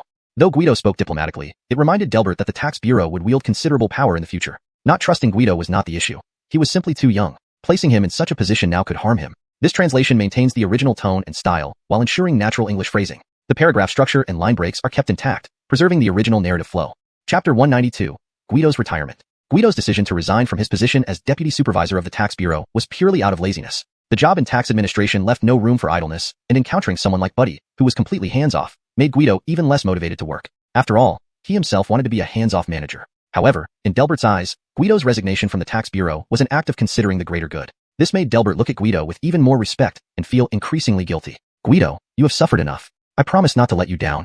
Delbert's words left Guido feeling somewhat bewildered, but it seemed that Delbert did not refuse, which brought some relief to Guido. Over the next month, the tax bureau's operations were running smoothly. Delbert found an excuse to relieve Guido of his duties. Now, Guido only held the position of commander of Qingyang Army, and naturally, he thought about returning to Qingyang County. Imperial Palace. Delbert came to the Kylie's chamber with a worried expression on his face. Your Majesty, what troubles you? The Jack had been in a good mood recently, but today he looked entirely different, without a hint of a smile. Several days ago, I relieved Guido of his duties as deputy supervisor of the tax bureau, and now he has requested to return to Qingyang County. Your Majesty, if I recall correctly, Guido suggested the position of deputy supervisor of the tax bureau to you himself. Is this? Kylie Meadow had a very good impression of Guido. In her mind, Guido was not the type of person who would be petty or proud of his accomplishments. Kylie, you misunderstand him. Guido isn't unhappy because I removed him from his post. It's just that this guy wants to go back to Qingyang County to laze around. I know him well, said Delbert. Upon hearing this, the Kylie sighed in relief, reassured that it wasn't about resentment. Does your Majesty find it hard to part with him? Yes, Guido is a great talent. Sending him back to that small place in Qingyang County is a waste. Is your Majesty troubled because you haven't decided how to arrange Guido? You know me well, Kylie. What troubles me is precisely how to settle Guido. If he were an ordinary minister, I could assign him based on his strengths. But Guido is different. He can accomplish many tasks that scholars cannot, yet when it comes to administrative matters, he behaves carelessly and doesn't pay attention to details like a commoner. Sometimes, having too many talents isn't necessarily a good thing. Delbert had been thinking about where to place Guido for several days, but still hadn't come up with a solution, hence his worried expression. Since you can't decide right away, why not give Guido a long leave? Leave? Yes, a family visitation leave. He can visit his family, and your Majesty will have more time to consider how to settle him. That's a good idea. You are truly a wise partner. Kylie, have you been feeling unwell recently? I am quite well, your Majesty. Faced with sudden concern, the Kylie felt puzzled. Then try to give me a little prince or princess. With that, Delbert pounced playfully, eliciting a playful scolding from the Kylie. After waiting for several days, Guido finally received Delbert's reply. In summary, going back to Qingyang County wasn't an option, but taking a family visitation leave was acceptable. Husband, did the Jack agree to transfer you back to Qingyang County? No, he just gave me a family visitation leave, probably because he hasn't decided how to settle me yet. Family visitation leave? Celine was visibly distracted upon hearing about the leave. Yeah, but I don't have any family to visit, so why should I take it? Thinking about the fact that he didn't have any relatives except his wife, Guido wondered whom he could possibly visit. Maybe visit Graves? Husband. Celine seemed hesitant. What's wrong? Guido knew Celine must have something on her mind. Husband, can we go back to our hometown? At first, Guido thought Celine was talking about Qingyang County, but then he realized she meant something else. Do you miss home? Yes. Celine, looking like a child who had done something wrong, avoided eye contact with Guido. In this era, once a woman married, she practically severed ties with her birth family. So since joining Guido, Celine never mentioned her family. She secretly sent grain and money when she could, but dared not give too much, fearing that Guido might disapprove. I'm sorry, Trista. It's all my fault. We should have taken time to visit your father. Since the Jack granted family leave, let's pack up and head home. Yes. Hearing Guido's words, Celine couldn't hold back her emotions. Since the famine started, she hadn't seen her family, though she occasionally sent some leftover food and money. Guido noticed her reluctance and took the initiative to suggest visiting her family, deeply touching her. Guido spent several days shopping in the capital city for gifts to bring back. Trista Gidge, can Tilda Gidge and I come along? It's so boring here in the capital. During dinner, Celine didn't hide her plans from Mariah and Lucius. Both girls, tired of life in the capital, hoped to join them. As long as you two aren't too bothered, sure. The three of them were close like sisters, and Celine wouldn't refuse them. Through conversations, Guido learned that Celine's hometown was in Binzhou, adjacent to Qingyang County to its northeast. This explained why his father and Celine's family had dealings, possibly due to passing through Binzhou. The next day, they set off with packed luggage, opting to travel by boat to Alfregia town first before heading to Celine's hometown. Celine had no objections, following Guido's arrangement. Thinking of Alfregia town, Guido felt a sense of returning home after a long absence. Imperial Palace. Guido left. Your Majesty, Guido took leave with your approval and returned home for a family visit. Relieved, Delbert believed Guido approved of his arrangement. Heston's Palace. Your Highness, Lord Guido sent word that he has received family visitation leave and is visiting his family. He specially sent someone to inform you. Understood. Ever since Delbert relieved Guido of his position as the Heston's tutor, Gordy had been slightly disheartened. However, years of education kept him from openly opposing his father. Chapter 193. Returning home in glory. As the boat slowly approached the dock, Guido stood on the deck and saw Uncle Alfred and the others already waiting at the pier. Sir. Kirk. Brother. Each person had a unique way of addressing Guido, and these greetings made him feel warmly welcomed. It's been a long time. How have you all been? Haha, we've been eating well and enjoying ourselves, surely better than you in the capital. Uncle Alfred seemed to have experienced a second spring, with rosy cheeks and a robust voice. Brother Amanda, let's hurry. The food and wine are ready. We can talk while we eat. Yes. Mila is right. I must be getting old. The group gathered around as Guido and his family climbed into a carriage. Through the carriage window, he noticed how much more bustling the Alfregiasen dock had become. In addition to ships bearing the Alfregiasen emblem, many other merchant vessels were moored here. Previously, laborers at the dock would only work when Alfregiasen's fleet returned, but now they were busy helping load and unload goods for various ship owners. The town-funded walls that Alfregiazin had built were finally completed. What was once a dilapidated village where people couldn't even afford a full meal was now a prosperous town rivaling any county seat. The banquet table was filled with dishes Guido loved, mostly seafood. I haven't tasted fresh seafood from home in ages. I'll enjoy it thoroughly today. Guido didn't hide his joy. Hee, if you like it, eat more, everyone said, relieved to see him happy. By the way, Uncle Alfred, how are the seafood sales going? Guido picked up a large sea snail, preparing to enjoy it, a dish he adored. Winter was naturally the best season for preserving and transporting seafood. However, during other seasons, especially summer, the seafood spoiled quickly after being transported just a short distance.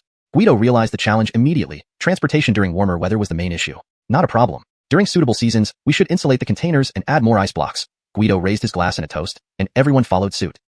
If anyone else had said this, Uncle Alfred's cane might have already struck their head. Ice storage relied on the winter months when lake water froze, and even then, the ice only lasted until early summer. After that, there was no ice available. Seeing everyone hesitate, Guido guessed what they were thinking. I have a method to make ice year-round, ensuring Alfregiazin always has a steady supply. Is that true? Uncle Alfred was always the first to jump at anything that benefited Alfregiazin. Ice storage was indeed the key limiting factor for Alfregiazin's fishery development. The prospect of solving this problem invigorated everyone, making them eager for Guido to reveal his solution. I need to prepare some things, and we'll demonstrate it tomorrow. Initially thinking Guido was joking, the group now wondered if it was genuine. However, they didn't press further, trusting that Guido would keep his word since they knew each other well. Afterward, they reported recent developments in Alfregiazin to Guido. In summary, the town was flourishing. The wall was completed, and it had gradually become a central hub for Southeast Asian trade. Both the imperial merchant fleets venturing to Southeast Asia and those entering the empire typically stopped at Alfregiazin, meaning the town's economy was booming, with no idle citizens. The next day, Guido toured the town. In just a few months, the changes were astounding. When Guido left for Qingyang County years ago,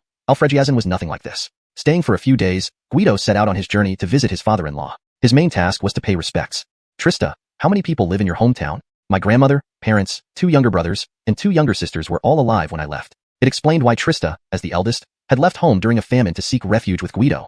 It was sheer desperation. Guido could guess the rest. Her family lived in poor conditions, which is why he brought plenty of gifts, intending to make a grand entrance and give Trista face, ensuring her hometown knew she had an official for a husband. Binyang County was where Celine's family resided. The magistrate of Binyang County had heard of Guido's reputation. Knowing he was coming, he had prepared days in advance. Thankfully, Guido had sent word ahead, stating it was merely a brief stop, allowing the magistrate to breathe a sigh of relief. Though no special reception was needed, welcoming Guido was still necessary. Even though Guido had recently resigned from his positions as imperial instructor and deputy tax commissioner, he remained close to the emperor and crown prince. Furthermore, he held the titles of commander of the Qingyang army and baron of Qingyang, far surpassing the authority of a county magistrate. This humble servant, Magistrate Clay Sansi of Binyang County, and the officials of Binyang County, greet Lord Zhou. Greetings, Lord Zhou, Guido recalled standing among the crowd, greeting superiors when he first started. Now the roles were reversed. He felt a hint of satisfaction, understanding the allure of higher status. There's no need for formalities. I'm visiting family and don't wish to trouble you. The return of Lord Zhou is an honor for our county. Magistrate Clay was puzzled. Guido wasn't from Binyang County, so why did he say he was visiting family? Could he be visiting his father-in-law? He glanced at Celine beside Guido and immediately understood the situation. Chapter 194, Celine's family. Shoo. Clay Sansi quietly nudged the clerk behind him, and the clerk understood immediately, stealthily approaching. Sir, what is it? Is Spencer's wife from this county? Clay Sansi had already instructed his men to gather all information about Guido's interests and preferences, so he quickly called the clerk over. To answer you, sir, Spencer's wife is indeed from Lijatsuan village in this county. The clerk's mind had been preoccupied with Spencer's family records for days, so he could instantly respond to the magistrate's inquiry. Satisfied with the answer, Clay Sansi gave the clerk an approving nod. Send someone immediately to notify Lijatsuan village to prepare. I'll hold Spencer for a while. Yes, sir. At this point, Clay Sansi was doing everything he could to please Guido, hoping to leave a good impression. In the world of officialdom, it all came down to relationships. Guido was the highest-ranking official Clay Sansi had ever encountered, especially since he was a capital official. On one side, Clay Sansi exerted every effort to keep Guido engaged, giving more time to the clerk to convey the message. On the other side, the clerk rushed towards Lijatsuan village without delay. However, upon arrival, the clerk's enthusiasm dwindled. Magistrate, it's not that I'm not helping you. Even if a god were here, they'd be helpless too. Even rats would cry as they left. It was too poor. There wasn't a single complete house in the village, barely better than crumbling ruins. Originally, the clerk's plan was to have the village clean up and present its best side to higher officials. Now, with such dilapidation, there was little to improve. The village was eerily quiet. Unlike other villages where barking dogs and clucking chickens filled the air, there wasn't even a bark or a crow here. Dogs must have fled due to poverty. An old man, seeing the well-dressed visitors, shakily approached them. Gentlemen, I am Xavier, the village head of Lijatsuan. May I inquire what you require? You are the village head here? Yes. Is there someone named Celine in your village? Celine. The name sounded familiar to the village head, but he couldn't recall immediately. Is she or isn't she? She does sound familiar, but my memory has failed me. Let me ask around. I am from the county yamen. This matter is urgent. Please find out as soon as possible. Yes. Upon learning that they were from the county yamen, the village head forgot his aches and pains and quickly gathered some young villagers. Village head, Isn't Sister Trista from Uncle Selin's family? The village head received an immediate response. Though he was confused, the young ones were not. Yes, she is Selin's eldest daughter. Ah, now it sounds very familiar. The village head slapped his thigh, realizing it. The clerk was even more excited at finding her so quickly. Take us to her. Yes. This way, gentlemen.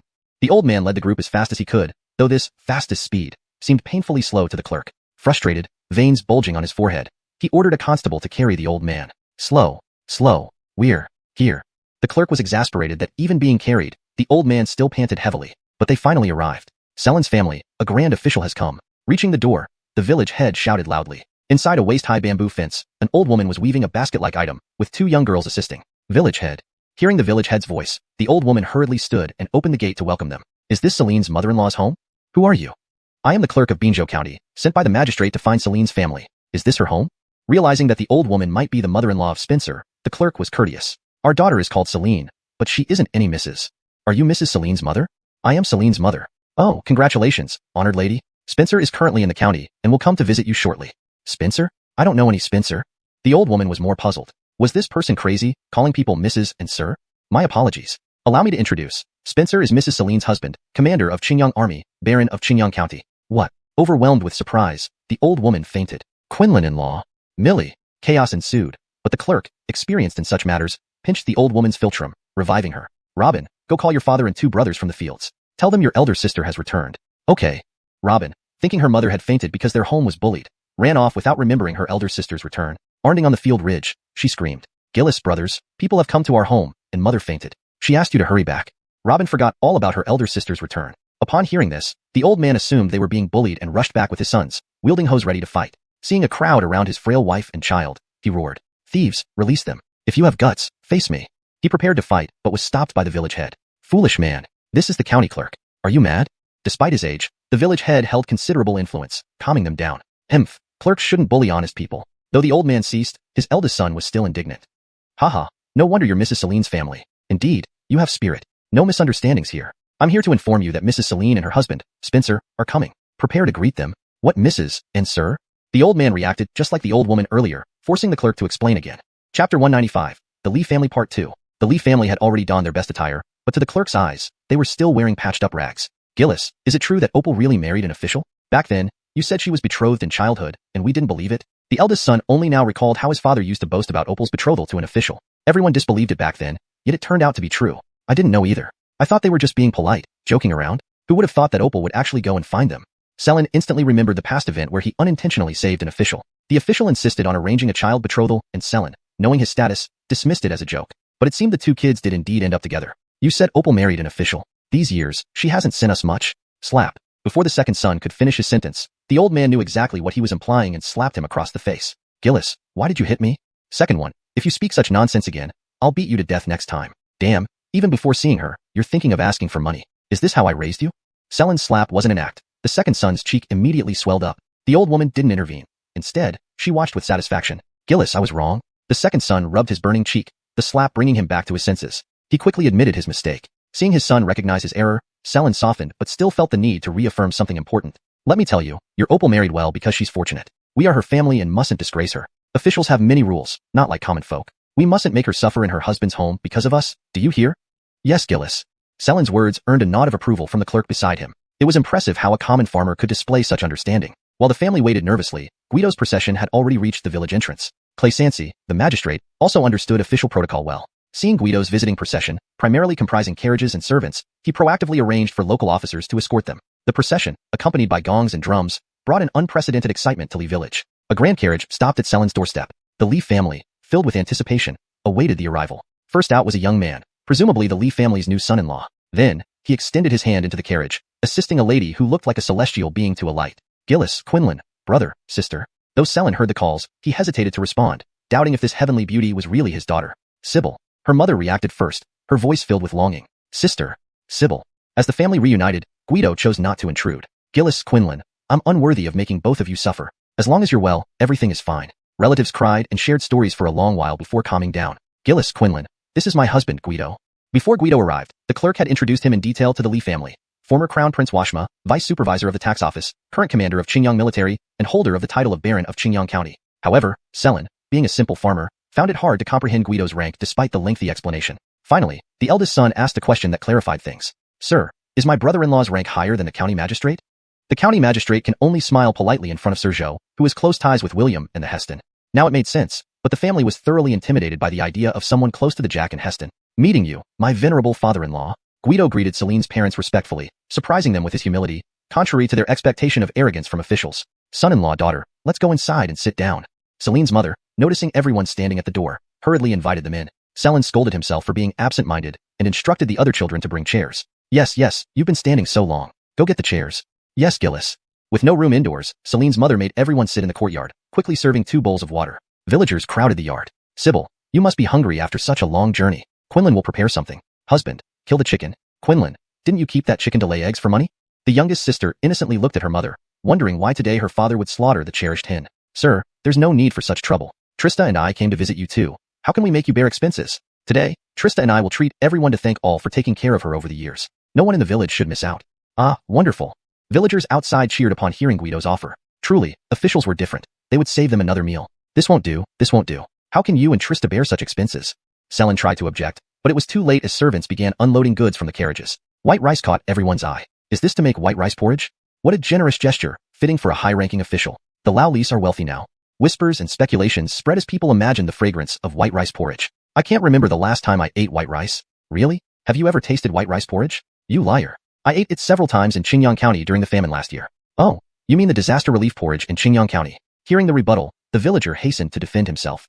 Chapter 196, treating the entire village to a feast. When they talked about the disaster relief efforts in Qingyang County, everyone had a knowing expression. However, these people did not know that the reason why Qingyang County had rice for disaster relief was entirely due to Guido. Upon hearing Guido's offer to treat the whole village to a meal, Celine's father tried persuading him for a long time but saw that it was futile. He then approached the village chief for help to arrange everything. A hearth was built and 10 large pots were set up outside Celine's door. Rice was poured into the pots with a rustling sound. Putting in so much rice, is this for steaming plain rice? My goodness, I've never eaten plain rice before. Immediately after, a fully butchered large pig and many sea fish were unloaded from the cart. Heavens, there's meat too. That's fish? My word, such big fish?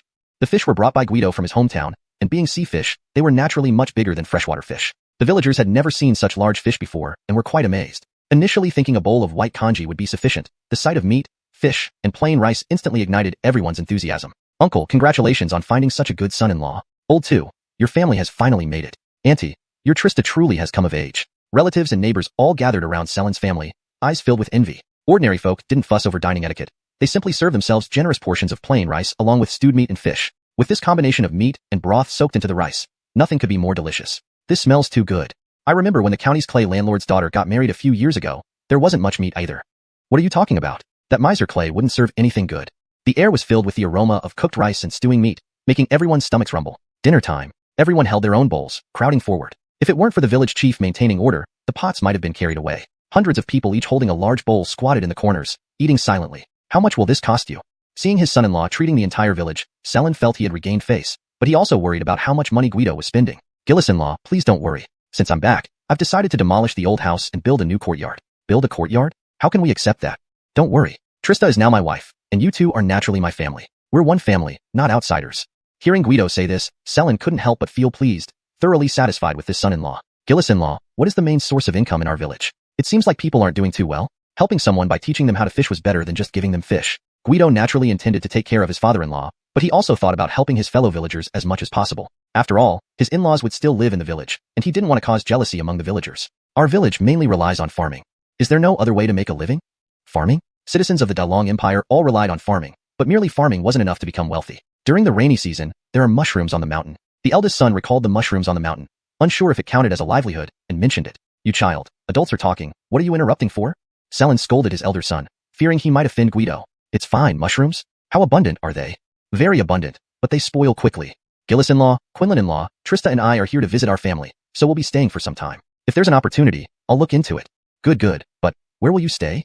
Delighted by their daughter and son-in-law's return, the Lee family naturally wanted to welcome them. However, their dilapidated home wasn't suitable for hosting a high-ranking official. Lord Zhou, Lee Village used to have an old landlord's residence. Though small, it could suffice. The clerk seized the opportunity to suggest. Good, follow your arrangements. Right away, sir. Excited at the task, the clerk hurried off to prepare. This meal continued from noon till afternoon. Originally a quiet village, Lee Village bustled with activity due to Guido's arrival. Sir, the courtyard is ready. The clerk respectfully reported. Good, Gillis-in-law, Quinlan-in-law, let's move over there while we're at it. This old house needs to be demolished anyway. Isn't that inappropriate? Gillis, Quinlan, let's go. We're one family. Initially hesitant, afraid of troubling his daughter, Selin eventually moved in after continuous persuasion. The courtyard arranged by the clerk originally belonged to a local landlord who left several years ago, rumored to have moved to the capital or fled from enemies. Guided by the clerk, the whole family arrived at their temporary lodging. Not bad. Guido glanced at the courtyard, which stood out prominently among the shabby village houses. The Lee family explored curiously, marveling at everything. I only ever looked from the gate, never dreaming I'd live here. Selin seemed lost in past memories. Gillis, don't worry. You'll live in such a house every day soon. Celine reassured her parents, knowing her husband's capabilities. That evening, Lucius prepared a more exquisite dinner, astonishing the Lee family. The dishes looked so beautiful. Wani-chan, is this what the immortals eat?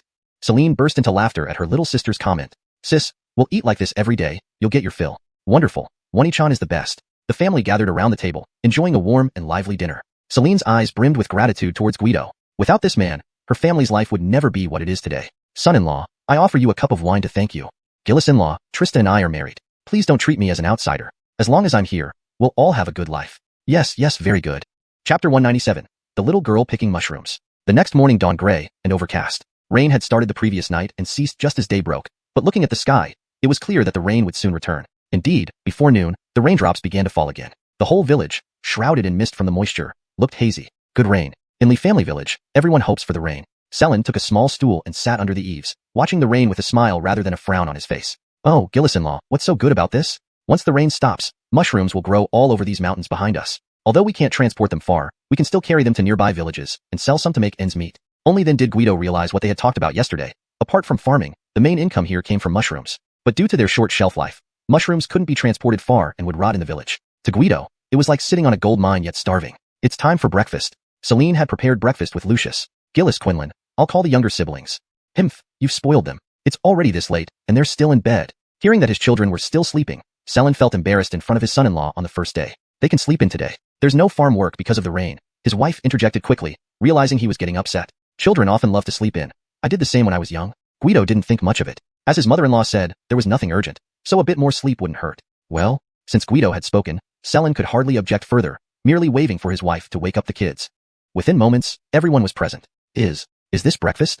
Arning before the table, Selin's family hesitated to sit down. While they understood yesterday's dinner being a bit lavish since it had been long since they last gathered, a full spread at such an early hour seemed excessive. Everyone, please sit down. This is our regular breakfast, Lucius said, having risen before dawn to prepare everything. She found great joy in cooking. Miss Yang, this is too much. A simple porridge would suffice. Given it's raining and there's no work today, we don't even need breakfast. In the countryside, people lived on the brink of survival. Even getting enough to eat was a challenge, so 2 meals a day were common. That won't do. Master Zhou said that 3 timely meals a day keep one healthy. Though Lucius's reasoning made sense, the Lee family stared at the abundance of dishes, unsure where to begin. Many of them were unfamiliar except for the white congee. This is a fried dough stick, best enjoyed dipped in soy milk. These are steamed buns filled with pork. The tofu pudding is very smooth and tender. I love it. Seeing her family's bewilderment, Celine introduced each dish one by one. Her 2 younger siblings, however, dived right in, praising loudly as they ate. Big sister, this is delicious. We're actually eating meat for breakfast. Big sister, I still prefer the tofu pudding. It's so smooth and tender. I've never had anything like it. Eat more if you like it. Gillis, Quinlan, please join us. Besides soy milk, fried dough sticks, and buns, there were various homemade side dishes to go with the congee. Initially restrained, the elderly couple soon loosened up under the allure of the food, smiling contentedly. Gillis and Quinlan, Trista and I will ensure you 2 can enjoy a comfortable life from now on. By afternoon, the sky hadn't cleared, but the younger ones were having fun. Celine distributed the gifts she had brought, eliciting cheers and excitement from everyone. However, Selin and his wife wore troubled expressions, possibly feeling disheartened by the continuous rain delaying farm work. Fortunately, the sky cleared the next day. With the recent talk of mushroom picking fresh in everyone's mind, Selin led the family into the mountains with baskets and sacks to collect mushrooms. From afar, villagers could be seen preparing to enter the mountains to gather mushrooms. Picking mushrooms doesn't bring in much money, but it's better than nothing. Even if we can't sell them, we can still eat them. After every rain, everyone goes into the mountains to pick mushrooms.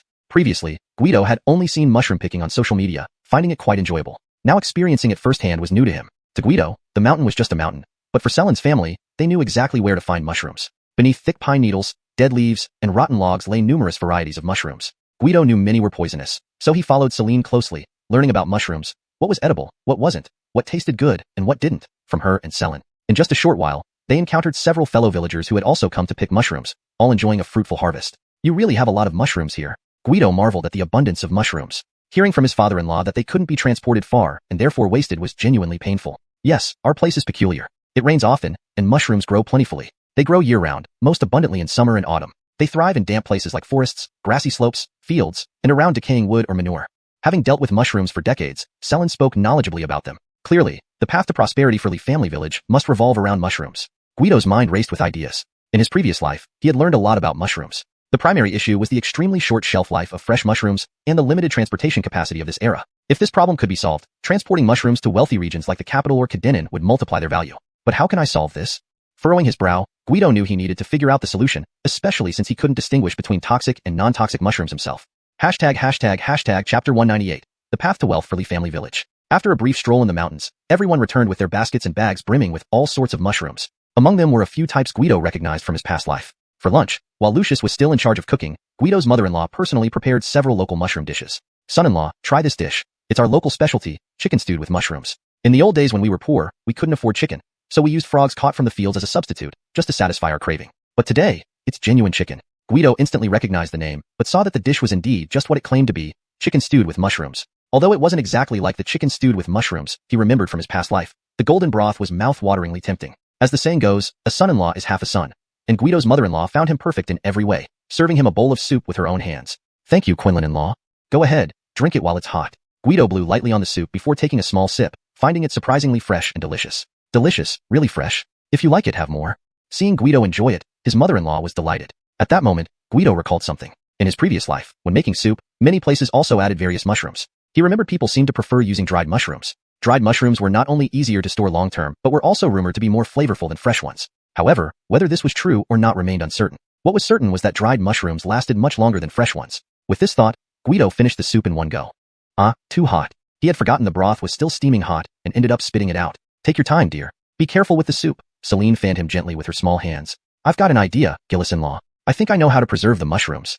What? Apart from Selen, Lucius, and Mariah, everyone else was from Lee Family Village. The issue of preserving mushrooms had troubled them for years. Now hearing Guido's suggestion, they were both surprised and excited. We can dry the mushrooms, allowing them to last for months, if not longer. While they might not be as flavorful as fresh ones, this would make transportation easier, enabling us to sell them to more distant markets. When using them, we can simply rehydrate the dried mushrooms with water beforehand. Would that work? Selen felt hesitant. These methods sounded too simple and crude. Would they really work? Definitely, trust me, Gillis-in-law. If left alone, they'll only go to waste. Why not give it a try? That's right. Yusef, we throw away so many fresh mushrooms each time. Might as well listen to our son-in-law and give it a shot. Guido's mother-in-law was the first to support him. I didn't say no either. Selen hurriedly expressed his agreement, fearing isolation. Encouraged by Guido, Selen spoke to the village head about this method, hoping the entire village would try it. The village head, having worked in the village for years, was far-sighted enough to agree immediately. He then notified all the villagers to send a representative to a meeting. To summarize, this is what we're considering. Anyone who has opinions can speak now. The village head presented the idea of drying mushrooms to all the representatives, followed by comments from the villagers. I think the village head is right. Since they'll eventually spoil and be thrown away anyway, why not give it a try? It could work. I agree. I disagree. What if it doesn't work? That would be a waste of our time and just another false hope. We should focus on tending the fields instead. Some villagers agreed while others disagreed. Why are you such a lazybones, Selendog? You do nothing but slack off. After Guido came up with this idea, you're still complaining? Seeing Selendog again, the village head felt a headache. Selendog was known as the village's laziest person. Despite saying he wanted to focus on the fields, his land was always overgrown with weeds. Village head, Guido, being high-ranking, doesn't even get his hands dirty. How can someone who deals with mushrooms daily not come up with a solution? Yet an official can. This remark left the village head speechless and swayed some villagers. Indeed, they had dealt with mushrooms for generations without a solution. Could a government official really solve it? Arguments broke out among the villagers, splitting into two factions, one supporting the idea, the other against it. Just then, Guido appeared, wanting to hear everyone's thoughts. Technically, if the villagers disagreed, Guido had no reason to push forward, especially since it could be thankless work. However, thinking of his family's future in the village, he decided to step in. Everyone, stop arguing. Listen to me. The lively crowd immediately quieted down at Guido's presence, showing the power of his official status. Please, Guido, take the lead. The village head handed over the reins to Guido, stepping aside. If anyone is unwilling to take the risk, that's fine. I, Guido, am willing to buy all the fresh mushrooms you can provide, as long as they meet quality standards. If anyone tries to cheat, don't blame me for not recognizing old acquaintances. Wow. Guido's announcement caused a stir, sending ripples through the crowd. Buying fresh mushrooms? How will that be transported? What does Guido mean? Son-in-law, don't act impulsively. I know you want to help, but there's no need to lose money. Your money isn't windfall. Gillis, rest assured, I have my plan. His father-in-law knew Guido was doing this out of consideration for him and the village. However, with divided opinions, it was difficult for him to handle. Guido decided to cut to the chase. Such a trivial matter shouldn't waste his time and energy. Ultimately, he announced that his father-in-law would represent him in acquiring all the mushrooms from the village and nearby areas, a foolproof deal everyone agreed to. In the end, everything went smoothly, though Selen's expression remained sour. convinced that his son-in-law was getting the short end of the stick. Chapter 199. Niter Ice Making. Guido's assistance to Li family village was indeed due to his respect for Celine and her family. If the villagers were willing to cooperate, Guido would naturally help them share in prosperity. However, their current behavior of wanting profit without bearing risks did not sit well with him. By letting his father-in-law act as an agent to purchase fresh mushrooms and establishing a processing workshop, Guido could ensure that the villagers didn't bear much risk, but in return, the majority of the profits would remain with him. Gillis-in-law, rest assured, this arrangement won't be at a loss. In fact, we might make substantial profits. I originally wanted to bring prosperity to the villagers out of respect for you, but they don't want to take any risks. There's no such thing as a free lunch. Well, they have only themselves to blame. Celine did not speak up for the villagers this time, as it was their actions that had hurt Guido. However, Gillis-in-law, although they can enjoy immense wealth, I'll ensure they have enough food and clothing.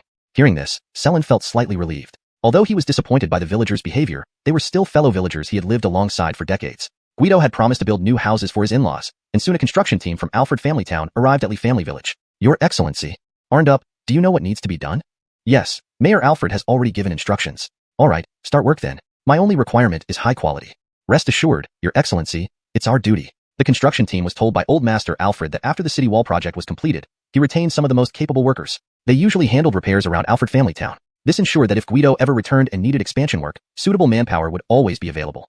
Guido admired Old Master Alfred for thinking about talent retention. Accompanying the construction team was also the manager of the mushroom workshop arranged by Imran. With these professionals on board, Guido prepared to return. Gillis-in-law, Quinlan-in-law, stay here comfortably until the new house is built. I've made arrangements. Good.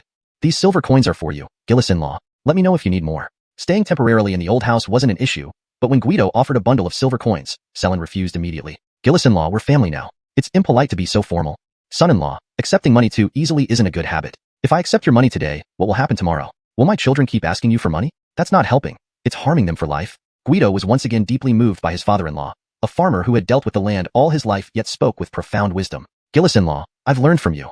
This time, Guido was very sincere. His father-in-law, though short and weather-beaten, spoke words that left even Guido, with his higher education, feeling impressed. After spending about half a month with Celine in Li Family Village, Guido finally set off for Alfred Family Village, as he still had unfinished business. Isaias, can we buy niter? Niter? We can buy it, but why does your excellency need it? Are you going to practice alchemy?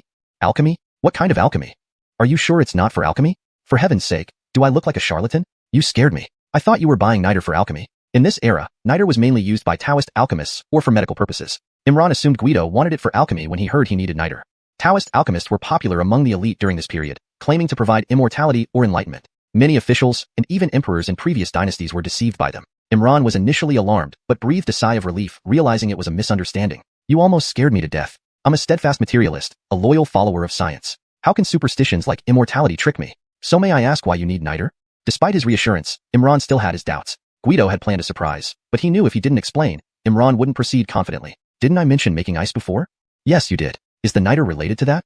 Exactly. The key to making ice lies in the niter. Upon hearing Guido's explanation, Imran finally felt at ease. Since niter was crucial for making ice, which in turn was vital for Alfred Family Town's fishing industry, Imran decided to source it discreetly, preferably from abroad, to keep the secret longer. Considering the importance and urgency of the ice-making project, Imran went to handle it personally. On his way out, he encountered Amy. Your Excellency, where is Gerardo going in such a hurry? Amy, please sit. I asked Isaias to buy something for me. Oh, do you need anything from me? Amy had a low profile in the domain since she was responsible for maritime security. Despite being just a town, Alfred Family Town's naval power was world-leading, excelling in ships, personnel, and weapons. The release of the Bull Devil alone sparked a maritime trade boom, and many pirate groups disguised themselves to purchase Bull Devils. The shipyard was booked solid until next year. Moreover, Guido now had the even larger Azure Dragon, but its information was tightly controlled, so outsiders only knew about the Bull Devil. Your Excellency, I have important news. Amy's serious tone alerted Guido to the gravity of the situation. Sit down and tell me slowly. There are reports that the Oliver's White Skull pirate group, after conquering Red Hair Hawkins, the fourth ranked of the 7 warlords, has rapidly expanded its influence across the Great Dragon Sea. It's said he is planning a major move. Major move? Could he dare attack the Great Dragon Empire? Guido didn't realize that his jest hinted at reality. Oliver's ambitions had grown, leading him to see the ocean under Great Dragon's control as insufficient. He now aimed to claim the Emperor's throne. ####Chapter 200, The Great Dragon Empire Navy. The news brought by Lainey was important, but since they did not have the specifics of the enemy's plan, all Guido could do was caution her to remain vigilant and intensify training. Lainey's reminder also prompted Guido to realize that he should establish an official identity for Lainey's guard unit. Otherwise, if someone malicious reported them, it could mean trouble, even death. Thus, Guido sought out his old friend, Magistrate Jerry of Jinshan Prefecture. Old Jensen.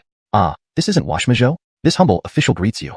The two longtime friends met after a long absence, still jesting with each other as before. Aren't you supposed to be in the capital? When did you return?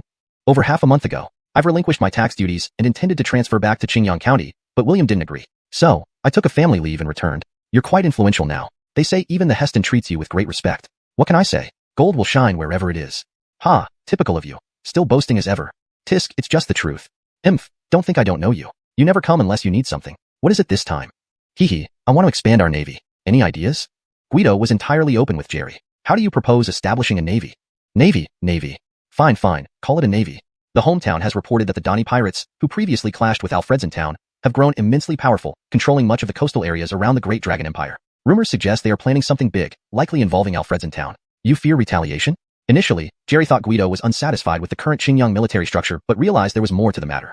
Not entirely. While Alfredson town is resilient, prevention is better than cure. I secretly formed a maritime guard to protect my trade fleet, but without official recognition, it's a potential hazard. What? How dare you form a private army?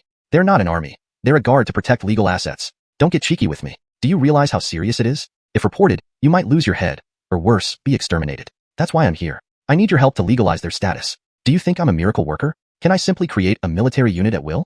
Jerry glared at Guido fiercely, almost wanting to sever all ties to avoid being implicated. Any ideas? Hemph, there's a way, but I can't guarantee it will work. Anything helps. Let's try first. Indeed, only seasoned bureaucrats like Jerry had enough clever schemes. Do you remember the salt fields near Alfredson town, which are vital to the empire? Use that as an excuse to petition the court about pirate activities. Wait, how do you know about the salt fields in Alfredson town? Though the imperial control over salt production had broken the aristocratic monopoly, the Alfredson salt fields remained confidential. Guido wasn't scared that Jerry knew the secret. Rather, he was genuinely curious about the extent of Jerry's influence. Ha, don't forget, I'm from Qingyang. I'll write the petition immediately.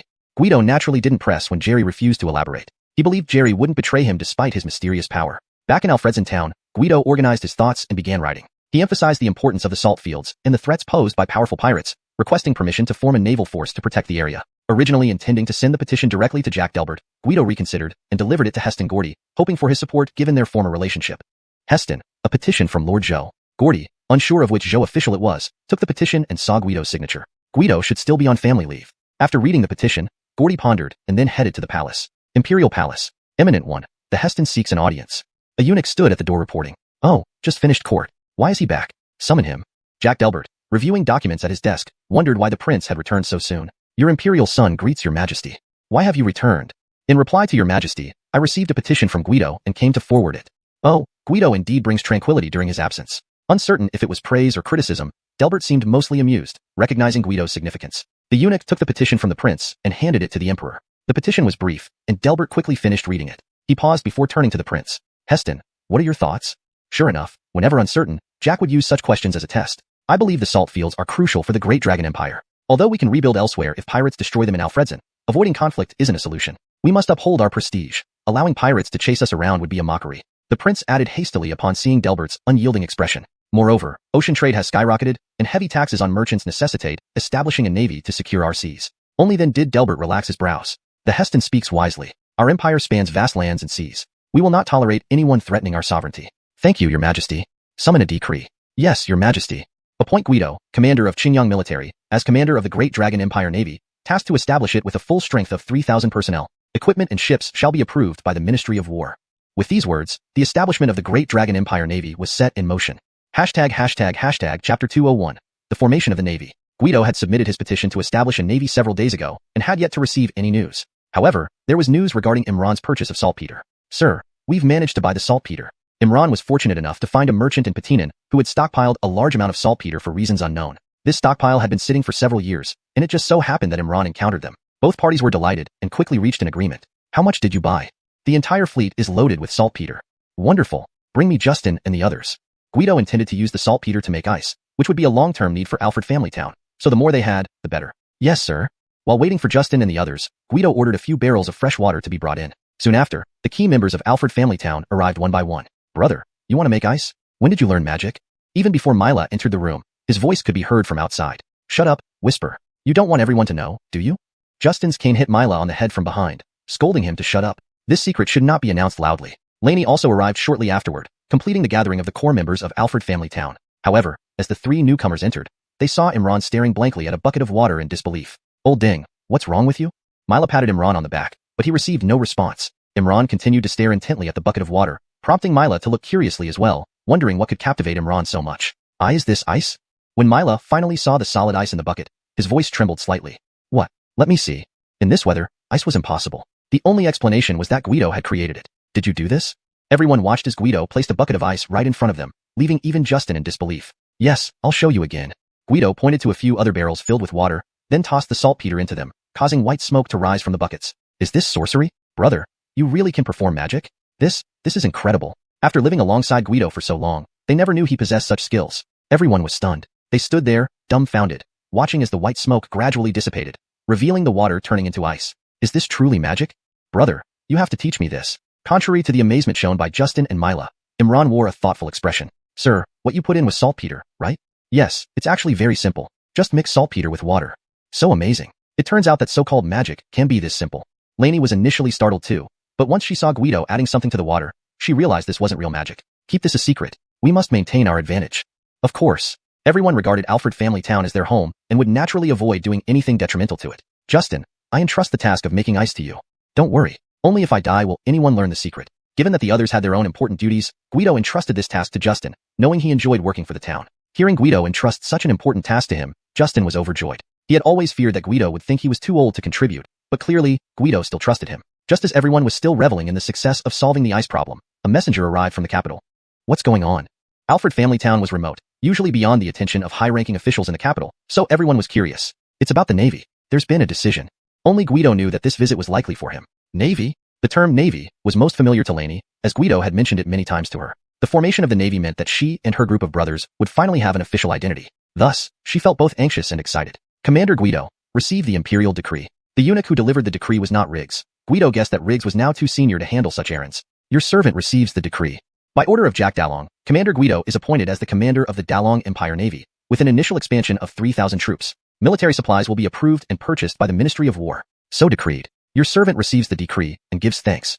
The decree was straightforward. Jack Delbert agreed to form the Navy, but only allocated 3,000 personnel, leaving Guido somewhat disappointed. However, something was better than nothing. Lainey was also thrilled upon hearing the news. She and her brothers would finally have a formal position. After treating the envoy well and sending them off respectfully, not because Guido feared them, but because sometimes these people could be useful at crucial moments, he immediately appointed Lainey as deputy commander of the Dalong Empire Navy, responsible for all matters concerning its establishment. Among those who joined voluntarily under Lainey's leadership, there were still some vacancies, but Guido preferred quality over quantity and didn't rush to recruit. Sir, should we purchase Niawang or Qinglong ships for the Navy? Ships were obviously the most critical component of the Navy, and organizing personnel was a minor issue for Lainey. In my opinion, if we're going to do it, we should go for the best. But do you think the bureaucrats at the Ministry of War will approve the funding? I suspect they wouldn't even consider buying Niawang ships. Although Lainey had never dealt with the Ministry of War's officials, she held no favorable impressions of the high-ranking officials in the capital. You're right. To them, the Navy means nothing. Only the army matters. So what do we do?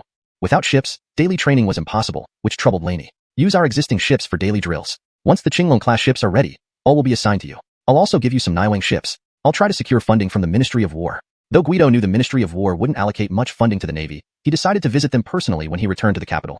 Chapter 202, Renee Johnny, the fourth Renee. While Guido was enjoying himself in Alfregia town, a significant event occurred in the capital. The neighboring country of Gaoli, located to the east of the Great Dragon Empire, had long been harassing the Great Dragon's borders. A year ago, the fourth prince, Johnny, personally led the army against them. With his arrival, the morale of the Great Dragon's border troops soared, and they fought Gaoli back and forth for a year. Ultimately, Gaoli submitted and agreed to acknowledge the Great Dragon as its superior heavenly kingdom. This news sent shockwaves through the nation, and Renee Johnny became the talk of the town almost overnight. On the day Johnny returned to the capital, citizens lined the streets to welcome him, and Jack Delbert personally greeted him at the palace gates along with all the officials, satisfying Johnny's vanity immensely. Originally, Johnny already had intentions of pursuing the position of crown prince, and now he became even more arrogant. He openly expressed his ambitions in public multiple times, which stirred up his supporters.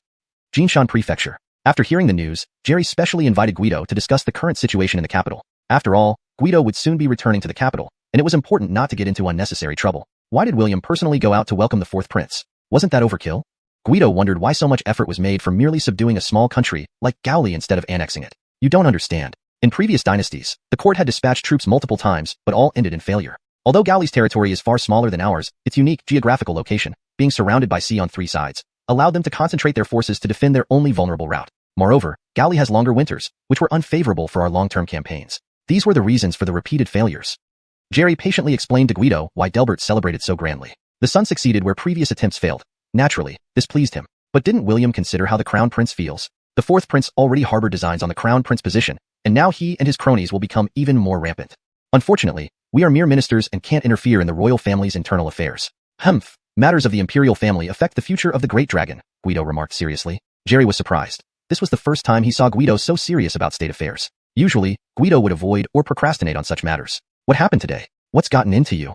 Oh, nothing. I just feel many things could have been avoided if some people didn't cause trouble unnecessarily. It's quite frustrating, Guido replied. Jerry widened his eyes, thankful that no one else was around to hear Guido's insolence. Do you plan to support the Crown Prince? Jerry asked cautiously. I'm not taking sides. I'm a minister of the Great Dragon, and I simply don't want to see internal conflicts. Hearing Guido's response, Jerry breathed a sigh of relief. That's good. But after you return to the capital, be extra cautious. The capital is too chaotic now. Preferably, nobody should bother me, Guido said indifferently. Guido listened to the news from the capital, but treated it as gossip. Jack Delbert had approved his leave to visit relatives without specifying a date, so Guido tried to delay his return as much as possible. Fortunately, with everyone focusing on Renee Johnny's return, no one paid attention to Guido, which suited him fine. One morning, while Guido was having breakfast in town, he relished these peaceful moments knowing they wouldn't last once he returned to the capital. Lord Zhou, there you are. Just as he was enjoying the unique breakfast of Alfregia village, he heard a voice that made him nervous. Lucy? Yes, it was none other than Aloysius, the master of Yawang Valley. Seeing Guido excitedly like a cat spotting a mouse, Guido knew he couldn't escape. Lady Lucy, I'm here every day. Why should it be hard to find me? Stuck between a rock and a hard place, Guido awkwardly greeted him. Can you tell me about the surgery you mentioned last time? I need to know more. Pretending to ask, Aloysius already had a firm grip on Guido's arm, fearing he might run away again. Unlucky timing. I'm busy today. Before Guido could finish, Aloysius tightened his grip, causing Guido to break into a sweat. Sure.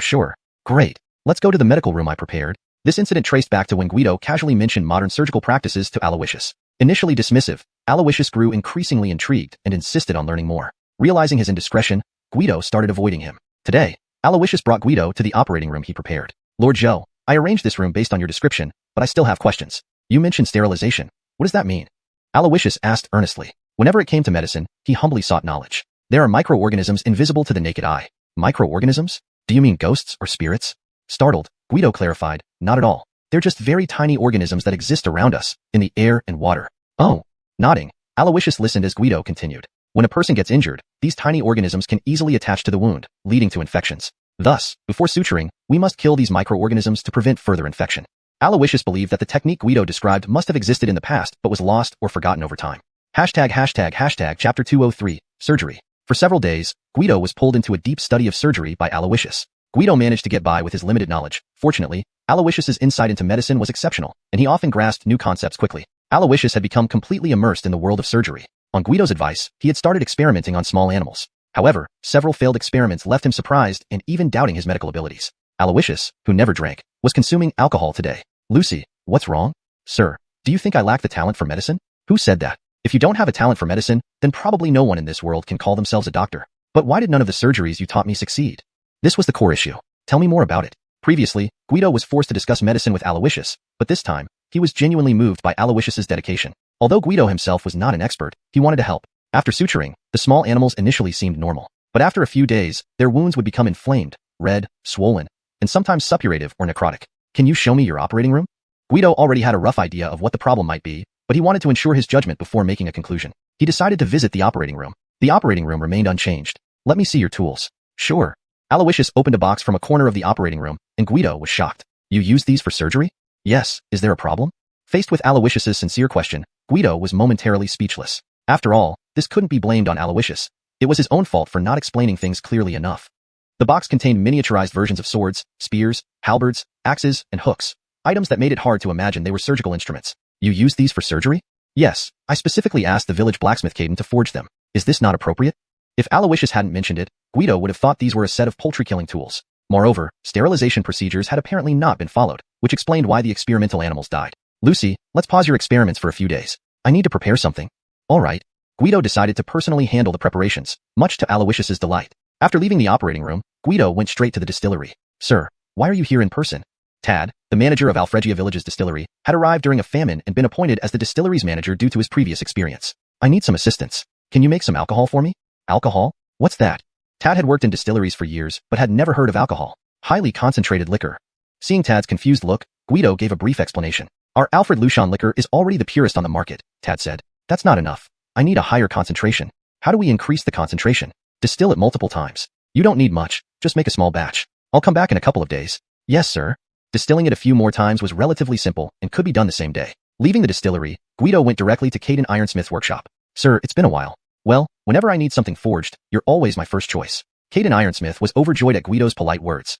Sir, what do you need this time? I've just received some excellent materials. That's perfect timing. Actually, Guido needed a set of surgical tools. The materials required were minimal, and the work wasn't overly complex. However, the precision and sharpness needed for surgical knives, tweezers, and scissors would take time comparable to forging a blade. Guido explained his requirements to Caden Ironsmith, who furrowed his brow. Sir, Lord Ira once ordered a set of miniature weapons. Your request is even smaller and more precise. Are you practicing hidden weapons with Lord Ira? Haha, not hidden weapons. These are for saving lives. Using hidden weapons to save lives was a novel concept to Caden Ironsmith, but he only needed to follow orders. All right, sir, I'll have them ready in 3 days. Good, I'll be back in 3 days. Although 3 days seemed short, an unexpected event occurred before Guido returned. A secret letter from the Heston's consort arrived for Guido. Opening the letter, his usual calm demeanor vanished. Heston Gordy has been injured. According to the letter, Gordy had fallen off a horse a month ago, resulting in a leg injury. Though his life was not in danger, the imperial physicians were at a loss, and Gordy still limped when walking. No royal heir would be allowed to limp. Consequently, many of Gordy's supporters shifted allegiance to the fourth prince, Johnny. Disheartened by the turn of events, Gordy became self-destructive and indulged in alcohol daily. Seeing her husband's despair, the Heston's consort turned to Guido as a last resort. On the journey, Guido pondered the situation. In royal families, nothing was trivial. The timing of Gordy's fall coincided with Johnny's return. Could this be mere coincidence? Could the fourth prince be so impatient? Johnny's ambitions were known even to distant officials like Jerry. Guido suspected whether Jack Delbert was considering changing the crown prince. Chapter 204, The Heston Lamed. After Guido arrived at the capital, he sent Celine home and immediately rushed to the Heston's palace. When Guido met Heston Gordy, he couldn't believe his eyes. This disheveled, unkempt man was really the Heston? Beside him, the Hestons, who had been trying to console Gordy, suddenly saw Guido and showed a hint of long-missed relief on her face. Guido.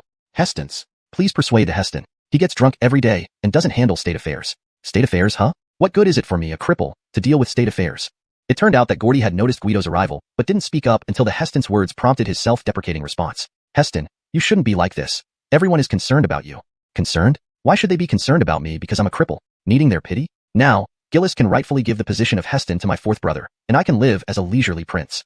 Gordy almost roared in agony. It was the first time Guido saw Gordy lose control, which meant the impact of this matter on him must have been significant. Heston, nothing has been decided yet. How can you give up so easily? What about those who support you? At this moment, Guido paid no heed to formalities. To someone who had completely given up on himself, only drastic measures could work. Huh, destiny? My lame leg is destiny. There has never been a Lamed Heston in history. That's destiny. Gordy drained his wine in one gulp and then laughed bitterly to the sky, mocking both fate's unfairness and himself. Just because you're lame, you choose to wallow in self-pity. If you were to become emperor, how could I trust you to govern DeLong well? Do you think you can be DeLong's emperor? You give up at the first setback, avoiding problems by drinking. I overestimated you before. With or without an injured leg, you would fail. Guido kept pushing, shocking the Hestons. Could such words be said? Gordy lowered his head, lost in thought. After a while, he spoke slowly. Guido, can you help me? Unclear if he meant his lameness or his position, but since he asked, it seemed he had a glimmer of determination. Walk a bit. Let me see what's wrong with your leg. Without hurrying to answer Gordy, Guido wanted to examine the leg first. Gordy, like a puppet, struggled to stand. His face drenched in sweat from pain during mere steps, soaking his clothes in minutes. Guido pulled up Gordy's pants leg. Indeed, it was a fracture. What did the imperial physicians say?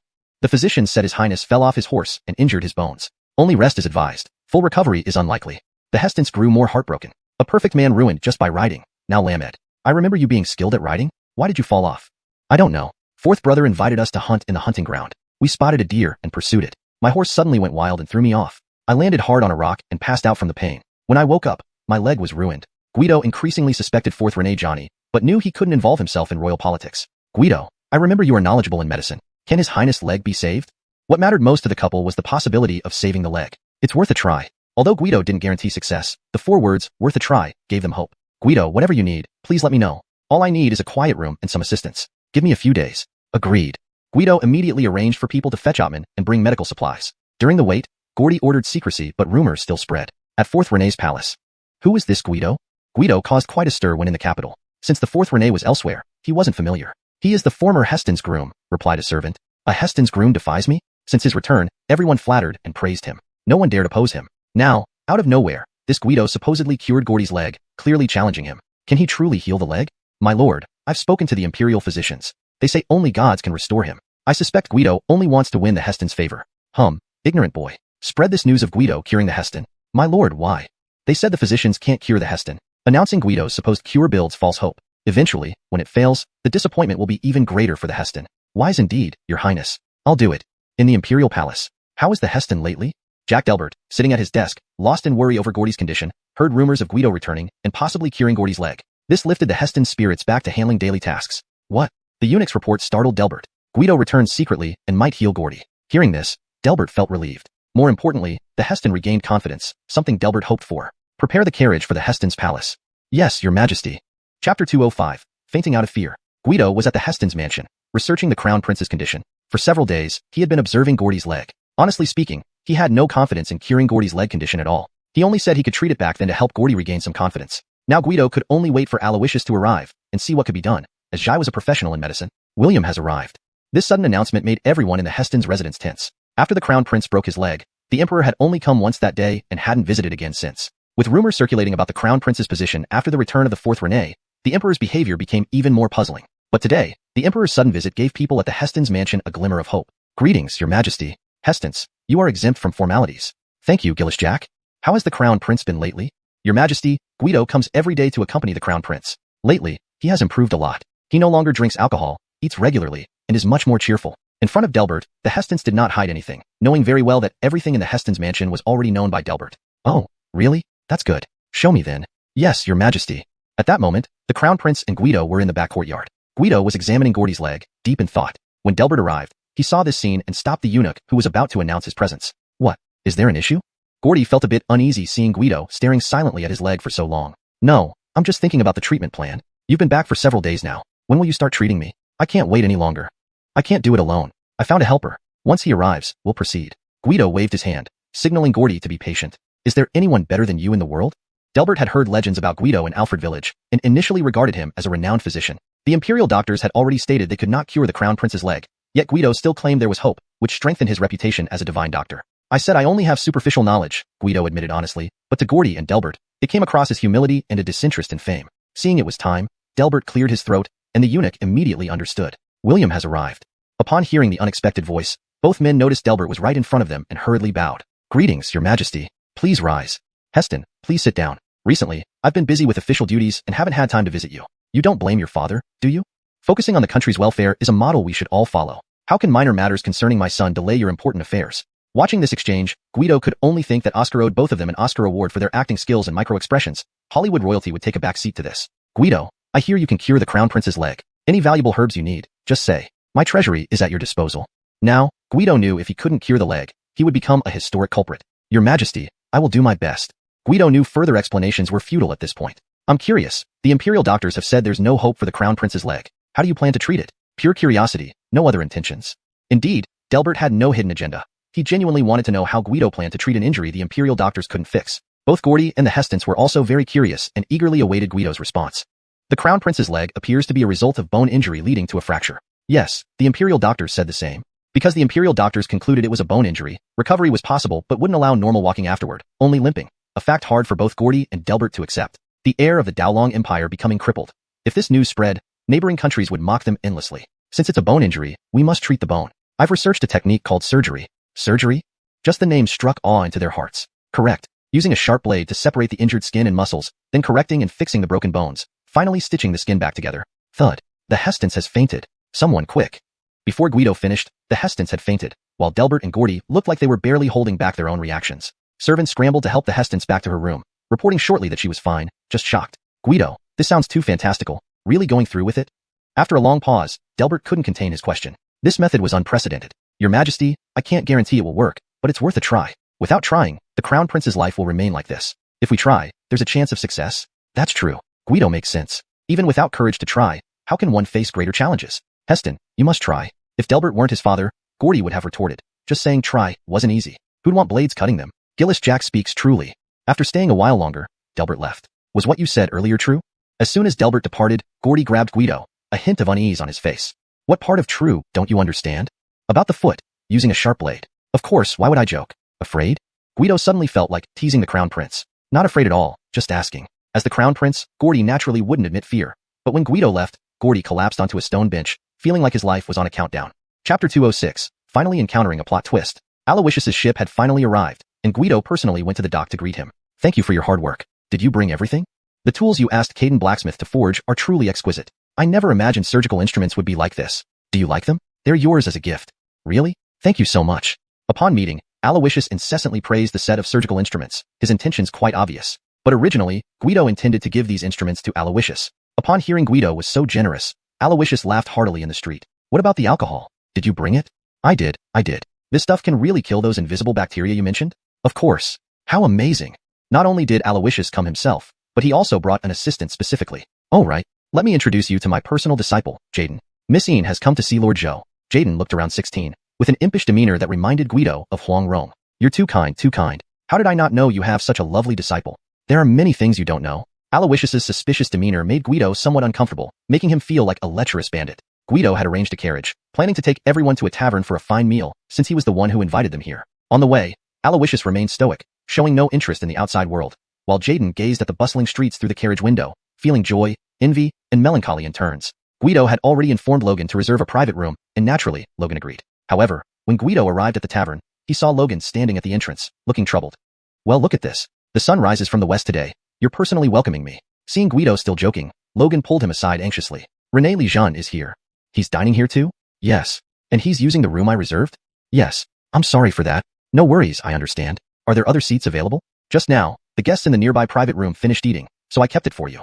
Thanks. Guido didn't want any trouble with the prince, let alone create a feud. So when he lost the private room, he didn't storm in and slap anyone. Instead, he chose to resolve the issue peacefully, deeming it unnecessary for a simple meal. What happened? We can't eat? Jaden, being the impish girl she was, guessed the situation correctly. Nothing. Come on, let's go inside. Guido covered up his uneasiness with awkwardness, thankful she hadn't heard anything incriminating. The little girl obviously hadn't seen much of the world, treating the tavern like Arnley Lao Lao entering the Grandview Garden, curious about everything. When dishes started arriving, her eyes sparkled with desire, clearly fascinated by all the unfamiliar delicacies. Everyone, let's eat without too many formalities. Okay. It seemed Aloysius had not taught Jaden much about hierarchy and etiquette, making her appear genuine and heartfelt in her actions. Just enjoying the meal made the little girl incredibly happy, talking nonstop as she ate. Beijing is so wonderful. Master, you should have brought me here earlier. Master, even ducks taste better here than in Medicine King Valley. Brother Zhou, what's this? I've never seen it before. Master, try this. You're older. It's softer. Guido understood why Aloysius adored Jaden so much. To him, she was like a beloved granddaughter, a source of joy. Suddenly, the door of the private room was kicked open by a few wealthy young men, their demeanor arrogant and haughty. Aren't you guys too noisy for a meal? Don't you know it's disrespectful? Speaking was a lackey leading the group.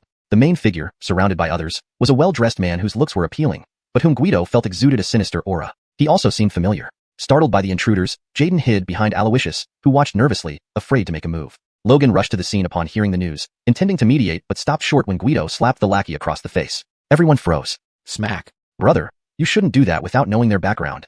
Logan panicked internally. Guido was his friend, but the others were powerful figures he couldn't afford to offend. It seemed difficult to resolve the situation. Fourth René, I apologize, this is entirely my fault. Today, please give Julius some face.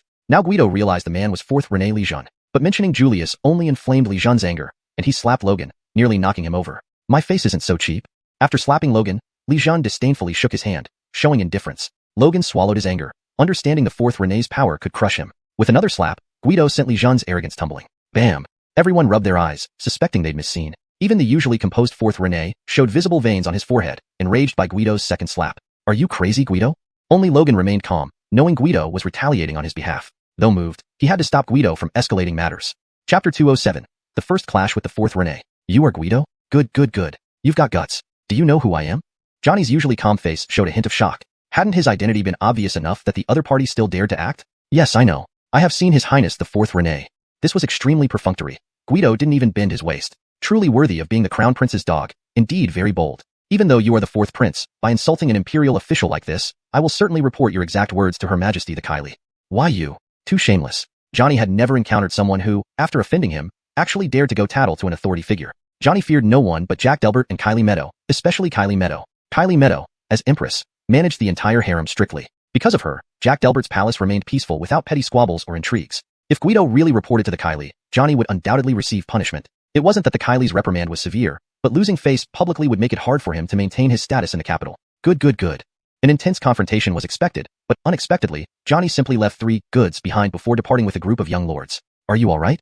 Guido looked at Logan, whose face was swollen, and asked with concern. My ancestor, we dare not do this again next time. Johnny holds grudges. Though Logan's face still burned with pain, he kept warning Guido not to provoke Johnny again. I know you understand me.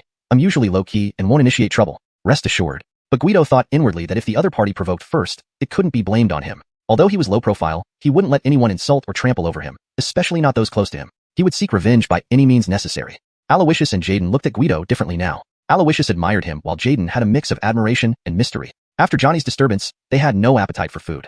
Guido took Aloysius and Jaden home to rest for the night, planning to visit the Hestons' mansion the next day. Don't you want to visit the Hestons' mansion first? Aloysius felt surprised when Guido led them directly home. Wasn't the Hestons' condition urgent? Don't worry. You've come such a long way. Rest first. The Heston has been limping for so long. One more day won't matter. Hearing Guido's arrangement, Aloysius said nothing more. After all, he was only here to help and wasn't in charge. Rena naturally knew Aloysius, but met Jaden for the first time, showering her with compliments upon meeting her. That night, Guido recalled the day's events. Even if he hadn't provoked Johnny today, he would likely have been targeted eventually. Since Johnny aimed to seize the position of the Heston, Guido, as the former Grand Tutor of the Heston, was bound to be seen as a trusted ally. Helping the Heston with his leg made it hard for Guido to coexist peacefully with the fourth Renee. So, offending Johnny today was inevitable. As a modern man, Guido wasn't rash. Offending a royal family member was unwise, but it was unavoidable. Facing it head-on might make Johnny wary, assuming Guido had some hidden agenda. The next day, Guido brought Aloysius and Jaden to the Heston's mansion. Both the Heston and the Hestons were eagerly waiting for Guido's assistance. A subject pays respects to His Highness the Heston and Her Majesty the Hestons. It was their first time meeting the Heston and the Hestons, and both Aloysius and Jaden were visibly nervous. Aloysius managed slightly better, but Jaden was so tense she could barely control her body. Rise. Guido motioned for Aloysius to examine the Heston's leg. True to his profession, Aloysius ignored formalities and lifted the Heston's pant leg to inspect the injury closely. How is it? Is it a fracture?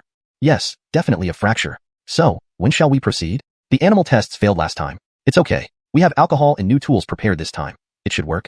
Aloysius and Guido discussed openly in front of the Heston and Hestons, alarming them. They sounded like quacks with talk of experiments and failures. Maybe you should practice more. I'm not in a rush, suggested Heston Gordy. I can stay, but Aloysius can't. His hometown needs him. I need to regularly check up on the Guifu's health issues. I can't stay too long. Gordy was speechless. These two refused his request without offering a noble reason. Did a rural widow outweigh a prince of the realm? Indeed, in Aloysius's mind, the prince was less important than the village widow. Let's take 2 days off, then perform the surgery on the third day. We'll practice these 2 days. Somehow, news of Guido's surgery plans spread throughout the capital, and everyone eagerly awaited the outcome. Imperial physicians from the Imperial Medical Institute wanted to challenge Guido since he claimed to heal the Heston. Some senior physicians even denounced him as a heretic. Under manipulated public opinion, everyone awaited Guido's failure, doubting his abilities compared to what seasoned Imperial physicians couldn't cure. Unaffected by external discussions, Guido and Aloysius practiced incision and suturing techniques over the next 2 days. Meanwhile, Jaden double-checked all surgical supplies repeatedly. Chapter 208, Performing Surgery on the Heston. The surgical tools, a scalpel, scissors, forceps, and other specialized instruments, were all personally crafted by Caden Blacksmith from Alfregiazen. The high-concentration alcohol used for sterilization was produced through repeated distillation at Guido's direction in the town's brewery. The sutures were made from sheep intestines, which were cleaned, disinfected, dried, and then twisted into thread. These would be absorbed by the body over time, eliminating the need for a second procedure to remove them. As for anesthesia, Guido had no worries. Aloysius possessed several potions that could render a person unconscious like a dead pig. The surgery was scheduled 3 days later for 2 reasons. First, to give Aloysius more practice. Second, to allow Gordy to mentally prepare. However, Guido misjudged the latter point. Over these 2 days, Gordy was unable to eat or sleep, feeling like a lamb waiting to be slaughtered, living in constant fear. Finally, the day of the surgery arrived. Practically every faction sent someone to linger around the Heston's residence. Even the usually quiet taverns and teahouses were filled with people. The surrounding streets were bustling with vendors who appeared out of nowhere. Jack Delbert and the Kylie came personally to the Heston's palace, eager to hear the results firsthand. Hey, Guido. How did you get here? Stacy suddenly appeared behind Guido, startling him. I came with Gillis Jack and Quinlan Kylie. Do you have confidence in curing the Heston? As she spoke, Stacy seemed genuinely worried. Though she always appeared carefree to others, having grown up in the imperial court, she knew well the hidden stakes. She understood that success or failure would significantly impact Guido.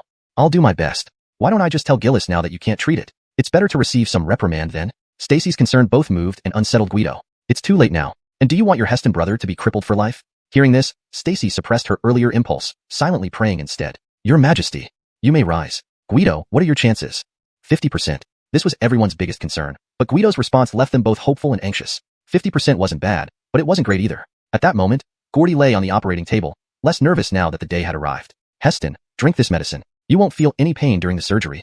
Aloysius handed over the anesthetic potion he had prepared, and only then did Gordy realize that there was something to ease his fears. He drank it down, regretting his anxiety from the past 2 days. Ladies and gentlemen, please wait outside. Only Aloysius, Guido, and Jaden remained inside the operating room. Guards arranged by Jack Delbert stood outside, preventing anyone from entering. Gillis Jack, Quinlan Kylie, Dr. Zhou said the surgery will take a long time. Please step aside and rest for a while. Despite her turmoil, the Hestons maintained composure, supporting the Jack and Kylie. Inside the operating room, Gordy fell into a deep sleep due to the anesthetic. Aloysius performed the surgery, guided by Guido, with Jaden assisting. Luckily, Aloysius was extremely talented, and although he had limited experience, he could handle this type of injury. The leg issue didn't involve internal organs, so the risk was minimal. Using the custom-made tools, Aloysius worked smoothly, disinfecting, cutting, manually correcting the bone, fixing it, disinfecting again, and finally stitching up the wound. Guido realized how physically demanding surgery was, understanding why a doctor needed someone nearby to wipe their sweat. As the operation progressed, loud arguments erupted outside. Despite hearing them, Guido couldn't afford distractions while completing the final stitches. Let me in. How dare you stop me? Do you want to die? Fourth Renee, sorry. The Jack ordered that no one enters. Bullshit. My brother is in there. I need to see him. Move. Sorry. Fourth Renee. The Heston is being treated. Outsiders can't enter. The two guards blocking the Fourth Renee felt humiliated, but dared not disobey the Jack's order. Knowing the Fourth Renee's reputation, they still refused him. Outsider? Are you insane? Kill these dogs. Yes, your highness. The Fourth Renee was furious, ordering his guards to draw their swords. Seeing this, the palace guards also drew their weapons, holding their ground. At this critical moment, Jack Delbert arrived. He had heard the commotion and decided to observe his beloved fourth son. To his shock, the usually polite and courteous prince revealed a tyrannical and unreasonable side. These guards followed his orders faithfully, yet this disobedient son dared to attack them. Imagine if someone else tried. What would happen? Your Majesty. Johnny froze upon seeing his father, especially noting his dark expression. The wheels in Johnny's mind turned rapidly, thinking of a way to defuse the situation. Disobedient son, while your brother undergoes treatment, you shout and threaten my royal guards. Do you not respect me? Gillis, forgive me. I understand my mistake. Indeed, Johnny was clever. He didn't argue but accepted the Jack's rebuke fully. This prevented further escalation, and as Jack Delbert looked at his kneeling son, his anger dissipated. Just then, the operating room door opened, drawing everyone's attention to Guido. The incident involving Johnny was quickly forgotten. Chapter 209. Returning to hometown for development. Guido, how is the Heston? Delbert approached Guido as soon as he saw him come out, glancing at the Heston still sleeping under the influence of anesthesia inside the operating room. The surgery went very smoothly. The Heston just needs plenty of rest and then start rehabilitation exercises. So you mean the Heston won't limp anymore? He shouldn't. Receiving the answer he wanted, Delbert didn't say anything, but his uncontainable joy was evident on his face. Guido, thank you. Kylie Meadow was also moved to tears, although she managed to hold them back. You are too kind, your majesty. This is just my duty. Because Jack and Kylie were present, the Hestons had to restrain herself and not rush in to see the Heston, but hearing Guido's words, she felt more assured. Everyone got the answers they wanted, except for the fourth Renee Johnny, who was inwardly seething with rage over this turn of events. Despite his fury, he maintained a false smile. Gentlemen, the Heston is still under anesthesia and requires rest. Please do not disturb him. Someone, convey my order. Apart from Guido, no one is to disturb the Heston's rest. Yes, your majesty. Johnny wondered if this order was directed at him, but he understood that he needed to be more discreet lately. In the following days, thanks to Chancellor Aloysius's meticulous care, the Heston recovered quickly and was now able to walk short distances. Guido's contributions were significant, having devised the rehabilitation plan that greatly aided the Heston's recovery. The Hestons observed these changes daily, deeply grateful to Guido. If not for Guido, who knows what upheavals would have occurred in the Heston's household. Heston Gordy could feel his body recovering. Now, he followed Guido's instructions without any complaints, trusting him completely. Word spread throughout the court and the country that Guido, despite being a military general, possessed remarkable medical skills, even surpassing the imperial physicians. Commoners even believed Guido had used divine powers to heal the Heston's leg. Good, good. Keep walking, straight ahead. Walk a few steps. Gordy could now walk normally without any assistance. All his suppressed sorrows were released in this moment. A smile hung on his lips while tears filled his eyes. He considered Guido his closest confidant. Your Highness, you're really healed. The Hestons was overwhelmed with joy. Their household had endured so much criticism recently. Guido, thank you. No elaborate words were necessary. These simple two words, thank you, conveyed Gordy's deepest trust and gratitude. After some time, Gordy's health was almost fully restored. Guido provided final instructions and prepared to leave. Why not stay in the capital? Gordy wished to keep Guido close. Your Highness, William has tasked me with establishing the Dragon Empire Navy. It's a critical moment, and I cannot leave. Actually, this was an excuse Guido concocted because his current positions, commander of Qingyang Army and admiral of the Dragon Empire Navy, were both outside the capital. Guido planned to leave before Delbert noticed. Deciding to leave, Gordy did not try to detain Guido, only wishing him well. The next day, Guido set sail with his family towards Alfregia town. Both Delbert and Gordy bestowed substantial rewards, all of which Guido gave to Aloysius. The Medical Valley urgently needed funds. Although the local clinic in Alfregia town was virtually monopolized by the Medical Valley, Aloysius insisted on fair pricing rather than profiteering. With a growing population, the Medical Valley also established a medical school under Guido's suggestion. Students admitted through examinations received free tuition and board, making it highly sought after in Alfregia town. Due to Aloysius's generous benefits, the Medical Valley's financial status plummeted, forcing him to frequently seek money from Guido. Fortunately, Guido valued education and issued annual grants, providing some relief. By the time Delbert realized, Guido was already back in Alfregia town. For now, Delbert hadn't decided where to assign Guido, so he did not summon him. There's nothing like the familiar scent of cow dung in Alfregia town. Walking through fields of ripe crops ready for harvest, Guido felt an immense sense of achievement. Unimaginable just 2 years ago, when Alfregia village barely had enough food, its development now surpassed Qingyang County. Alfregia town was no longer an obscure village. Salt production flourished, with ships regularly transporting large quantities of salt to the capital. The dock continued expanding due to the rapid growth of maritime trade. Merchant ships frequented this key port en route to Southeast Asia, contributing significantly to Alfregia town's revenue, surpassing the fishing industry. Even though shipbuilding ranked third, it surprised Guido. Originally a nearly bankrupt shipyard, it became unexpectedly profitable after he bought it. The former owner, Alonso, stayed on as manager and often expressed happiness, preferring the less stressful role of manager over being a boss, a true, chosen worker. Indeed, Guido mused, fate can be quite unpredictable. Chapter 210. Re-encounter with the White Skull Pirate Group.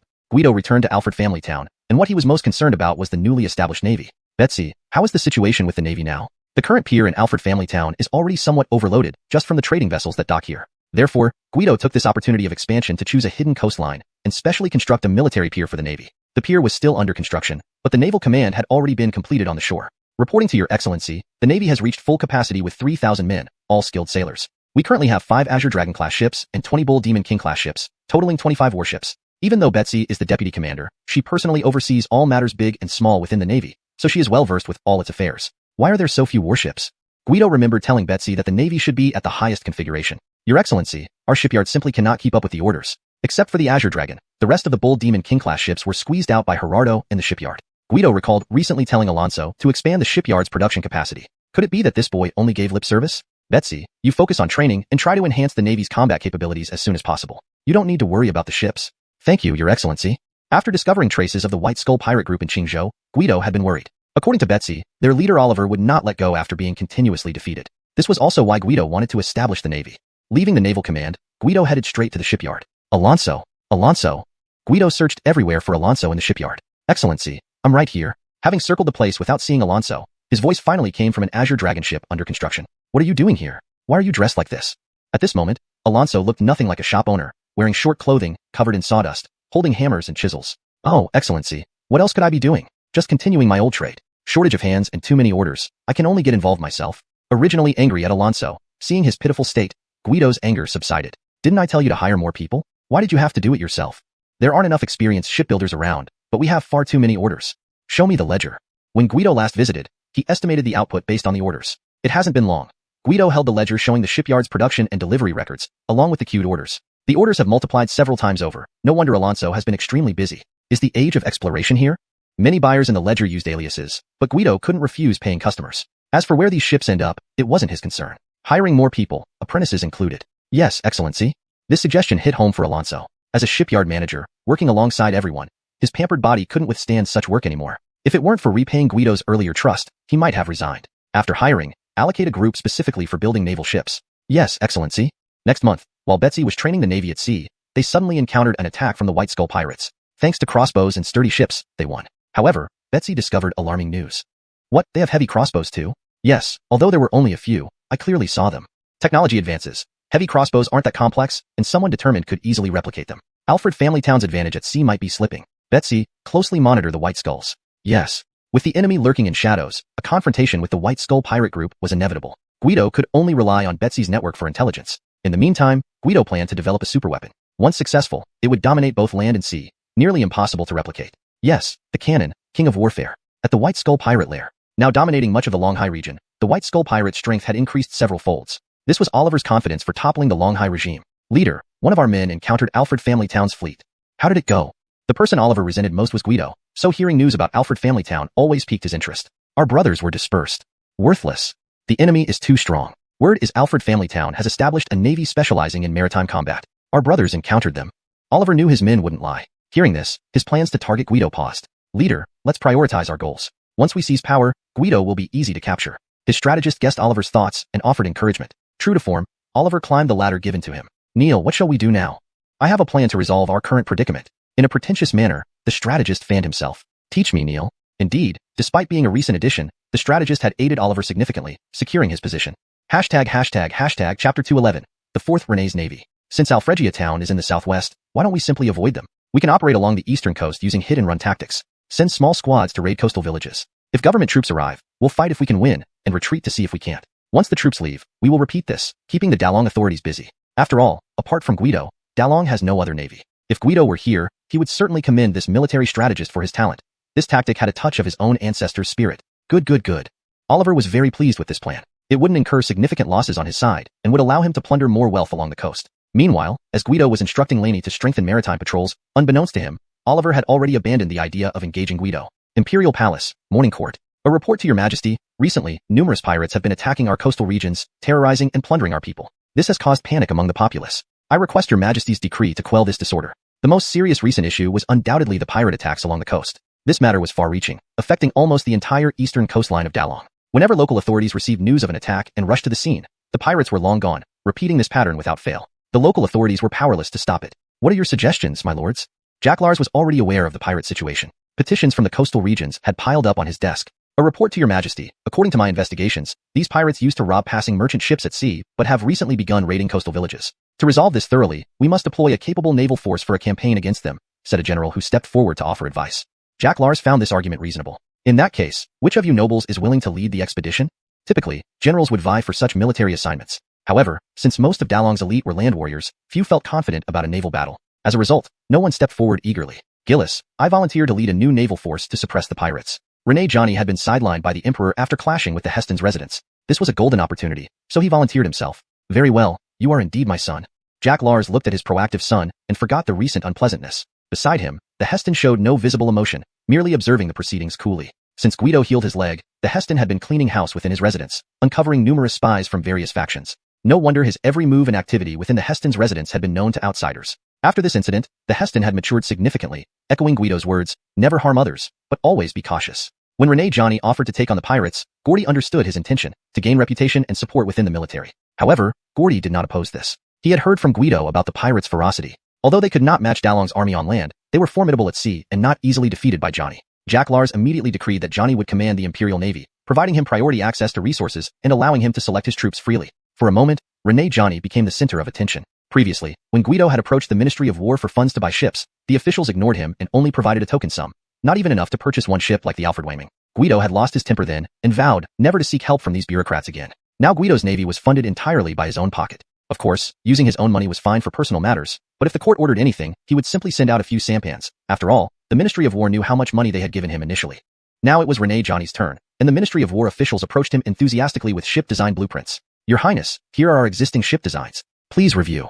The official presented the blueprints, and Johnny leisurely flipped through the pages. Disappointed by what he saw, he asked why the large ships at the capital docks were not included. These ships at the docks are not constructed by the Ministry of Works, replied the official. Well, if those ships are better, I want them. Johnny cared little for regulations. Clearly, the ships at the capital docks were superior to those designed by the ministry. Johnny thought simply. With the best ships from the capital docks and elite soldiers from the capital's armies, dealing with the pirates would be effortless. How many do you need, Your Highness? At least 20. We are the Imperial Navy, after all, and we cannot lose face.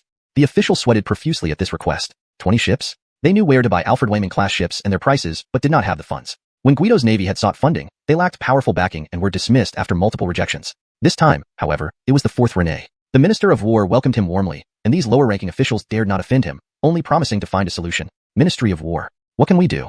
20 ships would require selling the ministry itself to raise enough money. This was said by the official who visited the fourth Rene's residence. We should report this to the minister. After all, we can't make this decision. You think the minister cares? Reporting it will just shift the burden back to us, leaving us to solve it. But what can we do? We can't afford to anger the fourth Rene, yet the minister won't help. We're stuck. The officials discussed in despair, but came up with no viable solutions. I have an idea. Suddenly, one of them spoke up. Quickly, what's the plan? Forming the navy and suppressing the pirates was urgent. If they failed to assist the fourth Rene, they risked losing their positions or worse. Any solution would do to get through this crisis. Chapter 212. Strategic Materials for Ships. What's your idea? Speak up. The others seem to have clung onto a lifeline. Though we don't have money, our Ministry of War has plenty of supplies. Can't we talk to the shipyard boss and trade supplies for ships? No way. If this gets known by those in charge, we'll still lose our heads. Initially holding out a glimmer of hope, the group instantly deflated upon hearing this plan. The ministry supplies were mainly war reserves. Without authorization from the higher-ups, using them arbitrarily would result in severe punishment. Well, do you have a better plan? If found out, it's death anyway. We can attribute these materials to the fourth Rene's anti-bandit operation, who will investigate his accounts. This suggestion led to a sudden silence as everyone realized it was foolproof, satisfying the fourth Rene's demands while avoiding personal responsibility. Alfred Family Town Shipyard. Adrian, there are guests looking for you. Alonso was conducting his routine inspection when informed about a mysterious group insisting on meeting him. Please sit, esteemed guests. Alonso instructed his staff to serve tea and snacks, an unexpected level of service that bewildered the guests. They didn't know that Guido had instilled the philosophy of excellent customer service, which logically followed profiting from customers. We're here to buy ships. The visitors were officials from the Ministry of War, concealing their true identities for their barter arrangement. Please take a seat. This is the catalog. Take a look. Alonso remained puzzled. Previously, most clients were straightforward, but since joining Guido, potential buyers became secretive. We want this model. Oh. They pointed directly to the Alfred Wayming class. Sure. How many would you like? 20. No problem, but since you found us, you should be aware of the long delivery times, so a deposit is required. When can the delivery be made? About a year. What? Are you joking? No, I need immediate delivery. If delivery was a year away, they'd all likely be dead. Sir, production follows a queue system, and the earliest delivery now is 1 year. We respect every customer and won't jump the line. Alonso handled such situations calmly, having encountered them daily. Then we can offer more money. Oh, how much? Guido had taught Alonso. In business, adaptability trumps rigidity. Can goods be exchanged for ships? It depends on what you can offer. Buying ships here often involved exchanges. Alonso guessed the identities of many clients, but was baffled by this particular group. Iron ore. Iron ore. Expecting valuable items, Alonso was taken aback by iron ore, a strategic resource with strict government controls. Such a quantity for ship exchanges was significant. Alonso asked them to wait as he consulted Guido. Turning, he approached Guido. Iron ore? They said 20 Alfred Moen-class ships for iron ore? Yes, clearly. Do they resemble the usual types? No, those people are obvious, crude, dirty, low class. But these few are cultured, even proud. Their identity was indeed mysterious. Guido needed iron ore for artillery research. Someone offering iron ore for ships at this critical time was fortuitous. Deciding to meet the group discreetly, Guido observed from a hidden room, recognizing the ministry officials. The ministry uses strategic resources to exchange ships. Has something happened in the capital? Guido instructed Alonso to stall while sending someone to inquire with Jensen Pingon. Adrian Gong, just tell us the soonest possible delivery time. We've waited 2 days already. Alonso delayed negotiations over 2 days, hoping Guido would appear soon. Suddenly, his assistant called him out, signaling Guido's decision. Master, you finally arrived. They can't be stalled any longer. Agree, but not entirely with iron ore. Use this list to negotiate. Got it. Negotiation wasn't an issue for Alonso, as long as he had a strategy. Watching Alonso head inside, Guido felt more confident. According to Jensen Pingon, this was about the 4th Rene forming a navy to suppress bandits, requiring 20 Alfred Moen-class ships, which the ministry couldn't afford but couldn't refuse. Knowing it was the ministry, Guido wasn't concerned about legality since they wouldn't expose the matter. His list mostly included materials needed for artillery and gunpowder, benefiting Alfred family towns significantly. You're hiking prices unfairly. Sir, I'm taking a big risk prioritizing you, affecting our reputation and causing other clients to demand compensation. Is it unreasonable? Ministry officials couldn't refute this, but wouldn't be exploited either. After several rounds of negotiation, Alonso struggled to add freshwater barrels per ship, ultimately agreeing to a month's delivery. Both parties left satisfied, scheduling a future pickup. Chapter 213. Annihilating the pirates, returning in victory? Everything is arranged, sir. Good. Quickly requisition 20 bull demon ships from Bill and have them refurbished as soon as possible. Don't delay the delivery next month. Yes, sir. Indeed, the 20 bull demon ships Guido provided to the Ministry of War were not new.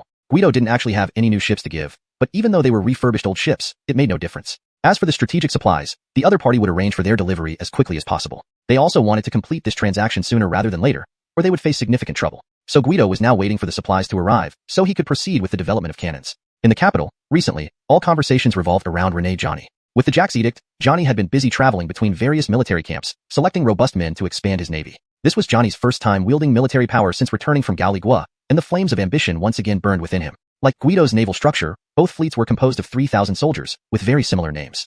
Guido's navy was called the Great Dragon Empire Navy, while Johnny's was called the Great Dragon Empire Royal Navy, just a bit more regal. It was unclear whether Delbert intended this or not. Johnny trained tirelessly day and night at the capital's military camp, and these elite soldiers drawn from various armies were indeed awe-inspiring. Greetings, Commander Lee. A burly Abdurrahman saw Johnny approaching and promptly ordered the soldiers to stop training, saluting Johnny. Excellent, excellent. You are all fine sons of our Great Dragon Empire. We must train diligently, for when the warships arrive, we will set sail immediately to clear out the pirates and ensure the safety of our people.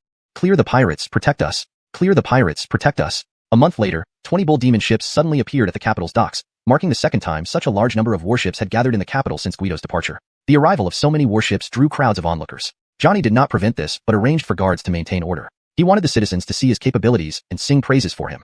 3,000 strong soldiers boarded the warships, instantly reaching a fever pitch. However, they soon disembarked, for today was not the day of departure, but merely a familiarization exercise with the ships. Citizens, the pirates have been raiding our coastal borders and terrorizing our people. In 3 days, I will lead these 3,000 armored warriors to see to eliminate the pirates and restore peace.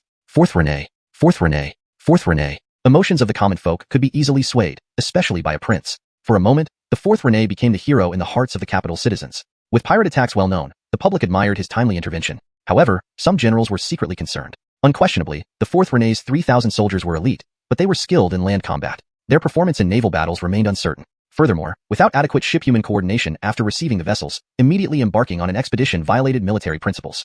3 days later, the 4th Rene personally led the 3,000 armored warriors from the capital's dock towards the East Sea. While sailing inland, despite some cases of seasickness among the soldiers, the situation was manageable. But on the 4th day, as the fleet entered the East Sea entrance, after barely an incense stick's worth of time, almost 90% of the armored soldiers succumbed to seasickness. Even Rene Johnny began sweating profusely and vomiting uncontrollably. The Abdurrahman had no choice but to order the ships to anchor nearby. After 2 days, Johnny and his soldiers gradually recovered. Ignoring the lessons learned, Johnny once again ordered the fleet to set sail. However, they couldn't last even an instant's time before Johnny fainted, and half the soldiers were incapacitated. Realizing the futility, Johnny finally ordered a return to the capital, spending the journey concocting excuses. Back in the capital, within 10 days, the 4th Rene's fleet returned. Everyone thought he had defeated the pirates and returned victorious. The docks were filled with crowds cheering for the 4th Rene and the Empire. Even uninformed officials believed in his victory and reported the news to the Jack. When the fleet docked, the area was already crowded with welcoming citizens. Confused, the 4th Rene disembarked, hearing cheers that suggested they thought he had triumphed. Just as he wondered how to handle the situation, the Jack arrived. William has arrived. Everyone bowed upon the Jack's arrival. Everyone rise. Today my son returns victorious, and it is worthy of celebration. Johnny dared not reveal the truth and let things unfold. That evening, Delbert held a celebratory banquet in the palace. Guests toasted to Rene Johnny, who began boasting after a few drinks. 4th Rene, could you share your battle experiences against the pirates? Yes, indeed. I've heard the pirates were ruthless and highly skilled in water combat. Your personal campaign must have been thrilling. Tell us more. What's there to say about fighting? Johnny struggled to remain coherent, but Delbert pushed further. Zhang, I wish to hear of your heroic exploits. Cornered, Johnny exaggerated boldly. All right, Gillis. Those pirates were indeed formidable, but alas, they met me and our finest soldiers. That day, we battled them from dawn till dusk and annihilated every last one. Johnny boasted proudly, but astute listeners noticed the discrepancies. Did you bring back any prisoners, Your Highness? We'd like to see these mighty pirates for ourselves. Sweating nervously, Johnny glared at the speaker and then glanced at his father expectantly. Gillis, those pirates committed countless atrocities and killed many of our people. Our soldiers exterminated them all without mercy. Oh, understandable. Such people serve no purpose alive. Hashtag chapter 214. The truth revealed. The day after the victory banquet, Jack Delbert's demeanor had completely changed from the previous day's joy. Now his face was dark and brooding. He sat in the grand hall with only one person, dressed as a guard, kneeling before him. You say that Rene Johnny's party did not encounter any pirates at all? Delbert asked coldly. Yes, Your Majesty. Rene Johnny's fleet had just reached the estuary when most of the men on board fell ill from seasickness. Even Rene Johnny himself fainted and lost consciousness. The kneeling person was Delbert's secret guard, a loyal intelligence unit that took orders directly from the Emperor, sworn to absolute loyalty. This rebellious son. With a loud slap, an exquisite inkstone on the imperial desk shattered into pieces, falling to the ground in fragments. Veins throbbed on Delbert's forehead.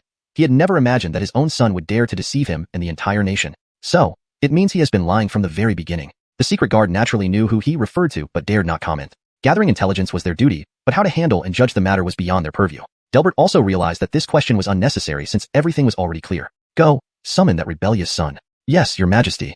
Your Highness, there is someone from the palace here. William requests your presence. A servant woke up the still sleeping Johnny. What is it? He had drunk too much last night and was still somewhat groggy. William requests you to come to the palace. Oh. Hearing that his father summoned him, Johnny wondered if he was about to be rewarded for his achievements. Hurriedly, he ordered the maids to help him dress properly and then rushed to the palace. Thinking of the impending rewards, Johnny did not hesitate and immediately arrived at the grand hall. Your humble son greets Your Majesty. After Johnny knelt, he did not hear any response from his father. He lifted his head slightly, scanning the room to find no attendants around. He silently cursed the servants for being so audacious today. Rise. Johnny finally dared to look at his father, but just one glance made him shudder. Delbert's expression was emotionless, and his eyes lacked their usual sharpness. Clearly, he was not here to reward him. Thank you, Gillis. I wonder why Your Majesty summoned me today. I wasn't satisfied with what you told me yesterday about the pirate battle. Today, I want you to tell me in detail again. If Your Majesty wishes to listen, I will recount the tale. As Johnny was imagining some heroic scenes to narrate, his father suddenly erupted in anger. Nonsense. How long do you plan to deceive me? Please forgive me, Gillis. Johnny froze, immediately kneeling. He knew the truth was out. At this moment, he no longer possessed the confidence of the previous night. Shivers ran through his body, and sweat began pouring down his forehead and back. Treason was punishable by death. You dare to challenge the world's order, deceiving not only me but also the entire nation. Truly, you are my good son, Delbert sneered sarcastically. This was the first time Johnny saw his father lose his temper so drastically. All thoughts of rewards vanished. All he wanted now was to escape this situation. Please forgive me, Gillis. I momentarily lost my senses. I am willing to make amends and ask for a chance. Facing his son's pleas, Delbert felt conflicted. While he had initially wanted to teach him a lesson, he was unsure of the proper punishment now. At this moment, a eunuch outside the hall reported. Your Majesty, Right Chancellor Mohammed seeks audience. Let him in. Your Majesty, greetings. Exempt from formalities. Upon entering, Mohammed saw Rene Johnny kneeling on the ground, looking miserable, while Jack Delbert was visibly angry. He quickly guessed the situation. Your Majesty, this? Mohammed originally had another matter to discuss, but seeing Rene Johnny in trouble, he sought to mediate, as he was the prince's strongest supporter. Humph, ask this fool yourself. Your Highness, what? Right Chancellor, I admit I misled everyone. The battle against the pirates was a lie. To Johnny, Mohammed was like a lifeline. He pinned all hopes on him. What? Your Highness lost his senses? Mohammed felt as if the sky was collapsing. Years of hard work to build Rene Johnny's reputation were now in ruins. But he quickly realized that the Emperor calling him here meant he might want to minimize the damage. Your Majesty, though the prince erred, as the saying goes, family disgrace should not be publicized. As a royal member, exposing this incident would tarnish the royal family's image. I suggest we handle this internally. This rebel not only boasts but fears humiliation. Humph. Through years of service, Muhammad sensed the emperor was starting to relent. He promptly signaled to Rene Johnny, who caught on and acknowledged his guilt. I have sinned, Gillis, and I am willing to accept punishment. Your Majesty, please calm down. While the prince deserves punishment, to avoid further embarrassment to our royal family, I suggest sending him on another expedition against the pirates. After all, pirates are not limited to one group.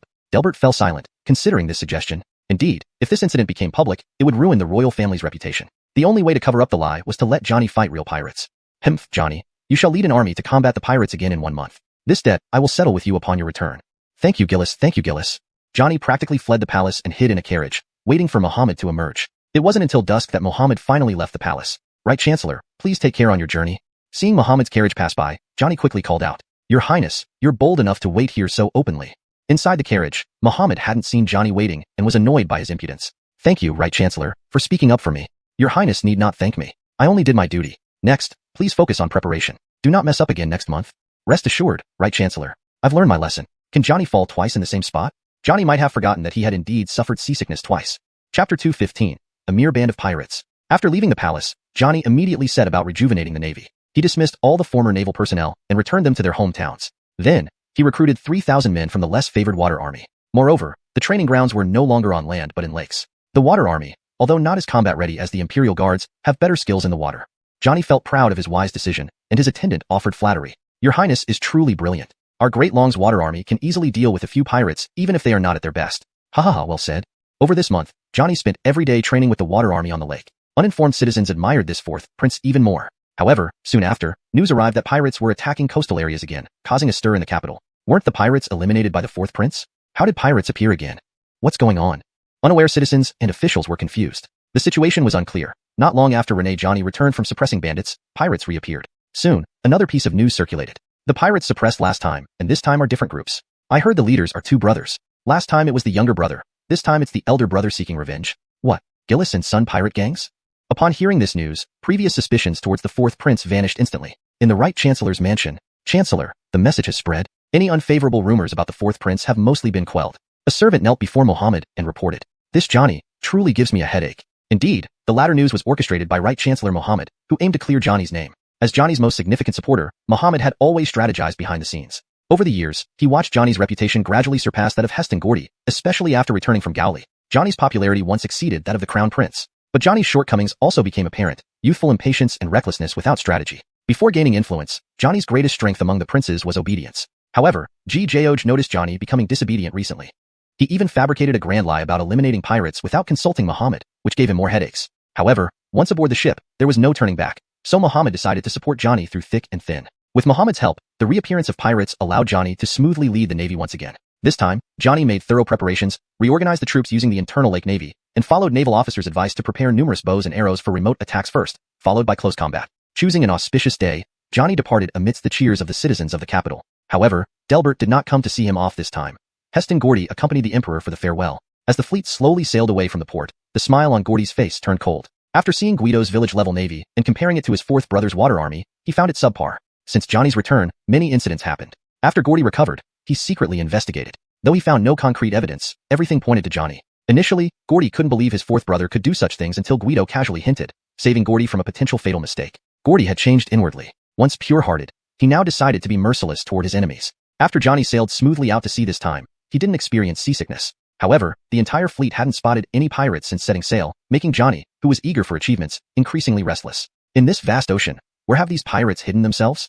10 days at sea, and all Johnny saw daily was the endless sea. Initially fascinated, he was now numbed by monotony. He desperately wanted to destroy the pirates quickly and return to the bustling capital. Highness, aimlessly searching like this won't work. Perhaps we should split up. It will increase our chances of finding the pirates. Split up? They hide while we are exposed. We risk being picked off one by one. Johnny wasn't completely stupid and expressed his concerns. Highness, it's just a bunch of pirates with a few rickety boats and starving farmers. How can they compare to our Great Long's navy? Johnny hesitated, but thought it made sense. Just 20 large warships. How formidable could pirates be? Splitting up would force the pirates to flee rather than fight. Finally, weighing the pros and cons, Johnny decided to split the forces. 20 ships were divided into 3 groups, 10 led by himself and 5 in each of the remaining groups. On Oliver Island, Captain, the Imperial Navy is on the move again, but we've received warning in advance, so everyone has pulled back. Haha, military strategy pays off. The Olivers had raided coasts, plundering goods without losing a single man, naturally boosting morale. Captain, the latest intelligence reports the Imperial Navy has split into 3 groups searching at sea. They split up? Ha ha ha, this helps us immensely. Oliver chose to avoid direct confrontation upon learning that the court assembled 20 Ox Demon-class warships. Although the Olivers had many ships, taking down all 20 Ox Demons at once would be challenging. Excessive losses might invite annexation by other pirates. Now that the enemy's advantage turned into a weakness, Oliver saw an opportunity to both confront them and boost his reputation. Thinking this, he began organizing his men. My loyal followers, prepare to meet the enemy. Long live the captain. Long live the captain. Long live the captain. Hundreds of warships, varying in size but including over 20 Ox Demon-class vessels, left Oliver's base. These Ox Demons were acquired through disguising merchants buying from Alfred Family Town, with some orders still pending delivery. Chapter 216. Who will eradicate whom? The sky was gradually brightening, and a thick fog had risen over the sea today. Such dense fog was quite common on the ocean, so the Fade leading the fleet did not pay much attention to it. Initially, he had thought that accompanying the 4th Rene on this naval expedition would ensure that rewards and credits wouldn't be his share, given his lowly rank. However, unexpectedly, several days ago, the 4th Rene ordered a divided action, giving him a chance to command another squad independently. Separating from the 4th Rene presented an excellent opportunity for meritorious service. Unfortunately, the pirates seemed to have eyes everywhere, as despite wandering around these waters for days, no pirate ships were in sight. Go! Wake everyone up and prepare for departure. Seeing the fog starting to dissipate, the Fade commanded the signalman to send orders to the fleet. As the sailors woke up and prepared to set sail, something started to emerge from the gradually dispersing mist. Everyone watched intently as shadows grew larger within the fog, accompanied by faint sounds. Finally, when the sun rose and the fog began to clear under the sunlight, the entire Dragon Navy fleet was stunned into silence. Countless pirate ships had surrounded their 5 Navy vessels at point-blank range. The menacing faces of the pirates were all too visible. Attack! On the pirates' command, the Navy didn't even have time to react before being completely wiped out. Congratulations to our leader. We effortlessly eradicated a whole Navy fleet and now have 5 additional warships, said the military strategist, patting himself on the back. Today's victory was also due to his strategic contributions. It wasn't just a minor skirmish. It was their pirate gang's first battle against official troops, resulting in such impressive achievements, something worth boasting about. Haha, wonderful. Quickly clean up the battlefield, and we'll strike while the iron is hot. Yes, sir. The morale of the Oliver pirate gang soared unprecedentedly high. They quickly vanished into the horizon, seeking their next target. Using similar tactics, they soon ambushed and captured another small detachment of the Navy. On the open sea, the pirates were clearly the home team, and dealing with these inexperienced Dragon Navy forces was like playing with children. Once again, they annihilated the soldiers and seized the warships. So far, the Dragon Navy had not only failed to harm any pirates but had also lost half of its manpower and vessels. Johnny was still unaware that he now commanded the last remaining naval fleet amidst the vast ocean. Where the hell are those pirates? If I catch them, I'll skin them alive. Making me stay on this rotten ship for so long. Johnny's enthusiasm from the beginning of the voyage had long faded. Now, he longed for the prosperity of the capital, savoring top-tier wine, eating delicious food, and secretly visiting tea-houses to listen to beautiful performances. Suddenly, his daydream was interrupted by the dampness in the cabin, which enraged him further. Your Highness, the pirates must have heard the news and hidden away in fear. I don't care how you do it, but within 3 days, find those pirates and exterminate them all. I've had enough. I want to return to the capital. Johnny no longer wished to hear flattery. He had grown weary of it. Life aboard the ship was unbearable, with daily meals of potatoes and cabbage. Although Johnny, as a prince, occasionally enjoyed salted meat or fish, it was still a form of torture for him. Yes. The Fade agreed readily but inwardly cursed. Searching this vast sea was futile, yet he could hardly admit that to the prince. Just as Johnny seethed in frustration, the lookout at the mast shouted, Your Highness, ships spotted in the distance.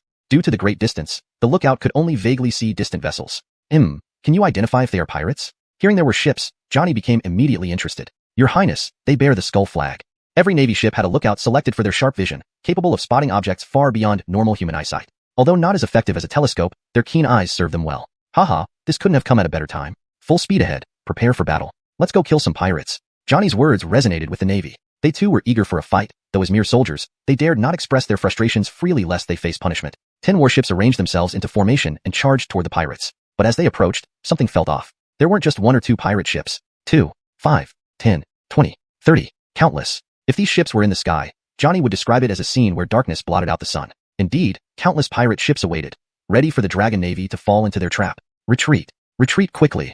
At this moment, Johnny and his Navy finally realized the gravity of the situation. The pirates were not soft targets. His supposedly superior warships were outnumbered in the enemy fleet. This time, Oliver chose direct combat rather than a surprise attack in the fog. He had thoroughly investigated the enemy's strength. Only 10 bold demon-grade ships with about 1,000 inexperienced soldiers. With several times more force on their side, they had victory in their hands unless a deity intervened. Though the pirates pursued them, both sides had similar ship speeds, preventing immediate danger. Johnny breathed a sigh of relief. Only halfway relieved. He saw heavy crossbows firing arrows from the pirate ships, striking their own warships. Terrified, Johnny immediately ordered full speed ahead. He noticed they only had bows, no heavy crossbows, realizing it was the Ministry of War's fault. These damned officials, they've ruined me. If I get back, I will deal with them severely. Even in this dire moment, Johnny blamed others for his failure. Land was nowhere in sight. and the pirates were still in pursuit. Johnny felt utterly helpless. Why had he volunteered for this mission? Initially, he had seen it as an easy win, but now he recalled why none of the generals spoke up at the time. Perhaps they knew secrets he didn't. Johnny hated every single general of the Dragon Empire at this moment. Chapter 217. Planning to seize Guido's authority? Johnny fled on his own while ordering other warships to stay behind and engage the pirates, buying him time for his escape. Given Johnny's royal status, the other captains had no choice but to comply. The outcome was predictable. Ultimately, the entire Long Empire Royal Navy fleet sacrificed itself to save Johnny, with only his ship surviving. It sailed from the river mouth into an inland lake, a place where the pirates dared not pursue him further. Only then did Johnny finally breathe a sigh of relief. However, when he looked back at the empty expanse behind him, cold sweat broke out across his body. He had encountered pirates but failed to defeat them and nearly lost his entire force. How would he face the Jack upon return? What shall we do next, Your Highness? The Vice Admiral could only stare helplessly at Johnny. What can we do? How should I know? If we go back like this, I'll likely receive punishment. But as for you, HMPF, your fate will probably be far worse. Johnny was at a loss and tried to pressure his subordinates into thinking of a solution, hoping against hope that they could somehow turn the situation around. He knew the chances were slim but felt desperate times called for desperate measures. True enough, hearing this, the Vice Admiral was terrified. He immediately began considering what measures might still salvage the situation. Yes, 4th Rene, Lord Guido in Qingyang County still has a naval fleet. We can seek aid from him. The Vice Admiral remembered the recent establishment of the First Navy Fleet in the Long Empire, which they had closely monitored as members of the naval forces. There had even been speculation about whether their unit would be incorporated into the new navy. Guido. It suddenly dawned on Johnny that Guido had established his navy before he did. He immediately ordered the ship to head toward Qingyang County. As for seeking help from Guido, it was something Johnny never considered. He, a prince, begged for help? Nonetheless, with only one remaining warship under his command, Johnny instructed his men to set sail for Qingyang County. Even before arriving, he fantasized about taking control of Guido's forces, repelling the pirates, and achieving great glory. In the waters off Qingyang County, Lainey was leading her navy through routine training. Unknown vessel sighted. A lookout shouted, alerting everyone. Deploy formation, surround it. A lone vessel appeared without heavy weaponry, perfect for practice. Lainey hoped it was pirate ship. It's the Imperial Banner. Johnny had long seen the approaching fleet of ships. This clearly wasn't pirates. It must be Guido's navy. To avoid misidentification, he ordered the Imperial Banner raised once more after lowering it to evade pirates earlier. The other side has raised the Imperial Banner.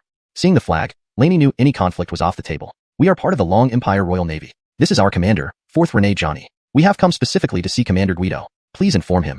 The Vice Admiral spoke respectfully, but Lainey remained cautious and decided to verify their identity. Do you have identification? This token can be presented to Lord Zhou. Very well. Such trivial matters didn't require Johnny's personal involvement. Seeing the numerous heavy crossbows on the opposing ships startled him. Expecting to be treated as royalty, he grew increasingly irritated by the delay. You dogs. I am 4th Rene Johnny. Why haven't you brought Guido to me yet? Do you want to die? Johnny's words stunned Lainey and her men and left his own Vice Admiral speechless. They originally intended polite treatment, but such arrogance infuriated them. Former pirates now loyal to Guido, they didn't care who the prince was. One sailor was ready to ram the vessel, but Lainey stopped them to avoid trouble for Guido. Instead, she guided Johnny's ship towards a harbor known for treacherous reefs. Our ship is stuck on a reef. Please help us get free. Realizing they were stuck, the Vice Admiral called out urgently. Oh dear, no tools aboard. Wait a moment, we'll find some ropes to pull you out. The prince's crew waited without suspicion, unaware they would wait days. Hawkenstards, they've deliberately stranded us. Wait till I'm ashore. I'll teach them a lesson. Johnny, already mad with hunger and thirst, ranted nonsensically. The Vice Admiral, secretly despising Johnny, thought if only he hadn't insulted them so rudely. In Alfregiation Town, Lord, Lainey has left the 4th Rene stranded at sea for 3 days. Imran reported to Guido, fearing potential problems. Send someone to retrieve them. Guido had been focused on perfecting gunpowder, experimenting tirelessly over weeks to refine its composition. Just as he made progress on the powder, Johnny chose this critical moment to show up. Though no deep enmity existed between Guido and Johnny, their past encounter was less than pleasant. In public perception, Guido aligned with the Heston faction, making him an adversary to Johnny, who opposed the Heston. Guido tacitly approved of Lainey's actions since he disliked Johnny. I will kill Guido. He must have done this on purpose. Revenge for the last time in Carlton Joe Tavern, Johnny muttered deliriously. The Vice Admiral silently scoffed. Talk of killing people on another's turf showed severe lack of common sense. Chapter 218. Struggle for Naval Command. When Johnny was dragged ashore, he had already fallen into a coma. My lord, he's unconscious. What should we do? Guido casually picked up the teacup from the table and splashed water on him. Johnny immediately woke up. I need water. At this moment, Johnny bore no trace of his initial arrogance. Lying on the ground, he reached out to Guido for water, looking like a beggar asking for alms. Ouch, my 4th Rene, you didn't even say a word when you came. Come on, quickly attend to the 4th Rene's need for water. Though Guido despised Johnny, he still put on a show of courtesy. After drinking a large pot of water, Johnny finally regained some composure and started asking for food. I want something to eat.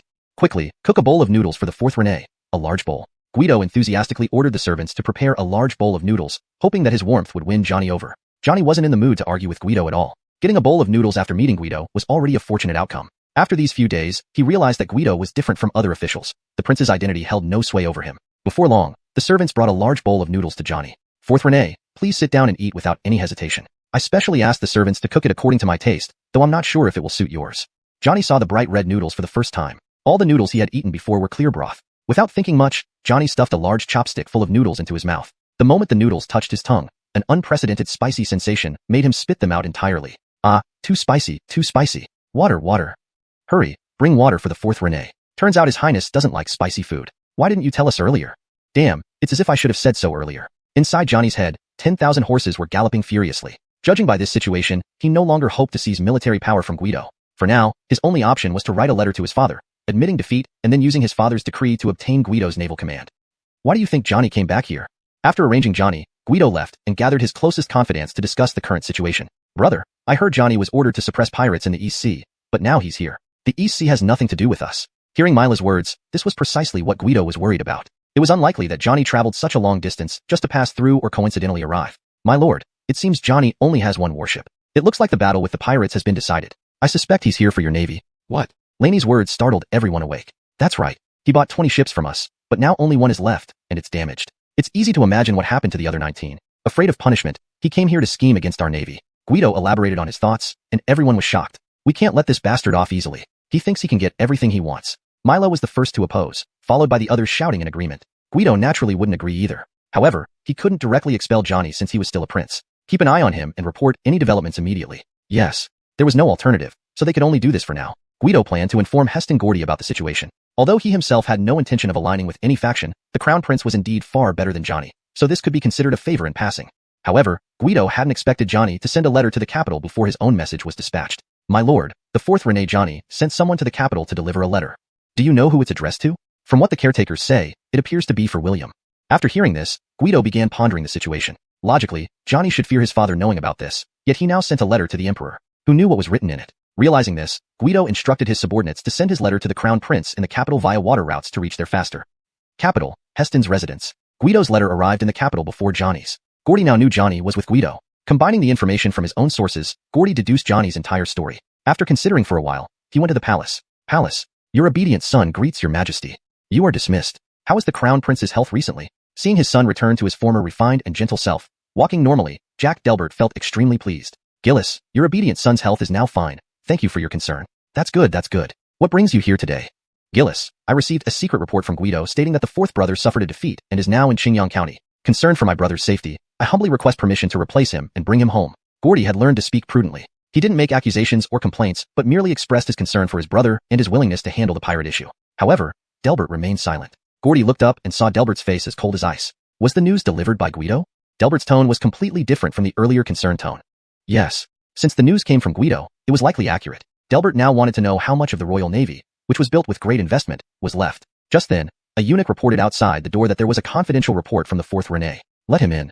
Yes. The eunuch respectfully handed the folded letter to Delbert and withdrew. Now, only the emperor and the crown prince were left in the hall. As if verifying the truthfulness of the crown prince's words, Delbert quickly opened the letter and read it. Within moments, Delbert threw the letter onto the ground in anger. Scoundrel, scoundrel, truly a useless scoundrel. The Royal Navy, heavily funded by the court, has been squandered away so easily by this wasteful fool. Actually, Johnny's letter was written very tactfully, shifting all responsibility to the pirates or his subordinates. He merely sought Guido's navy to achieve new accomplishments. But because the crown prince's message arrived first, Delbert saw through Johnny's little tricks. Chapter 219. The Heston's secret expedition. Gillis, please calm down. What has upset you so much? In fact, Gordy already knew the answer. This bastard destroyed the Imperial Navy and still has the nerve to ask for command over the Empire's navy. Bullshit. Delbert was truly angry with Johnny's incompetence. He had deceived everyone the first time by lying, and now he allowed his fleet to be completely annihilated, yet still had the audacity to beg Guido for naval support. Gillis, there must be a misunderstanding regarding my fourth brother. Perhaps? Gordy's concern only further infuriated Delbert. Don't defend him anymore. I know exactly what kind of person he is. Guards. Yes, your majesty. Issue an edict immediately. Appoint Heston Gordy as commander in Achilles of the naval expedition. He will depart for Qingyang County at once. Appoint Guido as the vanguard general of the expedition, and have that idiot Johnny return to the capital. Yes, your majesty. Without hesitation, Delbert made his decision. Initially, Gordy thought that the Jack would merely reprimand Johnny upon his return, but instead, Delbert appointed him to replace Johnny in leading the expedition against the pirates. Still, it was fortunate to have Guido assisting him. These small-scale pirates had become an immense headache for Delbert. The lavishly funded Imperial Navy had been utterly destroyed by the pirates, a disgraceful defeat that tarnished not only Johnny's reputation but also the entire Imperial Navy and the court's honor. Rene, you must not fail this time. Delbert's words carried an unyielding authority. As Heston, Gordy understood the significance of this campaign. For this journey, the Heston departed quietly without fanfare. After bidding farewell to his consort, Gordy boarded a ship and set out lightly equipped. Alfred Family Town. The letter had been sent several days ago, and every day Johnny eagerly awaited a messenger from his father bringing the imperial decree so he could humiliate Guido. Johnny had suffered enough during these days. Breakfast was porridge, and lunch and dinner were noodles laced with chili. His buttocks felt like they were on fire all the time, and even when he passed gas, it felt greasy. How could Johnny endure such treatment? He appealed to Guido using his status as a prince. Your Highness, this is the best food we can provide. Without the fourth Renee, you'd get 2 meager meals a day. We're poor here, and this is the best we can offer. Guido's lie was blatant. Johnny had seen laborers eating better, big bowls of rice topped with fatty meat and rich gravy. Previously, Johnny never ate fatty meat, but now he craved it desperately. Sir, isn't this too harsh on him? Imran worried about potential trouble since the other party was a prince. What's too harsh? Did I leave him without shelter or food? He's faring better than many of our men. Don't pity him. Though Guido wasn't a bad person, he harbored grudges. Remembering how Johnny and his cronies had harassed him in the capital, Guido felt indignant. Worst of all, Johnny, incompetent as he was, brought disaster to Dalong's soldiers and wasted the well-funded fleet. The angel Johnny longed for did not come. Instead, the Heston arrived. Fourth brother, long time no see. Gordy observed Johnny's gaunt face, noting how much weight he had lost. Though his expression conveyed sorrow, Gordy felt relieved inside. In the capital, Johnny had often tried to undermine him. Who would have thought it would come to this? Heston brother, why are you here? Seeing the Heston filled Johnny with dread. He never expected this turn of events. Gillis sent me to bring you back home. Despite the Heston smile, Johnny perceived it as mockery. It's impossible. The pirates haven't been eradicated. Gillis wouldn't recall me. I don't believe it. These are the Jack's instructions. The palace guards are here. You can read it for yourself. Trembling, Johnny took the edict and collapsed after reading it. The tone in Delbert's letter was far gentler than expected. Johnny realized everything was over. 2 failures had eroded his father's patience. The appointment of the Heston to replace him was the clearest sign. With no hope left, Johnny followed the guards back to the capital like a puppet. Haha, finally rid of that curse. Johnny's departure marked his fall from grace in Delbert's eyes.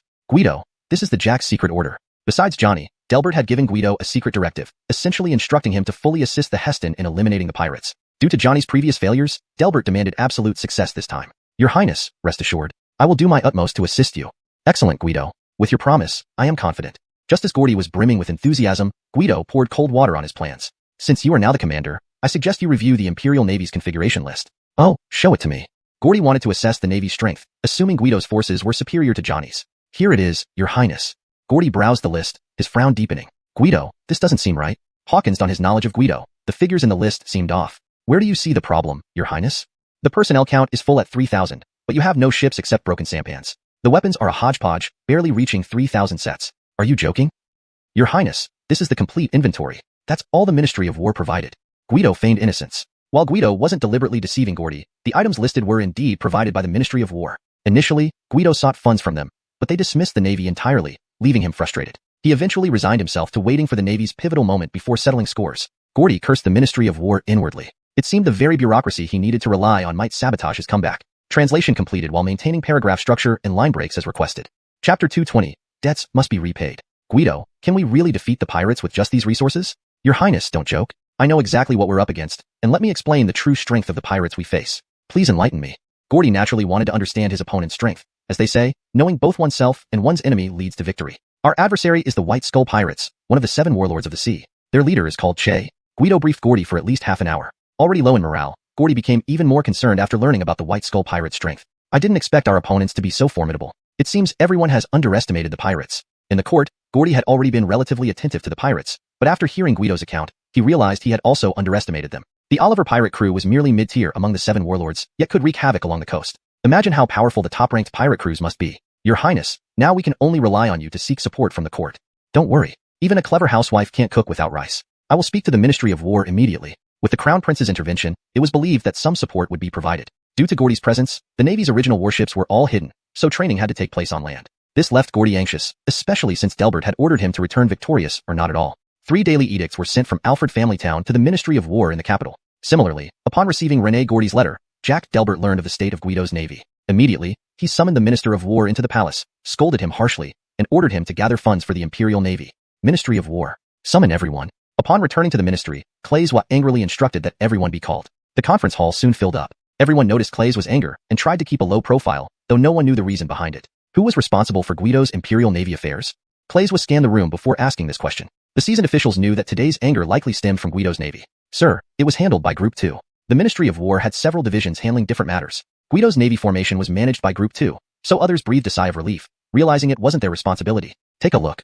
Clays withdrew the Navy roster given to him by Delbert at them. The members of Group 2 dared not inspect it, knowing full well that they had deliberately avoided providing adequate resources when Guido came to request funds. They had simply allocated whatever subpar supplies and small boats they could find to meet their obligations. They thought Guido would cause trouble upon his return, but he went straight back to Qingyang County. I need an explanation. Clays knew these people weren't bold enough to do such things on their own, and there must have been someone pulling the strings behind the scenes. You may leave, but stay, Group 2. Realizing this might involve some unpleasant revelations, Clays would dismiss the others to prevent rumors from spreading. Well, without outsiders, Clays asked Group 2's head to come clean. Minister, it's actually right. Why are you still hesitating? Speak up. Seeing their reluctance, Clays grew impatient. Minister, we had no choice. We were told to do this. Group 2's members, seeing their superior genuinely angry, quickly played the victim card and explained the situation. Minister, it was Right Chancellor Mohammed who ordered us to do this. Right Chancellor? Initially, Clays intended to reprimand them, but mentioning Right Chancellor made the situation intriguing. He himself was allied with Zhou, but why did the Chancellor circumvent him to target Guido? Was it due to some hidden agenda? Did the Right Chancellor give any other instructions besides undermining the Navy funding? No, nothing else. This made Clays think the Chancellor likely aimed only to teach Guido a lesson, considering Guido as a minor player. There seemed to be no significant secrets involved. Alright, William is already investigating this matter. Follow the required standards and provide whatever Guido needs. Thankfully, the Emperor only sought information and hadn't assigned blame yet. Clays thought replacing the missing resources would suffice. However, his subordinates remained silent. Why are you all standing there? Minister, acquiring armor and weapons is manageable, but where can we get money to purchase warships? The officials looked grim. The Ministry of War wasn't flush with funds like the Ministry of Revenue. No money. Puzzled, Clays realized something was amiss. How did you manage to acquire the 4th Rene's fleet if there's no money? Realizing they couldn't hide it any longer, the subordinates admitted using strategic materials to barter for ships. You traded strategic materials for warships? How dare you? Clays was furious. Such brazen actions, done right under his nose. Minister, don't worry. All shortages were recorded under the 4th Rene's expedition losses. Use your cunning for good, and you wouldn't be in this mess. Hearing the losses were attributed to the 4th Rene, Clays felt relieved, as long as the blame wasn't on him. As for what Guido's navy needs, use whatever means necessary to supply him. The Jack is pressing for results, and the Heston has sent invoice. Handle it yourselves. Hashtag Chapter 221. Buying ships at a premium. Alfregia Town, Shipyard. The same group of mysterious individuals from last time arrived once again under similar conditions, this time also trading strategic supplies for ships. Having already established the precedent with their first collaboration, Alonso felt very comfortable with the arrangement. However, this time around, Guido had preemptively informed Alonso to raise the price by 50% over the previous deal. What? A 50% increase? Merchant, don't be too greedy. You might earn it, but not live to spend it.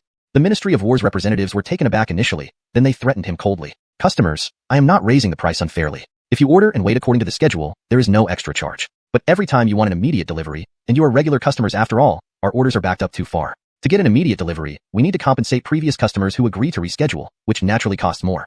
Alonso's reasoning was flawless, leaving the ministry officials in no position to argue.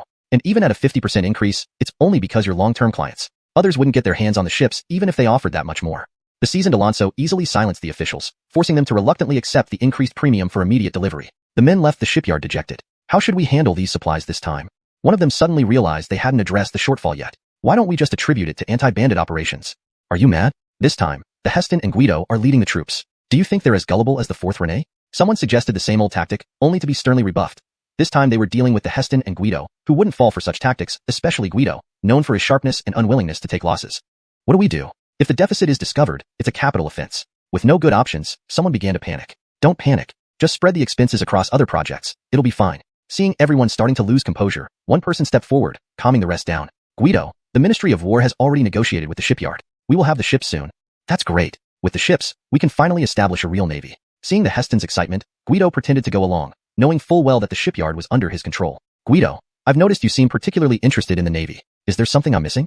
Gordy had spent some time in Alfregia Town, witnessing many developments and making connections. Under Guido's management, the small village of Alfregia had transformed into the largest port city. DeLong had never had a navy before, nor did any country in the world at that time. The concept of a navy itself was introduced by Guido. Gordy wanted to know why Guido was so committed to building docks and a navy. Do you really want to know, Your Highness?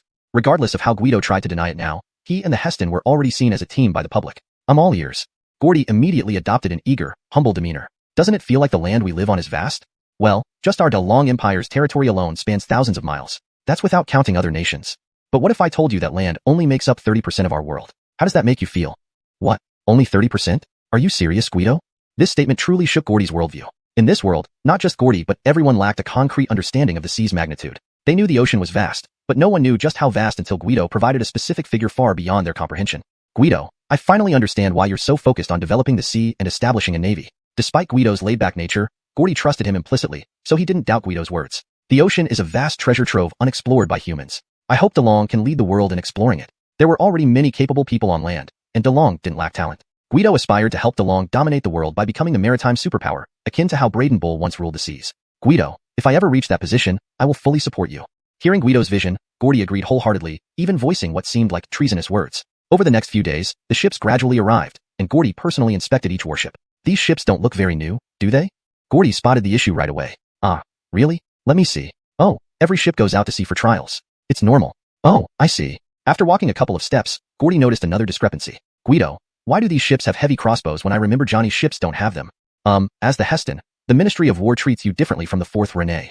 Oh, fair enough. Good to see they know better. Since these ships originally belonged to the Navy, returning to naval custody wasn't met with much joy except for Gordy. Your Highness, you should focus on training with the ships. For the next few days, you should live on board to adapt quickly to life at sea. Yes, you're right. Gordy agreed with Guido and decided to stay aboard the ships for the next few days. By the way, Guido, where will you stay? I won't be staying on the ship. I'll be going home. Going home? What do you mean? Aren't you staying on board? Yeah, I have something important to attend to, so you'll have to manage the fleet for now. Without waiting for Gordy's reaction, Guido left the ship. What's Guido busy with lately? I don't know, sir. Gordy asked a random sailor, but being low-ranking, the sailor had no clue about Guido's daily activities. This led Gordy to believe Guido was slacking off, but he didn't blame him, attributing it to relaxation before a major battle. Time was running out for Gordy and Guido, so Gordy took personal charge of the training while Guido instructed Laney to gather intelligence on the White Skulls. Chapter 222. Gunpowder accomplished. Guido, are you slacking off here? Gordy's voice suddenly sounded from behind, startling Guido. He almost dropped the gunpowder he was holding. Your Highness, I'm currently conducting a very important experiment. It is crucial for our great dragon. This was the first time Gordy saw Guido so serious. There wasn't even a hint of jest in his expression, which piqued Gordy's interest in this so-called experiment. Sorry, I didn't know. But what exactly are you doing? Gordy was always like this. Despite being the Heston, he would admit to his mistakes and wouldn't try to cover them up. One reason why Guido found him likable. This is a secret, but as the Heston, you deserve to know. However, I hope you can keep it confidential. You have my word. I'll keep your secret. I am experimenting with gunpowder. Gunpowder is something akin to lightning, incredibly powerful. Even the capital city's walls would be as fragile as paper before it. What? Is that true? Absolutely true. So, we're making this gunpowder to fight pirates? Yes, but not just that. What do you mean? Gordy was puzzled, unable to understand Guido's intentions. At first, it was indeed for fighting pirates, but once I started working on it, I realized it was far more complicated than I imagined. Gunpowder is only the foundation, not a complete weapon. If Johnny hadn't come to me, William might not have sent you to campaign against the pirates, giving me ample time to develop cannons. But now it seems too late. Is the gunpowder completed now? Almost. Would you like to see? Yeah. Gordy nodded vigorously, and Guido took out the gunpowder to show him. Just this? What Guido had described as magic was just dark fine sand. To be honest, Gordy felt somewhat disappointed, but Guido noticed everything. Let me take you to hear a bang. He then dragged Gordy into a carriage and headed towards the outskirts of Alfred Family Town. The west of Alfred Family Town was deserted, selected by Guido as a testing ground for cannons. Now it was temporarily used for gunpowder tests. Stay here, and when I run back, cover your ears quickly. Okay. Gordy didn't understand Guido's instructions, but complied anyway. He watched Guido walk forward, stopping after about 100 steps, placing a small bundle on the ground, and fiddling with a flint. Suddenly, Guido started running back frantically. Gordy, bewildered by the sudden action, forgot to cover his ears as instructed. Guido had already reached him. Cover your ears. Hearing Guido's words, Gordy snapped back to reality, but it was too late. A thunderous boom came from 100 steps away, showering the area with rocks and soil like rain. Gordy was dumbfounded, unable to hear anything Guido was saying, or even focus properly. This must have been divine magic. Such power couldn't exist in this world. Seeing Gordy's dazed state, Guido knew he needed some time to recover. So he went to check the explosion site. The power was much better than last time, but it's still black powder. What do we do when it rains? Gordy had followed Guido and slowly regained his senses. He could faintly hear Guido speaking, expressing dissatisfaction with the seemingly magical gunpowder. Guido, Your Highness, I can hear you. No need to shout. This is the power of gunpowder? Truly divine magic. With this, our great dragon will have nothing to fear. Gordy's eyes were wild with excitement, understandable given how humans mastering thunderbolt-like power could shock anyone. Your Highness, this is just the primitive form of gunpowder, not really useful. What? Not useful? Guido, do you even know what you're talking about? Gordy felt Guido was boasting again, but without proof. Your Highness, gunpowder appears extremely powerful, but it has many drawbacks. First, it's useless when wet. Second, how do we deliver it in combat? Guido's words were like cold water splashed on Gordy. What he thought was unbeatable divine magic turned out to have obvious flaws. So, gunpowder is just for making noise? Your Highness, Rome wasn't built in a day. Gunpowder is just the beginning. With it, we can create more things like what? Guido successfully sparked Gordy's curiosity. Cannons. Cannons? What are those? A cannon is a weapon powered by gunpowder. It can fire iron projectiles over long distances, causing damage to buildings and people. When you said the capital's walls were like paper, did you mean cannons? Gordy suddenly recalled Guido's earlier statement about the capital's walls. Yes, Your Highness. Cannons cause immense damage. Even walls are merely ornaments before them. Wow. Though suspected, hearing Guido say it made Gordy shiver involuntarily. How long will it take to make these cannons? At least several months, possibly 1 to 2 years. What? Gordy had hoped otherwise, but, as Guido predicted, the cannons wouldn't be ready for this anti-pirate operation. In fact, Guido wasn't exaggerating. Although cannons look simple, they require sophisticated knowledge. The right material must withstand high temperatures without deforming, the barrel needs to be dense without air bubbles to prevent explosions, and more. A hastily cast cannon could easily explode without proper construction, leading to disastrous results. Since the cannons won't be ready for this anti-pirate campaign, they could only plan accordingly. Guido, we set out the day after tomorrow. Yes, Your Highness. Intelligence on the pirates was nearly complete thanks to Laney, and strategies had been discussed and roughly decided upon. Time couldn't be delayed any further, especially since Litienda had already sent urgent messages twice. Chapter 223. On the eve of battle. This time, they set sail with 20 warships. Compared to Renee Johnny's previous fleet, this one was heavily armed. Each warship equipped with 8 heavy crossbows capable of piercing through any existing seafaring vessel. The crew consisted of genuine naval forces, most of whom were former pirates, while the remainder were members of Guido's trade escort team. According to the plan, the fleet was divided into 2 groups of 10 class warships each. One group was led by Gordy, with Guido as his deputy, and the other group was solely commanded by Laney. On the surface, Gordy led the anti-pirate operation, but in reality, he had instructed Guido before boarding that the operation would be entirely under Guido's command, with Gordy merely lending his name. Gordy was self-aware enough to admit that while he could handle land battles, he was far from competent in sea warfare. So far, not getting seasick was a significant achievement for him. As for Laney leading her own group, this decision was made after much thought by Guido. Truth be told, Laney's prowess in naval combat surpassed even his own. Thus, having her lead a separate fleet might prove beneficial in critical moments. The 20 warships headed straight for White Skull's stronghold. According to Laney's intelligence, White Skull had 2 hideouts, one being their original lair near Alfred Family Town, and another closer to the Eastern Sea, which White Skull occupied after annexing the 4th-ranked Redbeard pirates. It was rumored that Che Oliver spent most of his time there now. Their plan was to first dismantle the nearby base and then head towards the Eastern Sea. Following Laney's lead, the fleet arrived quickly. It seems Che has indeed moved all his operations to the Eastern Sea. They could already see the island with the naked eye, yet neither the surrounding waters nor the island's dock harbored any large ships. Only small boats dotted the area. The fleet sailed ashore unobstructed, encountering no resistance. Upon landing, everyone realized why there had been no resistance. Only the elderly, weak, sick, and disabled remained. No able-bodied men or women were in sight. Search thoroughly. Yes, sir. Gordy immediately ordered a search. Better safe than sorry. Soon, subordinates reported back, confirming no suspicious individuals. It was clear that Che had abandoned this base. Though Che had deserted it, Guido became intrigued by the island. How large is this island?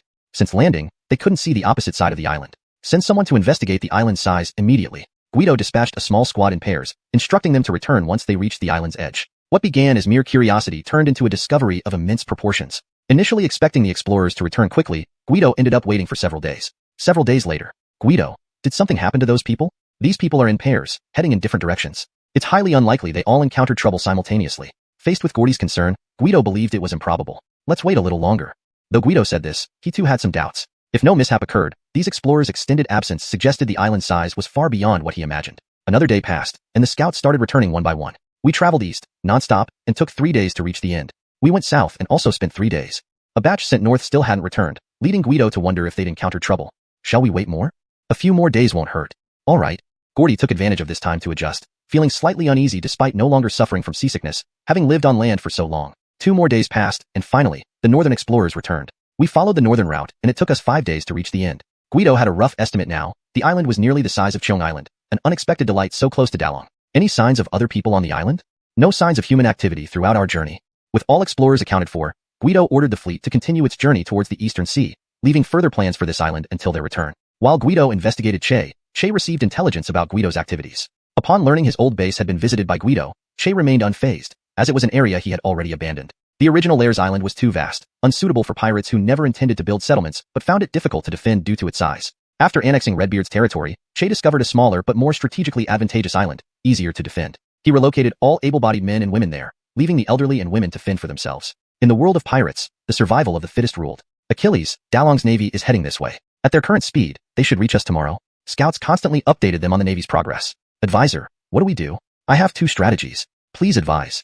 1. Dispatch a fleet to intercept the navy. If possible, eliminate them. Even if not, it will give us insight into their strength. Understood. 2nd, we can hide a fleet and ambush the navy from behind when they confront us, forming a pincer attack. Excellent. If seen from Guido's perspective, the plan seemed riddled with flaws and nonsensical. However, for the uneducated Che, the advisor's plan was sound. With both sides on the brink of battle, Che knew Guido's capabilities and recognized that past tactics wouldn't work. This time, it would be a direct confrontation. Buoyed by recent successes, Che's confidence soared, commanding thousands of men and over 100 ships, including more Phil-class vessels than Guido's navy. Naturally, he felt confident in facing Guido head-on. Chapter 224, The True Face of the Oliver. The next day, just as the navy was about to set sail, they noticed an unidentified fleet approaching from a distance. Everyone, prepare for battle.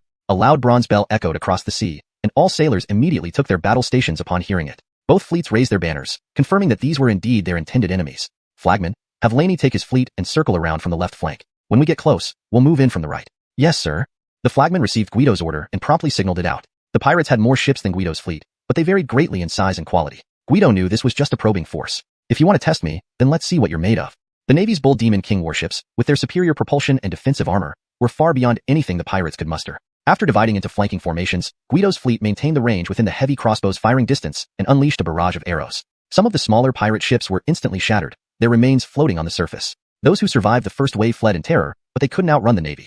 Another round of firing followed, and by the fourth volley, no intact pirate ships remained on the sea. Only then did Guido order the firing to stop. Pirate scouts hiding nearby were terrified by the scene and hastily sailed away, fearing they might be spotted. When the news reached the Oliver, veins popped on his forehead in fury. He hadn't expected this group to return alive, but at least they should have accomplished something. Instead, they failed to even breach the enemy's defenses or scratch their surface. Damn it, all these men lost for nothing. The military advisor kept silent. After all, this plan was his idea. While the Oliver wouldn't punish him for this, the man knew better than to risk his life over a minor setback. Now that Plan A had completely failed, they could only wait for the Navy to come to them. The pirate lair bustled with preparations. Your Highness, the enemy has the advantage in numbers and terrain. I propose taking 2 ships of our men to land behind their lines and launch a surprise attack on their base. No, infiltrating alone is too dangerous. Yes, sir. Perhaps I should lead the men ashore instead, suggested Laney, indicating that there was no need for Guido to personally undertake such a risky mission. Highness, without an unexpected move, we will suffer heavy casualties even if we defeat the White Skull pirates. As for Laney, stay with your Highness and protect him. Guido was determined. Seeing that they couldn't dissuade him, the others could only remind him to be cautious. With that, Guido transferred to another ship and, along with one other vessel, stealthily detached from the main fleet. The White Skull pirate headquarters loomed ahead, a vast fleet of hundreds of ships, large and small. Even Gordy was stunned into silence at the sight. Though each Navy ship was heavily armed, they dared not make a hasty move. Meanwhile, Guido and 300 Navy soldiers had already landed on the opposite shore, fully equipped and ready for action. Gentlemen, we're going deep into enemy territory. If we succeed, glory and wealth await us. If we fail, well, a man lives 18 years and can still be reborn a hero. Anyone who fears this challenge can leave now. I won't force you. Guido's words were straightforward yet inspiring. None of the hardened warriors expressed fear. Sir, since we're here, fear is not an option. Indeed, we're men, all brave to the end.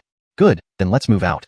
They were still some distance from the Oliver stronghold, requiring time to cover the ground on foot. Just as Guido's group was advancing, the naval battle heated up. The Oliver finally grew impatient and sent out another mixed fleet. Although he had more Bull Demon King-class ships than the Navy, he hesitated to use them recklessly. His hesitation caused the several hundred ships under his command to quickly fall apart under the Navy's relentless heavy crossbow fire, with some small vessels destroyed in a single shot. The battlefield situation infuriated the Oliver. He had lost over 100 ships, but barely scratched the enemy. All forces attack. Unable to bear it any longer, the Oliver launched a full assault. Watching his years of hard work slowly disintegrate before him, he was driven mad. This time, the pirates attacked en masse, putting immense pressure on the Navy. They began maneuvering according to a tactic Guido had taught. Kite tactics, maintaining a distance while continuously dragging the enemy, gradually wearing them down. The Oliver observed from a high cliff on the shore, apparently fearing for his safety rather than commanding from a ship. Unbeknownst to him, Guido's group approached the stronghold undetected, finding no guards. It seems everyone's involved in the sea battle. Even the women were hiding inside their houses, afraid to come out. To Guido's surprise, the entire stronghold was eerily empty. He had anticipated a fierce fight, but found none. From his vantage point, the Oliver was easily spotted, surrounded by only a few dozen guards. He likely never imagined being attacked from behind. Watching his fleet being toyed with on the sea, he raged and cursed loudly. Whoosh, whoosh, whoosh. Ah! The sudden cries of agony made the Oliver turn sharply. Upon seeing Guido's party, he could hardly believe it. You must be Guido? The leader was a handsome young man, and the Oliver instinctively identified him as Guido. That's right, and you're the Oliver. Seeing the Oliver's appearance, a balding head and unassuming stature, disappointed Guido. He had imagined a muscular pirate leader with scars, not a man with thinning hair. Damn, what kind of look is that? Where's your hair?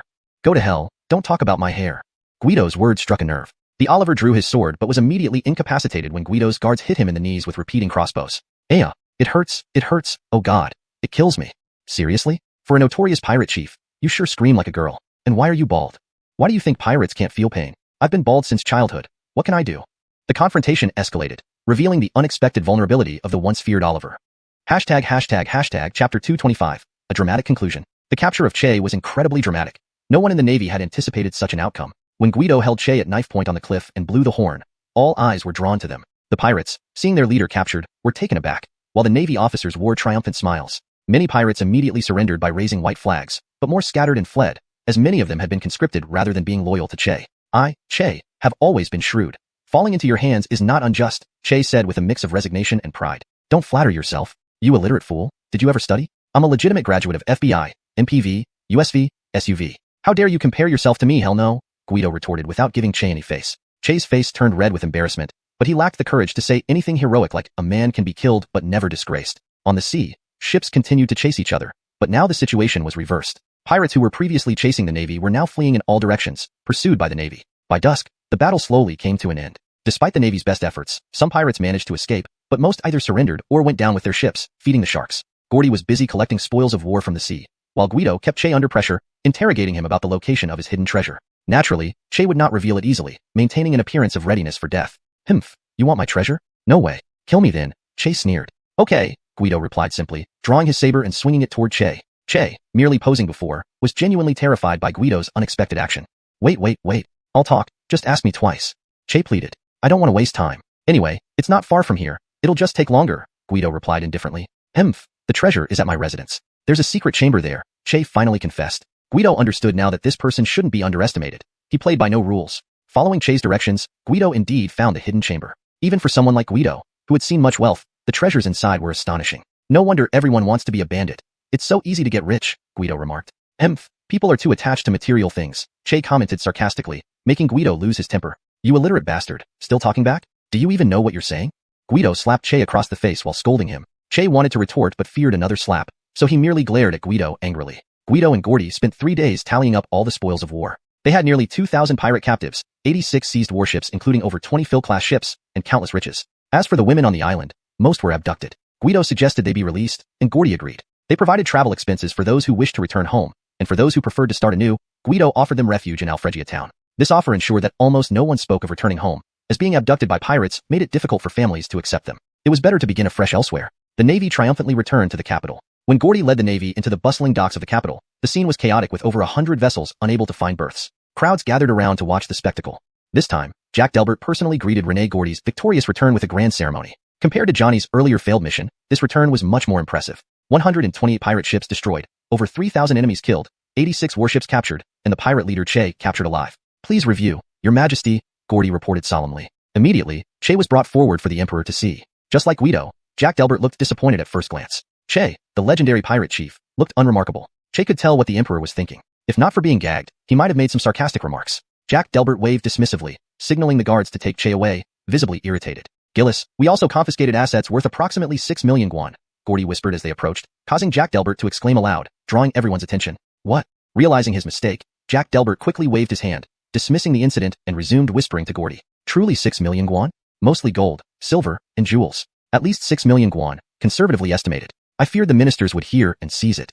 Good, my son is indeed wise, Jack Delbert thought. This money, if not announced loudly, could go directly into the imperial treasury, becoming his personal funds. But if it entered the national treasury, it would belong to the state, with officials possibly earning wages from it, but not the emperor. With thoughts of money occupying his mind, Jack Delbert began spending on his way back to the palace, on jewelry for the empress and refurbishing his chambers, even requesting 2 white bears from a tributary state. That evening, a celebratory banquet was mandatory. The main contributors, Gordy, Guido, and Laney, were included in the guest list. Although the Empire of Long had no strict laws prohibiting women from participating, societal norms generally confined them to family life. Women like Laney who fought bravely on the battlefield were unprecedented. Hashtag Chapter 226, the female sea goddess Laney. At the banquet, since there was still a need to tally everyone's merits, no rewards were announced yet. However, this did not dampen the festive atmosphere. Everyone seemed to revel in the luxurious ambience of the banquet, but 2 individuals stood out as being quite uncomfortable, Guido and Laney. Sir, I'd like to return. As the only woman present, Laney had become the subject of much whispered commentary. She detested the feeling of being openly discussed. Guido immediately understood her discomfort and promptly stood up. Your Majesty, esteemed officials, drinking like this can be rather dull. How about I share some thrilling stories from His Highness the Heston's pirate suppression campaign? For example, the Heston and the bandit Achilles' unspoken story, strange noises in the Heston's room at midnight, or the mermaid of the sea. What? Are there such fascinating stories? Guido, please do tell. Jack Delbert, having consumed several pots of wine, was already half-dazed. Hearing these intriguing titles piqued his interest instantly. The other ministers were also very curious, but they refrained from showing it due to court etiquette. As for the Heston, who was the protagonist, he had been plied with drinks by the ministers until he was in a similar state to Jack Delbert, barely registering Guido's words. As the story goes, the Navy was sailing smoothly on the sea when suddenly, sure enough, everyone's attention turned to Guido's vivid recounting of the maritime battles. Guido eloquently narrated these anecdotes, attributing many achievements to Heston Gordy. Guido didn't want Jack Delbert to transfer him back to the capital on a whim. The next day, Guido arrived early at the Heston's residence to discuss matters concerning the island near Alfred Family Town, which had once been Oliver's stronghold. Please take a seat, Guido. Thank you, Your Highness. I was just preparing to submit a report to my father regarding that island. Do you have any suggestions? The size of the island far exceeded all expectations. In terms of the entire anti-pirate campaign, no amount of warships, captives, or treasure could compare to the significance of acquiring this new territory. I have no objections, Your Highness. You don't object, but I have some thoughts. Gordy clearly wanted to discuss things with Guido. I will fully support you, Your Highness. Good. I've been waiting to hear that. I intend to recommend to my father that you manage that island. It's not far from Alfred Family Town, and you're someone I trust completely. Guido was stunned. He couldn't believe Gordy would propose such an idea. Was Guido unwilling? Absolutely not. His original goal was to assist the Great Dragon Empire in developing its naval power. Now, having a base as large as this island would be a dream come true. Why would he oppose it? I shall not disappoint your expectations, Your Highness. After a brief exchange, Gordy went directly to the palace to meet the emperor. Since the matter was significant, Guido did not accompany him. Initially expecting quick results, days passed without any news. Each time Guido inquired, he was told the Heston was still in the palace, suggesting the issue was more complicated than he had anticipated. Sir, Mr. Zhou has arrived. Mr. Zhou? Brother Zhou, it's me. Oh, it's you, little troublemaker. The visitor was none other than Guido's friend from the capital, Gay. Gay greeted Guido, then became transfixed by Laney standing nearby. May I inquire about your esteemed family name? This is Gay, son of Capital Magistrate Erectu. Faced with Gay's flirtatious behavior, Laney showed no warmth. Had she not recognized him as Guido's friend, she might have reacted more aggressively. Little Zhou, let me introduce you. This is Deputy Commander Laney of the Great Dragon Navy. What? You are Laney? You know Laney? Guido was puzzled. Laney had never been to the capital before, yet Gay's reaction suggested familiarity. Laney herself looked equally perplexed, unsure why Gay reacted so strongly upon hearing her name. Who in the capital doesn't know the female sea goddess Laney? Female sea goddess?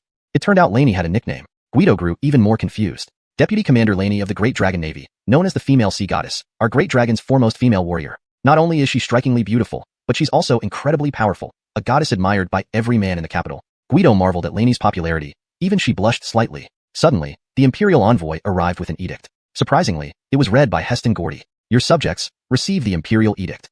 The emperor decrees, the Great Dragon Naval Fleet has successfully eradicated the East Sea pirates, safeguarded the realm, and expanded our territories by discovering South Sea Island, officially named after Oliver's former stronghold. To recognize this historic achievement, Guido is hereby appointed Grand Duke of the South Sea, granted the title of Baron of the South Sea, with South Sea Island as his fiefdom. He shall oversee all matters pertaining to the South Sea. Thank you for your Majesty's grace. Guido was nearly overwhelmed with excitement. The scale of rewards was beyond anything he expected. Laney is appointed commander of the Great Dragon Navy, subordinate to the Grand Duke of the South Sea. Thank you for your Majesty's grace. With this official appointment, Laney now had a formal rank. Previously, her role as deputy commander was merely an arrangement by Guido, lacking official recognition from the court.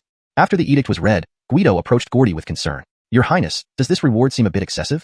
The Heston had received honors previously, mostly symbolic since he needed only wait for succession. As for Laney, her promotion was reasonable. But Guido felt his rewards were disproportionately lavish. Oliver's forces were considerable at sea, but ultimately, they were just a few thousand pirates. At most, Guido should have been promoted by half or one rank. Instead, he received both an elevation in rank and a title, along with South Sea Island as his fiefdom. Guido, do you think this is all good news? Could there be a downside? South Sea Island is vast, but remember, aside from the few elderly left by Oliver, who else resides there? Gordy's reminder made Guido realize that South Sea Island was still largely uninhabited. While others might find this daunting, Guido saw it differently. He viewed it as a strategic game to build up step by step, finding immense satisfaction in the process. Chapter 227, Appointed Grand Duke of the South China Sea. We seized so much wealth from the pirates. I thought Gillis Jack would be pleased and might give you a good post. He did agree, but I never expected him to announce in court that he intended to appoint you as the Grand Duke of the South China Sea. Naturally, I had no objections, but other ministers certainly disagreed, saying you were too young and inexperienced for such an important role. So, the Jack saw me as a rising star of the empire, defied all opposition, and insisted on making me the Grand Duke of the South China Sea? Guido was taken aback by how highly Delbert regarded him, feeling a sudden surge of loyalty like one who is willing to die for a true friend. It's not really about your standing with Gillis Jack. He simply asked the ministers a question, and they fell silent. What did he ask? Not only Guido, but even Laney beside him was curious. Gillis Jack asked if they wouldn't appoint Guido as the Grand Duke of the South China Sea, who among them was willing to take up the post. The South China Sea region is barren and desolate. Naturally, the ministers didn't want to go there, so they remained silent, implicitly agreeing to it. Sometimes human emotions can shift in an instant. Just now, Guido viewed Delbert as a true friend, but now it felt like a distant relationship. Laney laughed heartily, realizing that Guido's appointment as Grand Duke was merely because no one else wanted the position. There's one more thing. Go ahead, I can handle it. Gillis Jack confiscated all the money and ships we seized, but he also rewarded you generously by granting you a large area in the South China Sea as your fiefdom. You should know, even I, the crown prince, don't have a fiefdom as extensive as yours. So, do you want to swap? Gordy feared Guido would be disheartened. In his heart, he also felt this reward seemed generous but was practically useless. Grand Duke and fiefdom aside, there were no people to manage. Who would govern wild animals? However, Guido was secretly overjoyed. All this was just a show for others. Guido and Laney returned to Alfred Town with the Navy. Upon parting, Gordy still felt guilty about the appointment, but it couldn't be changed now. He vowed to look for opportunities to speak well of Guido in the future. As Guido set sail with his naval fleet, leaving the capital port, his mood instantly lifted, showing no trace of sadness. Sir, why are you suddenly so happy? Laney was puzzled. Guido had appeared unhappy or even sorrowful recently, yet now he seemed back to normal. I've always been happy, but I couldn't show it in the capital. Everyone thinks the South China Sea Islands are desolate, but not with me around. The islands will surely become the most prosperous part of the Great Dragon Empire. Do you believe that, Laney? Arnding at the bow, Guido said proudly. Yes, of course I believe. Laney trusted Guido unconditionally despite his usually carefree demeanor. Come, let me show you something. What? Without further ado, Guido led Laney down to the cargo hold. She noticed the usually unlocked cargo doors now had locks on each. Guido opened the lock expertly. As the door swung open, Laney's expression turned to shock. Where did all this treasure come from? The cargo hold was piled high with countless treasures. This is just the tip of the iceberg. 2 entire cargo holds of Bull Demon King ships are filled. Guido's words left Laney dumbfounded. The Oliver's treasure? After a while, Laney guessed correctly, having spent time with Guido during the attack on the Oliver, which provided an opportunity to secure such wealth. You're right. The reported amount was far less than what the Oliver truly had. I secured at least half of it, which can now fund the development of the South China Sea Islands. Though Guido wasn't short of money, who wouldn't welcome more? Plus, his hard work deserved rewards. With the destruction of the Oliver, Guido felt reassured, knowing there were no significant threats in his region. He could now focus on developing his fiefdom. Congratulations, sir. Congrats, brother. It has to be my big brother. Naturally, Guido's promotion warranted celebration. His key subordinates toasted him. Sir, what are your plans going forward? Spurred by wine, Imran asked first, as he managed the financial affairs. The South China Sea Islands needed substantial funding to develop. Will you move Alfred Town over? Everyone cared deeply about Guido's future plans. Maximilian, I don't plan to move Alfred Town. We'll keep it as is, and the South China Sea development will proceed separately. Hearing this, Maximilian breathed a sigh of relief. Regardless of Guido's decisions, everyone would support him unconditionally. However, being old, Maximilian preferred staying put. Since we're discussing this today, let me outline my initial ideas. Maximilian, your age doesn't suit long journeys, and Alfred Town needs your leadership. So, you'll stay here. Sure, whatever you need. Use me. Maximilian was glad to still be useful. Mila, Qingyang cavalry excel on land, not on an island. So you and the Qingyang army will remain in Alfred Town. All right, brother. Mila was slightly disappointed but agreed with Guido's logic. Alfred Town indeed suited cavalry better. Laney's navy will accompany me to the South China Sea. Isaias, you'll help manage the South China Sea Island and handle procurement. Understood, sir. Tasks were assigned, but someone was unsatisfied. Why wasn't Medicine Valley given any task? Aloysius felt neglected, as everyone else received tasks, leaving Medicine Valley out, damaging face. Translation completed, maintaining paragraph structure and tone from original text. Hashtag chapter 228, constructing the South Sea Island. Lucy, how could I forget you? You're so important, of course, you're the finale. Guido only realized he had completely forgotten about Aloysius when he heard his voice. Don't give me that. Do you think I'm a kid who can be easily fooled? Aloysius knew Guido all too well. Such a simple ploy wouldn't fool him.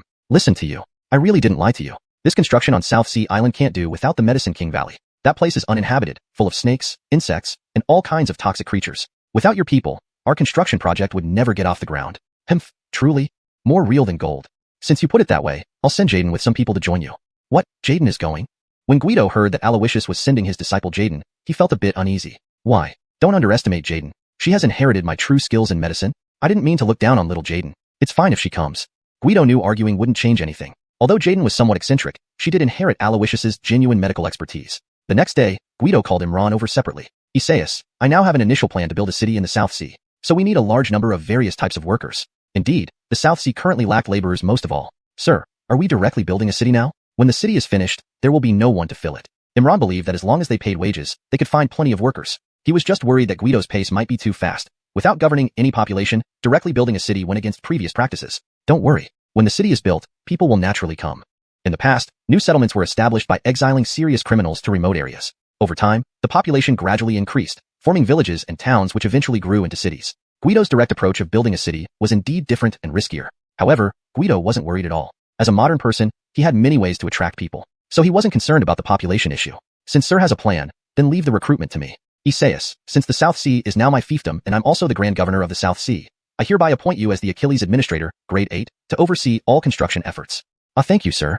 Imran had initially sought to achieve official status, but failed due to various accidents. Now, being appointed by Guido fulfilled his wish. He deserved it. With his official status secured, Imran worked even harder. Early on, he spread the news for recruiting workers extensively. Many remembered the fair wages and good treatment during Alfred family town's wall construction and came immediately when they heard about this new opportunity. Ladies and gentlemen, this job isn't in Alfred family town but on an island half a day's sail away from here. However, rest assured that the wages and benefits will be the same as last time, and there will be daily boat shuttles between the island and Alfred family town. Also, everyone knows Sir Zhou's reputation, so those willing to go should line up for registration. As soon as the recruiter finished speaking, the crowd began lining up voluntarily. Even if it meant going overseas, with Guido's guarantee, these commoners were more than willing to participate. People kept streaming into Alfred family town from Qingyang County, drawn by Guido's good reputation and higher welfare benefits. The scale of this project far exceeded the wall construction, making it a desirable long-term job. Within 3 days, ships began transporting workers to the South Sea. Upon arrival, they started clearing and leveling the designated area for the city. Though this work sounded simple, it indeed required considerable manpower. Without large machinery, everything relied on manual labor, so efficiency was low. Still, with more hands available each day, progress became visibly evident. Apart from workers, Imran also increased grain imports from Southeast Asia. Despite the presence of potatoes and corn in the Dragon Empire, their cultivation period was short, resulting in limited surplus food supplies. Moreover, rice from the Petty Nen Kingdom was both affordable and quickly delivered, so they chose to procure from there. Besides labor and food, many building materials were sourced locally on South Sea Island, leading to a rapid proliferation of workshops before the actual city construction began. Sandstone, brickmaking, timber, blacksmithing, etc. Still, some materials couldn't be produced locally, requiring extensive procurement. Consequently, Alfred family town's trade vessels ventured not only to Southeast Asia for grain, but also throughout the Dragon Empire for building materials. News of South Sea Island's development spread widely. Now, whether in the Dragon Empire or Southeast Asian countries, everyone was discussing what made South Sea Island's construction unique and warranted such massive investment. Finally completed, Guido stretched his back. These days, he had almost locked himself in his study, focused on designing the blueprint for the first city on South Sea Island. Lacking architectural experience, Guido borrowed the design of Ernanan City from the Tang dynasty, based on some impressions he had from online research. Combining this with his own ideas, the blueprint was finally finished. Bring someone in. Yes, sir. Send this blueprint to Isaias. Yes, sir. Since Guido entrusted the entire city project to Isaias, he didn't intend to meddle often, only offering guidance on critical aspects. Honestly, Guido was quite happy to take a break.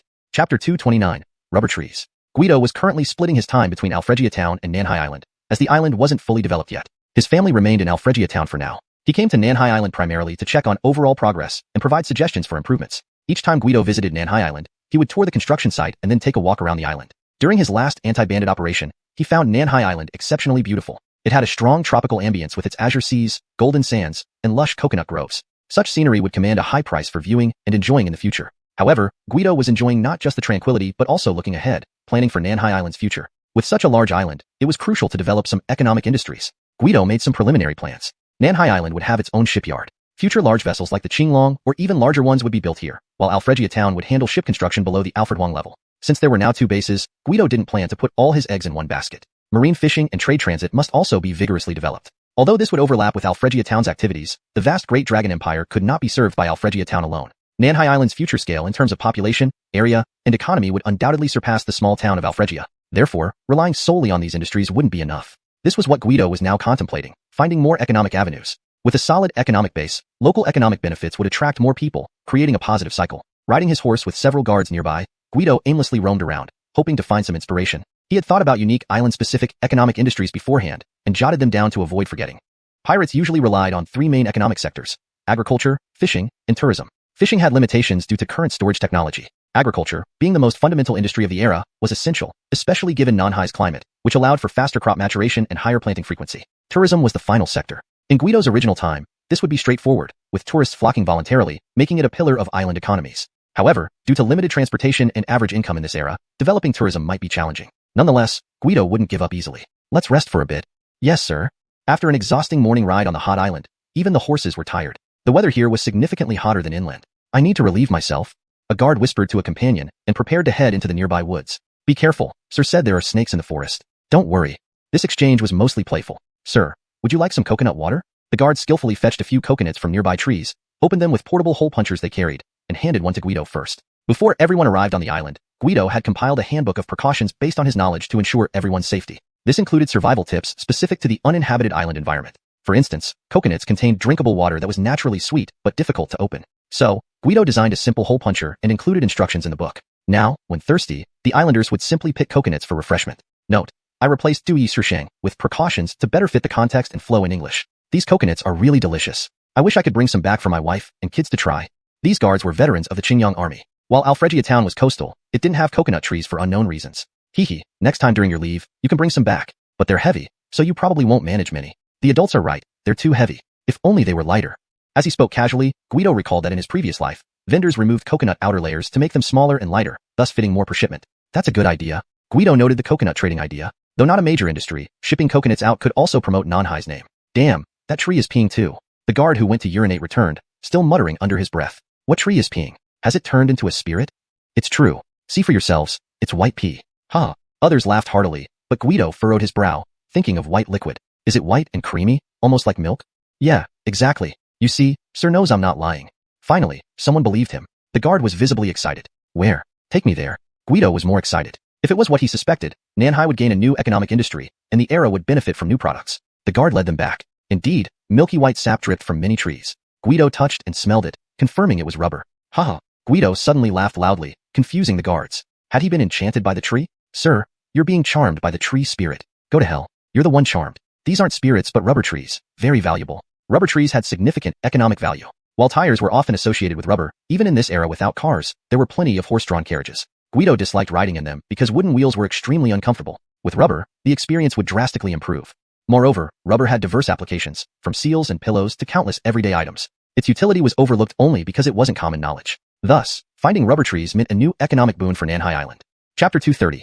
Nansha City is too large, let's bid. After Guido returned, he immediately found Imran and asked him to arrange people to take care of the rubber trees. Guido then briefly explained the tapping method to Imran. In fact, Guido didn't know how to tap rubber either.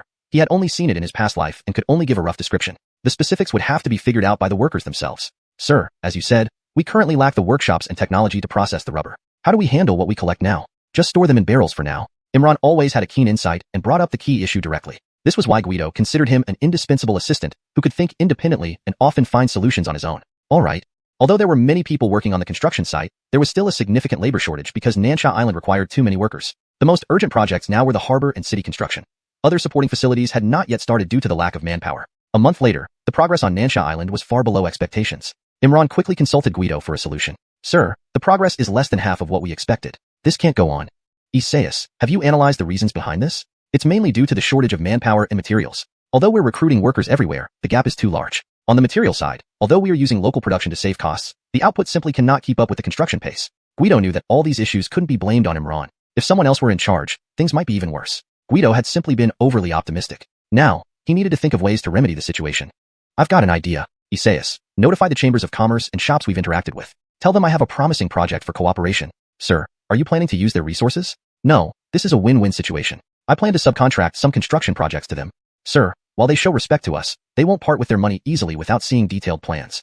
Imran reminded Guido that people wouldn't be so foolish as to invest without benefits. Don't worry, there will be benefits, Guido hinted. The heads of various chambers of commerce and shopkeepers gradually arrived at Alfregia town. Guido treated them well, providing good food, accommodation, and hospitality. To attract investment, he couldn't skimp on such expenses. All attendees had dealings with Alfregia town, and came here mainly due to Guido and Imran's reputation. Guido, despite being an official, never looked down on merchants, which was one reason merchants were willing to engage with Alfregia town. 3 days later, all invitees responded positively. Guido arranged for the Qinglong ship to transport everyone to Nansha Island. This ship is even larger than the Niwang level. Is there really a ship larger than the Niwang? Seeing the Qinglong ship at the dock, everyone was stunned. The Qinglong ship was at least twice as large as the Niwang level ships, with 3 main masts. Its cargo capacity and passenger capacity far exceeded the Niwang. Guido had kept the Qinglong ship hidden to use as his stronghold but now had no choice. He needed to showcase his strength to these shrewd merchants. Manager Ding, was this ship built by Alfregia town? Manager Ding, will this ship be sold? What is the price? Merchants often dealt with Imran, and he was regarded as the manager of Alfregia town, Guido's right-hand man. Eventually, everyone called him manager. All these matters will be discussed directly with Governor General Zhou when we reach Nansha Island. Everyone knew about Guido's promotion to Governor General and Earl. They had even sent gifts to congratulate him, knowing he would need substantial funds in the future.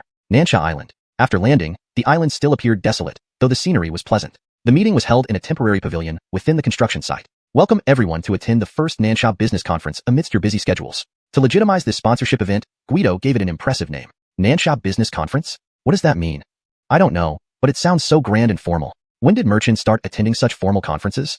Although confused, everyone straightened up upon hearing the high-sounding name, feeling a sense of equality. I believe you all know me, Guido. I've never liked beating around the bush, so let's get straight to the point. Hearing Guido was about to address the main topic, everyone stopped chatting. With such a grand conference, there must be something important announced. You see where we are now. This is the location of the first major city on Nansha Island, which will be the largest southern city in the Dalong Empire and a global maritime hub. In reality, Guido aimed for a supermetropolis surpassing the capital, but that was somewhat sensitive, so he worded it carefully. Originally, the first city on Nansha Island was to be constructed directly by the imperial court. However, I disagreed and advised the Jack to make this city a model pilot project, supervised by the court and inviting participation from all sectors. Sir, what do you mean by inviting participation from all sectors? Someone raised a question. That means the court will oversee the process, while the actual construction will be openly bid across the DeLong Empire. Those interested can participate in bidding, and the successful bidders will join in the construction. Sir, I understand. But what benefits do the successful bidders receive? Good question, and one on everyone's mind. People say merchants seek profit, but I believe that getting returns after investing is perfectly normal. Therefore, I will not let anyone work for free. This was the crucial part, and everyone listened intently. Given the magnitude of Guido's actions, there must be something significant to discuss. Chapter 231. Gay's determination to prove himself. For the construction of Nanhei Town, we have two methods for outsourcing. First, public facilities and buildings will be divided into several sectors, with bids awarded to the lowest bidder. Second, since everyone here is in business, if anyone intends to establish a presence within the commercial district of Nanhei Town, I can allow you to choose prime locations now. We will offer maximum discounts on prices, but the buildings must be constructed by you according to your requirements and preferences. You can design and build them in any style you like. Guido shared almost everything he knew about contracting and the benefits of commercial collaboration, and the seasoned businessmen below were immediately drawn to the potential opportunities in his proposals. The reason Guido had gathered everyone at the Nanhei Town construction site was to show them the determination of the court and himself in developing Nanhei Town. They could see its future scale and potential, which added confidence to the investors. Nanhei Town's strategic location as a maritime hub meant it would inevitably bring significant business opportunities. Large trade associations quickly began discussing the bidding process for public infrastructure and buildings, while smaller shopkeepers were eyeing up locations for their businesses. Though there was an element of risk involved, everyone believed that the likelihood of success was very high. Guido described the wasteland with grand promises and embellishments, just like a modern-day real estate salesman. The merchants of this era had never seen such tactics before and eagerly expressed their willingness to invest. The rest was left to Imran. For days later, Deng found Guido with an excited look on his face. Sir, all the public facilities and buildings have been contracted out. Really? That's great. What about the shops? I only released 10% of the shops as you instructed, and they were snapped up instantly. Guido had planned to hold onto the shops until they became even more valuable, a common tactic in modern real estate. However, releasing them all at once would mean losing some potential future profits. According to Deng's calculations, not only did the construction of Nanhei Town cost nothing so far, but they had already accumulated several million strings of cash. One might argue that Che had spent years as a pirate accumulating 10 million strings, yet Guido gained several million from selling just 10% of Nanhei Town shops. Was money that easy to earn? In reality, the city was designed on the scale of Ernanen from Guido's previous life, making even 10% of the shops a colossal number. Additionally, while the infrastructure contracts didn't require immediate payment, the builders would still need to be paid upon completion. Thus, several million strings was not excessive. Nonetheless, this greatly alleviated Guido's immediate financial and manpower concerns. Up until now, most of his savings over the past few years had been nearly depleted by the construction project in just 1 month. Indeed, building a megacity wasn't something anyone could undertake lightly. The sheer expenditure of resources was enormous. Alfred Family Town. What did you say the visitor's name is? Master, the man says his name is Gay, and he claims to be your good friend. He's waiting outside to see you. Initially, Guido paid no attention when the gatekeeper mentioned a visitor, but when he heard the name Gay, he thought he had misheard. Why would Gay, who was supposed to be enjoying life as an official son in the capital, be in Alfred Family Town? Let him in. Yes, master. Soon after, a servant let in Gay. Brother, I've missed you so much. Gay lunged for a big hug, but Guido deftly sidestepped, looking disdainful. Why aren't you wreaking havoc in the capital, and what are you doing in my rural town? Brother, I heard you're constructing Nanhei Town and need talented people, so I came specially to help. Gay wore a confident smile. Are you sure you understand the meaning of talent? We don't have brothels here. Come on, brother. Am I really that unreliable? If you don't start telling the truth, I'll have you thrown out right now. Guido couldn't stand beating around the bush and got straight to the point. Brother, I had a fight with my father and ran away. I want to do something big with you, or I won't go back. Big? How big is big enough? Battlefield combat? Afraid of dying? Yes. Clerkship? Do you even have any education? No. So tell me, what can you actually do? Hee, that's why I'm coming to you, brother. I can learn. Although Guido had braced himself, he still underestimated Gay's audacity. I suggest you go home and apologize to your father. You're his only son, and he won't be too hard on you. Admitting fault to your own father isn't shameful. No. Despite Guido's earnest advice, Gay's sudden seriousness made Guido realize this situation was more complex. He decided to give Gay a chance. So, what can you do? Or what do you like? I love money and traveling to experience different cultures. Guido thought about it, and realized he might have a role for Gay. Fine, rest for a few days, and I'll arrange something for you soon. Thank you, brother. The small town of Alfred Family opened Gay's eyes. The variety of delicious foods and the bustling scenes at the harbor, with ships loading and unloading cargo, gave him a taste of life beyond the capital. The influx of foreign traders broadened his horizons and exposed him to various customs and cultures. These few days have been incredible. Brother, this little town is more exciting than the capital. Gay sincerely remarked. Don't exaggerate. You've been in the capital too long. Of course, this seems better. It's true, brother. Seriously, the food, entertainment, and scenery here are all better than the capital. The capital only has a lot of people. Apart from visiting brothels and drinking, what else is there? Just self-indulgence. Hearing Gay say this last bit, Guido was genuinely surprised. Had this guy experienced a change of heart? Previously, he loved frequenting brothels. Tomorrow, I'll take you to Nanhei Town. That's great. I've been wanting to go for a while. The following day, Guido took Gay to Nanhei Town, and Gay was filled with excitement. eager to explore the island. Hashtag chapter 232, Gay's talent. Nanhai Island. At this moment, Guido was leading a few guards and Gay, exploring the wilderness. Gay, who usually lived a life of luxury in the capital, had never endured hardships. Now, despite being utterly exhausted, he was gritting his teeth to persevere. Old Zhou, aren't you quite tired? You utter rubbish. We've only just started. Want me to send you back to the capital? No way.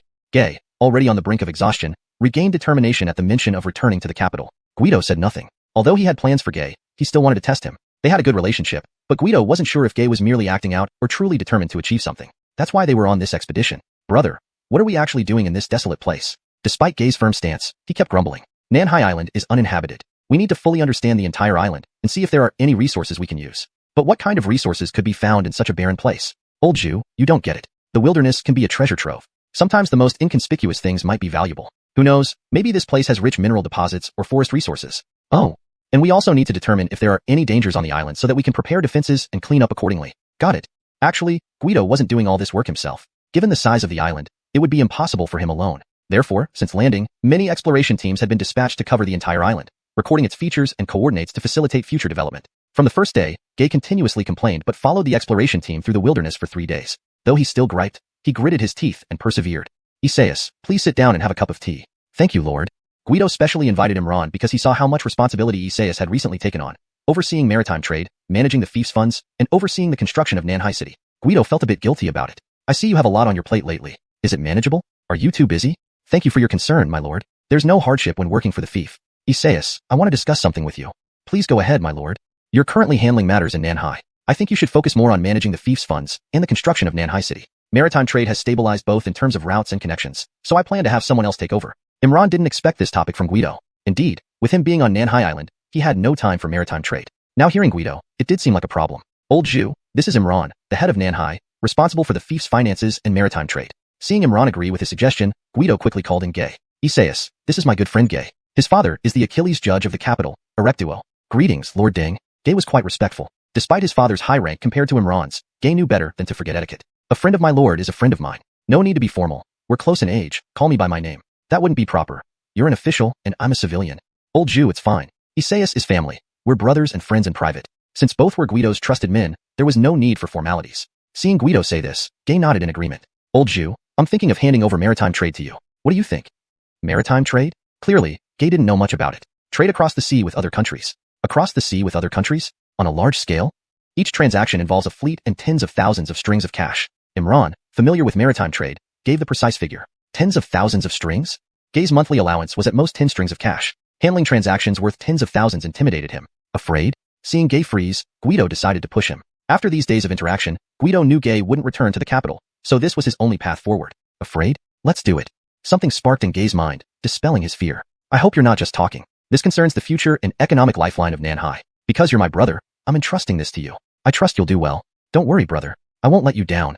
Good. Spend some time learning from Isaias. Sure, brother Isaias, please guide me. Since being assigned to Imran, Gay no longer accompanied Guido but spent each day learning from Imran. Surprisingly, Gay showed remarkable learning abilities, earning high praise from Imran. Guido was pleasantly surprised. He hadn't expected Gay, who did nothing but idle around in the capital, to possess business acumen. Just as Guido returned from seeing Imran and Gay, a servant brought him a letter. Master, a letter from the capital. Oh. Guido initially thought it was from the crown prince, but upon opening it, the content seemed off. It turned out to be from Achilles judge Erectuo, Gay's father. After reading the letter, Guido learned that Gay had left a note at home and run away secretly. Following clues, Erectuo suspected Gay might have come to Qingyang County under Guido's jurisdiction, so he wrote to inquire. The letter didn't mention why Gay left, as it was personal family matter. Guido promptly wrote a reply and had it sent immediately, hoping to ease the worry of the elderly man at home. Capital. Hemph, that good. For nothing really ran to Guido. Upon receiving Guido's response confirming his son's whereabouts in Qingyang County, Erectuo fumed. What master? Is young Master Yong indeed in Qingyang County? Chapter 233. The Kylie's Birthday Banquet. Sir, please send someone to bring Abraham back quickly. Capri was worried about her son and feared he might be suffering outside. Why bring him back? If he ran away, let him stay away. Although Erectuo said this, his hand did not stop writing. He wrote a letter to Guido, hoping the latter would take good care of Gay. Despite many aristocratic families disliking Guido at court, there were still quite a few loyal and capable generals who greatly admired him for solving several major issues for the court at such a young age. Among his peers, he was truly outstanding. When Guido was in the capital, he and Gay had been friends, so Erectuo also maintained good relations with Guido. Sir, you have a letter. I happened to pass by and brought it in for you.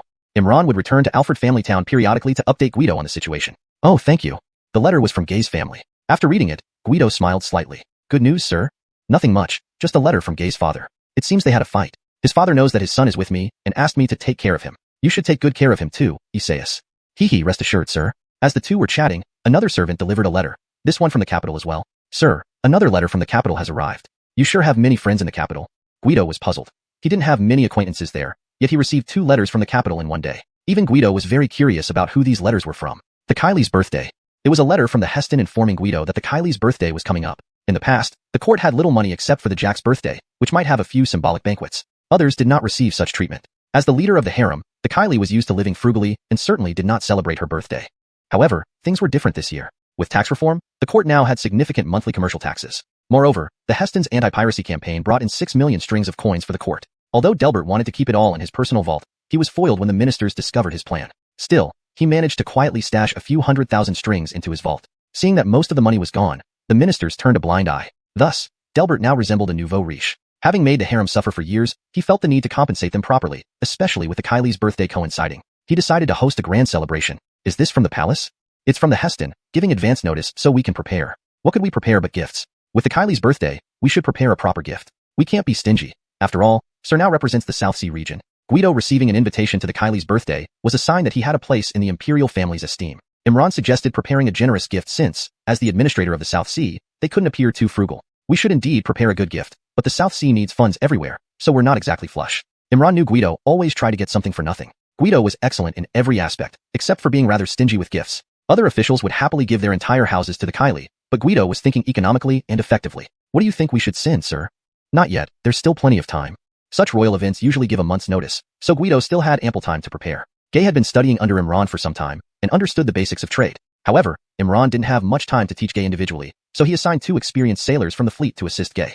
Lao Zhu, are you going back for the Kylie's birthday? Do you want to taunt me? Who am I? For the Kylie's birthday, I can't even enter the palace gates. Gay looked disgruntled, assuming Guido was gloating. Sorry, I thought, as a renowned official's son from the capital, you would be able to attend. TCH. Now, seriously, do you know what kind of gifts or hobbies the Kylie likes? The Kylie is known for her frugality both in and out of the palace. There isn't much information about her specific preferences. Guido had hoped Gay, being from the capital, would know more than he did about the Kylie's preferences, but the answer was similar, frugality. This is difficult. Guido wanted to find a cost-effective way to give a suitable gift, but without knowing her preferences, it was nearly impossible. Why don't you just send some rare treasures? You have plenty. Since the Kylie doesn't have particular interests, she spends most of her time praying for blessings. Praying for blessings? You mean the Kylie loves prayers? Yes, everyone in the capital knows the Kylie loves to pray for blessings. She has personally visited all large and small temples and Taoist shrines in the capital. Guido had a flash of inspiration and suddenly thought of a good idea. Turns out being a son of an official from the capital can still be useful. Saying this, Guido dashed off, leaving everyone bewildered. Fireworks? Yes, Guido thought of fireworks. Recently, due to the initiation of the cannon research plan, he had focused on refining gunpowder through repeated experiments, achieving the optimal formula.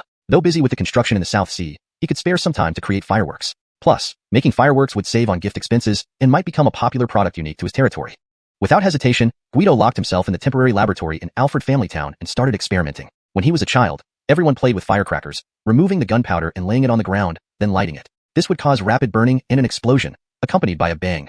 But that wasn't fireworks. To make true fireworks, many problems needed solving, like how to launch fireworks high into the air, how to produce different shapes upon explosion, and how to achieve vibrant colors. These were challenges Guido had to overcome. Fortunately, though he hadn't made fireworks before, his strong academic background in chemistry helped. Within days, he created a prototype and tested it in a secluded area, proving successful. Thus began Guido's preparation for the Kylie's extravagant birthday banquet, armed with his innovative creation of fireworks. Chapter 234. Returning to the capital for the birthday celebration, Guido set off again. This time bringing the fireworks he had painstakingly created and a few accompanying personnel, heading straight for the capital. The Kylie's birthday was still a few days away, but among those coming to congratulate her, Guido was already considered one of the latest to arrive. Others had started arriving months ago, with the slowest having arrived at least a month in advance. For the others, attending the Kylie's birthday banquet was important, but it was also necessary to use this opportunity to maintain relationships. After all, the capital itself was a massive web of connections. It was essential for everyone to cultivate their relationships before the Kylie's celebration. At the Heston's residence, Guido, you're finally back. I thought you wouldn't even attend your mother Empress's birthday?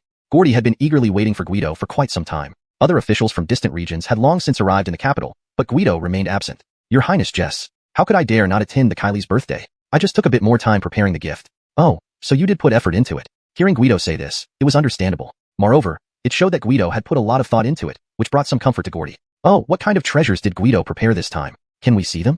The Hestons was particularly interested in the gifts Guido had prepared, as his gifts always came as a surprise. I apologize, Your Highnesses. Unfortunately, you can't see the gifts yet. Even from me? Haha. It's not that, but there are only a limited number of these gifts. If seen now, they won't be available when the Kylie sees them. This left both the Heston and Hestons puzzled, unable to understand what Guido meant. Well, it's only a few days away. You'll be able to see it when the entire capital does. Please wait just a little longer. Guido's unexpected nature had already intrigued them. The idea that the entire capital would see his gift only added to the Heston and Hestons' curiosity. However, they couldn't insist after Guido said this. This time, Guido didn't bring his family members like Celine. Since they couldn't enter the palace, and Guido planned to return shortly after celebrating the Kylie's birthday, it wasn't worth making them travel back and forth. They already had a residence in the capital, staff, and maids, so accommodation wasn't an issue. At the Zhou family residence in the capital, Sir has returned. The maids, who hadn't seen their master in a long time, immediately became attentive, rubbing his shoulders and offering him tea. When did you arrive, sir? You should have notified us beforehand, so we could receive you properly. First, settle these masters. Only then did the maids notice a group of people standing outside the main gate, seemingly ordinary civilians, looking somewhat uneasy and unsure. Following Guido's instructions, the people outside entered the courtyard. There were about 20 of them, men and women alike. None of them had ever seen such a luxurious residence. Once inside the courtyard, they dared not speak a word. Yes, sir. These people are very important to me. Take good care of them and ensure they eat well. Don't worry, master. Originally, the maids had looked down on them, but upon hearing Guido's words, they took the task seriously. Leading them to a side room, the maid instructed them to rest while someone would soon bring food. Everyone, please rest for now. Yes, thank you, young miss. The leader of the troop, probably in his 40s or 50s, was named Gannon. Besides him, most were young and robust, chosen by Guido specifically from Alfregiazin to perform for the Kylie's birthday. When Guido first approached them, saying it was for the Kylie's birthday, Gannon initially thought it was a scam. If it weren't for others recognizing Guido, he might have faced a beating. Even now, being in the capital felt unreal. As the leader of a village acrobatic troupe, he knew times were tough, with barely enough food to eat and little money for tips. Their situation only slightly improved after reaching Alfregiazin. They originally planned to stay longer in Alfregiazin to earn more money. However, Guido found them, promising new tricks to teach them and a performance in the capital for the nobles with generous pay. Gannon, considering Guido's status, readily agreed. The troupe was at a crucial point. Nearly 30 mouths needed feeding. But once they docked in the capital, Guido revealed the true purpose, performing for the Kylie. This news left Gannon trembling in fear. Now, too late to back out, he leaned against the door feeling melancholic. Meanwhile, the younger performers explored their surroundings, marveling at everything. Shortly, food was delivered. Everyone must be hungry. Eat up, please. Several servants carried large platters filled with fried cakes and Zhou family's special smoked pig head meat. Just the smell made everyone's mouths water. Guido had arranged this deliberately, not to be frugal, but because oil cakes and pork suited them best, filling and satisfying. Fine delicacies would likely make them uncomfortable. Despite hunger pangs, they hesitated due to the presence of Zhou family servants. Seeing this, the maid smiled and left. Now alone, all eyes turned to Gannon. Eat up, why look at me? Gannon chuckled helplessly. Following such lean meals, they hadn't enjoyed oil cakes or meat in a long time. Though everyone rushed to eat, they still remembered to wrap a meat stuffed cake for Gannon. Eat, Uncle Zhong. Ah. Pots of fried cakes and smoked pig head meat filled the young performers and young women, leaving them content. Been a long time since I ate so full. This pig head meat is delicious. Life is worth living. Not much ambition, finding life worth living just from eating meat? Just then, Guido arrived, seemingly choosing the perfect moment after they finished eating. Greetings, Sir Zhou. Greetings, Sir Zhou. After greeting, knowing Guido was here for Gannon, the others retreated to the room. Uncle Zhong, the Kylie's birthday is just a few days away. During this time, please practice diligently. We cannot afford any mistakes. Rest assured, master. We will do our utmost. Gannon, now committed, had no choice but to proceed. Fortunately, Guido's program wasn't overly complex for the troupe. Days passed, and preparation continued in earnest, with everyone focused on delivering a flawless performance for the Kylie's birthday. Chapter 235. Foreign envoys come to celebrate the Kylie's birthday. Master, the Heston has sent someone for you. Oh, bring them in. Guido had originally planned to stay at home during this waiting period, essentially taking a holiday. However, on the second day, the Heston sent someone for him. Greetings, Lord Zhou. This person was indeed a servant from the Heston's residence whom Guido vaguely remembered. You may rise. Why does His Highness need me? His Highness invites you to join him for tonight's banquet, where foreign envoys have been invited by William. Tonight? Yes, my lord. All right, you can return and tell him I'll be there shortly. Yes, sir. After the man left, Guido sighed internally, realizing he wouldn't have any peace these few days. Imperial Palace. Preparing a banquet at the palace is far from the casual affair of ordinary households. People must arrive well before mealtime. Even though it's an evening banquet, attendees must arrive in the afternoon, and they must also undergo a security check before entering. Even the Heston is no exception. However, as Guido accompanied the Heston, they received special treatment. They didn't have to wait in line for the search and could use a VIP lane directly. From the entrance of the Imperial Palace all the way to the main hall, they couldn't ride horses and had to walk. Therefore, Guido saw many foreigners, including those commonly seen Southeast Asians and Middle Easterners in the capital, as well as some blonde-haired, blue-eyed people he couldn't identify. There are quite a few foreigners here, Guido remarked. Our great long empire is vast and powerful. It's only natural that the surrounding small countries should submit. These blonde-haired foreigners, which country are they from? In Guido's experience, although he occasionally saw such foreigners in the capital's foreign market, none of the neighboring countries were inhabited by white-skinned people. I've never seen them before either. They come from several countries in the West, Braden Country, Gaul Country, and one called Hans Country. Are they here to celebrate the Kylie's birthday? They weren't on our invitation list because they are so far away. We've never heard of these countries before. They came of their own accord, saying they wanted to exchange and learn with us. They happened to coincide with the Kylie's birthday. Oh, so they're here to steal knowledge. Steal knowledge? What do you mean? The Heston seemed puzzled. Guido appeared not to know the foreigners, but was clearly wary and hostile towards them. Your Highness, isn't our great long empire more advanced than other nations? Of course. In terms of overall strength, I've never heard of any nation surpassing us. Saying this, Heston Gordy's face was full of pride. Indeed, the Great Long Empire was very strong, not necessarily globally, but certainly in the region. Some countries like Dazi Nation were militarily powerful, a fact even acknowledged by the Long people. But the comprehensive development of the Great Long Empire made it attractive to many surrounding nations, who would flatter and praise the emperor to gain favors for yearly visits under the guise of exchange and learning. To Guido, these exchanges amounted to stealing knowledge. He wasn't a saint, especially not towards foreigners and different ethnic groups, whom he guarded against carefully. These people come to our Great Long to steal knowledge. Once they master it, they'll turn around and bite us first. Really? Currently influenced by Confucian ideals, the Long governance believed in the world's inherent goodness. Guido wasn't against this philosophy, but thought it unnecessary for foreigners. Fortunately, he hadn't yet seen anyone from Fuji country or similar. The Heston had his private quarters and didn't mingle with the foreigners. At this moment, he returned to the previous topic. Do you really hate these foreigners so much, Guido? Your Highness, I don't hate these foreigners. I hate ingrates. Mentioning ingrates, Guido showed a fierce expression, and Gordy knew he wasn't joking. Finally, as the banquet started, everyone began entering. The Jack and Kylie would naturally enter last. The Heston, as the host, entered early to greet the envoys. May God bless you, Your Highness. Please come in. May the heavens favor you, Your Highness. May Allah bless you, my prince. As the Heston greeted the various envoys, Guido couldn't just sit idly by, so he stood beside him, receiving blessings from all kinds of deities. These people just ask gods and Buddhas for blessings instead of making progress themselves. No wonder they aren't developing well. Guido grumbled under his breath after each greeting, like a nagging complainer. Gordy felt awkward, hoping the foreigners didn't hear, or couldn't understand him. He considered finding someone else next time for such occasions. Hey, Guido. While grumbling, Guido suddenly felt a tap on his back. Turning around, he saw Renus Mavis. My God, please be careful when walking. You scared me half to death. Haha, coward. Tisage, I noticed you've been talking nonstop. Are you eating something?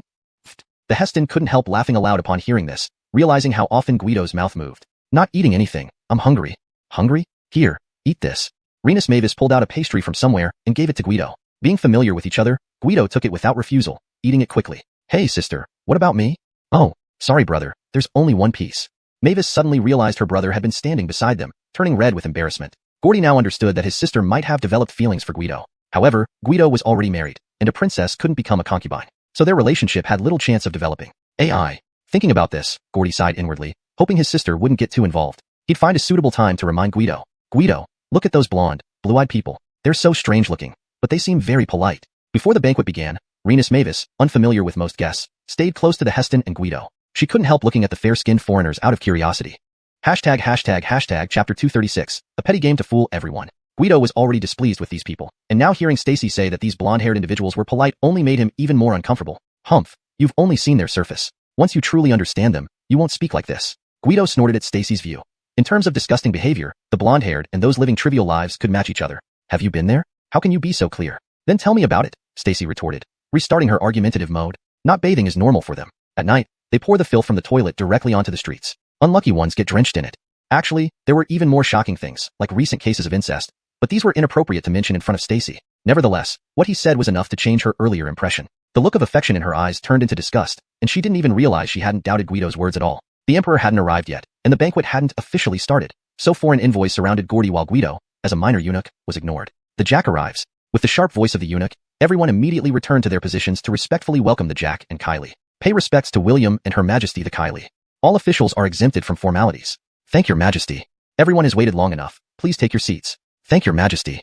Guido observed that there were quite a few people today besides foreign envoys, including many ministers of the Great Dragon Empire. From what Gordy implied, this seemed to be a rehearsal or warm-up for the official birthday celebration. Though Guido was the Grand Duke of the South Sea, in this grand hall, he was merely a small figure and was seated at the end, hidden behind thick dragon pillars. Damn, this seat is perfect. Guido really liked this position since it provided complete cover, sparing him the attention of superiors and allowing him to slack off without any restraint. Indeed, amid the chorus of flattery that confused Delbert, ministers and envoys engaged in friendly exchanges, while Guido buried himself in food. The banquet still used individual servings, but the dishes had greatly improved compared to before. Previously, almost every person would have a whole boiled chicken with some side dishes. Though salted, it lacked flavor. Now there was still the whole chicken, possibly due to tradition, but there were many more dishes, popular dishes in the capital city recently. The drinks were even better. Guido could smell Alfred Longchamp wine from his own winery.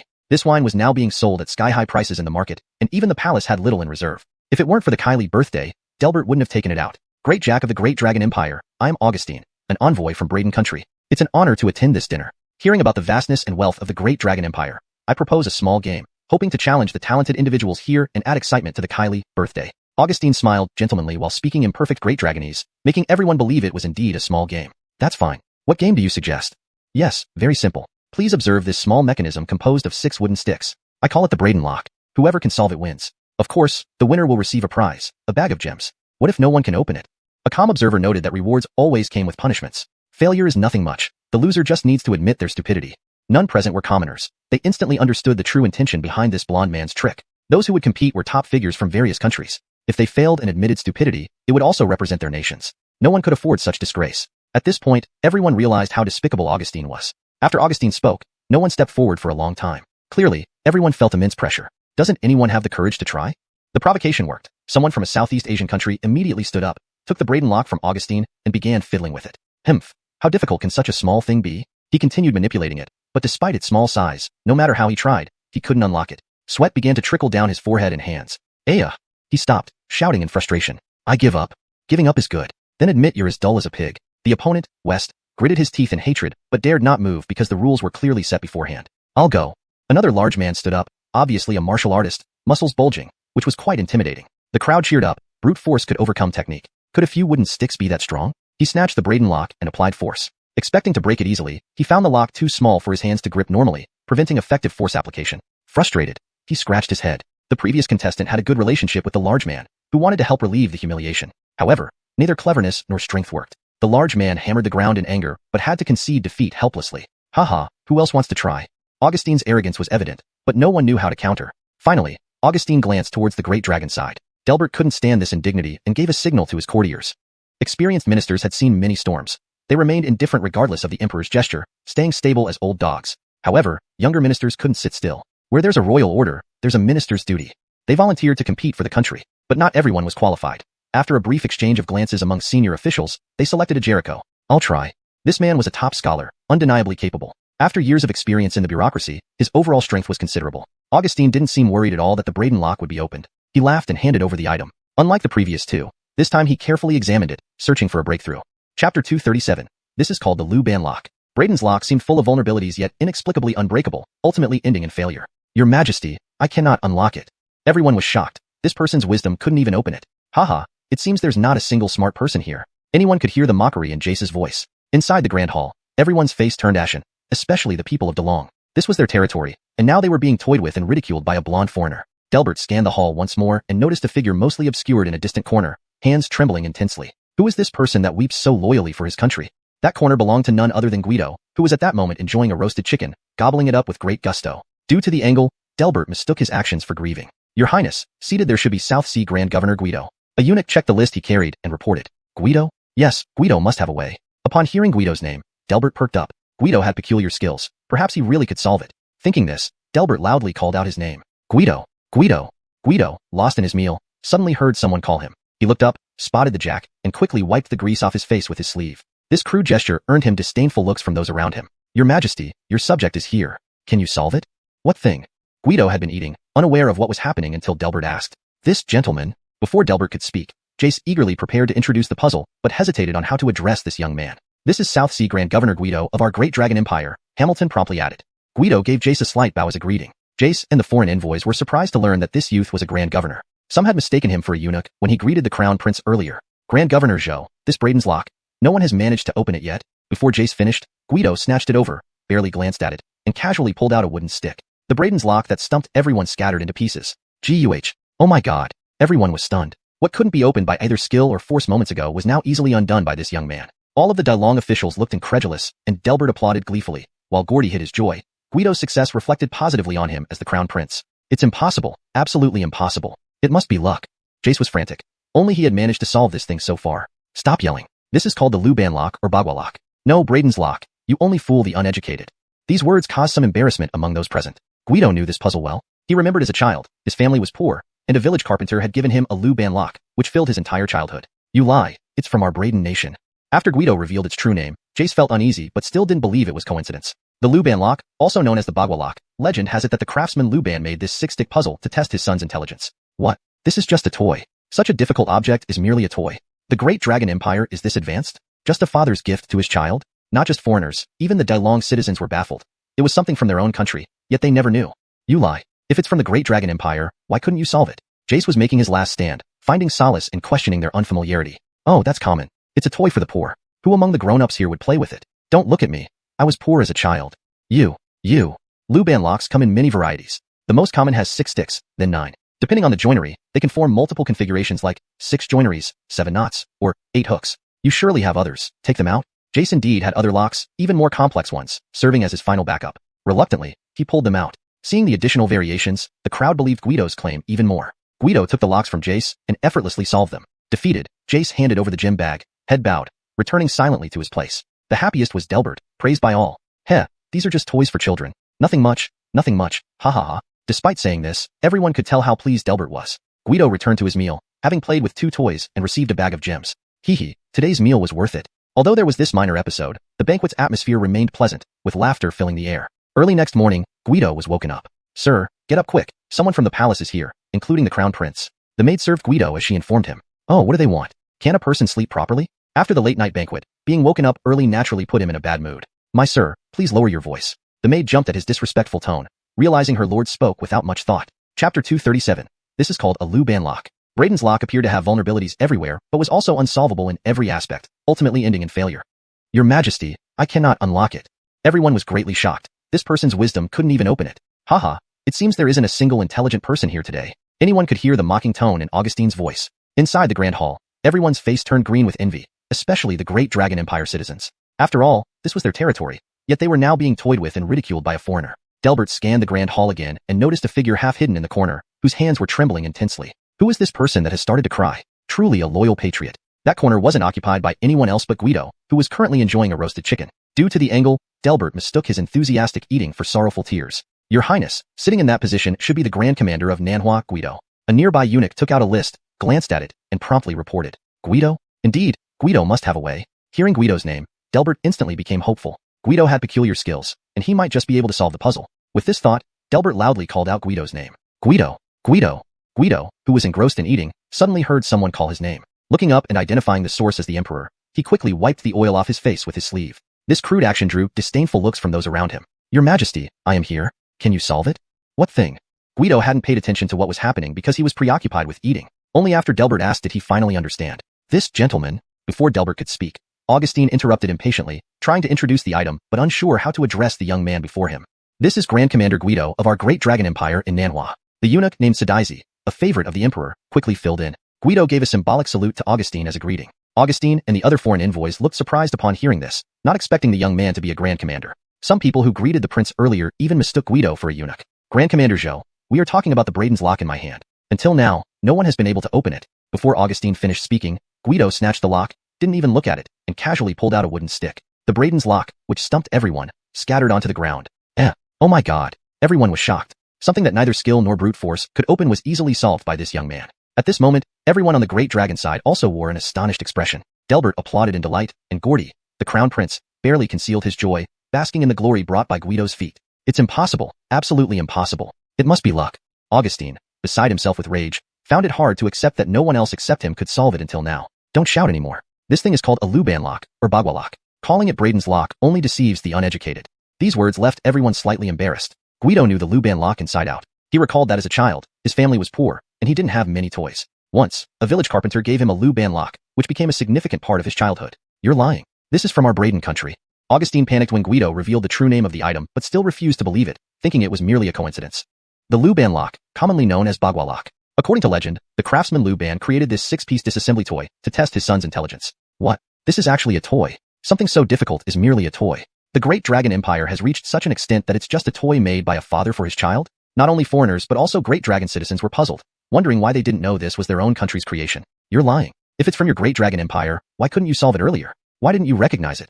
Augustine struggled to make one last stand. Finding this point, he felt he had a breakthrough and even showed a look of triumph. Oh, this is normal. In our country, these locks are toys for poor people. Who among the adults here would play with it? Look at me. I was very poor when I was young. Luban locks come in various types. The most common one uses 6 pieces, followed by 9 pieces. Depending on the mortise shape, they can form multiple configurations. Like the 9-piece Luban lock, select several pieces to complete, 6 mortises, 7 knots, 8 buckles, etc. You must have more locks on you. Take them out. Augustine indeed had more locks, and they were indeed more complex than the 6-piece Luban lock. This was his last line of defense. Since things had gone this far, Augustine had no choice but to take them out. When everyone saw the additional variations, they believed Guido even more. Taking over the Luban lock from Augustine, Guido effortlessly unlocked it. At this moment, Augustine lost his earlier arrogance, handed the bag of jewels to Guido, and returned to his seat in dejection. Delbert was naturally the happiest, receiving numerous congratulations. Hey, these are just children's toys, nothing much, haha. Though he said this, everyone could tell from Delbert's tone how pleased he was. Guido continued his meal in bewilderment, unexpectedly playing with a couple of toys and then being forced to receive a bag of jewels. Hee, this meal was worth it today. Despite this minor episode, the overall banquet atmosphere remained pleasant. During the feast, everyone entertained Jack, Delbert, and Kylie, making them laugh repeatedly. The next morning, Guido was woken up. Sir, wake up. People from the palace have arrived, including the Heston. The maidservant assisted Guido with dressing and washing while reporting. Oh, what are these people doing? Don't let me sleep properly? After attending the late-night banquet, being awakened early naturally upset Guido a little. My goodness, sir, please keep your voice down. The maid was startled. Such disrespectful words shouldn't be spoken lightly. Their master truly had a carefree heart. Chapter 238, Taking Charge in Crisis. What's up now? Seeing the Heston was also outside, Guido felt more relaxed. I have no idea. I was just woken up too. They said they needed to summon you as well, so I came along. Gordy had an innocent look on his face. William summoned His Highness the Heston and Lord Zhou early this morning. Let's hurry. The eunuch, seeing the two still chatting, could only urge them from the side. Imperial Palace. We salute your majesty, Gillis. Today, I called you here for the Kylie's birthday banquet. The Kylie's birthday banquet? Guido, as a professional chef, what did you think of last night's dinner?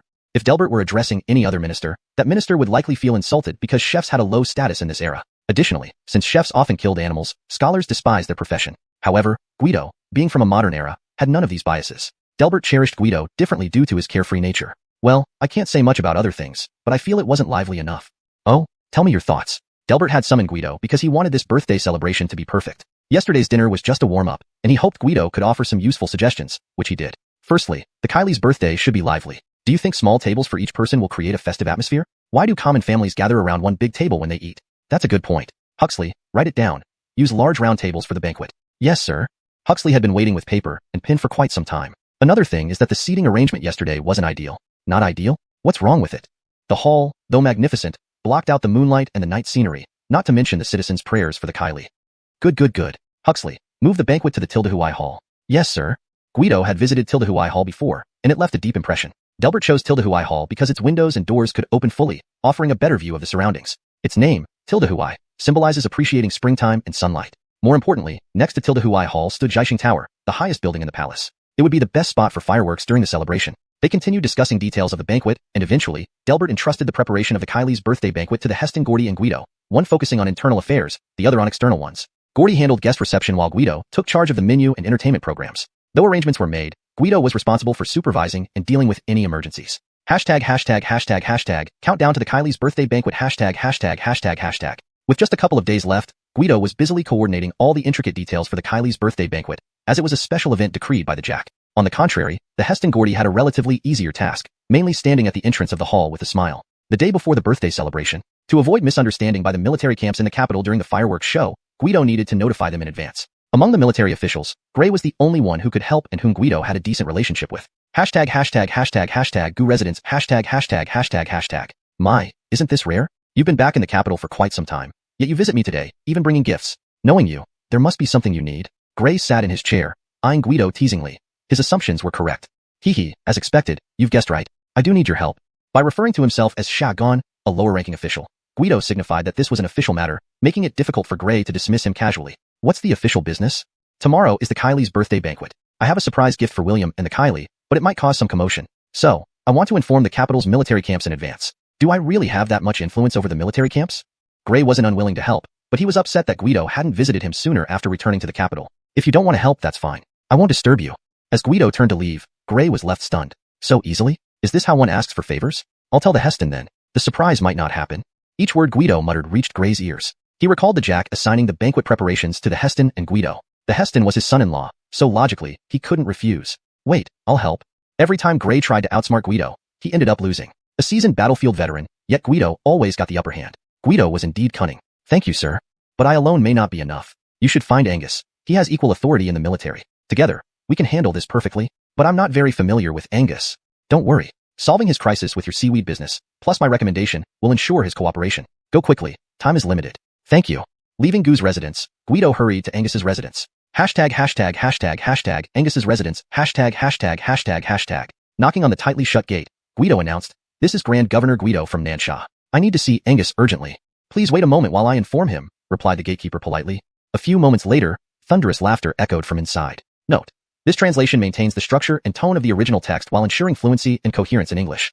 Chapter 239. Final preparations. Is it that young Guido? Haha, I'll go welcome him personally. The deep and resonant voice could only belong to Angus of Lugo. Whoosh. Their eyes met, and Angus grabbed Guido and pulled him in. "Is this your first time visiting my residence?" "First visit, Angus. Please bear with me." "Damn. When did you start talking like a scholar?" Angus's face showed obvious disdain. Although Guido knew Angus, they hadn't been very close before. Not sure of the other's personality, Guido decided to drop the formalities as suggested. "Hey, it's my first time here, so I'm still unfamiliar. I don't really enjoy speaking in such formal terms either." "Exactly, just be yourself. That feels more natural." "All right. Bring out the wine. I want to drink 300 jars with Guido." "Wait, 300 jars?" "Yes, 300 jars." Rumor had it that Angus was the heaviest drinker in the court, obsessed with alcohol. As long as someone visited his home, no matter the time, a feast would commence immediately, deterring most from visiting. Today, finally having someone willing to engage, Angus wasn't going to let Guido off easily. "Angus, I can't today. I have important business with you. We'll drink another day." Tomorrow was the Kylie's birthday banquet, and Guido was extremely busy. There was no time for drinking, so he struggled to resist. "Boy, listen up. No one has ever left my house on their own accord once they step in." That made it even less likely for Guido to drink. There were still many things left to do. "Angus, please understand. I'm handling preparations for the Kylie's banquet. I truly cannot drink. After the banquet, I will visit and drink with you heartily." Upon hearing it was for the Kylie's banquet, Angus released Guido. "You better not lie to me. How dare I deceive Angus? What do you need me for?" "Not drinking anymore." Angus seemed deflated like a punctured balloon. "It's like this." Guido recounted the whole situation to Angus again. "No worries, leave it to me. Let's get thoroughly drunk after the Kylie's banquet." "Thank you, Angus." "Stop calling me Angus. Since you've sworn brotherhood with Brother Gu, you should call me brother too." Huh. He didn't expect this news to spread so quickly. On the day of the Kylie's birthday, Rene Gordy greeted guests at the palace entrance and took inventory of the gifts. He also prepared to announce some exciting details later. "Greetings, Heston. All officials, please come in." "Greetings, Heston. Ambassador Pateeling, please come in." Gordy was bustling outside while Guido hid in a corner, taking a breather. Everything was arranged, so he didn't need to manage everything personally. Snatching a tray of fruit from a maid, he ate quickly, not having had lunch. "These grapes are sweet. I'll ask where they came from later." Hiding in the corner, Guido observed the hall. Every guest was led by eunuchs or maids to pre-assigned tables. He noticed a few tables exclusively for women, including concubines, princesses, and families of high-ranking officials. "Heston, all guests have arrived. You may take your seat." "Good, let's go in." Seeing the time was right, the eunuch whispered to the prince about the guest count. Soon, Jack Delbert and Kylie Meadow entered. "William, Kylie enters." "Welcome, William, welcome, Kylie." "Ministers, you are dismissed." "Thank you, your majesty, thank you, Kylie." After bowing, following protocol, the prince presented gifts to the Kylie. "Quinlan, it's a joyous occasion. Ministers and foreign envoys present these gifts for your birthday." Kylie Young smiled. It had been a long time since the palace was this lively. Gifts from domestic ministers couldn't directly involve money, as sending overly valuable items wasn't appropriate. So, everyone got creative: calligraphy, paintings, handmade gifts, etc., emphasizing sentiment over value. Foreign envoys, however, engaged in an ostentatious competition. Pateeling envoy's gift: a box of black pearls. While the prince announced, eunuchs and maids displayed the gifts. A maid opened a jewelry box, revealing pigeon egg-sized black pearls, each worth a fortune. The envy-filled glances made the Pateeling envoy proud. Haihu envoy's gift: a box of gemstones. The jewelry box glittered with various gems, blinding the crowd. Dateta envoy's gift: a chest of carnelians. Kimmer envoy's gift: a jade guanine statue. Gowli envoy's gift: a chest of ginseng, a chest of deer antlers. Braden envoy's gift: a pure gold crown set with jewels. This westernized gift, regardless of suitability, was certainly valuable. Envoy Augustine swept away his depression from the previous night, regaining some lost dignity. Gaul envoy's gift: a golden scepter. Hansa envoy's gift: a gemstone necklace. Foreign gifts completely overshadowed those from domestic ministers. Comparatively, the ministerial gifts appeared meager. Although the Jack and Kylie weren't bothered, they felt somewhat disrespected. Why did someone attend the Kylie's banquet empty-handed? The Gowli envoy's words attracted attention. Who? Seriously? Someone attended without a gift?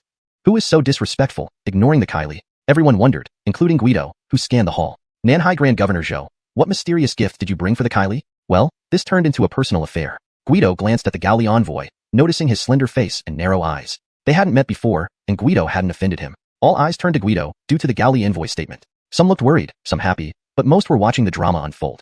Chapter 240, Traditional Arts, Fire Pot, and Iron Flower Show. Yes, Guido, where's your gift? Didn't you prepare a present for the Kylie Quinlan?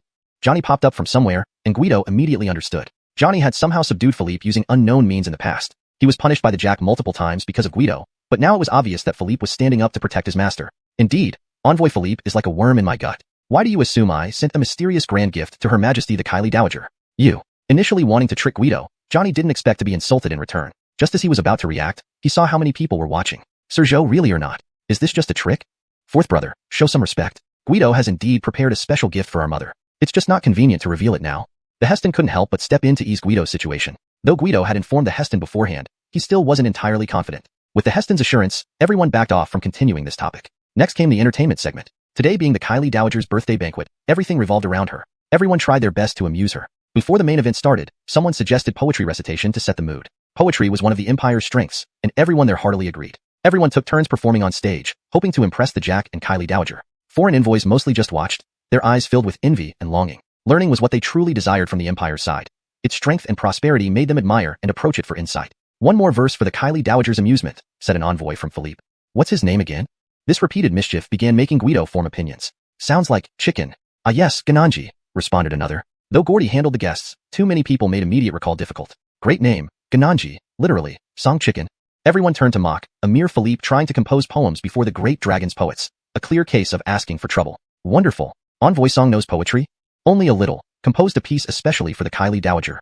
Johnny chimed in, playing along. Today, festive. Mountain blossoms cover branches. Spring beautifies all. When petals fall, who mourns? Snow melts, ice breaks, birds sing, fish dance in harmony. In distant lands, changes. Tomorrow promises better.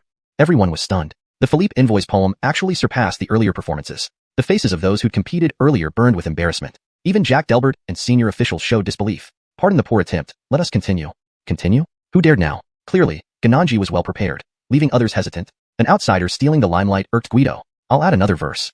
Guido's appearance surprised both Johnny and Gananji. Spring sees flowers bloom, autumn the moon glow, summer enjoys cool winds, winter snow delights. If idle matters don't cloud your mind, every moment becomes wonderful. Amazing. No wonder Guido is our Empire's talent. Brilliant, brilliant. Dragon Nationals cheered. Guido's poem indeed surpassed Gananji's. Not only did it capture seasonal beauty, it also contained subtle blessings. Gananji and Johnny looked ready to combust, yet everyone treated this as a minor interlude. Entertainment continued, dancing, opera, acrobatics. Yet, the Kylie Dowager's smile remained strained.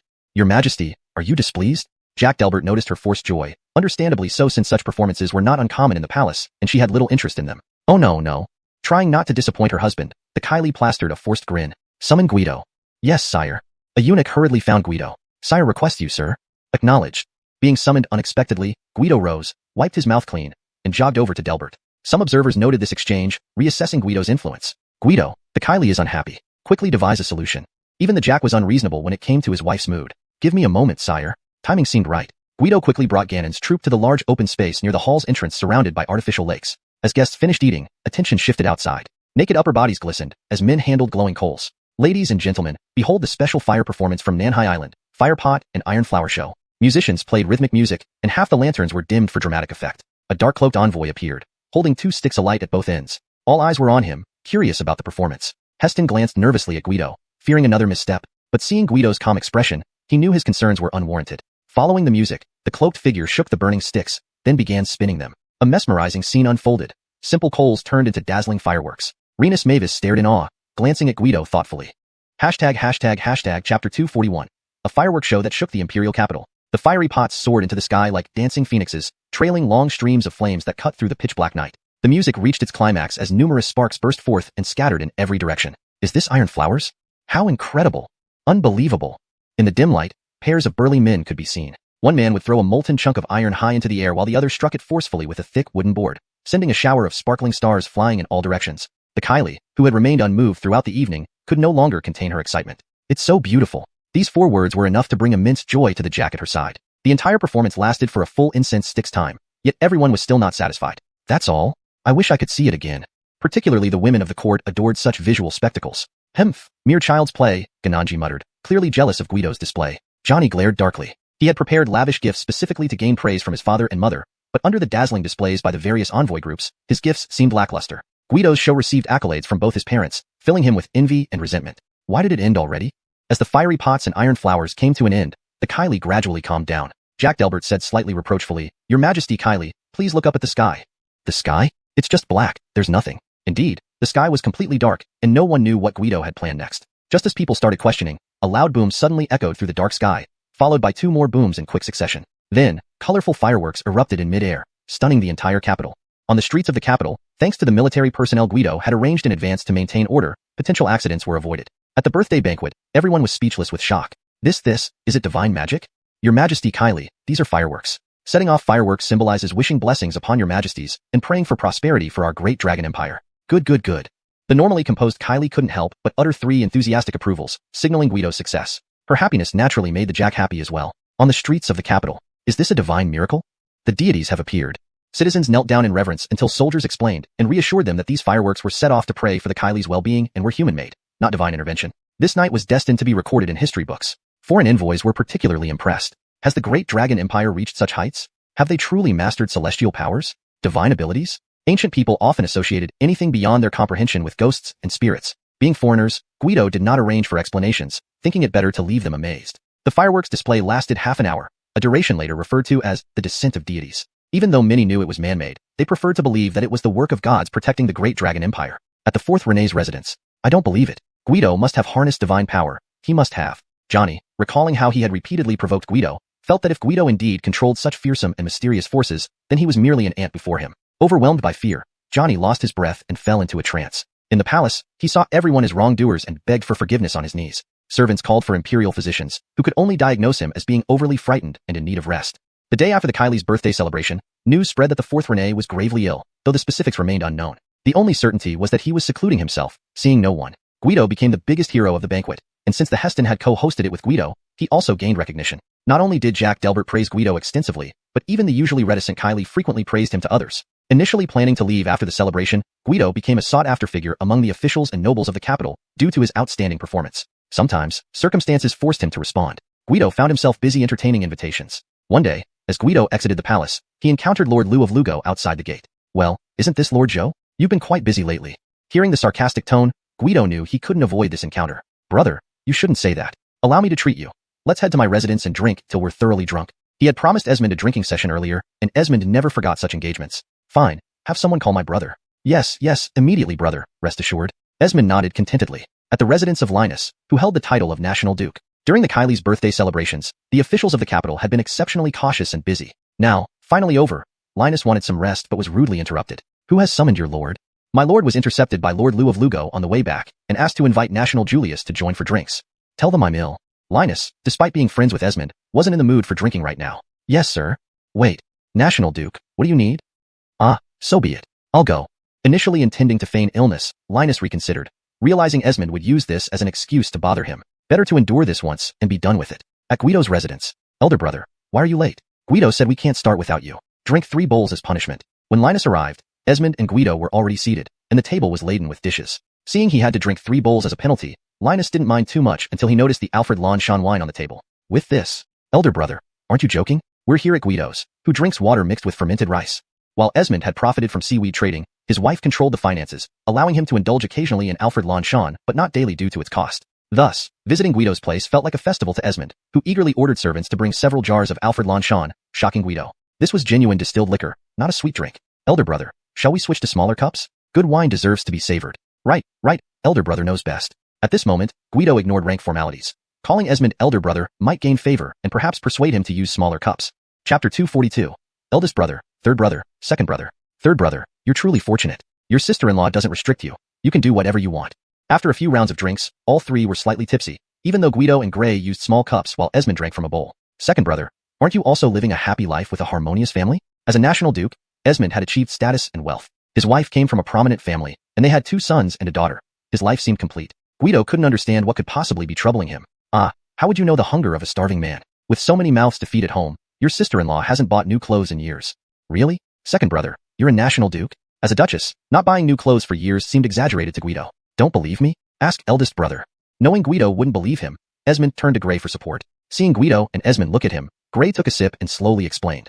Third brother, your second brother isn't lying. Although his fiefdom is large, your second sister-in-law chose inferior land to accommodate more displaced people. Inferior land? Clearly, Guido didn't understand the distinction. The court grants different quantities of land and tenant farmers based on nobility rank, which you should know as you're now a viscount in Dalong. Right. Guido nodded because he was indeed a viscount now. In Dalong, ranks from highest to lowest were duke, marquis, Viscount, Baron, and Gentleman. Both Esmond and Grey held the highest rank of national duke, so their fiefdoms were naturally large. Both your second brother and I are dukes. According to policy, we should have been allocated premium land, but your second sister-in-law insisted on trading premium land at a 1-to-3 ratio for inferior land. Why did she do that? Usually, premium land yields much more and saves on labor and food, making it more desirable. This move by his sister-in-law puzzled Guido. She's kind-hearted. With more land, she can legally accept more tenants. She said it's better to endure hardships herself if it means saving more lives. However, this has led to your second brother barely producing any grain and even having to subsidize expenses. Grey respected Esmond's wife deeply for her compassionate nature, despite her aristocratic background. Second brother has good fortune indeed. Haha, yes, but my wife has suffered a lot. Esmond wasn't afraid of hardship. Life was far better now compared to before. He no longer worried about basic necessities. However, seeing his wife, who grew up in luxury, live less comfortably than before made him feel guilty, although she never complained. Isn't second brother involved in the kelp business?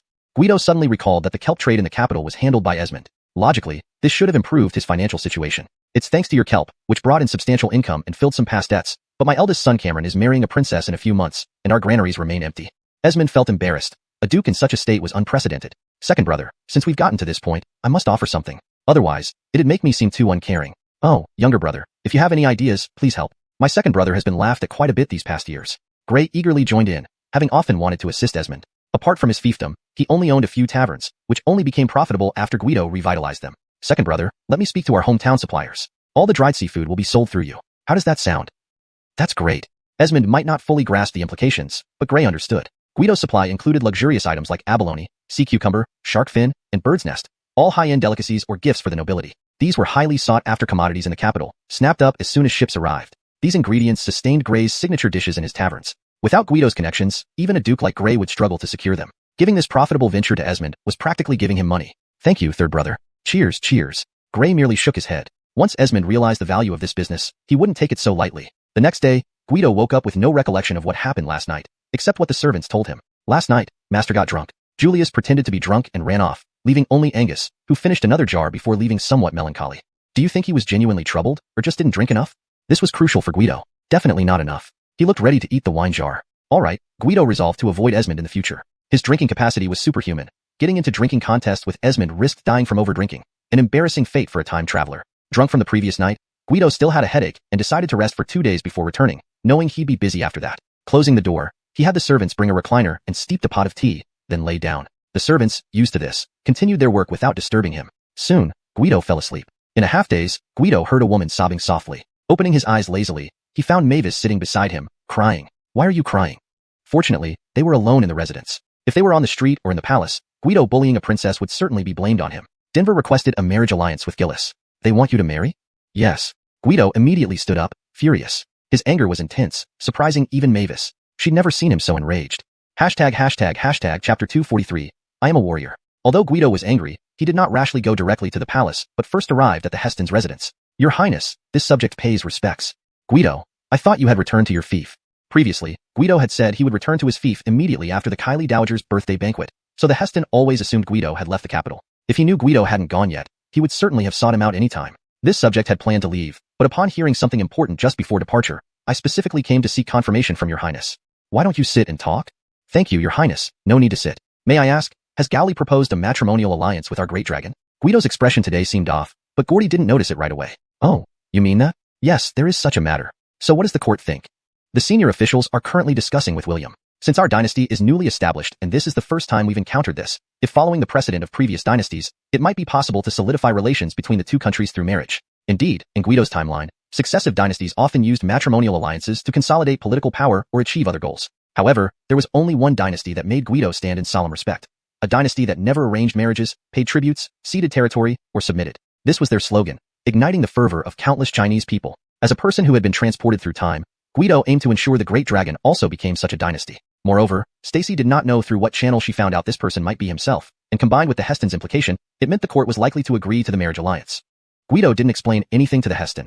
He simply left after receiving his answer. The next morning court session. In the hall full of civil and military officials, an additional person appeared. The other ministers merely thought Guido was there to receive commendations following the Kylie Dowager's birthday, so they paid little attention. If anyone has business, present it now. If not, adjourn the court. After the routine inquiry, various ministers reported different matters. Guido stood at the end of the line, silent and unnoticed by Jack Delbert. Does anyone else have business? If not, then... Your Majesty, this subject has business to present. Just as Delbert was about to conclude the session, Guido spoke up. The Hest and Gordy also noticed him. However, Gordy had an uneasy feeling for some reason. Guido, very well, speak your mind. Delbert still showed deference to Guido, welcoming him with a smile when he saw him. May I ask, Your Majesty, has Gowley indeed proposed a matrimonial alliance with our great dragon? Yes, that's correct. Delbert seemed oblivious, calmly acknowledging it. Do you, Your Majesty, intend to agree to it? Seeing Guido persistently questioning, Delbert realized Guido must have differing views on this matter. Speak your mind. Though I hold a humble position, this subject opposes the marriage alliance. Guido's voice echoed resolutely throughout the Grand Hall. Guido, how dare you? You're merely the Grand Governor of Nanhai. Why should you interfere in such significant state affairs? Humph, indeed. This matter concerns the relationship between our great dragon and Gowley. Yet, you oppose it? What intentions do you harbor? Your Majesty, Guido speaks out of turn on state affairs. Please punish him. We concur. We all concur. Gillis, Guido may speak bluntly, but not intentionally. Please pardon him. Desperately concerned, the Heston rushed to plead for Guido, seeing many officials criticize him. Following him, Gray and Esmond also pleaded on behalf of Guido, unsure why he suddenly intervened in this issue. Continue, Guido. Delbert remained unperturbed, gesturing Guido to proceed. Our great dragon is the supreme empire. How precious is our princess? A mere small country dares to dream of marrying our princess? This statement resonated deeply among the warriors, evoking strong agreement. Humph, nonsensical. Guido, you misunderstand. Minor sacrifices can secure long-term peace between two nations. As a princess, she must possess such awareness. Before Guido could finish speaking, a civil official jumped up, criticizing him for misunderstanding national affairs, emphasizing that some sacrifices were necessary for the nation's stability. Bullshit. Predicting someone would spout nonsense, Guido burst into profanity, holding back these words since yesterday, waiting for the opportune moment. You, how dare you use such vulgar language? It dishonors the teachings of Confucius. Esteemed minister, I am a warrior. Only then did everyone realize that despite appearing scholarly, Guido had always been in a military role, performing tasks typical of warriors. The civil minister was speechless, realizing he'd lost a verbal battle to a warrior after years of mastering rhetorical skills. Our mighty great dragon, with strong soldiers and prosperous nation, when did we ever need princesses to stabilize our national security? Do you think our army lacks the strength? Guido's sharp gaze fell upon the civil officials, while the warriors behind him grew visibly angered, considering it a disgrace. Indeed, being clearly stronger than neighboring smaller countries, why should we rely on a princess to stabilize relations? Guido, stop your falsehoods. Marriage alliances signify our great nation's grace and propriety, not compromise. Go fuck yourself. Why don't you marry your daughter to those savages? Infuriated, Guido disregarded protocol, using crude language, even referring to Gowley as barbarians. A civil official spat blood 3 meters away, collapsing. Others rushed to his aid, calling his name, confirming he had fainted. Guido, insulting colleagues and commenting on state affairs without warrant. What punishment do you deserve? Outrageous. This is the council hall of Great Dragon.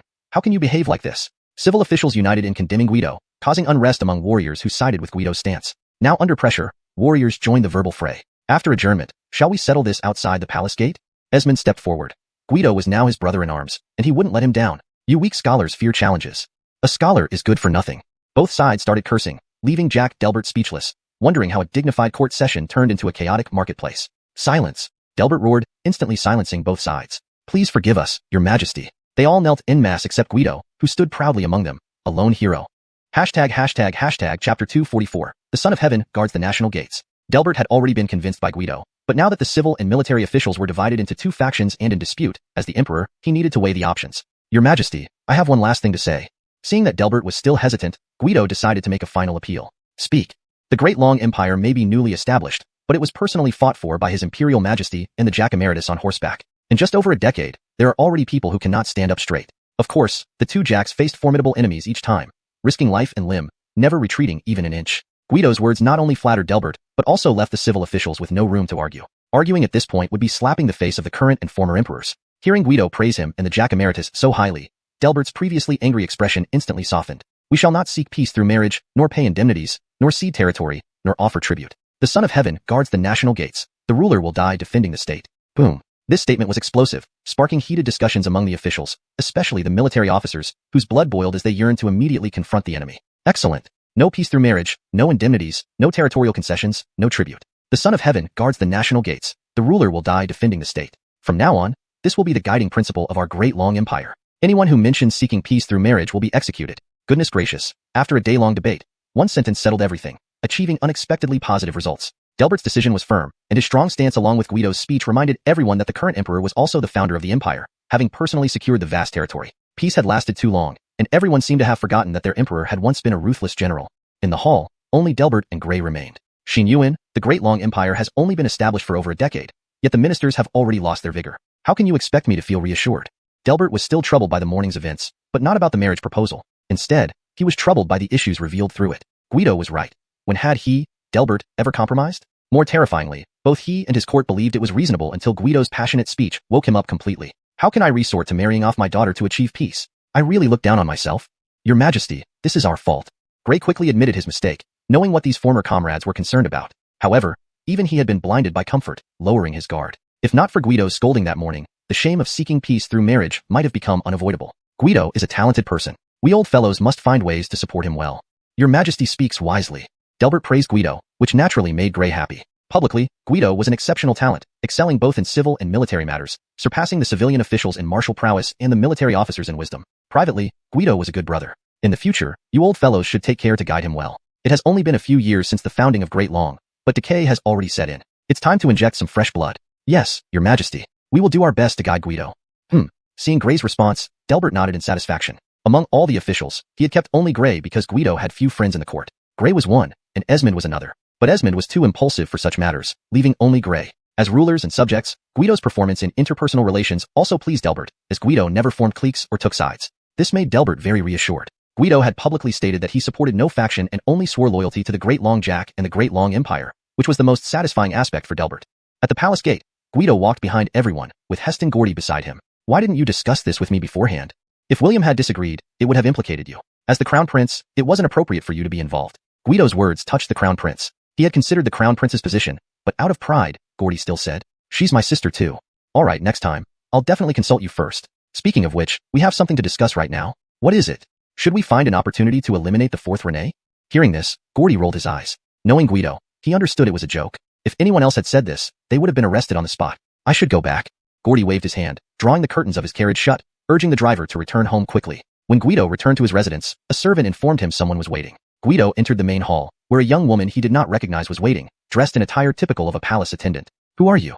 This humble servant Zuri greets Lord Zhou. Zuri? Who named you that? It was Renus Gio. A beautiful woman named Zuri? Didn't Mavis know better? Did the princess send you? Yes. She cannot leave the palace at the moment, so she sent me to deliver something to Lord Zhou to thank you for your help this morning. Zuri handed Guido a red silk-wrapped object, which turned out to be a sachet. This sachet was personally embroidered by the princess. She mentioned that you never wear sachets, so she made one for you. Please don't refuse it. In this era, noblemen typically wore sachets on their waists, but Guido found them feminine and never wore one. Please extend my thanks to Persia. I shall return to the palace then. With her task complete, Zuri headed back to the palace, knowing the princess was anxiously awaiting her report. That night passed uneventfully. The next morning, a familiar visitor arrived at his residence. Tianji pays respects to Lord Zhou. Indeed, Brenda, the courtesan of Starful. Since their last meeting, Guido had almost forgotten about her, considering her just a passerby. A guest from afar, what joy. Perhaps due to returning to the South China Sea, Guido felt particularly cheerful. Seeing Brenda, he casually quoted Confucius, but his lighthearted remark was misinterpreted by Brenda. Lord Zhou considers me a friend? I am so happy. Brenda, who had been composed until then, visibly choked up with tears of joy, making Guido feel uneasy. Note: the translation preserves the original paragraph structure and line breaks while ensuring natural and fluent English. The tone and style remain consistent with the previous content. Hashtag chapter 245. The reason Gay ran away from home. Miss Wu, I wonder what brings you to see me today? To be honest, although Guido and Brenda had a few interactions, Guido considered their relationship as mere acquaintances. Last time, when he helped Brenda win the title of the top courtesan in the capital, it was entirely because Gay had asked him for help. Brenda's visit truly surprised Guido. Sir Zhou, I no longer work at Starful Tower. Did Miss Wu change jobs? Why are you telling me this? Should I throw a banquet to celebrate? I've redeemed myself and left the life behind. Congratulations, Miss Wu. Who was the fortunate one who won your heart? Guido felt a bit awkward, but this was indeed a good thing. After all, Brenda was a clean courtesan at Starful Tower, but the place was still filled with all sorts of people, which wasn't a suitable environment for a woman. I redeemed myself with my own money. This surprised Guido. He initially thought Brenda had met a good match, but she had redeemed herself. Wait, something didn't add up. Miss Wu, isn't it an ancient rule that one cannot redeem oneself? Sir knows quite a lot, Brenda replied with a teasing glance. Guido never visited brothels. How would he know these details? He learned them through conversations with Gay. Just heard from friends, haha. Sometimes laughter doesn't just express joy. It can also mask embarrassment. This friend must be Mr. Zhu. How did you know? Because I sought Mr. Zhu's help for my redemption. It's impossible. Although old Zhu likes you, he doesn't have that much money. The money was mine, but I asked Mr. Zhu to handle it on my behalf. That makes sense. Old Zhu would surely be willing. But it caused a lot of trouble for Mr. Zhu. His family found out about his involvement and got into a huge argument. He even ran away from home. If I had known, I wouldn't have involved Mr. Zhu. Damn, now it all makes sense. So that's why old Zhu ran away. I actually think what old Zhu did was right. If it were Guido, he would have helped someone gain freedom too. In fact, he admired Gay for his courage. Thank you, sir. I came to see you several times before, but you were always unavailable. Only after asking around did I learn that you reside in Qingyang County. Yes, I'm not originally from the capital. Why are you looking for me, Miss Wu? I initially wanted to thank you for helping me win the title of top courtesan. However, after learning that you're stationed in Qingyang County, I have a favor to ask. Please go ahead. If I can help, I will. We're friends now. With such gratitude expressed, Guido couldn't refuse her request. Wonderful. Actually, it's nothing major. Now that I'm free, I wish to follow you to Qingyang County. This idea formed in Brenda's mind when she learned that Guido was permanently stationed in Qingyang. Since gaining her freedom, she always wanted to leave the capital, but as a woman, she felt insecure venturing into the world alone. Learning that Guido was in Qingyang gave her hope. She trusted Guido's character and knew that if anything happened, she wouldn't suffer too much disadvantage. After all, Guido was an official, and though she had been a clean courtesan, she was still from a lowly background. Come to Qingyang with me? Yes, sir. I hope you don't disdain me. Miss Wu, what's there in Qingyang? It's a remote and poor area compared to the bustling capital. Believe me, you won't like it. In his previous life, Guido had seen many people leave modern conveniences for so-called dreams of a better world, only to be defeated by reality. No internet, no food delivery, etc. He believed that Brenda, accustomed to being pampered in the capital's splendor, wouldn't last in Qingyang. Don't underestimate me, sir. I grew up in poverty. Even now, I'm not some noble lady. Brenda's determination was unshakable, and Guido couldn't persuade her further. If you want to go, then let's go. I'll be staying in the capital for 3 more days. Think about it during this time. No need, I won't change my mind. 3 days later, Guido boarded the fleet that had finished purchasing supplies in the capital. Arning at the ship's prow, he calmly observed the dock, noticing Brenda's absence, perhaps indicating she had reconsidered. Sighing softly, Guido spotted 2 running figures in the crowd. They were none other than Brenda and her maid. Phew, almost missed it. Brenda patted her chest, catching her breath, while her maid carried a small pack, clearly exhausted. You're coming like this? Guido pointed to their tiny bundle, questioning their readiness for a long journey with almost nothing. Yes, I sold everything I had in the capital. We'll buy whatever we need once we arrive. Fine, wealth gives you freedom. Guido decided not to comment further. On board, Brenda seemed fascinated by everything she saw. The wide rivers, towering mountains. Everything was new to her. You've never left the capital before? My childhood memories are vague. Most of my recollections revolve around Starful Tower. I was sold there by human traffickers. As a child, I was a servant, doing all kinds of odd jobs. Later, when the madam noticed my looks, she began training me rigorously. I couldn't eat enough to maintain my figure, and in winter, I had to wash with cold water to keep my skin taut. Hearing this, Guido scrutinized Brenda's skin, noting its whiteness and firmness. Yet, he marveled at how she endured such hardships, especially in the frigid winters. Well, it's all over now. You're free to live however you wish, without anyone restraining you. Yes, since I redeemed myself, the world seems brighter. I no longer have to stay at Starful Tower. Previously, Brenda's smile was a professional expression for earning money and popularity. Now, her smile was genuine, reflecting true happiness from within. Chapter 246, Another Sister. It was her first time traveling by boat for so long. On the first day, Brenda and her maid were quite excited. However, after just half a day, their spirits began to wane, and by the second and third days, they had no energy left at all. What's wrong? You seemed happy on the first day. Who knew that traveling by boat would be so boring? Brenda felt helpless. It was indeed very dull, with nothing to amuse herself. Even 3 meals a day did not make her feel hungry when it was time to eat. This is already much better. If we were traveling by carriage, it would take 10 to 15 days even if everything went smoothly. This was why Guido always chose to travel by boat whenever he returned to the capital. It saved time. Finally, on the 4th day, the fleet docked at Alfregiasen port. These 4 days felt longer than 10 days to Brenda. Looking at the bustling Alfregiasen wharf, which was as lively as the capital's, Brenda felt pleasantly surprised. You've just arrived and don't have a place to stay yet. Why don't you stay at my house for now? Well, then I'll disturb Lord Zhou. I'll try to find a house and move out as soon as possible. Guido didn't mind. There was already a carriage waiting for him at the wharf. He let Brenda and her maid get into the carriage while he sat outside. Go. The carriage moved slowly through the streets of Alfregiasen. Brenda and her maid peeked through the carriage windows, curiously observing this unfamiliar town. To her surprise, it was not as poor and backward as she had imagined. The streets were lined with various shops, and even foreigners could be seen. There was even a city wall around the outskirts. This place was like a smaller version of the capital. Miss, before coming here, I was worried. But it seems that this Alfregiasen isn't bad at all. Since we've already left the capital and chosen to live here, no matter how difficult it gets, we will have to persevere. Fortunately, everything here is better than I expected. Brenda's first impression of Alfregiasen was very good. Although she had been vocal in the capital about not fearing remote and impoverished areas, if Alfregiasen had truly been such a place, she wouldn't have known what to do. Fortunately, the development of this place exceeded her expectations. After selling all her possessions in the capital, though she had used most of the money to buy her freedom, the remainder should suffice for her and her maid to live decently here. At Zhou residence. This is my wife, Celine. Nice to meet you, Lady Zhou. Brenda bowed slightly, and Celine returned the gesture. This is my friend from the capital, Brenda. She will be staying with us for a few days. All right, I'll have someone prepare the guest room right away. Miss Wu, please sit down. Brenda had thought that Lady Zhou might be hesitant, but it seemed she was completely welcoming, even very enthusiastic. This made Brenda feel somewhat embarrassed. In the afternoon, Brenda stayed in her room, while Celine was pulled aside by Lucius and Mariah, whispering to each other. Trista, look at how elegantly dressed Miss Wu is. You need to be careful. That's right. Lucius was worried about Celine's situation, and Mariah chimed in support. It's fine. My husband said she's just a friend from the capital. Our master may be just a simple friend, but whether Miss Wu wants to be just friends is uncertain. What do you mean? Indeed, Celine was quite innocent, which made Lucius even more anxious. Just be cautious. Oh. Seeing Celine's bewildered expression, Lucius knew she would have to lend some support to her younger sister. During dinner, Brenda's eyes lit up as she saw dishes she had never seen before. It was mainly because she had been eating dry rations on the boat for the past few days, which had made her nauseous. I've never seen these dishes in the capital. They look delicious. Yes, give them a try. Lucius, who had been preaching about guarding her sisters earlier, immediately forgot about it upon hearing Brenda praise her cooking. This rock cod is excellent, very fresh. Try this shrimp too. It's also good. And Lucius couldn't resist compliments on her cooking. Celine and Mariah watched as Lucius kept serving Brenda, completely forgetting her earlier concerns. They really are delicious. Lucius, your cooking skills are amazing. Can you teach me? Brenda genuinely wanted to learn.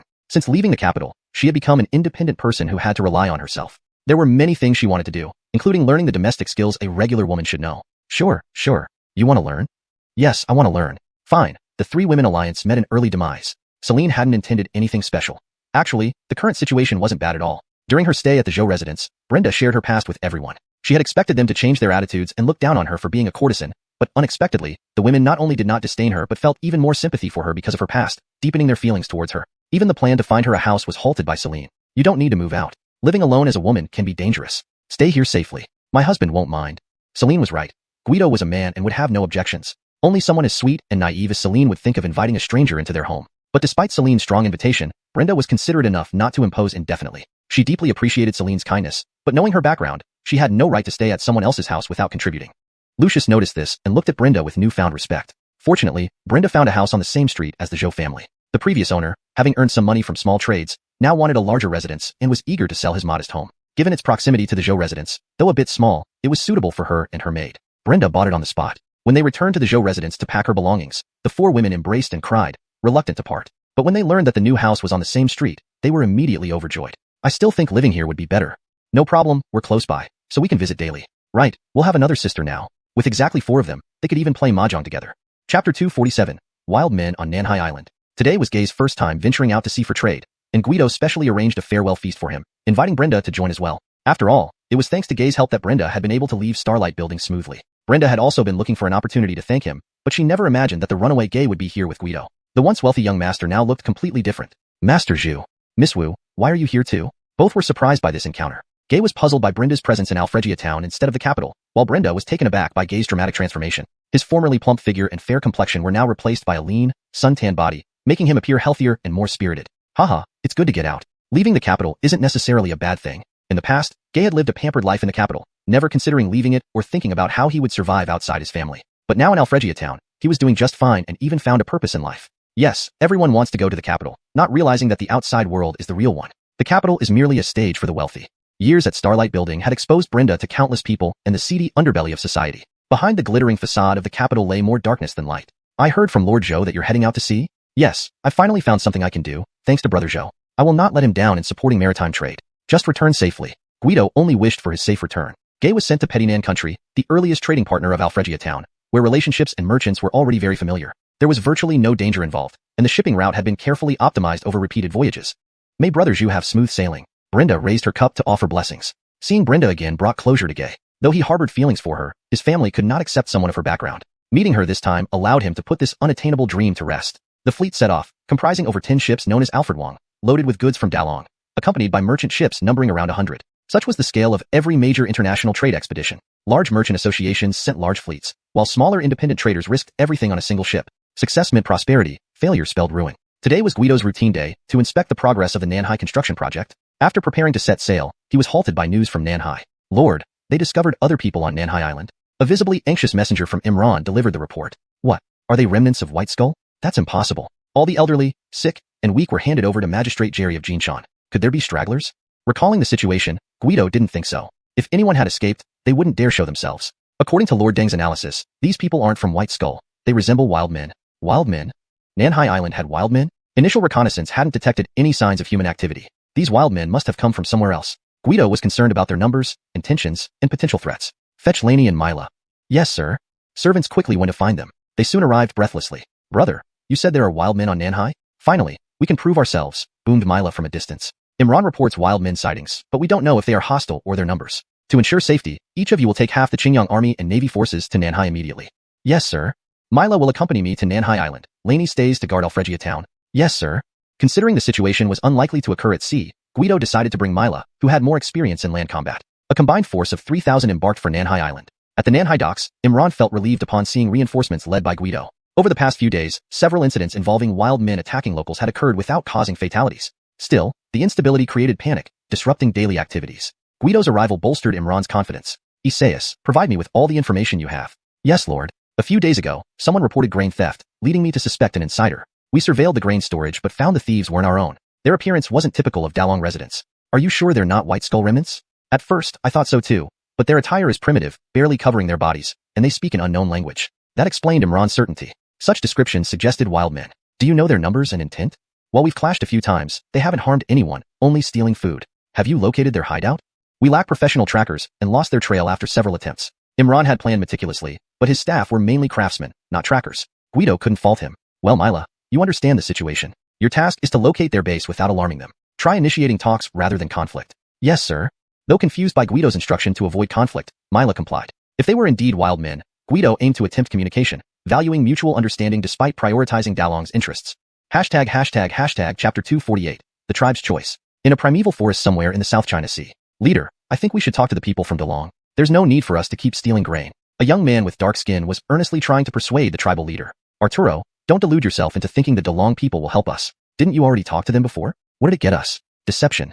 Stephen was the leader of the Manzu tribe. The South China Sea islands were not uninhabited. On the contrary, there were quite a few inhabitants living deep within the primeval forests, organized into tribes. This was why Guido's scouts had not discovered any signs of human activity during their initial explorations, because they couldn't penetrate the dense forest and thus missed encountering the tribes. Leader, that was different. The Dalong people we dealt with before were pirates, completely unreliable. But now, the Dalong people seem to be representatives of the government. We can try again. Arturo had once left the tribe and ventured into the outside world, so he knew that the island where he grew up was surrounded by civilized societies. Sooner or later, his tribe would be discovered, leading to only two possible outcomes. 1, they could be wiped out by a more advanced civilization. Or 2, they could join the outsiders, though this option was not entirely within their control. When Skull first occupied the South China Sea islands, it was the tribe's first contact with outsiders. The visitors had sharper weapons and ships capable of carrying dozens of people, things that the tribe's people admired. At that time, Arturo suggested joining them, but as the leader, Stephen was exceptionally cautious. Despite his reservations, the majority of the tribe members agreed, so he reluctantly consented. However, when the outsiders heard that the tribe wanted to join, they readily agreed but demanded all the tribe's grain as proof of loyalty. Without hesitation, the tribe complied. In return, the outsiders received the grain but reneged on their promise, mocking the starving tribe. Why would we want you barbarians? Dream on. That statement became Stephen's lifelong shame, leading to a confrontation where they were overwhelmingly defeated due to superior weaponry. From then on, Stephen forbade his people from mentioning joining other civilizations. Until Guido arrived, the South China Sea islands had been relatively quiet. His arrival rekindled activity as the Dalong people built docks and cities, bringing renewed buzz to the entire region. The tribes, however, remained hidden, observing the Dalong people closely, wary of being deceived again. But Arturo noticed that these newcomers seemed to be government officials, not pirates like before. Thus, he proposed the idea of joining them to leader Stephen. Stephen, furious upon hearing the suggestion, dismissed it outright and viewed Guido's group as the same as those who had humiliated him. Consequently, the tribe resorted to stealing grain from the Dalong settlement. Mila had been staking out the granary for several days without any success. It seems these savages have gotten wind of my presence and are hiding. Initially, Mila had planned to strike hard but found it challenging because Guido not only prohibited killing but also insisted on avoiding conflict. Just as Mila let his guard down, one of his subordinates noticed something unusual. Sir, there's movement. Where? I see someone in the woods. Mila and his men were hidden nearby. When he heard his subordinate's report, he strained to look at the area indicated, finding nothing at first. Just as he was about to scold the man, he saw several dark figures emerge from the forest. Though it was dark, the moonlight revealed their appearance clearly enough. Feathers in their hair and animal hides wrapped around their bodies. Wild men, no doubt. Let them enter first. Capture them with nets just as they are about to leave. Yes, sir. The wild men entered the granary and began filling their animal hide bags with grain, seemingly unaware of any danger or guards. Are we done? Yes. Let's go. Their bags filled quickly, and soon they prepared to leave. Everything went according to Mila's plan. As they fled, nets fell from the sky, capturing the last few while allowing those ahead to escape, precisely as intended. The captive's capture would lead Mila's men to the tribe's hideout. News of the captured wild men reached Guido promptly. Tell Mila that interrogation is allowed, but no torture. Understood. Before making any decisions, Guido aimed to avoid further misunderstandings. Back at the tribal headquarters, leader, Evan and others have disappeared. Stephen had previously forbidden further raids and conflicts with the Dalong people to avoid provoking them. He knew the limitations of his tribe, but feared retaliation if angered. When he checked the numbers that night, Evan and about a dozen others were missing. Stephen immediately suspected they had gone raiding again. As he considered what to do, the commotion outside caught his attention. What's all the noise about? Leader, Evan has returned. Stephen pulled aside the tent flap and saw Evan kneeling with a few others before him. I'm sorry, leader. I didn't listen to you. Where are the others? Having counted a dozen missing, yet only a few returned, Stephen feared the worst. They were captured by the Dalong people. Evan bowed deeply, unable to face his leader. He knew this was his fault and might bring disaster to the tribe. Gather everyone. We need to rescue our people. No, leader. We don't know the situation. Rushing and may cause misunderstanding. Chapter 249. Yosheng Tribe. Francis momentarily suppressed his urge to rescue the captured tribe members. Indeed, as Eric had said, the other party's strength far exceeded their own tribe's capabilities. Attempting a rescue now would be akin to striking stone with an egg. So what do you suggest we do? At this point, Francis had no better plan and could only look to Eric for guidance, given that Eric had previously interacted with the outside world. What if I go and talk to their leader first? Fine, just be careful. Eric led a few close tribal members back to the outskirts of Nanhai City under cover of darkness. By now, dawn was breaking, but Eric did not intend to make contact immediately. Brother Eric, what do we do now? Let's get some rest first. We'll wait until daylight before we start negotiations. Who negotiates before dawn? Makes sense. Everyone agreed, finding comfortable branches to sit or lie down on, and began to rest. In Nanhai City, the captured wild men were temporarily held in an incomplete room by Coleman, awaiting Guido's personal interrogation. Upon hearing the news of the capture, Guido immediately made his way there. Brother, are there any casualties on either side? No worries, brother, not even a scratch. That's good. Guido wasn't afraid of these wild men. Alden could have wiped out the southern barbarians, but instead chose to capture Grover 7 times to pacify them. Similarly, while these wild men weren't much of a threat, they could still cause considerable trouble if they rebelled. Nanhai Island was still developing, and Guido didn't want to waste time on such matters. Moreover, the island currently lacked population, the most crucial strategic resource in any era. Therefore, Guido planned to subdue these wild men. Indeed, Guido knew these wild men already possessed a certain level of civilization, likely in a tribal state where communication was possible. Sure enough, he heard the captives conversing before he entered. Finished. Will these people from DeLong kill us? We don't know. Last time, they killed many of our tribe. We should have listened to our leader and not stolen food. Now, we might lose our lives. Upon hearing their conversation, Guido realized they spoke DeLong language, which simplified matters significantly. He pushed open the door and entered directly. A guard brought a chair, and Guido sat down. I am the governor of Nanhai for the Dailong Empire, overseeing this entire island. Tell me why you stole my grain. Sir, please spare us. We were truly desperate from hunger. Who instructed you? No one, sir. Our leader forbade it, but we acted on our own accord. Through this brief conversation, Guido confirmed that they were not uncivilized savages. As he was about to ask more, a guard whispered to him, Sir, a wild man outside wishes to see you. Guido nodded, feeling intrigued. He instructed the guards to keep the captives well fed, and then went to meet the person who came forward. It was Eric. I am Eric from the tribe. Greetings, sir. Just by saying this, Eric drew Guido's prolonged scrutiny. You are not from the tribe? Replying to Sir, I am from the tribe, but I ventured outside a few years ago. Oh, did you visit DeLong? Yes, sir. Good. Communication will be easier then. Please, have a seat. Thank you, sir. Eric's appearance and knowledge of the outside world surprised Guido. The captured are from your tribe? Yes, sir. Eric came to rescue his tribe's people, so he didn't hide this fact. Well, tell me everything. What would sir like to know? As much as possible. Guido personally poured tea for Eric. Eric took a sip, exhaled, and began speaking slowly. My tribe is called Yosheng. Every leader is named Francis. How many people are in your tribe? How many tribes and people are on this entire island?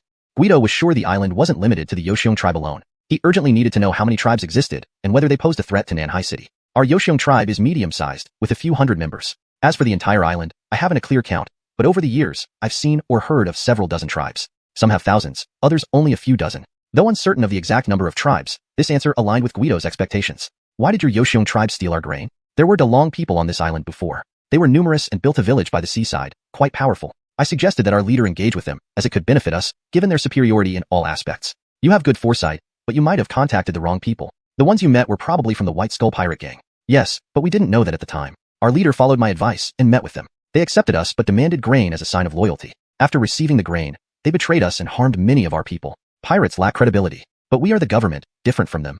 I understand that, sir, but our leader no longer trusts any DeLong people. So when your men started building here, he planned to steal grain, believing he could reclaim what was lost initially, nothing more.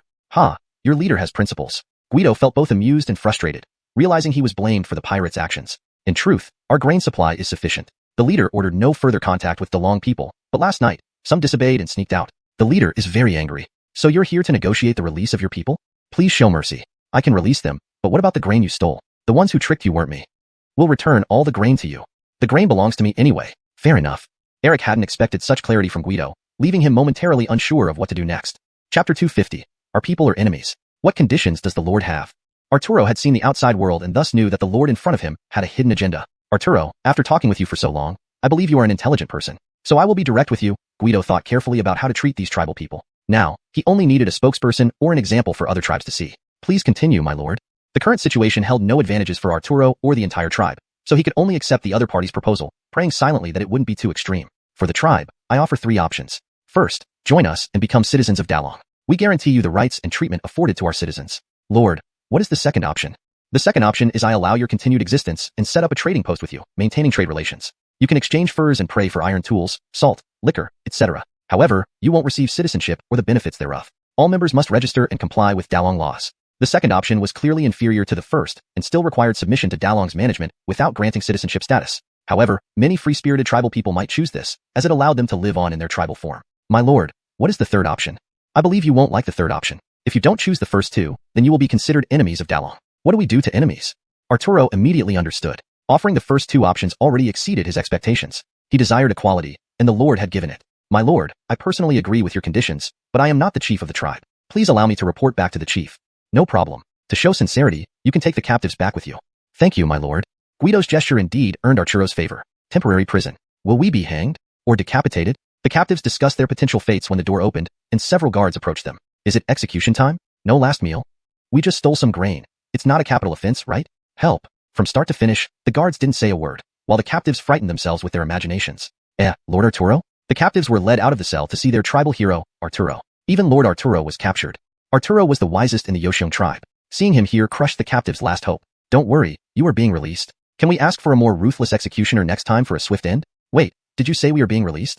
The guard's words struck the captives like thunder, making them doubt their ears. Observing Lord Arturo, who wasn't bound, and standing beside him was a young Dalong citizen dressed in fine attire, likely the leader. Lord, Arturo will take my leave.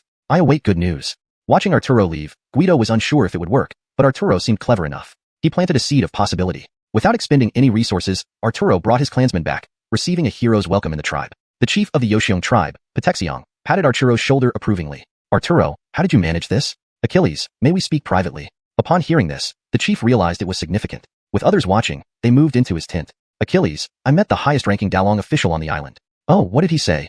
He surnamed Zhou welcomed our tribe, joining the Dalong Empire, proposing 3 options. Oh, 3 options. 3 options indicated genuine consideration for the tribe's fate. The first option is granting equal treatment for those joining Dalong. The second option is not joining but registering under Dalong law. They would establish a trading post for mutual benefit. If Dalong builds a trading post, that's excellent. Tribe members lack food, salt, and iron, but we have furs and other goods. This could greatly improve our lives. Yes, with a trading post, fewer tribe members will die during winter. Each winter, many died from hunger, cold, and disease due to lack of supplies. And the third option? Upon Vincent asking about the third option, Arturo became serious. Enemies. Vincent instantly understood. Anything other than acceptance made them enemies. What do you think? As the tribe's strategist, Arturo habitually shared his thoughts. Achilles, I suggest we consider joining them. Why? Seeing Dalong's city under construction, endless and vast, it dwarfs even all our island tribes combined. What? Had it not been Arturo speaking, Vincent would have deemed the speaker a liar. Unlike him, Arturo toured the city. Do you understand the implications of such a large city? What? It means many more Dalong citizens will come here. Joining now ensures our importance later, which might not be possible. This island won't provide survival for our tribe. Since assuming leadership, Vincent always sought better lives for his people. Harsh conditions and competition left the tribe struggling for subsistence. Chapter 251. Killing a chicken to scare the monkeys. Arturo, I want to meet them. After some thought, Stephen decided to personally meet and talk with the other party, as this matter concerned the entire tribe's interests and future. I'll arrange it. Arturo was delighted that the tribal leader was willing to engage in dialogue, indicating some interest. Soon, Arturo found Guido and informed him of the tribal leader's willingness to visit. Guido naturally agreed wholeheartedly. The first meeting between the Great Dragon Empire and the South Sea tribe took place in the construction site of South Sea City. Tribal leader, this is Juliusito, Grand Governor of the South Sea, who oversees the entire South Sea Island. Your Excellency, this is the tribal leader of the Yoshong clan, Stephen. Arturo introduced each party as the intermediary. Sir, I am straightforward, so if I say anything inappropriate, please be lenient. Stephen didn't want any unnecessary formalities and directly expressed his stance. Please speak. Compared to playing mind games, Guido also preferred someone direct and upfront like Stephen. Sir, if my Yoshong tribe joins you, can we truly receive equal treatment like the citizens of the Great Dragon Empire? Stephen knew he had no leverage for negotiation, but meeting Guido in person allowed him to judge whether this man could be trusted. I can assure you of this. My official title is Grand Governor of the South Sea, and my noble title is Baron of the South Sea. The entire South Sea Island is under my jurisdiction. For other matters, Guido might have been less confident, but on this issue, he could guarantee it. The whole South Sea Island was his fiefdom, so tribes joining would simply become subjects of his fiefdom, a decision well within his power. Then, sir, if I lead my people to join you, how do you plan to accommodate us? Surprisingly, this young man held such a high position and ruled over the entire island. Direct communication with the highest authority would certainly improve efficiency. I've considered this. Since you're here, let's discuss it further. Please proceed, Your Excellency. The Yoshong tribe has its own traditions and lifestyle, different from the citizens of the Great Dragon Empire. To respect your customs and avoid conflicts, I will designate an autonomous district for you within the city, still managed by you and answerable only to me. Is this acceptable? That's very generous. The terms were too good to refuse. Despite being at a disadvantage, Stephen felt almost undeserving of such conditions. Then it's settled. However, I need your help with another issue. Please instruct, Your Excellency. I will do my best. At this point, Stephen treated himself as Guido's subordinate, a stark contrast from when he first arrived. I've heard there are other tribes on South Sea Island. I need you to contact these tribes and try to bring them into our fold. I enjoy making friends, but those who stubbornly resist, well, I'll have to deal with them separately. Understood. Both Guido and Stephen were satisfied with the outcome of the meeting. Guido asked Stephen to gradually move his people to South Sea City. Though the city was still under construction, some residents could settle in early. An empty city was not what Guido wanted. Ideally, the city would grow while under construction. Unexpectedly, the first wave of settlers turned out to be members of the Yoxiong tribe. About half a month later, Stephen led hundreds of his tribe members to South Sea City. Guido welcomed them personally, offering them abundant food and new clothing, 2 sets per person. The tribe's people had never imagined wearing such fine clothes, an experience beyond their wildest dreams. Initially, they were unaccustomed, but the great dragon clothes were indeed more comfortable than animal skins. Guido allocated living spaces for them, modest but adequate. Stephen, your people can continue hunting or find jobs within the city. When the government starts new enterprises, your tribe will be prioritized. Thank you, Your Excellency. What about the other tribes? Your Excellency, I've contacted all the tribes I've interacted with. A few tribes friendly with the Yoxiong clan should visit soon, but most large tribes tore up my message right in front of my messenger. Fine, notification is enough. Focus on settling your people for now, and I'll handle the rest. Yes, Your Excellency. Guido had anticipated that larger tribes might resist, but none seemed to consider joining him favorably. The camp of the Petian clan. The Petian clan was the largest tribe on South Sea Island, numbering nearly 10,000 fierce warriors. They frequently attacked weaker tribes without cause, and their chief, Finn, lived like a tyrant. The messenger from the Yoxiong clan barely escaped the Petian clan camp alive. Achilles Finn threatened retaliation against the great dragon officials. Smaller tribes joined Guido's South Sea City reluctantly, seeing no better options.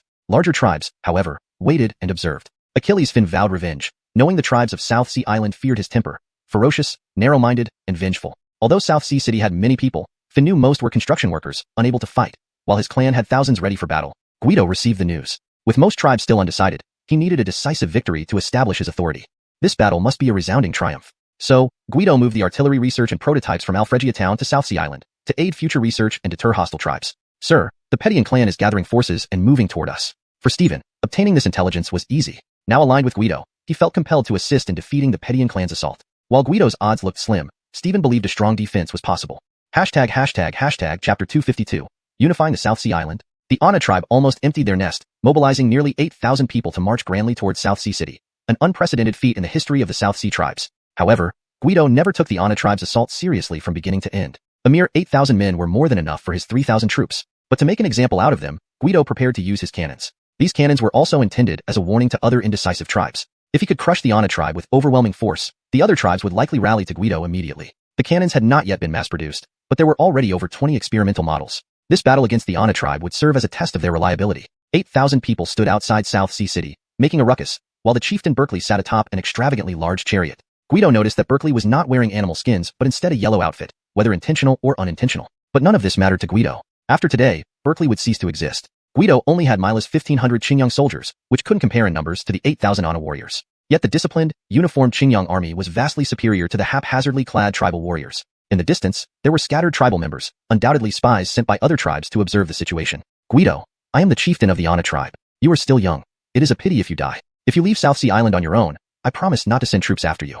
It was Achillestain Berkeley speaking. Guido saw him for the first time, and found his appearance sinister enough to give anyone goosebumps. I am an official of the Great Dragon Empire, personally appointed as the Grand Governor of the South Sea by William. The South Sea Island is land bestowed upon me by the Emperor, which I guard for the Empire. How dare you, such insignificant rebels, oppose the Great Dragon Empire? You truly have no regard for your lives. Guido spoke firmly, knowing that war was inevitable. Might as well seize the moral high ground. Sure enough, his words lit up the eyes of the spies from other tribes. They now viewed Guido differently. This statement contained a lot of information, especially confirming that Guido held legitimate authority, whereas the Ana tribe was nothing more than a native tribe. Humph, asking for death. Prepare to charge. With Berkeley's command, the 8,000 men surged forward. On Guido's side, however, everything remained calm as they watched the enemy approach. Prepare. As the Ana warriors drew closer, Guido gave the order. The tribal spies thought Guido would charge as well, expecting a desperate last stand. Instead, 1,500 soldiers stood still, merely pushing out 24 massive metal tubes from their formation. Prepare to ignite. According to Guido's artillery regulations, 4 soldiers operated each cannon. Each had a specific role: loading, aiming, igniting, and cleaning the barrel. Everything proceeded methodically. The tribal members wondered why some soldiers carried torches during broad daylight. But soon, they would witness a sight they'd never forget. A nightmare that would haunt them forever. Ignite. Following the order, soldiers used their torches to light the fuses. Within seconds, a series of thunderous explosions erupted, totaling over 20 blasts. Some of the charging Ana warriors collapsed on the spot, their legs giving way beneath them. The cannonballs tore into the crowd, clearing paths lined with broken bodies, dismembered limbs, and scenes too gruesome to describe. Even the hardened Ana warriors were terrified by the carnage. Without giving the enemy any time to react, another volley of explosions followed, taking more lives. From a distance, the earth seemed painted red, a stark and terrifying sight. Save us. Sorcery, sorcery. After just 2 rounds of bombardment, the Ana tribe began retreating in disarray. Do not retreat. It's a trick. No matter how fiercely Berkeley shouted, it was futile. He was scared too, but with no escape route, he could only push forward. He underestimated the courage and loyalty of his subordinates. At that moment, nobody cared about him. The 3rd and 4th rounds of cannon fire continued without pause. Just meters in front of Berkeley, a cannonball obliterated one of his men, whose head flew off with a look of disbelief frozen on its face. Berkeley couldn't hold back his vomit and hurriedly urged his chariot away from this horrifying hell. Nobody expected such a dramatic reversal. Stephen felt relieved that he made the right decision. Otherwise, he might have suffered the same fate. The tribal spies didn't need to wait for the final outcome anymore. With the support of such divine weapons, victory for the Imperial Army was only a matter of time. Their only urgent task now was to return to their tribes and inform their chieftains of what happened, urging them not to oppose the Imperial Army to avoid a similar fate as the Ana tribe. By sunset, all the tribes on South Sea Island received shocking news. The Ana tribe had been annihilated by Guido's Imperial forces. Everyone thought the Ana tribe, though outnumbered, would put up a decent fight. But who could have predicted that they would be destroyed in one day, with 8,000 men? This single battle established Guido's unshakable authority and position on South Sea Island. Within a month, all tribes submitted willingly, requesting to join him. Ultimately, the tribes brought nearly 50,000 people to Guido, becoming the first citizens of South Sea City. Guido honored his promise, granting everyone citizenship of the Great Dragon Empire. He then began recruiting extensively, accelerating the city's development. While some tribesmen continued hunting, most responded to the call for construction work, receiving food and wages, a stable life they had never dared to imagine before. While South Sea Island thrived under development, the imperial court in the capital faced another dilemma. After rejecting Gaoli Kingdom's marriage proposal, Gaoli Kingdom defected within months of submitting to the Great Dragon Empire, causing several bloody conflicts along the border.